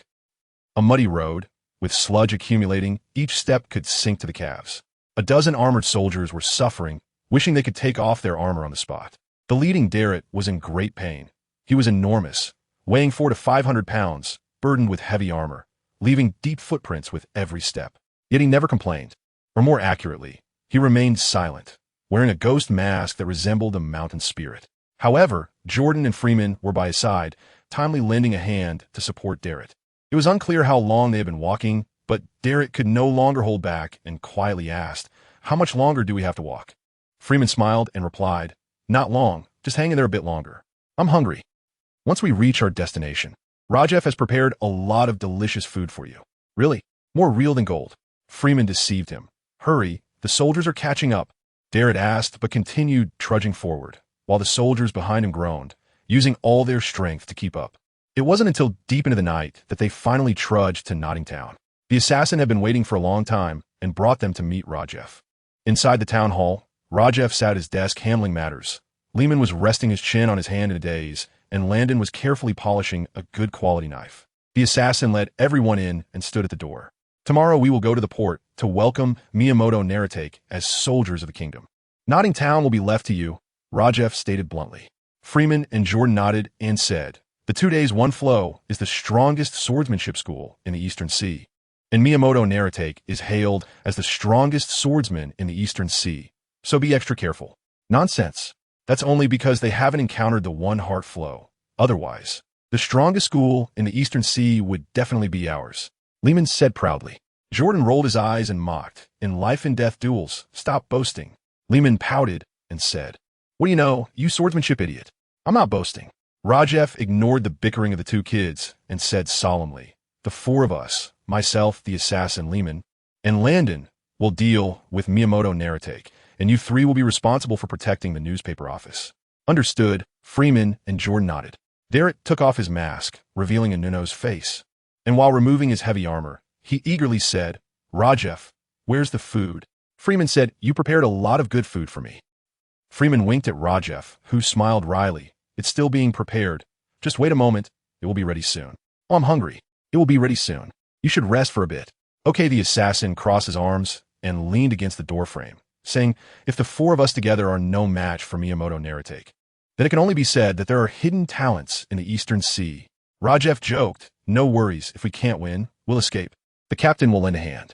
Chapter 165, The Loser Eats Dust. The stars shifted, and the vast starry sky of last night transformed into today's clear blue sky.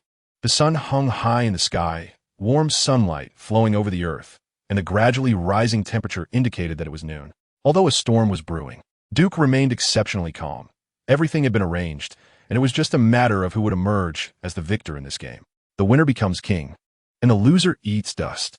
This was Duke's trial, as well as the trial for his crew. The Duke's pirate crew had transformed from a band of petty thieves into national thieves, marking a change in status and fate. This was only Duke's first step. He needed to play each piece well, allowing himself and all crew members to undergo transformation. "Commander, Duke Charles requests your presence at lunch," a soldier hurriedly reported. Duke was slightly surprised and said, "Why the sudden invitation to lunch?" The soldier shook his head and said, "They didn't say. Only that the carriage is waiting outside for you." Duke calculated in his mind, realizing that the old fox had invited him to lunch. Interesting. He tidied himself up and then left the official residence, getting into the luxurious carriage bearing the Rose family's crest. In the noble district of the royal city, inside Charles's castle, a long table made of cherry wood was set with two old BJ-style hot pots at either end. Surrounding the hot pots were plates of exquisite side dishes. Duke was once again invited to a banquet, taking his usual seat, with only him and Charles facing each other across the hot pot. "It seems today is a good day. Duke Charles is in the mood to treat me to hot pot," Duke said, unreservedly dipping meat and vegetables into the pot as he spoke. Charles dipped a piece of marbled lamb into the pot and said, "The broth has been seasoned. It tastes better than the hot pot you treated the soldiers to." Duke laughed. "You know everything I do, don't you?" Charles swallowed the lamb and set down his chopsticks, slowly saying, "At this point, there's no need to pretend to be profound. Let me be direct. Is Lewis and Dare in your hands?" Duke was taken aback and asked, "What happened to Lord Lewis? Why do you think he is in my hands?" Duke truly did not know Lewis's whereabouts. If Rajef had captured Lewis, he would have reported it to him. But so far there was no news. Therefore, he had no idea where Lewis was. Seeing Duke's expression, which did not seem deceitful, Charles was skeptical and said, "Lewis went to Notting Town yesterday to find Derek, but to this day, there's been no news." "So you think I captured Lewis?" Duke said, picking up a piece of corn with a light chuckle.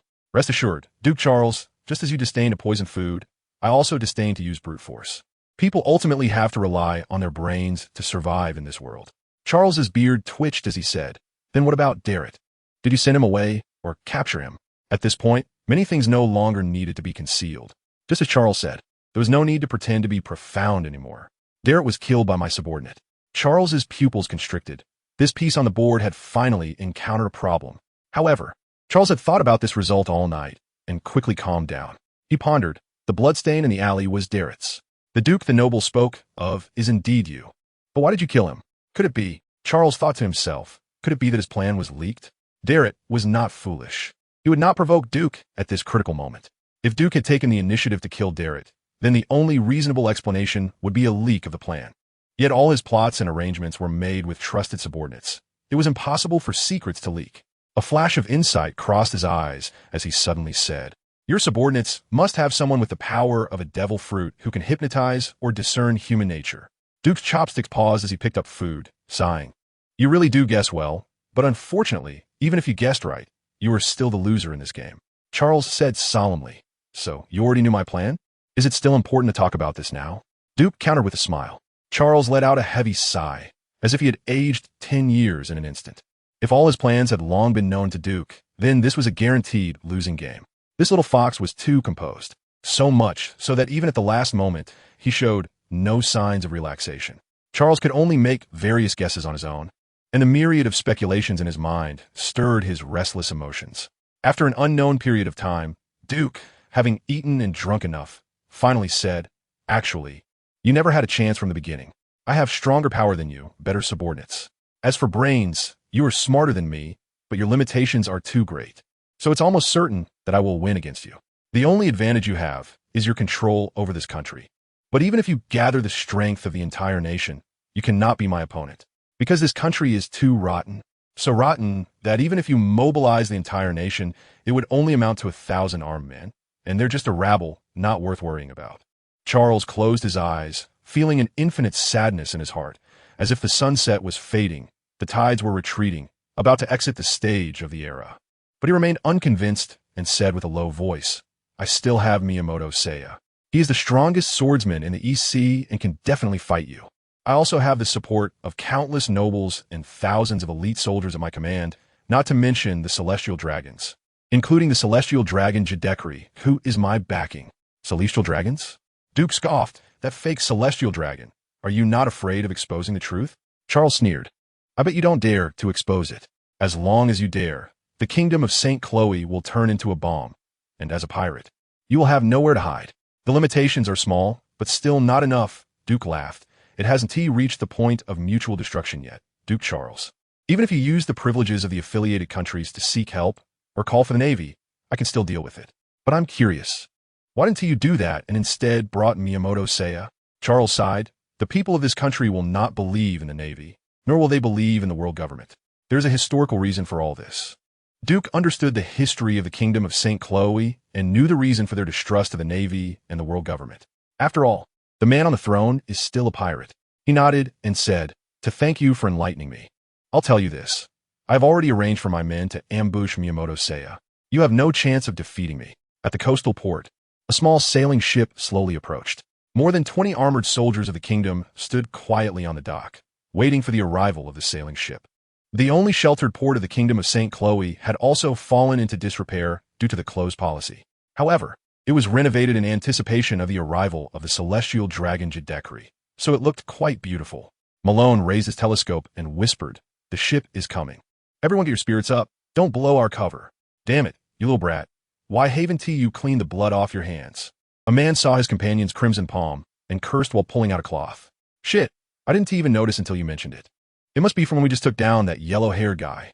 Malone's face darkened, angrily saying, "Check each other. Anyone who slips up will be in for a world of hurt." The group of burly men hurriedly began to check each other from head to toe to see if they had any mistakes. Malone was the special lead actor in this main event. Since Rajef and others were wanted pirates, to ensure nothing went wrong, Malone was put in charge of this act. He stood at the front and said in a deep voice, "Quiet, prepare for the welcome ceremony." The crowd forced out a smile, holding flowers and roses, raising banners, and cheering. "Welcome, welcome. A warm welcome." Chapter 166. Death. The synchronized shouts echoed between heaven and earth, piercing through the sound of crashing waves and wind, resonating among the sailing ships. More than 10 swordsmen with dual swords had black lines on their faces, feeling awkwardly embarrassed. One tall and sturdy swordsman said, "These guys, don't they know what embarrassment is?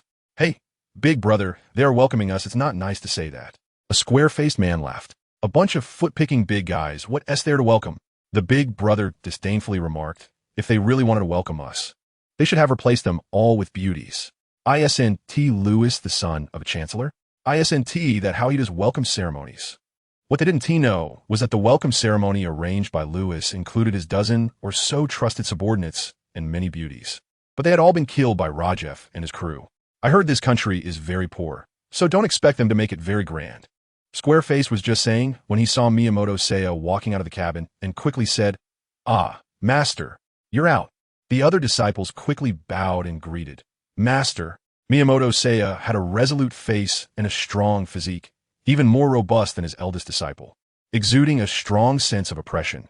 But the white hair at his temples and the wrinkles at the corners of his eyes spoke of his old age. He merely glanced at the crowd on the dock and said, "In a foreign land, do not let your guard down. Yes, we will heed the Master's teachings." The disciples replied in unison.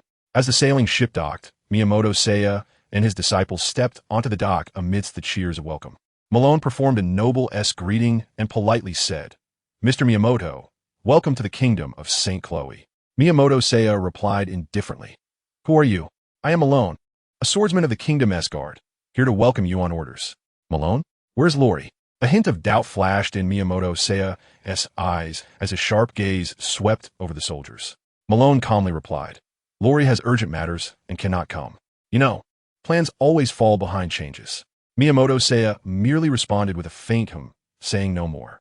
Malone continued, "Lord Lewis has arranged a banquet to welcome you and your disciples. Please follow me to the royal city." A luxurious carriage stood in place, the coachman holding the reins, and 2 pure white horses swayed their bodies.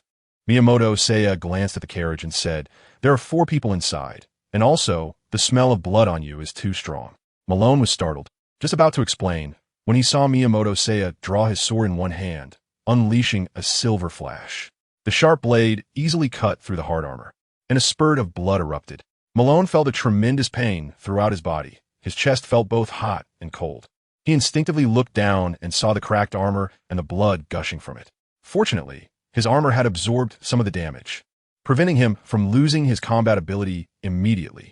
The more than 20 soldiers of the kingdom, already feeling guilty, saw Malone suddenly attacked. Though they didn't understand where the mistake was, they didn't have time to think much and quickly drew their swords, charging forward. There the enemies, kill them. With a shout from Miyamoto Seiya, wielding his long and short dual swords, he charged like a tiger descending a mountain, leading the way to confront the armored soldiers. His disciples were startled but quickly reacted, drawing their dual swords to fight alongside their master. In close combat, more than 30 people instantly became entangled in a chaotic battle. These 20 or so soldiers of the kingdom were all seasoned pirates selected by Rajef, and their strength was not weak. With the protection of armor and numerical advantage, they fought back and forth with the swordsmen of the 2nd generation, momentarily unable to gain the upper hand. Only Miyamoto Seiya was too formidable. The armored men in front of him were like paper dolls, being easily killed or injured by him with each strike. At the same time, the 4 people in the carriage realized that their plan had failed and swiftly jumped out of the left and right doors. The blazing sunlight lingered on the 4 for a moment before quickly rushing into the chaotic crowd along with their figures. Not far away, the 4 cannons set up by Rajef had already been rolled out, but the scene was too chaotic for the gunners to fire, and they could only wait for an opportunity. A gentle breeze stirred Assassin's long hair. He moved swiftly and with strange agility, weaving through the crowd until he quickly arrived in front of Miyamoto Narikes. Miyamoto Narikes was about to slay a fallen soldier, his katana raised high, reflecting a dazzling light. Assassin squinted, crossed his swords, and executed a magnificent cross slash to meet Miyamoto's blade. But in that instant, the descending blade of Miyamoto was enveloped in a layer of pure blackness, emitting waves of ink-like light. Armed Haki, Assassin's heart jolted. He involuntarily tightened his grip on his swords, channeling all his strength to clash against Miyamoto Narikes. Bang! A crisp sound rang out as Assassin was knocked back several steps by a tremendous force, his hands trembling as if they were numb. Miyamoto Narike's glanced at Assassin, seemingly surprised that Assassin could withstand his strike. But in the next second, he crossed his dual blades in front of his chest, slightly bending his legs. And like a fierce tiger, he lunged forward, surrounded by a faint black dragon, baring its fangs and claws ready to tear Assassin apart. Assassin remained calm, his dual swords thrusting like a meteor shower falling from the sky, entangled with the ferocious black dragon. However, the black dragon was powerful and faster, seemingly able to sense the trajectory of every meteor. In just one encounter, it tore open Assassin's chest with a claw. When another claw came down, Lehman swung his sword upward, blocking the black dragon's attack. Rajef attacked from the side, executing a flashlight draw slash aiming at the black dragon's head. But the black dragon dodged effortlessly. Meanwhile, Landon did not immediately surround Miyamoto Narike's, who was shrouded in the black dragon. Instead, he locked eyes with the strong swordsman beside Miyamoto, referred to as the senior brother. The senior brother had a fierce expression, wielding dual blades to perform a half-moon slash in the air. Landon sidestepped, simultaneously drawing his gun, and shot rapidly at the senior brother. The brass bullets flew quickly, but were all severed by the senior brother's dual blades. At that moment, Landon had already put away his gun and drawn his sword, unleashing his strongest ultimate move, the dance of the flame wheel. He leaped into the air, wielding his fine sword, Snow Flurry, amidst a series of sonic booms. The sword suddenly ignited with flames, resembling a golden fire dragon under the shining sunlight, sweeping towards the senior brother. Upon seeing Landon leap into the air, the senior brother thought to himself that this guy was truly foolish. In the air, he couldn't use leverage, his attack couldn't hit the enemy, and his landing point would be easily predictable. He sneered inwardly, concentrating fully, his energy and gaze locked onto Landon. When he saw the imposing fiery slash, a hint of surprise appeared on his face, but no matter how powerful the attack, as long as it couldn't hit the target, it was useless. The senior brother quickly retreated a few steps, avoiding the point of Landon's attack in advance. But at that moment, an unexpected turn of events occurred. Landon actually threw Snow Flurry directly at the senior brother. The spinning Snow Flurry rushed towards the senior brother like a windmill, the flames on the blade showing no signs of diminishing, even intensifying. The senior brother was astonished, but his actions were not slow. He crossed his dual blades in front of him, deflecting the incoming flaming katana. A faint scent of nitroglycerin wafted in the air, and the senior brother suddenly realized that this guy had used external force to unleash the flaming slash. He charged at the unarmed Landon with his dual blades, sneering, "You really know how to take shortcuts. Now that you're unarmed, let's see what you do." To his surprise, Landon completely ignored him, his expression unchanged as he engaged in close combat with the senior brother. An inch longer, an inch stronger. The senior brother wielded his dual blades, creating an impenetrable defense, while Landon, unarmed, couldn't get close to the senior brother at all, constantly being restrained and dodging the senior brother's attacks. Yet strangely, no matter how fast the senior brother's blades were swung, Landon managed to narrowly evade them, as if he were dancing on the edge of death, causing the senior brother to feel a hint of doubt. Could be that this guy has observation haki? Taking advantage of a brief moment, the senior brother asked, but was met with Landon's rapid gunfire. At such close range, a normal person would be unable to evade the brass bullet flying towards them. But the senior brother sidestepped and accurately blocked the bullet with his blade. How unfortunate. I've also awakened observation haki. Any of your attacks are ineffective against me. The senior brother laughed proudly, taking a step forward, his dual blades raised high, unleashing a powerful cross slash. Landon stood still, closing his eyes, making it seem to the senior brother as if he had given up resistance, silently accepting the arrival of death. But at the moment the dual blade struck down, Landon extended his hands and surprisingly caught the blade with his bare hands. The senior brother's pupils dilated. The scene he envisioned of Landon's hands being severed did not happen. Instead, his dual blades seemed to be stuck in a crevice of rock, unable to be pulled out or pushed in. A layer of transparent, thin gas slowly flowed over Landon's hands. He gripped the dual blades tightly, his form suddenly exploding upward, kicking the senior brother in the groin. At such close distance, even if the senior brother sensed Landon's movement, he had no time to react. A heart-wrenching scream immediately reverberated through the sky as the senior brother instantly lost his fighting ability, collapsing to the ground, wailing, tears and snot streaming down his face. Looking utterly despondent, Landon silently picked up the katana from the ground, and after swiftly killing a swordsman who came to protect the senior brother, He ended the life of the man who was rolling on the ground, crying out in agony. Rajef witnessed the scene of Landon catching the blade with his bare hands, and his shock was beyond measure. This taciturn helmsman, with a very low presence, had survived numerous near-fatal injuries, bearing all hardships silently.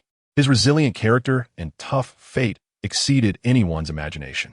Moreover, his strength was steadily increasing, and his growth speed could not be considered slow. But as for how much he had specifically grown, no one knew. Perhaps only the captain knew Landon's true strength. Originally, Rajef thought that the main force in surrounding Miyamoto Narike's would be Lehman, who had mastered observation Haki, but now it seemed the real main force should be Landon. Edward Landon.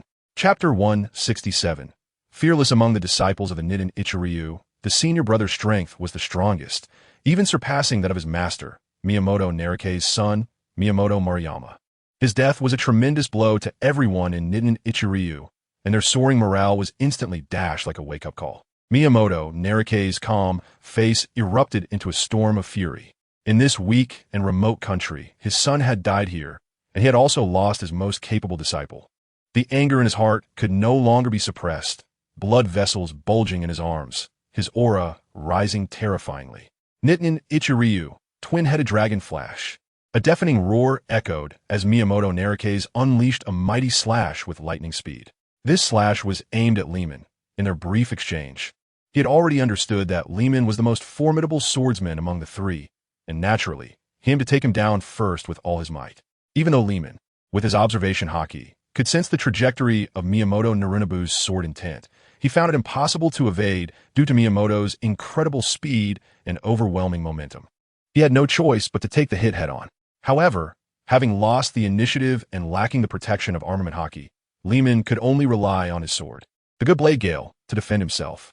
He was unable to match Miyamoto in terms of strength, and the quality of his blade could not compare to Miyamoto's black sword, which was coated with Haki. With a piercing clang, the good blade gale in Lehman's hand shattered, and the fabric and flesh from his shoulders to his chest were torn apart, spraying blood into the air and forming an X. Intense pain spread throughout his body, and all his strength seemed to drain away in an instant, making even speaking feel like a luxury. Rajef decisively opened fire, knowing that while he couldn't harm Miyamoto, at least he could slow him down. Meanwhile, Landon had already reloaded and was shooting from the other side, flanking Miyamoto with Rajef. Assassins swiftly picked up Lehman and turned him over to several soldiers, instructing them to call a doctor for treatment.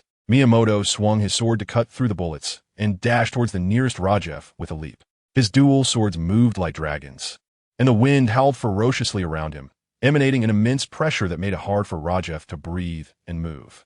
Unlike Conqueror's Haki, this pressure was derived from the overwhelming sword intent of Miyamoto, sharp and fierce.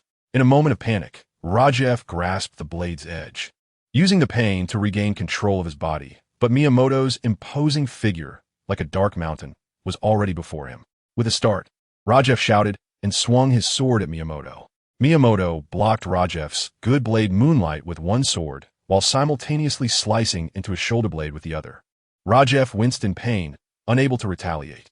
Miyamoto pulled the bloodied katana from the visible bone of Rajef's shoulder, showing no hesitation as he swung down again. The howling wind echoing like a dragon's roar, mirroring his uncontainable fury. Just as the black sword was about to sever Rajef's head, a fiery arc shot towards Miyamoto's back. The wind howled, and the flames spun like a wheel, creating a thunderous sound that forced Miyamoto to retreat into a defensive stance.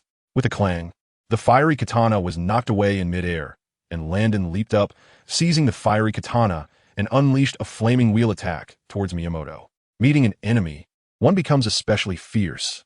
Miyamoto did not flinch or evade, crossing his dual swords before him, and his sword intent transformed into a terrifying two-headed black dragon. Roaring with its gaping maw towards the sky, double-headed dragon slash. In the sky, a black and a red dragon entwined, their sharp claws eager to tear each other apart. As they fell to the ground, the two rushed at each other at breakneck speed, their dazzling sword strikes colliding mid-air, the armament Haki on their blades, sparking and creating shockwaves that left everyone present in awe. Rajef, pressing a hand against his deep wound, exclaimed in astonishment, "This guy, has he received the captain's true teachings?" Assassin sighed. "I think he's inherited the true teachings of past leaders from the assassination secret scroll. Each of Landon's moves bore the shadow of the Assassination's secret scrolls sword techniques, yet they transcended traditional swordsmanship, truly becoming his own style. This guy is a genuine genius. Rajef chuckled. He has experienced death with us several times. Perhaps a person's potential can only be unleashed when teetering on the edge of death. Unlike Conqueror's Haki, both armament Haki and observation Haki can be cultivated through training, representing each person's potential. However, some people spend their whole lives unable to grasp this potential, while others can trigger it in an incredibly short time. Such people are generally called geniuses. Truly a genius. Assassin couldn't help but marvel, and in the meantime, the battle between Miyamoto and Landon grew increasingly intense, affecting the fights of those around them. Both sides tacitly withdrew to their respective camps, leaving the ground between them for the two. Not far away, Forgunner saw an opportunity and quietly lit their cannons, firing at the remaining Nitin Ichiri swordsmen. If these cannons hit, the few remaining Nitin Ichiri swordsmen would either die or be severely injured. Miyamoto sensed the cannonballs in the air and immediately stepped back, warning his disciples of the danger. This moment of distraction was seized by Landon. Ultimate self-destruct. Landon gripped the hilt of his sword with both hands, pushing off the ground with his right foot, causing the stone floor to crack. Using this recoil, he charged at Miyamoto. Miyamoto quickly raised his sword to block, but the moment their swords clashed, Landon surprisingly released the armament Haki covering his blade, colliding violently with Miyamoto's black sword. Bang! Sparks flew, and the snow-like blade glimmered with a hint of red. Miyamoto felt a flash of white light in his eyes, as if the sword had exploded like ignited explosives. Both Landon and Miyamoto, caught in the blast, were thrown back, while the source of the explosion, the good blade snow flurry, shattered into several pieces, cascading to the ground like snowflakes. At that moment, four cannonballs hit the ground, booming an explosion, killing some Nitin Ichiri swordsmen and wounding others, leaving bodies and severed limbs scattered everywhere. Amidst the continuous explosions, Miyamoto realized that the situation was dire. Frustrated, he spewed a mouthful of blood, angrily shouting, "Despicable, shameless little thieves. You are truly insane, irredeemably insane." Landon, affected by the explosion, felt terrible all over, blood pouring from his mouth, with several shards of blade embedded in his flesh. Yet he laughed, as if pleased with himself for having defeated a formidable enemy. The cannon fire ceased, and the battlefield was in disarray, but the fight was nearing its end, showing a trend toward collapse. Miyamoto felt desolate in his heart. Why was there such a despicable and shameless guy in this impoverished and remote kingdom of St. Croix? As the master of the strongest swordsmanship school in the East Sea, Nitin Ichiri, he had lived a brilliant life. Yet he was about to meet his end here. Unwilling, so unwilling. You despicable, shameless scoundrels. One day, you will face retribution. Rajef took a few heavy steps forward, smiling. Retribution? It's nothing more than death. Do you think we would be afraid? Miyamoto paused, his eyes bulging with rage. The victor takes all. I have lost. But I will never die at the hands of you lowly scum. Rajef was startled and quickly said, "Wait." But Miyamoto ignored him, sitting on the ground, raising his dual swords and plunged them toward his heart. Blood gushed from his mouth, yet he smiled and said, "Everyone dies eventually. You all fear not death. So why should I? Let me wait for you at the gates of hell." After saying that, Miyamoto slowly closed his eyes, sitting motionless on the ground. Rajef couldn't help but sigh. A true warrior. Chapter 168. Incitement. Bloop, bloop, bloop. The sound of the phone bug echoed throughout the restaurant. Duke took the phone bug from his pocket and placed it on the table. What's the situation? Captain, Miyamoto Narunabu has committed suicide, and all his disciples have died. Duke was very pleased with the result, smiling brightly at Charles, and asked, "Do we have any casualties?" Rajef replied, 8 brothers died, and I, Lehman Landon, and Marlon are all seriously injured. Duke asked in surprise, "Is Miyamoto Seiya really that strong? He can use armament Haki and observation Haki. The East Blue really is a place full of hidden talents." Duke pondered, "You all take good care of your injuries." "Understood, Captain." After hanging up the phone, Duke looked at Charles with a calm demeanor, while Charles furrowed his brows, no longer the steady person he used to be. "You still have 1,000 private soldiers and slaves gathered from the nobles. Why not bring them out to give it a try?" Duke said with a light smile. Looking at Duke's incredibly confident face, Charles instantly lost faith in his backup plan. Sweet words had no effect on Duke, and he was not his match in strength. Charles had lost thoroughly, but he did not want to admit defeat. He believed he still had a chance, just that he needed time now. "What exactly do you want to do?" Duke said with a devilish smile. The people of this country have been oppressed for too long. Their anger, resentment, and suffering have no outlet. Duke took a sip of red wine and slowly said, Duke Charles, what do you think of Count Fukiai? A hint of confusion appeared in Charles's eyes. He could no longer understand Duke's true intentions. Isn't Count Fukiai your partner? He is neither smart nor foolish. Such a person is hard to control, but his status carries weight. Charles pondered. Do you want him to become the scapegoat of the kingdom? Duke smiled. I like to work with smart people. Just like you, Duke Charles, our cooperation will be much easier and more enjoyable, won't it? Charles ignored Duke's nonsense. Taking down Count Fukiai would be easy for him, but doing so would bring him no benefit. Count Fukiai was a figure pushed to the forefront by King Runei. If he attacked Count Fukiai, it would undoubtedly provoke King Runei's wrath. Doing so would mean completely tearing apart their relationship with King Runei. Count Fukiai cannot be easily moved. I can propose the Minister of Internal Affairs as a target for the citizens' anger. Duke interrupted with a sneer. Dear Duke Charles, I'm not discussing this with you. You have no choice. Charles had never faced such humiliation, but Duke's power was too overwhelming. He felt angry but could only swallow it. The only way to proceed was to endure humiliation and bear the burden. Baron Duke, everything depends on you. A few days later, newspapers across the country reported a series of articles about Finance Minister Fukiai embezzling tax funds and exploiting the common people's hard-earned money, stating that Finance Minister Fukiai's corruption was the main reason for the country's decline and the people's suffering. The lower-class people never cared about what the truth was. They could not access the truth. They just needed a place to vent their anger. Under the guidance of public opinion, Finance Minister Fukiai naturally became the target of public criticism. Although the Zord family did not understand why Duke wanted to eliminate Charles's political rival Fukiai, they were quite professional in manipulating public opinion. The people's emotions were gradually stirred, and the continuous fermentation of public opinion caused hundreds of thousands of people across the country to become extremely angry. Rajiv, in alliance with Revolutionary Army leader Lily Lia, secretly contacted the leaders of refugee settlements across the country, gathering them together to prepare for unified action. In the office, Marlin, Zord, and Dister sat respectfully on the sofa. After Duke's explanation, they finally understood Duke's overall plan and couldn't help but admire his meticulous thinking and far-reaching strategies. Duke had a calm disposition, an elusive personality, immeasurable strength, and unmatched wisdom, able to see through people's hearts and understand the essence of things. His charm was unparalleled, and Marlin, Zord, and Dister were all captivated by him. While it is true that one must break before they can build, how do we rebuild this country after it has been broken? Marlin asked. Duke replied slowly. This topic is quite complex. No governance of a country can be explained in a few words, especially in a world where extraordinary powers can override national machines. In fact, he already had some ideas about governing this country, but the path of reform would inevitably touch the interests of many people, including the three in front of him. So Duke did not intend to share them. Lewis seems to have returned alive. No one knows where he went or what he did, Zord said solemnly. Perhaps he will be a variable. The acquisition of intelligence is always a key factor in struggles. After a moment of thought, Duke smiled and said, It's fine. Under the trend of the situation, any of their tricks will be ineffective. The current key points lie in two areas. Marlin, you need to have a firm grasp of the military and be ready to follow my orders at any time. Zord, you need to constantly control the direction of public opinion, guiding the people's anger and adding fuel to the fire when appropriate. Zord contemplated. What about Duke Charles pretending to be a celestial dragon to deceive the citizens? No hurry. Jed Al-Kri is a trump card.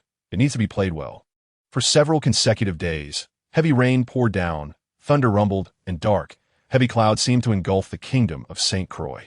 Ships docked at the port, and batches of samurai swords, sabers, curved swords, and handguns were secretly transported to Notting Town under the cover of the storm. This batch of weapons numbered around 500, all confiscated from Click, and now Rajiv was responsible for arming the refugees under his command. With firearms, people gained the confidence to go to the royal city and the courage to reason with those nobles in the palace. A strong fist is the ultimate truth. Jotun walked through the mud wearing a raincoat. Freeman laughed. These mud-legged folks can only put on a show. When it comes to real fighting, they'll probably run faster than rabbits. Hey, we never expected much from them anyway. Jotun smiled. Didn't he, the captain, say that as long as they can play a leading role in stirring up people's hearts, that's enough? Freeman said softly. Although that revolutionary army is willing to cooperate with us, they are ultimately not our kind. We need to be wary of them and not let them reap the fruits of victory. Jota nodded. I'll keep an eye on them. Not only them, but also Rajiv, to prevent him from getting too involved with that woman named Lilia. Huh, them? No way. They won't get together so quickly, right? Freeman said solemnly. Based on my extensive experience with women, Lilia is an excellent, strong woman. It is not impossible for her to use Rajiv to achieve her goals. Love is truly elusive. Go away, you little brat who hasn't even opened up yet. What do you know about love? I warn you, you'd better not attack me personally. Freeman laughed. All right, let's get back to business. These mud-legged folks still need more training. Chapter 169, Gathering. In the morning, sunlight flowed like a rainbow, dancing in the world. Not far from the royal city, the sound of clattering echoed, as if the earth was trembling. Between heaven and earth, an infinitely extending black line caught the eyes of some residents in the commoner district of the royal city. They rubbed their sleepy eyes, and as they clearly saw the dense crowd of people, they suddenly woke up, their drowsiness gone. Bandits! It's bandits! The bandits are here! Help! Countless civilians began to shout for help, with some already packing their belongings and fleeing. The royal city could provide them with a sense of security, but not for long. Those countless bandits were like a plague of locusts to them, and fleeing was the only option. But where could they escape to? Soon, news of the bandit invasion reached the noble district. Duke leaned back in his chair, listening to Valandal's report, and said, So it seems there are at least tens of thousands of bandit marauders invading the royal city? Valandal hurriedly replied, Yes, Legion Commander. Should we gather soldiers immediately to defend the royal city? The Duke laughed. Tens of thousands of bandits, and we've only expanded our forces by 300 soldiers. 300 against tens of thousands is not defending the royal city. It's a death sentence. Valandal said, Commander, no matter how many bandits there are, they're just a rabble. A few cannon shots kill their leader, and they will collapse without a fight. War will result in deaths. The Duke smiled indifferently. If we can resolve this peacefully, it's best to resolve it peacefully. Valandal looked incredulous, his mind racing, unsure of what the commander was planning. Report. A soldier hurried in, bringing a man in fine clothing.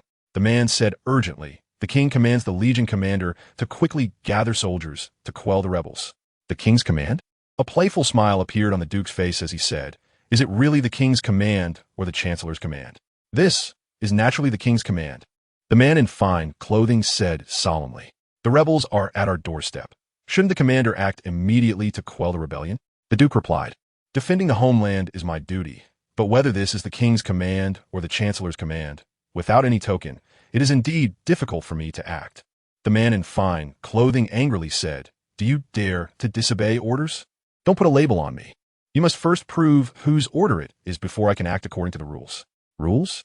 To hell with the rules. The man in fine clothing retorted, The rebels are already at the city gates, and now the Duke is talking about rules. Earlier, he hadn't been this rule-bound. The man in fine clothing angrily waved his sleeve and hurried out to take a carriage towards the Chancellor's castle. In front of the Chancellor's castle, a group of soldiers dressed in armor of various styles stood in formation. There were nearly 1,000 of them, all equipped with swords and firearms, along with an artillery regiment ready for action.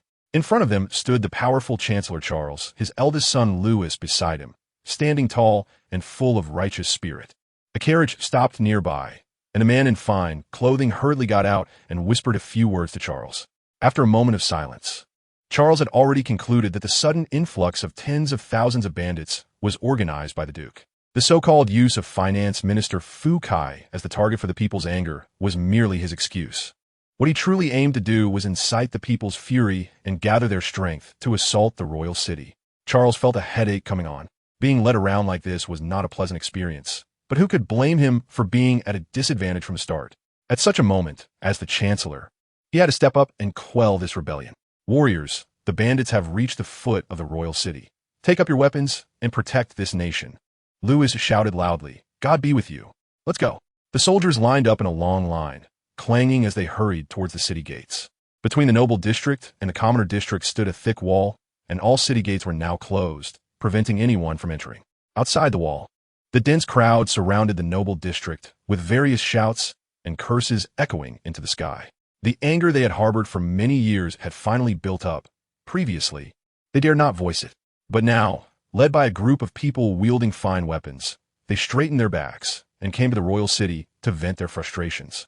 However, they needed a name for their cause, They waved banners calling for the cleansing of corrupt officials and the killing of Fu Kai, giving them a political identity that transformed them from rebels into a loyal army.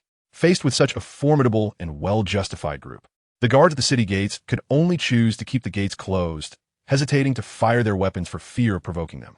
But soon, Lewis led a group of soldiers to the city tower, looking down at the crowd below like ants, and with a sinister smile, he decisively ordered, "Artillerymen, prepare to fire." The artillerymen exchanged glances, hesitant. Firing into the crowd below would mean killing dozens, hundreds, or even thousands, although they were the private soldiers and slaves of various nobles. The thought of the hellish scene after firing made it hard for them to pull the trigger. "Well, you people dare to disobey orders." Lewis frowned, pointing a gun at one artilleryman's forehead, and screamed, "Fire, or I'll blow your head off."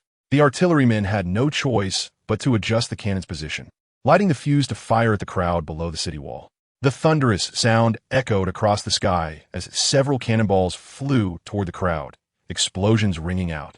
And amidst the smoke, countless drops of blood began to rain down, dyeing the ground a dark red. Limbs flew, corpses scattered. The people below the city wall never expected the kingdom's soldiers would fire directly at them, and in fear, they began to flee in all directions. The scene quickly descended into chaos, with countless people running about like sheep without a shepherd, creating disorder. Lewis laughed, but his voice was as cold as ice. "Warriors, do you see? These foolish bandits, thieves, commoners. Just use the guns and cannons in your hands to eliminate them. Fire, fire, keep firing, kill them all." The soldiers took a deep breath. They didn't understand why these unarmed civilians had suddenly gathered here. This one-sided slaughter of innocent civilians made them uneasy, and they couldn't bring themselves to do it. But they were not in control of their own actions. Under Lewis's urging, they loaded the cannon for the second round of fire. Not far away, Rajah frowned and said, "These guys aren't playing by the rules. They just opened fire without saying anything.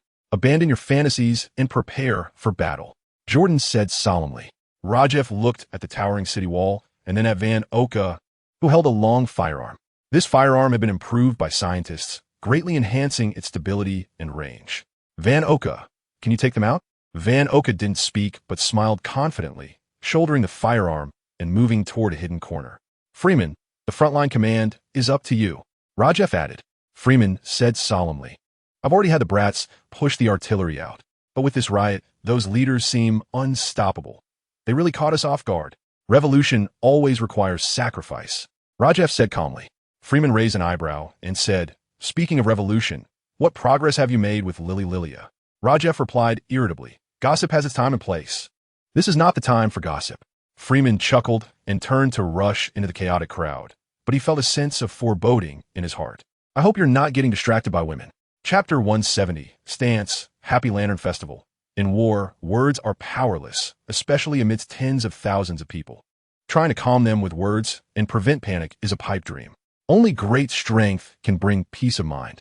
On the city wall, a barrage of cannonballs was fired. Dozens of black lead bullets rained down on the dense crowd, and the refugees pushed and shoved in a desperate flight, their faces filled with endless terror, shouting, "Help! Help! Run! This is not what the leader said. Didn't he say they wouldn't attack us? Where are the leaders? Where is our army?" The refugees cried out helplessly, watching the falling shells, as if they had already seen the figure of death. Just when they thought they were doomed, the dozen shells suddenly exploded in the air. The shock wave from the explosions blew the refugees' hair and clothes, and amidst this wave, they gradually stopped their commotion. "Long live the leader!" Someone shouted, and the refugees followed suit. "Long live the leader! Long live the leader!" At a corner of a loft, the smoke from Van Oka's flintlock rifle slowly rose. As he loaded bullets, he murmured to himself, "If you're grateful, be grateful to His Highness. He is the savior of you refugees." On the city tower, Lewis shouted angrily, "What is going on? How could these shells explode in the air?" A gunner exclaimed, I don't know." Lewis's face twisted, reflecting his bloodthirsty inner self, reveling in the thrill of killing. He shouted madly, "Keep firing. Fire. Kill all these scum. They can't possibly breach this wall." But just as his words fell, several black lead bullets traced graceful arcs and accurately landed on various parts of the city wall, with one even hitting the tower, causing a loud explosion that nearly killed Lewis. Seeing this scene, the refugees below were instantly stirred, excitedly shouting, "Charge into the royal city. Clear the court of the king. kill the rich and powerful. Charge into the royal city. Clear the court of the king. Kill the rich and powerful. The voices of the common people converged, surging into the hearts of the kingdom's soldiers like a flood. Forced by this momentum, after being bombarded a few times by Freeman's artillery unit, they grew timid and fled down the city wall. Lewis was furious. After shooting a fleeing soldier, he roared, "Anyone who dares to flee will be killed without mercy." With morale slightly stabilized, Lewis thought that if this continued, they would inevitably be crushed by these commoners. It would be better to gather the soldiers and open the city gates to decide their fate. But just as he thought this, Valander approached quickly with a fully armed squad. Lewis thought reinforcements had arrived, but Valander came to his side and placed a sword at his neck. Lewis was taken aback, but quickly reacted, laughing in anger. "You want a rebel?" Valander retorted. "Rebel against whom?" Lewis paused, wanted to say something, but hesitating. He certainly couldn't say he was rebelling against the Ross family, but if he mentioned rebelling against King Rooney, those commoners were precisely shouting to clear the court of the king and kill the rich and powerful. The reputation of the rich was tarnished step by step under Charles's direction and the media's relentless propaganda. The commoners and refugees gathered in the royal city to denounce the Chancellor of Finance, the rich, which was a scene Charles was happy to see. But shouldn't he happen at this moment? It shouldn't happen in the kingdom of St. Chloe with Duke present. Valander said coldly, "I only follow the orders of the Legion commander. I do as he commands. Now, open the city gates and let the commoners enter the noble district." Lewis trembled at the thought of thousands of commoners flooding into the noble district. Even if they were shouting to clear the court of the king and kill the rich, it would surely cause severe unrest in the noble district. Lewis shouted hoarsely, "Are you crazy? Let them into the noble district? Do you know what consequences that will bring?" "That's not my concern. My family doesn't live in the noble district." Valander said nonchalantly, pressing his sword against Lewis's neck. "Order it, or the first noble to die will be you." Lewis's eyes turned red, bloodshot, and looking particularly fierce, but he had no choice. Under Valander's coercion, he humiliatingly shouted, "Open the city gates." With Lewis's command, the city gates slowly opened. The nobles, private soldiers, and slaves surged into the noble district like a tide, quickly turning into guides. "Come on, brothers, I'll take you to the Minister of Internal Affairs' residence. They have a pile of gold and silver treasures. Brothers, follow me. The Minister of Rights is corrupt and wicked. Let us punish them. Brothers." With brotherly cries, a crowd of strangers flowed down the fork in the road, dividing into several streams that swept into every corner of the noble district. The anticipated fierce battle did not occur, and Rajef easily entered the noble district. He breathed a sigh of relief, looking at the motivated commoners, and couldn't help but exclaim, "Let them make a fuss. Let all the anger accumulated over the years be released at this moment." But soon, worries surged in his heart. After the chaos, where would this country go? Bring. The phone rang, and Rajef took out the phone bug from his pocket. "Find a way to bring down the wall." Duke's voice came from the phone bug. Rajef's eyes narrowed as he looked at the thick, towering wall and said firmly, "Understood. This wall is like a barrier between the noble class and the common people, dividing them into two worlds, living completely different lives. The nobles live in luxury, enjoying wealth and splendor, while the commoners live in dire straits, suffering immensely. Toppling this wall will let life no longer have class distinctions." Rajef immediately ordered to gather a large amount of explosives and place them at the stress points of the wall. Lilia appeared before him, pondering. Collapsing the wall would endanger the lives of those nearby. Now is not the right time to destroy it. Rajef remained silent for a moment and slowly said, "This is the captainess order." Lilia said, "You don't seem like a pirate. I see kindness, compassion, and responsibility in you. These are very precious qualities." Rajef did not deny it, and said solemnly, "Humans are complex creatures. I also have a cunning and treacherous side that cannot be summed up by just being a pirate." Lilia smiled slightly, looking into Rajef's eyes, and said, "You are very different from ordinary pirates. I admire you very much. There are many like-minded partners in the Revolutionary Army. Rajef, let us overthrow the old world and establish a new order together." Rajef fell silent again, looking at Lilia with a complex expression. The emotional entanglement weighed heavily on his heart, a sense of sadness that something had to end before it even began. Perhaps their meeting was just a beautiful mistake. In this country, they shared a common goal, yet their paths were ultimately divergent, leaving only regret as they parted ways. What you said about governing by law and that all men are born equal is indeed a beautiful blueprint. But achieving it is not as simple as tearing down this wall. Rajeff's voice was somewhat heavy, and his thoughts were quite chaotic. He didn't even know what he was saying, as if he were speaking instinctively. Tearing down this wall. I thought that life would have no hierarchy. But this is clearly impossible. Humans are social animals driven by desires, and whether pirates, revolutionaries, or navy, there are always distinctions among them. The world you envision is too grand, too lofty. I ask myself if I can achieve it. I want to be more realistic, more pragmatic. To do what I can with the captain and my comrades. Lily Leah smiled faintly and said earnestly, "We have a common goal, so we are friends, but this country, I cannot entrust to you, nor to the pirates." For some reason, after Lily Leah said this, Rajeff felt relieved. He sighed and said casually, "When we meet again, we will be enemies." Chapter 171. Defection Freeman led the charge with a katana in his left hand and a firearm in his right, accompanied by a group of armed civilians, unstoppable as they advanced. "Brothers, charge! Kill the traitors. Let our country return to normal, and let everyone live happily and peacefully." His voice was as loud as the blazing sun, and his combat stance was exceptionally fierce, cutting down the kingdom's soldiers who blocked their path as if they were children. Under Freeman's leadership, the civilians fought fearlessly against the soldiers in the streets, filled with energy as if they had been injected with adrenaline. "Kill! Kill! Wipe them out!" The shouts of the civilians echoed like thunder, their momentum overwhelming, causing some nobles' private soldiers to drop their weapons and surrender immediately. Their force grew stronger, roaring hoarsely to vent the resentment built up over the years under the oppression of court ministers. More and more streams converged in the streets and alleys, forming a tidal wave like a surging sea. The momentum had been established. Driven by such earth-shattering force, the battle tilted overwhelmingly in one direction.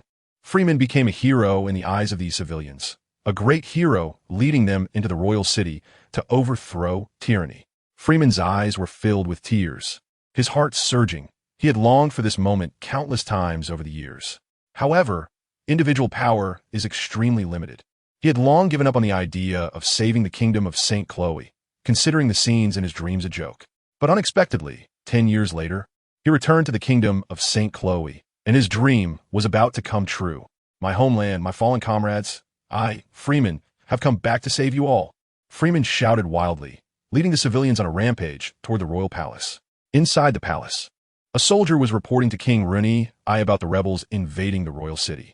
"Your Majesty, the rebel forces are overwhelming. We should avoid their might and find a safe place to hide." "King Rooney," I said with a grim face. "Hide? I am the king of this country. Why should I hide? But, to clear the court of traitors and kill the wealthy." Rooney, I chuckled, "Since they're shouting so loudly, let them have their way and kill the wealthy." Finance Minister Fukai, as Rooney I's favorite, said he would kill without a blink. The soldier felt a chill run down his spine and hurriedly said, "Count Fukai is waiting outside the hall. Does your Majesty wish to see him?" "Rooney," I replied coldly. "No need. It is an honor for Count Fukai to die for me." "Yes, your Majesty." "Humph. Don't think I don't know that this is all Charles is doing. Since his purpose has been achieved, this farce should come to an end." The soldier was taken aback, thinking this was something he should not have heard. "You four, escort Fukai to the execution platform and announce to the world that the treacherous and power-hungry Count Fukai has been sentenced to death by the king to appease the hearts of the people." The 4 guards quickly exited the palace, capturing the respectful Fukai waiting outside and escorting him to the execution platform. "What are you doing? Why are you capturing me? Don't you know who I am?" Fukai shouted angrily. A blonde guard replied, "Precisely because we know who you are that we are capturing you."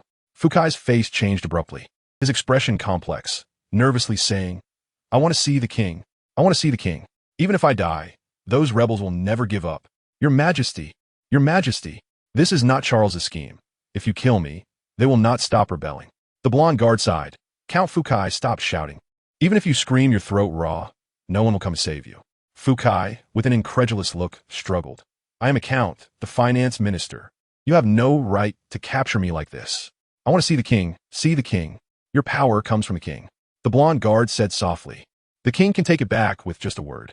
Fukai's face showed sadness, and his grief was beyond words, as if he had given up struggling like a dying flame, allowing the guards to drag him along.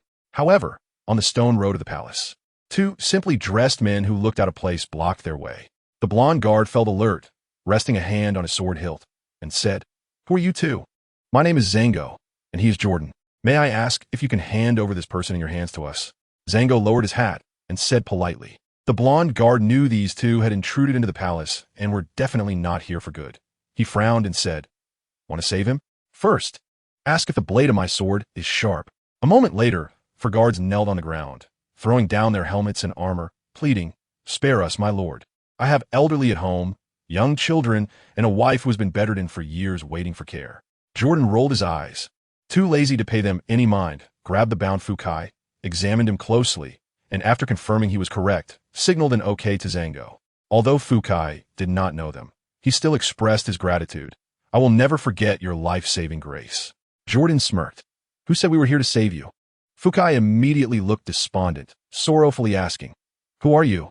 Jordan ignored him, leaving him aside, and looked at the blonde guard, saying, "Hey you, take us to see the king, and I will spare your life." The blonde guard, knowing the situation, said, "My name is Harold, and I am at your service." Outside the palace, nearly 100 soldiers armed with swords and firearms lined the streets, forming a wall of steel that blocked the oncoming tide of people. The family crests of various houses were embedded in their armor, their expressions calm, and their formation neat, clearly elite soldiers trained to perfection. The leader of this team is Charles's confidant, White. He brandishes his sword and raises his arm high, shouting loudly, "Warriors, the brave win when they meet on a narrow path. Kill." Freeman, well aware of the principle of capturing the king first when capturing thieves, immediately locked onto White due to his conspicuous actions. Seeing the opposing leader charging towards him, White sneered and thought to himself, "I learned swordsmanship at 5 and have practiced for over 30 years. In this kingdom, aside from Dalat, no one is my match. Who comes? State your name." White shouted. This marquis does not kill nameless individuals. However, Freeman did not respond with words, but transformed his entire body into a powerful locust physique.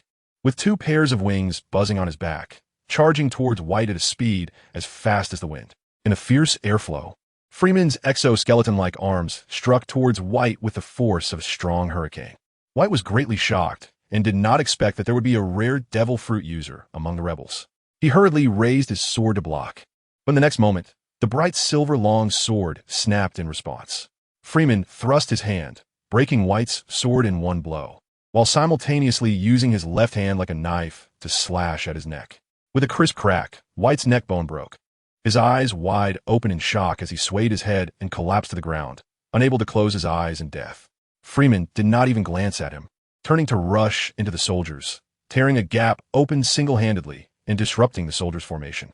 Seeing Freeman's incredible bravery, the civilians' morale soared, surging forward like a beehive, fighting and clashing with the soldiers. "Kill! Kill them all! Slay these butchers of the kingdom! Kill! Kill! Eliminate those who help the nobles oppress us!"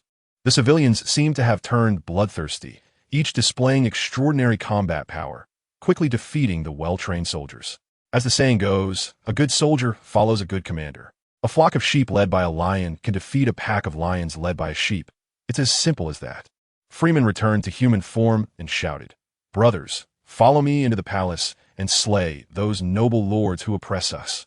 Chapter 172, Part 2. The dragon-slaying youth, a tall carriage, slowly emerged from the palace, wrapped in a black curtain, making it impossible to see what was inside. Jotan stood beside the vehicle, the driver guiding the carriage forward, the creaking sound of the wheels rolling like the death knell, incessantly ringing and grating. The moment Freeman saw Jotan, he ordered his subordinates to halt and clear a path. The crowd parted like the sea, creating a way for the black cloth-wrapped carriage to move forward. More and more people gathered, those behind straining to peek and inquire about what was inside the carriage wrapped in black cloth. But no one knew. Freeman led 400 to 500 armed soldiers following the carriage, while thousands of refugees spontaneously marched along with them. The crowd grew larger, a sea of black pressing from all sides. Heads bobbed and shoulders brushed, and Freeman began to maintain order at the scene to prevent a stampede. In a nearby corner, a small squad of revolutionaries looked at the central carriage, their eyes filled with confusion. Team leader Lily Laya also did not know what was in the carriage, but the direction it was heading seemed to be towards the execution platform in the civilian district square. After pondering for a moment, she said, "Inside the carriage, it is very likely to be King Rooney the First." A scar-faced man said grimly, "Are we just going to let them lead the people? It's fine. Those refugee leaders have vested interests with us," Lily Laya replied. unless that elusive Captain Duke can offer them greater benefits. But Lily Laya smiled and said, "Behind us is the Revolutionary Army. How could those rootless pirates compare to us?" The Scarface man said, "The leader has summoned the Legion commander to the Grand Line and won't be back for a while. These pirates are not simple. We are dealing with a tiger and must be extra cautious now that our cooperation is broken." Lily Laya looked at the carriage growing more distant and nodded. "Let's follow. At least for now, our goal is to overthrow the regime of this country." In the civilian district, Albert Square, a tall execution platform stood in the center of the square, and the carriage slowly came to a stop beside it. Jotan approached the carriage, his face hard as iron, and lifted the black curtain on the carriage. A thin man and a plump man were escorted down from the carriage by 4 guards, pushed towards the steps of the execution platform. Both of their heads were covered with black cloth, resembling suspects, making it impossible for anyone to see their faces. However, from their luxurious clothing and plump figures, Lewis, standing on the opposite loft, could already guess who they were. King Reni I and Finance Minister Fook. Lewis was furious, scolding like an ancient loyal minister. "Valander, are you really going to rebel? Have you forgotten who has been supporting you all these years? A bunch of ingrates." Valander's long sword pressed against Lewis's neck, and any slight movement would result in a fatal blow. He was following the instructions of Legion Commander Duke by bringing Lewis here, but he did not know the purpose of doing so. "Rebel?" Valander sneered. "The power of the state is in your Ross family, yet you don't know who is rebelling." Lewis gritted his teeth and said, "We are maintaining the legitimacy of the state, and you all are the traitors who assassinate the king and usurp the throne." Maintaining the legitimacy of the state? From the stairway of the loft, frivolous words were heard.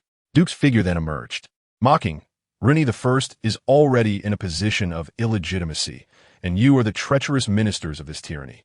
The so-called legitimacy of the state is nothing but a joke, and the people under your rule." Duke pointed towards Albert Square, where thousands upon thousands had gathered. He pressed down on Lewis's head, saying, "Do you feel it? This is the anger of the masses. It is a sin your Ross family will never be able to atone for. You have betrayed the people and will surely fall into hell, unable to be reborn." Lewis's expression changed unpredictably, bloodshot eyes revealing a hint of madness as he laughed maniacally. "Ha! How ridiculous! You scoundrels who have done nothing but evil dare to talk about the people." Duke scoffed. "Even we evil pirates cannot stand your Ross family. You should know how despicable your actions are. Otherwise, why would the soldiers of the kingdom you have supported for so long be willing to follow me?" Lewis's expression froze. His head forcibly pressed down against the railing, staring blankly at the crowd in the square like a black sea, speechless. Just then, 10 men of various shapes came into the loft, led by soldiers. The view here is broad, directly facing the execution platform in the center of Albert Square, allowing the entire square to be seen at a glance. These 10 men are the leaders of the refugee group, including Rajef, commanding thousands of refugees from St. Cloy Kingdom, divided into 10 teams. A few of them are marked. "The scenery here is quite nice," Duke said with a smile. A man with a face full of flesh replied, "Witnessing the kingdom's downfall is truly exhilarating." "Ha! We didn't just witness it. We personally overthrew this country," said a man with slanted eyes excitedly, then looked at Duke and added, "But the root cause of this country's descent into darkness is Chancellor Charles and the Ross family, Mr. Duke." Duke replied calmly, "Don't worry, King Reni I, Chancellor Charles, Minister of Finance Fook, and their lackeys will all die." For some reason, when Duke finished this sentence, the refugee leaders felt a chill down their spines. They exchanged glances, their eyes toward Duke filled with a hint of caution. This young pirate captain seemed to be no easy target. However, compared to cooperating with the Revolutionary Army opposing the world government, they prefer to work with the more manageable pirates to rebuild the country. Supporting Pirate Duke to become king, they could then sit on the Chancellor's throne and become the next Ross family. This was the ambition of the refugee leaders. The dragon-slaying youth ultimately became the evil dragon. Driven by desire and interests, the refugee leaders would naturally betray the Revolutionary Army and choose to collaborate with the weaker pirates. "All those nobles should die. They are the ones who made us refugees," the man with slanted eyes shouted. "Kill them all. It would also make room for us to manage this country." "Hee. That's right. Kill these maggots. Mr. Duke, don't forget our demands. Win-win cooperation. Let's build a beautiful homeland together." The refugee leaders excitedly spoke one after another, and in their excitement, they were almost ready to toast and celebrate their victory. Rajef stood in the crowd, exchanged glances with Duke, while Valandel frowned slightly. discreetly scanning the refugee leaders. Lewis remained silent, observing the entire scene with a cold face, looking disdainfully at everyone present. Chapter 173. Execution in Albert Square. Tens of thousands of refugees gathered around, with the execution platform at the center being the focal point.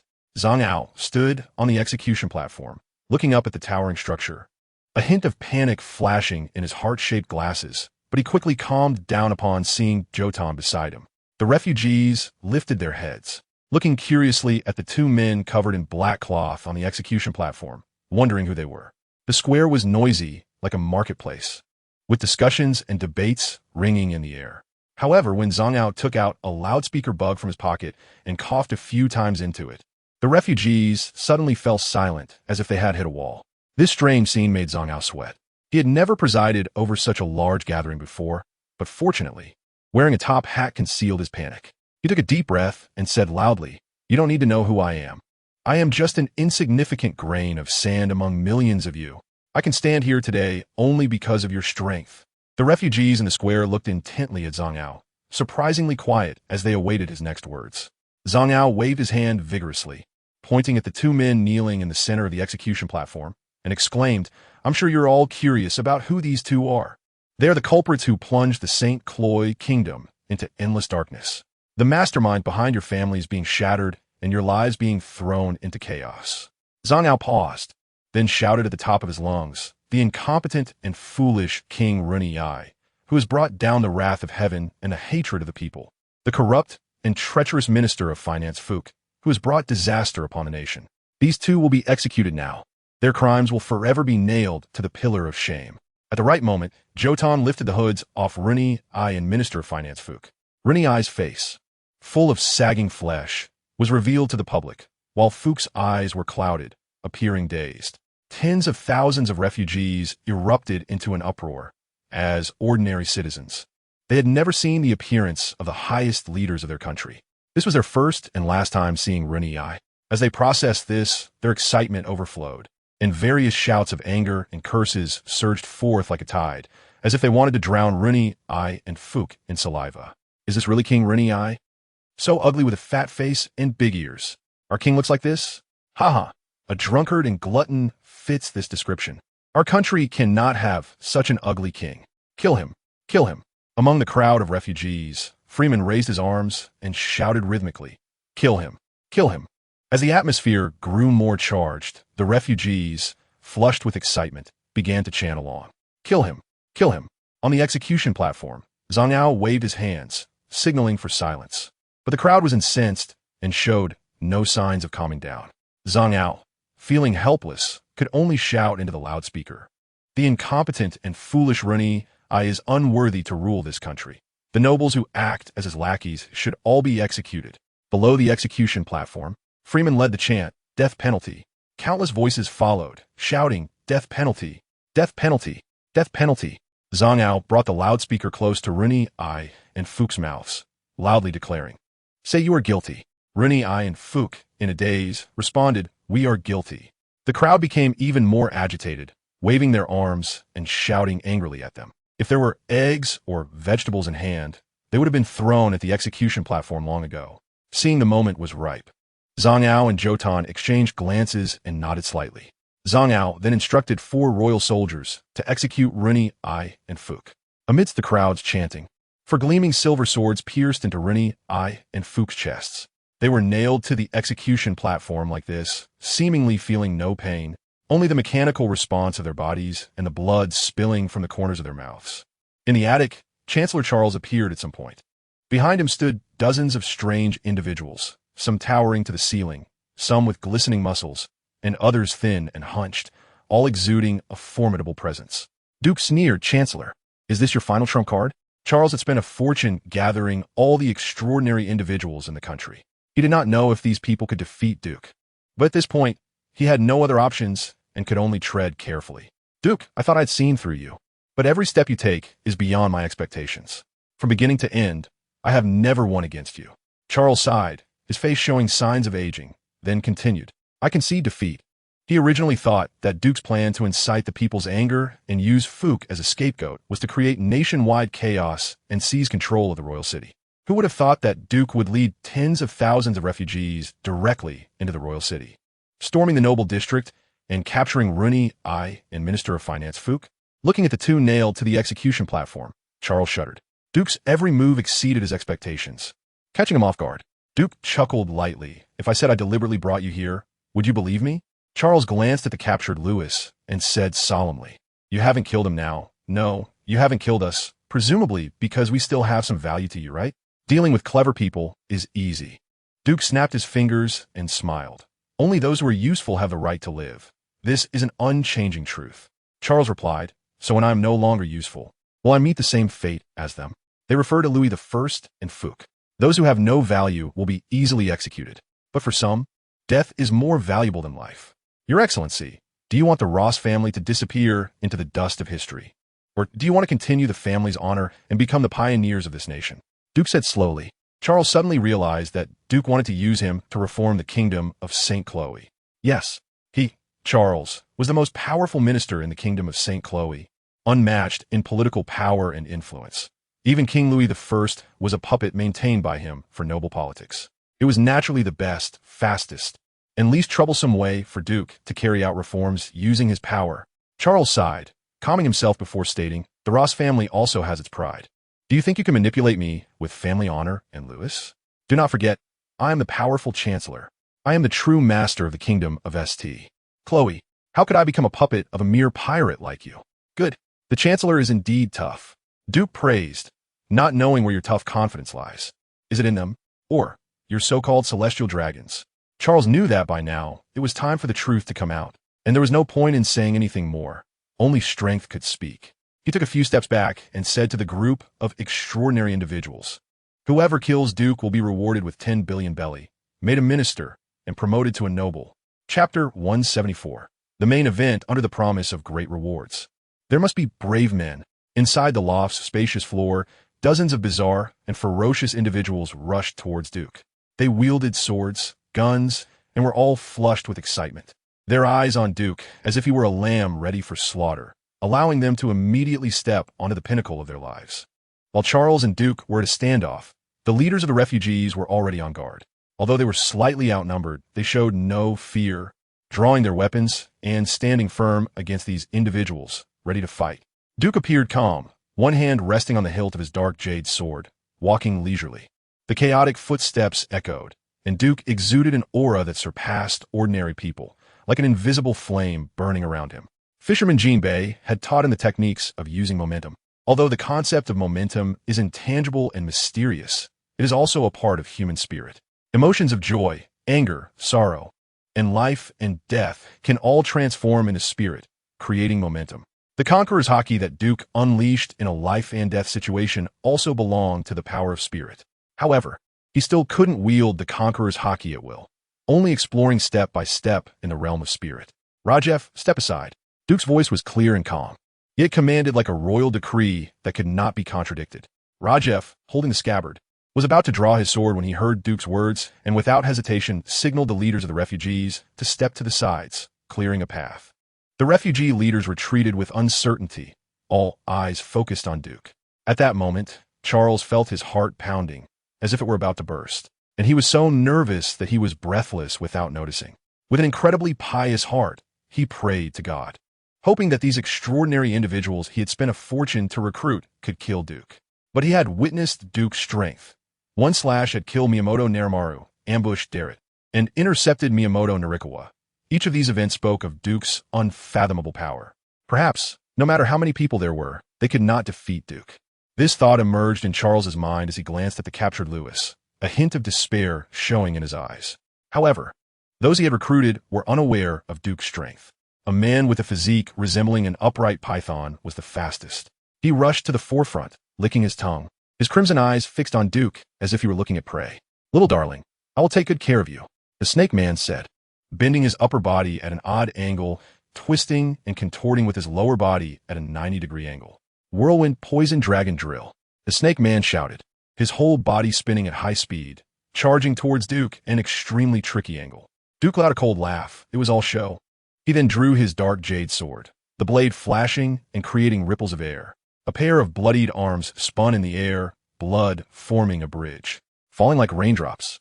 The snake man fell to the ground with a thud, the agonizing pain making him howl, but no one showed him any pity. Duke wiped the blood from his blade and stepped forward, cracking the floor beneath him as the veins on the back of his hand bulged. When a burly man with dual swords swung at him, there was a loud sound, and Duke vanished before their eyes. Before anyone could comprehend the situation, a fierce wind, like countless scythes, suddenly erupted from the crowd, slicing through their necks, chests, arms, and other body parts, leaving no one unscathed. One sword style, scythe fawn. Duke's figure appeared in front of Charles. As he pointed his sword at Charles, blood rained down in the loft, and corpses stood like pillars, creating a scene of slaughter. Even the composed Charles felt fear in such a pressuring atmosphere, involuntarily taking a few steps back, let alone the refugee leaders, who gaped in horror, swallowing hard and gagging. The loft was like a realm of ghosts, eerily silent. Duke approached Charles step by step, and Charles seemed to see a hideous demon grinning behind Duke, its terrifying presence suffocating him. "Have you ever been killed?" Duke swung the dark jade sword, its tip resting against Charles's forehead, and asked indifferently. Charles's pupils contracted, his whole body trembling uncontrollably. Duke had done nothing, yet he felt a momentum like a flood surge into his mind. In a daze, it seemed like a demon whispered and a beast roared. This exceedingly bizarre scene made Charles break into a cold sweat. Running away was his only thought at that moment, but his body felt uncontrollably paralyzed. Duke's blade glided from his forehead to the tip of his nose, then from his nose to his throat, the cold tip seeming to wander across every part of his body, fear spreading from his heart and enveloping him entirely. Weaklings don't even have the right to choose death. Duke looked at Charles, drenched in sweat and filled with terror, slowly sheathing his sword, and said, "Your Excellency, you are a big figure in the kingdom of St. Chloe, but in this world, you are merely a frog at the bottom of a well. This world has too many mysterious powers, beyond your imagination and understanding. I can make you unable to live or die, and I can also ensure that your family inherits wealth and glory without end." When Duke sheathed his sword, the great terror that had pressed down on Charles's soul suddenly vanished. He collapsed to the ground like a pool of stagnant water, gasping for air. That was the feeling of freedom, the breath of life. Who exactly are you?" Charles regained his composure and trembled as he said, "You are definitely not a pirate. You cannot simply be a pirate." Duke stood proudly, looking down at Charles, and slowly said, "I need your political background to reform this country. For me, this is the best choice. But if you are unwilling to cooperate, I don't mind rebuilding the political background. It will just be more troublesome and take more time." Charles's expression was complex. He sighed heavily, and after a long contemplation, lowered his head and humbly said, "Everything is up to you." Lewis's eyes widened in disbelief, struggling to shout, "Father, don't listen to him. It's just death. What's so terrifying about that? Moreover..." At this point, Lewis's voice suddenly stopped, but Duke laughed and said, "Moreover, you found the Revolutionary Army? Reach a cooperation with them?" Lewis's pupils trembled. On the way to Nottingtown, he had encountered the captain of the Revolutionary Army team, Lily Laya. After some negotiations, they reached a cooperation intention to expel the pirates and reform the country. For the Revolutionary Army, both the world government and pirates were their enemies, but the primary enemy was the world government. In the kingdom of St. Chloe, Lily Laya would not allow a group of pirates to control this country. Driven by interests, Lewis and Lily Laya temporarily cooperated to first eliminate the primary enemy, the members of the Duke pirate crew. But how could Duke let them have their way? He looked towards the direction of the palace, thinking that the main event of this rebellion was about to begin. Chapter 175. Enemies and friends. The wheels of several carriages clattered over the cobblestone road, with a group of soldiers following closely, pushing aside the crowded people on the road. They arrived at a half-open door of a small tavern, and the coachman halted the carriage with a sigh. Duke stepped down from the middle carriage, glanced at the sign, and walked straight in. The Chancellor Charles, Lewis, and the leaders of the refugees followed and entered this unremarkable small tavern. Inside the tavern, a few customers could be seen scattered about, sitting at several tables, drinking rum and chatting. When Duke walked in, their gazes immediately turned to him before they pretended to continue their idle chatter. Duke smiled and got straight to the point. "Where's Lily Laya? I want to see her."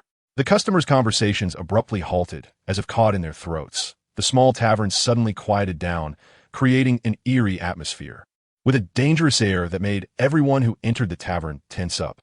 Duke seemed oblivious to the strange atmosphere and continued as if nothing was wrong with such a big rebellion in the royal city. The tavern owner must have closed up and fled long ago. How could you still be chatting and laughing? Stop pretending. It's tiring. Where's Lily Laya? I want to see her. The customers exchanged glances, seemingly conveying some kind of message. After a while, a scar-faced man stood up and said, "Mr. Duke, please follow me." Duke nodded. "Lead the way." This group of Revolutionary Army members disguised as tavern customers no longer pretended and revealed their true identities. In a small room on the third floor of the tavern, Lily Laya was scanning the movements of the crowd in the noble district with a telescope. In this organized and premeditated rebellion, she planned to seize victory midway. But the captain of the Duke pirate crew, Duke, was elusive, seeming to exist only in the words of others and in the newspapers. Until she saw Duke's true form and understood his character and strength, Lily Laya chose to observe the situation without taking rash actions. A light knock on the door brought her back to reality. She softly said, "Come in," and the scar-faced man led Duke into the room. Lily Laya's pupils constricted. The man she had been thinking about day and night appeared right in front of her. "Captain." The scar-faced man was about to speak when Lily Laya waved her hand, indicating him to leave. The door creaked as it closed, leaving only Lily Laya and Duke in the room. Duke examined Lily Laya, trying to see what charm this Revolutionary Army leader had that could captivate Rajef. However, Duke was not one to easily notice beauty. After failing to see what made Lily Laya special, he joked, a lonely man and a woman alone in a room. It's dangerous for a woman." Lily Laya frowned slightly, not because she was repulsed by Duke's frivolous words, but because of the meaning hidden behind the joke. It was confidence. A confidence as if he knew her inside out. A confidence in having a natural grasp of the overall situation. He was an extraordinary pirate. Lily Laya's intuition warned her to be cautious in her response. "Mr. Duke, it seems my movements have always been under your control." Duke leisurely sat down on a wooden chair and said, "Information control is the premise of doing anything. I not only know your movements, but also your plans and your political schemes. But unfortunately, those refugee leaders chose me, and your legal reforms are merely a pipe dream." Lily Laya fell silent. Although the rebellion had not yet ended, she could infer from Duke's few words that she had already lost everything. It felt as if Duke could see through her entirely. In front of him, she had no secrets, and this feeling of being stripped bare made her very uncomfortable. Legal reform is the hope of progress for all humanity. It is our Revolutionary Army's general program, Lily Laya said. We are all fighting for it, to ensure that all humanity can live fairly, justly, and happily, even if it costs us our lives. Clap, clap, clap. Duke sincerely applauded, exclaiming, "This is a noble and great goal. You are all remarkable." But Duke changed the subject and said, "I am not on the same path as you. I am not foolish enough to oppose the world government. The refugee leaders chose me for the same reason. People only participate in revolutions when they have no other choice. But now they have me, a new option." Lily Laya retorted, "We have a group of like-minded partners. It's not because we had no choice, but because we saw the darkness of this world and resolutely threw ourselves into the revolution." Duke admired her, saying, "Precisely for that reason, I came to talk to you about the fate, future, and development of this country." Lily Laya was slightly taken aback in her impression. Pirates were a chaotic bunch that only created destruction and disorder. How could they speak of fate, future, and development? How will you build this country? Duke pondered for a moment and organized his thoughts. The kingdom of St. Croix is a crucial part of my dominance over the East Sea. For the next few decades, as long as I do not die, this country will develop according to my will, and no one can defy my decisions. To grow, a small border nation must not stagnate and remain impoverished. Therefore, the first priority is to eliminate internal strife, simplify administration, improve efficiency, reorganize towns, stabilize the people, reopen maritime trade, and develop the economy. Measures such as analyzing the situation in the East Sea and formulating a 5-year plan are all part of Duke's vision. Although he has no political experience, with his education, various influences, and racial talents, governing a country of just over 300,000 people is indeed easy. Governing a large nation is like cooking a small fish. A nation in turmoil needs top-down reforms, which cannot be rushed. Duke's subjugation of Charles was aimed at securing his political base and influence. Now, he is meeting with Lily Laya, focusing on the Revolutionary Army's strength behind her. The kingdom of St. Croix is in dire need of resources for development and construction. If the Revolutionary Army can offer support, that would be the best outcome. Duke spoke convincingly, and Lily Laya listened more intently, her eyes shimmering like the reflection of water. After Duke finished speaking, she stared at him in shock and said, "Mr. Duke, being a pirate is truly a waste of your talents. Pirates are a term used by the world government for those who set sail without permission. Duke smiled and replied, there are many types of pirates. Good or evil is merely a matter of our differing positions. Lily Lilia said seriously, you are different from other pirates. I see something unique in you. To dominate the East Sea. You are a great pirate who has sailed the Grand Line, and this sky over the East Sea is too small to contain your ambition. Duke looked at Lily Lilia with slight surprise and joked, you make it sound as if you know me well. We've only met once. Lily Lilia said, you have strength and unparalleled wisdom. If it's just about dominating the East Sea, then this small country is not worth your effort. Duke was silent for a moment, and as the atmosphere grew increasingly quiet and heavy, he spoke, one must eat a meal bite by bite and walk a road step by step. First, set a small goal. We can discuss the rest once that goal is achieved. I will be watching you, Captain Duke, Lily Lilia said thoughtfully after a moment. We will help you rebuild the kingdom of St. Croix, but if you cannot benefit the people, I will inform the commander. Duke chuckled and said, that's more like it. The Revolutionary Army must unite the strength of the majority to grow and overthrow the world government. Chapter 176. One hand covers the sky. This rebellion lasted for over 10 days before it subsided. The noble district of St. Croix City was already in ruins, with noble mansions destroyed and treasures looted. Meanwhile, the civilian area remained peaceful with little loss. It seemed that someone had deliberately confined the chaos to the noble district, allowing the extravagant nobles to face death threats and extreme disorder. Nearly 2,000 nobles endured the darkest moment of their lives, trapped in a locked noble district with nowhere to flee, trembling in fear of the people's anger and praying for God's mercy. By the time the rebellion calmed, nearly half of the nobles had perished, including King Rin'ai, Finance Minister Fukai, and many other officials who died in the turmoil. The surviving nobles, while thanking God, no longer fully trusted Prime Minister Charles. After the rebellion, the power dynamics in the court changed dramatically. The throne was taken by Charles's son, Louis, who became known as Louis I. Charles continued to serve as prime minister, but his political power was significantly divided. The Minister of Military Affairs was taken over by Marlin, who also served as the commander. The finance minister position went to Zord, and all intelligence agencies were merged under the Minister of Secrets, Madai. Valander became the port governor, responsible for maritime trade, while other leaders of refugees received their due rewards. As for the impersonator of the celestial dragon, Jed Cree, it seemed he had never appeared in the kingdom of St. Croix, as Duke left not a trace when dealing with him. In the blink of an eye, Duke had completed his control over the kingdom of St. Croix, distributing the military, political, and financial powers to his own people. Under his direction, Charles began the reform of the kingdom of St. Croix. Reforms inevitably touched the interests of some, accompanied by bloodshed and violence. But in the kingdom of St. Croix, who could be more violent than Duke, who operated behind the scenes? The implementation of the reforms went smoothly, with almost no obstacles, as long as Duke was in charge. The subsequent development was merely a matter of time. During this period, scientists from Crusoe Island were placed in the royal palace, establishing the Royal Academy of Sciences. Duke granted them the highest honors, the best treatment, and the safest protection, allowing them to focus on research without external distractions. The Royal Academy of Sciences also became the most confidential place, with even King Louis I lacking the authority to enter. In the office, Duke sat at his desk, looking at the kingdom development plan he had drafted, nodding in satisfaction.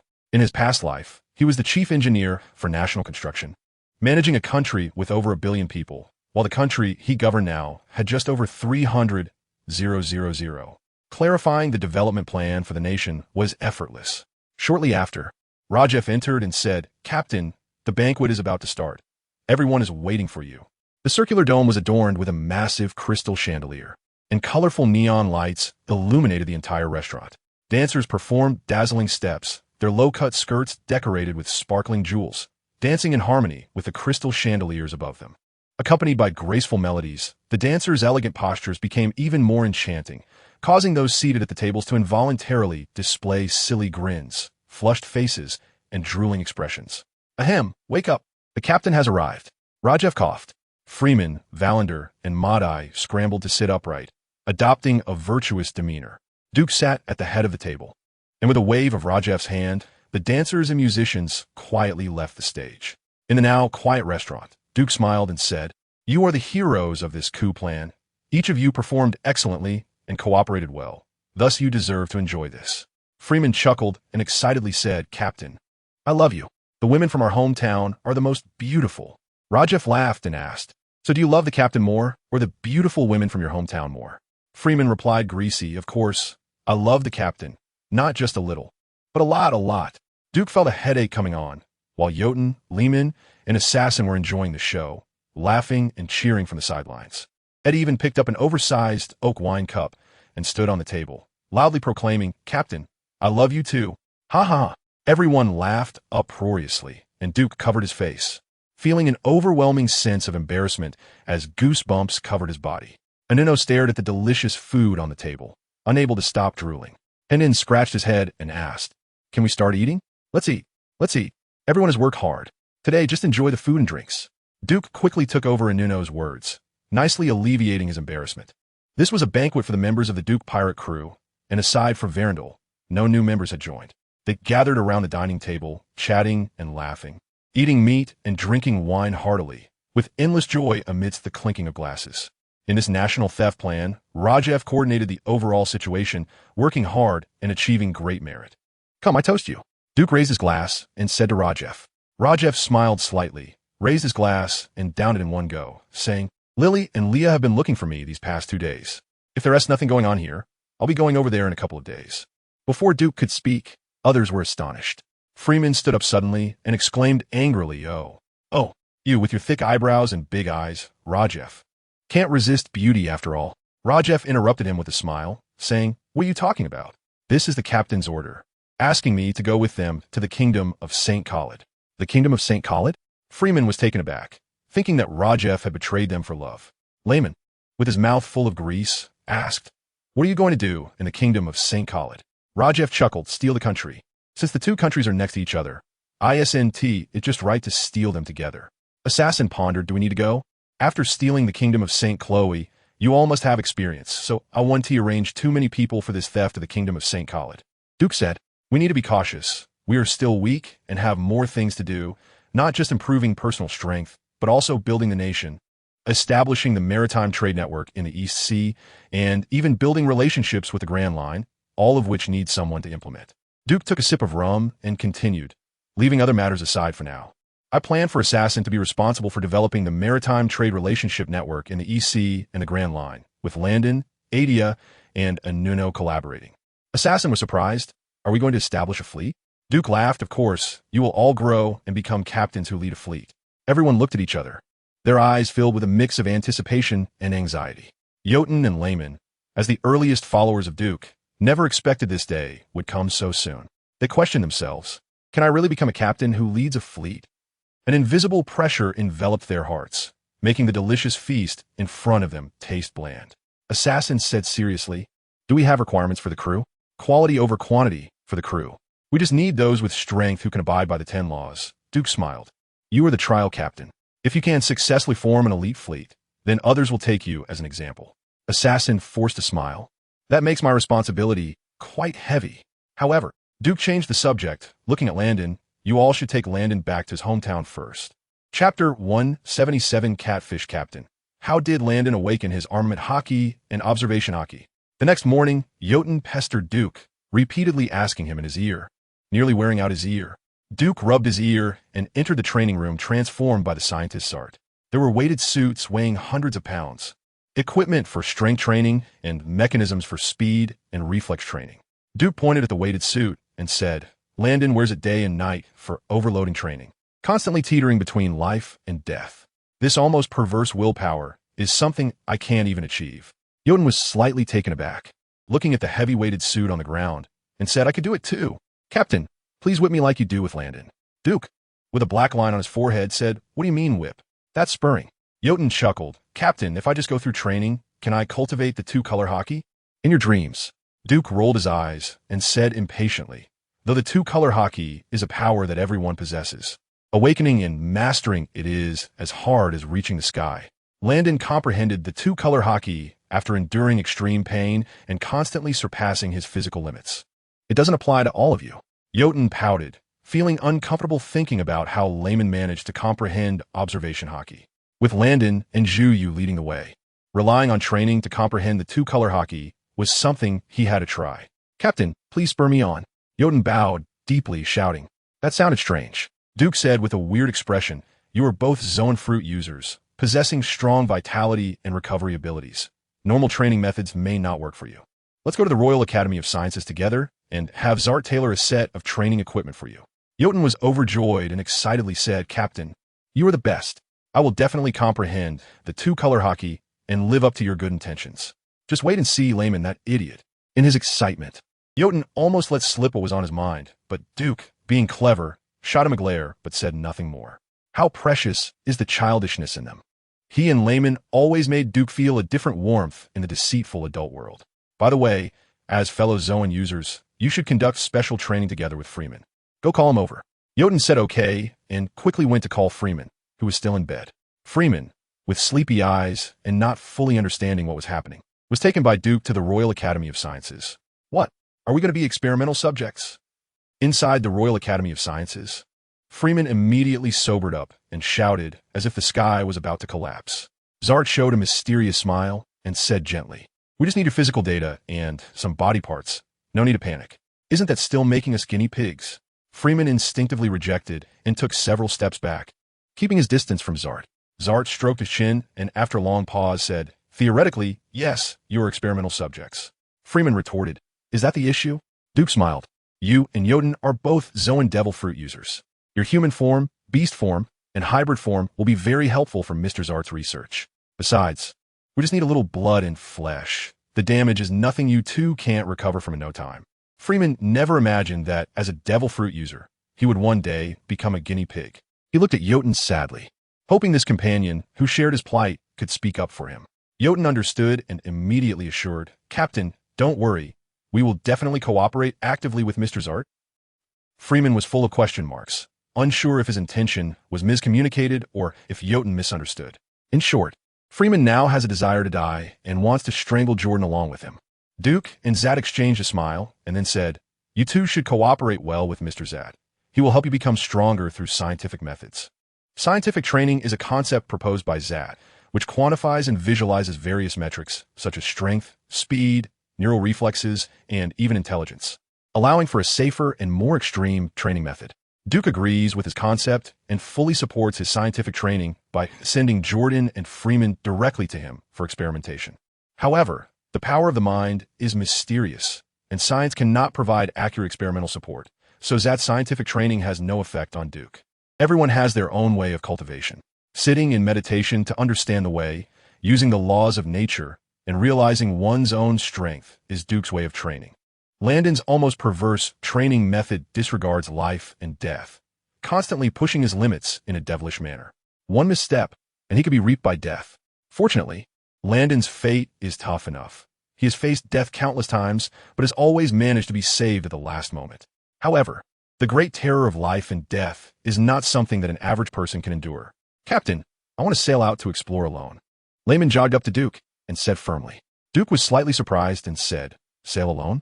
You can't even operate a ship by yourself. Layman clearly hadn't considered this issue and didn't want to think about it. I can ride on someone else's ship. As long as I have berries, that's enough.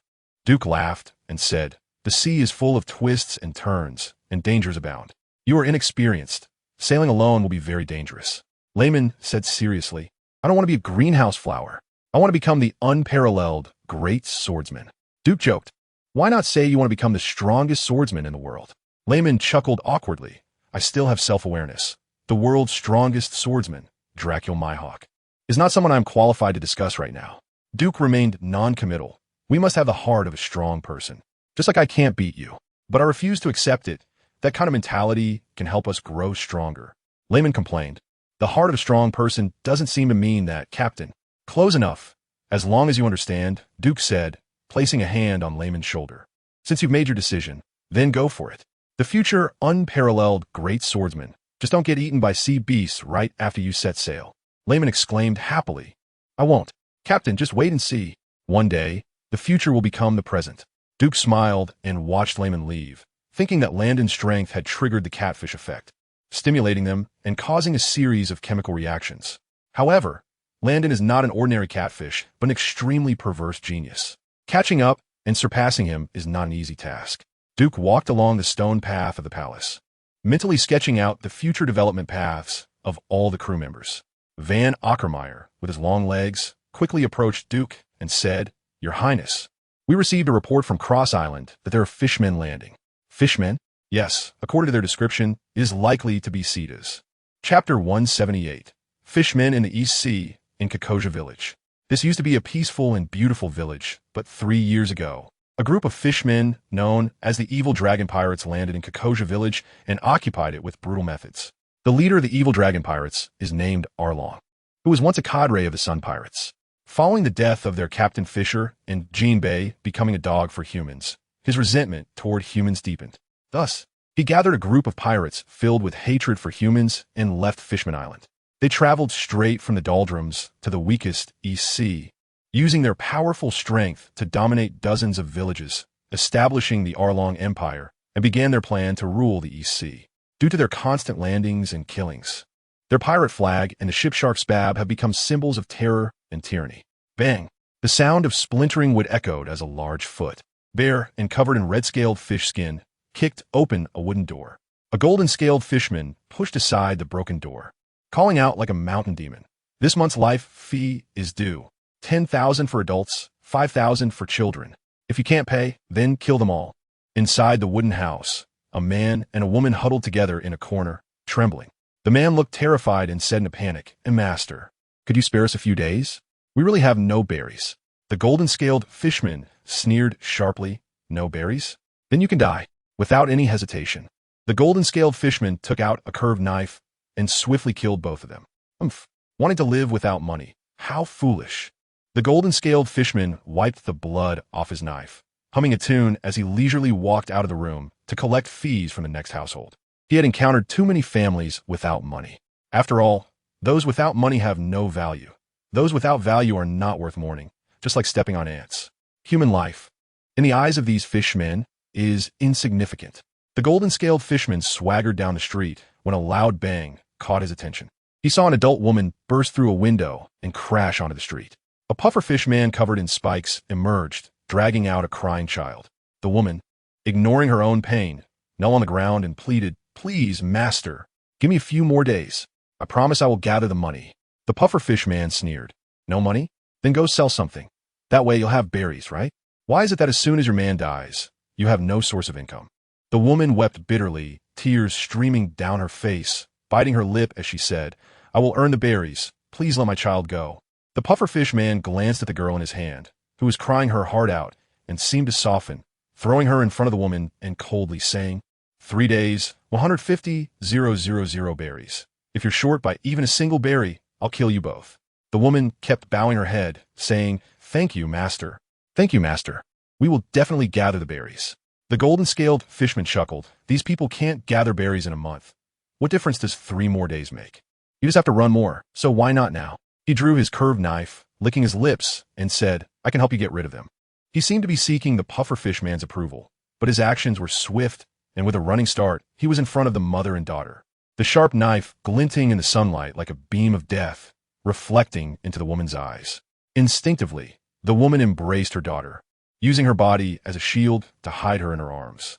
The golden-scaled fishman watched this scene with amusement, grinning as he said, "Die."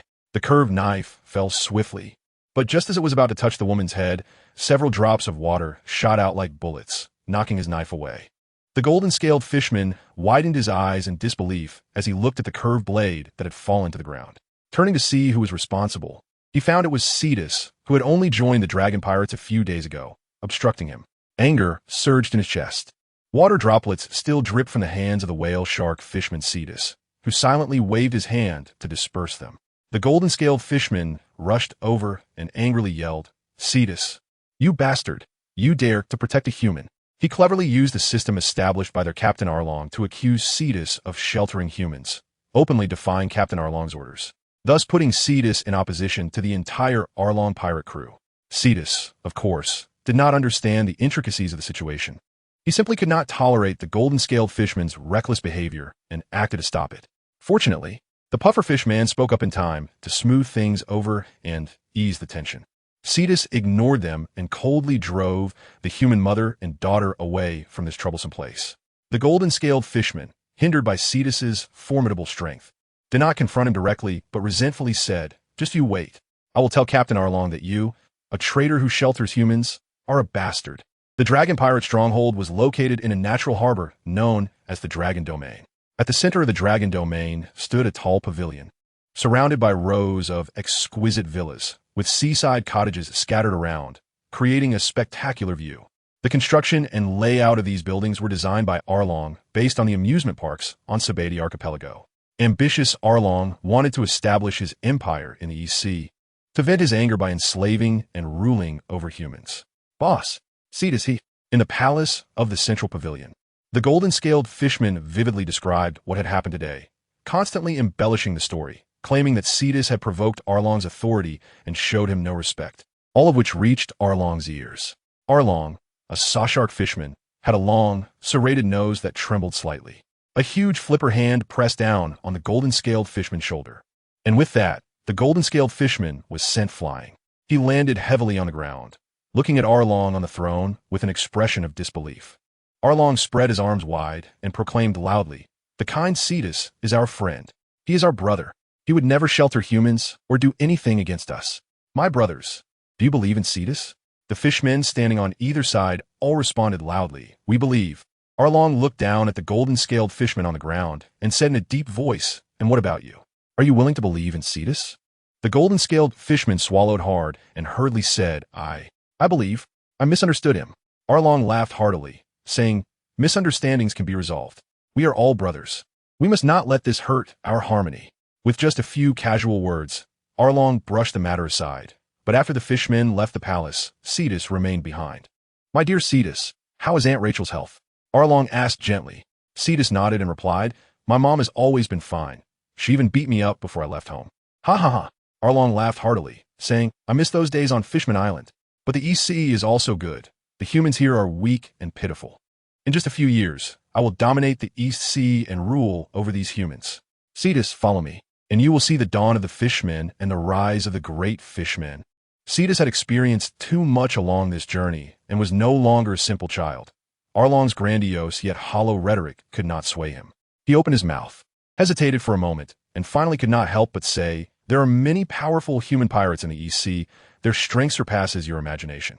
Arlong frowned, visibly displeased, and said, "Cetus, you are still young and inexperienced. I do not blame you. Neither the pirates nor the navy in the East Sea can be my opponents.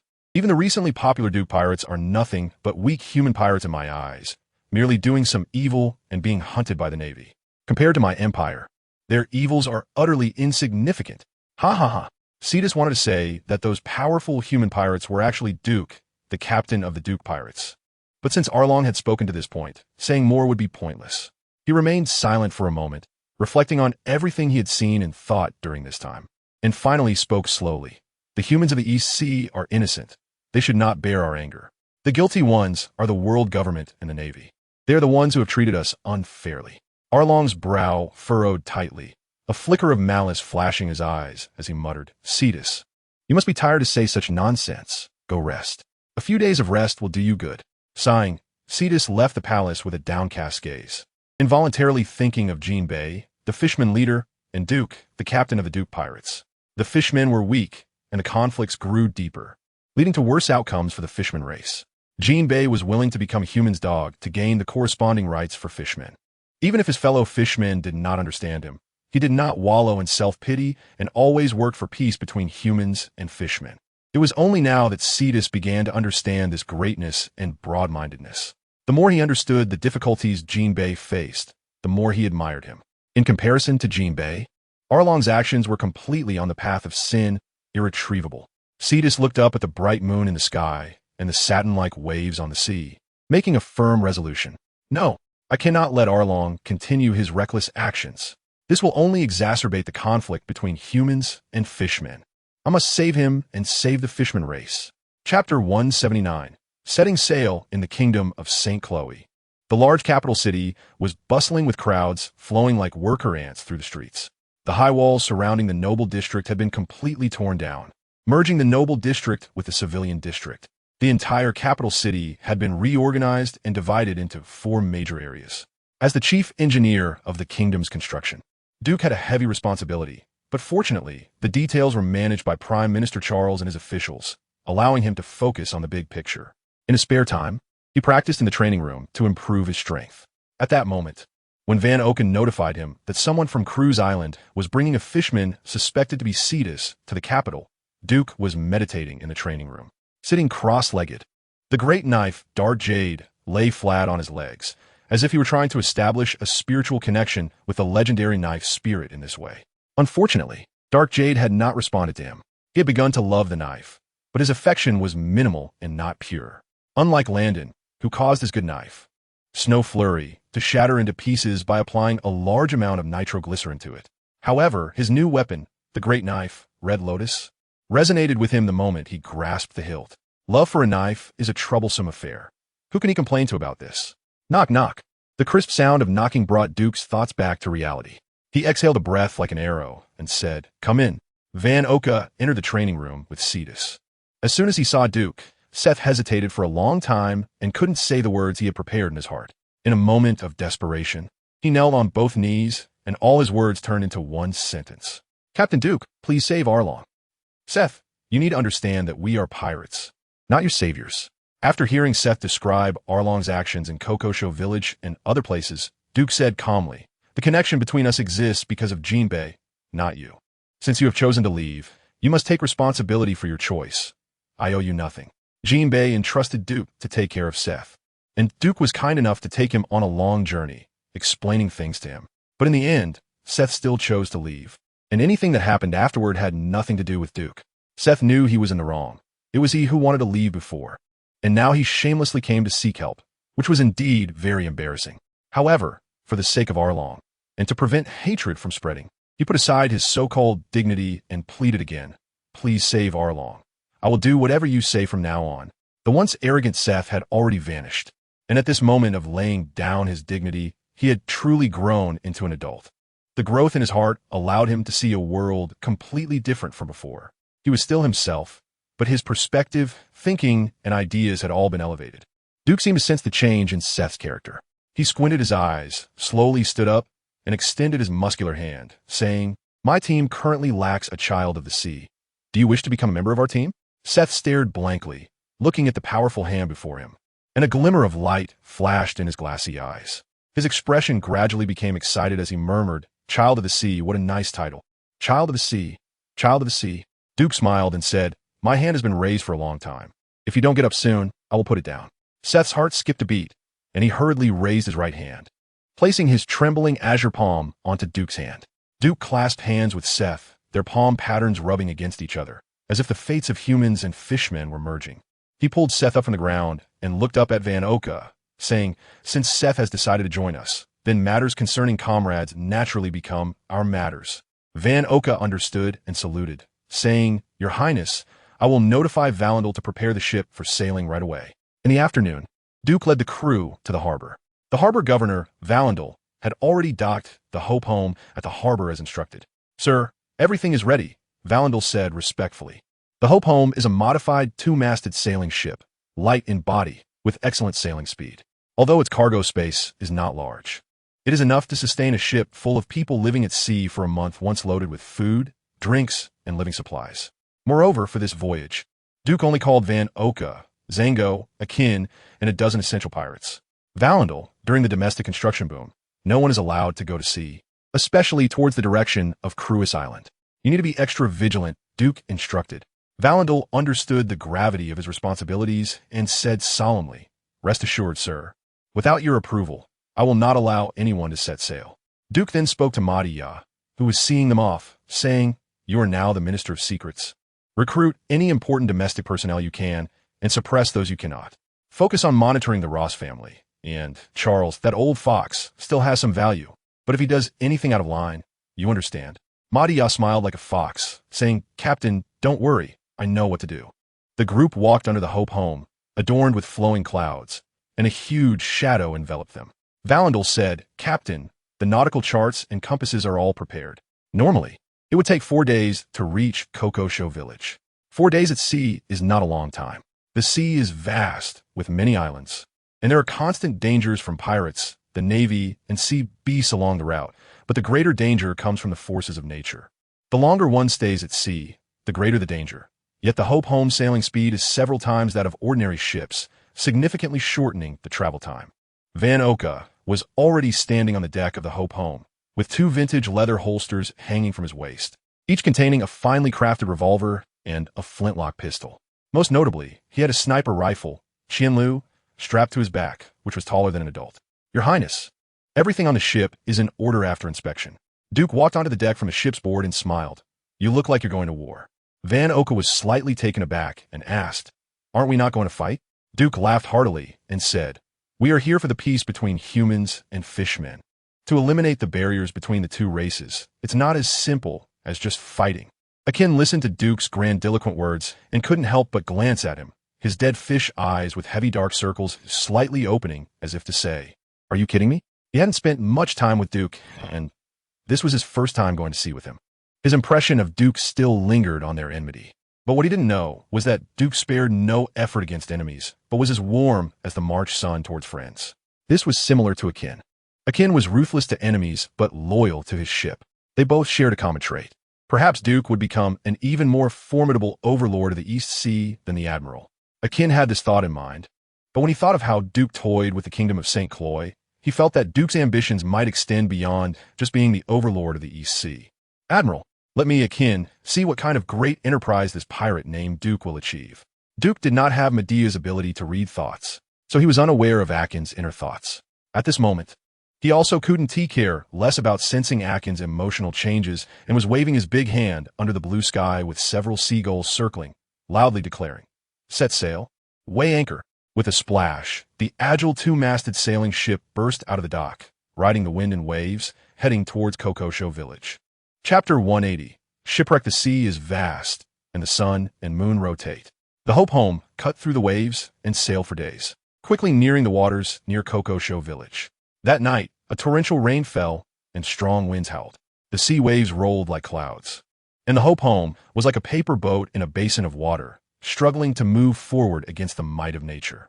The crew, all seasoned pirates with rich maritime experience, faced the harsh weather without needing orders. They autonomously took their positions. Seth stood on the swaying deck, following the rocking ship as it swayed left and right.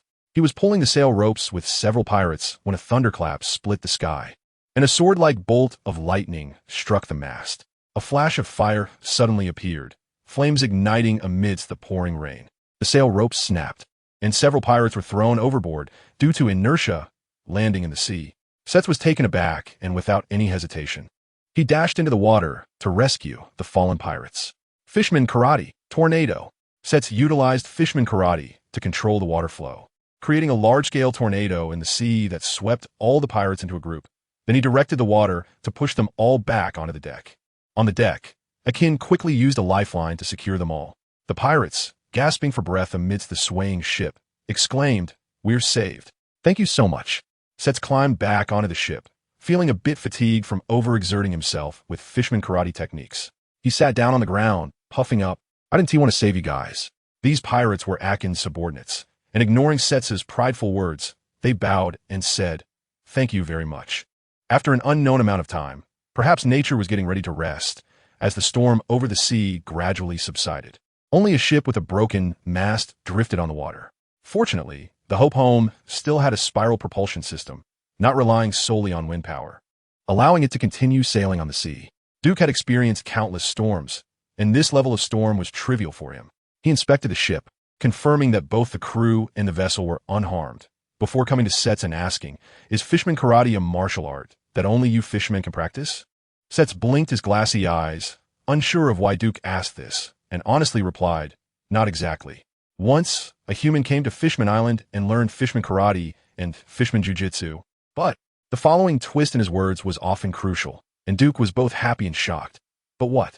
Just say it all at once. Seth thought for a moment and said, The human, although he learned Fishman Karate and Jiu-Jitsu, could not grasp their essence and profundity, and ultimately gave up. Duke pondered. Perhaps that person lacked talent? Seth widened his eyes and said, That guy was the captain of the Whitebeard pirates. I forgot his name.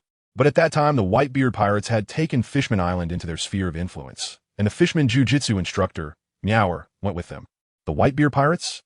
Whitebeard Edward Newgate is one of the 4 emperors of the New World, known as the strongest man in the world, and his pirate crew is also the strongest. And the captain of the Whitebeard pirates must have considerable talent. Yet such a person could not master Fishman karate and jujitsu. Indeed, Fishman karate and Fishman jujitsu, these two highly regarded martial arts, are not something that can be learned casually. Duke felt a bit regretful, while Set stared wide-eyed. A flash of inspiration struck him, and he finally understood Duke's intention, saying, "You want to learn? I can teach you." Duke cleared his throat and said seriously, "As a complete system of martial arts theory, being able to learn it would definitely benefit personal strength growth." Set seemed to have completely ignored what Duke said, and said to himself, "I only know Fishman karate. Fishman jujitsu is too difficult. I only understand a little theory, and haven't learned it yet. Since you are sincerely offering to teach me, I can't refuse." Duke's eyes glinted as he put his arm around Set's shoulder, saying, "Let us go. Let us talk." After the wind and rain, the night was deep and quiet. Akin leaned against the broken mast, pretending to doze off on the deck. His two iron ball canes were nearby, within easy reach. Suddenly, a sound was heard, as if something had dropped onto the ship. Akin opened his eyes and suddenly stood up. The next moment, a scaled hand reached out from the darkness, pressed against his shoulder, and quickly covered his mouth, while a curved knife swiftly pressed into his neck. However, the anticipated whimper of death did not occur. Instead, there was a loud thud as Akin forcefully slammed the back of his head into the attacker, causing a painful cry. He then swung his iron ball cane, smashing it into the attacker's face. The assailant fell to the deck, and Akin finally saw what he looked like. A red-scaled humanoid with a fish-like face. A fishman. Akin glanced coldly and saw several fishmen climbing onto the deck. He decisively pulled out his double-barreled pistol from his waist and shot at the gold-scaled fishman who was groaning in pain on the deck. The skin of the fishmen was tough, but their vital points were like those of humans. The bullet shot straight at the forehead of the gold-scaled fishman, and with the powerful force of the double-barreled pistol at close range, the gold-scaled fishman was directly blown apart, blood and flesh splattering everywhere. The gunshot also awakened the sleeping crew. "Damn it, we've been exposed. Should we retreat?" "Retreat my ass. We are fishmen, just some mere humans. We can slaughter them." In the darkness, several fishmen grumbled angrily. A flounder fishman saw the corpse of the gold-scaled fishman and exclaimed, "Abdullah is dead." The captain of this group, Cadre Kruby, a soft-bodied fishman, coldly said, "Humph, too impatient. He deserves to die. But he was still our compatriot. Kill everyone on this ship to avenge Abdullah." On the deck, 8 fishmen shouted loudly, full of momentum. At that moment, sparks flashed in the darkness, followed by several gunshots, bullets raining through the darkness, accurately hitting various parts of several fishmen's bodies. "It hurts. Damn bastards, how dare you ambush me? Where's that bastard shooting from the dark? I want to kill you." The fishmen began to shout, each one righteous, completely forgetting that they were the robbers. Kruby, far superior to ordinary fishmen in both strength and intelligence, realized that whoever could shoot them in the dark must be a skilled marksman, and quickly shouted, "Spread out." He then thought of Abdullah's death and reflected, "The humans on this ship may not be ordinary. Could we have kicked a metal plate?" But the fishmen had already obeyed his command and rushed in all directions. Kruby, helpless, could only follow them. On the deck, Van Oka hid in a dark corner loading bullets, based on the sounds earlier. He could tell that the bullets he fired had not killed the enemy. Not ordinary humans? Just as he was pondering, Akin shouted nearby, "It's fishmen." Van Oka's hand that was loading the bullets paused slightly. If they were fishmen, then he would need to use the modified revolver. On the ship's ladder, 10 pirates quickly ran up to the deck, and before they could understand the situation, 5 fishmen came at them with knives. "Damn humans, die!" the fishmen shouted. However, the combat capability of these pirates clearly exceeded the fishmen's expectations. In a hurry, they could immediately respond to the attack and formed a strange formation. For a moment, the fishmen, whose strength was several times that of ordinary humans, did not gain the upper hand. Soft-skinned, these guys are hard to deal with. The flounder fishman pushed back a pirate who was attacking him with a knife and cursed as he caught his breath. Just as another fishman was about to respond to him, a figure flashed in the darkness. Van Oka, like a black cat, came up behind him, raised his revolver, and pulled the trigger at his head. The explosive gunshot rang out like a bomb, the powerful recoil causing Van Oka's arm to go numb. The specially made steel bullet, propelled by immense kinetic energy, directly pierced through the head of the fishman. Kruby rushed over, the sight of his companion being shot in front of him igniting a fiery rage, and he charged towards Van Oka, roaring, "Human, you killed my comrade." D. Chapter 181. Knight Van Oka quickly repositioned himself, swinging his revolver to aim at the fishman with two cannon-like heads. Kruby was massive, but incredibly fast. His steps light, as if his feet were springs, dodging Van Oka's aim.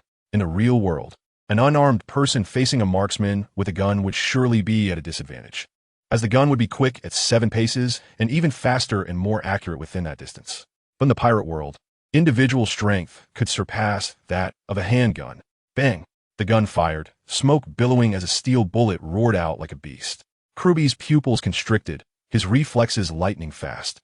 His left hand was at his waist, channeling power into his right fist, creating a wave in the air that actually knocked the incoming bullet to the ground. Van Oka was astonished, retreating rapidly to create distance and preparing to shoot again. But Kruby would not give him another chance, charging in directly and throwing a punch aimed at Van Oka's face. Van Oka thought he was doomed, but in the blink of an eye, a familiar figure appeared before him. Duke drew his dark jade sword, blocking Kruby's punch, and as the punch fell, waves of air transmitted through the atmosphere, causing substantial harm to Duke despite its lesser power. Duke frowned, countering with a swing of his sword to push Kruby back, squinting as he said, "Fishman karate?" The essence of fishman karate is to manipulate water flow. The impact waves transmit through the water in the air, resonating with the water in the opponent's body, causing resonance damage. This is a very profound martial skill, and the fishman before him presumably had mastered fishman karate, though not deeply. If it were Jinbe of the 7 warlords, a punch from him would surely gravely injure the opponent, if not kill them. Kruby did not respond, but instead took a combat stance, vigilantly preparing for Duke. Van Oka's heart settled, saying, "Your Highness, you saved my life again." A marksman in close combat is either foolish or naive, Duke said. "Stop fighting. Stop fighting. Everyone cease." Not far away, Seth was shouting loudly, holding a torch. "Kruby, get your people to stop." Kruby looked in surprise at Seth in the firelight, and seeing Duke's imposing presence and extraordinary skills, he borrowed a slope to call out to the other fishmen to stop, retreating to the ship's railing. Akin had already killed 2 fishmen and was about to crush a third when he abruptly heard Seth's words and decided to give him face, retreating with his men. In this brief moment of close combat, Kruby's side had lost 4 fishmen, while Duke's side remained unscathed. He couldn't help but sigh, realizing that they had indeed kicked a hard iron plate this time. Fortunately, Seth was present to minimize casualties. However, "Seth, why are you on a human ship?" Seth opened his mouth, but didn't know how to respond. Duke sheathed his sword and answered for him. "I am Duke, captain of the Duke pirate crew. Seth has decided to join us, so he is naturally on our ship." The Duke pirate crew? Kruby's eyebrows shot up. The name of Duke, captain of the Duke pirate crew, was well known throughout the East Blue pirate circles. An 80 million berry bounty was 4 times that of their boss, Arlong, making it seem like a world of difference. They had stumbled upon the hardest of iron plates during their raid. "What bad luck," Kruby lamented, saying, "This time we admit defeat, but Seth, you betrayed us, and we'll settle this score with you sooner or later." Seth hurriedly said, "Wait, Kruby." Before he could finish, Kruby and the fishmen leaped into the sea, disappearing in an instant. They come and go as they please. In this ocean, the fishmen have a natural advantage. Duke sighed, slowly saying, "What's the rush? We'll settle the score with you soon. These fishmen are quite unfriendly to us." Van Oka said while maintaining his revolver, the faint smell of oil floating amidst the strong scent of blood. "Sigh," Seth lamented as he dealt with the fishermen's corpses on the deck, feeling great sorrow for one so young. Duke laughed. "It's fine. If they want to reason, we'll reason with them. If they come at us with weapons, then we'll deal with them before reasoning." Akin muttered, "The latter is better. Whoever has the bigger fist has the reason." Duke laughed heartily, saying, "Let's see how those fishmen choose." In the village of Koko Shili, at the Evil Dragon amusement park, in the towering attic, Kruby was recounting the events of the ship raid. Arlong opened his extremely sharp shark-like steel teeth and shouted angrily, "Seth actually betrayed us. Betrayed the fishmen. Why? Why would he walk with humans? Even that legendary Duke pirate crew." Arlong couldn't understand, and Kruby was even more perplexed. They were both pirates who had come from Fishman Island, harboring resentment towards humans to varying degrees. Arlong, having gone through numerous events, harbored a deep-seated hatred for humans that bordered on the pathological. He was originally a cadre of the Sun Pirates, but after the death of his trusted Captain Fisher Tiger, he stubbornly believed that humans were responsible for his captain's death and insisted on avenging him. He was captured by the then Vice Admiral Borsellino, who later became one of the 3 Admirals Kizaru. After Jinbe joined the 7 warlords, Arlong was granted the privilege of release. However, after his release, he fell out with Jinbe and quickly formed the evil dragon pirate crew, leaving the Grand Line to come to the weakest East Blue to execute his plan for domination. He raised funds, accumulated initial capital, colluded with the Navy to recruit a rat colonel from the 16th Navy branch with berries, gathered navigators, discovered the talented girl Nami, and forced her to draw the East Blue map. A series of operations were all aimed at completing the plan to dominate the East Blue. Because the humans in the Grand Line were too strong, after being educated by the top human powers, he could only choose to dominate the weakest East Blue to achieve his revenge. But his revenge, in a larger sense, was merely a form of venting, a release of his resentment towards humans, which not only failed to resolve the issues between humans and fishmen, but would also exacerbate the conflicts. Seth understood this, which is why he sought Duke's help, hoping he could intervene to save the extreme Arlong. Seth, I watch him grow up. Why did he betray me and leave me? Arlong roared, his resentful voice echoing in the attic, sending chills down Kruby's spine, who quickly retreated. At the top of the attic, in a surveying room filled with books and charts, the genius girl Nami, 13 or 14 years old, was calibrating the ocean current information on the chart based on a navigation book. Suddenly, she heard a series of piercing sounds like glass breaking, causing her hair to stand on end and her heart to feel uneasy. What's going on? That bastard Arlong, why does he have such a grudge? It sounds like he's calling for someone named Cetus. Cetus. The young Nami put down her bloodstained pen, her bandaged hand supporting her chin, and fantasized, just like in fairy tales, a knight named Cetus defeats the evil dragon and saves the princess in the castle. Nami's eyes lit up, and she couldn't help but feel excited, but then, like a deflated balloon, she quickly lost her enthusiasm. The evil dragon is indeed an evil dragon, but I'm not a princess. Forget it. I won't think about these things anymore. I need to quickly save up 100 million berries to save the village. Since no one will be my knight, then I will be my own knight. Nami motivated herself, focusing on drawing the nautical chart, when suddenly the wooden door of the surveying room creaked open and a dark figure appeared in the doorway. The door opened wider, the creaking grew louder, and the figure became clearer, revealing Arlong's angry, twisted face. In the real world, there are no knights, only ferocious evil dragons. Nami looked into those beast-like eyes, and her heart trembled uncontrollably, fear spreading throughout her body. Chapter 182. Dragon's Paradise. Outside the surveying room, the sun was shining brightly, and the blue sky was clear. The Going Merry sailed through the rolling waves. The Arlong pirates ruled over dozens of villages and towns in the nearby sea, making their territory larger than that of the Kingdom of St. Croix. After entering this sea area, the villages on several islands they passed were mostly in ruins, deserted. Each village had a pirate flag with a jagged evil dragon symbol painted in blood, fluttering in the air as if declaring the sovereignty of that village. It was outrageous that Arlong ruled over human villages in such a brutal manner for several years. Duke observed along the way, feeling emotional. Van Oka had excellent eyesight and could see the tragic conditions of the villages even more clearly. In some villages, human corpses hung from wooden stakes like skewers. He frowned and said, "The Arlong pirates are indeed guilty of many crimes and incredibly brutal." Duke replied calmly, "Which part of the Navy is managing the sea area?" Van Oka immediately answered, "The 16th branch of the East Blue Navy manages this area, and the base commander is Colonel Mouse. They shouldn't be unaware of the situation here." Mouse? Isn't that just a rat? Duke chuckled, corrupt officials colluding, nothing new. Coincidentally, Cleet's account book records Colonel Mouse's embezzlement and bribery, coupled with collusion with the Arlong pirates. The Navy should justly judge him, right? A gleam flashed in Van Oka's eyes. Was His Highness planning to use justice to eliminate the rat? Duke shook his head, not using justice, but using the media. Excellent. At this moment, Cetus raised his hand and pointed, saying, "Up ahead is Kokoyasi village."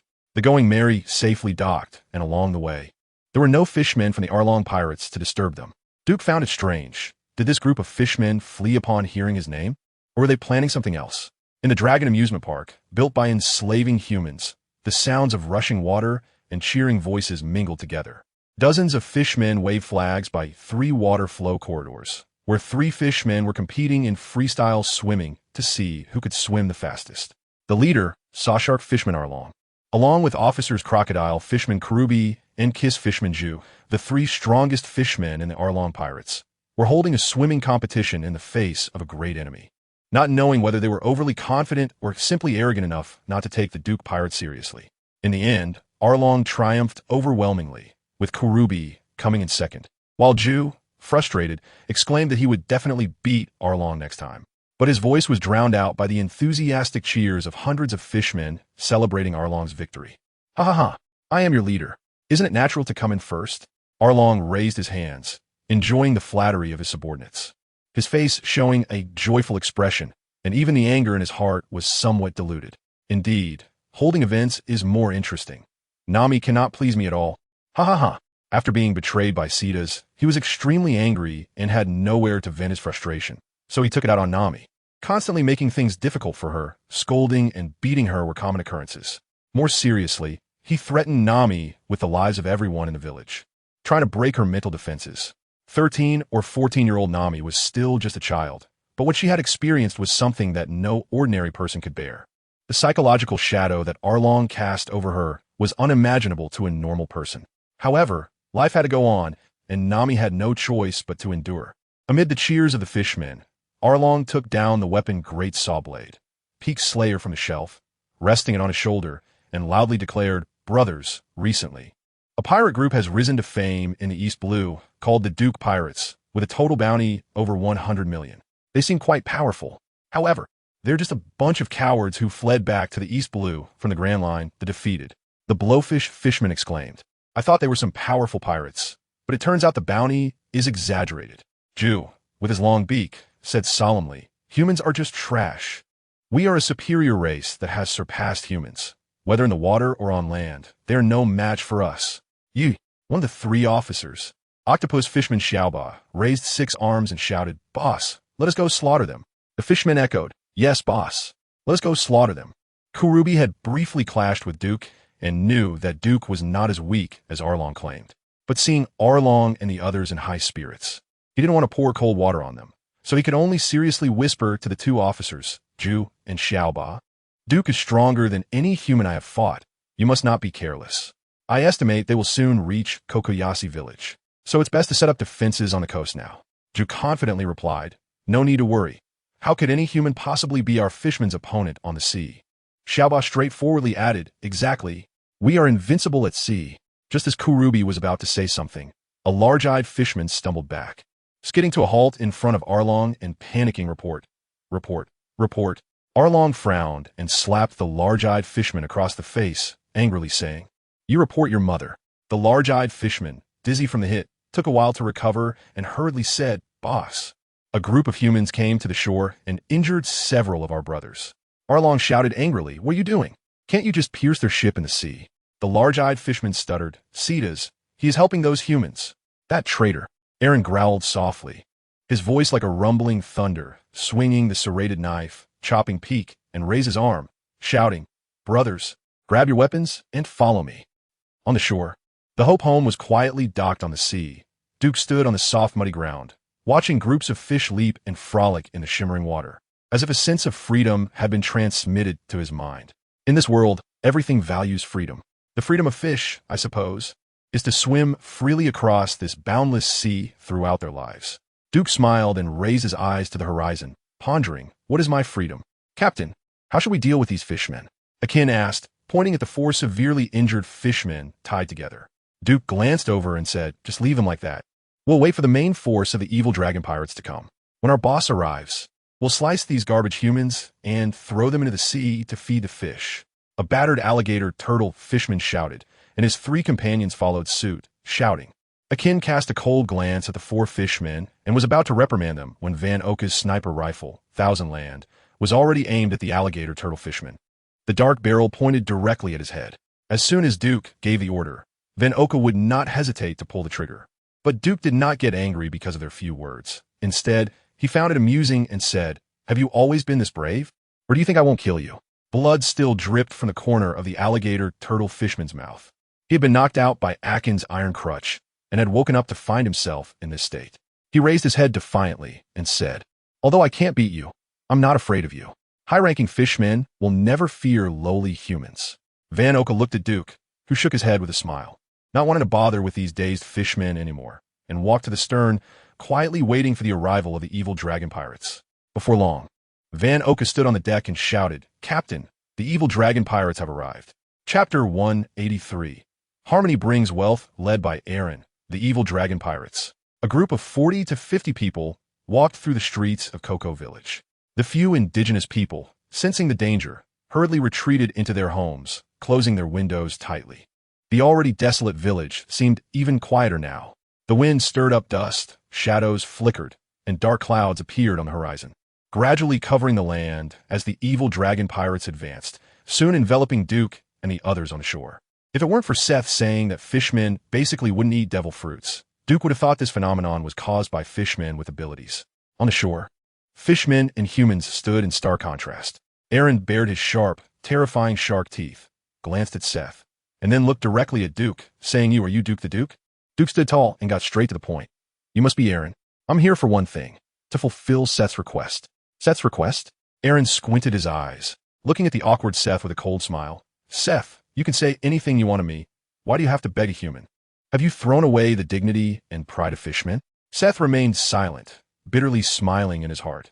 Without strength, dignity and pride were just self-deceiving, psychological comfort. Duke glanced sideways and saw Seth not answering. So he said, "He asked me to do one thing, which is to save you fishmen."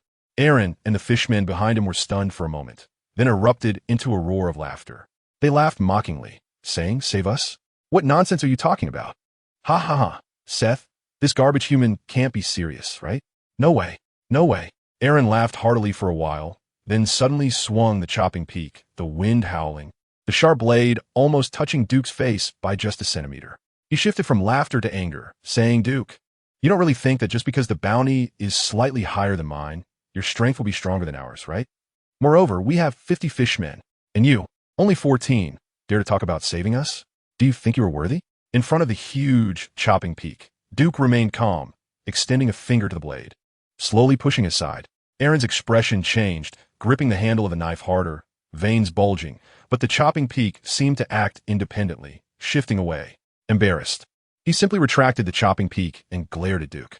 Duke casually put his hands in his pockets and said, "I wanted to reason with you, but since you drew your knife, be prepared for death." Eren's expression fluctuated. Although he was arrogant, he was not foolish.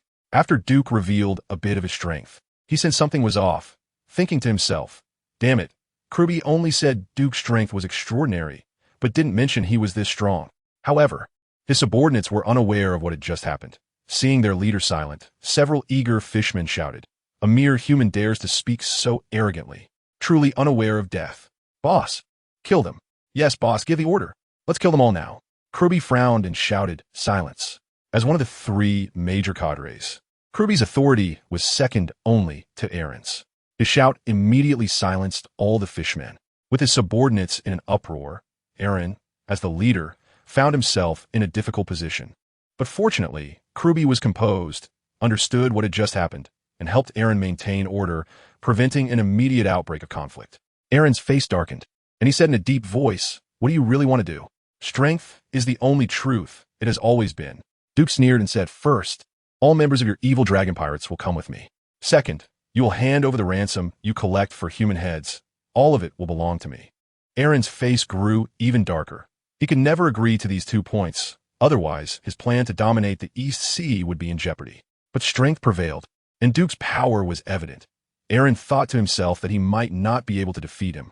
Eren came up with a plan and slowly said, "Seth is my brother. We have a deep bond. His request for your help is also for my sake. So, to avoid conflict, you pick one of your subordinates, and I'll pick one of mine. Let them compete. If you win, I'll listen to you, but if I win, you will listen to me. How about that?" Duke looked at Eren with amusement, knowing exactly what he was plotting, but he didn't care and replied directly, "Okay, but if we win, you better keep your promise." Eren seemed to think his plan had succeeded, grinning widely, and said to Kruby beside him, "Go have a good match with our human friend." The word match was particularly emphasized by Eren, and Kruby nodded discreetly, stepping out, his feet sinking into the soft mud.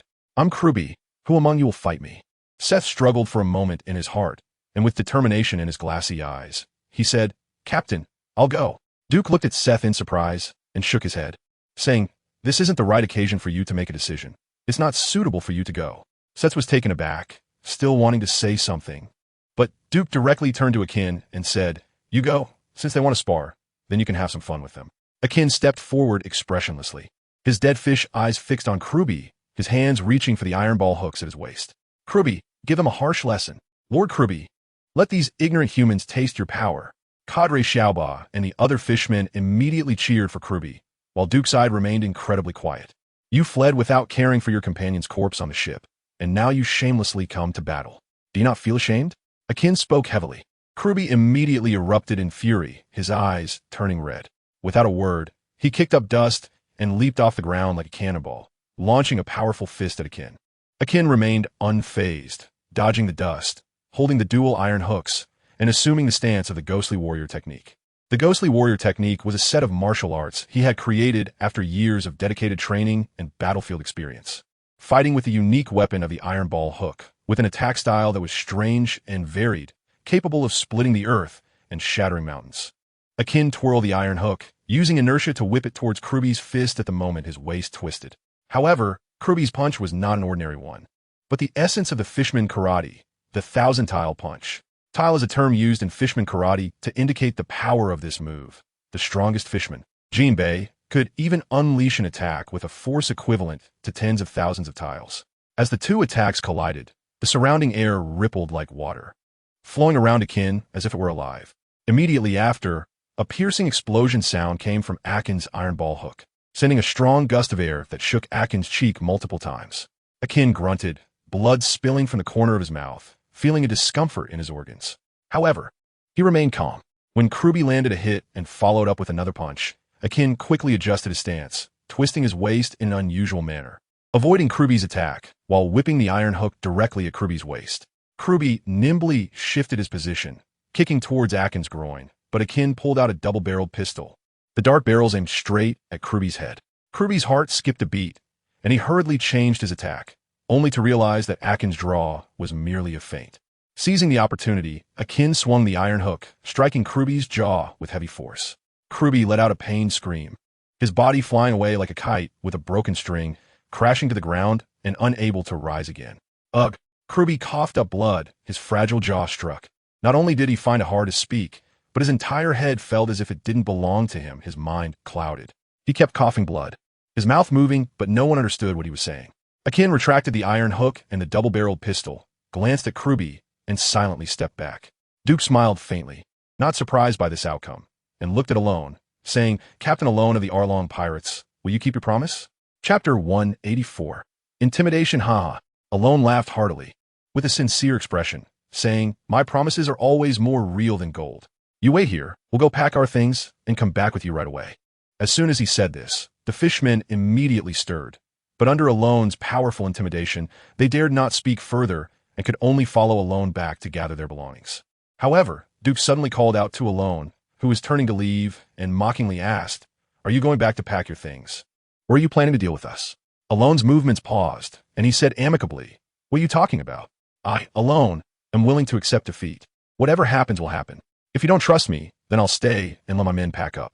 As Alone spoke, he naturally walked closer. Duke scanned the fishmen present. The deep resentment in their eyes was as terrifying as that of vengeful spirits, and even the warm sunlight could not dispel it.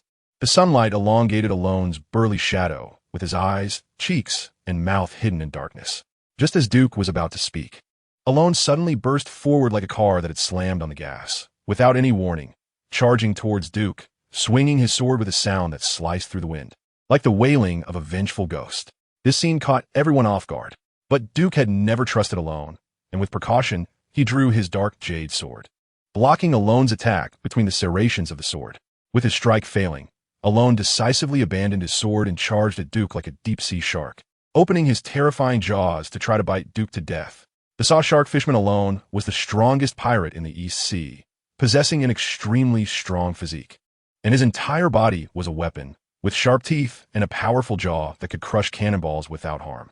However, Alone's unexpected biting attack didn't even touch Duke's hair, as several bullets and a powerful iron ball hook knocked him back several steps. Each bullet hit vital spots, the temples, eyes, throat, heart. Fortunately, Alone's body was exceptionally strong. Even when hitting vital areas, the bullets did not harm him. My body is so tough that even cannonballs can't break the skin. Your attacks are too weak. At the moment of crisis, Alone, although he failed to launch a surprise attack, still had plenty of momentum, arrogantly declaring, Brothers, Let's slaughter these inferior humans. The fishmen reacted, and cadres Gio and Xiaoba immediately swung their weapons, leading the charge. But an unexpected change occurred. Duke, who had been inactive, suddenly vanished from Alone's sight. Alone's pupils trembled, and before he could react, Duke had already appeared in front of him. One of the Navy's 6 styles, Soru, had been mastered by Duke to perfection, and his speed was even faster than that of an ordinary Navy rear admiral. Although Alone was the strongest pirate in the East Sea, in this world where strength was abundant, he was like a speck of dust, insignificant. A simple upward slash followed by a downward chop. Duke's 2 simple strikes flowed smoothly like killing fish. Alone's indestructible body was easily cut open by Duke, leaving 2 deep gashes. It was as if dark, thick clouds had been torn apart, with countless blood pouring out like torrential rain. Intense pain surged through Alone's body, and he trembled, letting out several cries of anguish, instinctively retreating a few steps to avoid Duke.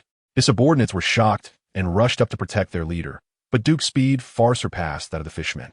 By the time they got close to Alone, Duke's sword tip was already pressed against Alone's neck. Duke seemed to have lost patience, the smile on his face gone. A chilling and terrifying killing intent rolling like waves, sweeping over all the fishmen, like swords from the gates of hell piercing into their hearts. The fishmen stood frozen like wooden figures, not daring to move or speak. Alone recalled that afternoon on Sabidi Archipelago, when he had been dominated by the then Rear Admiral Paulicelino with absolute power. How is this possible?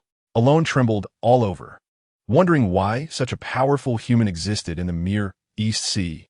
Although he knew Duke's strength was formidable, he never expected it to be this strong. He thought that even if the ambush failed, he could still retreat unscathed, but he didn't expect to be utterly powerless in front of Duke. He gritted his teeth and said, "How can someone like you be reduced to the East Sea?" Duke exuded a dominating aura, intimidating the group of fishmen, and said indifferently, "You can still speak here, breathe fresh air, and bask in the warm sunlight, all thanks to Seethy Eyes. Otherwise, you will be a pile of corpses by now. You have 2 choices, surrender or die."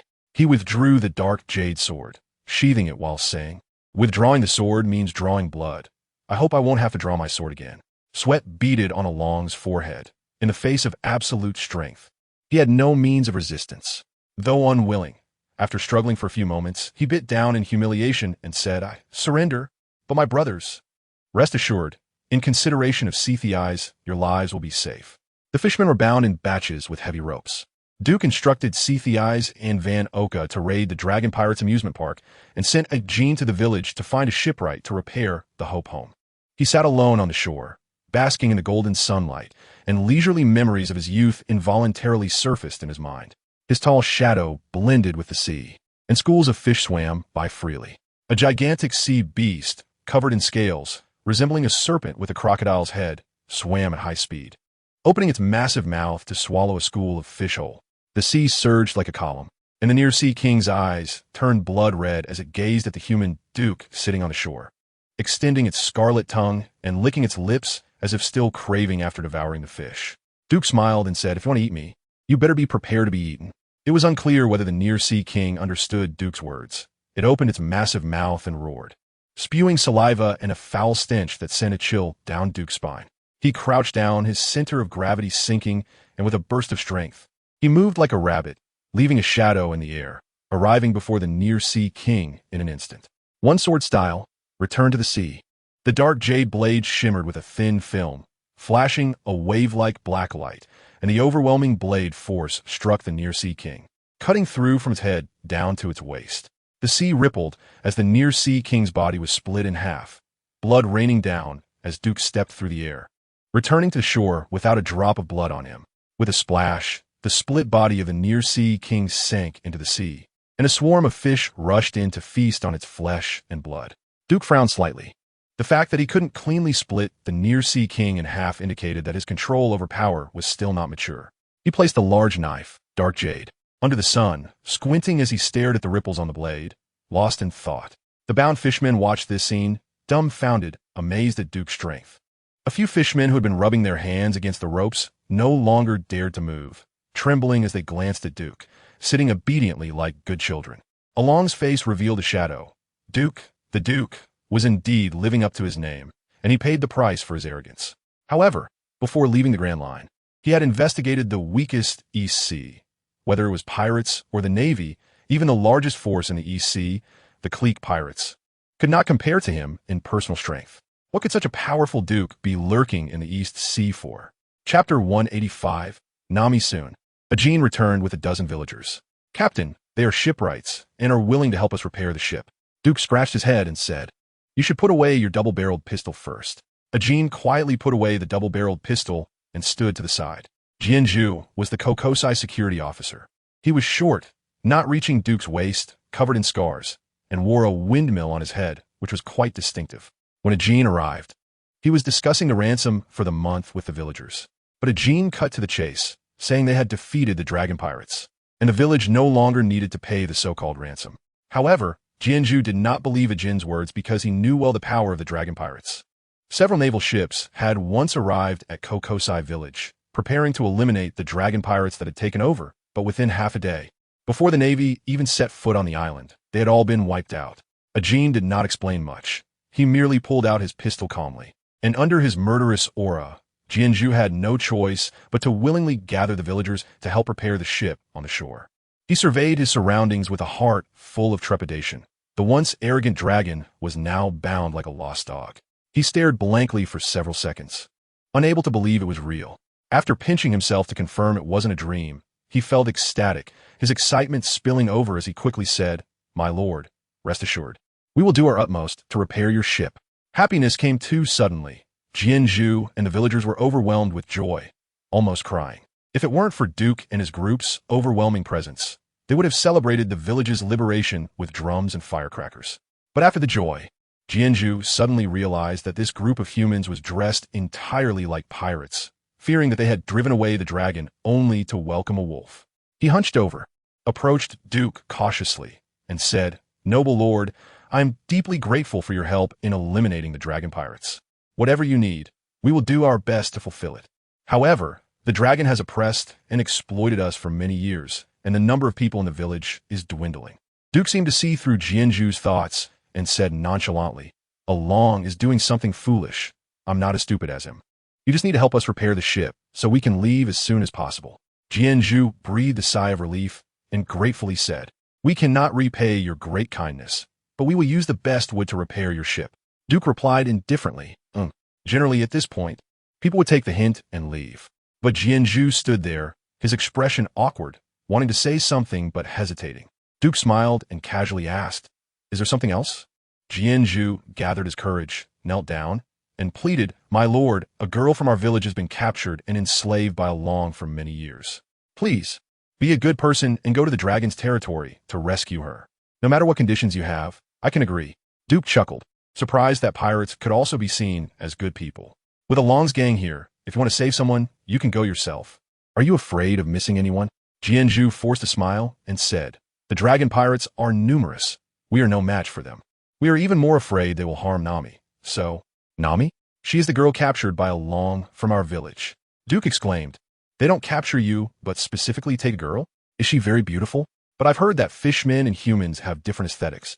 Jianzhu hurriedly explained, It's because, in the dragon's territory, in the central attic, 2 fishmen guarding the surveying room's door collapsed to the ground. Seethy eyes bound them along with several other fishmen, preparing to drag them to the shore.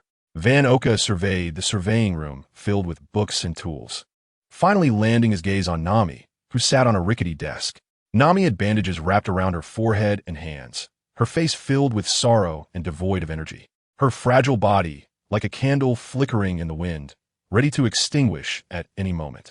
Who are you? A tenor voice asked.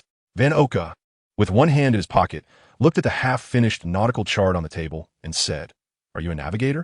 Nami's eyes dimmed. Being a navigator had been her childhood dream, and navigation was her proudest talent. But now, just hearing the word navigation filled her with deep loathing. No, I'm not. I'm just a person. Van Oka was not in the mood for the little girl's sentimentality and commanded 2 subordinates to move all the books, tools, and nautical charts from the surveying room. Nami suddenly panicked, covering the drawing tools on the table, and exclaimed in fear, Who are you? Why are you taking them away? Although Van Oka was not as quick to draw a gun and threaten people like a kin, he was not a patient person either. He restrained Nami and handed her over to Cetus. Take her to the captain as well. Cetus nodded, ignoring Nami's struggles. holding the bound fisherman in one hand and Nami in the other, and walked towards the shore. On the shore, Kenjutsu was recounting the hellish life the village of Kokosia had endured over the past 3 years under the occupation of the evil dragon gang, continuing until he spoke of Nami being captured and enslaved by the evil dragon.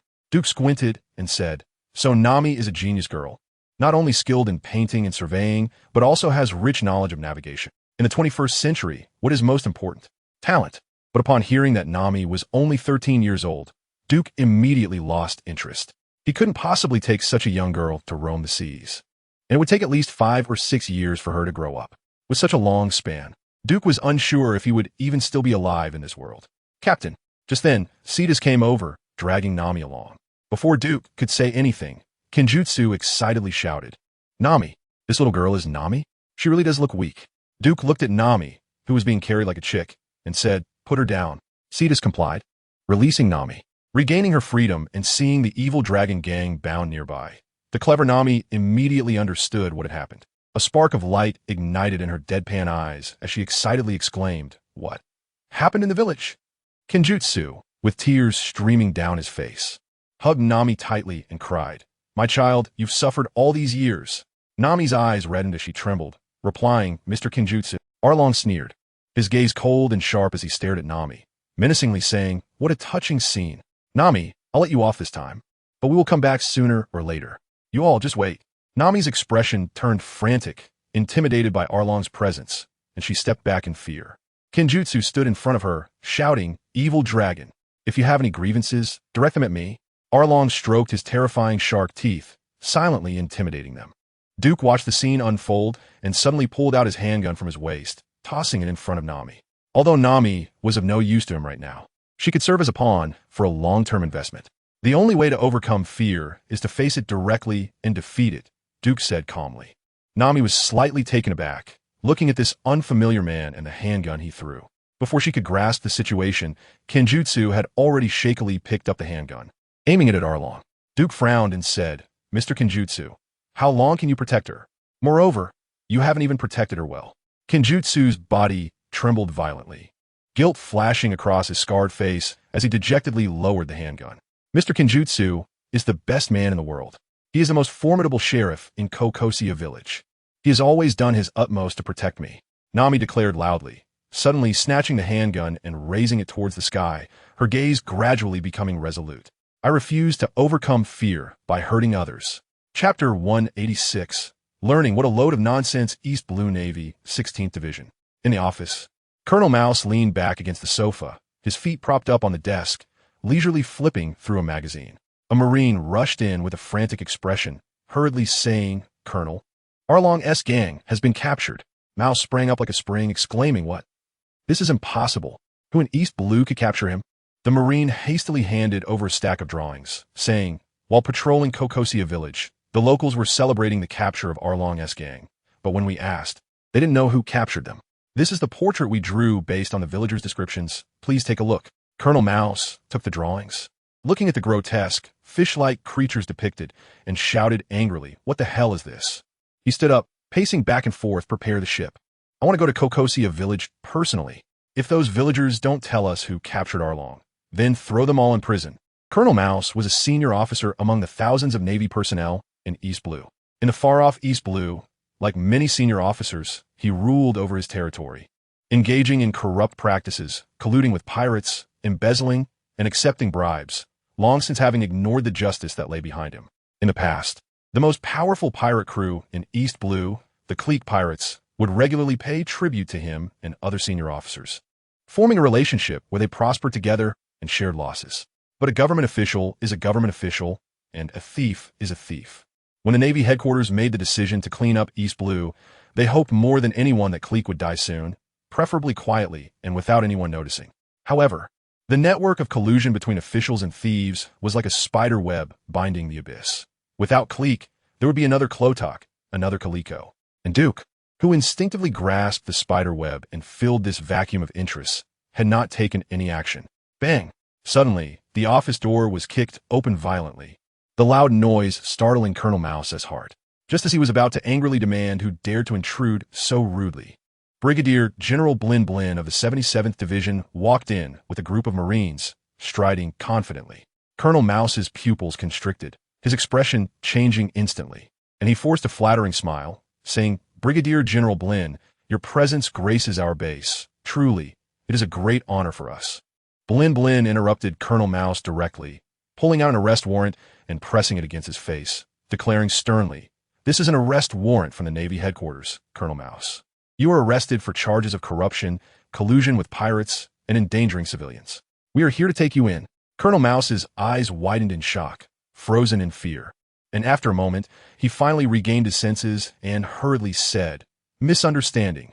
This is a misunderstanding. Brigadier General Blin, the entire East Blue is aware of your collusion with the evil dragon pirate crew. Even the Navy headquarters, far away in the Grand Line, knows about it. Is this what you call a misunderstanding?" Blin finished speaking, uninterested in further conversation, and directly ordered the Marines to handcuff him. Colonel Mouse struggled, saying, "Brigadier General Blin, it's a misunderstanding. I work diligently every day to protect the peace and have never colluded with pirates, nor do I know anything about the evil dragon pirate crew." His voice grew weaker as he was taken away to the transport ship, until it was completely inaudible. Brigadier General Blin watched the gradually disappearing figure of Colonel Mouse, his eyes revealing a hint of confusion. The news about the evil dragon pirates coming from the Grand Line to wreak havoc in the East Blue was basically known to all senior officers in the East Blue. There had been a few branch brigadiers who united to jointly hunt down the evil dragon pirates, but the result was total annihilation. The evil dragon pirates effortlessly wiped them out. Moreover, because they were fishmen, they could attack or escape at will, leaving the East Blue Navy completely helpless, forced to turn a blind eye, as if nothing had happened. But now, this powerful and troublesome evil dragon pirates had been captured by a group of mysterious individuals. Who besides the righteous Navy would act on behalf of justice and eliminate harm for the people? Could it be the Duke pirates, who also came from the Grand Line to the East Blue? After Jinbei became a warlord of the sea, he used his privileges to release Arlong from the world's largest prison, Impel Down. Set slowly said that shortly after his release, Arlong left Fishman Island, and even Jinbei didn't know where he went. "Arlong sure knows how to pick a place," Duke laughed. "If it weren't for me, he'd be invincible in the East Blue." Van Oka pondered.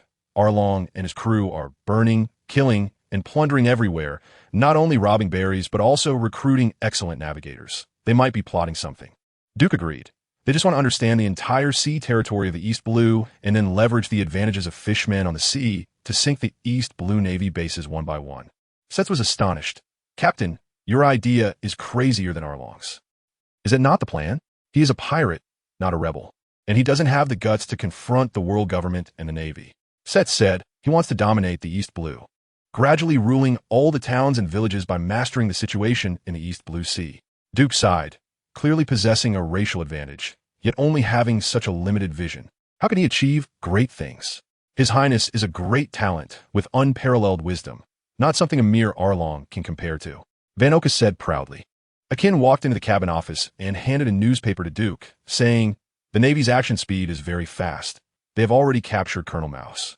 Duke casually glanced at it and said, "In the morning, I contacted the newspaper, and by the afternoon, the papers were spread all over the East Blue.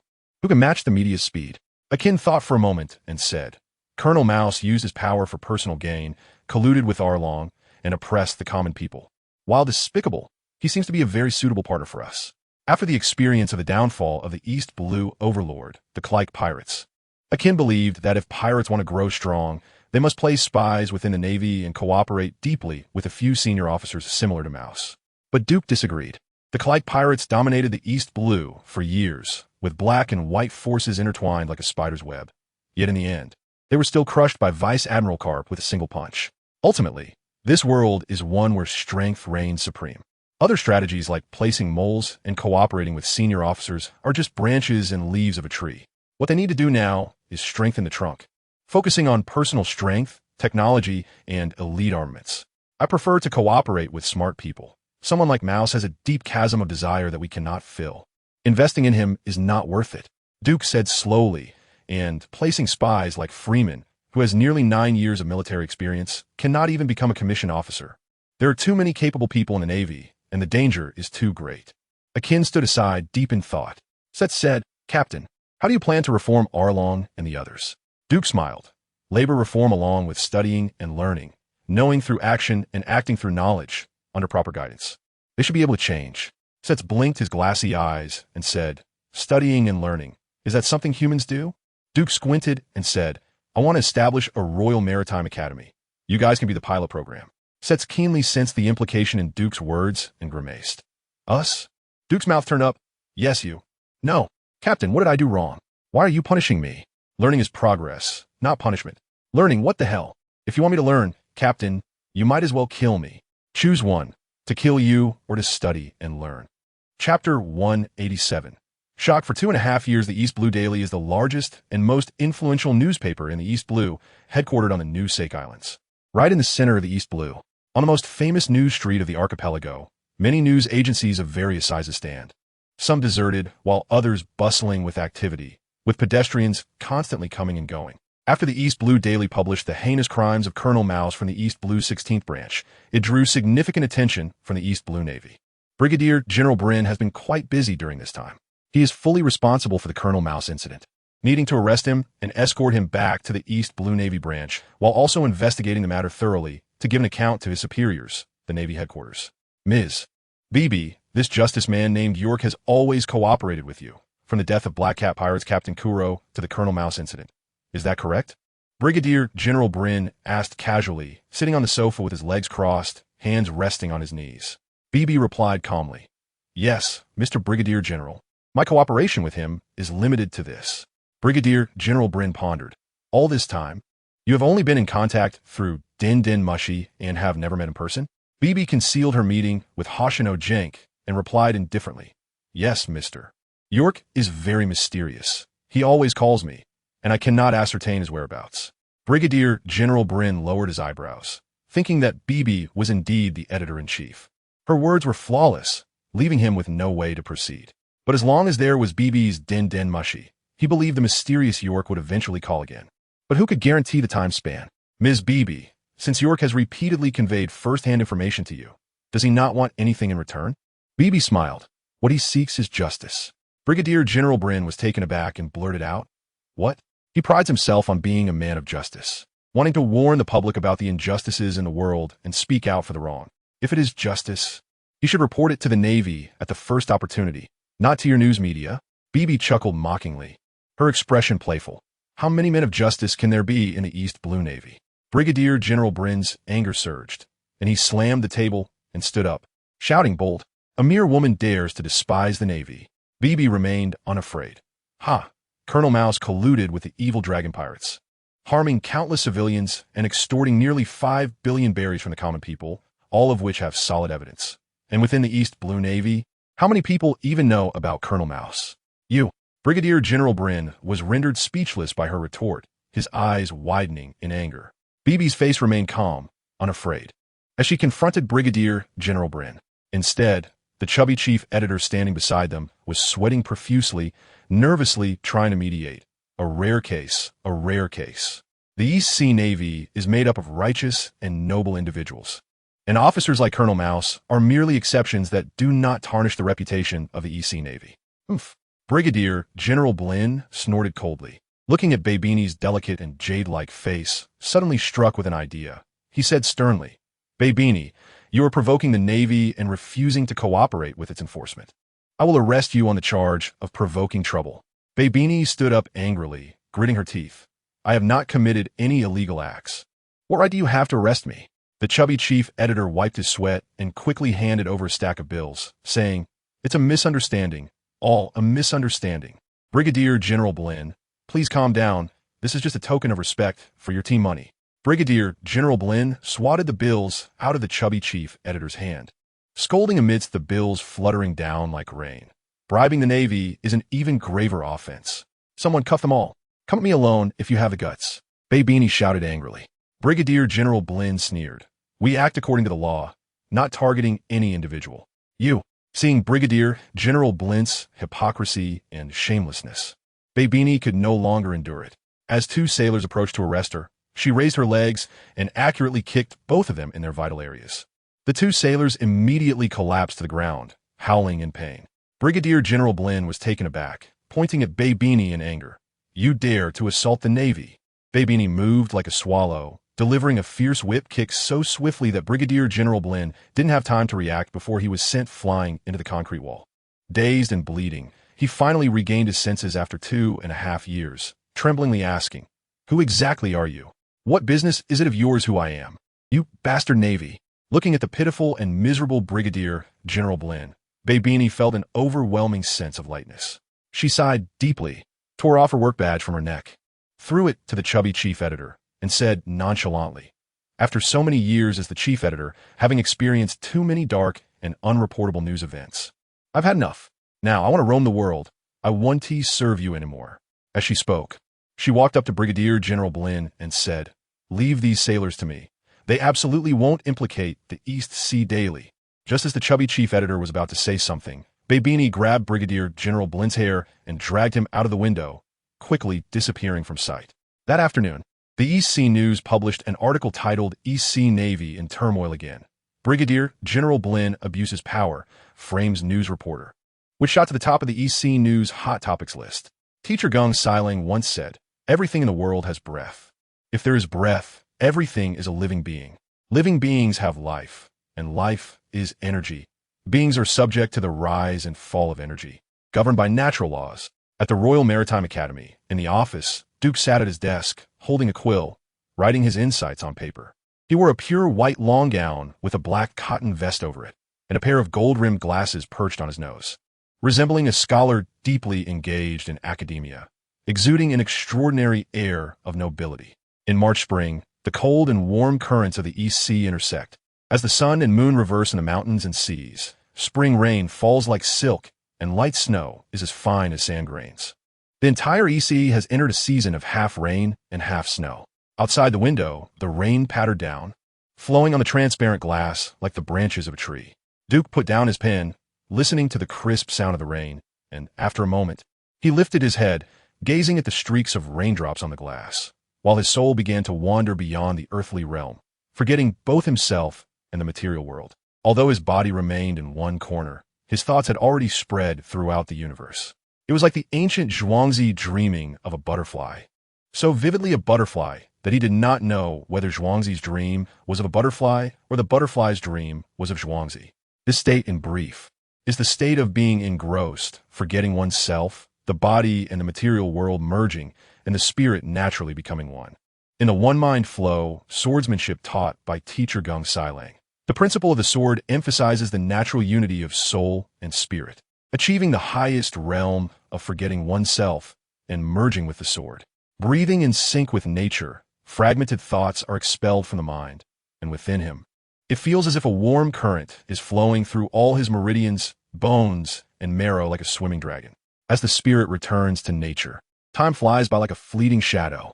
A bird's call suddenly entered his mind, crisp as a jade plate falling and shattering, stirring up layers of waves. Duke came back to his senses, his gaze clearing, and what met his eyes was the faint sunlight on the windowsill and the morning birds flying by without leaving a trace. Duke was astonished, not expecting that listening to the wind and rain in a trance would lead him to wake up after a day and night had passed.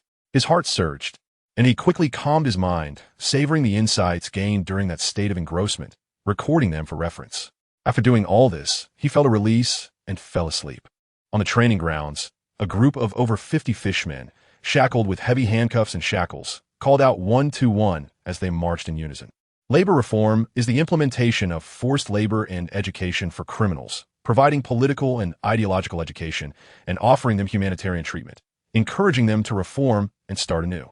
Duke's initial idea was to subject the group led by Along to high-intensity labor reform, but with the establishment of the Royal Maritime Academy, he transferred them into the academy, setting them as a benchmark for the first batch of students undergoing labor reform. The Royal Maritime Academy follows an elite route with extremely strict admission requirements. The only condition for students who gain admission to successfully graduate is to defeat Along. As a fishman, Along naturally possesses strength several times greater than that of ordinary humans. And in the sea, fishmen can exert even more powerful strength than on land. In the East Sea, there are few who can match Along on land, so it will be incredibly difficult for the students of the Royal Maritime Academy to graduate successfully. However, Duke is precisely looking to recruit geniuses. Ordinary people cannot withstand even his Conqueror's Haki, so they are of little use. To foster the growth of geniuses, he is organizing and systematizing what he has learned, aiming to compile a set of easily understandable and effective physical and sword techniques. In martial arts, Duke is not someone who works behind closed doors. He often discusses theories with his companions. Whether it's Freeman's naval career, Eddie's boxing techniques, or Anuno's ship dismantling skills, he gains insights from each. Currently, the martial arts Duke has mastered include the one-mind flow swordsmanship, past-life martial arts concepts, the Navy's 6 styles including shaving, moonwalk, assassination secret techniques, and fishman karate. Not only is it very diverse, but the proficiency levels vary, making it a perfect opportunity to sort through and integrate these martial arts into one cohesive system. Chapter 188. Journalists and Freedom. A two-masted sailboat sailed along the Azure Sea, with a short-haired helmsman controlling its course. A man with arms reaching down to his knees stood on the lookout, his right eye peering through a telescope, scanning the shimmering sea. On the surface of the water, a pile of broken wooden planks formed a makeshift wooden boat, where a petite and beautiful woman lay, slowly drifting into the telescope's view. The long-armed man blinked, and, after getting a clear look at the woman on the boat, he shouted, "Hey, at 9 o'clock, there's a distressed person. Do we rescue her?" The captain of the ship, Assassin, glanced at the nautical chart and said, "It's just on the way, Anuno, bring her up." Anuno, with his bulging belly, reluctantly took out a rope and threw it toward the increasingly closer wooden boat. Babini's ship was destroyed by a storm, leaving her the only survivor. She drifted on the vast sea for 3 days and finally spotted a ship today. However, out of caution, she didn't signal until she could see the people on board clearly. It wasn't until someone threw her a lifeline that she got a good look at them. It was a two-masted sailboat, and there were no flags flying from the mast. On the deck, there were 4 or 5 people. The plump man who threw her the rope looked clean and kind. After drifting for 3 days, missing the ship might mean missing her chance to survive. Babini acted decisively, grabbed a lifeline, and heard the plump man on the ship say, "Hold on tight." She felt herself being pulled up by a great force and fell onto the deck. Coughing, Babini groaned in pain and weakly said, "Couldn't you be a little more gentle and catch me?" Eddie leaned on the lookout tower and chuckled. What a beautiful woman. Onuono was only interested in food. After saving her, he walked over to a nearby table to study the cookbook. Assassin sized her up and said fiercely, "Hand over anything valuable on you." Babini replied, "Do I look like I have anything valuable on me?" "Ha ha ha." Eddie laughed. "Assassin, that's not how pirates do things." "Assassin." Babini rubbed her eyes and perked up. "You remember the Duke pirate crew, Assassin?" Assassin frowned slightly. If this woman didn't recognize them, he could let her go, but since she recognized him, she had to be silenced. A murderous intent filled his heart as he quietly reached for the hilt of his sword, the Dragon Slayer's sword, Glamour, slowly unsheathing. After drifting at sea for 3 days, Babini was already mentally exhausted and physically weak. Seeing Assassin draw his sword without further discussion, she broke out in a cold sweat and hurriedly said, "I know your captain. Duke, I've worked with him multiple times." Assassin stopped drawing his sword, thinking about how rare it was to meet a distressed person in this vast ocean, and that this person happened to know his captain. He said in a deep voice, "You better not be lying." Babini sighed in relief. "Is Duke on this ship?" Assassin asked, "How do you know the captain?" Babini recalled, "It was one afternoon." Assassin interrupted, "Make it short." A minute later, after Babini finished recounting her collaborations with Duke, Assassin pondered for a moment and then took out a din-din mushy to make a call. "Beep beep beep. Captain, we encountered a reporter named Babini, and she says she knows you." Assassin kept it brief. Duke on the other end became interested and said, "Let me talk to her." The din-din mushy was handed to Babini, and she beamed. "Mr. York, long time no see. How did you guess it was me?" York was Duke's alias, and he had been in contact with Babini under this identity for over half a year. Babini said, "If it were before, I might have had my doubts, but after the Dragon Pirates were captured, I was 100 sure that the so-called York was you. The Dragon Pirates were powerful, dominating the Kakoja Sea for many years, and no one in the East Sea could compete with them. The only crew that could defeat them was probably the Duke pirate crew. And immediately after the Dragon Pirates were captured, York informed her of this information. The truth was clear. York was indeed a member of the Duke pirate crew. Having worked with York for so long, Babini had already sensed his true identity. Now, it was just confirming her suspicions. Duke joked, "Since you know my true identity, I guess I have to silence you." Babini frowned. "Why do you pirates always resort to murder when things don't go your way?" "I have something very important to discuss with you." Duke asked with interest. "What important thing?" "The fugitive reporter Babini." Babini replied awkwardly, "Reporters are becoming less free. Even large news agencies like the EC Daily are starting to be governed by the Navy. Whoever controls the news agency controls the direction of public opinion. Duke said seriously, if I were in your position, I would also want to keep the media firmly in hand. But ultimately, this world is too chaotic, with too many dark sides, which leads to so many negative news reports. Babini deeply agreed, saying, as a media person, I should speak out for justice, expose and criticize the darkness. But in recent years, the control of the media by the world government and the Navy has intensified, and I can no longer report freely. Duke asked, what are your plans for the future? Babini paused and sighed. I never expected to meet you in this way. Perhaps it is fate. Please let me join you. Our location is here. Assassin pointed at the sea chart and said, our destination is here. You're going to Gold and Silver Island? Babini exclaimed. It said that many powerful pirates gather there. We're going to recruit some people, Assassin explained. After her conversation with Duke, Babini became a trainee crew member on the ship. This was the captain's decision, and Assassin had no objections.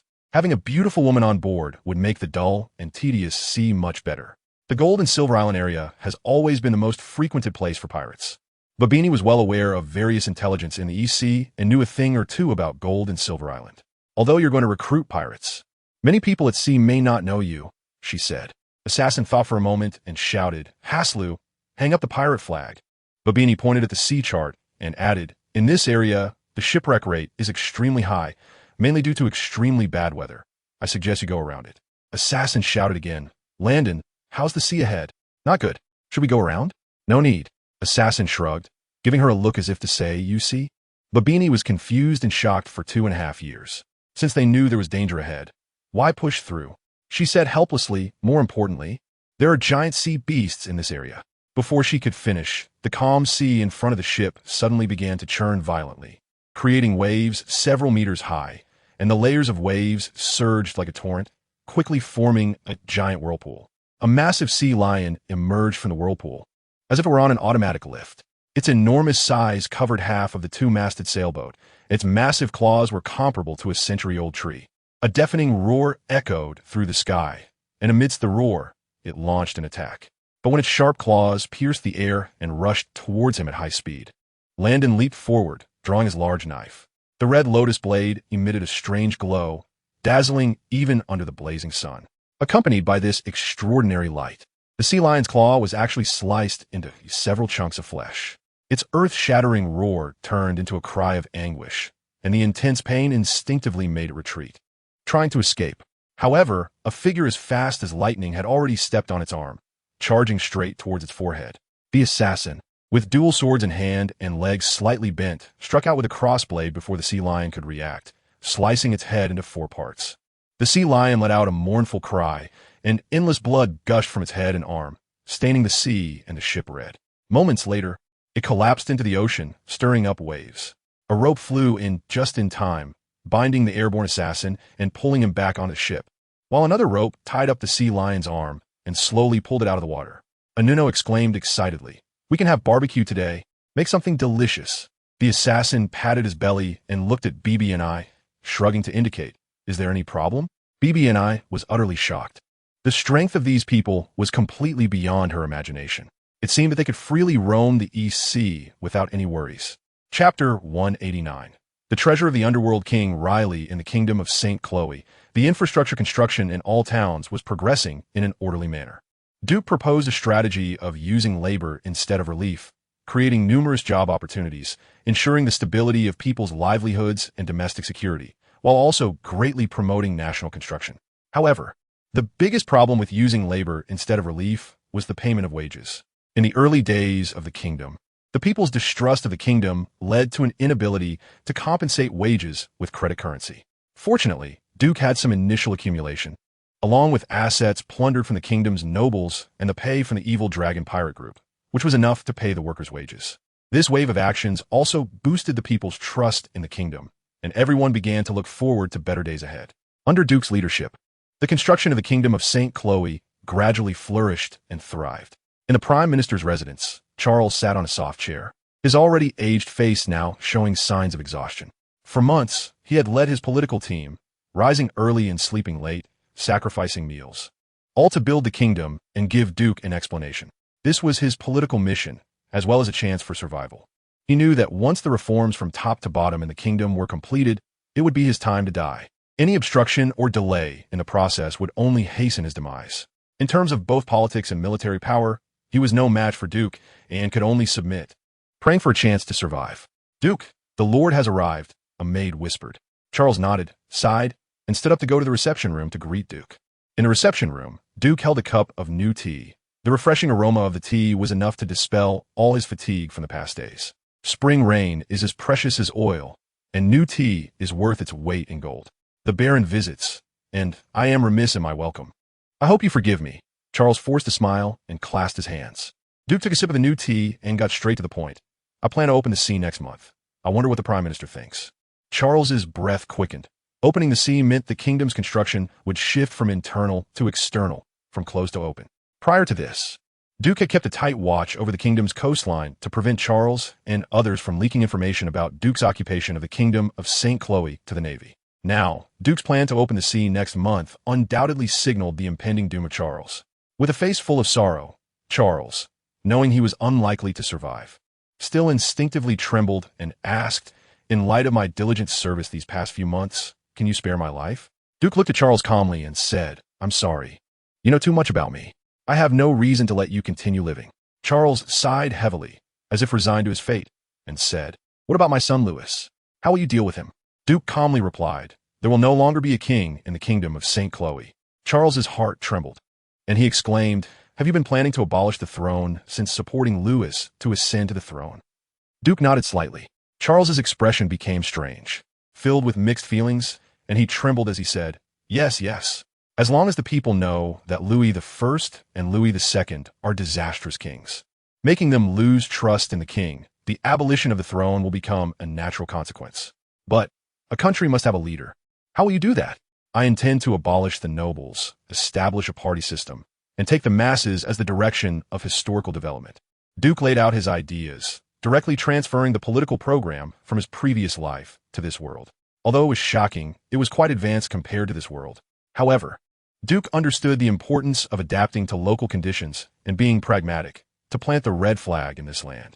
He needed a seasoned politician to help him adjust the program so that it could better integrate into this world. And the current head of the Ross family, with a century-long political history, Ross Charles, was undoubtedly the best choice. Charles was astonished by Duke's extraordinary thinking. After understanding Duke's intentions, he slowly said, "I humbly request that Duke spare the bloodline of my Ross family. To cut down the grass without removing the roots would lead to endless troubles. But in the face of a great cause, preserving the Ross family's bloodline was not significant." He said seriously, "I know Louis has a son. I can ensure his survival to continue your Ross family's bloodline." Treasure Island is an island located in the northern part of the East Sea. This area is filled with submerged reefs and often has irregular whirlpools and strong currents, making it very dangerous. Recently, rumors have spread in the East Sea that the Duke pirate group has stationed at Treasure Island. Countless pirates, unaware of the truth, flocked to Treasure Island to witness the notorious pirate with a bounty of 80 million, Duke. Once a sparsely populated Treasure Island suddenly became lively. A two-masted sailboat docked at the pier, and a skull flag wearing a crown waved in the wind atop the mast. The dock manager saw this flag and showed a look of surprise when he saw that the people disembarking were all members of the Duke pirate group. His mouth dropped open wide enough to swallow an egg. How many of you?" the dock manager exclaimed excitedly. "Is it for docking fees?" The assassin reached into his pocket. The dock manager hurriedly waved his hands and said, No. How could I dare to charge you docking fees? Please rest assured, your ship docking here will absolutely be problem-free. Reputation precedes a person, and the Duke pirate group has become legendary in the East Sea pirate world. Just hearing their name is enough to scare off many pirates. The harsh environment of Treasure Island has attracted countless people to come to the island, flying the flag of the Duke pirate group. Now that the main party has arrived, the dock manager only wants to treat them well and would never consider charging them docking fees. The dock manager enthusiastically told them about Treasure Island, guiding them to the inn like a tour guide, and informed them that a King of Gladiators event was currently being held on Treasure Island, with a substantial reward for the ultimate victor. As the captain, Assassin was responsible for the crew's food, drink, and expenses, and he would get excited whenever he heard words like reward. A substantial reward. What does that refer to? The dock manager said, 20 million belly and a treasure map. If you want to participate, you can still sign up now. Assassin, being someone who had seen the world, sighed upon hearing it was only 20 million belly and said, "With such a small amount of money, it's better to rest for a few days." The dock manager quickly replied, "The key point is not the belly, but the treasure map, which is said to belong to the treasurer Joel D. Roger's first mate, Rayleigh the Dark King." Assassin was extremely astonished. Silbaz Rayleigh was the first mate of the Roger pirates, nicknamed the Dark King, hailed as the right arm of the Pirate King, possessing incredibly powerful strength, a living legend. In this world, his fame was likely known by everyone. In his youth, Rayleigh wandered after his home was burned down and, by chance, met the yet-to-be-famous L.D. Roger. Guided by fate, he became Roger's first partner. No one knew that years later, the young Roger would become the Pirate King, standing at the top of the world, while the wandering Rayleigh would grow to be the right-hand man of the Pirate King. But whether the treasure of the Dark King Rayleigh was real or not, Assassin had no way to judge. Babini pondered, it must be fake, but it could also be real. Chapter 190. Treasure Map, Treasure Island, Sewers. The dim candlelight flickered in the dark sewer, casting a swaying shadow on the walls, resembling a group of evil spirits clawing and scratching. They were a group of pirates, all dressed in circus costumes, with the leader wearing a crown and a red ball on his nose, looking quite comical. Among them, a boy had tears in his eyes, sobbing in endless fear. "Kid, we are friendly pirates, and one T hurt you." The tamer Machi squatted beside the boy, revealing a hypocritical smile, wiping away the boy's tears with his rough fingers. Captain Buggy showed a sinister smile, looking down at the boy, and said with a laugh, "Little brat, as long as you honestly tell me where the treasure map is, I'll let you go back to reunite with your family." The boy, named Master, was the son of the mayor of Treasure Island. He curled up on the ground, trembling in fear, and his eyes were somewhat deformed from terror, making it hard for him to speak. Buggy lost patience and angrily said, "This brat can't be mute." Machi hurriedly said, "Captain, he can talk. He is definitely just scared. Let him calm down." Buggy had an intense interest in the treasure map. His dream was to seize treasures and explore all the treasures in the world. The treasure of the Dark King Rayleigh was like women's stockings to him, filled with endless temptation. However, as for that gladiatorial competition, Buggy absolutely did not want to participate. He was a pirate, and pirates acted freely. Why participate in a competition with rules when he could obtain the treasure map through other means? So they kidnapped the mayor's son, Master, wanting to coerce him into revealing the whereabouts of the treasure map. But the result? Buggy angrily shouted, "Bastard, go write a letter to the mayor and let him exchange the treasure map for his son's life." Machi awkwardly said, "Captain, I can't read." Buggy went crazy, cursing at Machi and then asking the other subordinates, "Who among you can read?" The subordinates all shook their heads. None of these burly pirates were literate. Buggy clenched his fists, veins popping on his forehead, and angrily said, "You bastards, keep an eye on him. I'll contact Capucci to lure the mayor out." On the streets of Treasure Island, Babini was gathering information related to the gladiatorial competition. In the vast sea, where men were predominant, women were rare, and beautiful women were even more captivating than gold. The beautiful Babini walked down the street, naturally becoming the center of attention. The surrounding men's eyes were filled with hearts. Some even got close to her side and the path she passed, trying to smell her scent. Babini felt disgusted and shivered at the thought. She quickened her pace and entered a bar named Good Times. In the smoky bar, she approached the bar counter and inquired with the bartender. Just then, a rough-looking pirate approached, extending a hand filled with rings, trying to embrace Babini. Quick-witted, Babini nimbly dodged his arm. Frowning with a cold glare, she angrily said, "What are you doing?" The rough man hugged air, but didn't he get angry. Instead, he grinned, showing his gold-toothed smile, and said, "Little girl, come with me, gold, belly, whatever you want, I can give you." The rough man emitted a foul odor, and Babini stepped back several paces, keeping her distance. But 5 men, resembling the rough man, quietly surrounded Babini. The bartender noticed something was off and quickly called for security. Just as the security was about to reprimand them, they revealed their shiny, curved swords, and the security immediately lost their temper, retreating silently to the side. Babini didn't want to cause trouble, but given the current situation, it was no longer a matter of whether she wanted to intervene. She sighed and, under the gaze of the pirates, spun around and kicked a nearby sturdy pirate with her slender long leg, sending him flying and smashing a wooden table. The rough man showed a strange expression. The more Babini resisted, the more excited he became, calling to his companions, "Brothers, train her well. Tonight you'll have a good time." Babini was furious and cursed, You bunch of trash, useless scum, bastards without mothers. The rough man laughed instead of getting angry, clapping his hands and saying, well, curse it. I hope you can be this energetic in bed later. After saying that, he waved his hand, and the four muscular men surrounding Babini rushed forward with wicked smiles. Although Babini was skilled, these men were seasoned pirates, not ordinary people. They were not only strong, but also worked together very well. In a moment of confrontation, Babini fell into a disadvantage and could only rely on her nimble footwork to dodge their attacks. The rough man squinted his eyes, and at the moment Babini dodged, he spat out a silver needle, aiming to stab her in the face. Babini was taken aback and quickly dodged, but surrounded by the four muscular men. She had nowhere to escape. Suddenly, a sound of turbulent airflow came from the air, a figure rushed in, a cold gleam flashed, and the silver needle was instantly split in two, falling to the ground. The rough man and his companions were dumbfounded, and the onlookers in the bar were also astonished. They couldn't see how the man had appeared before them, as if he had suddenly teleported. Babini recognized the newcomer's face. With messy, long black hair and a dazed expression, it was the silent helmsman, Landon. She quickly said, Landon, they're trying to do something to me. Ranton held the large knife, Red Lotus, and looked around at the crowd with an imposing presence. The rugged man's pupils shook. The man before him was actually a member of the Duke's pirate crew, the parricide Ranton. He stammered, a while ago, the Navy announced that Ranton, a member of the Duke's pirate crew, is you. You killed your own father. Is this true? Ranton remained silent. Without any hesitation, he turned and swung his knife, striking decisively and lethally, killing all four of the burly men surrounding Babini.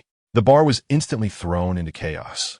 No one expected Ranton to be so resolute and reckless in killing.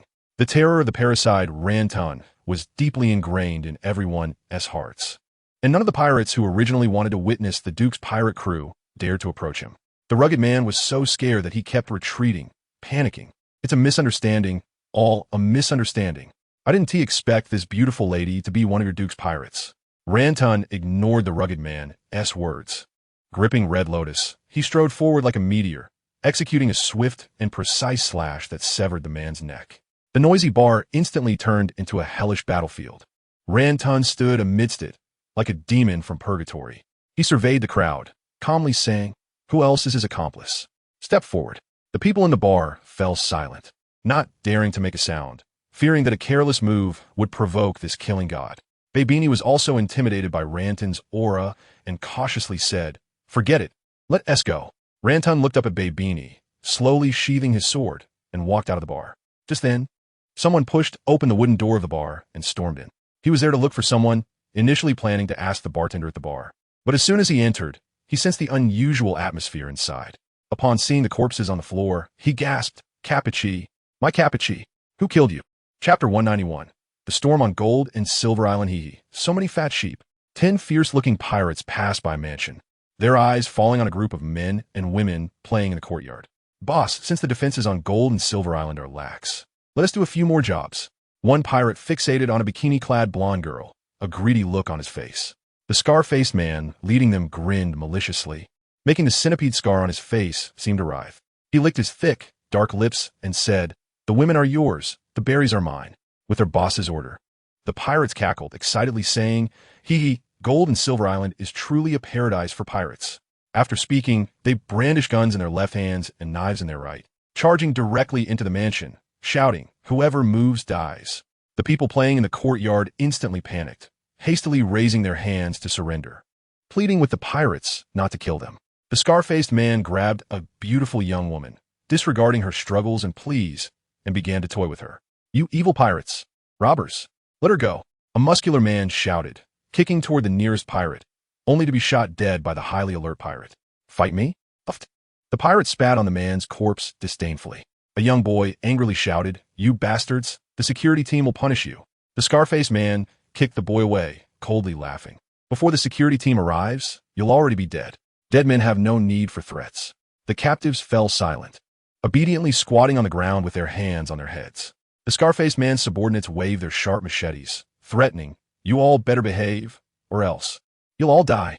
The blonde woman cried, tears like rain, biting her lip and struggling, shouting, if you have the guts, just kill me. Her desperate struggles made the scar-faced man frown slightly. One of the pirates beside him squinted and made a throat-slitting motion. Boss, this woman is fierce. Taking her along would be troublesome. Better to get rid of her. The scar-faced man groped the blonde woman's soft chest with one hand, pinching her face with the other, and coldly said, "Since you want to die, I'll grant your wish. But it's more enjoyable to play with you before you die."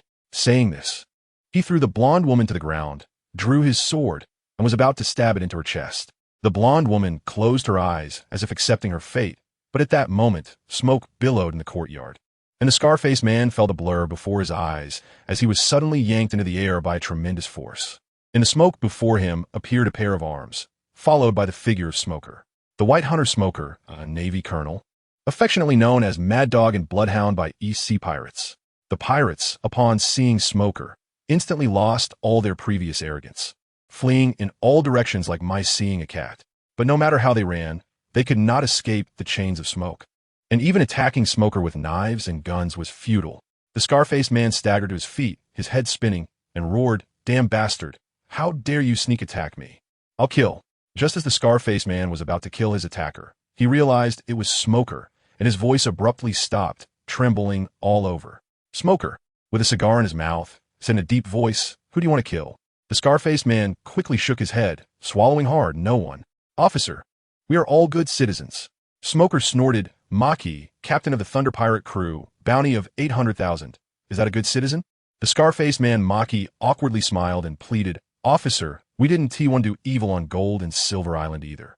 It's just that the Duke's pirate crew hasn't shown up." As he spoke, a figure flew across the sky, and dozens of black spears suddenly appeared out of thin air. The pirates felt a tremendous pulling force on their bodies, and soon several black spears pinned them to the ground like a death cross. Scar-faced Haki was instantly horrified, turning his neck just enough to see his subordinates in the same predicament.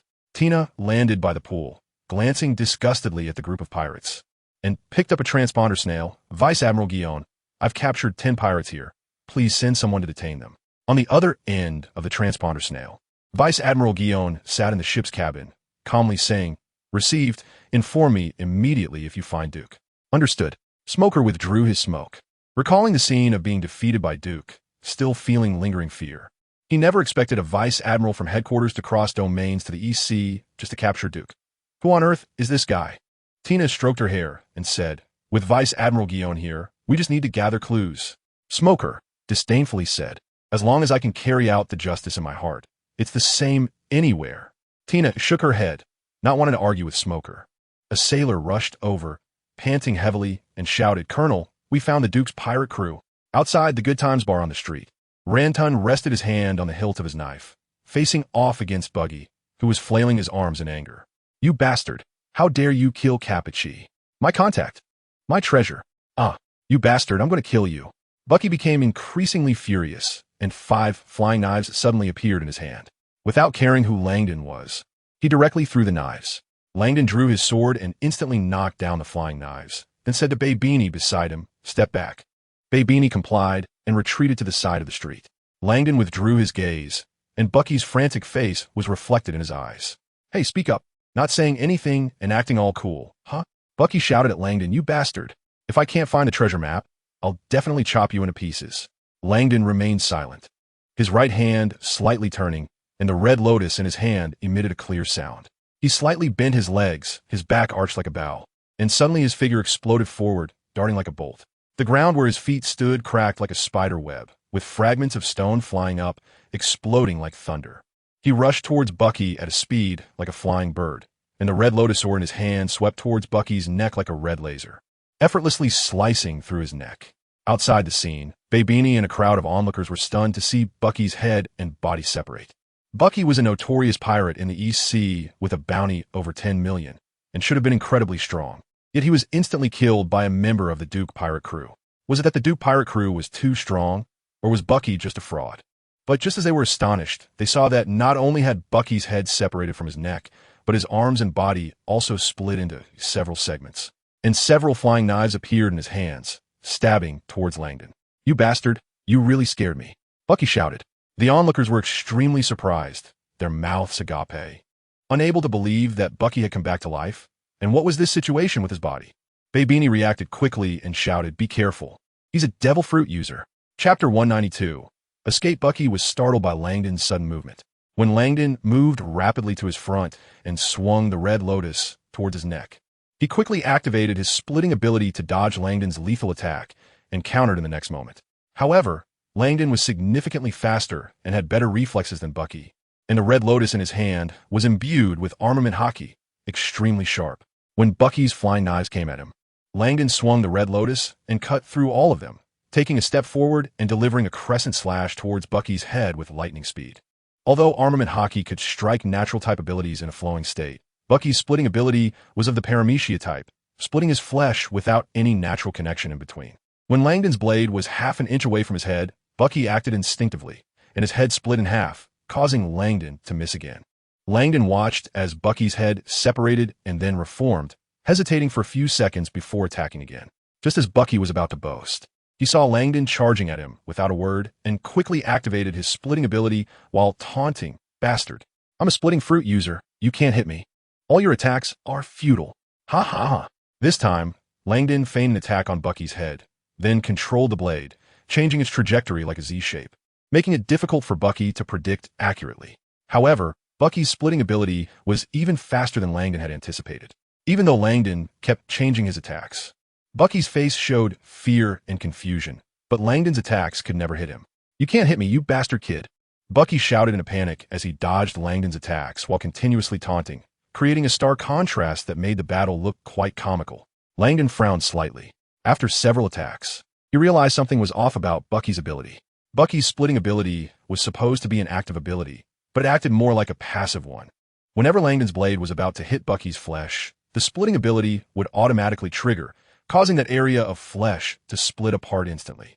If Langdon's assumption was correct, to defeat Bucky, he would either have to exhaust Bucky's stamina and energy or use a large-scale attack. In an instant, Langdon had already sheathed the Red Lotus, pressing his left thumb against the blade's back, revealing an inch of the blade beneath. Assassination secret technique, supreme meaning. He stepped forward, his upper body bent like a leopard, exuding an extremely domineering aura that struck at Bucky's mind like a pendulum hammer. Bucky couldn't help but tremble all over, seemingly captivated by this aura. He had been a pirate since childhood, born on Roger the Pirate King's ship, with deep qualifications that few could match in these seas. The top-tier powerhouses he had seen, such as his Captain Roger, the current strongest man in the world Whitebeard, and the legendary Golden Lion, were all much stronger than Langdon. However, those memories were like old wine sealed in a jar, gathering dust since last night. After Roger's death, he had been drifting in the East Sea, finding pleasure in tormenting the weak and searching for treasures, and his power had long since regressed to the average level of the East Sea over the years. But his reflexes were still top-notch in the world, and combined with his fragmented fruit ability, he could evade a large number of physical attacks in a very short time. Not to mention Langdon, even the world's strongest swordsman Mihawk would find it hard to hit him. His ability to dodge physical attacks was almost instinctual, a combat instinct developed on Roger's ship. Even if his strength, speed, and combat awareness had regressed, his body still remembered its former glory. Langdon's right hand gripped the hilt tightly, and the armament Haki flowed over the surface of the Red Lotus, rendering the blade pitch black. Suddenly, the ground exploded, and dirt rose like crystal columns. Langdon vanished from his original spot in an instant, like a black thread weaving through the heavens and earth. Even the river of time couldn't accurately capture his figure. Moonlight, falling stars. The sky was filled with dazzling knife lights like brilliant meteors falling, instantly covering Bucky's body in a shower of brilliant light. In Bucky's vision, countless knife shadows flickered in his eyes, disorienting him. Before he could recover from the dazzling lights, his body instinctively split into countless pieces. Bucky's brain and body operated independently, yet he managed to evade all of Langdon's attacks in such an outrageous manner. Moonlight, falling stars captivated the heart with its light and shadow, and in the moment of Bucky's distraction, Langdon unleashed dozens or even hundreds of slashes. A very powerful ultimate technique, but it had no effect on Bucky. Langdon glanced at Bucky in confusion, then looked at himself, and at that moment, he began to doubt his own strength. Bucky regained his composure, feeling a chill all over, and hurriedly checked his body to see if he was missing any parts. After a moment, he found himself safe and sound, sighed in relief, wiped the sweat from his forehead, and asked what just happened. Babini angrily shouted, "You? How did you dodge those attacks?" Although Bucky didn't understand the situation, he still boasted, I am Bucky. I am from the East Sea. Langdon didn't wait for Bucky to finish and turned to signal Beanie to leave quickly. Beanie was slightly taken aback, but quickly followed Langdon. Hey, do you have any manners? I'm talking here, and you suddenly ran away. Buggy the Clown was furious and was about to scold Lantern and the others when he saw shadows moving at the street corner. The figures of the Navy coming into view. He was astonished. Damn it, how could the Navy be here? Buggy the Clown, surrender. Smoker shouted loudly from a rooftop nearby. Buggy saw Smoker and was so scared that his eyes and tongue popped out, his head screaming in place. White Hunter Smoker. But his body had already turned around and was running away like a meteor. At the intersection ahead, Tina led a group of Marines and sternly said, Duke Pirates Pirate. Patricide Lantern, put down your weapons and surrender immediately. Lantern assessed the situation and without looking back told Beanie behind him, you mix into the crowd. Beanie immediately understood Lantern's intention. The Navy didn't know she had joined the Duke Pirates, so mixing into the crowd shouldn't cause her any trouble. Moreover, given the current situation, being with Lantern would only drag him down. The best way was to blend into the crowd and find an opportunity to inform the others. She naturally increased the distance between herself and Lantern, just in time to bump into Buggy, who was running wildly from behind. Buggy's body split into countless pieces, his feet running on the ground while his head floated in the air. What are you looking at? If you keep looking, the Navy will catch you. Pirate Buggy, you can't escape. You can't escape either. I'm the strongest, Buggy shouted, and suddenly turned around to run into an alley. Beanie pointed towards the alley and shouted. The pirate Captain Buggy with a bounty of 15 million berries ran that way. Smoker flew down, his body turning to smoke, forming a head that glanced at Beanie before charging into the alley. Beanie was wanted for beating Major Bryn and provoking the Navy, with a bounty of 3 million berries in the East Blue. But Smoker chose to let her go and pursue the more dangerous Buggy. Beanie sighed in relief, glanced at Lantern, who was fighting with Tina and the Marines in the distance, and ran towards the other side of the street. At that moment, a figure swooped through the sky like a bird, the Valkyrie-like Giala descending gracefully, as if a celestial being had come to the mortal world, looking down upon the earth and its people. Beanie's pupils trembled, recognizing Vice Admiral Giala from the Navy headquarters, realizing that things were getting serious, and hurriedly ran away with all her might. Chapter 193. Crisis inside the mayor's mansion. Desks, counters, drawers, and other places have been turned upside down, with items scattered all over the floor, making the entire mansion appear chaotic. 5 men in black suits rummaged through everything, feeling discouraged. Boss, there's nothing here. Keep looking. Dig 3 feet into the ground to find it. Igor was the leader of the Gold and Silver Island gang. He had heard rumors that the treasure map related to Rayleigh's treasure was with the mayor, but they had searched here for a day and a night without any results. The gang members were becoming increasingly restless and frustrated. Igor sat on the sofa, a thick cigar in his mouth, looking slick and perfumed. Boss, we've really searched every corner of the bathroom, and we still haven't found the treasure map. What if this treasure map was just made up by Delis? Delis was the mayor of Gold and Silver Island, who had spent his life working for the development of the island, only to see his efforts wasted and his hair turned white without achieving any progress. Only after he spread the news of the Duke Pirates' presence on Gold and Silver Island did it start to gain some popularity. Igor frowned, seemingly recalling something important, and asked, Where's Delis? It's been a whole day, and he still hasn't returned? One of the suited subordinates said, Boss, what if he discovered us and has already escaped? Igor exhaled a puff of smoke, thinking for a moment before saying, Damn it, since we can't find it here, let's just ask Delis directly. His subordinates, exhausted from searching all day and night, eagerly suggested, Boss, we should just capture Delis and force him to tell us where the treasure map is. Igor snorted. They were a gang, not rebels, and going against the mayor meant going against the entire island. However, if the legendary Rayleigh's treasure was real, he could abandon his gang identity and plunge into the sea. But with the treasure map still missing and Delis not showing up, what should they do? Just then, the main door suddenly creaked, the lock turned, and the door was pushed open, revealing Delis slowly appearing before Igor's eyes. Igor was overjoyed and quickly waved for his subordinates to control Delis. However, when he saw the group behind Delis, he and his men froze in place. Delis glanced around the disheveled hall and, seeing the gang leader Igor, immediately understood what had happened. But his situation was a bit special. Faced with thieves in his home, he could only choose to remain silent. Igor looked at the people behind Delis, wary, and asked, Who are you? The assassin looked around and chuckled. Mayor, it seems your home has been robbed. Do you need us to help you clean it up? Delis felt a sweat break out on his forehead, thinking that he was caught between a rock and a hard place, and the power was not in his hands. He remained silent, but Igor, seeing some clues, couldn't help but laugh and said, "You must be pirates, and I suppose you came for the treasure map. In that case, why don't we have Deli's hand over the map first, and then decide who it belongs to?" The assassin chuckled and said, "Deli's is in my hands, and the treasure map belongs to us." Igor's face darkened, and he said, "So we can't reach an agreement?" The assassin shook his head indifferently. Igor bit down on his cigar, a flash of malice in his eyes, and immediately waved his hand loudly. "Take them out." Upon hearing the order, 5 subordinates quickly drew their guns and shot at the assassins. But the assassins were much faster as they drew their guns. They had already moved Deli's behind a wooden pillar. Edo moved skillfully, weaving through the chaotic furniture, and the gang members couldn't hit him at all. Once Edo got close, it was no surprise that all of them collapsed to the ground.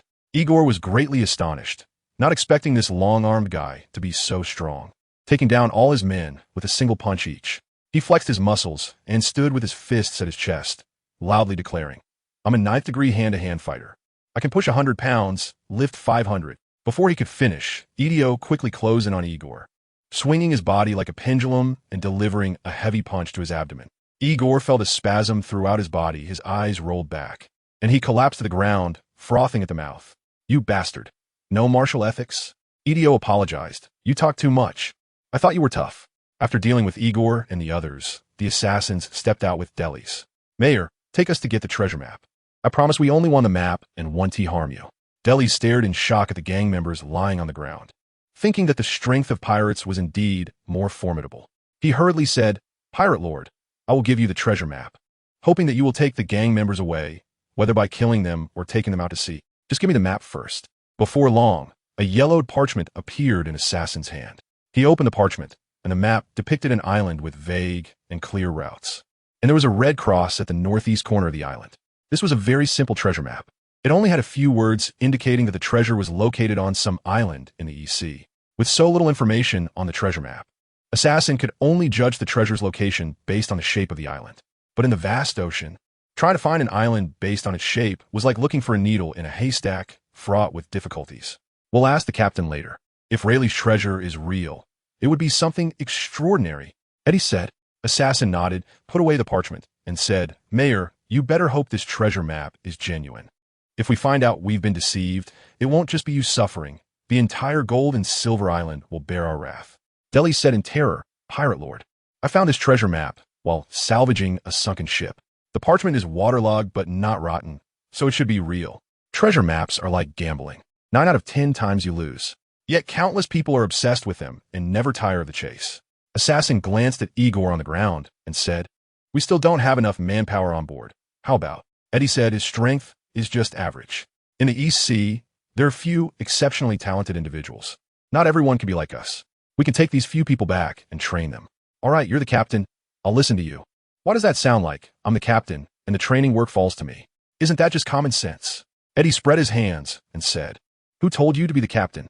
Just then, a tall figure burst through the door, smashing it to pieces.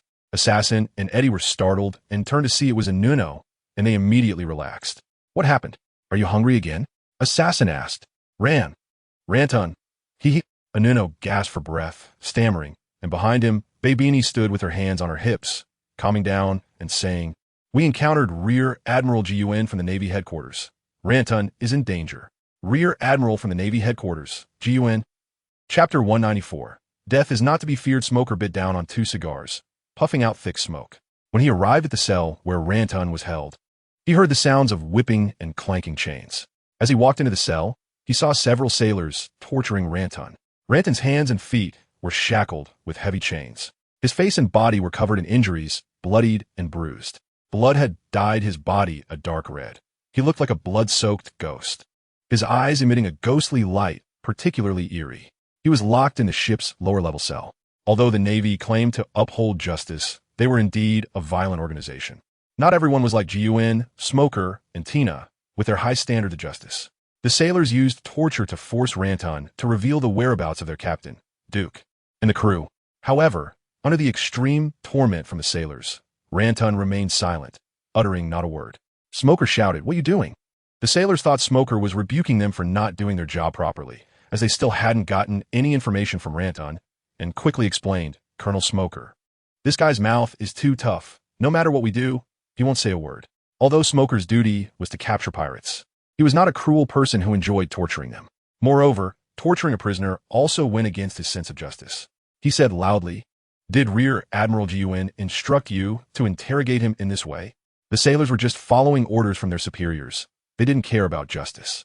To them, the principles of justice were far removed from their reality. Pirates, they won't budge. If we don't do this, it will be hard to pry their mouths open. A sailor stood his ground.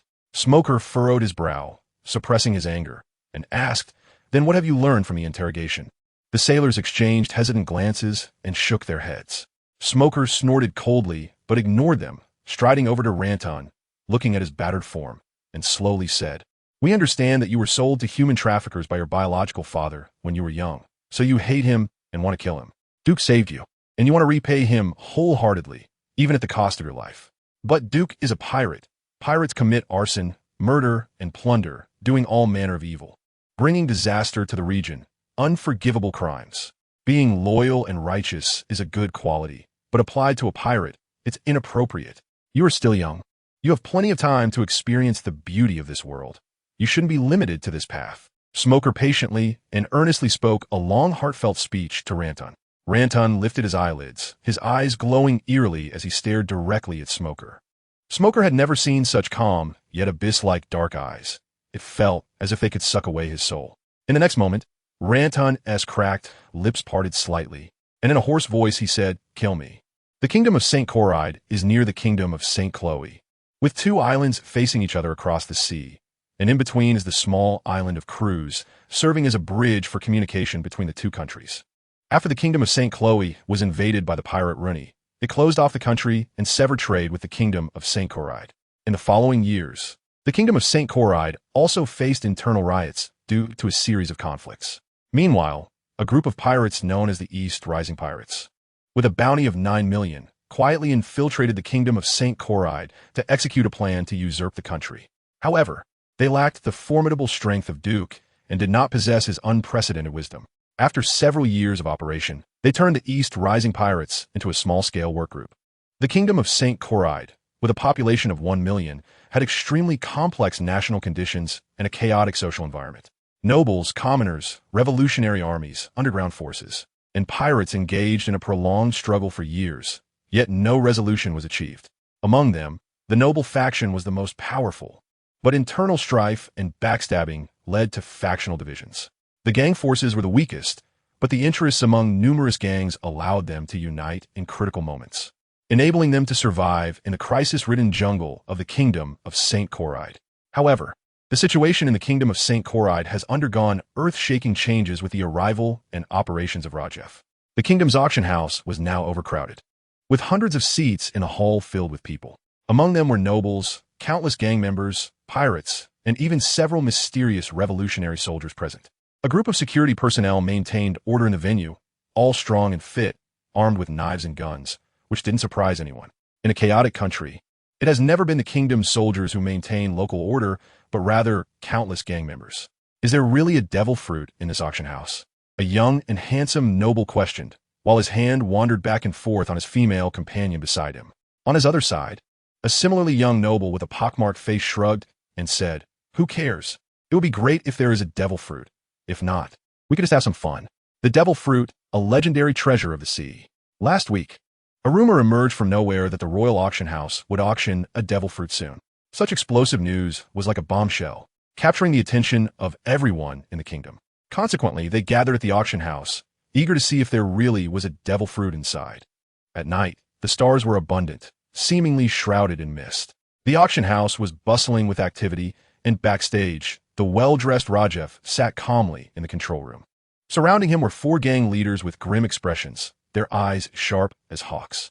500 curved knives, 500 flintlock guns, 200 revolvers, 100 long-barreled muskets, and 10 tons of explosives. Rajef recounted, "We have provided you with excellent weapons, and now it's time for your performance. These weapons have been modified by scientist Zad, arranged for mass production by Duke, and smuggled into the kingdom of St. Coride. Although the first arms deal was not large in quantity, Duke valued it greatly and personally oversaw the completion of the arms transaction process. The 4 gang leaders were satisfied with this batch of arms. The only issue was that the price was a bit high, but compared to what they were about to do, the price was no longer a concern. One of the gang leaders, draped in a coat, spoke up. Before the operation begins, I want to know why you are providing us with so many weapons. Rajev smiled calmly and replied, naturally, it's to make money. Arms are a highly profitable industry. The leader with a face resembling a winter melon said, Rajev, you are pirates. Pirates only deal with matters at sea. The land is our gang's domain, understand? Despite the harsh word from the winter melon-faced leader, Rajev remained unperturbed, responding indifferently. The four gang leaders controlled 3/5 of the gang power in the kingdom of St. Cord, wielding significant influence within the gang community. Under external pressure, they shared common interests, allowing them to unite against outside forces. However, the arrival of Rajev and this batch of arms changed the status quo. In the adult world, only strength and interests are discussed. When strength and interests are sufficient, people can do anything. Rajev gathered the four gang leaders to clarify their mutual interests, and the arms directly enhanced their strength, inflating their ambitions. Rest assured, our captain is only interested in making money and doesn't care about your small territory. Rajev retorted without hesitation, yet the winter melon-faced leader did not get angry. Instead, he chuckled. We'll just take over this territory. Once we eliminate the other leaders and consolidate their power, as long as the four of us work together, the kingdom of St. Cord will be an iron fortress. And even the pirate Duke won't be able to do anything about us. One leader with a monocle on his left, I said slowly. Hey, then we must proceed with the takeover and consolidation according to the agreed-upon areas. As long as we don't cross boundaries, we can coexist peacefully, the winter melon-faced leader said. Rajev smiled silently, thinking that these leaders were truly blinded by profit when they began to absorb other gang powers. How could they trust other leaders to cooperate? Human hearts are always unpredictable. Chapter 195. The Devil Fruit at the Auction at the Royal Auction House. The venue arranged by Rajev was quite similar to the layout of the Anubai Auction House in the Spring Queen City. At 8 o'clock in the evening, the area outside the venue was still bustling with traffic and pedestrians. Rows of luxurious carriages were parked on the side, and bodyguards in black suits and sunglasses stood guard around, confirming there were no issues. After a thorough check, the carriage doors slowly opened, and men in tailcoats and women in colorful evening gowns, a dozen in total, crowded together as they entered the auction house. These people were the dignitaries of the kingdom, coming to witness the legendary devil fruit. Once they entered the auction house, the doors closed behind them, and the dim hall suddenly brightened, like colorful glass. A graceful woman, beautiful as a deep red rose, walked on the stage in red high heels, naturally taking the microphone. In a soft voice, she said, Ladies and gentlemen, I'm the auctioneer for this event, named Ludi. I believe everyone has come to the auction for. At this point, Ludi suddenly paused, flashing a charming smile. Please look forward to it. The hall fell silent, followed by an uproar. Someone shouted angrily, What the hell is this auctioneer doing? Is she making a fool of us? Get rid of her. Instantly, the noise in the auction house became deafening, with some even throwing bottles and glasses onto the auction stage. The security guards quickly yelled for silence to restore order. Although auctioneer Ludi was not skilled in hosting, she had a strong mental fortitude. Facing the chaos, she maintained a smile and remained calm. After deftly dodging a thrown bottle, she slowly said, Now, the auction officially begins. Our first item up for bid is a bronze-engraved gilded lamp from the distant Eastern Kingdom. Those with bad tempers were slightly taken aback upon hearing her suddenly begin the auction, but then they returned to their seats. In the unseen corners of the auction house, shadows flickered like ghosts under the lights, as if countless spirits surrounded the venue. According to the plans of the four gang leaders, if they controlled the auction house and took hostage other gang leaders, influential figures, and nobles, then the future of the kingdom of St. Cord would be entirely under their control. Lured by immense profits, the four gang leaders decided to join forces to absorb the underground forces of the kingdom of St. Cord. This auction was a trap set with the bait of the treasure of the sea, the devil fruit. As the auction progressed, elite members of the four gang leaders had already infiltrated the venue inside and out, waiting for the leader's command. I believe everyone here today has come for the same purpose, auctioneer Ludi said slowly after hammering down one item.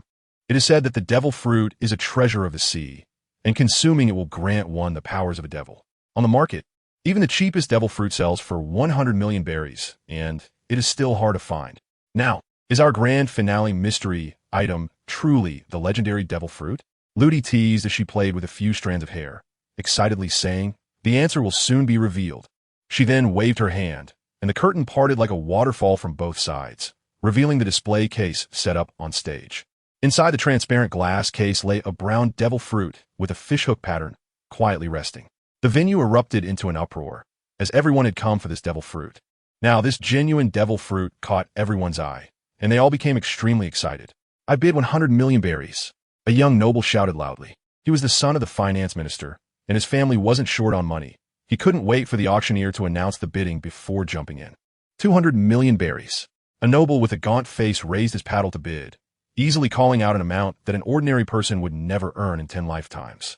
"TCH, you don't even know what ability this devil fruit has, and you're bidding 200 million? The finance minister's son said. The gaunt-faced noble laughed. "Anything bought at a high price must be a good thing." The finance minister's son snorted coldly and said no more. At this time, the bidding for the devil fruit had already reached 450 million, and the momentum showed no signs of slowing down, trending towards 1 billion berries. As the bidding price continued to rise to 700 million berries, the number of bidders dwindled, with most losing their bidding qualifications. In a hall filled with hundreds of people, those who could continue bidding could be counted on one hand, but in the end, only 2 young men remained in the bidding. 850 million berries. With another paddle raised by the finance minister's son, the other young man, hidden in the shadows, hesitated for a moment and gave up competing with him. The auctioneer, Rudy, struck the gavel and, after 3 knocks, announced loudly, "Congratulations to this gentleman for winning the devil fruit at a price of 850 million berries. Shortly, someone will come to verify your identity and assets. Please wait." Suddenly, the crystal chandelier above went dark, and before Rudy could finish the auction process, countless footsteps surged into the hall like a tide. As the hundreds of people in the hall began to panic, the chandelier emitted a bright light again, dispelling the darkness in every corner. But everyone in the hall noticed that around them, all around the venue, stood black-clad men armed with knives and guns. "What is going on? Who are you? What do you want? Damn bastards, what do you mean by this?" Most of the people in the hall were prominent figures in society, and seeing this scene, they couldn't help but angrily shout a few words. But the imposing presence of the black-clad men, armed with weapons, slowly made them feel uneasy. This auction, bidding for the devil fruit, was a ruse, and the masterminds had other intentions. Some realized this, but now they felt like weak, pitiful, and helpless prey throwing themselves into a trap, only able to pray to God for their safety. But the black-clad men were not followers of God. They were ruthless butchers. They raised their handguns, aiming at the people in the hall. But they didn't fire because their orders were to control the people in the hall, and threatening with weapons was the fastest and most effective way. However, within the tense hall, gunshots suddenly rang out, and brass bullets fell like the kiss of death, indiscriminately claiming the lives of both the black-clad men and the people in the hall. But in the auction house, the black-clad men thought the people in the hall were resisting, while the people in the hall thought the black-clad men were mercilessly slaughtering them. The two sides instantly ignited like a barrel of gunpowder, with gunfire sounding like firecrackers, turning the entire hall into chaos, like a battlefield of slaughter, bloody and violent. Countless bullets poured out, raining down like beads into the bodies of the people. This was the roar of death. Blood splattered and flowed across the ground. Fragile bodies fell one after another, lying on the ground, and the sounds of gunfire grew quieter until they disappeared completely. A massacre ended in just 5 minutes. Inside the hall, bodies lay sprawled on the ground, blood forming lakes, and smoke like dark clouds. Chapter 196. Who fired the first shot in the backstage of the auction house? The 4 gang leaders surrounded Rajef, looking furious. The one with the winter melon face charged forward, grabbing Rajef by the collar, and roared, "Why did it turn out like this? Who fired the first shot? Were you behind this?" His face twisted in anger, veins bulging, resembling an old tree's gnarled roots. The 4 gang leaders had attracted prominent figures from the kingdom with a fake devil fruit, planning to control the venue, take everyone hostage, and use coercion and temptation to absorb their power, rather than ending up in a violent confrontation where one side suffered heavy casualties and the other was completely wiped out. The winter melon-faced leader was very angry, and all 4 gang leaders were angry, but they couldn't vent their anger on each other, so they directed their ire at Rajef. Rajef remained calm, even being grabbed by the collar. His face showed no sign of disturbance. He said lightly, "The entire venue is filled with your people, and the plan was devised by you. Now that something has happened, you blame me? That doesn't seem quite right, does it?" The winter melon-faced leader paused, snorted, and released Rajef, saying coldly, "In this plan, I arrange for the most trusted and elite subordinates. It's absolutely impossible for anyone to fire the first shot. The bespectacled leader's sharp gaze swept over everyone's faces as he said, "If you don't want to say it, then I will. There must be a saboteur among us." The overcoat-clad leader took a puff of his blood-red cigar and exhaled smoke, saying, with such an outcome, "Whoever profits the most is the saboteur." So, who profits the most? Everyone fell silent for a moment, their gazes flickering back and forth, all appearing filled with distrust. At this moment, anyone could be that saboteur, the one who profits the most. The air was thick with suspicion, suffocating and chilling. Suddenly, a figure emerged from a dark corner, as if it had been lurking in the shadows all along, looking down on everyone. He stepped forward, yet made no sound, silently arriving at the control room. The four gang leaders, seeing the shadow that had appeared on the ground, were all startled, turning to draw their guns at the newcomer. The newcomer smiled slightly, treating the deadly handguns as toys, and leisurely said, "Plans can't keep up with changes. That's very normal. What is important is how we wrap this up next, and whether we can still cooperate sincerely." The winter melon-faced leader angrily said, "Who are you? How dare you point fingers at us?" The bespectacled leader, well-informed, immediately recognized Duke, retracting his handgun and saying, "Captain Duke, the notorious pirate of the East Sea, a pleasure." "Notorious pirate?" Duke smiled and replied, "I've always been a peaceful person, fond of harmony. I cannot bear the title of notorious." The other three leaders looked at Duke, who was speaking nonsense, and silently retracted their handguns. Duke was an arms dealer who had cooperated with them, a pirate in the arms business. How peaceful could he be? In the current situation, no one could profit, and all would face the furious attacks of the kingdom's major powers, so the four should think about how to act. The bespectacled leader scrutinized Duke, his wise eyes sparkling.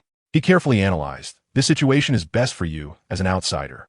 The more chaotic the kingdom, the more frequent the wars.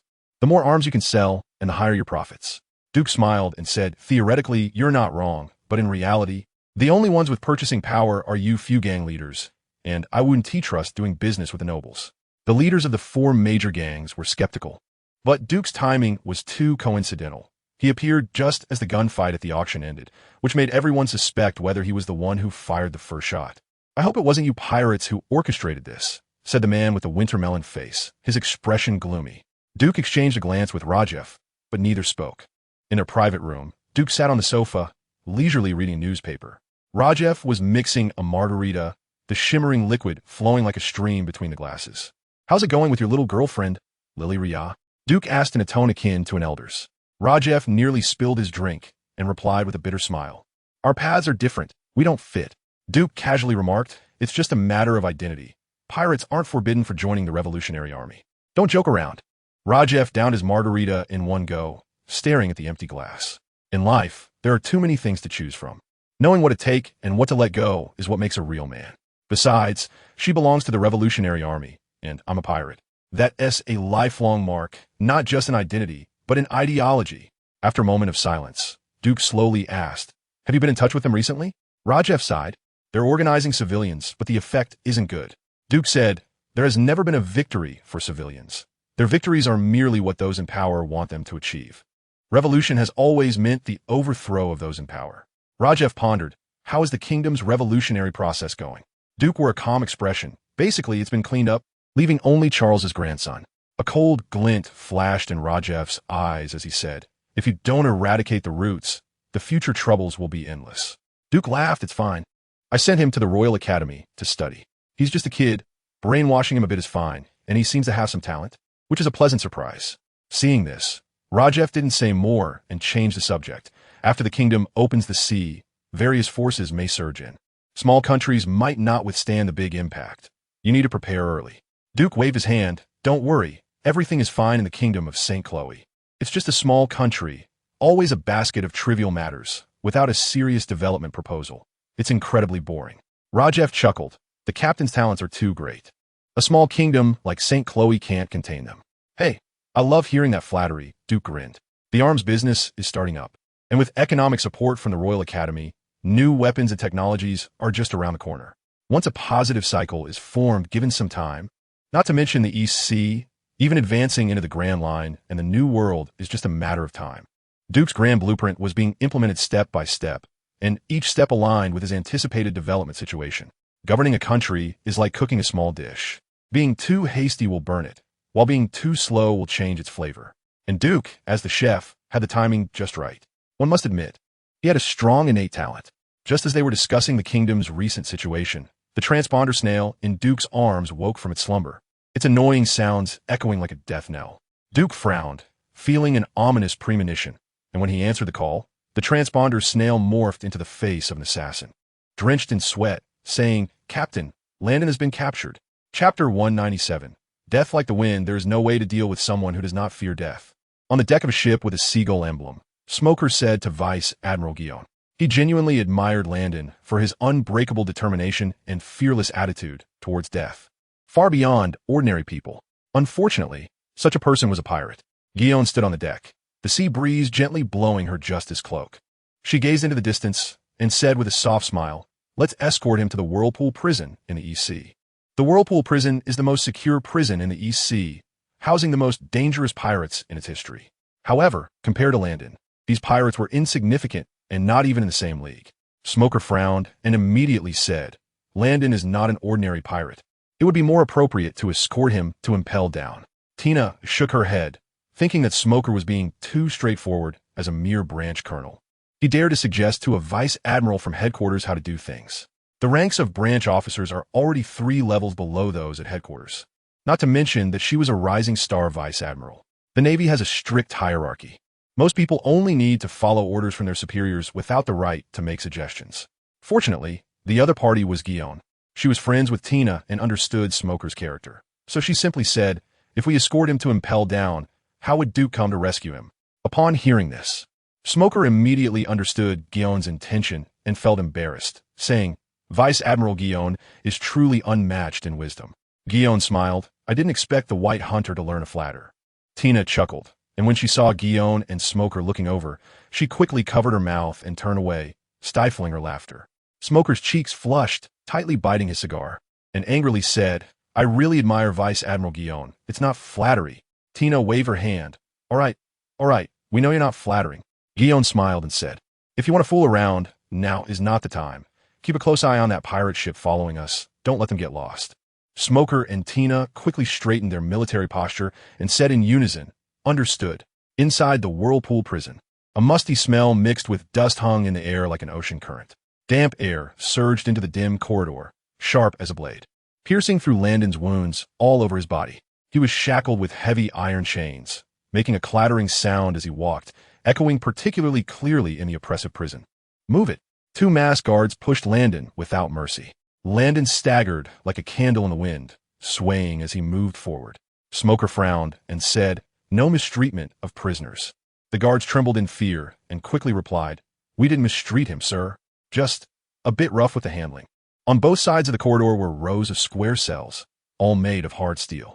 The prisoners held here, though they were the most vicious criminals in the East Sea, had never escaped. "It's the White Hunter Smoker. He actually came to Whirlpool Prison. This mad dog. I didn't provoke him, yet he chased me for half a month and got me thrown in here. Damn Navy. Hey, you were caught by Smoker too? What a coincidence. I was just passing through Lowtown and got arrested. Who do I complain to about this?" Shut up. Smoker has caught plenty of pirates. What you all compare to him? Look at this guy. Smoker is personally escorting him. Do you get that treatment?" The prisoners chattered away, making the once quiet prison lively again. Smoker frowned, exuding smoke as he escorted Landon forward, ignoring the noisy prisoners. A guard with a scruffy beard swung his whip without hesitation, shouting, "You brats, all shut up. How about I let you starve for 3 days first, to clear your stomachs?" The prisoners immediately fell silent. The notorious pirates on the East Sea were now behaving like obedient children in this Whirlpool Prison. Smoker had just said not to mistreat the prisoners, yet the chief jailer directly threatened and intimidated them in front of him, as if declaring his sovereignty over the prison. Smoker wasn't foolish. He understood the implications behind the chief jailer's words. However, being straightforward, he retorted, according to the Navy's Article 238, mistreating prisoners more than 3 times, using particularly cruel methods, and mistreating injured or sick prisoners, leading to serious consequences such as suicide or escape, will result in judicial prosecution. The chief jailer frowned, anger evident on his face, and said, "What the colonel says is true. I'm just scaring them. I certainly won't mistreat them. It's just, these bloody pirates won't listen to reason. They need to be properly trained to become decent people again." Smoker didn't expect that even using military regulations to pressure the chief jailer would yield no fear. The chief jailer was acting like a local tyrant. He bit down on his cigar, feeling increasingly frustrated, not because of the chief jailer, but out of concern for the current state of the East Sea Navy. But as a mere branch colonel, he could neither report to higher authorities nor rectify the East Sea situation. He could only manage the small area of Road Town. Feeling particularly suffocated, Lanton's eyes were hidden beneath deep eye sockets, his gaze sharp as a knife, sweeping over the prisoners in the jail. The prisoners seemed to sense something, and the most vicious among them trembled in fear after making eye contact with him. This man is very dangerous. Bang! The iron door of the cell swung open, and the jailer shoved Lanton inside before quickly locking the door, as if there were a terrifying beast within. The chief jailer slowly said, "Colonel Smoker, please rest assured. Our Whirlpool prison is the most secure in the East Sea. Not a single prisoner has escaped in hundreds of years." Smoker thought to himself that the reason no prisoners had escaped from the Whirlpool prison was simply that the prisoners here were too weak. If it were a legendary pirate like Golden Lion Shiki, even the world's top underwater prison, impelled down, would not be able to hold him. Of course, Smoker would never say such things to the chief jailer, nor did he want to discuss anything further with him. He was only contemplating how to change the current state of the East Sea Navy. The cell was terrifyingly silent, every corner shrouded in darkness, with not a glimmer of light. Lanton sat on the ground, buried in darkness, with only faint breathing sounds proving he was still alive. "Hey kid, what year is it in the sea calendar?" A sudden, hoarse voice emerged from the darkness. Following the sound, one could vaguely see a person's silhouette and 4 iron chains fixed to the wall, locking his hands and feet. Lanton remained silent. He had long sensed that there was another person in the cell, but it was of no concern to him. Hey. The person in the dark laughed softly at Lanton's silence. "The young people these days are getting more and more impolite. The last young man like you was beaten to death by me. You should be careful." He seemed to recall something amusing, licking his lips, a meaningful smile appearing on his face. Lanton thought for a moment, glanced towards the darkness, and said softly, "Who are you?" "I used to be the vice captain of the Flying Sky Pirates, Canute. As for now, I don't even know who I am anymore." Chapter 198. The people in the Whirlpool prison. The Whirlpool prison stands amidst dozens of giant whirlpools. The Navy utilizes drainage technology to build a passageway over the whirlpools, allowing free access to the prison without being affected by the whirlpools. However, this passageway can only be opened with the authority of the chief of the Whirlpool prison. For ordinary people, entering the Whirlpool prison through this passage is not only a difficult journey, but also a test of death. Besides using the passageway, the only way to enter the Whirlpool prison is to forcefully breach the perilous giant whirlpools, unless beneath the Whirlpool sea area, 1,000 meters below the surface, sunlight cannot reach this underwater world, which is shrouded in darkness. Various bizarre marine creatures grow freely, merely trying to survive in the dark and dangerous depths. Whoosh! A figure darted through the swarm of creatures, fast enough to stir up a current. Only when passing a school of lanternfish could one see his appearance. The whale shark man, Cetus, paused beside a lanternfish, his azure glassy eyes particularly clear in the seawater. In his line of sight, 2 figures slowly emerged from the darkness, entering the faint glow of the lanternfish. Duke and Zango, wearing specially designed diving suits from the Royal Academy, barely kept up with Cetus's speed. However, the oxygen content and power of the diving suits were running low. They had to reach the Whirlpool prison quickly. Duke made a hand gesture. Cetus nodded and shot forward like a torpedo. Duke and Zango followed suit, spreading their arms and swimming vigorously through the sea. However, after swimming for just over half the distance, Duke's diving suit couldn't withstand the water pressure, and the propulsion device suddenly broke apart. Seawater instantly flooded in, and soon the inside of the diving suit was filled with water. Duke made a split-second decision to break open the suit and place his body in the deep sea. The immense water pressure felt like a mountain pressing down on him. Duke felt his entire body being squeezed by the seawater, his chest feeling extremely heavy. Zango panicked at the sight and quickly swam to Duke's side, wanting to pull him along. But Duke waved him off, signaling him to follow Cetus, while he himself moved forward with the current as if weighed down by 1,000 pounds on his internal organs. A few bizarre creatures glanced at the intruder in their underwater world. Even their eyes were much larger than Duke's entire body. Fortunately, they had no interest in this uninvited guest, as their massive bodies required enormous effort just to open their mouths, making it not worth their while to eat someone as insignificant as Duke. Zango nervously navigated through their gaps. while Duke felt a mix of emotions as he swiftly passed through. In this perilous and dire situation, Duke managed to hold his breath and swim for over 10 minutes. As he sensed himself gradually moving upward, the prison at the center of the whirlpool finally became visible to the naked eye.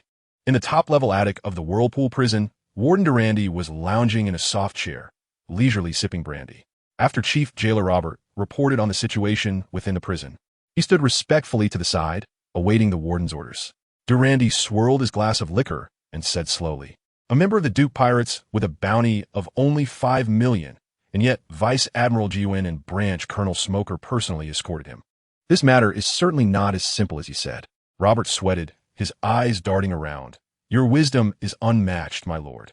Looking back at the past, the Golden Lion Shiki single-handedly caused chaos in Mariewa. After he was captured, the Flying Sky Pirates became a thing of the past, and the Vice Captain Canute was captured in the East Sea. Such a prominent figure was only escorted to our Whirlpool prison by a single Vice Admiral. This lantern seems truly extraordinary. The Golden Lion Shiki and the Vice Captain Canute. Those are stories from over a decade ago. Durandi reminisced. Back then, I was just sitting in your position, and in the blink of an eye, over a decade has passed. And now it's my turn to take charge of the Vortex prison. Leo Boat flattered. That is because of your brilliance, sir. Under your management, the Vortex prison has never had any mistakes. Past mistakes do not guarantee future ones, Durandi said slowly. Canute has been imprisoned here for over a decade, and the guy who shared a cell with him has already been killed by him. Even now, with his limbs bound in iron chains, he could still kill a dozen heinous criminals. But the person Smoker personally escorted here is clearly very important. If Canute kills him, you won't be able to bear the responsibility. Sweat poured down Leoboat's face, as it was clear that Durandi meant if anything happened, he would be the one to take the fall, and Durandi would offer him no protection or help. The political realm is this cold-blooded and heartless. In this prison, even if Leoboat worked tirelessly for Durandi, when things went wrong, he would surely be the one to take the blame. However, it was fortunate that Durandi had made Leoboat aware of the seriousness of the situation. If Leoboat continued to act recklessly, thinking he was above it all, it would be pure self-destruction, and Durandi would definitely abandon him. Leoboat swallowed hard, realizing the gravity of the situation, and quickly said, "Then I'll immediately move Landon to another cell and take good care of him. The problem lies not with him, but with the Shichibukai, Tina, and Colonel Smoker." Durandi spoke earnestly. Although the prison system differs from the Navy, they're still our colleagues. Even if we may not meet again for years after this encounter, building connections can only benefit us, not harm us. Leoboat bowed his head, suddenly recalling his earlier attitude towards Smoker during the day, and his mind became a blur. He sighed heavily and said, "Sir, do you think I still have a chance for redemption? Opportunities must be created by oneself, not asked of me here." In the deepest cell of the prison, darkness was the main theme. Canute had been imprisoned here for over a decade and had long since become accustomed to the darkness and everything here. The newcomer, Landon, after resting his eyes and regaining some energy, also adjusted to the darkness. The eyes of the two in the dark met, and it seemed as if two savage beasts were fiercely tearing each other apart in the air. After an unknown amount of time, Canute laughed softly and said, "It's been nearly 20 years, right? Since the Flying Sky Pirates disbanded, I haven't encountered anyone as interesting as you." The name of the Flying Sky Pirates was known far and wide in this world. Landon looked directly into Canute's eyes and asked, "Why is the vice captain of the Flying Sky Pirates imprisoned in the East Sea?" In his view, all the most heinous criminals would be locked up in the world's #1 deep-sea prison, Impel Down, also known as Level Prison. Canute chuckled. "Does it matter? As long as they can imprison criminals, even the weakest Vortex prison in the East Sea is several times stronger than Impel Down. That deep-sea prison, built with countless manpower and resources, couldn't even hold our captain. He managed to escape, didn't he?" "Ha ha ha," Landon replied coldly. "Your captain escaped from Impel Down 17 years ago, yet you remain imprisoned here." Canute's expression darkened immediately. Countless words stuck in his throat, unable to speak. He understood that Landon meant their captain, Gold Lion, escaped 17 years ago, but had never come to rescue him. Had Gold Lion abandoned him, or did he not know where he was imprisoned? But Canute was still the vice captain of the Flying Sky Pirates, aligned with the notorious pirates like Rayleigh, the right-hand man of Pirate King Roger. The news of his capture and imprisonment in the East Seas Vortex prison should be widely known. Anyone with a desire to investigate could certainly find out. However, Gold Lion would never abandon us. "You little brat, don't spout nonsense." Canute roared. Although he had changed his reference from Captain to Gold Lion, he still refused to believe this fact, adding, "You've been imprisoned here for 10 years, 20 years, suffering torment, worse than death." Landon remained indifferent and said, 17 years. Your illusions should have long been shattered. Chapter 199. The Old Era on the Azure Sea. Large warships were securely docked at the harbor. Among them, the largest ship had Shichibukai sitting in her office. After a conversation with Vice Admiral Steelrez on the transponder snail, she made her way alone to the deck. The sea breeze gently stirred her hair at the temples as she stroked the sword at her waist. Besides her beloved sword, Jinbira, she also had a large knife, Honglian. Both swords belonged to the 21st generation of great knives, but in terms of appearance, Jinbira was longer, more curved, and more flexible than Honglian. The blade of Honglian was engraved with a diamond rose pattern, each stroke and craft being extremely exquisite. Those with weak willpower would surely be tempted by Honglian and become its slave. Landon, the Duke Pirates. Captain Duke, a small thief from the EC, was originally an ordinary pirate engaged in robbery, but within less than a year, he mastered the two-color Haki, capable of defeating Smoker and even traveling back and forth on the Grand Line.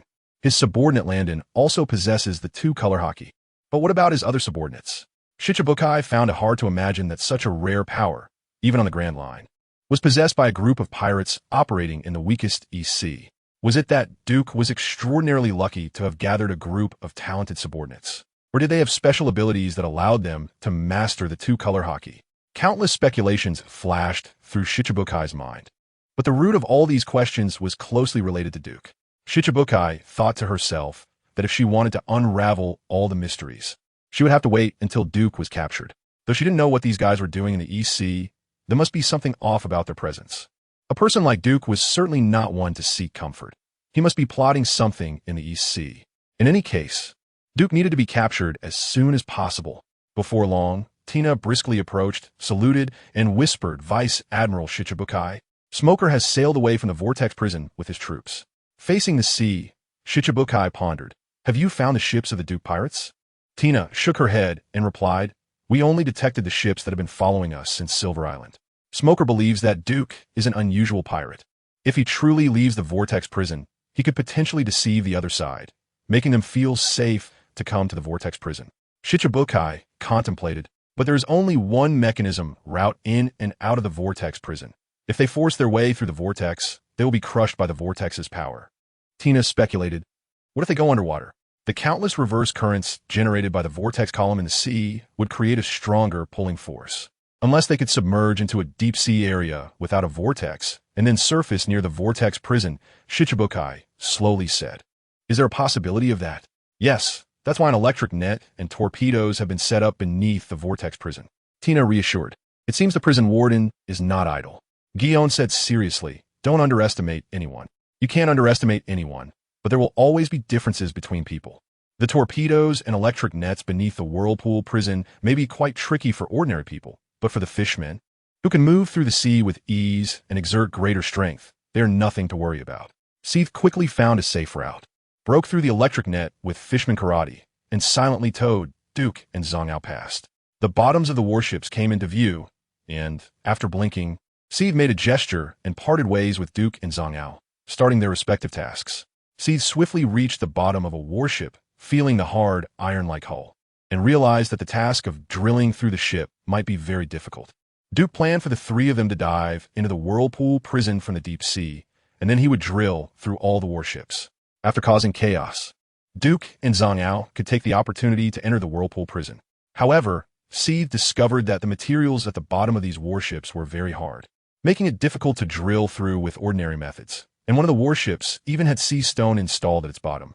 He pulled out a hammer and chisel from behind, thinking that breaking through sea stone with such tools was undoubtedly a pipe dream. Never mind.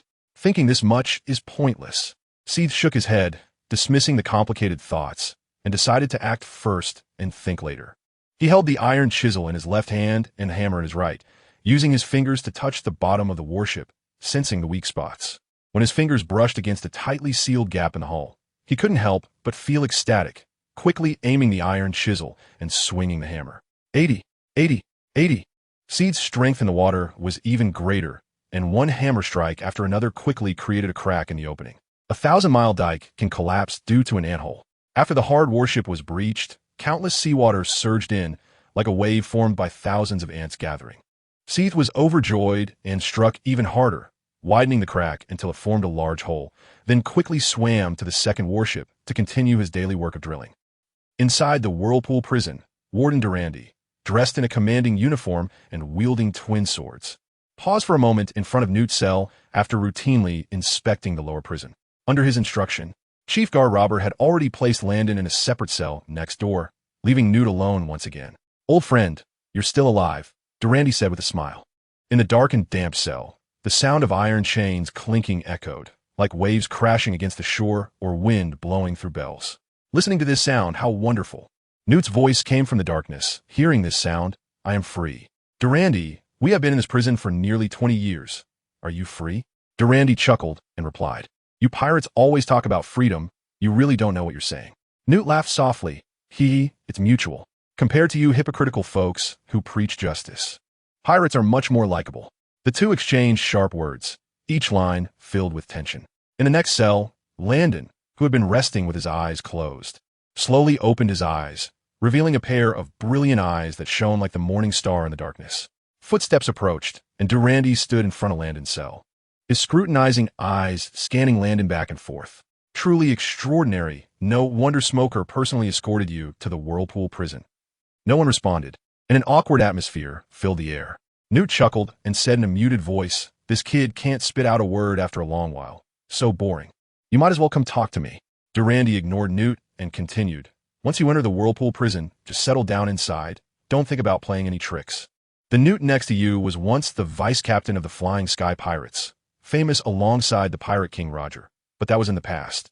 These remnants of the old era will be slowly erased by time, leaving not even a trace. If you don't want to end up like him, just behave." Chapter 200, Whirlwind Sea on the Sea. 3 pirate ships circled outside the Whirlpool Sea area. The mass of the 3 pirate ships flew the Skull Pirate flag adorned with a crown. The flagship was a twin-masted sailboat modeled after the Hope Home, now at a level that could easily be mistaken for the real thing. Above the bow, Duke, dressed in a black coat, stood with his hands on his hips, one foot on the railing, exuding a commanding presence. A warship much larger than the twin-masted sailboat sped toward them. Hundreds of elite Marines stood ready on the deck, and several lookouts locked onto the 3 pirate ships. One shouted, "Vice Admiral Guillaume, we've spotted Duke, captain of the Duke Pirates." Guillaume's finely arched eyebrows twitched slightly as she suppressed her excitement, taking the telescope with one hand and looking in that direction.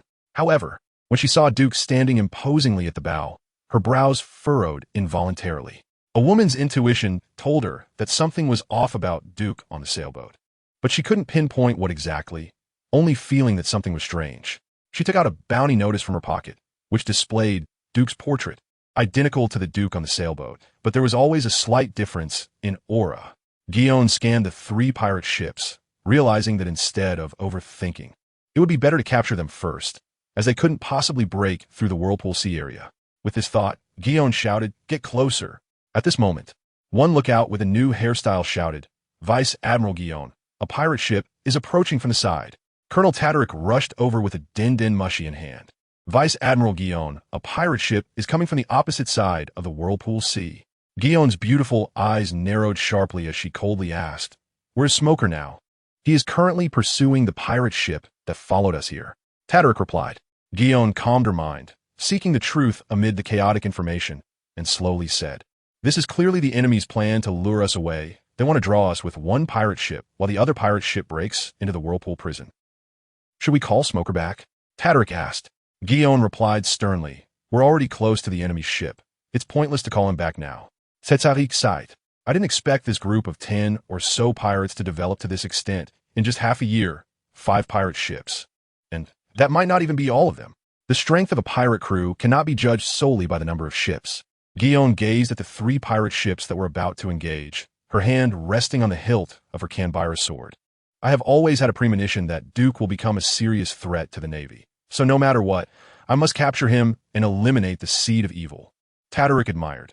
"Even if the headquarters doesn't understand you, but for the sake of justice, you take time from your vacation to perform duties in the EC, hunting down the Duke pirates.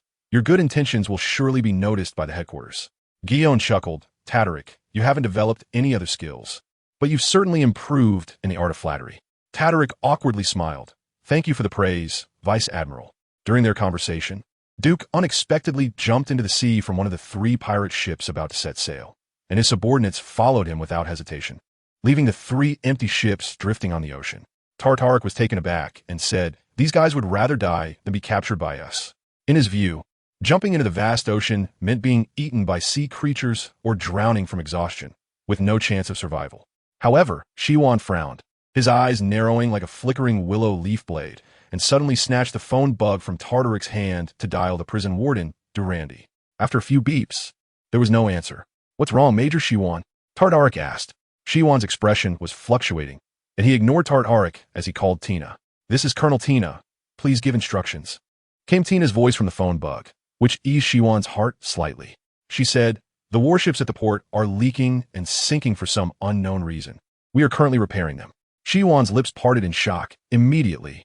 Right now, lead a team to guard the prison. We cannot let anyone escape. Tina was slightly taken aback and quickly replied, yes. What is going on? Tartaric inquired. Shiwan clenched his teeth and said, how could all this be a coincidence? This is all a strategy to draw the tiger away from its mountain.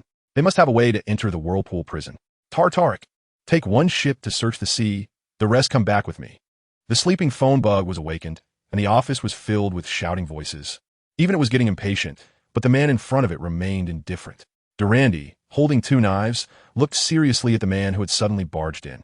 This was Duke, a once obscure figure in the East Sea, who had suddenly gained fame as the Duke pirate crew. Why are you able to break into the whirlpool prison? Durandi shouted. Duke casually tossed aside an unconscious guard and said calmly, double-knifed Durandi, known as the last line of defense of the whirlpool prison, has the authority of the whirlpool sea passage in your hand alone. Durandi stared at Duke and said in a deep voice, you want to close the whirlpool sea passage so that the Navy fleet can't enter. Duke praised clever, but I just want to prevent Major Shiwan from entering the whirlpool prison. So, Warden Durandi, could you please hand over the authority of the whirlpool sea passage to me? Durandi grinned and said, you should know that the authority to open and close the whirlpool sea passage is a single key. Without the key, the mechanism cannot operate, but... You bastard pirate, I am the Navy of the East Sea, representing justice. So there is nothing to discuss. Duke spoke softly, and before Durandi could react, he shot forward, appearing in front of him in an instant. Clang! The great knife, dark jade, was unsheathed, and its cold light swept past Durandi's eyes, raised high above his head, as if carrying overwhelming momentum, like ink splattering across a canvas. The knife's power was incredibly imposing. Durandi held his double knives in front of him, 2 streams of transparent air climbing along the knife handles. The silver long knives seemed to be coated with a layer of glowing ink, turning completely black. With a loud clang, the clash of knives produced an extremely piercing sound. Sparks flying, the air currents swirling, tousling both of their hair. Armament Haki, you're not the only one who can use it. Durandi roared, twisting his waist. The double knives in his hands spinning like a windmill, launching a flurry of attacks against Duke, while neutralizing the tremendous force coming from Duke's knife. Chapter 201. Shaped swordsmanship. The battle intensified, with continuous loud clashing sounds echoing from the top floor of the whirlpool prison. Warden Durandi wielded his double knives, attacking at an extremely fast speed, his moves flexible and varied, dazzling the eyes and leaving no time to react. Each swing of his double knives resembled the tongue of a frog striking or the horns of a goat charging, and behind him, various animal phantoms faintly emerged. Durandi's strength exceeded Duke's expectations. He had thought the EC Navy was mostly incompetent, but he never imagined that a prison warden would possess such formidable power. He exerted his strength to deliver a vacuum slash that pushed Durandi back and seized the opportunity to ask, Devil fruit user? Durandi scoffed. The wonders of the world are not limited to just devil fruits. Kid, you're still too young. Duke shook his head slightly and said, so it's an imitation of animal attack patterns? Durandi was astonished. This little brat was surprisingly clever, instantly guessing the secret of his techniques. For over 40 years, he had been observing various animal attack methods, extracting their essence, and integrating the strengths of wild animals into his shaped swordsmanship. 19 years ago, during a battle with Canute, the vice captain of the Flying Sky pirate crew, his shaped swordsmanship achieved great success, earning him the promotion to warden. In the blink of an eye, 19 years had passed. Duke, having figured out the secret of Durandi's swordsmanship, stopped wasting time. He stomped on the floor and instantly vanished from his original position, suddenly closing in on Durandi's left side, the blade of dark jade slicing horizontally with overwhelming momentum. Aye, Stormbird. A vacuum slash surged like a bird, instantly reaching Durandi's face. Durandi stood with one knife in front of him, twisting his waist again, spinning like a top to deflect this fierce slash. This doesn't seem like an imitation of animal techniques. Duke adjusted his breathing and said. Durandi coldly snorted. I never said I only imitate animals. In the brief exchange, Duke used shave again, unleashing a fierce slash, but Durandi was already on guard, suddenly turning and striking like a coiling snake, cutting through the air with a strange curve and unexpectedly piercing Duke's left shoulder blade with a knife. Blood splattered everywhere, and Duke retreated in panic, clutching his wound, his face pale. Kid, you're too impatient. Being rushed leads to chaos, and chaos leads to flaws. Durandi coldly mocked, taking on the tone of an elder. But it doesn't matter. Although I don't know how you broke into the Whirlpool prison, you can't even defeat me. When Major Shuan returns, you will surely meet your end. Duke took half a step back, leaning his body, and said, You are indeed strong, but I'm not weak either. Durandi laughed, as if he had heard a joke. I have battled with Canute, the vice captain of the Flying Sky Pirate crew, several times. At that time, you were probably still breastfeeding. Duke took another half step back, turned around, and as Durandi laughed, without any hesitation, he ran towards the door. Durandi was not surprised at all. He had already noticed Duke's small movements and anticipated that he would try to escape. He snorted coldly, charging at Duke like a charging bull, his speed so fast that Duke couldn't react in time. Duke felt as if he had been hit by a speeding train, his whole body nearly falling apart. Fortunately, he managed to condense armament Haki on his back just in time, mitigating most of the damage from Durandi's strike. Once Durandi landed a hit, he became impatient, eager to take Duke's life while he was down.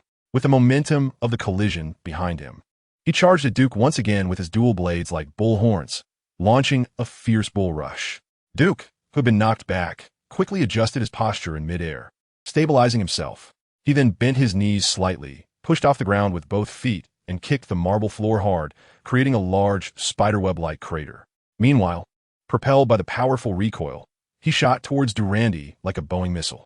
Both of them rushed towards each other at an extremely high speed, like two trains heading towards each other on an elevated track, colliding in an instant. Duke emanated an overwhelming aura as he swung the dark jade, transforming into a fierce black dragon ready to tear Durandi apart. Durandi's pupils shook. Having severely injured Duke multiple times, he now thought he could press the advantage, shifting from initial caution to a dismissive attitude towards Duke.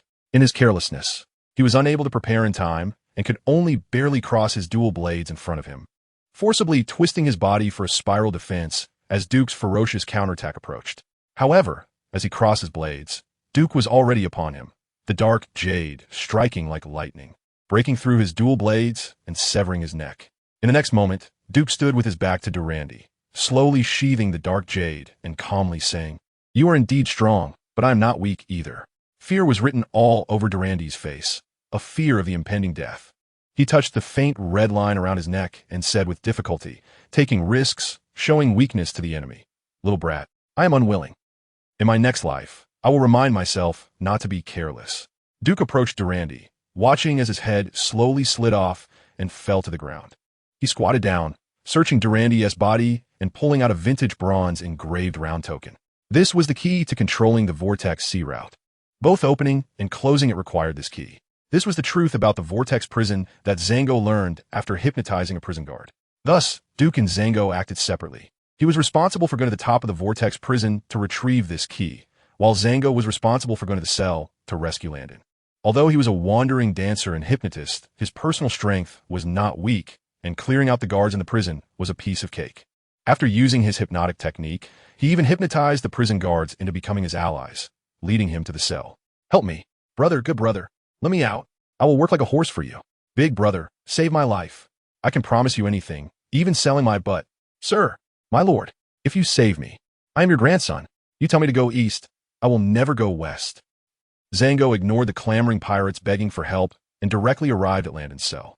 Landon looked up, seeing Zango's mushroom-like mustache, his pupils constricting as his sharp eyes softened. Did you come alone? Zango unlocked the cage with the key, saying, The captain went to control the Vortex Sea Route. A glimmer flashed in Landon's eyes as he stepped out of the iron cage. After the chains on his hands and feet were removed, he pointed to the prison next door and said, "He is the vice captain of the Sky Pirate crew. Take him with you." Zango had heard of the Sky Pirate crew, a legendary pirate crew that struck fear into the world government and the Navy. The fact that the once incredibly powerful vice captain of the Sky Pirate crew was imprisoned in a prison in the East Sea was truly unexpected. While Zango was still in shock, he suddenly heard a series of mocking and desolate laughter coming from the dark cell. However, he seemed to detect a hint of envy. "Little brat, you want to let me out to help you escape? Be careful, I might just kill you first." Canute laughed recklessly. Zango was intimidated by Canute's aura and hesitated. We can't control him." But Landon did not say much. He snatched the key, unlocked the cell, and freed Canute from all his chains. "You are free," Landon said calmly. Canute stood up, his entire upper body covered in long, dark seaweed-like hair, obscuring his face. He was nearly 4 meters tall, and when he stood up, he was almost hitting the ceiling. However, due to nearly 20 years of abuse, he had never had a full meal, which left him emaciated. Even so, there was no one in the Vortex prison who could match him. He looked down at Landon and chuckled, "I really want to kill you, but killing a little brat like you would be too wasteful." Landon ignored Canute and said to Zango, who was retreating in fear, "Let's go. Meet the captain." Chapter 202. Trapping the Turtle, a large warship sped across the sea like a wild horse galloping freely, racing towards the calm Vortex Sea route. After a while, the broad Vortex Sea route slowly closed, and the tranquil path was replaced by a massive whirlpool. The Vortex Sea route has closed. The warship twisted its body, urgently changing direction, quickly steering to the right.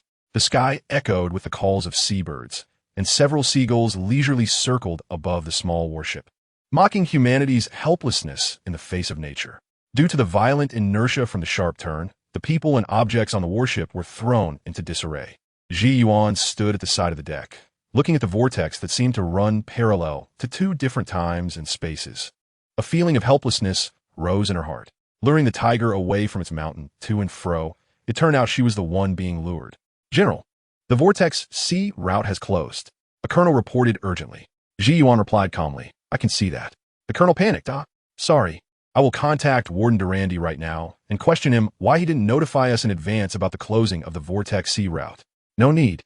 Ji Yuan decisively waved her hand to stop him. "The Vortex Sea route has closed, and it is likely that Durandi has already met his demise. Contacting him and questioning him is already meaningless. Contact Tina, have her ensure her safety." "Yes." The range of the Vortex Sea area is immense, and even using the 6-style moonwalk, one cannot reach the safe area in the center before exhausting their stamina. Ji Yuan stood on the deck, gazing at the Vortex prison in the distance, her delicate fingers gripping the railing, faintly hearing the sound of cracking. Inside the Vortex prison, Tina led a team of sailors rushing towards the mechanism room, with guards collapsing on the ground, rolling their eyes and foaming at the mouth. Guard Chief Robert was greatly shocked. Who on earth had invaded the Vortex prison and left his subordinates in such a state? Tina's heart was stirred. Like a calm sea suddenly whipped into a 10-level storm, shaking her soul with overwhelming force. "Conqueror's Haki." Tina bit her lip tightly as she spoke. "What?" Robert momentarily did not react, instinctively asking. Tina repeated seriously, "Conqueror's Haki."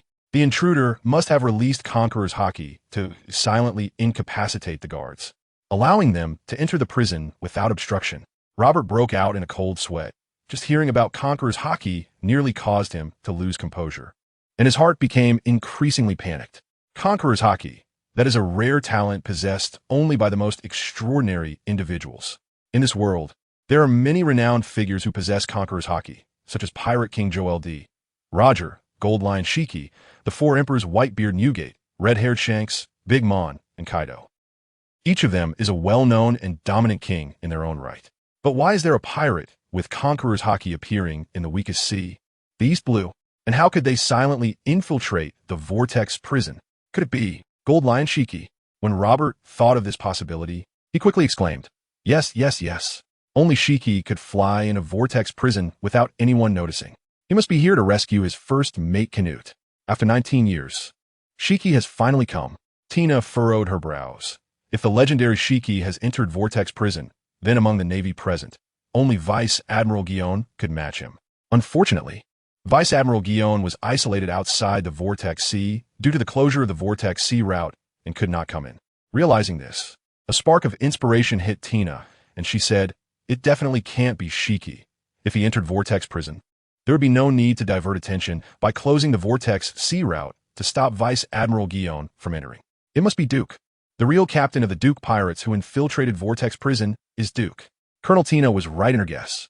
Just as Robert was about to speak, a voice came from all directions. His heart raced, and he panicked, saying, "Who is it?" The Navy soldiers quickly raised their weapons, alert to their surroundings. The next second, an overwhelming invisible wave swept in like the ocean, instantly rendering the soldiers blank-minded, rolling their eyes and foaming at the mouth as they collapsed to the ground.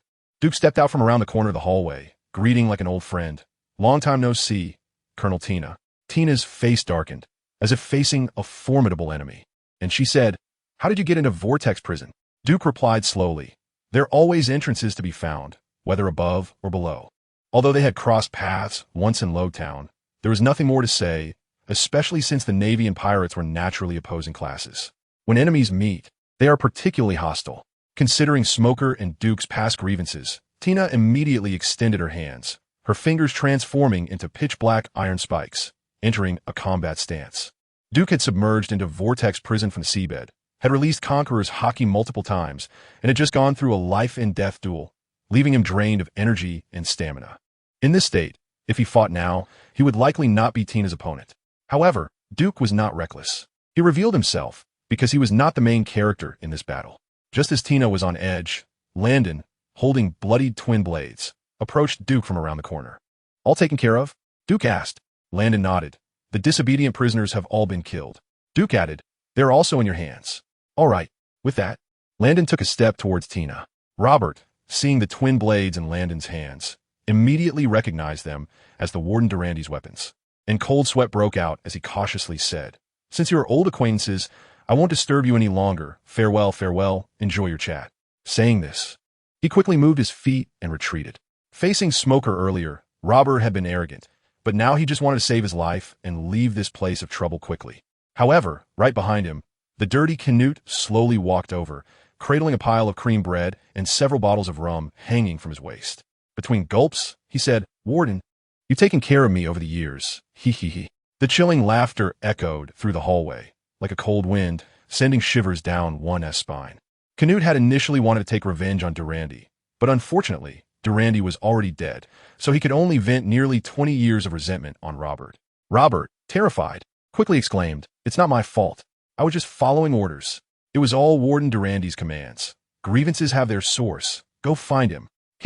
Since Durandy is dead, I can only find a new target."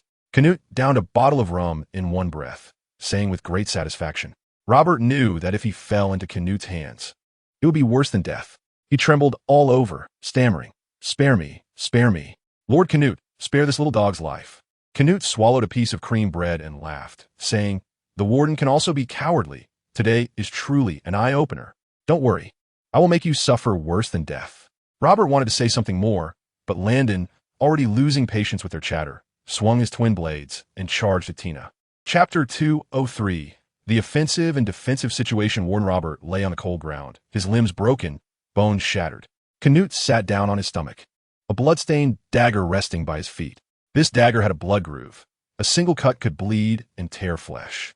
Robert's body was utterly mangled, his face twisted in agony, suffering worse than death. He had promised to make Robert suffer worse than death, and he truly did. Robert endured the accumulated wrath of Canute for over 20 years. The level of misery was unimaginable. His throat had been crushed by Canute, making it impossible for him to even let out a painful wail.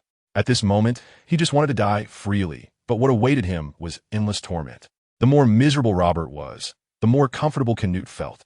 In a good mood, he even took on the role of a teacher, giving pointers to Landon. "Your swordsmanship is too violent. Ordinary blades can't handle it.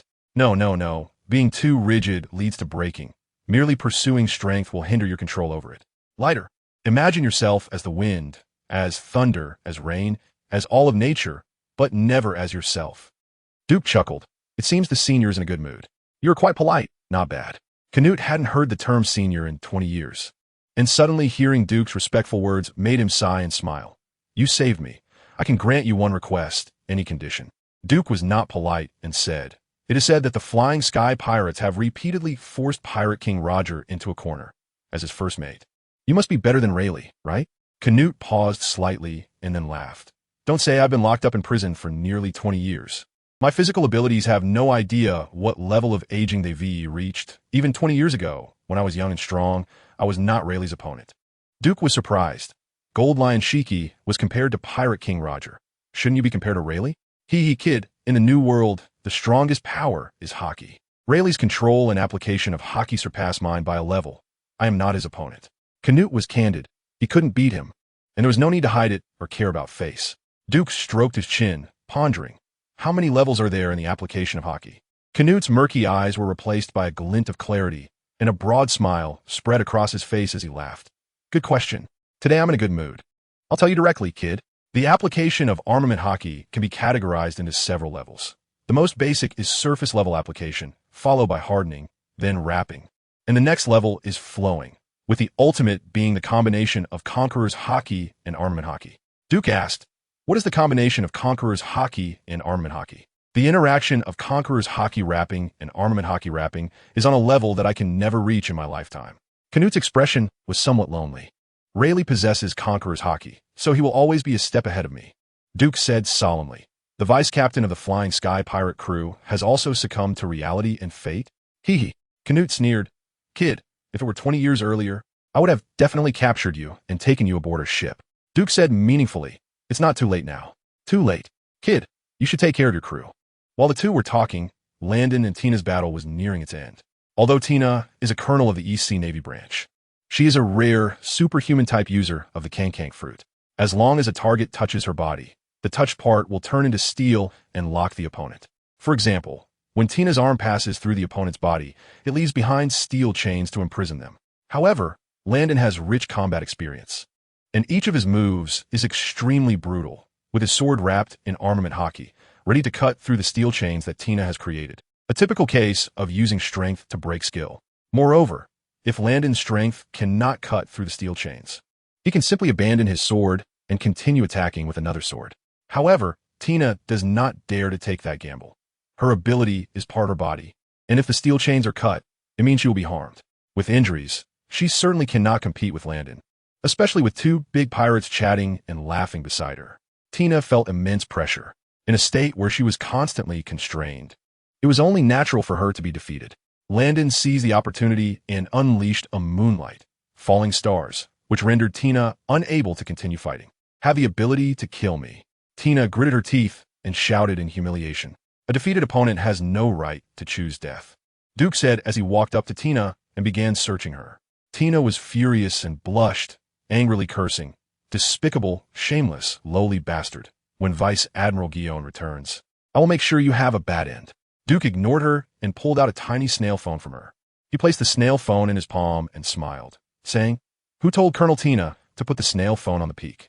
You. Tina was infuriated, spitting out a mouthful of blood. Duke was examining the tiny snail phone when it unexpectedly woke up and slowly opened its mouth. How did you get into the Whirlpool prison? Pirate Duke. Duke raised an eyebrow and pondered. Vice Admiral Guillaume, long time no see.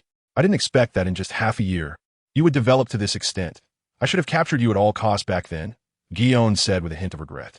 Duke laughed. It seems Colonel Tina's life cannot be exchanged for mine after all.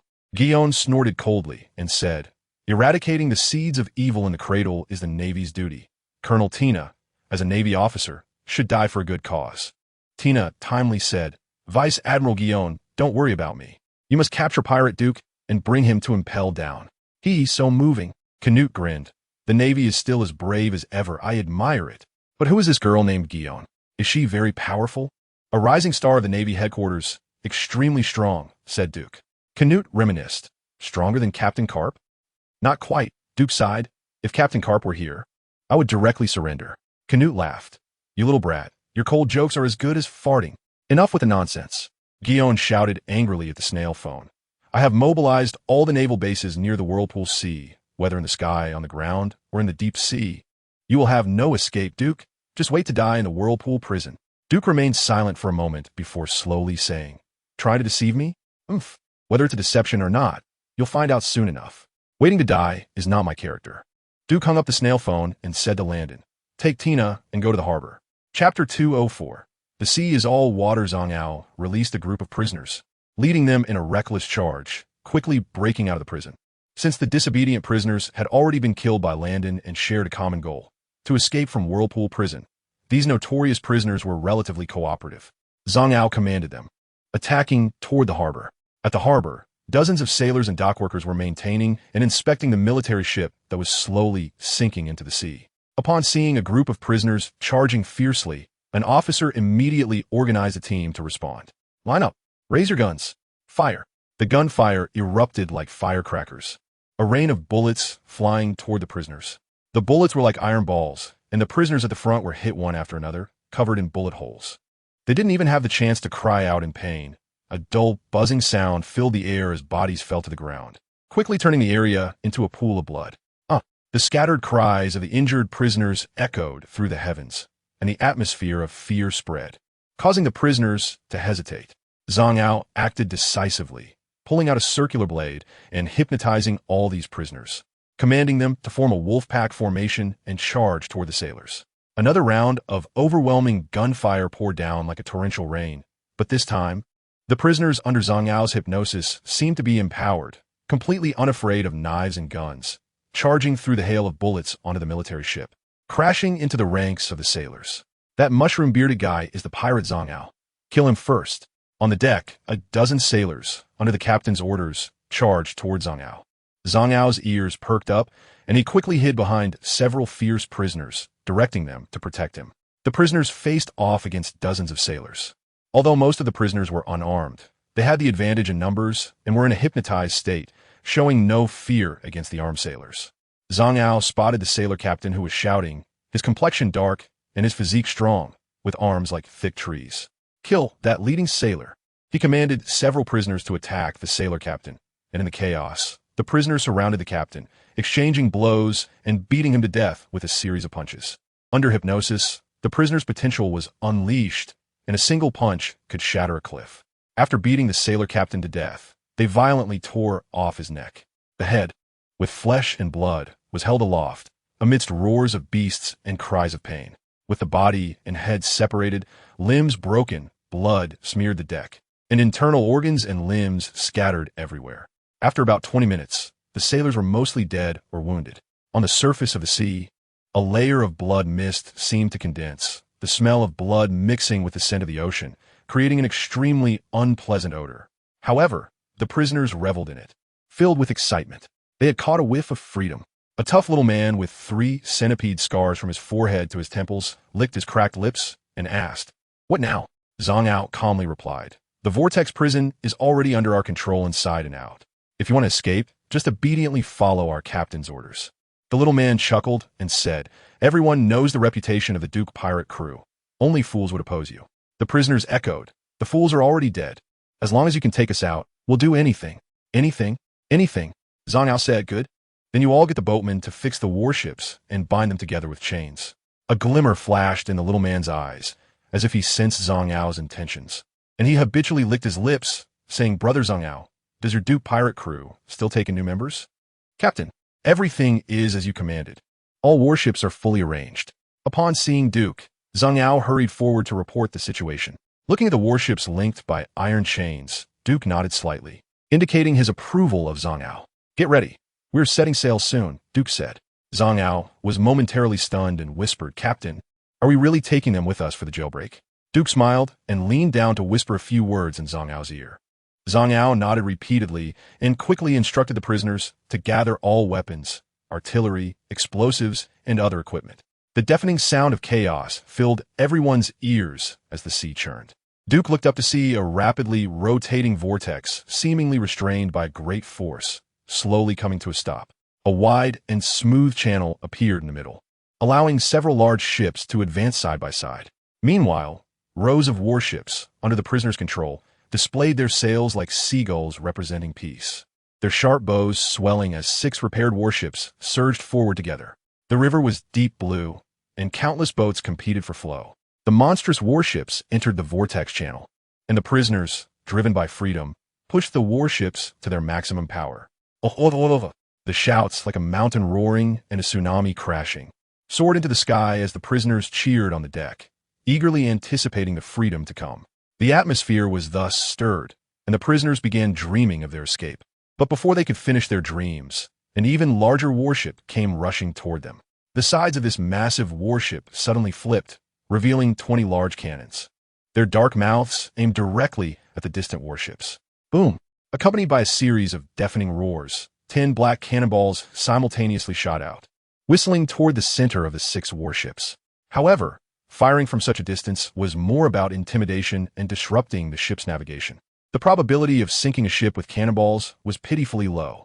For instance, this time, the closest cannonball fell a few meters away from the side of the warship, plunging directly into the sea. The prisoners quickly reacted and hurriedly pushed out the cannons, and smoke rose from the decks of the 6 warships as chaotic cannonballs flew toward the massive warship. Although the number of cannonballs was considerable, filling the sky densely, their accuracy was truly touching, with only 2 cannonballs landing on the deck of the massive warship, and they did no harm. Don't engage with the Navy's cannons. Speed up and rush in. Zhang Ao, holding a loudspeaker, loudly commanded from the deck of the middle warship.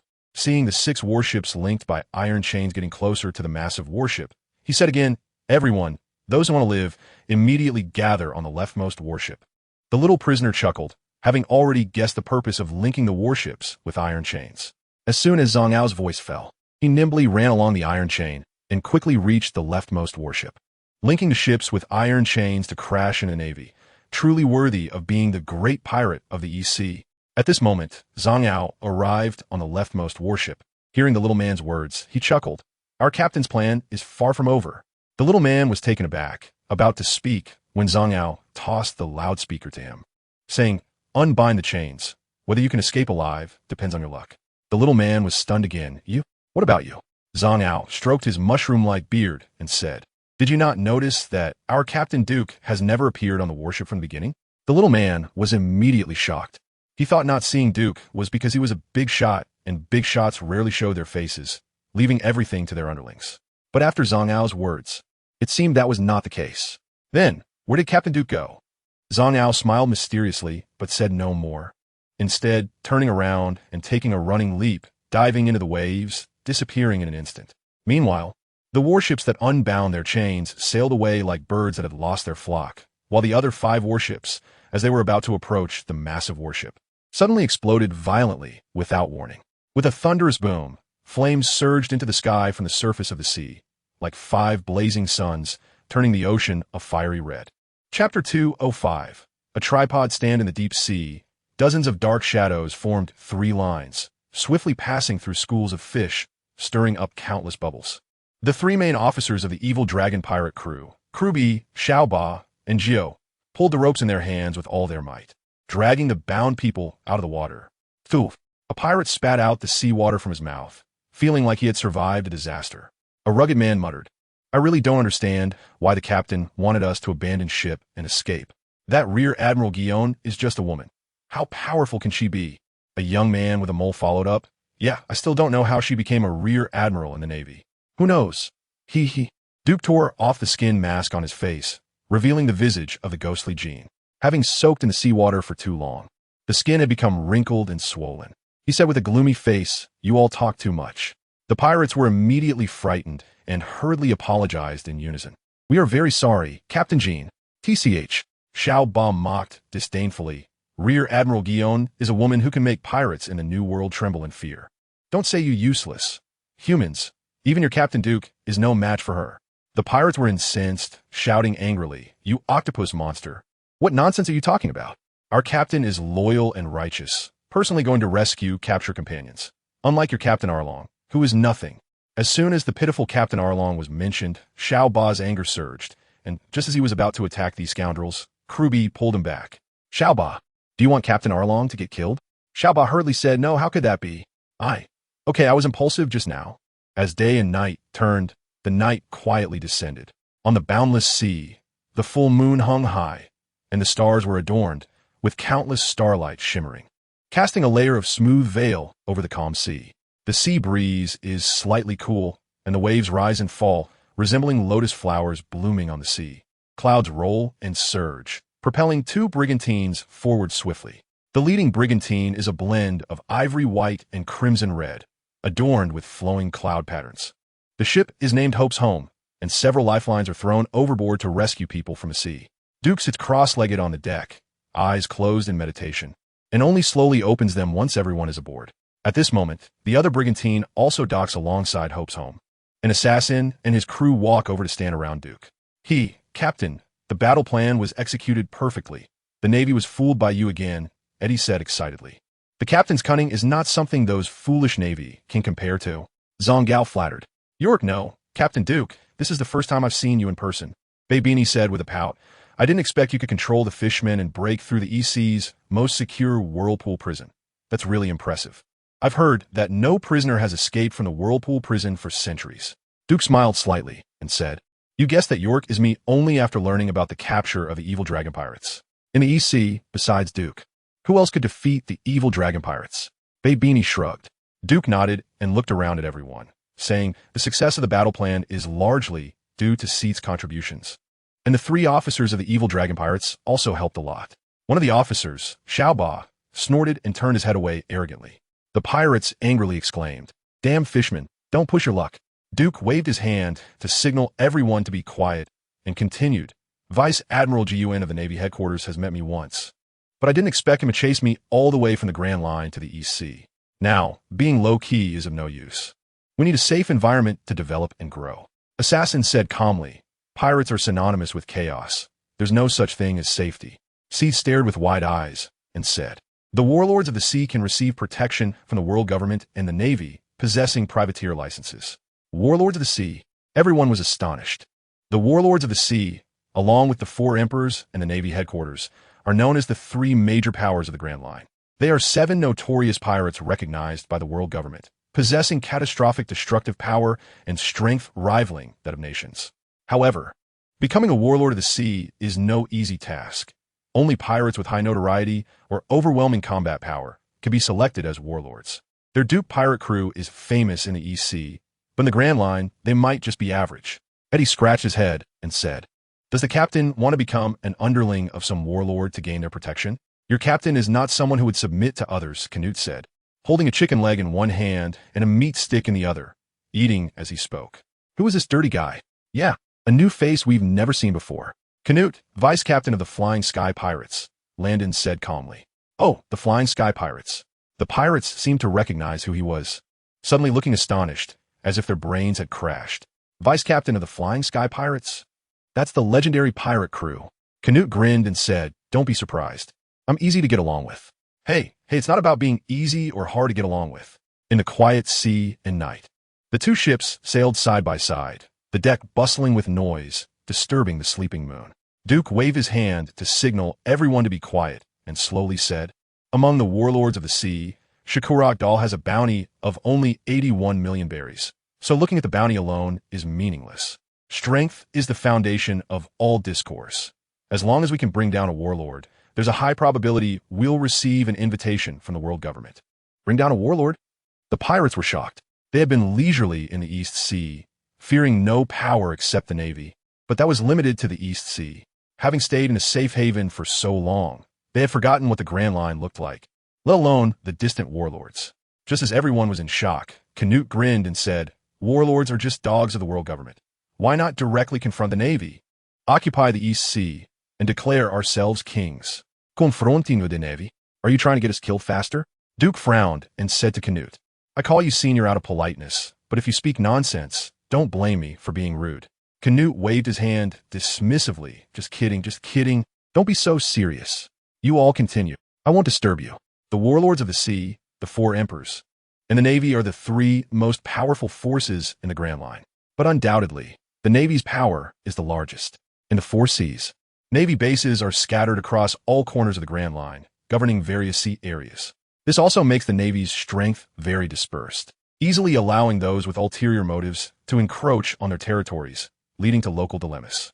The Navy's vast power is built on a global scale, with the most extensive military deployment, but when it comes to a specific sea area or island, they may find themselves powerless. Moreover, due to their large scale, management can become inadequate, and the local Navy may inevitably develop a mindset of being distant from the Emperor, engaging in corruption and collusion. It is evident that the Navy cannot fully deploy its power across the four seas and the Grand Line. Not only are their troops limited, but they also cannot form effective management, so there must be a strong local force to maintain stability in a region. In this context, the system of the warlords of the sea naturally emerged. The four emperors each have their own spheres of influence. They do not need to spread their forces widely around the world. They just need to let their pirate crews engage in various activities worldwide while concentrating their main forces within their own territories. The Navy also cannot throw all its efforts into one battle, concentrating all its forces to besiege a single emperor, as each emperor's sphere of influence is relatively dispersed. In this situation, it becomes impossible for the Navy to launch a concentrated attack on any of the four emperors. Additionally, gathering all forces to attack one of them would result in insufficient forces globally, giving various local forces and other four emperors opportunities to exploit. Fortunately, the four emperors each have their own agendas and hinder each other, unable to unite as one. In this situation, the Navy allows some of its far-reaching territories to be ceded, avoiding direct confrontation with the four emperors. This forms a scenario where the Navy controls the seas globally. The warlords of the sea become local power bosses, and the four emperors each rule their own domains. This tripartite structure maintains a balance as long as large-scale direct conflicts do not occur, with regional conflicts remaining within an acceptable range. Regional conflicts also include the adjustments and replacements of the warlords of the sea, as long as a pirate has enough strength to govern and stabilize a region. The Navy has no reason to refuse them becoming a warlord. Chapter 206. The older you get, the creepier you become. Vice Admiral Gun. The transponder snail transformed into the stern face of Navy Vice Admiral Doberman, who said sternly, Prison Warden Durandi and Chief Gar Robert are dead. All prisoners have escaped. And Colonel Tina has been captured. You cannot escape responsibility. I have captured some prisoners. Vice Admiral Shiwan sighed and said weakly, Vice Admiral Shiwan, I hope you correct your attitude. Admiral Deo Bowman angrily exclaimed, Do you know that you have brought disgrace to the Navy? The East Sea, as a symbol of peace, has never seen such a brutal incident, and you not only failed to capture Duke, but also failed to protect the Whirlpool prison. If you had taken a proper vacation, I wouldn't have questioned you at all, but now, I not only doubt your military capabilities, but I also question your motives for applying for a transfer to the East Sea. Vice Admiral Shiwan's delicate face was filled with grievance. Even the Valkyrie of the Sea had moments of weakness. She had used Landon from the Duke pirates to bait Duke, and her plan had indeed succeeded in luring him out. However, during the Whirlpool prison incident, she never saw Duke's figure, and even their gang disappeared as they jumped into the sea, leaving nothing behind. Admiral Deo Bowman, I suspect that the evil dragon pirates were captured by Duke. Those fishmen might have surrendered and are working for Duke. Otherwise, I can't fathom how they managed to enter Whirlpool prison. Admiral Deo Bowman's breath grew heavier as he angrily said, Vice Admiral Shiwan, do you still not realize the seriousness of the situation? The damage has been done. What does it matter to analyze these things now? The most important thing is for you to return to headquarters immediately. We not only need to educate you militarily, but we also need to reassess your abilities. Shiwan felt helpless. Although she knew that punishment was unavoidable, she still weakly asked then, What about Colonel Tina? What about the Duke pirates lurking in the East Sea? Someone will handle it. You don't need to worry. Captain Duke, something's wrong. In the city of St. Cloy, BB and I rushed to the training ground, pushed open the door, and shouted loudly. On the side wall of the training ground, scientist Zate had built an artificial waterfall, and Duke was undergoing his daily training under the strong impact of the waterfall. He was wearing a weighted suit that weighed 500 pounds, practicing fishman karate under the waterfall. He broke down the techniques of fishman karate into basic movements.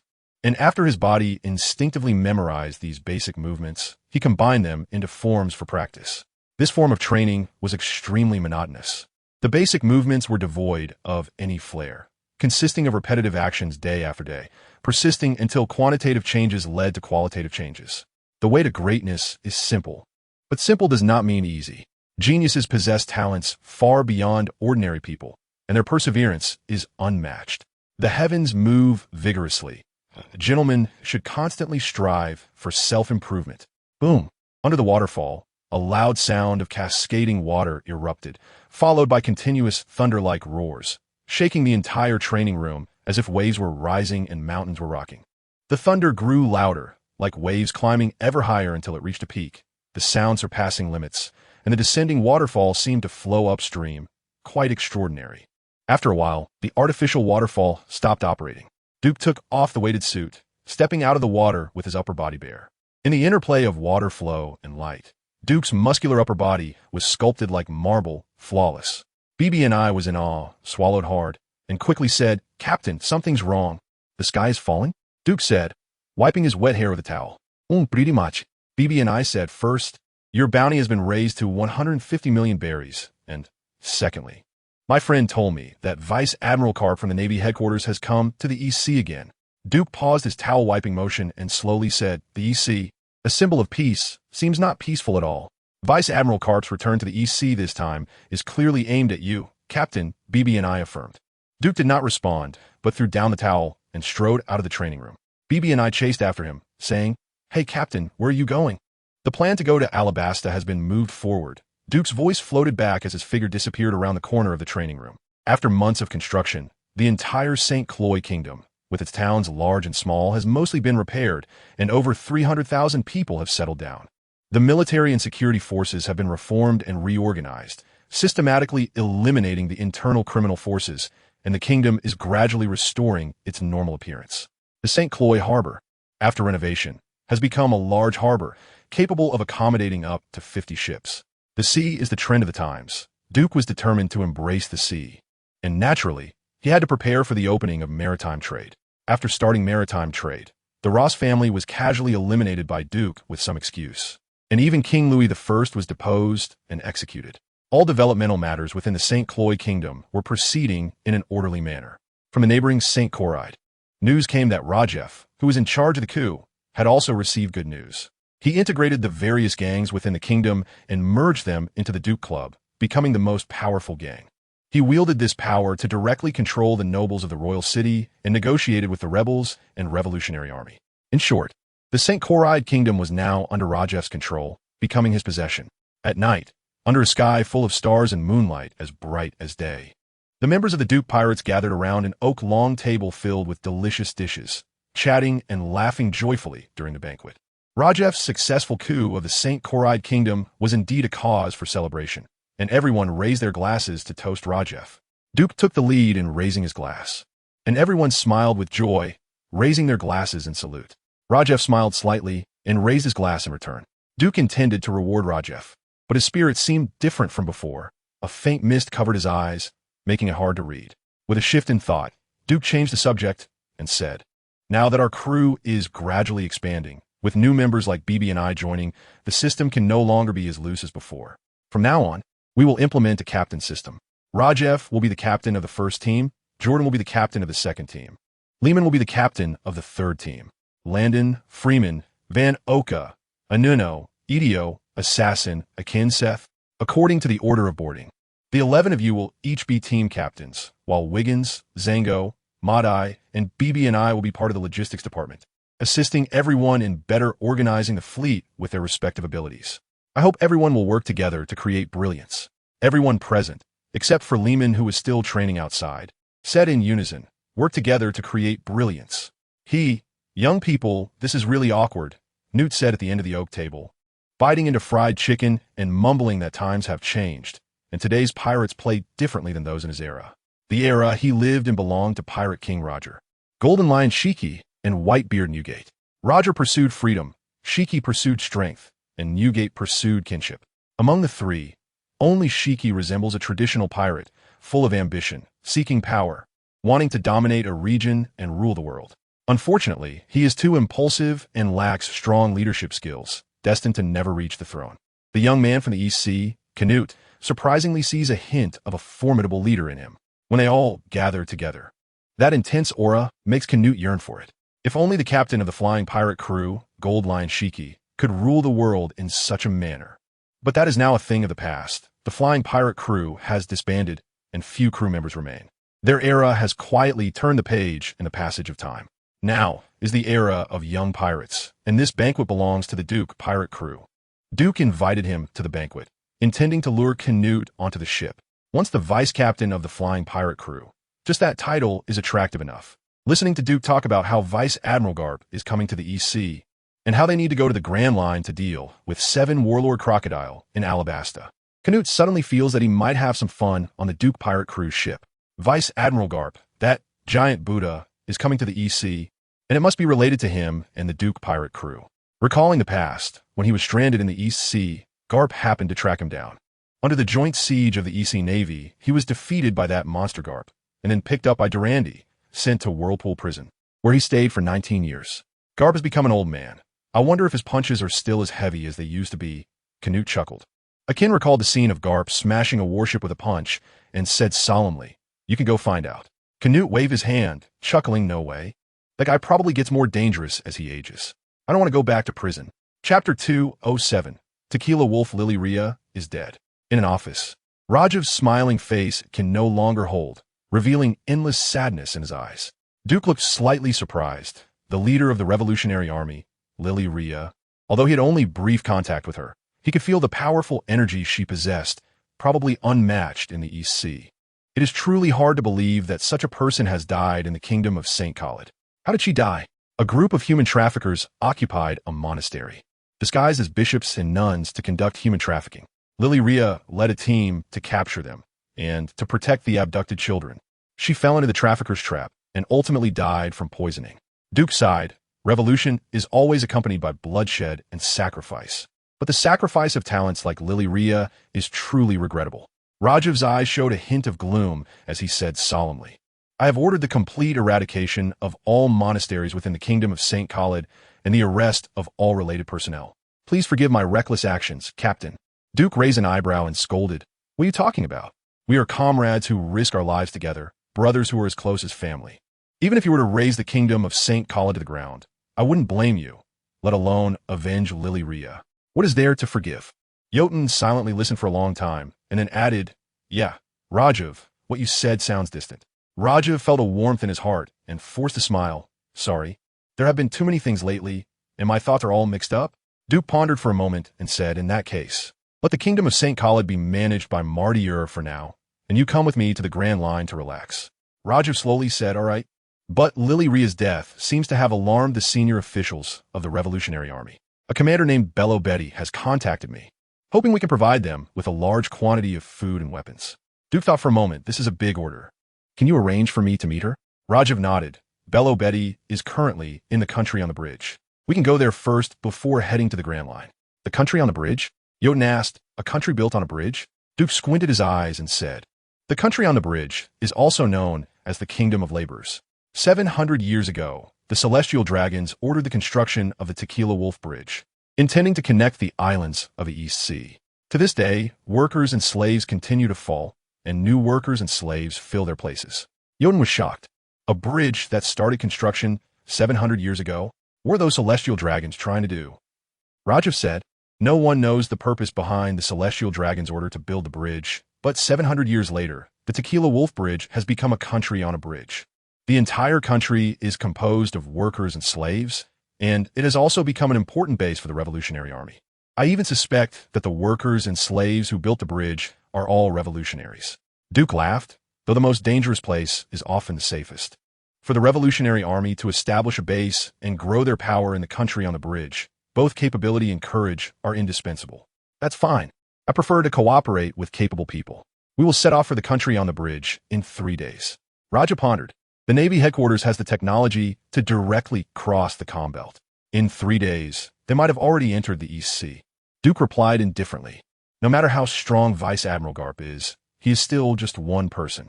I don't believe the Navy has the ability to detect me hiding in the kingdom of St. Cloy. However, our movements to reach Crus Island are not hidden. That fleeing pirate, Eddie Man, and his men know we were at Crus. Rajav expressed his concern. Eddie Man is the former captain of the Click Pirates, and Akin has been searching for him, but he has vanished into the vast sea as if he had evaporated with no news. Duke thought for a moment and said, we have the East Sea Navy's embezzlement ledger. We can select a few officers to cooperate with us and have them help us find Eddie Man. With the Navy's intelligence system, they should be able to locate him quickly. Rajav smiled. If we can become the 7 warlords, we can better connect with the East Sea Navy. At that time, we can establish an East Sea Navy club, letting them become one of us, and the entire East Sea will be under our rule. Duke praised, that's an interesting idea, somewhat similar to the approach of the Dominators.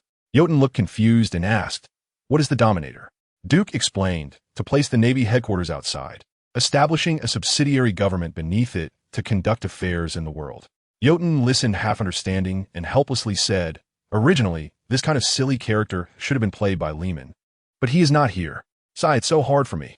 Tequila Wolf is located in a frigid zone, covered in frost and snow year-round, with harsh climate conditions making living and residing there extremely difficult. For 700 years, since the Celestial Dragons ordered the construction of the bridge, the area of the Tequila Wolf Bridge has only grown larger, and the population living on it has increased. However, most of the people here are prisoners captured and sent by the world government, slaves, and citizens from countries that refuse to join the world government. The latter have a slightly higher status than prisoners and slaves and are referred to as workers. Many years ago, Tequila Wolf was managed by the East Sea Navy, but due to the extremely harsh living conditions and the expanding area of the bridge, residents from the various islands connected by the bridge began large-scale migrations. The Eastern Sea Navy's management of Tequila Wolf has become increasingly difficult, unable to maintain the normal functioning of the country.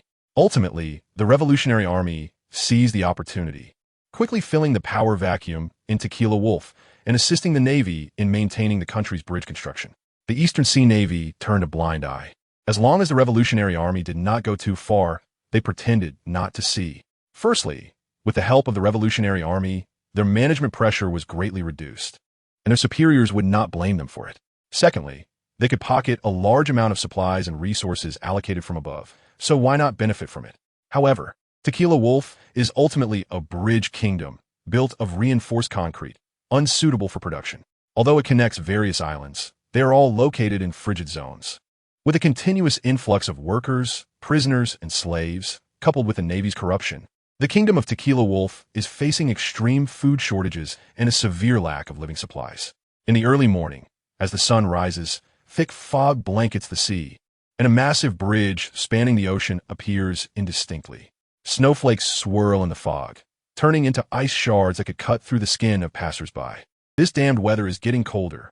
In the mist, a huge shadow slowly emerges, continuously complaining. "Ivankov, after hearing you talk all this way, my ears are almost calloused." A magnetic male voice rings out from the fog, but as his voice falls, a strong airflow suddenly radiates from him, dispersing the ice and snow. Ivankov is already used to this scene. He tightens his cloak and loudly says, "If you don't say a few more words, you won't see me again, Dolag." Dolag replies in a deep voice, "There will be many powerful prisoners in the Imperial prison. Once you are imprisoned, you must try to recruit more companions to lay the foundation for our future endeavors." Ivankov puts his hands on his hips, striking a cool pose, and exaggeratedly says, "Don't worry, Dolag. Our revolutionary friendship is stronger than gold. I will ensure the tasks you assigned are completed. However, I'm quite curious about what kind of deal you made with the Navy that makes you willingly hand me over." Dolag remains silent for a moment and slowly replies, "It's about some future developments. Just like bears, your contributions could change history and be remembered by it." "I see." Ivankov winks and softly says, "My boss, I hope that at some moment in the future while I'm still alive, I can see the truth of this world." "You will, Ivankov, I promise you." Dolag says seriously. Just as the two were talking, several figures appeared in the mist, led by a person wearing a windproof hat and a thick coat, with only a beautiful face exposed. She is the commander of the Revolutionary Army's Eastern Corps, Bello Betty. "My comrades, you have finally arrived."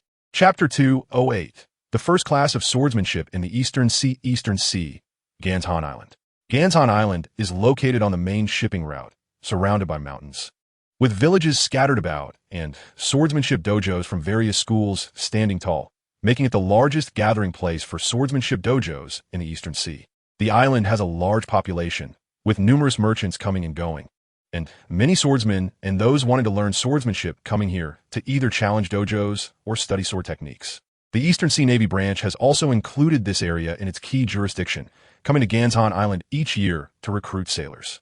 In the early morning, as the east begins to lighten, the heavy snow that fell all night gradually comes to a stop in the morning. The rolling mountains are draped in a layer of silver, looking exceptionally enchanting. At this time, most residents of the island are still asleep, and a few passers-by, braving the wind and snow, are gradually disappearing into the thick snow. Crack! The heavy wooden sign makes a crisp sound as layers of snow are swept off. A man with a ponytail slaps hard, causing a smaller individual holding a broom to see stars. Senior brother, did I do something wrong?" The smaller one asks in fear. The ponytail points angrily at the sign above and shouts, "Take a good look. What do the words on this sign say?" The smaller one honestly replies, "It's the Divine Shadow Tiger School." Smack! The ponytail swings his hand, hitting the smaller one on the face, angrily saying, "Since you know it's the Divine Shadow Tiger School, why are you putting so much effort into sweeping the snow off it? Are you intentionally trying to damage our dojo's sign?" The smaller one, with a swollen cheek, feels that the pain on his face is far less frightening than the fear in his heart. He kneels in the snow, crying, "Senior brother, I absolutely had no such intention. Please forgive me. I will definitely clean the snow off the sign properly." The ponytail snorts coldly, his anger twisting his features. Although it is a trivial matter, he is particularly worked up. Even as the smaller disciple kneels in the snow, begging for mercy, he continues to scold him incessantly. Before long, a figure wearing a conical hat and a black trench coat arrives through the wind and snow. Despite the storm, he walks steadily and leisurely to the entrance of the Divine Shadow Tiger School dojo. "Friend, it's just a trivial matter. Why must you be so calculative?" The ponytail is startled and turns to see the man in the hat standing behind him. He can't help but frown, realizing that he was so engrossed in scolding his foolish junior that he failed to notice someone behind him. "Who are you? Our Divine Shadow Tiger School's matters are not for outsiders like you to meddle in," the ponytail says ungraciously.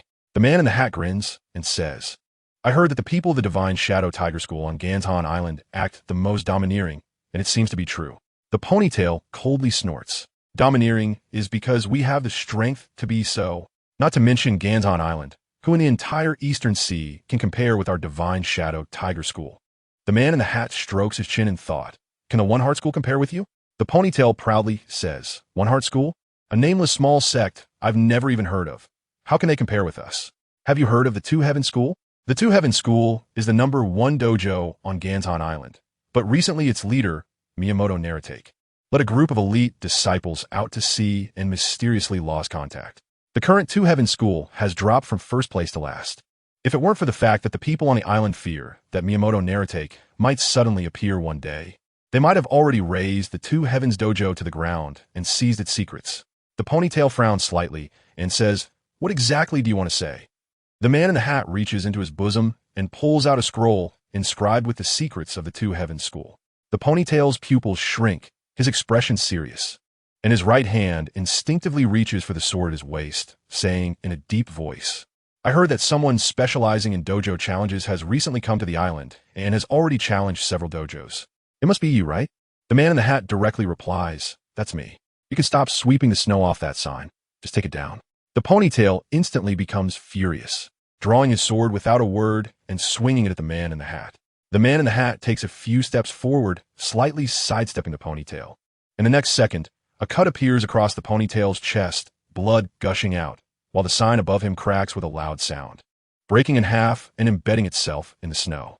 The ponytail collapsed on the ground, and from beginning to end, he did not see the man in the straw hat draw his sword. The man in the straw hat glanced at the small figure kneeling in the snow and said, "A man should strive to be strong before walking into the Divine Shadow Tiger's dojo." The small figure did not know how long he had been kneeling in the snow, and when he realized that his senior brother was losing too much blood and was about to die, he quickly got up and ran into the dojo seeking help.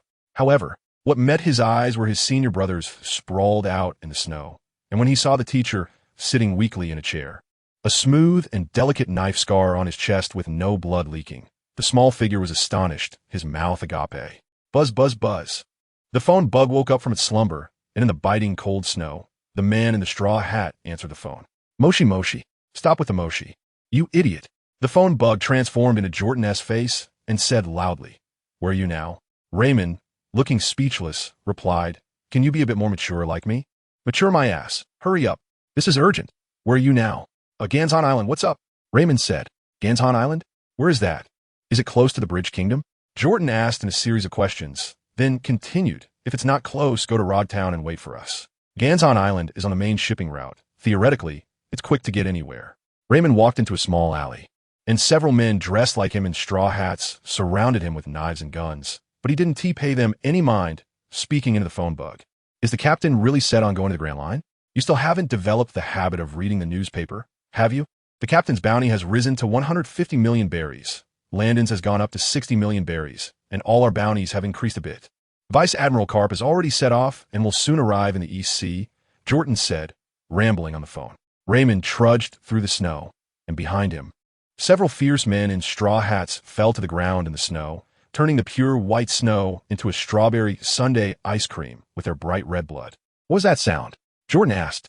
Raymond exhaled a breath of foul air and replied, a few small fry dressed like me. They don't even look at their own status to see if they match my outfit. Nothing. Let's get back to business. Raymond quickly switched topics, exclaiming, what are you all doing? Why has the bounty increased so much?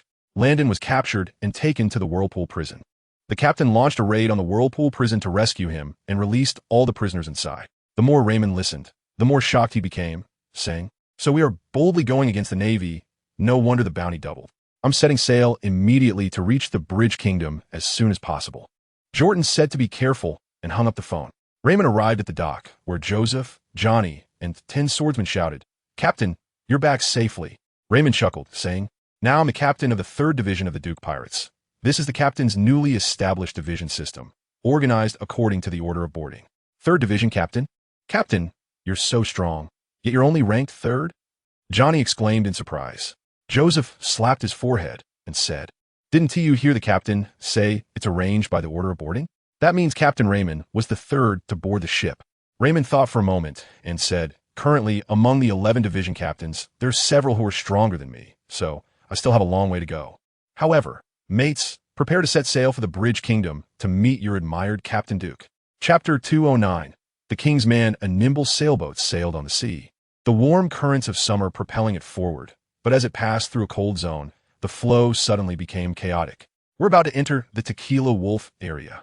A crisp female voice rang out as Nami, with her short orange hair, sensed the changes in ocean currents, climate, humidity, and temperature, announcing loudly. She had originally been arranged by Duke to study a series of maritime courses at the Royal Academy, including navigation, cartography, and meteorology. However, she was a genius in these academic areas, and within half a month, the teachers at the Royal Academy had nothing left to teach her. Nami thus applied for academic graduation and hoped to board a ship for the high seas. After reporting this to Duke, he considered it multiple times and eventually brought her on board. Before long, an endless expanse of white mist appeared before Duke's eyes. This half-clear, half-murky world seemed to divide into 2 realms, which was quite strange. Duke could feel the white snow and biting cold wind swirling in the mist, and within it, a gigantic shadow loomed, almost touching the sky. Tequila Wolf is indeed a wonder of the East Sea. Although the descriptions in books are already astonishing, seeing it with my own eyes is truly amazing. Nami exclaimed excitedly, but with a limited vocabulary, she could not describe her feelings. Moreover, on a ship full of men, a little girl's joyful cheers fell out of place, with no one to share her excitement. Navigator, don't be too overexcited. Jordan slowly walked over and tossed Nami a pure white down jacket, saying, this is specially tailored for you by the captain. Don't catch a cold. Nami quickly put on the down jacket, looking from afar like a big white goose running around. Just then, as the Hope Home sailed into the misty world, a sudden fierce wind arose, blocking its advance. Nami was blown up by this suddenly appearing strange hurricane. But luckily Jordan caught her in time and brought her into the cabin. This isn't normal weather, Jordan, Nami said. Jordan nodded, closed the cabin door, and looked ahead with a serious expression. The hurricane had blown away the surrounding mist, revealing a massive dragon-headed ship before them.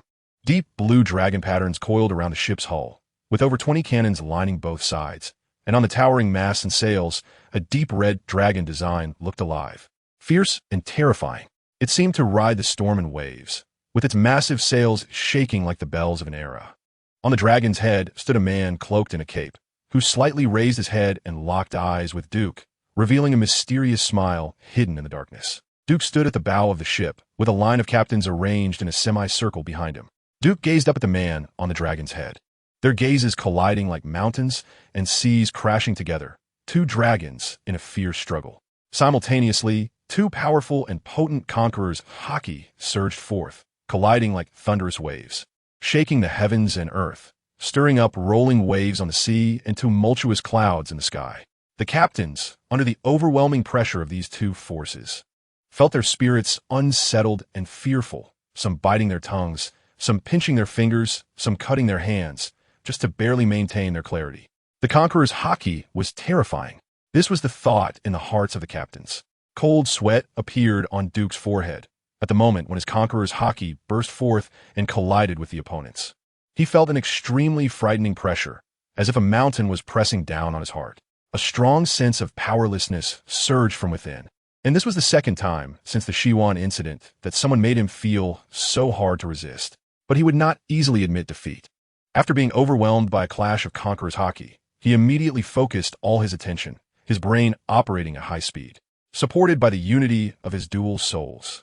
He felt a crack in his mind, like an eggshell breaking, undergoing transformation. A more powerful Conqueror's Haki was released from his brain, crashing against the opponent's Conqueror's Haki like overlapping waves. The man with the dragon's head gasped in surprise, re-evaluating Duke, and then naturally withdrew his Conqueror's Haki. It seemed that the peaceful sea was about to give rise to another world-shaking overlord. Duke steadied his mind, exhaling a breath like an arrow, and after a long while asked, "Who are you?" Dragon, leader of the Revolutionary Army, the most dangerous man in this world, the most notorious criminal. Any word related to evil can be applied to him, Canute said seriously. Dragon slightly nodded, his hat brim moving without wind, revealing a fierce face with a square pattern tattoo. Indeed, very fierce. Jotun swallowed hard, instinctively sensing danger, ready to transform and fight at any moment. Van Oka even aimed his sniper rifle at Dragon, prepared to shoot without hesitation if Dragon made any sudden moves. The other captains also took action, ready for battle. "Friend, guns are very dangerous weapons. It will be better not to use them," Dragon said with a calm smile. Duke waved his hand, signaling Van Oka to lower his weapon. Dragon continued, "Mr. Canute, I didn't expect to see you here. I've long admired the name of the vice captain of the Flying Sky Pirates." Canute sneered, "Don't joke around. I don't want to get involved with your Revolutionary Army," Dragon said with a smile that wasn't quite a smile. "But now, you're already involved with our Revolutionary Army." Canute spread his hands. "Don't get me wrong. I'm not one of the Duke pirates. I'm just taking their ship out for a spin. You do your business, and it has nothing to do with me." Duke narrowed his eyes and said solemnly, "Mr. Dragon, no matter who you are, we only do business. Business is business, without any political involvement. In this chaotic world, doing business with the weak is far less reliable than cooperating with the strong." Dragon laughed heartily. "Good, business is business. I just don't know if you can meet our demands." Duke replied, "We have calculated the population of the Bridge Kingdom and their daily needs. If it's just to provide daily necessities, we have enough productivity to meet the needs of everyone in the Bridge Kingdom in a short time." Dragon couldn't help but be tempted. The people of the Bridge Kingdom were currently living in great hardship, and they had sought cooperation in many ways. But many trading companies were scared off as soon as they heard they were dealing with the Revolutionary Army. Although Dragon had learned from Bello Betty that Duke had already controlled 2 kingdoms in the East Sea and was managing them quite well, he still wanted to come in person to test Duke's courage, to see if Duke dared to cooperate with him, the most notorious criminal in the world. But now it seemed he was overthinking. "Mr. Duke, let me Dragon guide you. Welcome to the Bridge Kingdom, Tequila Wolf, the man the world government feared the most. The leader of the Revolutionary Army should have been high and mighty, proud in the world, but now he lowered his stance and personally guided Duke." Duke not only felt it was incredible, but also felt a natural fear for Dragon. The most notorious guy in the world is actually leading our captain. Heck, doesn't this mean the captain is super powerful? Jotun said proudly. Rajav said solemnly, "He is a man even the world government fears.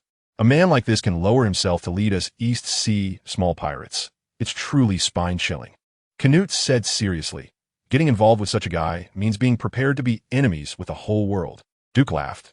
"The whole world you speak of is just the world government and the Navy. Whether we are pirates or part of the Revolutionary Army, haven't we already stood on the opposite side of them?" Chapter 210. Unusual Transaction. Tequila Wolf. A bridge kingdom built of reinforced concrete is vast in size, difficult to estimate. For 700 years, the world government has been sending slaves, prisoners, and people from nations refusing to join the world government here. The first batch of immigrants merged with the indigenous people of the various islands connected by the bridge, and after generations, they became the laborers born to build the Bridge Kingdom. Building the Bridge Kingdom seems to have become the eternal fate of their descendants. In this world, no weapons lethality can compare to time. Their fate should not have been like this, but a decree from the celestial dragons has trapped them here for generations. On the bridge, the Revolutionary Army had been waiting for a long time. After mutual introductions, the cadre Ivankov sighed deeply. Why did the celestial dragons issue this order? Rajiv asked the question that had lingered in everyone's minds. The East Army Commander Bello Betty said, It is said that 700 years ago, someone predicted that a tsunami would occur in the future East Sea, submerging all the islands of the East Sea. Therefore, the celestial dragons ordered the construction of bridges to connect the islands of the East Sea to save the people of the East Sea. A prophecy can predict the future 700 years later or even further. That's too absurd. Assassin always scoffed at prophecies. Duke, however, pondered under the understanding of energy conservation. It is possible that there are prophecy-type devil fruits, but any ability requires energy and physical strength to activate. I don't believe a prophet could have enough energy to predict the future 700 years ahead. Dragon laughed. The manager of the Bridge Kingdom is named Shanks, who has managed the Bridge Kingdom for generations and has the authority to dispatch the surrounding naval bases. But Mr. Duke, do you know who Shanks' ancestor is? Ancestor? That's right, ancestor. Shanks' ancestor was a prophet who ate the prophecy fruit. He used his ability to bring good fortune and avoid calamity for the celestial dragons and to benefit himself, ultimately pulling down this enormous lie. And the celestial dragons believed it to be true, using all their power to begin the construction of the Bridge Kingdom. What an absurd story, Duke commented. Yes, reality is often this absurd. Before long, everyone arrived at camp, covered in snow, with a difficult journey, but many people were coming and going. Despite the harsh environment and difficult times, hope was visible on their faces, and when they saw Bello Betty, they greeted him from afar. Although Shanks was the manager of this country, he had no ability to manage it, was very harsh on his subordinates, and treated workers cruelly, which led many to escape his jurisdiction and form their own society. After responding to passers-by, Bello Betty slowly said, "Aren't you afraid of being discovered by the world government?" Duke asked in confusion. Ivankov exaggeratedly said, "The world government and the Navy must have known for a long time, but what can they do? On one hand, they need to execute the Celestial Dragon's order to build bridges, and on the other hand, they lack the strength to manage the Bridge Kingdom. Moreover, the political environment in Tequila Wolf is quite complex. Under multiple contradictions, the world government and the Navy choose to turn a blind eye." Duke said seriously, "The sparks of revolution often ignite in the harshest places." Mr. Duke is always so insightful. Soon, Bello Betty led everyone into a stone house, where the coal boiler crackled and everyone instantly felt much warmer. They took off their cotton jackets, sat at a round table, and began to discuss the purpose of their trip. Lily once told me that a hero was lurking in a remote country of the East Sea. I had planned to have her collaborate with you, but unfortunately, Bello Betty said slowly as several subordinates served hot tea. Rajiv showed a sorrowful expression and said, "The world is unpredictable. If you had contacted her earlier. Alas, it is what it is. There is no point in saying more." Seeing the atmosphere was a bit low, Ivankov released a seductive gaze and jokingly said, "We are facing many difficulties now, and we hope you can provide us with enough food, clothing, coal, and other necessities, and preferably some weapons." Ivankov extended his right hand, bending a finger for each request, and finally, with both fists clenched, excitedly said, "But we currently don't have any berry to pay you." Freeman spat out his tea and exclaimed, "What? Do you want to freeload or engage in blackmail?" No, boy, don't misunderstand me." Ivankov wiggled his index finger, saying, "We can exchange other things. You can get our friendship." "Who wants your Revolutionary Army's friendship?" Freeman retorted. "Exactly. Doing business is to make money. Without money, everything is off the table." Jordan scoffed. "Let me finish." Ivankov suddenly burst out with a powerful energy, making Freeman and Jordan feel an impulse to become women. It was as if a voice of insatiable desire was shouting in their hearts. "I was originally a delicate flower, not a man." Ahem. Dorag coughed, and Ivankov stopped releasing her feminine hormones, then changed her expression and said, "Besides our friendship and berry, we can offer you everything you want." "Like what?" Duke asked casually after glancing at Freeman and Jordan while drinking tea. "Boy, good question." Ivankov gestured excitedly. "Treasures from the sea, the coveted treasures of the world, devil fruits." The room fell silent, and it seemed like crows flew by in the air, leaving 3 black lines. After Ivankov exaggeratedly mentioned the devil fruits, no one responded, making it so awkward that Ivankov could almost scuff her toes into the ground. She looked miserable, touching her huge face, lamenting, so embarrassing that I have no face left." Suddenly, with a pop, her face was pulled off. Everyone was startled by this bizarre scene, and Ivankov suddenly tilted her head to reveal her true appearance. Laughing, "Just kidding," Dorag said solemnly. "Stop playing, Ivankov. Let's talk seriously." Ivankov threw away the makeup mask in her hand and said seriously, "All right, my boss, let us talk seriously." Then she slammed the table excitedly. "You guys, how can you have no reaction when you hear about devil fruits? No interest. Not needed. Not tasty." Duke coughed and said slowly, "What kind of ability does the devil fruit have?" "I don't know. This fruit is not in the devil fruit encyclopedia. Sorry, not knowing the ability of the fruit is like gambling with your fate and my companions, and I will not entrust our fate to a devil fruit." Ivankov immediately became discouraged. What a difficult bunch. "My boss, you should handle this." Chapter 211. The impoverished Revolutionary Army Dorag said solemnly, "We can currently only offer 200 million berry at most. I know this amount is definitely not enough. But please believe me, Mr. Duke, I will pay the remaining berry within a year." Duke looked helpless and said, "Are you suggesting credit?" Yes, please understand. Our Revolutionary Army's development requires the use of berry, and we are facing cash flow difficulties. I understand you, but I'm sorry. We want to do business on credit. It's not credit. It's just cash flow difficulties. We need a little time. Although Dorag is the world's most notorious criminal, even a penny can be a problem for a hero. Without money, there is a lack of confidence. Duke sighed inwardly, originally thinking he had a big order, but it turned out to be a request for a handout. After thinking for a moment, he said solemnly, "Mr. Dorag, you know that conducting trade with you is inherently dangerous. If the world government finds out about our cooperation, they might turn the East Sea upside down to find our base, or even issue extermination orders. Moreover, the Navy headquarters has now dispatched Navy Hero Garp to the East Sea to hunt us down. This is a critical moment. I understand you, but you need to understand my difficulties as well." Dorag fell silent for a moment, thinking that Garp, that old man, has been running to the East Sea for a year, and with his strength alone, he has turned the East Sea into the most peaceful sea. Even this young man with Conqueror's Haki would retreat at the mention of Garp's name. But if the world knew that he, the world's most notorious criminal, is the son of the Navy's legendary hero Garp, who knows what kind of waves that would stir up. I know our situation is difficult, but we really can't offer more berry. Dorag said slowly, "How about this? I will use a unique skill to offset the berry. What do you think?" "Unique skill?" Duke became interested and asked, "What unique skill?" "This is my original martial art, Dragon Claw Fist, which is a martial art that can only be learned and practiced after mastering the armed Haki, and it greatly helps in the use of armed Haki." Dragon Claw Fist. Just the name sounds like an extremely powerful martial art, and can also enhance armed Haki. Duke's heart raced, and after thinking for a moment, he said, "The Dragon Claw Fist can offset 500 million berry. Mr. Dorag, what do you think?" 500 million berry. Dorag calculated in his heart that 500 million berry should help the people of the Bridge Kingdom get through half a month of hardship. Ivankov loudly said, "If Dorag can offset berry with the Dragon Claw Fist, then I can also use my transgender fist technique." Saying this, Ivankov demonstrated the transgender fist technique, each move powerful and vigorous. While dancing, she said, "Boy, how much berry do you think my transgender fist technique can offset?" Duke rubbed his temples and said, "Transgender fist technique, just hearing that name makes me lose interest in understanding it."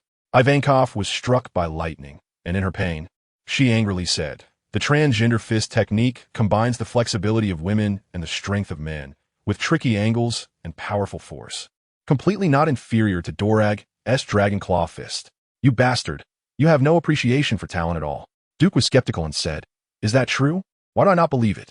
Dorag timely interjected, "Ivankov's transgender fist technique is indeed very powerful, Mr. Duke. We sincerely want to cooperate with you and would never deceive you." Duke pondered for a moment and hesitantly said, "Then, the transgender fist technique offsets 100 million berry? Only 100 million berry." Ivankov was so angry that he started dancing with his hands and feet, almost splattering saliva into Duke's teacup. "You deducted 500 million berries for Dorag's Dragon Claw Fist without even asking. My transgender martial arts encompass the essence of all transgenders in the country. Why is it only worth 100 million berries? A useless devil fruit is worth 100 million berries, and your transgender martial arts are not bad either," Rajiv said with a laugh. Ivankov, for a moment, did not know whether this guy was praising her or mocking her, swinging his big head and entangling. "I don't care. My transgender martial arts must be valued the same as the Dragon Claw Fist." Duke felt embarrassed and took a step back. "Your devil fruits are worth 200 million berries. Plus the Dragon Claw Fist and transgender martial arts, I can offer you materials worth 1 billion, as well as a batch of arms." Speaking of arms, Dorag was very tempted. Although their revolutionary army was growing larger, Due to the scattered strongholds and uneven distribution of power, many places had weak armed forces. 10,000 berries could buy food for 10 days, but a gun could provide food indefinitely. Dorag extended his right hand, forming a claw in the air, moving slowly as if tearing at the air. Everyone felt as if their souls were being grabbed, and in a daze. They seemed to hear the sound of the air shattering. This is the Dragonclaw Fist? Duke focused, sensing that Dorag's Dragonclaw Fist was extraordinary. The Dragonclaw, infused with armament Haki, seemed capable of tearing through space, much stronger than any martial arts he had learned so far. Is this the power of the world's most vicious criminal? Just a slight exertion of strength could stir the flow of air and the tremors of space. This is my Dragonclaw Fist. It is a martial art infused with Haki. The highest realm is the martial art, the ultimate fusion of Haki and devil fruit abilities. Dorag withdrew his hand, pondering, we currently need arms to equip 3,000 people, if possible. Duke, not being overwhelmed by the power of the Dragonclaw Fist, rationally replied, sure, but we need to deliver in batches. Producing it all at once would put too much pressure on our orders. No problem. As long as it's delivered within 6 months, Dorag said with satisfaction. Duke expressed his concerns. Recently, the situation is tense. Admiral Karp is stationed in the East Sea, and the naval bases everywhere are likely to increase their patrols. We need to wait for a while. Dorag showed a confident smile and said, Karp has never acted according to the rules, and no one understands his style better than I do. I have a very safe shipping route. Don't worry. There will definitely be no problem. Duke thought to himself, sounds like you know Admiral Karp very well. Are you the legendary king of understanding? But on the surface, he remained calm and said, since Mr. Dorag is confident, I will accompany you at the risk of my life. For such a big matter, Mr. Dorag certainly won't take personal risks. Dorag confidently replied, please arrange it as soon as possible. Tequila Wolf is about to face a once-in-a-decade extreme cold weather, and by then, we won't even be able to leave our homes, let alone build a bridge. Duke nodded and immediately discussed arrangements with various captains, also contacting Madai, Bebani, and Hoshino Jenk to prepare for trade. Duke's original plan was to finalize the business and head to the Grand Line, but it was changed due to the Dragonclaw Fist. As for the transgender martial arts, for Duke, it was entirely out of respect for Dorag, a buy-one-get-one-free deal. After all, he could never learn the transgender martial arts, at most. He could understand the essence of it and see if he could integrate it into his own martial art system. Apart from basic martial arts, the Navy's 6 styles, Fishman Karate, Dragonclaw Fist, and transgender martial arts, these different types of martial arts have very high training thresholds. Not only must individuals have extraordinary talent, but some are also based on race and gender. For example, Fishman Karate can only exert its full power when practiced by fishmen, and the transgender martial arts can only be practiced by transgenders. Duke couldn't help but think of the sunflower scripture from his previous life. To practice divine skills, one must first undergo castration. But such things were absolutely impossible for Duke. As for the Dragonclaw Fist, this martial art from the world's most vicious criminal was not just a simple martial art. It required the skilled mastery and application of armament Haki to be performed, which was exciting to think about. What Duke lacked the most now was a systematic way to learn armament Haki and observation Haki. A good teacher could help him stand on the shoulders of giants, allowing him to walk better, faster, and farther. Business is often either a win-win or a lose-lose situation. Both Duke and Dorag got what they wanted, which was obviously a win-win outcome. However, the funds on our account right now would make it hard to produce this batch of orders. In the guest room, Rajiv hesitated for a moment before saying. Duke had anticipated this and said, we have the EC Navy's embezzlement ledger. We can go find those officers marked in the ledger one by one to borrow money. With Admiral Karp in the EC, they wouldn't want to make any mistakes and lose their positions. Rajiv's eyes lit up, and he said with a smile, Captain, you truly are a master strategist, unparalleled in wisdom. This flattery was so cheesy. So cheesy. Ha ha. Chapter 212. The D-Clan is a bit.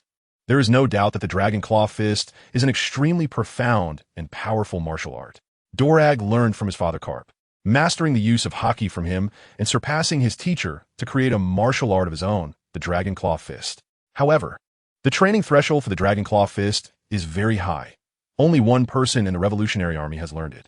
Moreover, Karp and the Navy, or even the world government behind them, might be aware that the Dragonclaw Fist is an original creation of Dorag.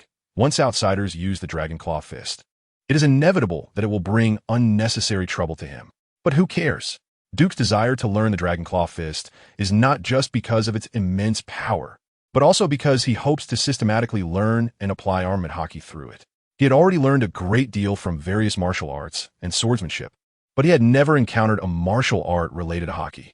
Today, encountering the profound and mysterious Dragon Claw Fist that was delivered to him. How could he let it go easily? Initially, he did not pay much attention to martial arts routines, adhering to the philosophy of simplicity. But after guidance from teacher Gung Siren, he realized he must gather the strengths of many schools and integrate them before he could simplify and reach the supreme realm of simplicity, rather than thinking of reaching the sky in one step as soon as he learned to walk. Just like the three realms of life, seeing the mountain as a mountain, seeing the water as water, not seeing the mountain as a mountain, not seeing the water as water, still seeing the mountain as a mountain, still seeing the water as water. Duke is currently in the second realm of complexity, far from the third realm of returning to simplicity. The path of simplicity is long, filled with countless avenues. The path is in front of him, and the journey to enlightenment is even more mysterious. Duke's heart is not just in his heart. In the following days, Dorag taught Duke the Dragon Claw Fist, while the captains followed Ivankov to learn the transgender martial arts. Just as Lehman arrived at Tequila Wolf, he joined them in learning the transgender martial arts.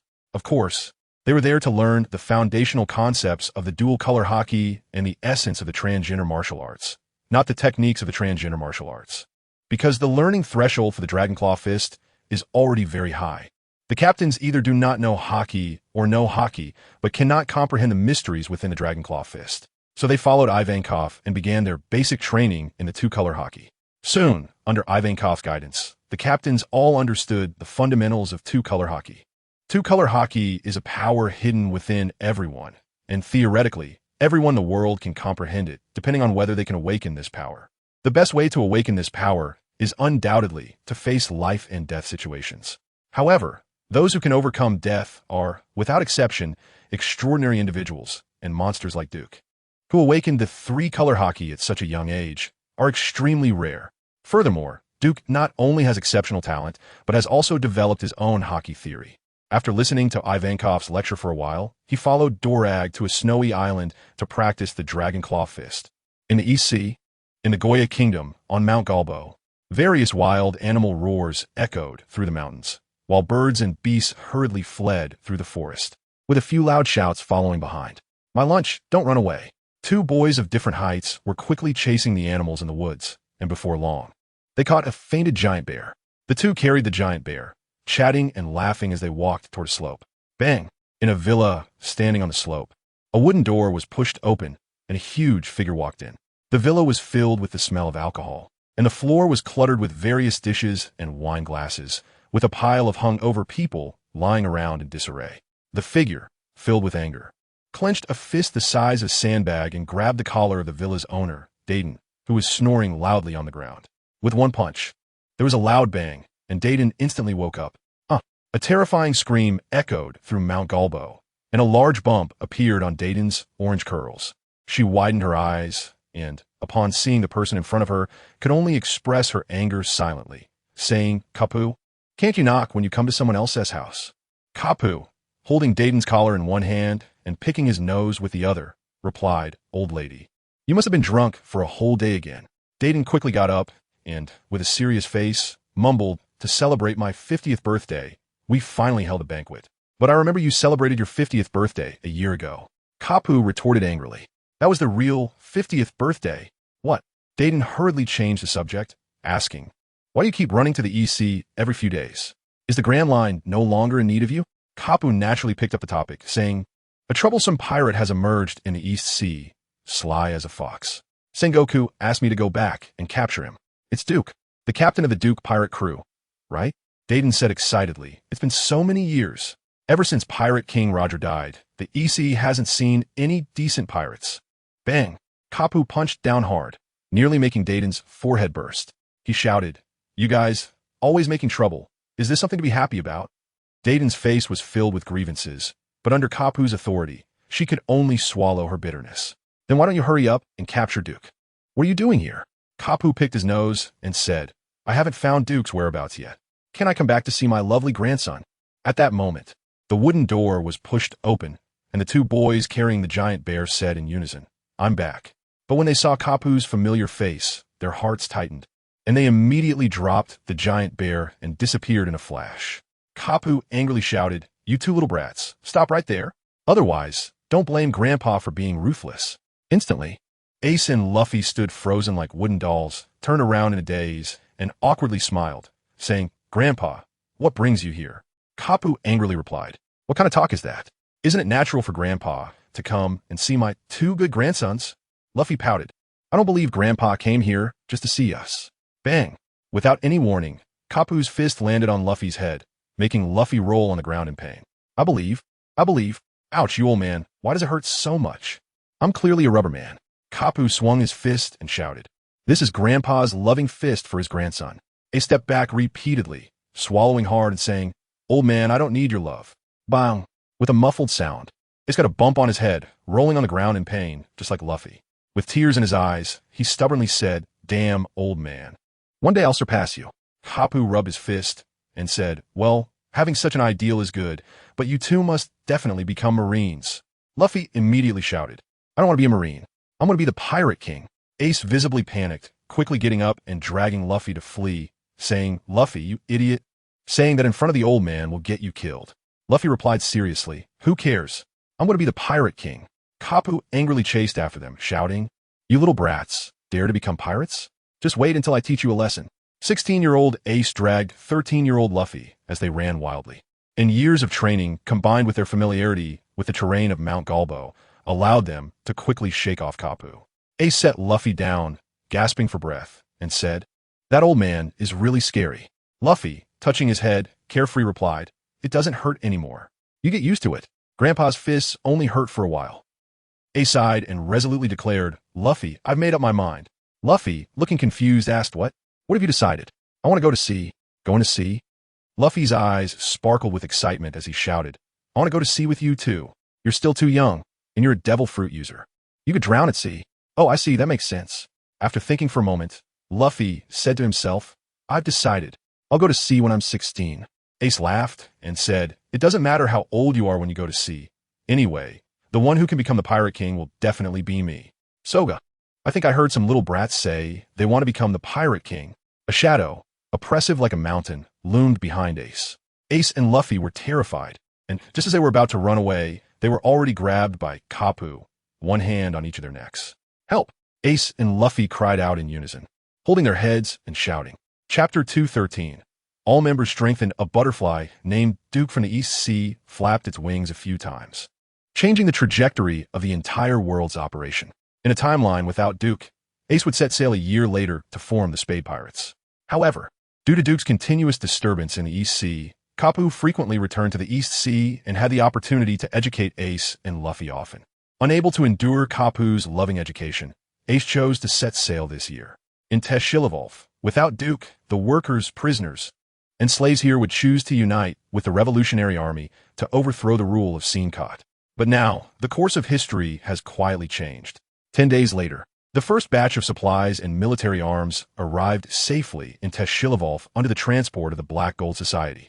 5 merchant ships docked under a massive pier, shrouded in thick fog, when suddenly a storm hit, as if storm giants reached out countless hurricane hands to take away all the cargo from the ships. Hoshino Genko stared wide-eyed at the suddenly empty merchant ships and hurriedly called Duke. Boss, everything on the 5 merchant ships is gone." You did well, Genko. Return the same way, and remember not to let anyone know your whereabouts, or you will bring disaster upon yourselves." "Understood, boss. I want to ask what I shouldn't. I want to know even if you beat me." "Good. For this transaction, you can take a commission of 10 million Bailey and be nicer to your brothers." Duke never mistreated his own people. After rewarding Hoshino Genko, he gave a few more instructions and hung up the phone. The sea was vast and boundless. Even with the Navy's powerful intelligence system, it was impossible to know Duke was in Teshilavolf. However, during these days of strict crackdowns, the East Sea Navy had caught the strategist of the former Click pirate group, Eddie Man. To reduce his sentence, Eddie Man decisively revealed that Duke had been to Cruise Island. The East Sea Navy had not anticipated Edmund's connection with Duke, and in their delight, they immediately reported this information to Vice Admiral Karp. But unexpectedly, while waiting to meet Vice Admiral Karp, Eddie Man committed suicide in his cell. Inside the naval ship's standard room, a tall figure hid in the darkness, holding a phone bug in his palm. Eddie Man was dead, but before he died, he revealed that you had been to Cruise Island. Thank you. How are my wife and children? They are fine. My ship's doctor has controlled their condition. Thank you. After hanging up the phone, chaos erupted in the cabin, with someone shouting, Monka, where are you? The assembly whistle has been blown. Just tidying up the bed, coming right away. Eddie Man was killed by the Navy, Duke said calmly. Awakens' expression was horrifying as he hissed. To die like that is really too cheap for that guy. Let us say goodbye to the past. Duke said meaningfully, then addressed everyone. Although the kingdom can refuse the Navy's intervention, Vice Admiral Carp represents the Navy's face. And it is impossible for anyone to stop us from entering or leaving any kingdom. We need to activate Plan B. Plan B? The Navy just wants to find us. As long as we show ourselves, they will definitely come after us, Duke said calmly, as if everything was under his control. Everyone suddenly understood and exclaimed, Brilliant! The captain is really... Stop! Duke rolled his eyes and said, after so much time, How well do you understand the two-color Haki? Rajef said, Though Ivankov seems unreliable, he has a very unique and profound understanding of the two-color Haki, which is very helpful for us outsiders. Assassin said, She seems to be the queen of Kamabaka Kingdom, known as the Queen of Transgenders. It is said that she has excellent medical skills and has saved people whom doctors deemed hopeless. And in the medical field, she is called the strongest miracle worker. She has quite a few nicknames and identities. None of the Revolutionary Army cadres are easy to deal with. If we want to be at the forefront of history, we need to work even harder. Strength is always the top priority. Duke took out a wooden box from his chest and gently opened it. Inside lay a bright orange-red spherical devil fruit. The fruit's stem was green, with a vortex shape on the top and a flame shape at the bottom, its skin made up of numerous flame-like spiral patterns, looking very vibrant. This is the devil fruit Ivankov gave me. It is not in the devil fruit encyclopedia, but judging by its appearance, it may be related to fire. The captains looked at each other, and their gazes finally landed on Rajef. Rajef smiled and said, I now have two swords, one named Moonlight and the other named Sunlight. The good craftsmanship sword Sunlight was once Lily Laya's weapon, taken by Rajef and carried with him, though he did not directly refuse the devil fruit. His implied meaning was already very clear. Afterwards, everyone, Jotan and Freeman, were already devil fruit users. Lehman, Landon, and Assassin were swordsmen. Then Oka was a gunner. And Anino found the devil fruit unappetizing. Only Akin. Under everyone's gaze, Akin said, I don't want my teammates to come save me when I fall into the sea. Duke scoffed, saying, Well, I see now. You guys don't want to eat the devil fruit, the treasure of the sea, the extraordinary thing that others dream of. But here, it's something everyone dislikes. Lehman rolled his eyes. Then, Captain, you eat it. Duke said meaningfully, Lehman has been out wandering for a while. I wonder how much his swordsmanship has improved. Captain, if it can be said, let's not use our hands, Lehman said with a bitter smile. Rajef laughed and changed the subject. Captain, have you learned the Dragon Claw Fist? Duke nodded and said, the practice threshold for Dragon Claw Fist is very high. It requires a strong physical foundation, and wrist and finger strength must reach a certain level, and the use of armament Haki must be proficient. Fortunately, my foundation is solid, and my talent is exceptional. In just a few days, I mastered the Dragon Claw Fist and have just begun to glimpse its essence. Lehman complained. Who praises themselves like that?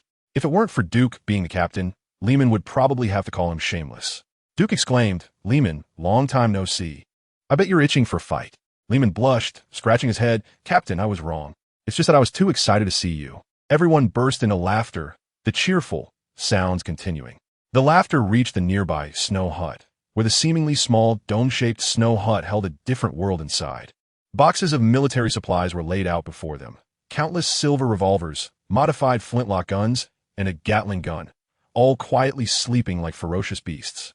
Dorag fondly touched a revolver and said with delight, this kind of revolver is less likely to jam or explode. It is very accurate within a range of 200 meters, and maintaining and loading bullets is quite convenient. Plus, it's much more powerful than traditional flintlock guns. Ivankov picked up the heavy Gatling gun, exaggeratingly asking, Dorag, this thing looks pretty good. How do you use it? Duke said it's called a Gatling gun. With a special ammo belt, it can fire 3,000 rounds in a minute. 3,000 rounds in a minute?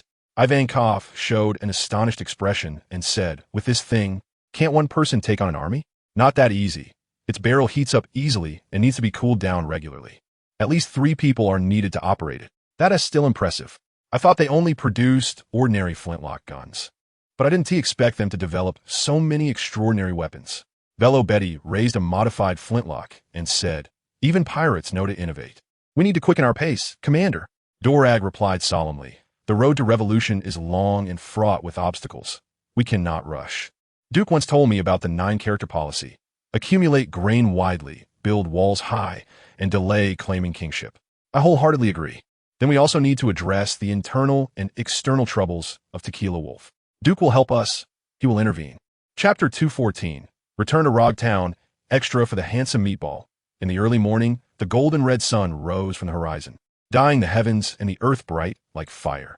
Countless news gulls, wearing postal hats, soared in the sky, riding the wind under the warm sunlight, with green bags hanging from their necks filled with newspapers, dropping them as they encountered people. 2 important pieces of news were published on the newspapers. One was about Duke, the captain of the Duke pirate group, who had a bounty of 150 million berries and had appeared in Rog Town. The newspaper featured a photo of Duke and several captains in Rog Town, confirming its authenticity. The second piece was about Navy Private Monka reporting corruption and bribery at the 34th and 35th Navy bases, earning a promotion to Navy Major. The 34th and 35th Navy bases manage the Tequila Wolf Sea area. Duke the Duke seems to want to go to the Grand Line, said the Deputy Bogart on a warship. Carp, wearing a dog hat and eating a donut, appeared indifferent. It's common for Bogart to say that the colonel of the 34th and 35th Navy branches has been arrested, and the manager of the bridge country, Seencott, has also been reprimanded, but he relies on the support of the Celestial Dragons. Carp suddenly bit into a donut, making a crunching sound, and said with disgust, "A bunch of trash. This world would be so much better without them." Bogart said solemnly, "Vice Admiral Carp, it's better to avoid saying such things." Carp shrugged, scratching his head. Sorry, I forgot you were here." Bogart continued seriously, "We returned from Cross Island to Tequila Wolf, and now we're heading to Rog Town. It feels like we're being led around. The other side seems to have some secrets they don't want us to know. Kingdoms like St. Cloy and St. Corrid, just like the Goa Kingdom, are common in the East Sea. Once we find one, there will be a second." Carp rarely looked serious. "Does it matter who governs this country? As long as they can lead the people to a better life. But many kings can't even ensure their people have enough to eat." Bogart sighed, "But that doesn't give us a reason to let Duke go." Of course. I will capture Duke. What I mean is that we need to distinguish between the country and pirates. They can't be treated as the same.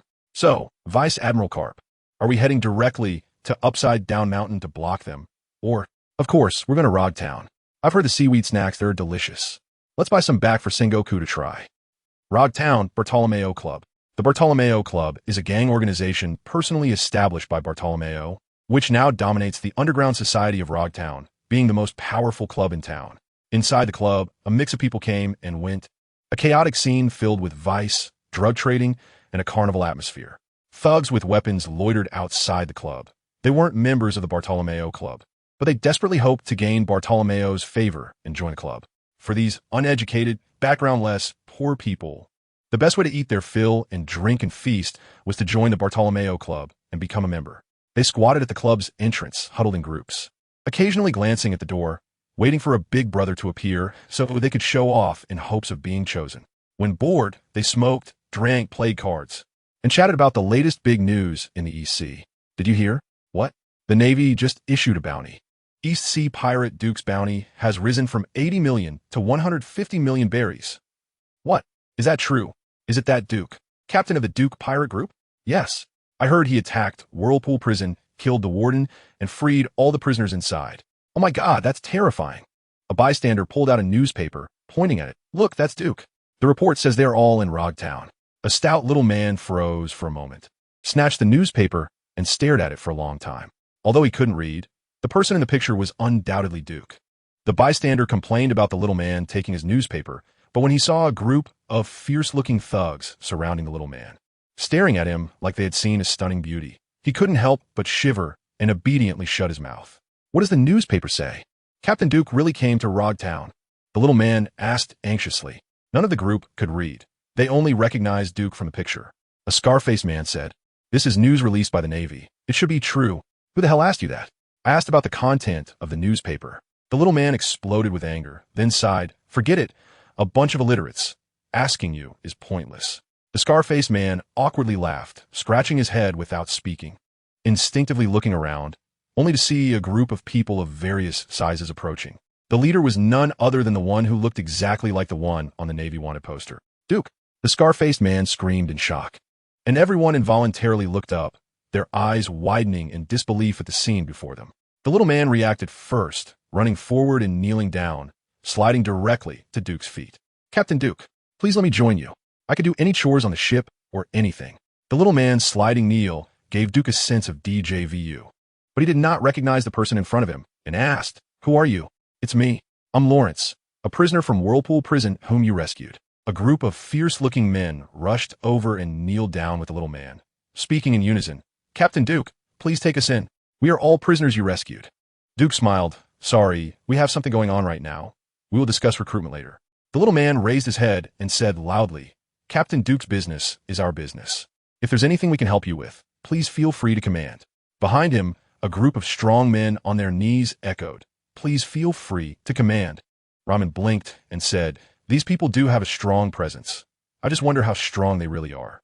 Anyone who can be caught in Whirlpool Prison shouldn't be too weak," Rajeff said. Duke pondered for a moment and said solemnly, "We came to Rogtown for one purpose, and that is Bartolomeo. Can you help me find him?" The dwarf, sensing the implications in Duke's words, quickly replied, "We've been keeping an eye here for a few days. We know exactly what kind of people come in and out of the Bartle Club, and even their boss Bartolomeo, we know where he is. Captain, I'll take you to find him right now." Chapter 215. The prisoner becomes a bandit. Bonus for Sword Saint by Yujing, with Duke backing him up. The 20 or so prisoners led by the dwarf Lawrence were even more ferocious than before, charging straight into the Bartle Club. The gang members inside the Bartle Club were mostly elites, and they quickly responded to this sudden situation. Both the vicious prisoners from the EC and the gang members of Rogtown were ruthless fighters.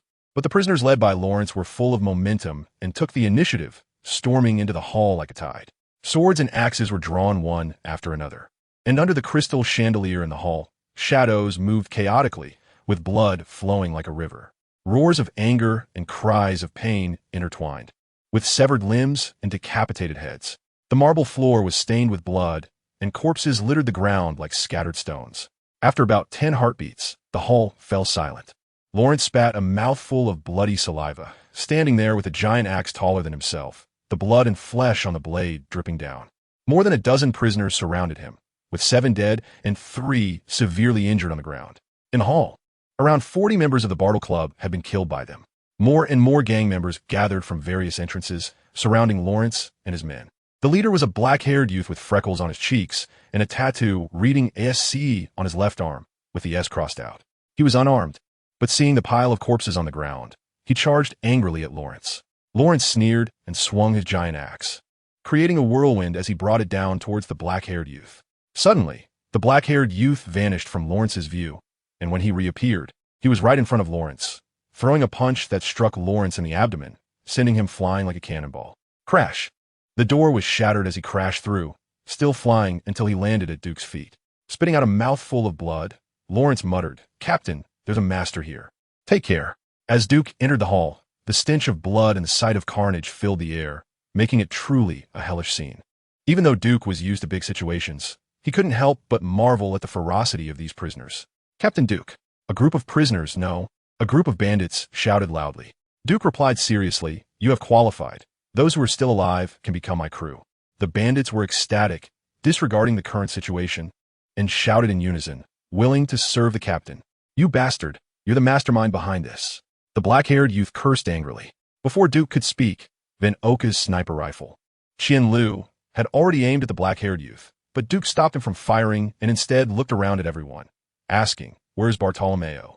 Some gang members recognized Duke and the members of the Duke pirate crew. In the East Sea, the Duke pirate crew had become synonymous with piracy, and whenever the East Sea pirates were mentioned, aside from the Pirate King Roger, Duke was sure to follow. "Hey, they're the Duke pirate crew. Duke, the notorious pirate with a bounty of 150 million berries. The entire Duke pirate crew is really in Rogtown. Why? Why would the notorious pirates from the East Sea come to trouble our Bartle Club?" Ryman, with one hand on his sword sheath, recalled the night he first arrived in Rogtown and saw that ghostly face on the street, saying, "Your boss sold our whereabouts, trying to get us killed by the Navy. Now that we're back in Rogtown, of course, we have to pay your boss a visit." The black-haired youth was slightly stunned and said to Duke, "Even if you have grievances with each other, These people are innocent. Ryman couldn't help but laugh. While Duke calmly responded, "Boy, for you to say something so naive, is this your first time in society?" The black-haired youth gritted his teeth and retorted, "What does it matter if it's my first time in society? Duke the Duke, remember my name. I'm Ace, a man who will become the Pirate King. The people of the East Sea fear you, but I do not. Let your head be the first step for me to make a name for myself." "Ha ha ha." Ramen laughed out loud, holding his stomach. "Kid, you're so cute. You want to become the Pirate King." "Ha ha ha. I can't take it anymore. I'm dying of laughter." Ace, ridiculed by Ryman, turned red with anger, his fury boiling over, and without caring about how many people Duke had on his side. He clenched his fists and charged at Duke. Bang, bang. 2 gunshots rang out, and 2 spiral bullets flew through the air, shooting towards Ace the moment he moved. Ace suddenly felt his brain shake, his heart pounding heavily. He instinctively twisted his waist, narrowly avoiding the bullets as they grazed his scalp and chest. But before Ace could celebrate his narrow escape from death, he saw a shadow flash before his eyes. As his mind stabilized, a large hand appeared before him, pressing down on his face. Bang! Ryman pressed Ace's face into the ground, and with one hand drew his fine sword, Gale, twirling it in the air before stabbing it into the marble next to Ace's face. "Kid, if my sword were just an inch closer, you could go to hell to pursue your dream of being the Pirate King." Ace struggled with all his might, but could not break free from Ryman's grip. The blade was mere inches away, and he was unwilling to accept that he had just set sail and could die so easily. But the overwhelming difference in strength left him with no options. No, I can't just die like this. Sabo, Luffy, Gramps, Windmill Village. Ace shouted like a madman, his heart racing, adrenaline surging, and blood rushing to his brain, his flushed face resembling a blood-red demon. Buzz, a domineering energy like electromagnetic force, suddenly erupted, causing the gang members to roll their eyes and collapse to the ground. The bandit prisoners felt as if all their strength had been drained, their limbs going limp. Ryman, caught in the center of this energy, felt as if his brain had been struck by a hammer, his head throbbing. Distracted, he allowed Ace to break free from his grasp. Duke and the captains were stunned, exchanging glances before they all looked at Ace, who was still in a dazed state but had a face full of blood. Conqueror's Haki. This feeling was too familiar. Ryman came back to his senses, revealing the same shocked expression as everyone else. This boy named Ace actually possessed the same Conqueror's Haki as the captain, but from his appearance, he seemed completely unaware of his own Conqueror's Haki.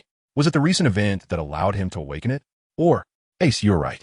This is our private matter with Bartolomeo, and it indeed should not involve innocent people, Duke said calmly. A group of captains? They thought to themselves, Captain, what about your principles? Just because this little brat unleashed Conqueror's Haki, you're abandoning your humanity? Ace's brow furrowed deeply. Half of the power he had just gathered dissipated with Duke's words. So Ace, where is Bartolomeo? Duke's abyss-like black eyes reflected Ace's expression. We have no enmity with him.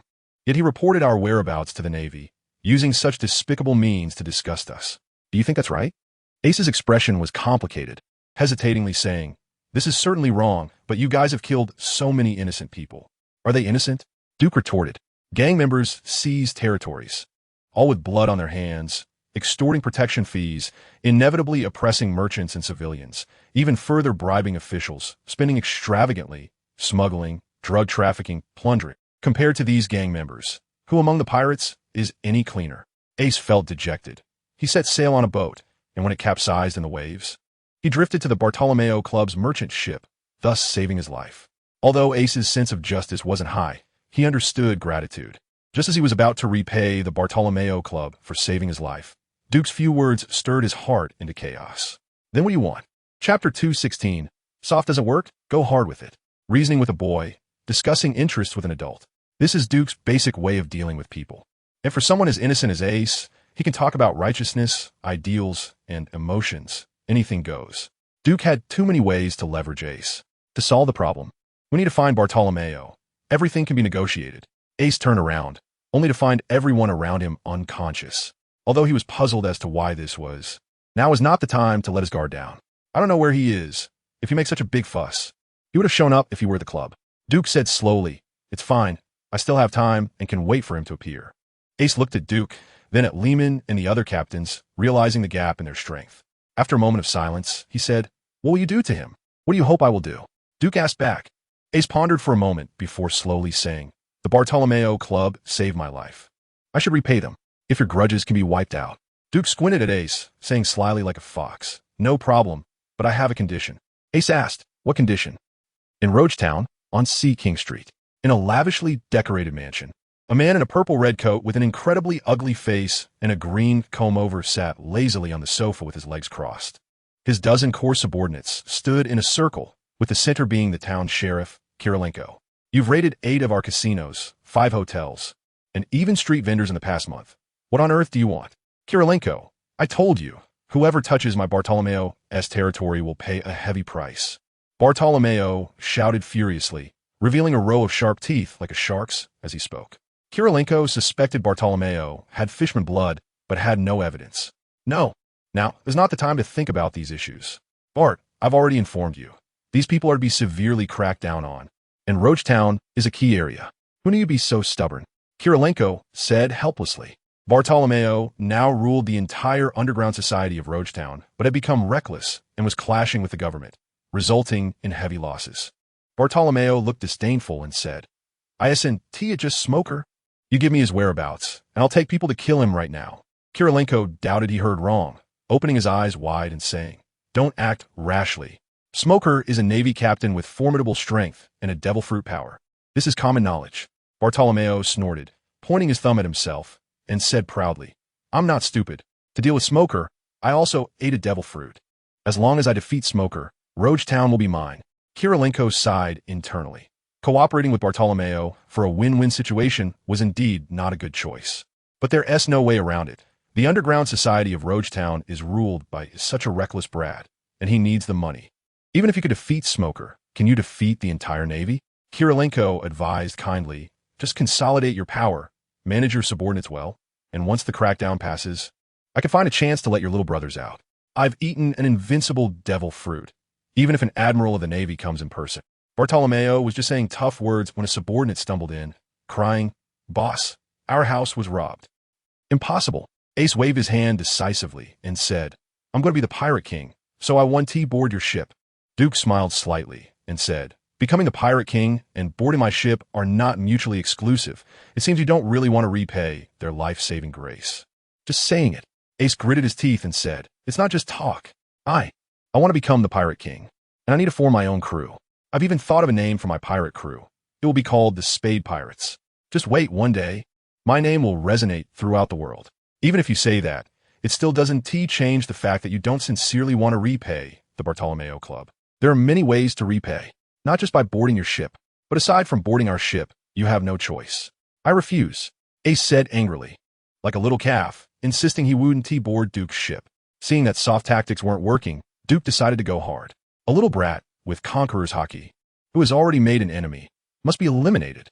Of course, fortunately, Ace is a kid with high cultivation value, brainwashing him and tapping into his potential. Time will smooth out the edges of the brat. Duke signaled Jotun and Freeman with his eyes. The two understood, and the tiger-faced Jotun and bug-faced Freeman rushed towards Ace from both sides at high speed. Ace fought against them, but was quickly bound hand and foot. "Little brat, just obediently board our ship." Freeman chuckled. Jotun advised, "Our captain is a great guy. As long as he speaks, even if you want to be the Pirate King, we will help you." I don't want your help." Ace blushed and struggled, saying he wanted to conquer the sea and become the Pirate King with his own strength. "Youth is wonderful." Rajeff sighed deeply. Duke waved his hand and led everyone out of the hall. Although they did not find Bartolomeo, they unexpectedly captured a super potential stock. It's true what they say. The heart plants flowers that don't bloom, while the heart plants willows that grow into shade. This world is so wonderful. But just as they were exiting the door, Bartolomeo hurried back with a group of subordinates. The extremely ugly face and the iconic grass-green chicken crest made Lehman recognize him at once. "Ah, you bastard the snitch." Bartolomeo scoffed, raising his middle finger, and said, "You see bastards dare to come looking for trouble with me. You'll regret this." Duke chuckled, "You're quite brave. That night we only wanted to ask for directions. But you reported us to the Navy, right? So what if I did?" Bartolomeo was extremely arrogant, and with that ugly face, he was simply detestable. The captains couldn't help but get angry, but Duke merely smiled calmly, not caring. The purpose of his question was to let Ace know that the Bartolomeo he wanted to repay was a petty man. Now that he had achieved his goal, there was no need for more words. Bartolomeo with his hands in his pockets, struck a condescending pose and said harshly, "You see bastards dare to come to Road Town looking for trouble with me? You're really impatient to die. Just right, let's settle old and new scores together." Bang! Before Bartolomeo could finish his words, Vinoka had already raised his gun and shot. The bullet's trajectory precisely aimed at Bartolomeo's forehead. But just as it was about to enter, it seemed to hit an invisible wall that stopped it from getting through. Bartolomeo stuck out his tongue and mocked, "Idiot. Is a sneak attack useful? A bunch of useless trash if you have the guts. Cut me all together." The crowd was furious, and Landon, without saying a word, had already vanished from his spot, reappearing before Bartolomeo in the blink of an eye. With a powerful armed, color-hardened slash, there was a loud bang as the sword struck a transparent wall, and all the force rebounded back. Moreover, due to Landon's armed color being too vigorous and his sword not being a famous blade, unable to withstand the dual impact from within and without, it shattered into two pieces. A strange color flashed in Landon's eyes as he stepped back. Theoretically, armed color should be able to forge all swords into indestructible black blades. However, in practice, if the armed color was applied roughly and unskillfully, it could lead ordinary swords to shatter under its energy. This is also one of the reasons for the existence of famous swords. If not, the good swords, great swords, and supreme great swords in this world would mean nothing to the strong. Chapter 217. Causal Ability Devil Fruit User. The crowd was astonished, looking at the transparent barrier in front of Bartolomeo, thinking no wonder this guy was so arrogant. It turned out he had eaten a devil fruit. However, ugly ghost, you don't think eating a devil fruit makes you invincible, do you? Lehman sneered. Bartolomeo, with his hands in his pockets, said arrogantly, "I am a user of the barrier fruit. Dealing with a few small fry like you is a piece of cake." Barrier fruit? Duke pondered. The power of a devil fruit depends on the user's strength and their level of development of the fruit. Even the barrier fruit cannot defend against all attacks in this world. Its defensive capability must have a limit. To verify his thoughts, Duke slightly adopted a forward stance. His right hand clawed, with armed color wrapping around it. He then charged towards Bartolomeo, claw striking out, the air vibrating as if a dragon roared and a tiger howled, causing the wind to whip up in the street. Dragon's Claw. The 5 fingers, as ferocious as dragon claws, wrapped in armed color, crashed against Bartolomeo's barrier.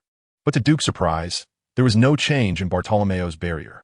Instead, he was impacted by the force due to the law of mutual action and reaction. With a crack, Duke heard a bone fracture sound in his right arm, a sharp pain like a needle pricking, transmitting to his nerves, causing him to involuntarily frown slightly.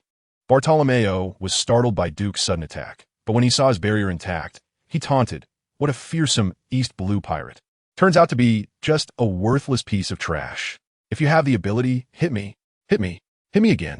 Duke remained calm, unaffected by Bartolomeo's provocation, and analyzed the uniqueness of the barrier fruit's ability. He didn't believe Bartolomeo was stronger than him. Otherwise, he wouldn't be so focused on defense. Yet he could not break through the barrier's defense. If the defensive power of the barrier fruit was not linked to the user's strength, then could it be an absolute defense that forms its own causal relationship? Upon this thought, Duke's eyes burned fiercely, looking at Bartolomeo like a predator. Bartolomeo, under that gaze, broke out in a cold sweat and involuntarily took a few steps back, but his subordinates behind him were rolling their eyes and foaming at the mouth, collapsing to the ground. "Conqueror's Haki," Bartolomeo blurted out, his eyes trembling. Duke did not answer, but instead took a horse stance, his hands clawed as his 10 fingers, as hard as iron, plunged into the ground. With a loud bang, the earth exploded as if it were collapsing, and a massive piece of ground was lifted into the air. On that giant slab of land stood Bartolomeo with his hands in his pockets.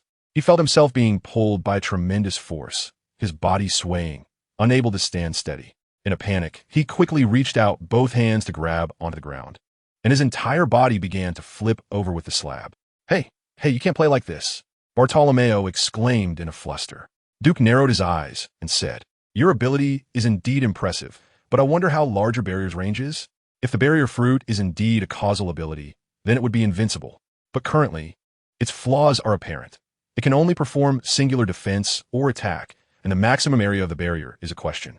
Moreover, it seems that the condition to release the ability is to cross your fingers." Duke observed as Bartolomeo took his hands out of his pockets, intertwining his index and middle fingers, and when he separated them, the barrier vanished. Dragon's Claw, Dragon Roar. Duke stepped into the air, alternating between shave and moonwalk, leaving several afterimages in the air, making Bartolomeo unable to keep up. Then, he reached out with one hand, the wind howling with tremendous momentum. Like a herd of horses galloping through the ravine, several gusts of air rushed out like fierce dragon claws, tearing at Bartolomeo in the center from various angles.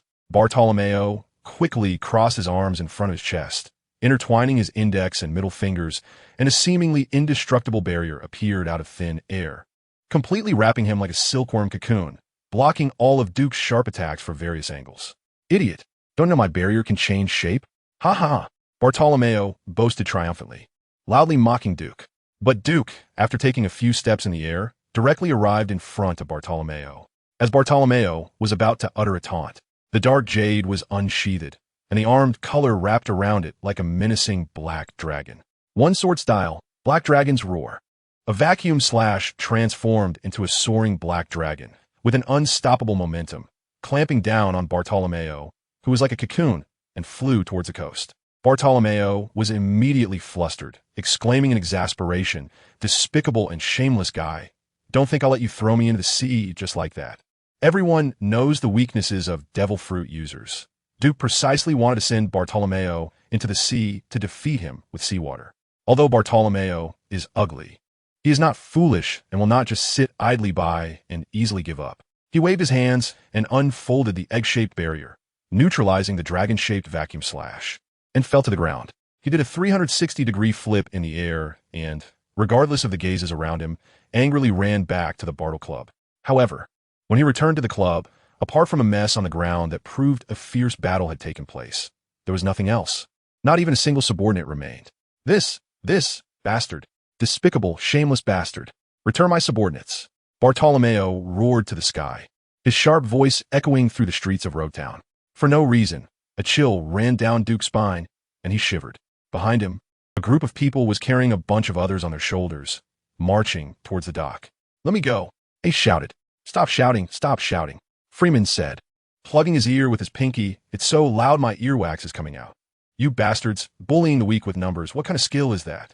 Ace shouted. "You can't even win against us in a 1v1. Layman scoffed. "Stop looking down on people. I can knock you out one-on-one." Ace yelled. Layman rolled his eyes. "Clever as ever. If you lose, you join us, how about that?" As soon as these words were spoken, the footsteps of the crowd paused in unison for a moment before continuing as if nothing had happened. Ace glanced around, saying, "If I win, you let me go." Duke raised his eyebrows, smiling brightly. "Sure." Layman grinned. "All right, let's go on the ship for a man-to-man duel. A real man keeps his word." "Of course. I keep my word." Ace blinked and said, "But you didn't say it was against you, so I could just pick one of your guys, right?" Duke smirked. "No matter how many tricks you have, without strength to back it up, it's useless." Ace pouted. "You were talking about being a real man just now, and now you're saying you don't keep your word? Who isn't keeping their word?" Layman said angrily, pointing at several captains. "We are all here. You can challenge anyone you want." Ace darted his eyes around, then pointed and said, "It's him." Chapter 218, Controlling Roadtown on the Sea. The Hope Home ship sped through the waves. On the deck, a group of pirates of varying heights and sizes formed a circle, with Ace standing in the center, scanning the fierce-looking pirates around him, finally fixing his gaze on the seemingly harmless Anuno. He used a little trick to gain the right to choose his duel opponent.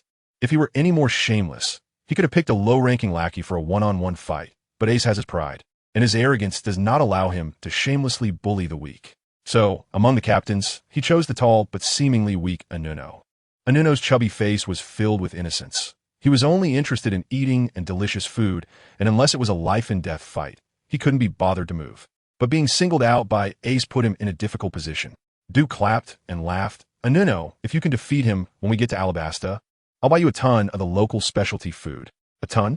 Anuno's eyes widened like copper bells, filled with energy as if he had been injected with chicken blood, and he walked over to face Ace, saying in a silly voice, "If you get hurt, remember to tell me." Ace placed his hands on his hips, full of confidence. "I've defeated bears bigger than you. You should be the one to worry." The atmosphere was heated by the watching pirates, cheers for Anuno rising and falling, while no one cheered for Ace. "Go for it, Ace. You can't back out if you lose." Layman chuckled. Layman's voice fell out of place, but soon Rajef also began to cheer for Ace. He laughed. "Everyone can't be partial. After all, Ace will soon become our companion." Jordan laughed heartily, pulling those around him to cheer for Ace. Ace pouted. Who wins or loses is still uncertain. Besides, I'm going to be the Pirate King. How could I join your pirate ship? Ace was skilled in both fist and stick, pipe, fighting, as well as proficient in free combat techniques. Before setting sail, he easily punched Luffy, kicked Luffy, and hit Luffy with a pipe, and even swept away the underworld forces of the Goa Kingdom before setting sail. He believed that except for Carp, he had no rivals in the East Sea. With a gunshot, Ace rushed forward almost immediately, his right hand thrusting out like a spear, piercing into Inuno's abdomen, while his left hand acted like a knife, slashing horizontally at Inuno's waist, each move powerful like a little tiger. But for Inuno, his abdomen and waist were part of his belly, wrapped in thick layers of fat, forming a large chunk of white flesh. Ace's attack was nothing to him.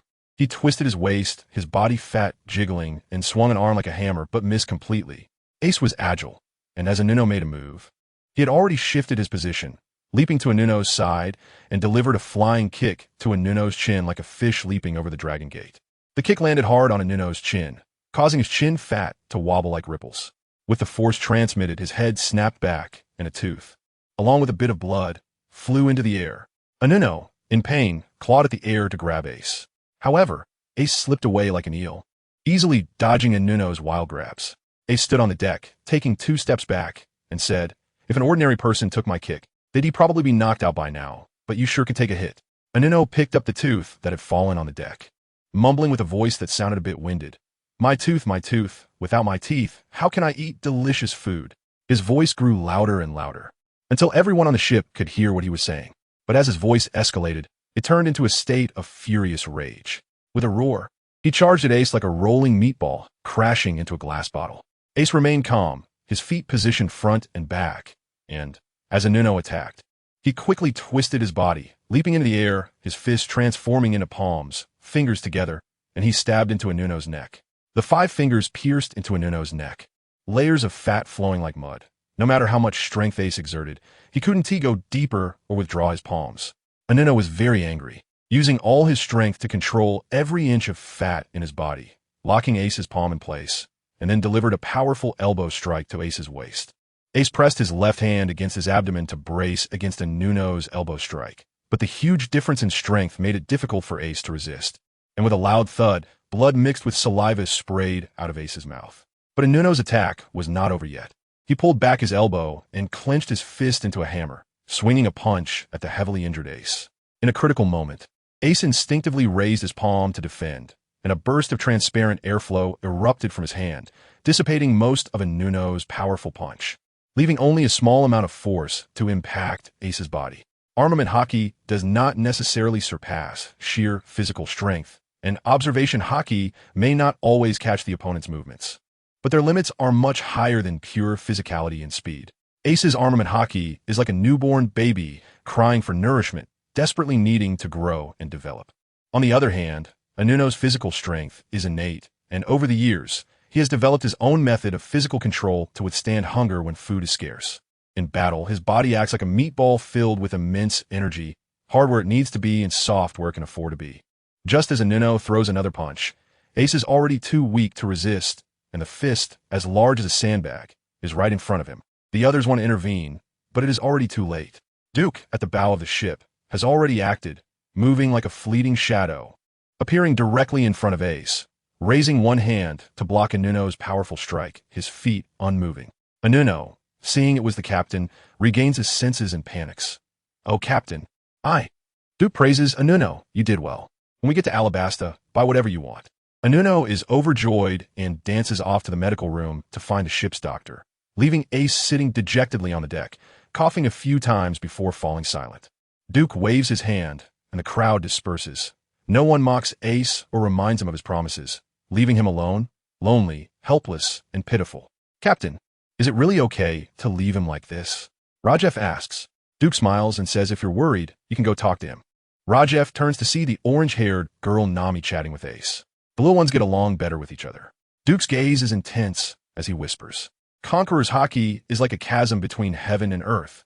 Without it, one can never rule the world. Rajef, with an indifferent expression, asks, "Are we going to focus on training him?" "He is a seed player, so he must be well trained," Duke replies, stroking the hilt of his sword. He seems promising. Let's observe him for a few more days, and if he proves himself, I will take him as my disciple. Rajef is surprised. A disciple? Just like that.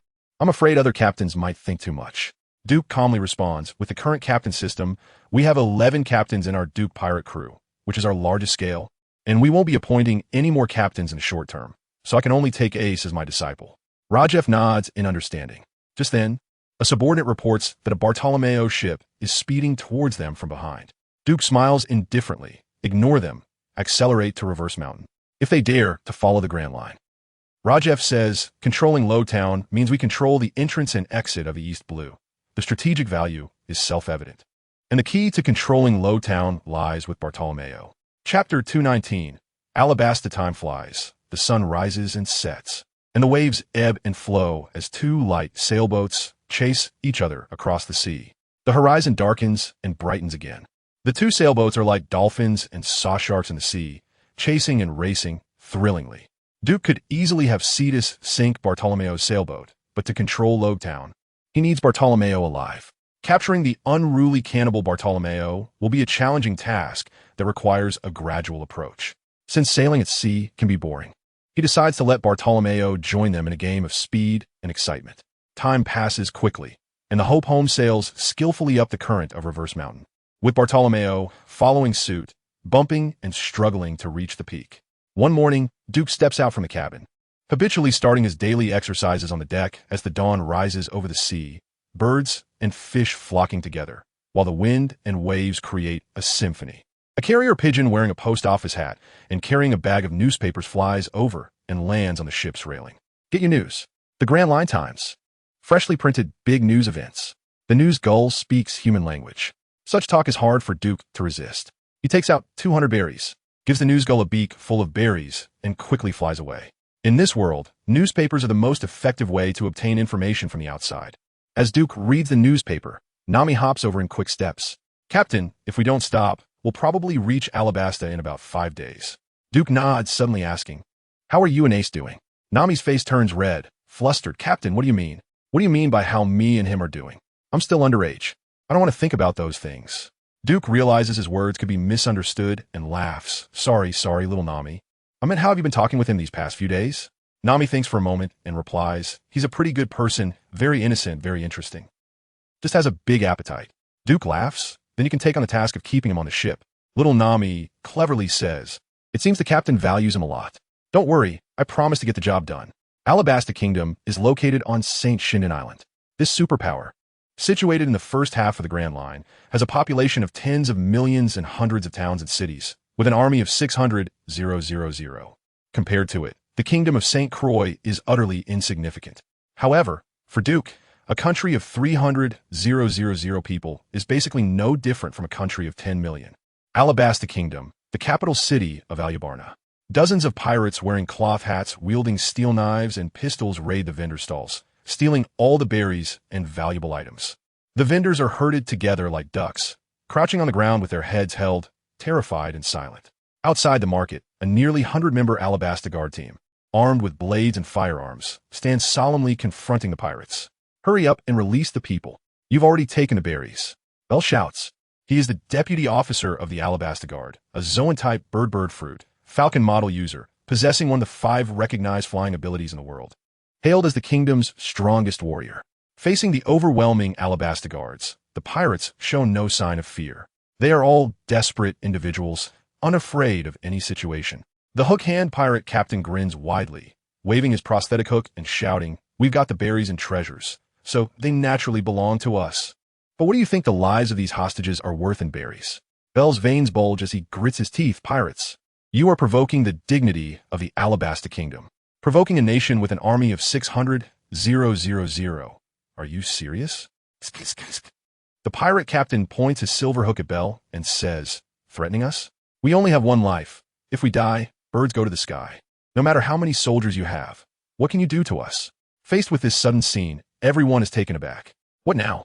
Suddenly, a cold voice came from nowhere, and a tall, crew-cut man suddenly emerged from the sand at Silverhook Captain's feet, with a punch that broke through the sand.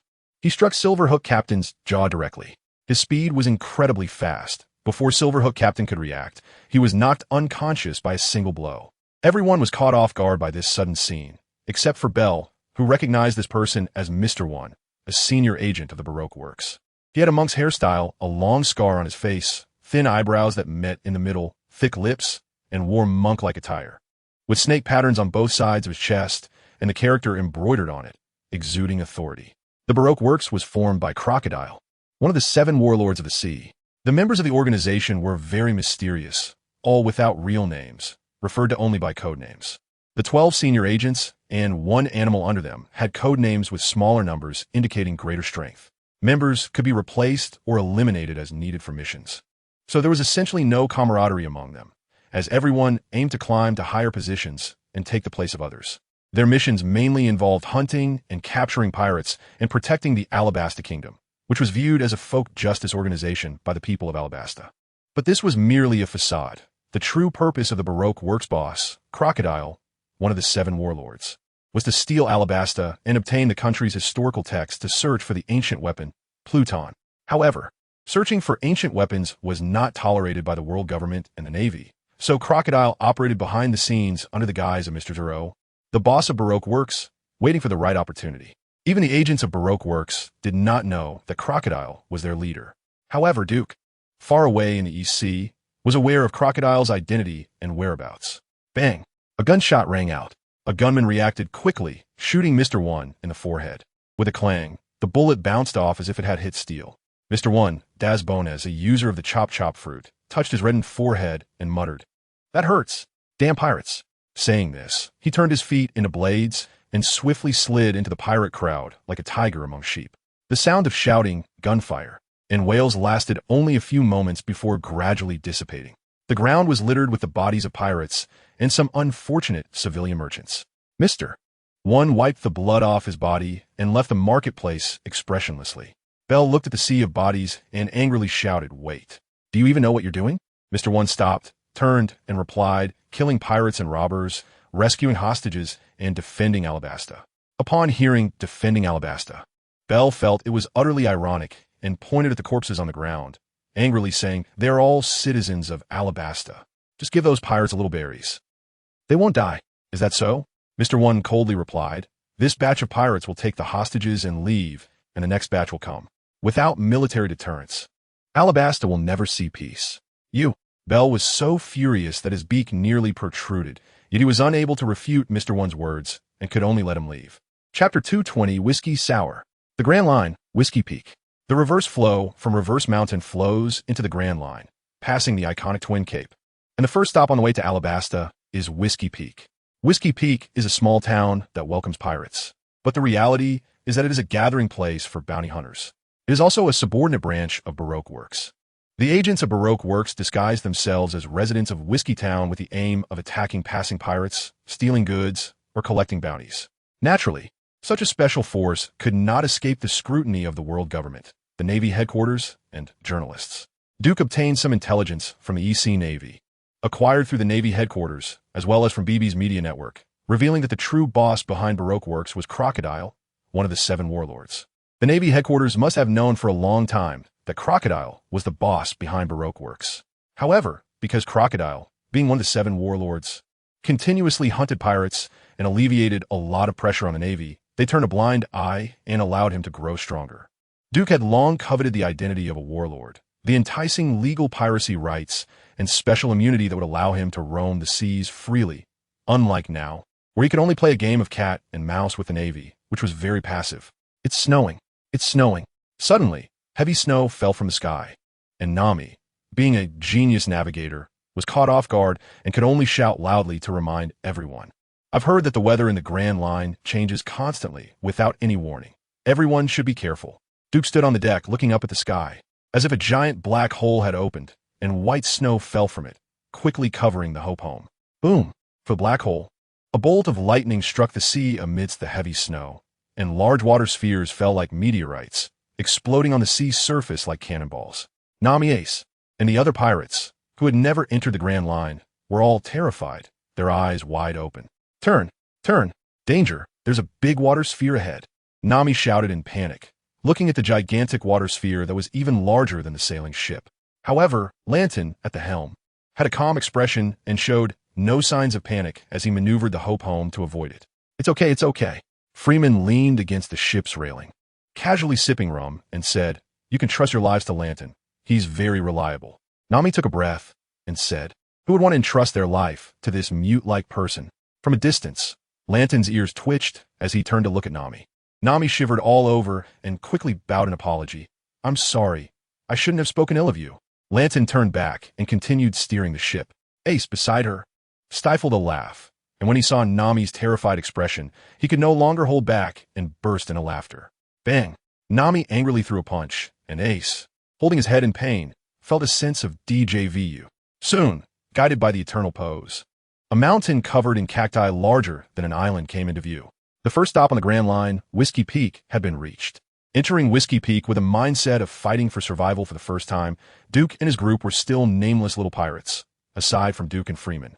The others had no bounties. The bounty hunters were too lazy to bother with such small fry, as it would take time and effort without any profit, so they let them leave. But this time was different. Duke was now a great pirate with a bounty of 150 million berries, and his crew had bounties of over 10 million each, with the total bounty of the group reaching 400 million berries. The extremely high bounty made them the most popular pirate crew in Whiskey Town. Miss Monday and Miss 11 were intermediate agents of Baroque Works, one female and one male, disguised as residents of Whiskey Town, harvesting the lives of passing pirates. Miss 11 is a middle-aged man with 2 stripes on his face and gray-white hair. Wearing a top hat, he holds a telescope in one hand and quickly flips through a bounty notice with the other, swallowing hard and saying, "Miss Monday, we're going to get rich. The pirates from the East Sea have a total bounty of up to 400 million. Miss Monday is a tall and muscular black woman, frowning and saying, 400 million? That's an unprecedented big pirate we've encountered in recent years. Can we take them down with just the 2 of us? Miss 11 grins maliciously and replies, "There are 100 millionaires in the town who can test the strength of these guys. The millionaires are the lower-level personnel of the Baroque Works, numbering about 1-800, while their superiors, the billionaires, only number 200. Above them are the intermediate and senior agents.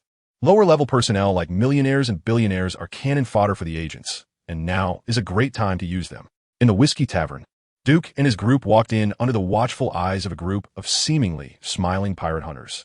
The already crowded tavern felt even more cramped after Duke and his group of 20 to 30 entered.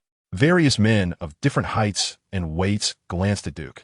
A sharp-toothed man chewing on a chicken leg squinted slightly. A woman known as Gold on the Sea shouted loudly.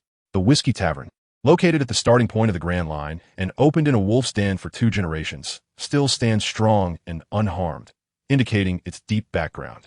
"Tonight, all expenses are on me." Duke waved his hand grandly to the waiter. Rajef and others, who were familiar with Duke, looked incredulous, wondering when their money-loving captain had become so generous. The waiter doubted he heard correctly and couldn't help but ask, "Are you serious?" Duke confidently replied, "Of course. All expenses in this tavern tonight are on me." People in the tavern turned to look at Duke, and, at that moment, he seemed to become a star under everyone's attention. The waiter, holding his breath, said, "You are the first gentleman I have encountered in many years to pay for all the customers. Please tell me your name. I will remember it." Duke looked around, observing the crowd with amusement, and said, "Baroque Works." Hiss! As soon as Duke finished speaking, everyone in the tavern inhaled sharply, and their gazes toward Duke gradually turned unfriendly, revealing a fierce look. Rajef and others suddenly realized that these guys were all from Baroque Works. No wonder the captain would say something impossible like treating guests. I said, "How could the captain spend money on strangers?" Lehman shrugged, relieved. Jordan moved his neck and wrists, saying a little exercise before the meal isn't bad. Canute, smoking a cigar, leisurely said, "Young people, it's not good to always fight and kill." Duke and his group chatted back and forth, completely ignoring the aggressive members of Baroque Works surrounding them. Only Nami showed the fear that ordinary people would have, hiding behind Ace. The sounds of drawing knives and guns continued like cotton, and the millionaires and some pirate hunters said in a grim tone, "This is really infuriating. How dare these pirates from the East Sea be so arrogant?" A billionaire wearing a scarf licked the back of his knife and coldly said, "Since you know we are from Baroque Works, you should obediently offer your head. We will leave you with a complete corpse." As he spoke, the captains had already charged in all directions in perfect harmony, along with more than 20 little brothers, excitedly waving their knives and guns as they rushed forward.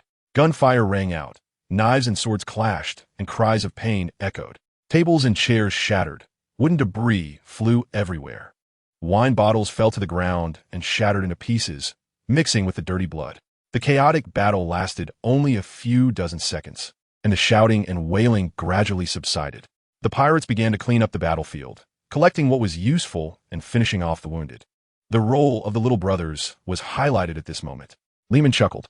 Jordan snorted, "You used to do this kind of thing." "Shut up. All billionaires, millionaires. And some pirate hunters had died." The bartender mindlessly wiped the wine glasses, looking at Duke, who sat calmly in his chair, not daring to breathe. Although the bartender had worked in this tavern for over 10 years, he had never seen such a bloody and violent scene.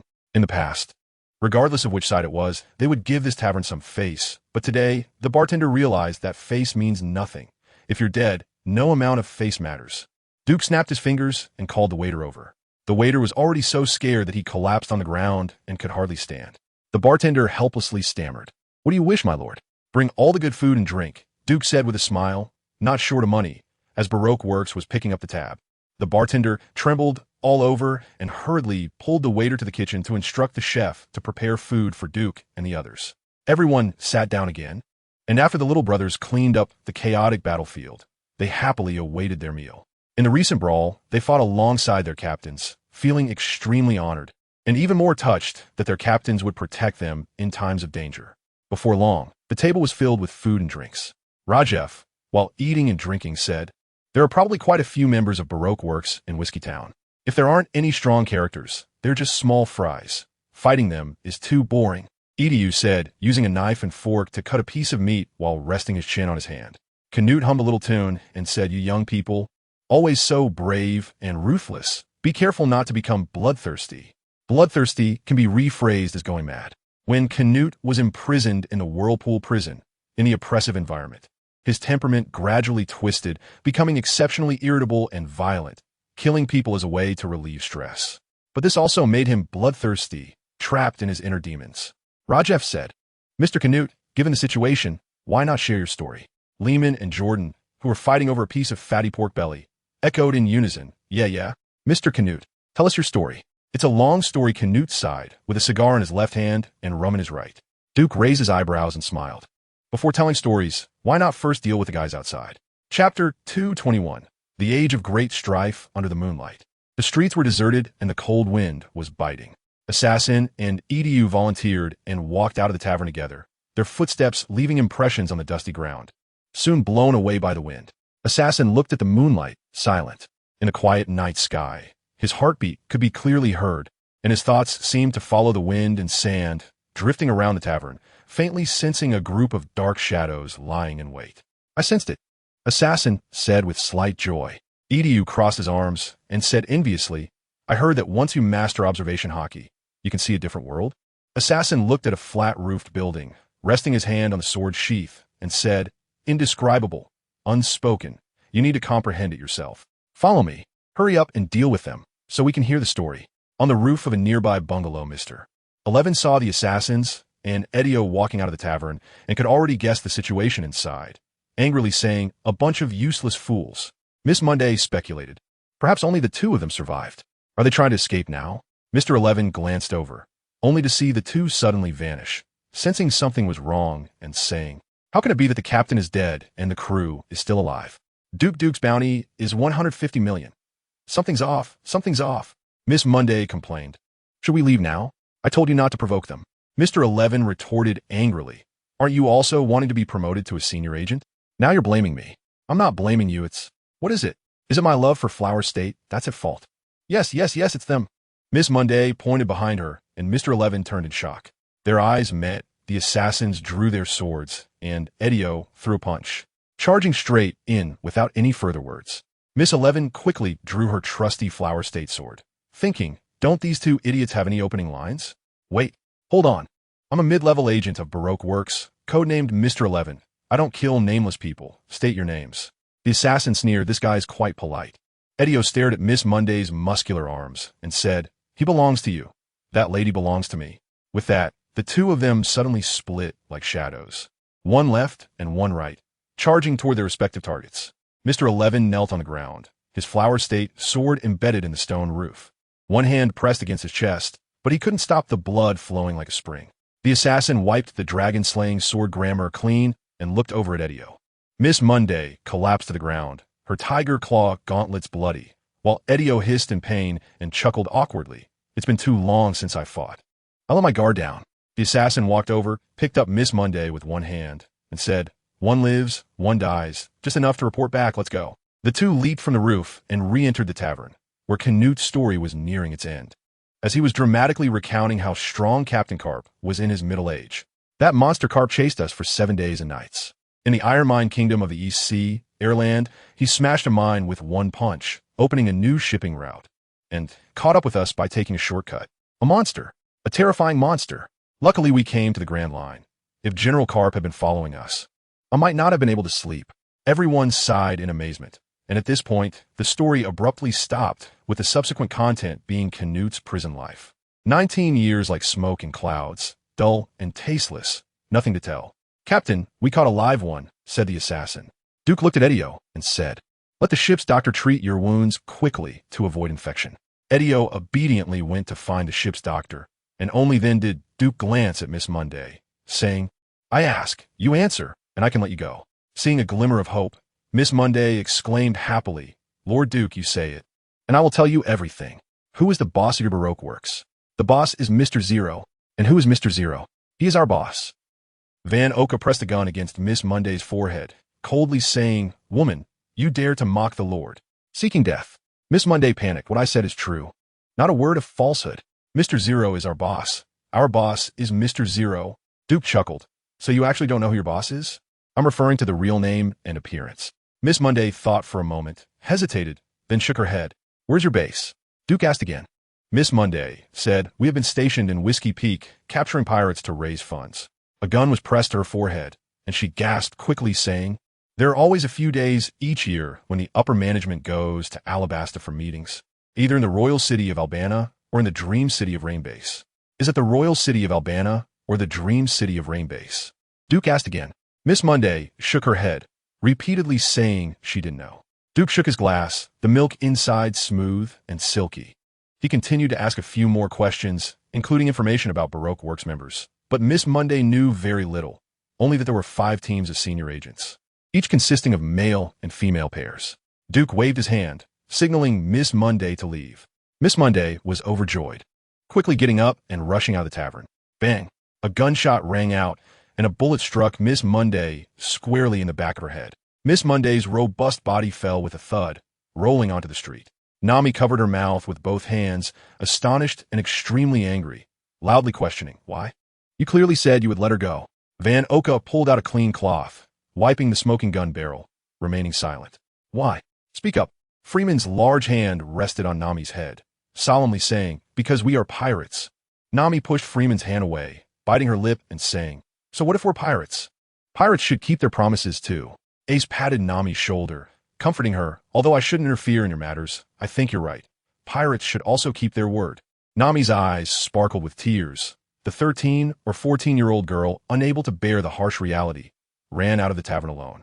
Ace, worried about her being alone, followed her. "Kids are really troublesome," Freeman chuckled, rubbing the back of his hand. "What are you looking at?" "I've never done that." Layman huffed, proudly turning his head. Duke seemed completely unaffected by this farce, laughing. "It seems Sand Crocodile's secrecy work is very good. Even their members don't know who their leader is." Rajef asked in confusion. "But Captain, how did you know Sand Crocodile is the leader of Baroque Works?" "It's simple. Just put together all the information and you'll know," Duke slowly replied. Before Sand Crocodile, Baroque Works had not appeared, but intelligence shows that after Sand Crocodile arrived in Alabasta, there was no further news and Baroque Works emerged at that time. In the first half of the Grand Line, the only ones strong enough to establish their own forces, besides the Shichibukai, are the underworld big shots. But the underworld big shots can't stand in the spotlight and can easily be uprooted by the Navy. Among the Shichibukai, only Sand Crocodile and Gecko Moria are in this sea area. Everyone responded with an "oh," somewhat understanding. The old glue Canute said, "Sand Crocodile, Moria, both are famous pirates." Duke finished his milk in one gulp, speaking with a commanding tone. "In a world of great strife, the strong survive and the weak perish. We stand at the tide of the times. Whether we are trendsetters or followers depends on this journey." Chapter 222, The stars change under the cold, clear night sky. A boy and a girl sat side by side, with a round, pockmarked moon behind them. From a distance, it looked as if they were sitting on the moon itself. Ace searched his mind for all the words he could muster to comfort Nami, but the effect was minimal. Mainly, his vocabulary was limited, and he didn't know how to comfort people. The little soft-spoken words he had learned were all from a tavern owner in Windmill Village. Nami was an extremely intelligent and clever girl. Although she was young, she had been through a lot. However, Duke's untrustworthy behavior made her think of Arlong. Were all pirates like this scum? Nami clasped her hands tightly around her knees. Suddenly, a flurry of hurried footsteps approached, and she and Ace turned to look, only to see the signature ugliness and grass-green mohawk of Bartolomeo coming into view. With a sharp chin and a mocking tone, Bartolomeo said, "Ace, my friend, we saved you, but you helped others deal with us. I should have never pulled you up in the first place." A group of lackeys echoed in agreement. Ace was left speechless, his expression shifting unpredictably. He sighed and said, "Your companions are still alive. They were just captured and put in the ship's cabin." Bartolomeo intertwined his fingers, and a barrier suddenly appeared. He declared, "I will definitely rescue my little brothers that you captured, but before that." The barrier surged forward. Bartolomeo thrust his hands forward, propelling the barrier to slam into Ace and Nami. The sudden turn of events caused Ace to instinctively shield Nami, and he was knocked away by the barrier. Bartolomeo grinned maliciously. "Boys, capture them." Ace spat out a mouthful of blood and anxiously shouted, "Run, Nami." But Nami was already paralyzed with fear, staring at the dozens of guns aimed at her, her mind blank and her body unresponsive. Gambia, with his explosive hair, was Bartolomeo's advisor and had an appearance that matched Bartolomeo's. He approached Nami with a grin, placing a hand on her head, saying, "Ah, are you scared and crying? Little girl, why would you want to go to sea and become a pirate if you're this afraid?" "Because..." A cold male voice reached Gambia's ears. He looked up to see a long black shadow rushing towards him. The speed was so fast that the shadow stretched and distorted into a thin black line. Before Gambia could react, the shadow was already in front of him. He widened his eyes, but before he could move, a bright blade came crashing down. Gambia felt a sudden chill in his chest, followed by a warm trickle of blood. Pain shot through his body like a nerve piercing through the bone. Duke swung his knife, blood splattering, and continued where he left off because, "She's my navigator. Leave the fighting to us." Nami felt warmth in her heart, her eyes like beautiful black pearls, tears streaming down like curtains. "Captain, I..." Gambia lay on the ground, and Bartolomeo shouted in panic, rushing toward the barrier. Duke looked at Bartolomeo and thought that this guy's temperament should have been tempered enough. It was time to wrap things up. "Don't worry, he's not dead," Duke said leisurely. Bartolomeo stopped 2 meters away from Duke, controlling the barrier to push Gambia back. The night was deep. Duke got straight to the point. "Your little brothers are with me. If you want them to live, promise me one thing." Bartolomeo's face twisted in anger. "Damn pirate, don't think you can use my little brothers' lives to threaten me." Duke laughed. "Then why did you chase us all the way to the Grand Line? Are you going to give up on what you've built in Lowtown?" Bartolomeo was furious, waving his arms. "Damn it, what do you want? I need Lowtown, but I can't cooperate with you." Duke narrowed his eyes because previously, you were untrustworthy over small matter, making cooperation impossible. Bartolomeo scoffed. "Who wants to cooperate with you? Damn it, give me my little brothers back." Duke raised a finger and said, "One thing, promise me, and I will release your little brothers. Spit it out. Become my crew member."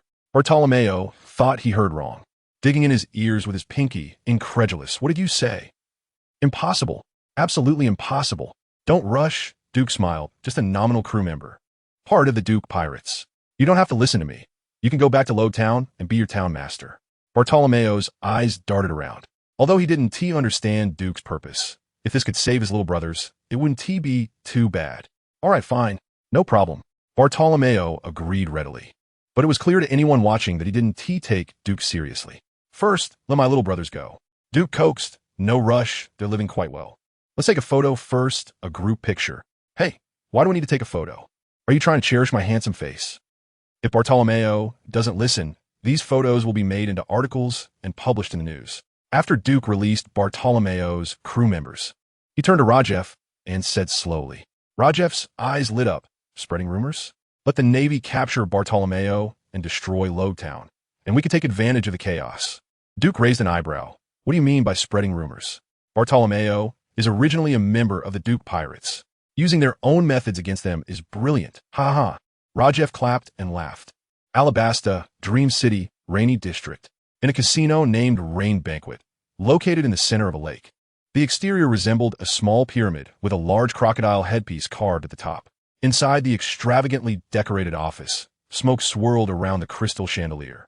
Sir Crocodile, with slicked back hair and a long black fur coat, had a deep and cold expression.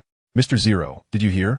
Miss Monday and Mr. 11 from Whiskey Peak are dead, and the entire operation has been compromised. On the other end of the transponder snail, Senior Agent Mr. 3 reported to Mr. Zero upon receiving the news. Whiskey Peak is your area of responsibility, Mr. 3, Sir Crocodile said coldly. Although he was ruthless and viewed his subordinates as tools. Losing a bunch of tools suddenly would irritate anyone. Mr. 3 hurriedly replied, Mr. Zero, if it were a regular issue, I would have resolved it myself.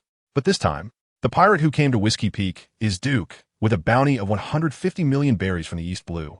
The total bounty is as high as 400 million. Sir Crocodile's gaze was sharp as a knife.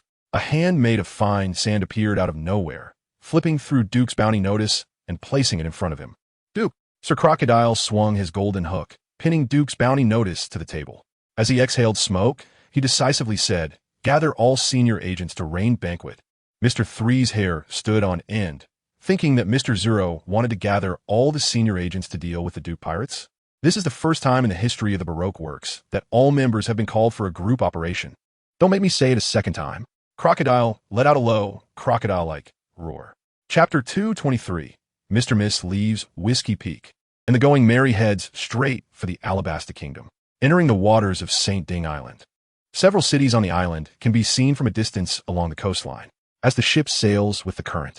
The Going Merry docks at the port city of Canola Flower in Alabasta. Each city in the Alabasta Kingdom is filled with elements of ancient Egypt, and even the terrain is very similar to that of ancient Egypt.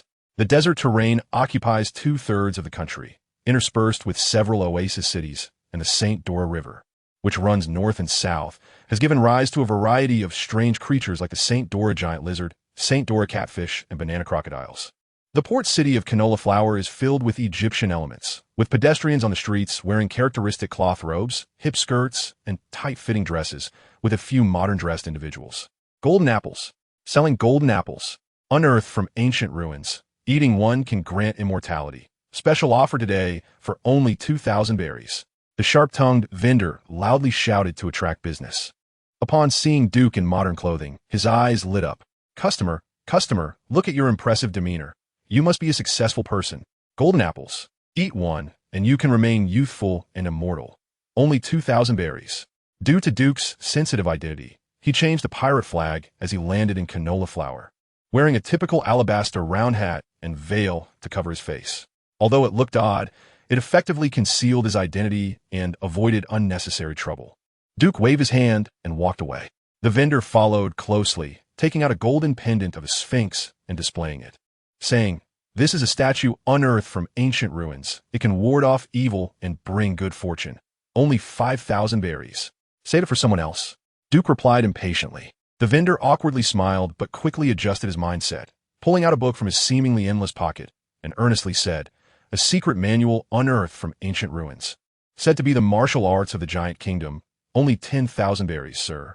The vendor promoted everything from immortality to fortune and strength, all of which are the most coveted desires of humanity.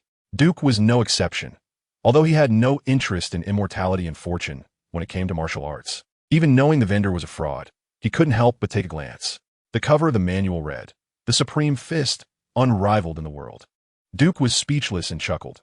If you really have the giant battle techniques unearthed from ancient ruins, I would pay not just 10,000, but 100 million berries. 100 million. The vendor jumped up, rubbing his hands together, with a flattering expression said, Noble customer, do you know about the island garden at sea? There are 2 giants there, and whenever a volcano erupts, they have a duel. For 100 years, they have fought countless battles, and there were bards who witnessed their fights and recorded their epic battles in poetry and paintings. Noble customer, I just happen to have a book of the giants ukiyo-e. As he spoke, the vendor took out a beautifully crafted picture book from his bag. Duke casually flipped through it.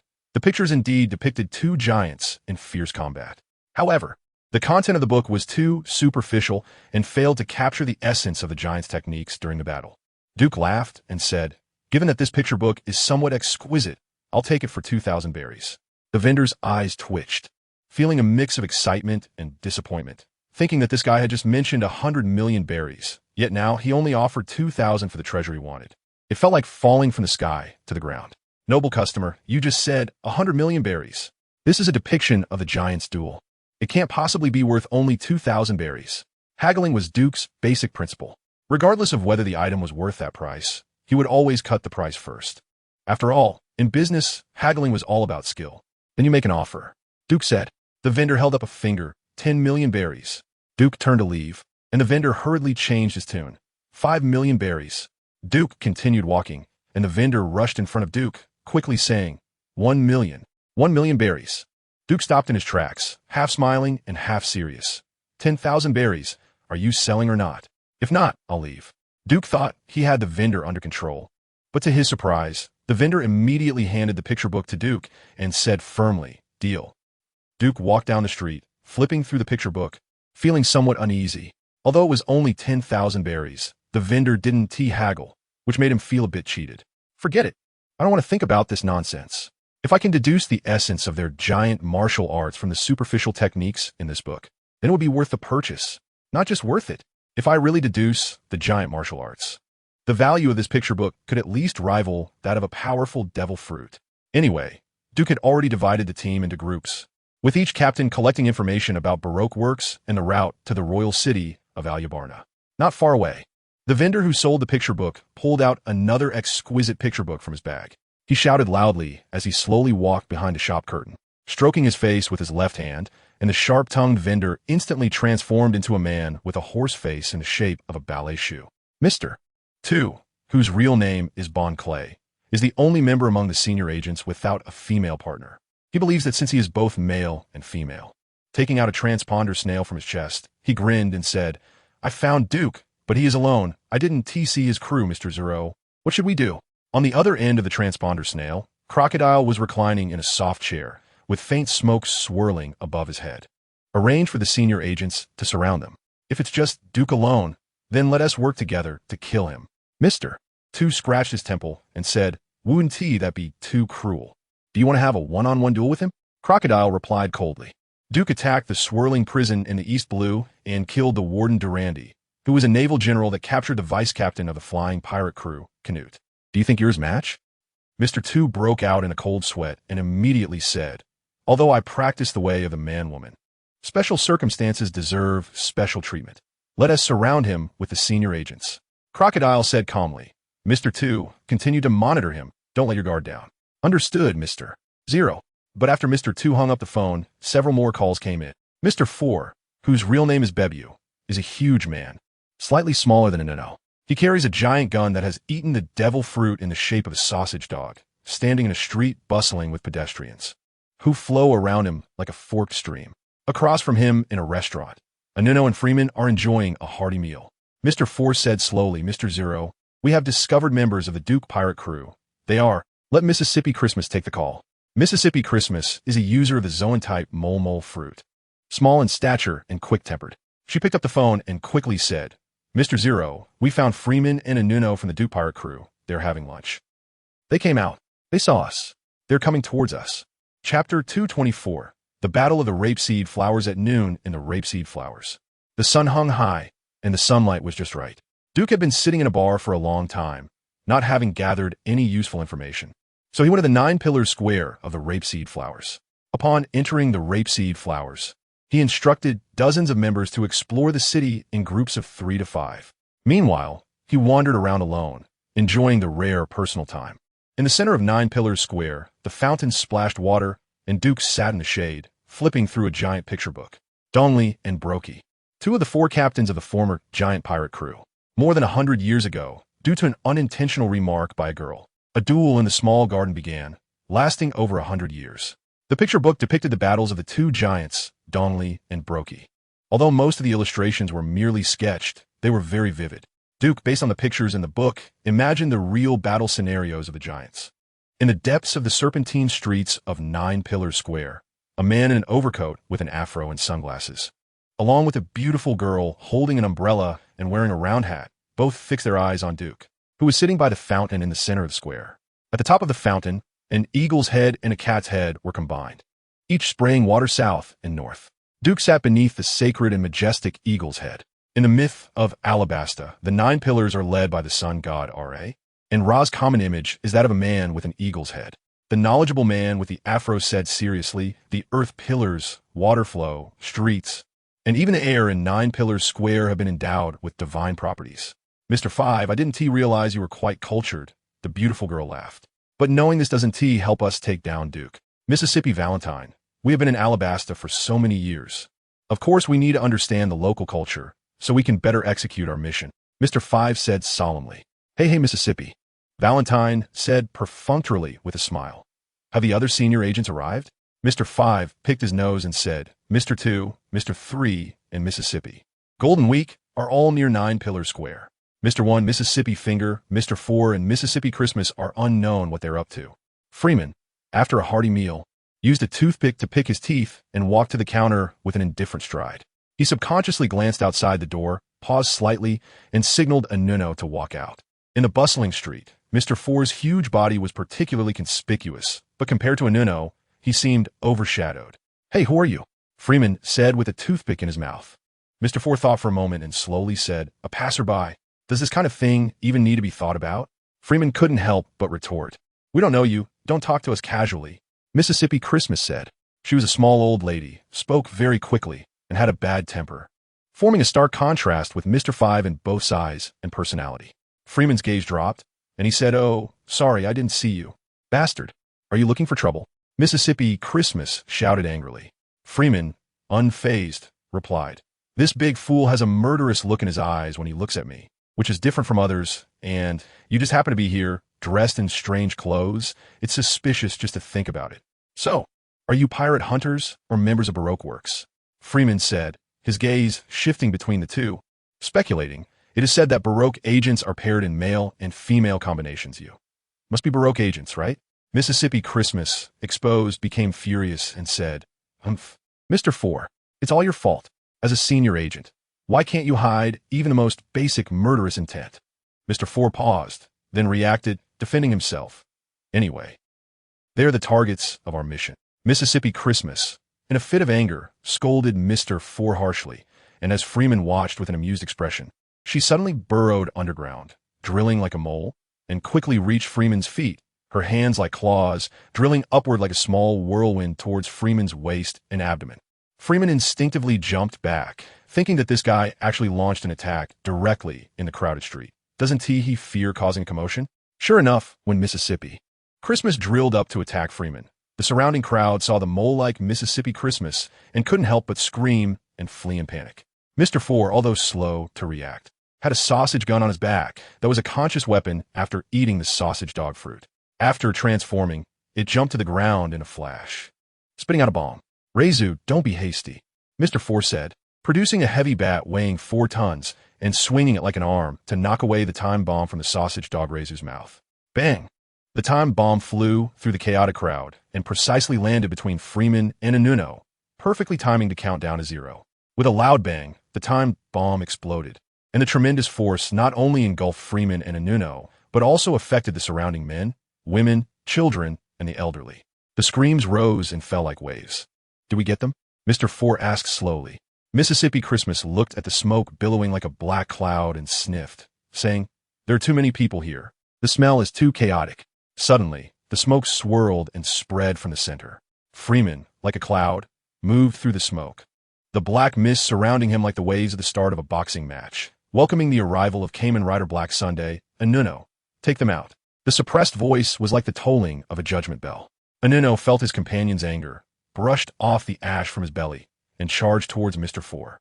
Responding to Freeman with action, Mississippi Christmas exclaimed, these two guys are actually fine, Mr. 4. Hurry and use your ultimate move. Under the scientific training of scientists Zat and Duke's devil training, Freeman's strength, speed, and reflexes had greatly increased. By the time Mississippi Christmas finished speaking, he was already in front of the mole-like old lady, his powerful arm shot out like a cannonball. Seeing the situation was unfavorable, Mississippi Christmas hurriedly burrowed into the ground. Freeman's punch missed and smashed into the ground, and he immediately pulled out a bomb from his lower back and threw it forcefully into the tunnel. Bang! A muffled sound came from the tunnel, and Mississippi Christmas, covered in black and dizzy, drilled out of the hole. Freeman stood at the entrance, looking down from above like the Black Sun's judge, his palm like a knife and sword falling down, declaring that the life of the mole before him was at its end. Bang bang. Mr. Four swung his bat again and again, hitting the time bomb that the sausage dog lasso spat out. Anuno had no way to dodge and could only control his body fat to cushion the damage from the bomb's explosion, while charging towards Mr. Four like a humanoid tank. Seeing that the bomb was ineffective, Mr. Four wielded his 4-ton bat and engaged in close combat with Anuno, gripping the specially made Kara rope tightly with both hands.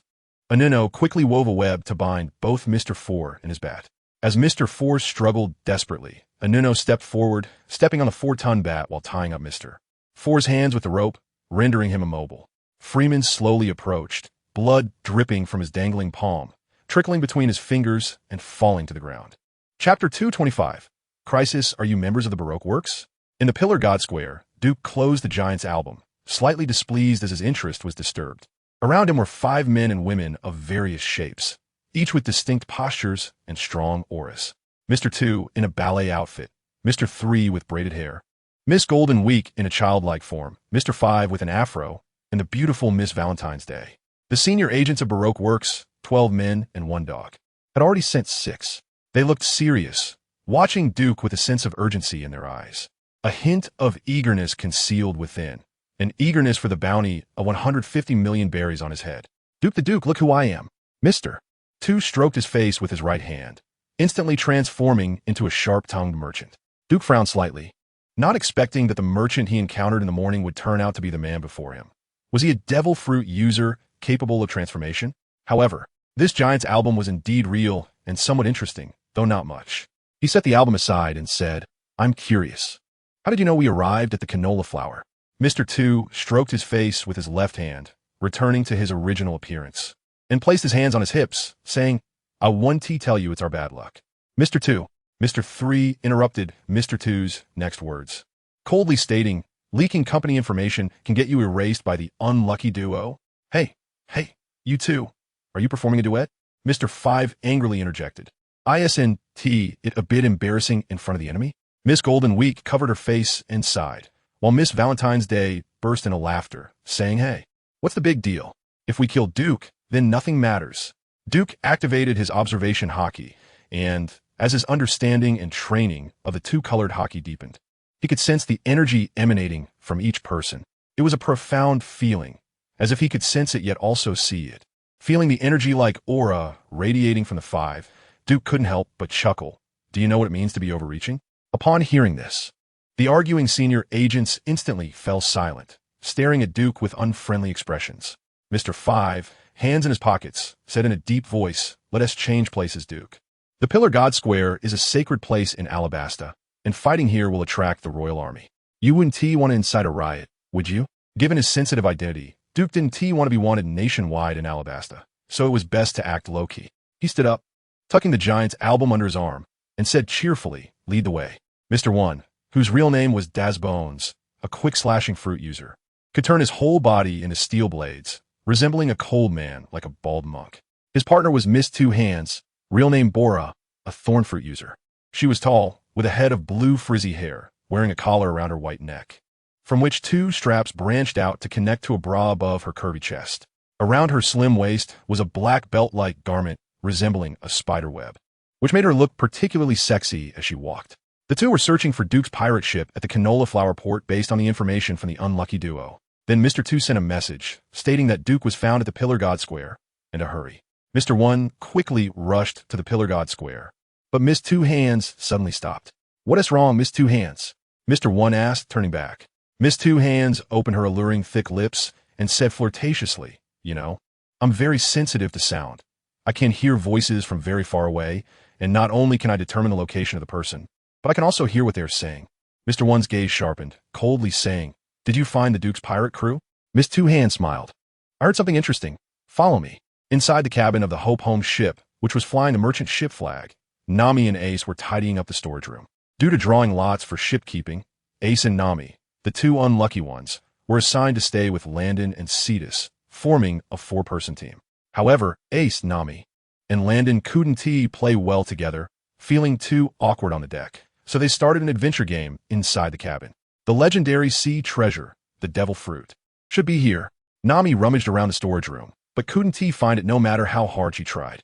Ace shrugged, saying, "The devil fruit is a treasure that everyone dreams of. How could the captain just place it anywhere?" "I know Duke better than you do," Nami shouted, "and those captains don't need devil fruits. So this devil fruit must be in the storage room." Ace crossed his arms and looked around, saying, "The devil fruit must be in the captain's room. Let us go check there." Nami replied without turning her head, "I've already looked there." "Oh, Ace teased, gotcha." Little thief cat sneaking into the captain's room. Nami's face turned red, feeling teased, and angrily pushed Ace. Ace, momentarily careless, stumbled back a step and bumped into a wooden cabinet against the wall. With a loud bang, a walnut box on top of the cabinet fell to the ground, the chain on the box breaking, and the lid opened, revealing a fruit that looked like a dragon fruit rolling out. Ace scratched his head and exclaimed, "Little thief cat, we're in trouble." Nami shushed him quietly, saying, "You're the one in trouble. The devil fruit was knocked out by you." "Devil fruit?" Ace's eyes widened as he picked up the fiery red fruit from the ground, saying, "Is this the legendary devil fruit? It looks pretty good. No wonder my stupid brother would eat it." Nami asked curiously, "You have a brother? Is he a devil fruit user?" Ace chuckled, "Yeah. My brother's name is Luffy. He is a fool who ate the rubber fruit, and there's one more. Never mind. Anyway, he will also go to sea to become a pirate. I have to become the pirate king before he sets sail." Nami rolled her eyes and said, "In your words, becoming the pirate king seems like childish play. Anyone can do it." Ace smiled confidently, not giving much explanation, and tossed the devil fruit to Nami, saying, "You want to become a devil fruit user, right? I have to remind you that there are many types of devil fruits, some with powerful abilities and others with useless ones, like my silly little brother, who couldn't even control his own body at first." Nami held the devil fruit, her eyes filled with countless money symbols, and said, seemingly enchanted, "A navigator wouldn't eat a devil fruit. I just want to know how much this fruit is worth. Several 100 million berries." Ace helplessly replied, "You're really obsessed with money." Nami huffed and said like an adult, "You don't know how expensive food and essentials are unless you run a household. Once in our Kokoyashi village, a human life was worth 100,000 berries, and this devil fruit could at least buy 1,000 lives." Ace asked in confusion, "Why do you calculate human lives with berries in your village?" "Sigh. Never mind. Saying too much will only bring tears." Nami sighed, focusing her attention back on the devil fruit, feeling its weight as if it were worth billions of berries, and began to play with it affectionately. Sunlight shone through the glass porthole, refracting pale white rays, illuminating the fiery red devil fruit, making it look very beautiful. But in the next moment, it was as if the sun was covered by dark clouds, and a patch of black blocked the porthole, plunging everything into darkness. Suddenly, a sharp sound of something slicing through wood was heard, and the boards around the porthole cracked into several pieces, falling into the sea. A cold, emotionless face flashed into Nami's eyes, and the terrifying killing intent made her tremble all over. Nami unconsciously widened her pupils, frightened and at a loss by this sudden scene, not even noticing that the devil fruit had fallen from her hands to the ground.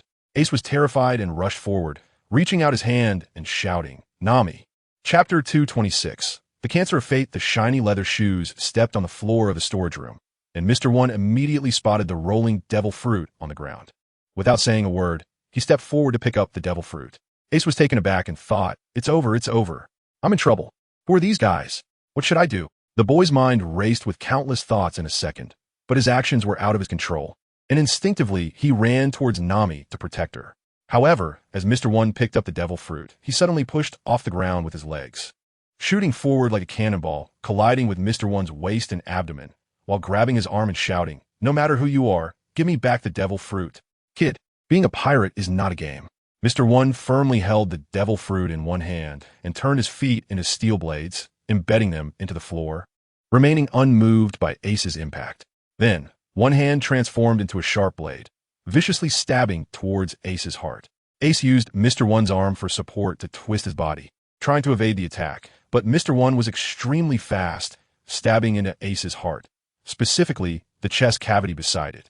Ace felt a chill spread through his chest, and pain coursed through his body, making his mind somewhat fuzzy. He gritted his teeth against the intense pain, using all his strength to grab Mr. One's arm, trying to snatch back the devil fruit. But Mr. One's second stab had already fallen, although it struck Ace's lower abdomen and wasn't a fatal wound. It was enough to make an ordinary person instantly lose their ability to resist. Ace's consciousness gradually blurred, his body swaying unsteadily, but he barely maintained his focus, his eyes reflecting the fiery red devil fruit. Under the sunlight, the devil fruit emitted dazzling light, resembling the fruit of desire from Eden, possessing an irresistible allure. In this sudden life-and-death moment, the gears of fate turned, and Ace had no idea what was happening. Instinctively, a terrible taste surged through his taste buds, instantly waking him from his daze. "How disgusting!" Ace shouted, and despite his severe injuries, he seemed to regain vitality in an instant. "You bastard, you dared!" "Mister!" One looked at the devil fruit in his hand with anger. The noticeable bite mark and the exposed orange-red pulp seemed to mock his incompetence. He transformed all 10 fingers into blades, crossing his arms in an X shape, and swung them down towards the ground where Ace lay. This was Mr. One's signature move, the dust slash, capable of instantly cutting objects into tiny pieces. He had used this move to slice the hull of the Going Merry into countless small wooden blocks, rushing into the storage room. But this powerful dust slash, while slicing through Ace's body like cutting tofu, left behind numerous slash marks. However, no blood or flesh splattered. Instead, countless sparks like little sprites burst forth before quickly merging back into Ace's body. Visibly, all the wounds on Ace's body healed completely. "Mister!" One looked at the faint flames on his blade, lost in short contemplation. Miss Doublefinger jumped into the storage room from the dock, and, upon seeing this scene, she instantly understood what had happened, exclaiming in shock, "It's actually a Logia-type devil fruit with flame abilities?" Ace took a few steps back, looking at the flames dancing on his body, feeling the changes within himself, incredulously saying, "I turned into a flame person? Does that mean I can't touch seawater in the future?" But in the next second, Ace shrugged his shoulders and said, "Well, whatever. A devil fruit user is still a devil fruit user." Miss Doublefinger scolded angrily. "You're accepting this way too quickly. What does it matter? But who are you?" Ace grinned widely, speaking casually. Yet beneath Ace's innocent exterior lay a clever heart. He intentionally asked questions to buy time, allowing himself to get familiar with his flame abilities while waiting for Lantern and Cetus to arrive. However, from the moment Mr. One burst into the cabin to when Ace consumed the devil fruit, only a brief 10 seconds had passed, making it uncertain whether Lantern and Cetus would notice the hole in the ship's hull.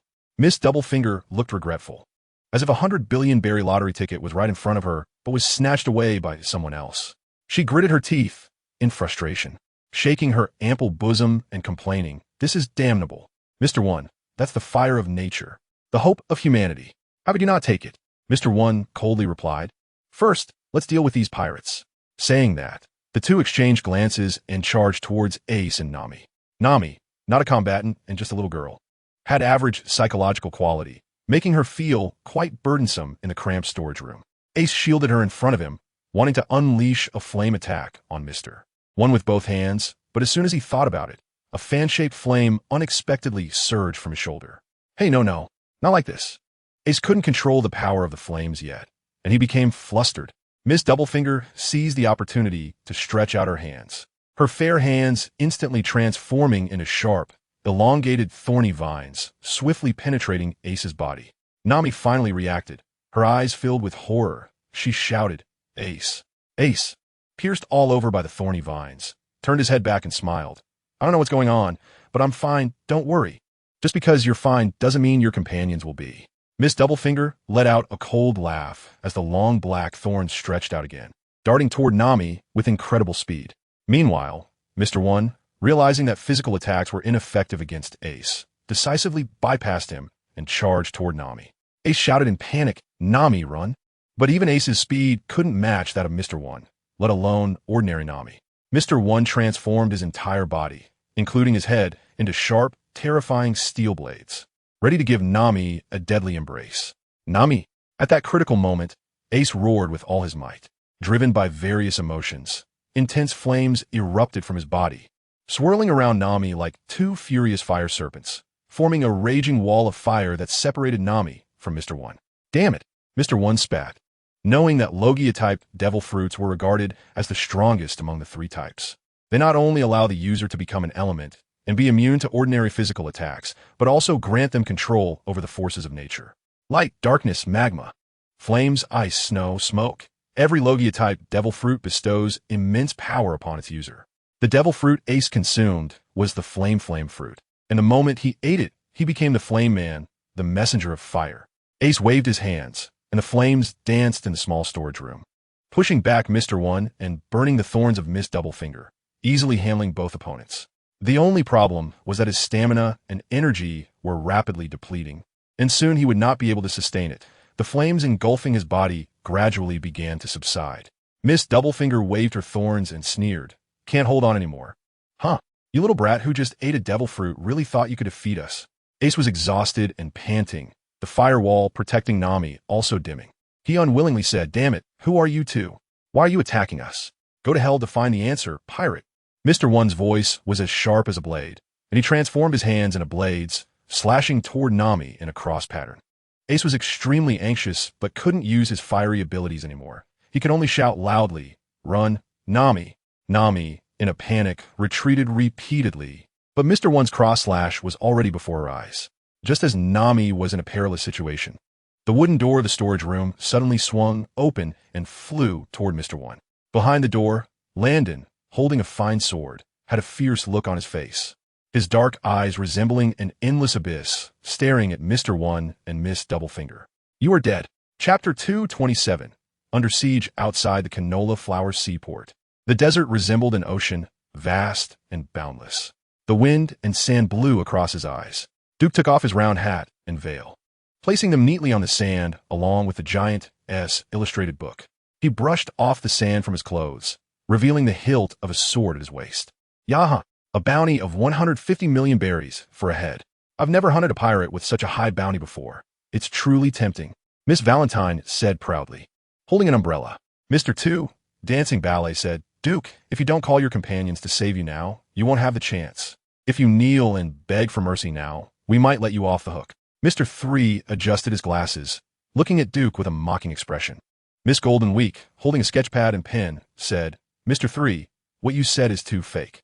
On the vast, sandy ground, beneath the mottled ancient city walls, 5 senior agents from the Baroque works exchanged words easily and cheerfully.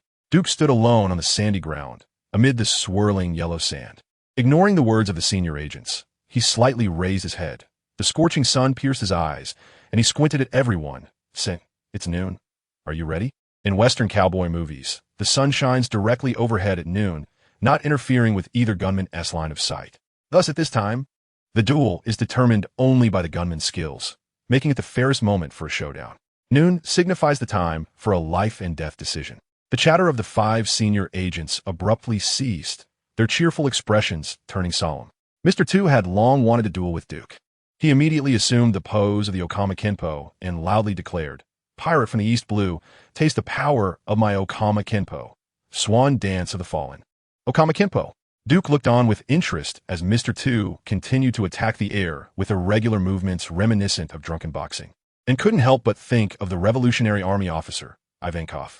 Although Duke had not learned Ivankov's Okama Kenpo, he had a deep understanding of its mysteries. Upon seeing Mr. Two's Kenpo again, he felt it was light and weak, lacking both agility and transformation, and it was worlds apart from Ivankov's style. Duke's left hand rested on the hilt of his sword, while his right hand formed a claw. As Mr. Two continued to swing, and 2 phantom swans appeared around him, Duke stepped forward. Dust flew up from his feet, and the sand fell like rain as his figure vanished from the eyes of the 5 senior agents, reappearing directly in front of Mr. Two. Mr. Two's attack did not cease. Seeing Duke suddenly appear near him, he instinctively launched a full-force, dreamlike punch. However, Duke saw through Mr. Two's illusion at a glance, his claw striking out directly to grasp Mr. Two's right wrist, pulling him back with a powerful force, then delivering a side kick that sent him flying. Mr. Two felt an immense force tugging at him, unable to resist even slightly.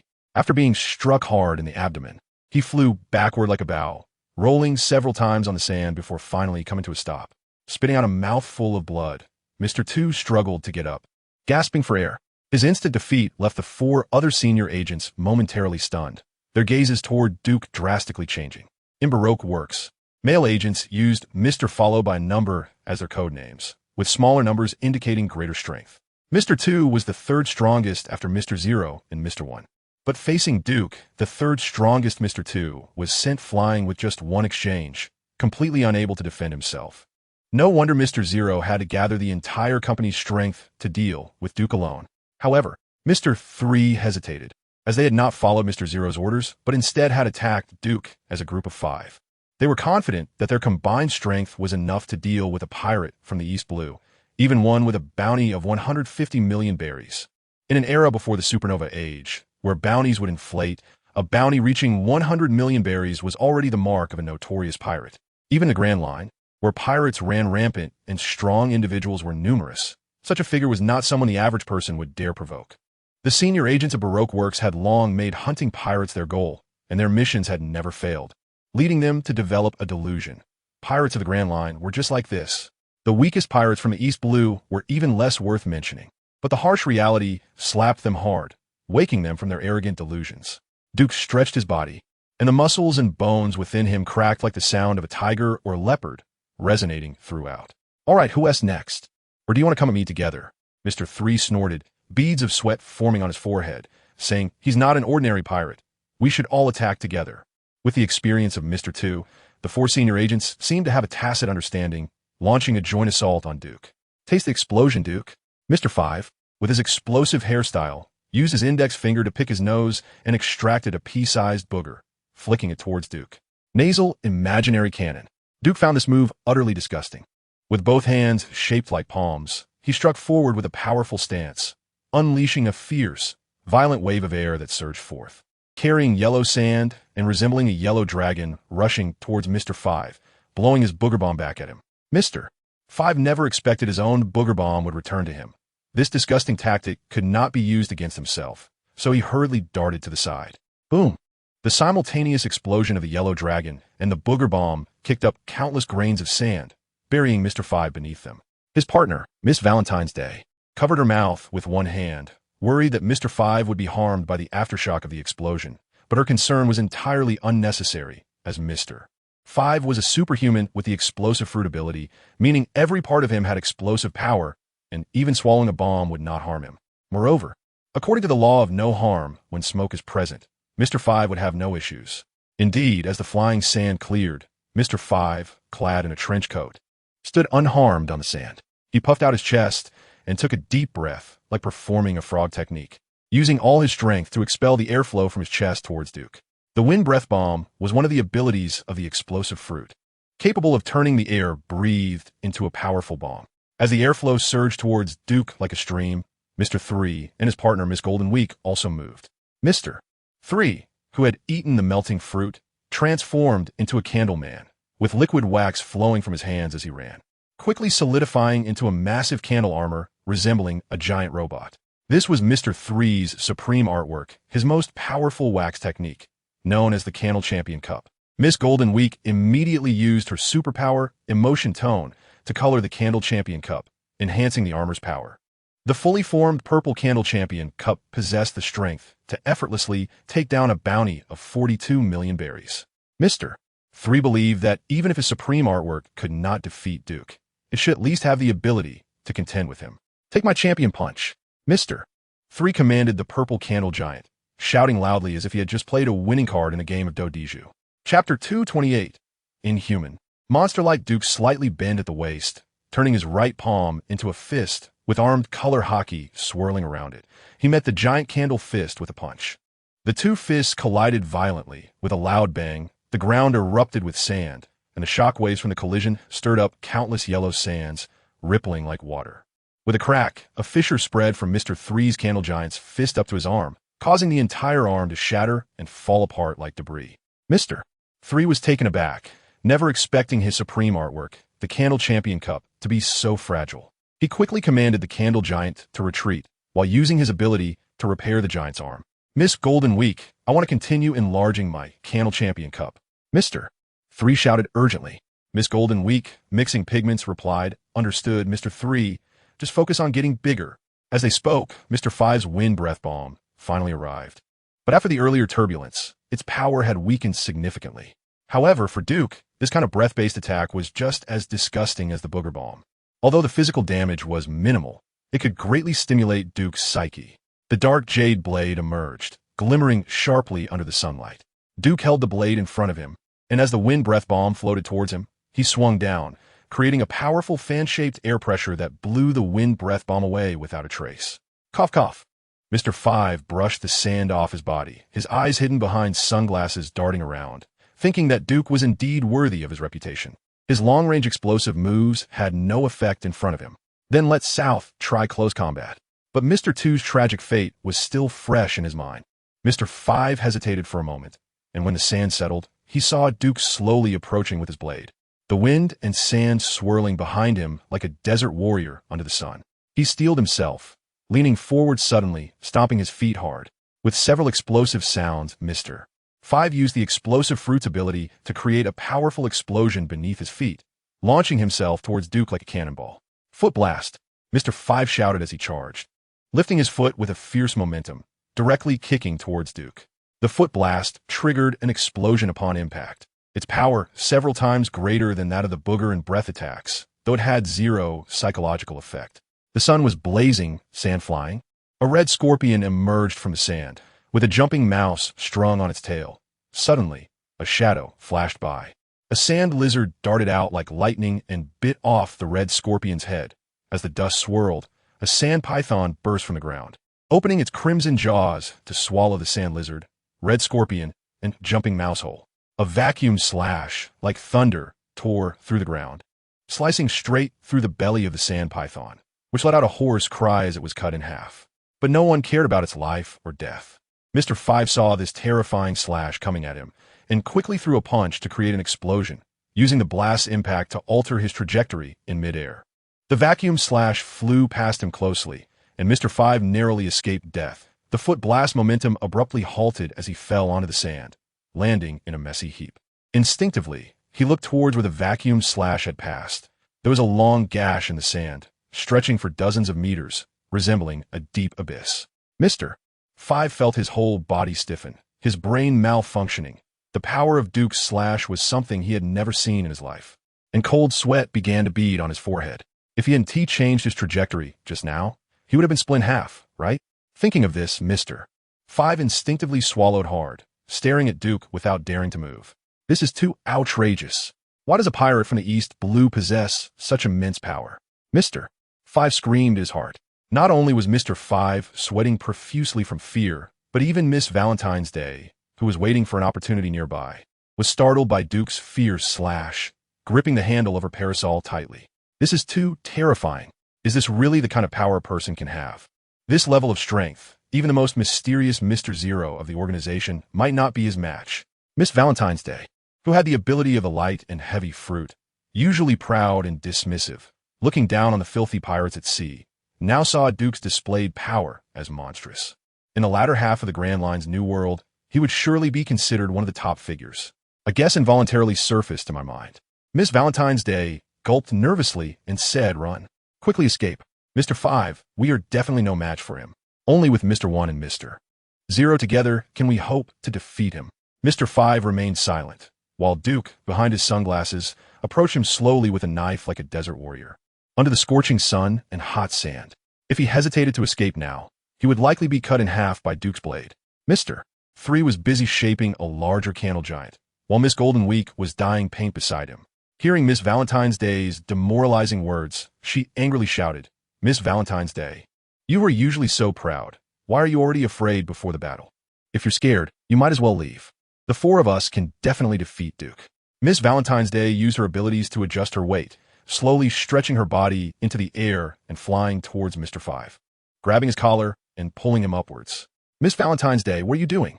Mr. 5 cried out in struggle. "I'm saving you, idiot." Miss Valentine's Day shouted loudly. Mr. 2 stood on the sand, one hand on his waist and the other wiping blood from the corner of his mouth, swaying as he declared, "The human demon fist is invincible. Duke, I will definitely defeat you." Miss Valentine's Day shouted from the air, "You're in this state, so stop boasting." Although the elite agents belonged to the same company, they were completely disconnected and lacked any spirit of teamwork, each having their own ideas and fleeing when trouble arose. If you want to escape, you should at least ask me if I agree, right? Duke walked across the scorching sand where the air was warped, and on the dark jade blade, a chilling aura swirled. With a casual wave, the cold air pierced the sand like arrows. He squinted slightly, looking at the deep cut that seemed endless feeling somewhat dissatisfied. This strike should be softer and faster. He saw 5 elite agents moving differently and, while laughing to himself, decided to take control of the battlefield. He gripped the knife with both hands, his muscles relaxed, and power flowed smoothly within him like a sea current. The dark jade blade gradually changed to an ink wash color, and a layer of crystal-clear dominance surrounded the blade. He suddenly stepped forward, swinging the knife from the sand towards the sun, creating a violent tornado that surged into the sky, and the tornado picked up endless yellow sand, resembling a tornado above a sea of sand, shaking the heavens and the earth. One blade flow, wave tied heaven. The tornado obscured the sun, causing flying sand and shifting stones, twisting the airflow into chaos, terrifying all. Miss Valentine's Day, flying in the air, felt herself being pulled by an irresistible force, and Mr. 5 was pulled back with her. Mr. 5's eyes were filled with fear beneath his sunglasses. This scene felt like the end of the world, and a sensation of powerlessness rose within him. He was an elite agent of the Baroque works, a user of the explosion fruit, cunning and crafty. But in the face of absolute power, any strategy was useless. Miss Valentine's Day, I've been happy partnering with you for so long. Mr. 5 said this out of nowhere. Miss Valentine's Day was using all her strength to pull Mr. 5 into the air when she suddenly heard Mr. 5's words. Frowning and shouting, "Idiot, what are you talking about?" I said, "Forget it." Mr. 5 hesitated, smiled as if relieved, and suddenly pushed Miss Valentine's Day's hands away, unleashing a series of intense explosions in the air. The powerful shockwaves from the explosions pushed Miss Valentine's Day out of the tornado's range. Goodbye, Miss Valentine's Day. Like a bird with broken wings falling from the sky, the small Mr. 5 was quickly swallowed by the towering tornado, disappearing into the swirling yellow sand. Chapter 229, What Are You? 4-book friend 160. 626 extra chapter. Mr. 5 was a superhuman-type explosion fruit user. Although he had an explosive body, he could not withstand the unmatched tornado.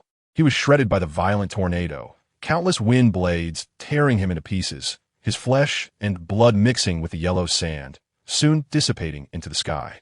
The battle continued, but Mr. 3, who had created a 10-meter-tall candle giant, was no longer willing to fight upon witnessing the towering tornado that resembled a force of nature. Run, Miss Golden Week, hurry and escape. Mr. 3 was drenched in sweat, panic overwhelming him as he hurriedly controlled the 10-meter-tall candle giant to flee with Golden Week. The candle giant took large strides, each step covering nearly 20 meters. Mr. 3 thought that he only needed a few steps to reach the canola flower seaport, and once he blended into the crowd, he should be able to escape Duke's sight. But just as he thought this, a sound of sonic boom suddenly reached his ears. As he wondered what the sound was, he saw Miss Golden Week pointing at the sky, looking shocked as she shouted, "Duke! Duke is behind you! Mr. 3, be careful!" Bang! Bang! Duke walked through the sky, each step shaking the air, the sound of sonic booms ringing like thunder. With each sonic boom, he seemed to shrink the distance to Mr. 3 in an instant.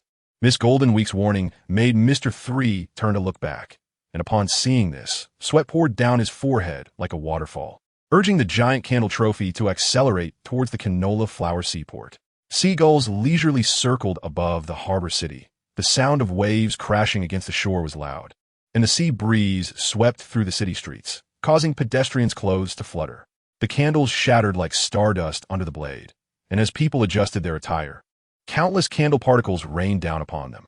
The braids woven with the number 3 shook, and shadows fell from the sky into the canola flower district, a streak of blood appearing in the air like a bridge, staining the candle particles red.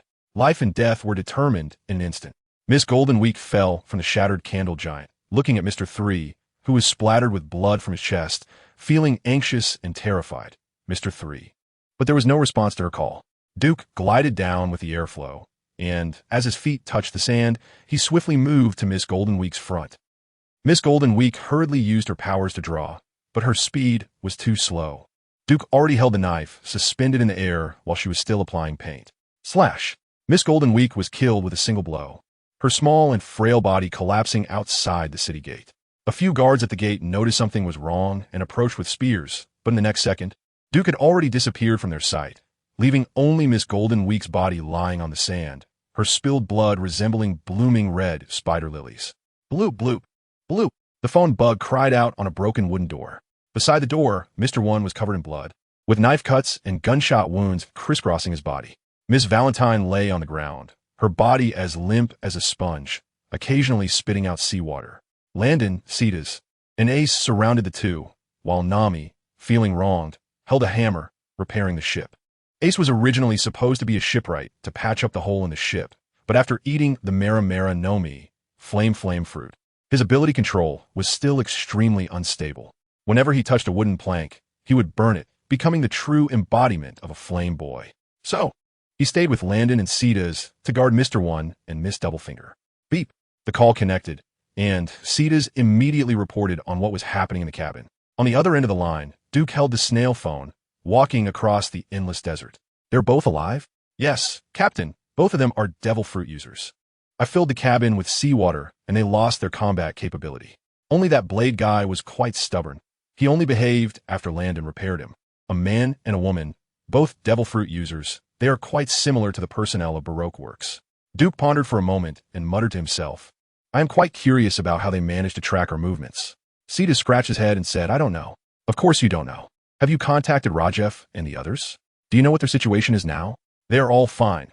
Only Freeman and Anuno encountered two enemies, who killed them in the street, and now they are running around evading the security team as pursuit.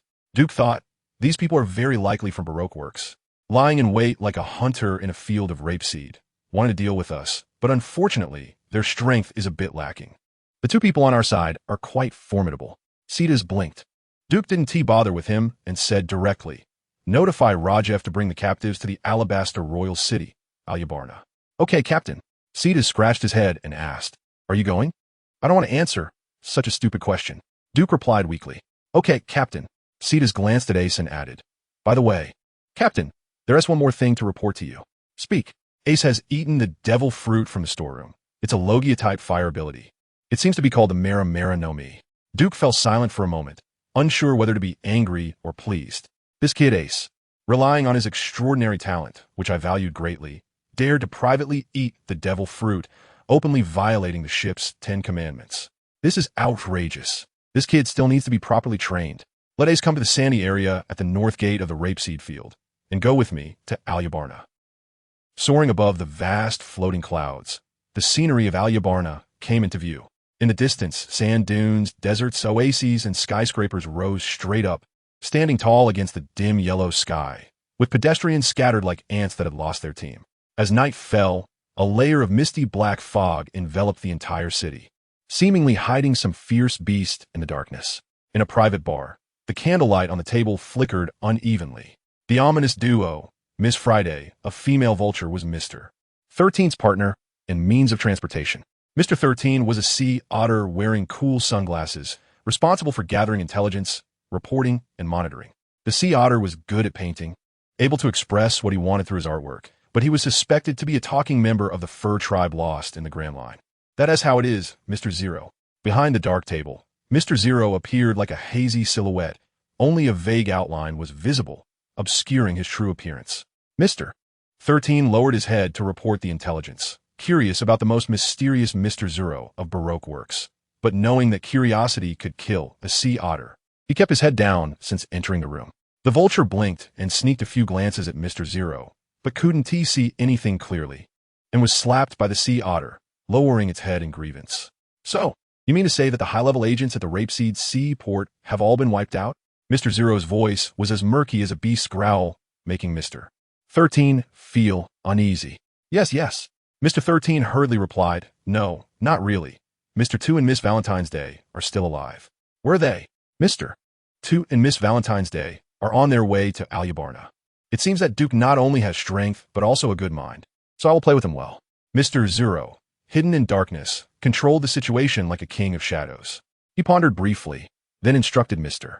13 and Miss Friday to do something, before waving his hand to dismiss them. Mr. 13 opened his mouth hesitantly and said, Mr. Zero, the Duke pirates are not ordinary pirates. Their captain is extremely powerful, and even the high-level agents working together are no match for him. And his subordinates are also very formidable. Should we? Mr. Zero dismissed him, saying, you don't need to worry about this. Just do your own jobs well. The sea otter and the vulture exchanged glances and silently exited the room. In a corner of the room, the outline of a person leaned against the wall emerged. The figure let out a light, tinkling laugh, lazily and seductively saying, "The complete annihilation of the high-level agents is not a good omen. Mr. Zero no, Shichibukai Crocodile, do you need a tarot card reading?" Crocodile glanced indifferently at Nico Robin, who was in the shadows, and said without joy or sorrow, "Entrusting one's fate to a piece of paper is something only a fool would do, and high-level agents are merely tools. I can have as many as I want. Just follow my orders. Miss Sunday, I will not fail." "Understood, Mr. Zero." Nico Robin smiled meaningfully. Pinching out a tarot card between her fingers, on the card, Death sat high on a white horse, overlooking the creatures of the world, holding a black flag adorned with a rose cross emblem high in his hand. Death, the 14th card in the tarot deck, represents the number 13, symbolizing the cycle of life and death, the replacement of the old with the new. Chapter 230, Night Talk at Night. The stars and moon were like a contest. Two camels moved forward across the wind-swept desert, with Duke and Ace sitting between the humps, occasionally exchanging a few words. At the moment when day transitioned to night, they stopped to rest beneath a rocky outcrop. Timber was gathered, flames rose, and under the vast starry sky, it seemed there were only the two of them and two camels, tiny like grains of sand in the vastness of the world. Fire is humanity's hope. It is said that the world was once ignorant until Prometheus stole the fire and gave it to humanity, allowing civilization to emerge. Duke sat on the ground, speaking before the crackling fire. Ace looked puzzled and asked, "Who is Prometheus?" "He is a god, but that's not the point." Duke only remembered that Prometheus stole fire. He couldn't recall anything else, so he shifted the topic. "The power of nature can make you unique, but you need to learn to control that power." "I know. My brother Luffy is a rubber man who ate a devil fruit. At first, he couldn't even walk properly, but after many years of training, he is still only a half-baked user." Ace had a look of understanding, as if he got it all. Duke subtly probed, "Your brother, is he your biological brother?" Ace shook his head and said, "No, but we grew up together, shared a brotherhood drink, and swore brotherhood. It was originally, never mind." Duke ignored Ace's vague mention of there was or there wasn't. The moment he heard Ace say they weren't blood brothers, it confirmed that Ace and Luffy had no blood relation. Without blood ties, it was highly unlikely that Ace would possess Conqueror's Haki. Therefore, Duke decided it wasn't worth his attention. Although there was no hereditary theory regarding Conqueror's Haki, Duke always felt that this innate ability had a deep connection to bloodlines. For a devil fruit user, one needed sufficient strength and wisdom to develop their abilities, as well as a strong physique and mental support to utilize those abilities. Although Duke had not consumed a devil fruit, he had conducted extensive research and understanding of them. While devil fruits provided a new path to power for their users, the weaknesses of the abilities were too evident: seawater, kairosaki, and the hierarchical ability restrictions. In this vast ocean, these weaknesses posed significant disadvantages for the users. Even the coveted Logia-type devil fruit abilities, for a powerhouse like Duke who excelled in martial arts and swordsmanship, were merely useless yet regrettable trinkets. "Captain, why don't you eat a devil fruit?" Ace asked curiously. "It's so precious, especially the Logia-type Mara no Mi. Why would the captain leave it in the storage room instead of keeping it safe?" Duke smiled lightly and said, "In the early 10 Commandments, there was a rule that any treasures obtained must be handed over and distributed by the captain. If I were to hoard treasures, the crew would inevitably have thoughts about it, so I keep it in the storage room for everyone to know about, allowing them to strive for it." Ace, somewhat understanding, replied, "So, it's to motivate the crew to fight for these treasures?" "That's probably the idea," Duke said solemnly. "Once you eat a devil fruit, you must demonstrate corresponding value. You can't let others have any thoughts that would disrupt the rules." Ace patted his chest and assured, "Captain, don't worry. I'm the most rule-abiding." Duke chuckled like a fox. "In that case, let's see you showcase your value now." A sense of ominous premonition rose in Ace's heart, and he quickly got up and distanced himself from Duke. But Duke was quicker. He sprang up and threw a punch like a rabbit. Ace hurriedly said, "Captain, my body is made of fire elements. You can't hit me." Bang! A dull sound of flesh colliding echoed as Ace was sent flying onto the sand, instantly bruised and bleeding from his nose. He covered his nose in shock and said, "Didn't they say Logia-type users are immune to physical attacks?" "Kid, you must know that the world is vast. There are heavens beyond heavens, and people beyond people. Nothing is absolute. Everything exists in mutual creation and restraint. It's the natural order," Duke said, swinging his arms and stretching. With a bright smile, he added, "I haven't hit a Logia-type user before. Let's see how it feels this time." "Captain, this is different from what you just said," Ace exclaimed. "Is it different?" It's the same. Your current demonstration of value is getting beaten up by me, Duke replied, swiftly charging at Ace with a fist the size of a sandbag aimed at his forehead. Ace struggled to dodge and exerted all his effort to escape and put distance between them. Thus, under the starry sky of the Milky Way, the two chased each other, one attacking and the other defending, their cries of pain shaking even the two camels nearby awake. In the kingdom of Alabasta, Alyabarna, the Alabasta Desert occupies 2/3 of the country, with a harsh environment, yet it possesses a standing army of 600,000. The standing army stationed in the royal city of Alyabarna numbers 100,000, while the remaining 500,000 are distributed across the country. In this maritime world, an island nation capable of supporting 600,000 standing troops must have a population, agriculture, and economy at a considerably high level. The ocean world is dotted with islands, surrounded by archipelagos. Most countries are composed of island nations, with the majority of the population concentrated in a major island city.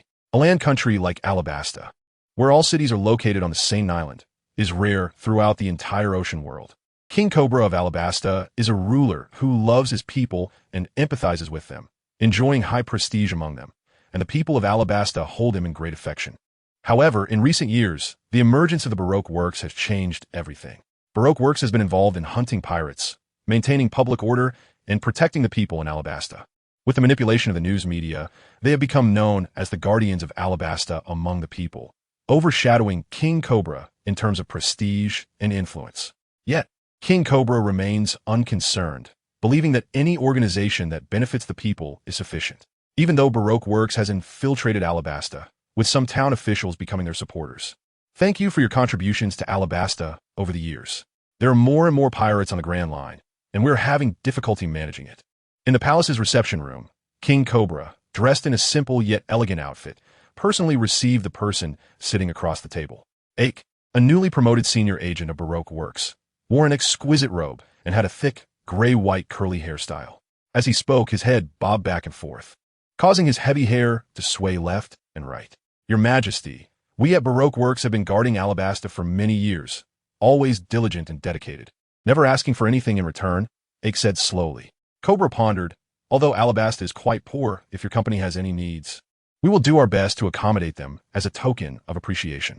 Ake chuckled. No, we have no demand from Alabasta. Our boss sent me to inform you that a group of pirates known as the Duke Pirates is currently in Alabasta, heading toward the royal city of Alyabarna. They've already killed several of our members and are extremely powerful. We are unable to resist. Cobra furrowed his brow. The strength of Baroque Works members was well known. They were a group of very powerful individuals. Yet, they've been killed by a band of pirates. Duke pirates? Cobra, busy with state affairs, was unaware that pirates from the East Blue were heading straight for the Grand Line's Alabasta. The kingdom's strongest warrior, the deputy commander of the guard, Falcon Bell, quickly whispered a few words into Cobra's ear. Cobra understood and, after a moment of contemplation, said, eliminating pirates is the duty of our kingdom's army. Now that a powerful group of pirates is invading. Mr. Ake, please inform your boss that I will immediately initiate citywide martial law and order the National Army to hunt down this group of pirates. Chapter 231. Relics of the Gods. The scorching sun pierced through the desert, oases, and plains, shining directly on an ancient relic filled with the breath of time. This ancient relic is located at the southern end of Alyabarna's outskirts, surrounded by a vast expanse of primitive forest. Countless venomous insects, snakes, and beasts hide beneath the mottled shadows of the trees. Ordinary people seeking to explore the ancient relic inevitably meet their demise in this perilous primeval forest. Over time, this primeval forest has come to be known as Osiris by the people of Alabasta. With a face full of sorrow and fatigue, Mr. 2 and Miss Valentine's Day walked through the desert, guided by the sunlight, into the Osiris forest. While the Osiris forest symbolizes death in the eyes of ordinary people, it is not a problem for Mr. 2 and Miss Valentine's Day. They treaded through the rugged and dangerous forest, killing the invading insects and beasts, and made their way to the center of the Osiris forest without stopping. The Nine-Pillar God is the deity of the Alabasta people, and over 1,000 years ago, they began to worship the Nine-Pillar God, building sacred temples across the country. However, time has changed everything, and today, the sacred temples have become ancient ruins for future generations to explore. The ancient ruins in the Osiris forest were once the largest sacred temple of the Nine-Pillar God, in the Alabasta Kingdom. Now, the site is desolate, with broken and tilted stone tablets, a collapsed central temple, and towering vines covering the ruins, while the thick roots of fig trees twist through the cracks in the stones. This faith temple built by the Alabasta people stands like a battered shipwreck, stranded in this perilous forest. Is Mr. Zero really here in this ruin? I have a bad feeling. Although the sun is shining brightly, Miss Valentine's Day feels an eerie stillness here. Mr. 2, still recovering from his injuries and weary from the long journey, looks pale and weak, but when two patterned pythons, their tongues flicking, lunged at him from the moss-covered pillars, he swiftly dispatched them with his hand-to-hand combat skills. The heads of the two pythons fell to the ground, blood splattering everywhere. Yet, the decapitated heads of the pythons seemed to refuse to die, moving rapidly towards Mr. 2. Bang! Bang! 2 gunshots rang out, and the heads were shattered into pieces, blood splattering like water balloons. Miss Valentine's Day warned, the blood will attract more beasts. Mr. 2 frowned. Miss Valentine's Day, with her ample bosom, holstered her smoking gun and said, "Let's hurry to the temple and meet Mr. Zero. I hope this Mr. Zero, who has never shown himself, is the strongest one who can defeat Crocodile." Mr. 2 stood on a broken pillar embedded in the ground, shielding his eyes with one hand, peering around like a monkey, then pointed ahead, saying, "Look, that is the sacred temple of the 9-Pillar God." Miss Valentine's Day exclaimed with joy, "Then let's go quickly." "Wait, Mr. 2 suddenly stopped Miss Valentine's Day, his eyes sharp as an eagle scanning the surroundings. Miss Valentine's Day frowned slightly, thinking perhaps someone is following them. She fell silent and began to search the area alongside Mr. 2. Time passed slowly under the scorching sun, sweat running down their foreheads, and the ruins occasionally echoed with rustling sounds, with shadows of animals darting by, but they remained indifferent. There was always a feeling of being watched. Mr. 2 jumped down from the pillar, frowning. "I can't shake the feeling that someone is monitoring us." In the sky, Miss Valentine's Day shielded her eyes from the sunlight and looked up at the clear blue sky. A vulture with an enormous wingspan circled in the halo above, and Miss Valentine's Day sighed in relief, saying, "Look, that is Miss Friday from the Unlucky Duo. You must be sensing her gaze." Mr. 2 looked up, and realizing the Unlucky Duo was here, he concluded that Mr. Zero must be in the sacred temple of the 9-Pillar God. "I was overthinking it. Let's go." "Shoo." In a corner of the Osiris forest, Crocodile covered Ace's mouth with one hand and grasped a green snake by its neck with the other, signaling Ace to be quiet before swiftly severing the snake's head into countless pieces. Ace patted his chest, relieved, and whispered, "You scared me to death." Crocodile rolled his eyes and slowly sheathed his knife, saying, "Why are they here? This place doesn't seem suitable for a base." Ace blinked. "This place is great.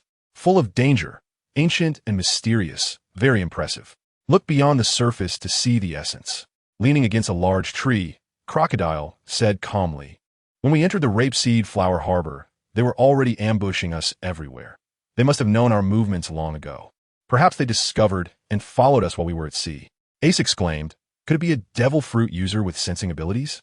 "It's possible." Crocodile pondered for a moment, then added, "But whether it's a sensing ability or a future type ability, I lean towards. Look up." Hearing this, Ace grabbed the tree and looked up at the endless clouds, where occasionally a few birds passed by, casting fleeting shadows. "What is wrong in the sky?" Crocodile gripped Ace's chin and lifted it, saying, "Look at that bird. Even though it's far away, I've seen it flying above us repeatedly these days. And now it appears here again. It's no coincidence." Ace blinked. "Then, what if we're discovered?" Crocodile narrowed his eyes. "Perhaps this is a trap. If I were Crocodile, I wouldn't remain idle upon learning of the enemy's movements. Could it be a trap they set here?" Ace followed Crocodile's train of thought. Crocodile watched Mr. 2 and Miss Valentine's Day disappear into the entrance of the sacred temple of the 9-Pillar God, while the vulture above turned into a black dot and gradually vanished. He said slowly, "When soldiers come, we will fight. When water comes, we will bury it. If this is a trap set by Crocodile, we can only accept it." Suddenly, Ace had a flash of inspiration, saying, "We can avoid going to the temple. That way, their trap won't be effective against us." "You're quite clever," Crocodile chuckled, "if we're afraid of traps. There's no need to travel all the way from the EC to Alabasta.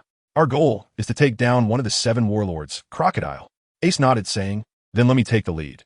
After all, I'm a Logia-type user, an elemental person, and physical attacks are ineffective against me. Unless they can use Haki." He added at the end, "Don't think being a fire person makes you invincible." Crocodile said ominously. Relying too much on the powers of a devil fruit can be fatal. To become its master, you must control it. Make it part of your body, not just depend on it. Ace paused, then nodded, saying, I will, Captain. I won't let your teachings down. Chapter 232.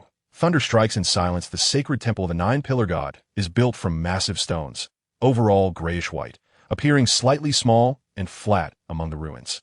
Resembling a triangular building on a dirt mound, with the top being the temple dedicated to the nine-pillar god.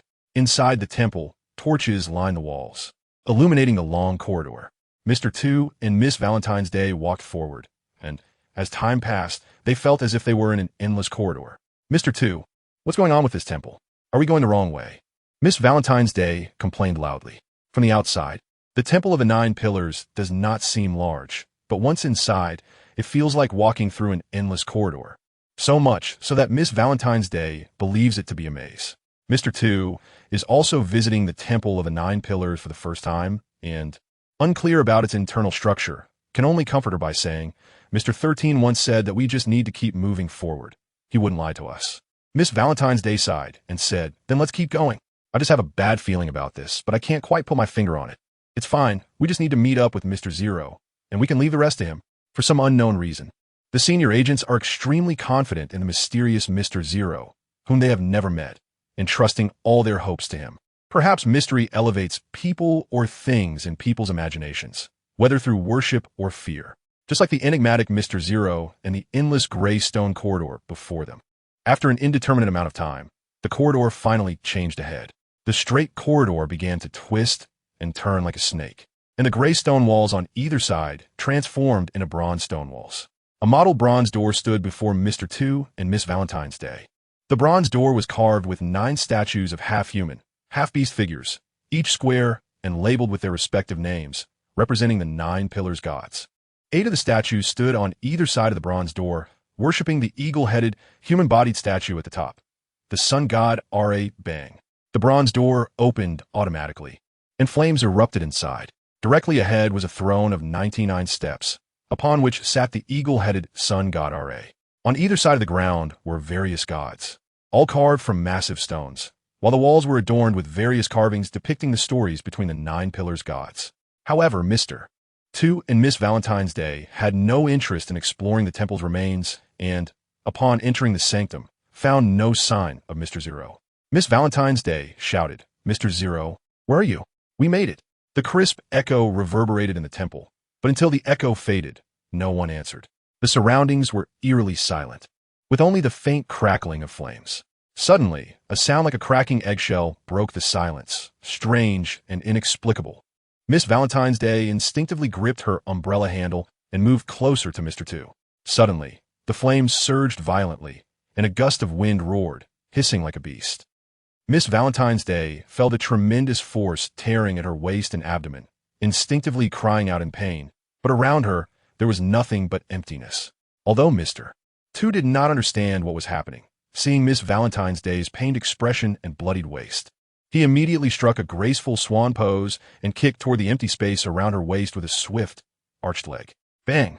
Although he could see nothing, Mr. 2 kicked something solid, followed by a muffled sound mixed with the hoarse cries of beasts. Miss Valentine's Day suddenly felt a lightness throughout her body and quickly activated her ability to fly into the air. In the flames, a dark shadow flashed by, revealing a gigantic scaled monster. Miss Valentine's Day shivered involuntarily, feeling a chill run down her back. Mr.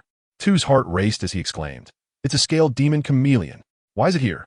The scaled demon chameleon, a creature unique to Alabasta, thrives in darkness, is bloodthirsty, belongs to the lizard suborder, and is a large social reptile. On the stone wall, several enormous shadows were cast on the ground by the firelight, and the hissing sound of tongues became increasingly intense. The scaled demon chameleon that had been kicked in the face by Mr. 2 contracted its features, its deep yellow slit pupils moving up and down, cold as ice, staring directly at Mr. 2. It opened its saliva-dripping mouth, its sharp claws scraping against the ground, producing a piercing noise. The battle was about to erupt, with scaled demon chameleons rapidly charging toward Mr. 2 from all directions. Mr. 2 maintained his swan pose, sweat pouring down his face, shouting, What the hell is going on here? Where's Mr. 0? Miss Valentine's Day grabbed his arm and pulled him into the air, away from the oncoming wave of scale demon chameleons. Several drooling chameleons leaped up, swinging their sharp claws and launching tongues covered in countless barbs that grazed the soles of Mr. Two's feet. Captain, if this continues, let alone finding the mastermind, they might die soon. Ace crouched behind the bronze door, watching the scale demon chameleons leap high into the air, whispering. Duke activated his observation Haki, extending his perception across most of the Temple of the Nine Pillars. He frowned slightly, sensing that besides Mr. Two and Miss Valentine's Day, and a large group of scale demon chameleons, there was also a faint life energy source at the base of the temple. Bang! At the bottom of the temple, Mr. 13 lit a thick, long fuse, and as the fuse ignited with a series of crackling sounds, he quickly burrowed into a small hole to escape. Mr. Two, Miss Valentine's Day, I'm sorry. If I don't do this, we will be the ones who die. Blame Mr. Zero for this. It was all his idea. The fuse raced forward, and in just a few seconds, it reached its destination. Thousands of pounds of explosives hidden throughout the temple. Bang! A clear sound of an eggshell cracking reached Duke's ears. His hair stood on end, and a terrifying energy surged through him like a car engine reaching its peak. Ace, elementalize your entire body, Duke shouted, his brain racing, but the commands sent to his limbs seemed to lag. Boom! Like the collapse of heaven and earth. A thunderous sound erupted. It was as if a human body had been instantaneously dismembered and melted, with cracks appearing on the stone walls of the Temple of the Nine Pillars, spreading like spiderwebs in all directions. Rumbling, the Temple of the Nine Pillars began to collapse, and massive stone slabs fell like shattered glass from the sky, sparkling as they plunged into the endless darkness. No one expected that Sand Crocodile would use Mr.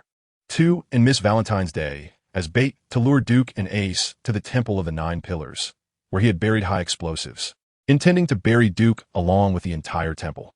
The cunningness of the strategy and the scale of the plan were such that even Duke felt inferior. The entire Temple of the Nine Pillars collapsed rapidly, shaking the surrounding earth as if an earthquake of magnitude 8 had occurred. Miss Friday spun in the air, with Mr. 13 on her back, looking down at the Temple of the Nine Pillars in the center of the Osiris Forest. Only when the thick clouds of dust rose, enveloping the entire temple, did he take out the transponder snail. Mr. Zero, the mission is complete. Is everything foolproof? We watched Mr. Two, Miss Valentine's Day, and Duke, along with a small ghost, enter the Temple of the Nine Pillars, and now the temple has collapsed. Do you hear? Sand Crocodile smirked, his corner of the mouth curling up as he took a puff of his cigar. If Duke is still alive, you know what comes next. Mr. 13 swallowed hard, trembling as he said, unless Duke is a god, there is absolutely no chance of survival. The phone hung up, and Shah Clockter looked indifferently at the clock hanging on the wall. No matter what happens in this world, time will follow the will of the world and turn naturally. Tick-tock, tick-tock. Chapter 233, The Royal City of Alabasta. Duke had a dream. The world in the dream was a blend of past and present, various memories flashing before him like slides, forming a world of its own. Duke was deeply immersed in it, fantastical and bizarre. Soon, the world collapsed into a void of darkness that swallowed Duke. Falling, an endless fall, an ancient and mysterious bronze door, a magnificent hall built of millions of stones, an indescribable entity standing at the top of the sky, sometimes condensing into an eagle-headed human form, sometimes transforming into a radiant being beyond the material world. In the light, the universe, life, and souls were nurtured, along with countless great and mysterious shadows, high above, holding the power of nature, gazing down at him. High above, what gives you the right? This is my world. Everything should be under my control. Even if you are gods of human faith, you must obey my will. Duke roared at the sky, and the indescribable entity above condensed into an eagle-headed human form, wearing a crown of the sun and sprouting luminous wings, pointing a finger at Duke. Like a dream, like an illusion, like bubbles and shadows, like dew and lightning. The world was dim and colorless, and the sacred Temple of the Nine Pillars became a pile of rubble under the overwhelming power of explosives. As the smoke cleared, the Osiris Forest was shrouded in a gray haze, as if attacked by thick fog. Amid the ruins, a dusty arm crawled out, making clattering sound with a few bricks. Cough, cough. Ace gasped for fresh air and exclaimed, I survived. He was filthy all over, his clothes in tatters, his left hand and lower body crushed and gone under the collapsing stones. But after he fully crawled out of the ruins, a strong flame erupted around him, enveloping him entirely. Like a phoenix reborn from the ashes, his left hand and lower body reformed into a new form amid the flames. Boom! A loud bang. Shattered stones exploded, and a huge and fierce dragon head emerged from the ground. At the forehead of the dragon head stood Duke, holding Dark Jade in one hand and Mr. Two in the other. His body was covered in armed color Haki, wielding a powerful sword style to counter the collapsing sacred temple of the 9 pillars. But the collapse of the sacred temple came too suddenly. After resisting for nearly a minute, he gradually lost strength and was buried under countless pieces of rubble. Fortunately, the will to live was incredibly strong. Duke fought for survival and desperation, walking through the river of time in his dream, traversing the rapids of the years, and experiencing the mysterious deities before waking up. "Are you okay, Captain?" Ace shouted excitedly upon seeing Duke. "I had a strange dream." Duke sat heavily on a pile of stones, casually throwing the unconscious Mr. Two aside, and let out a deep sigh. Ace asked in confusion, "He's an enemy, Captain. Why would you take the risk to save him in such a dangerous situation?" Duke said solemnly, "Since our whereabouts are known to the other party, finding Crocodile's hiding place is our top priority. If he knows Crocodile's methods, as long as he is not foolishly loyal, he will definitely lend us a hand." Cough. Mr. Two spat out sand, waking up at the right moment, looking at Duke with a complicated expression, and said, "You mean one of the 7 warlords of the sea, Sir Crocodile, is our boss, Mr. Zero?" Duke said playfully, "It turns out you insiders still don't know that the mastermind behind Baroque Works is Crocodile." Killing with words, Duke's statement made Mr. Two feel endlessly deceived. He clenched his teeth, shocked as if the sky had fallen, and exclaimed, "How is that possible? The owner of Baroque Works, Mr. Zero, who targets hunting pirates, is actually the pirate Sand Crocodile. There are many things you don't know." Ace scoffed. Duke spoke as if everything was under control. "So how about we cooperate?" Mr. Two retorted defiantly, "Don't joke. You killed so many of my companions. I won't cooperate with you."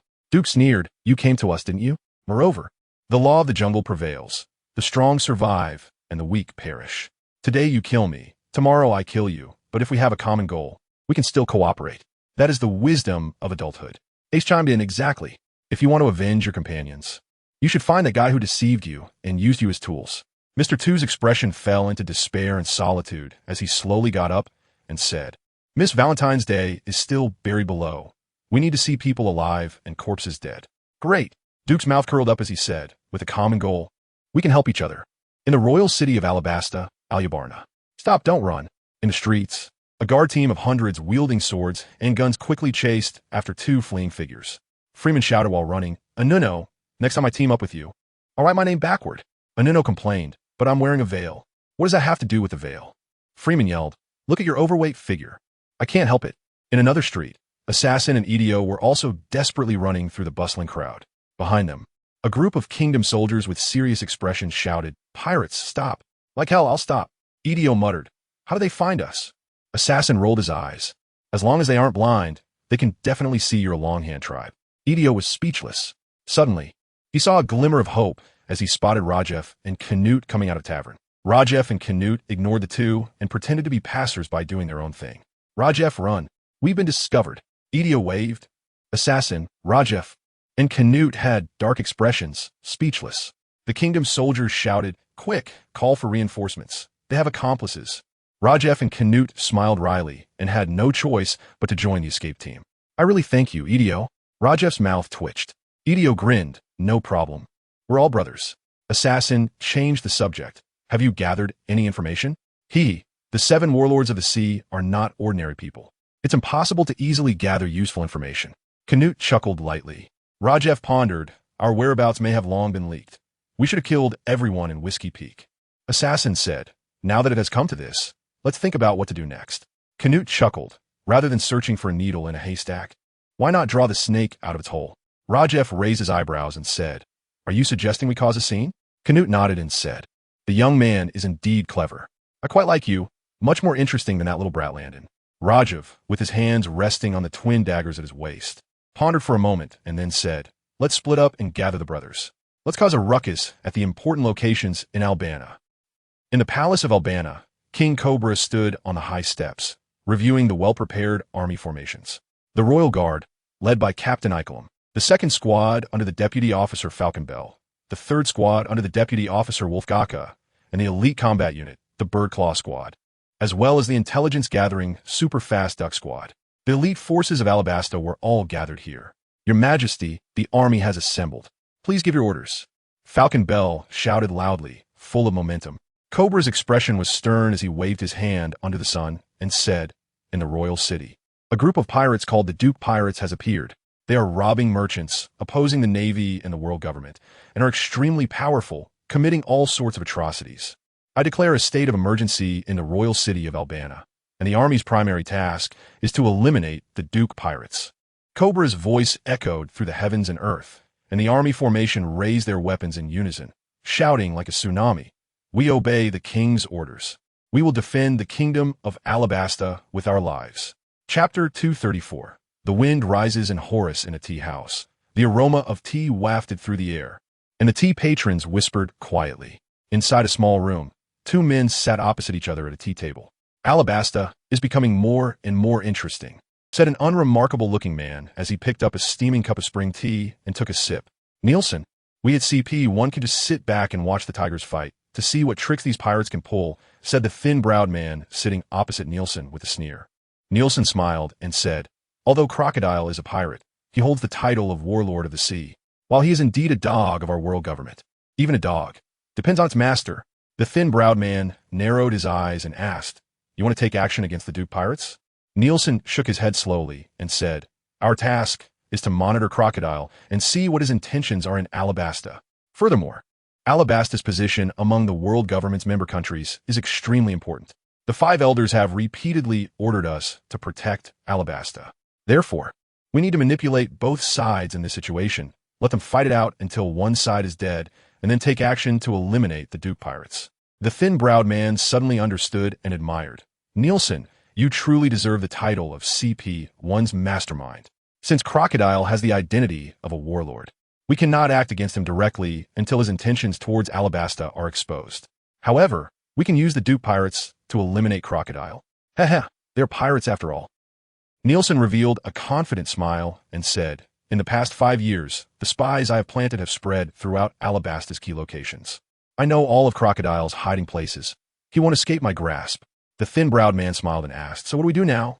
You can approach the Duke Pirates as a member of Baroque Works and reveal Crocodile's whereabouts in Albana to them, Nielsen whispered. The thin-browed man took note and was about to ask if Nielsen had any further instructions when he heard a commotion outside. He frowned and looked at Nielsen. Nielsen merely waved his hand lightly, and the thin-browed man got up and exited the tea house. Bang! In Horus Square, stone pillars shattered and debris flew. A giant figure was sent flying several meters, crashing through several carved pillars of the Eye of Horus before finally falling to the ground, his massive axe clattering beside him. He was one of the 4 elite henchmen of the kingdom's claw unit, muscular and weighing over 300 pounds, but at this moment, he fell to the ground like a kite with its string cut, unconscious. The remaining 3 members of the claw unit looked terrified, gripping their weapons tightly, staring at the tiger-bodied humanoid, Jotun, as if facing a great enemy. These guys came so quickly. Jotun hunched his back and drooped his arms, appearing listless. But in this relaxed posture, he could respond to the enemy with the fastest reflexes and speed. Ryman, wielding his swift blade, dispatched several royal soldiers and looked at the continuously incoming soldiers, exasperated. How long will we have to deal with these cannon fodder? It would be great if the captain were here. Jotun rolled his eyes and said, you really plan to kill them all? What else? Capture the leader first. Let's take care of those guys from the claw unit. Ryman scanned the surroundings and fixed his gaze on the 3 claw unit members, declaring firmly, 2 for me. 1 for you. Stop talking nonsense. Jotun growled and charged into the crowd of royal soldiers like a tiger among sheep, heading for the 3 claw unit members. Ryman quickly maneuvered through the soldiers with agile steps, reaching the claw unit members before Jotun. One heart flow, arrow storm. Ryman pushed off the ground violently. A gust of wind surged ahead, and he twisted his body, creating a swirling airflow around him, shooting directly at the man with dual swords in front of him.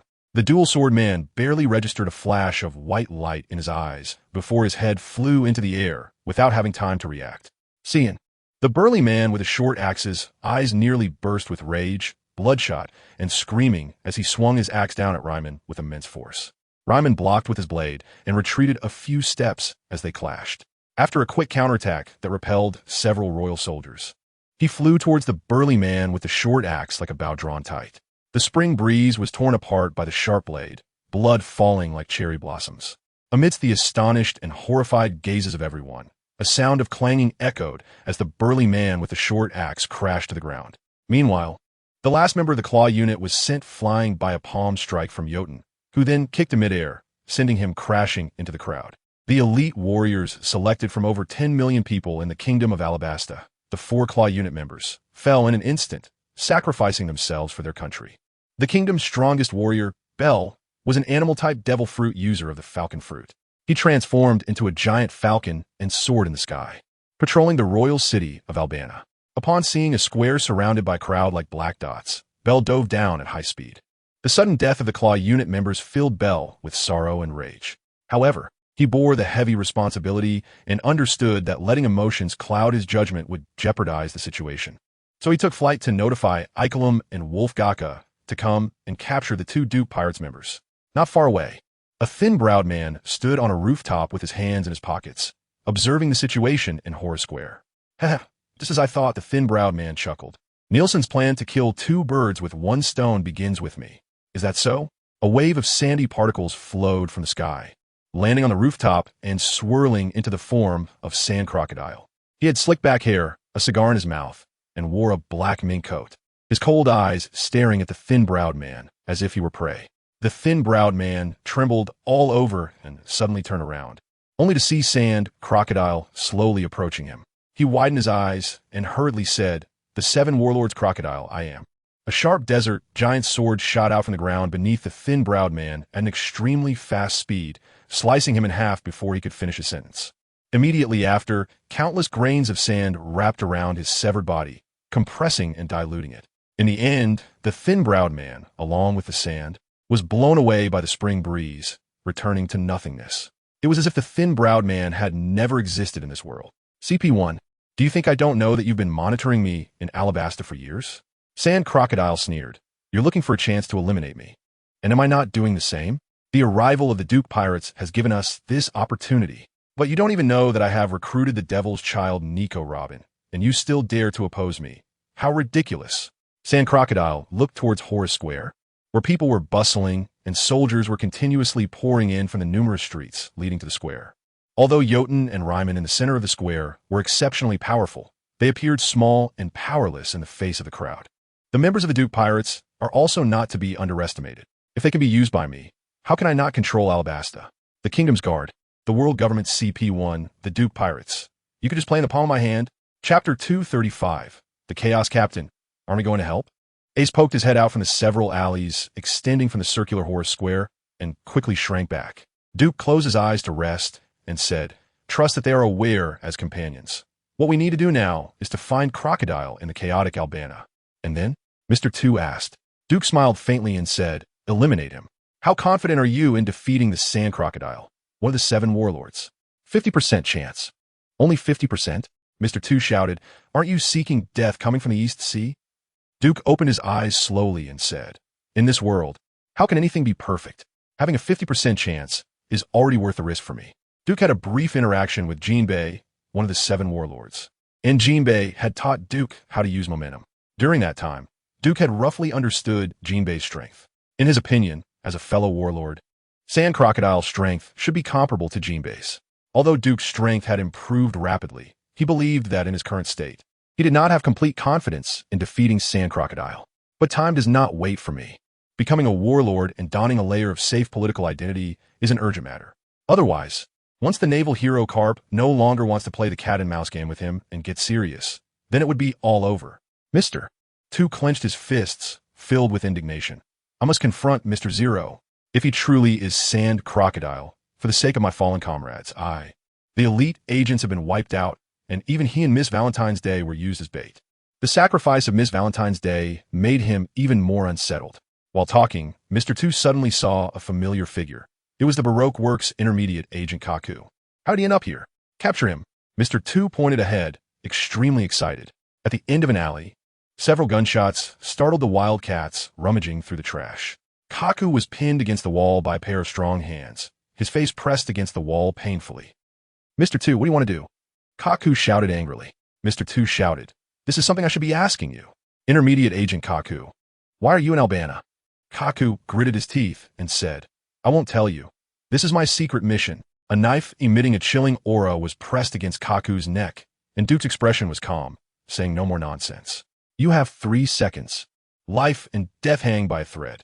Kaku felt as if a giant evil spirit was clutching his soul. He felt like he had fallen into an ice cellar, trembling all over his back cold. Before the 3 seconds were up, Kaku blurted out, Mr. Zero sent me to find him. Mr. 2 was overjoyed and asked, Have you seen Mr. Zero's face? No, we only communicated over the phone before. This time Mr. Zero summoned me to where? The knife tip pressed against his Adam's apple, and Kaku hurriedly said, at a tea house nearby. Duke squinted, unsure whether what Kaku said was true. If Zango and Madia were here, one could hypnotize and the other could read thoughts. Extracting reliable information would be incredibly easy. Mr. 2 pressed Kaku's head down forcefully and said, You better be telling the truth. I swear by heaven, it's absolutely true. Kaku pleaded. This is what the unlucky duo notified me. It can't be false. Ace whispered. He doesn't seem to be lying. Duke recalled the 9 Pillars Sacred Temple and said meaningfully, Perhaps even he himself has been deceived. Mr. 2 paused, gritting his teeth. There's no point in overthinking. Let's check out the tea house. Mr. 2, why did you betray the company? Why don't we join forces to deal with them and go to Mr. Zero to claim credit? Before Kaku could finish his sentence, he was silenced by a knife to the throat, blood pouring out like a bucket. Ace rubbed his temples. Troubled. What if this Kaku is also bait? Duke sheathed his knife and said solemnly, Although being led by the nose feels terrible, the scheming sand crocodile will eventually run out of useful pawns. Mr. 2 put his hands on his hips and said, There absolutely can't be anyone stronger than you in Alabasta, except for Mr. Zero. If he truly is one of the 7 warlords, Sand Crocodile. Enough, enough, you've said this countless times. Ace said impatiently. Nelson, in his 40s, with an ordinary appearance and average build, could immediately blend in with the crowd. Such an unremarkable man, however, was extremely intelligent. Not only was he a think tank for CP1, but the CP1 commander also referred to him as the Owl of Wisdom. His greatest hobby in life was brewing tea, drinking tea, and enjoying immersing himself in the world of focusing on one thing, as if his soul could be sublimated. After the thin-browed man left, he focused on brewing tea in a small room of the tea house. Time flowed amidst the fragrant tea, and with each cup of spring tea brewed, Nelson felt his spirit lift. He looked up at the wooden door, his gaze as if it could penetrate the wood. In this enclosed space, he arranged 3 teacups, filled them with tea, and slowly said, I wonder which 3 distinguished guests are outside. The wooden door was moved aside, and after Duke looked around, he walked in and said, It seems you are not welcoming our visit. Nelson's eyes were deep. He did not expect the person outside the door to be Duke, the captain of the Duke pirates. He was quite surprised and asked, Why are you here? Perhaps smart people, when encountering matters beyond their control, always want to understand the reason behind them. This is something they care about more than life and death. Mr. 2 jumped out, pointing at Nelson excitedly. You're the boss of our Baroque works, Mr. Zero, right? Nelson's mind connected the dots regarding Duke's presence here, and he sighed. So Crocodile has long known of our existence, and now wants to use you to eliminate me. Duke casually leaned against the wall, a sharp light in his eyes, and said in a deep voice, When I pushed open this door and saw you, I guessed Crocodile's intentions. But what intrigues me is why Crocodile is so sure that I would be his henchman and help him eliminate you.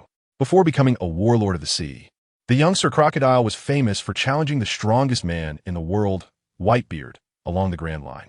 Someone like Sir Crocodile is already well known to everyone. He sacrificed Akainu as a pawn to guide Duke to the tea house, all to eliminate Nelson. But how could Duke be easily manipulated? Unless there was a common enemy for both sides. Warlords of the sea, pirates, a common enemy. Nelson smiled and said, You are very clever. Why not guess my identity? Duke rested his hand on the hilt of his sword and replied, You are also very clever. Why not create an identity I can trust? Nelson laughed heartily and stood up. It seems you have guessed my identity. A little bit. Duke said nonchalantly, I am new to Alabasta and not very familiar with this place. After you die, could you pass on the information network to me to help me deal with Sir Crocodile? Nelson laughed and scolded, Pirate, I am a CP1 agent directly under the world government. How could I associate with you scoundrels? Class distinctions are clear and naturally opposed. Synopsis. Duke has crossed into a strange pirate world, merging 2 souls into one. In the era of great sailing with countless ships competing, he has step-by-step built his own pirate kingdom from being a pirate with a bounty of 2 million berries, relying on his own strength. Look at the four emperors, Whitebeard, Red-Haired, Kaido, and Big Mom. None of them look like pirates at all. Monkey D, Luffy and the likes of becoming pirates. Can he be a pirate? No way. He doesn't have that ability, you know. The pirate king must be Helios Duke.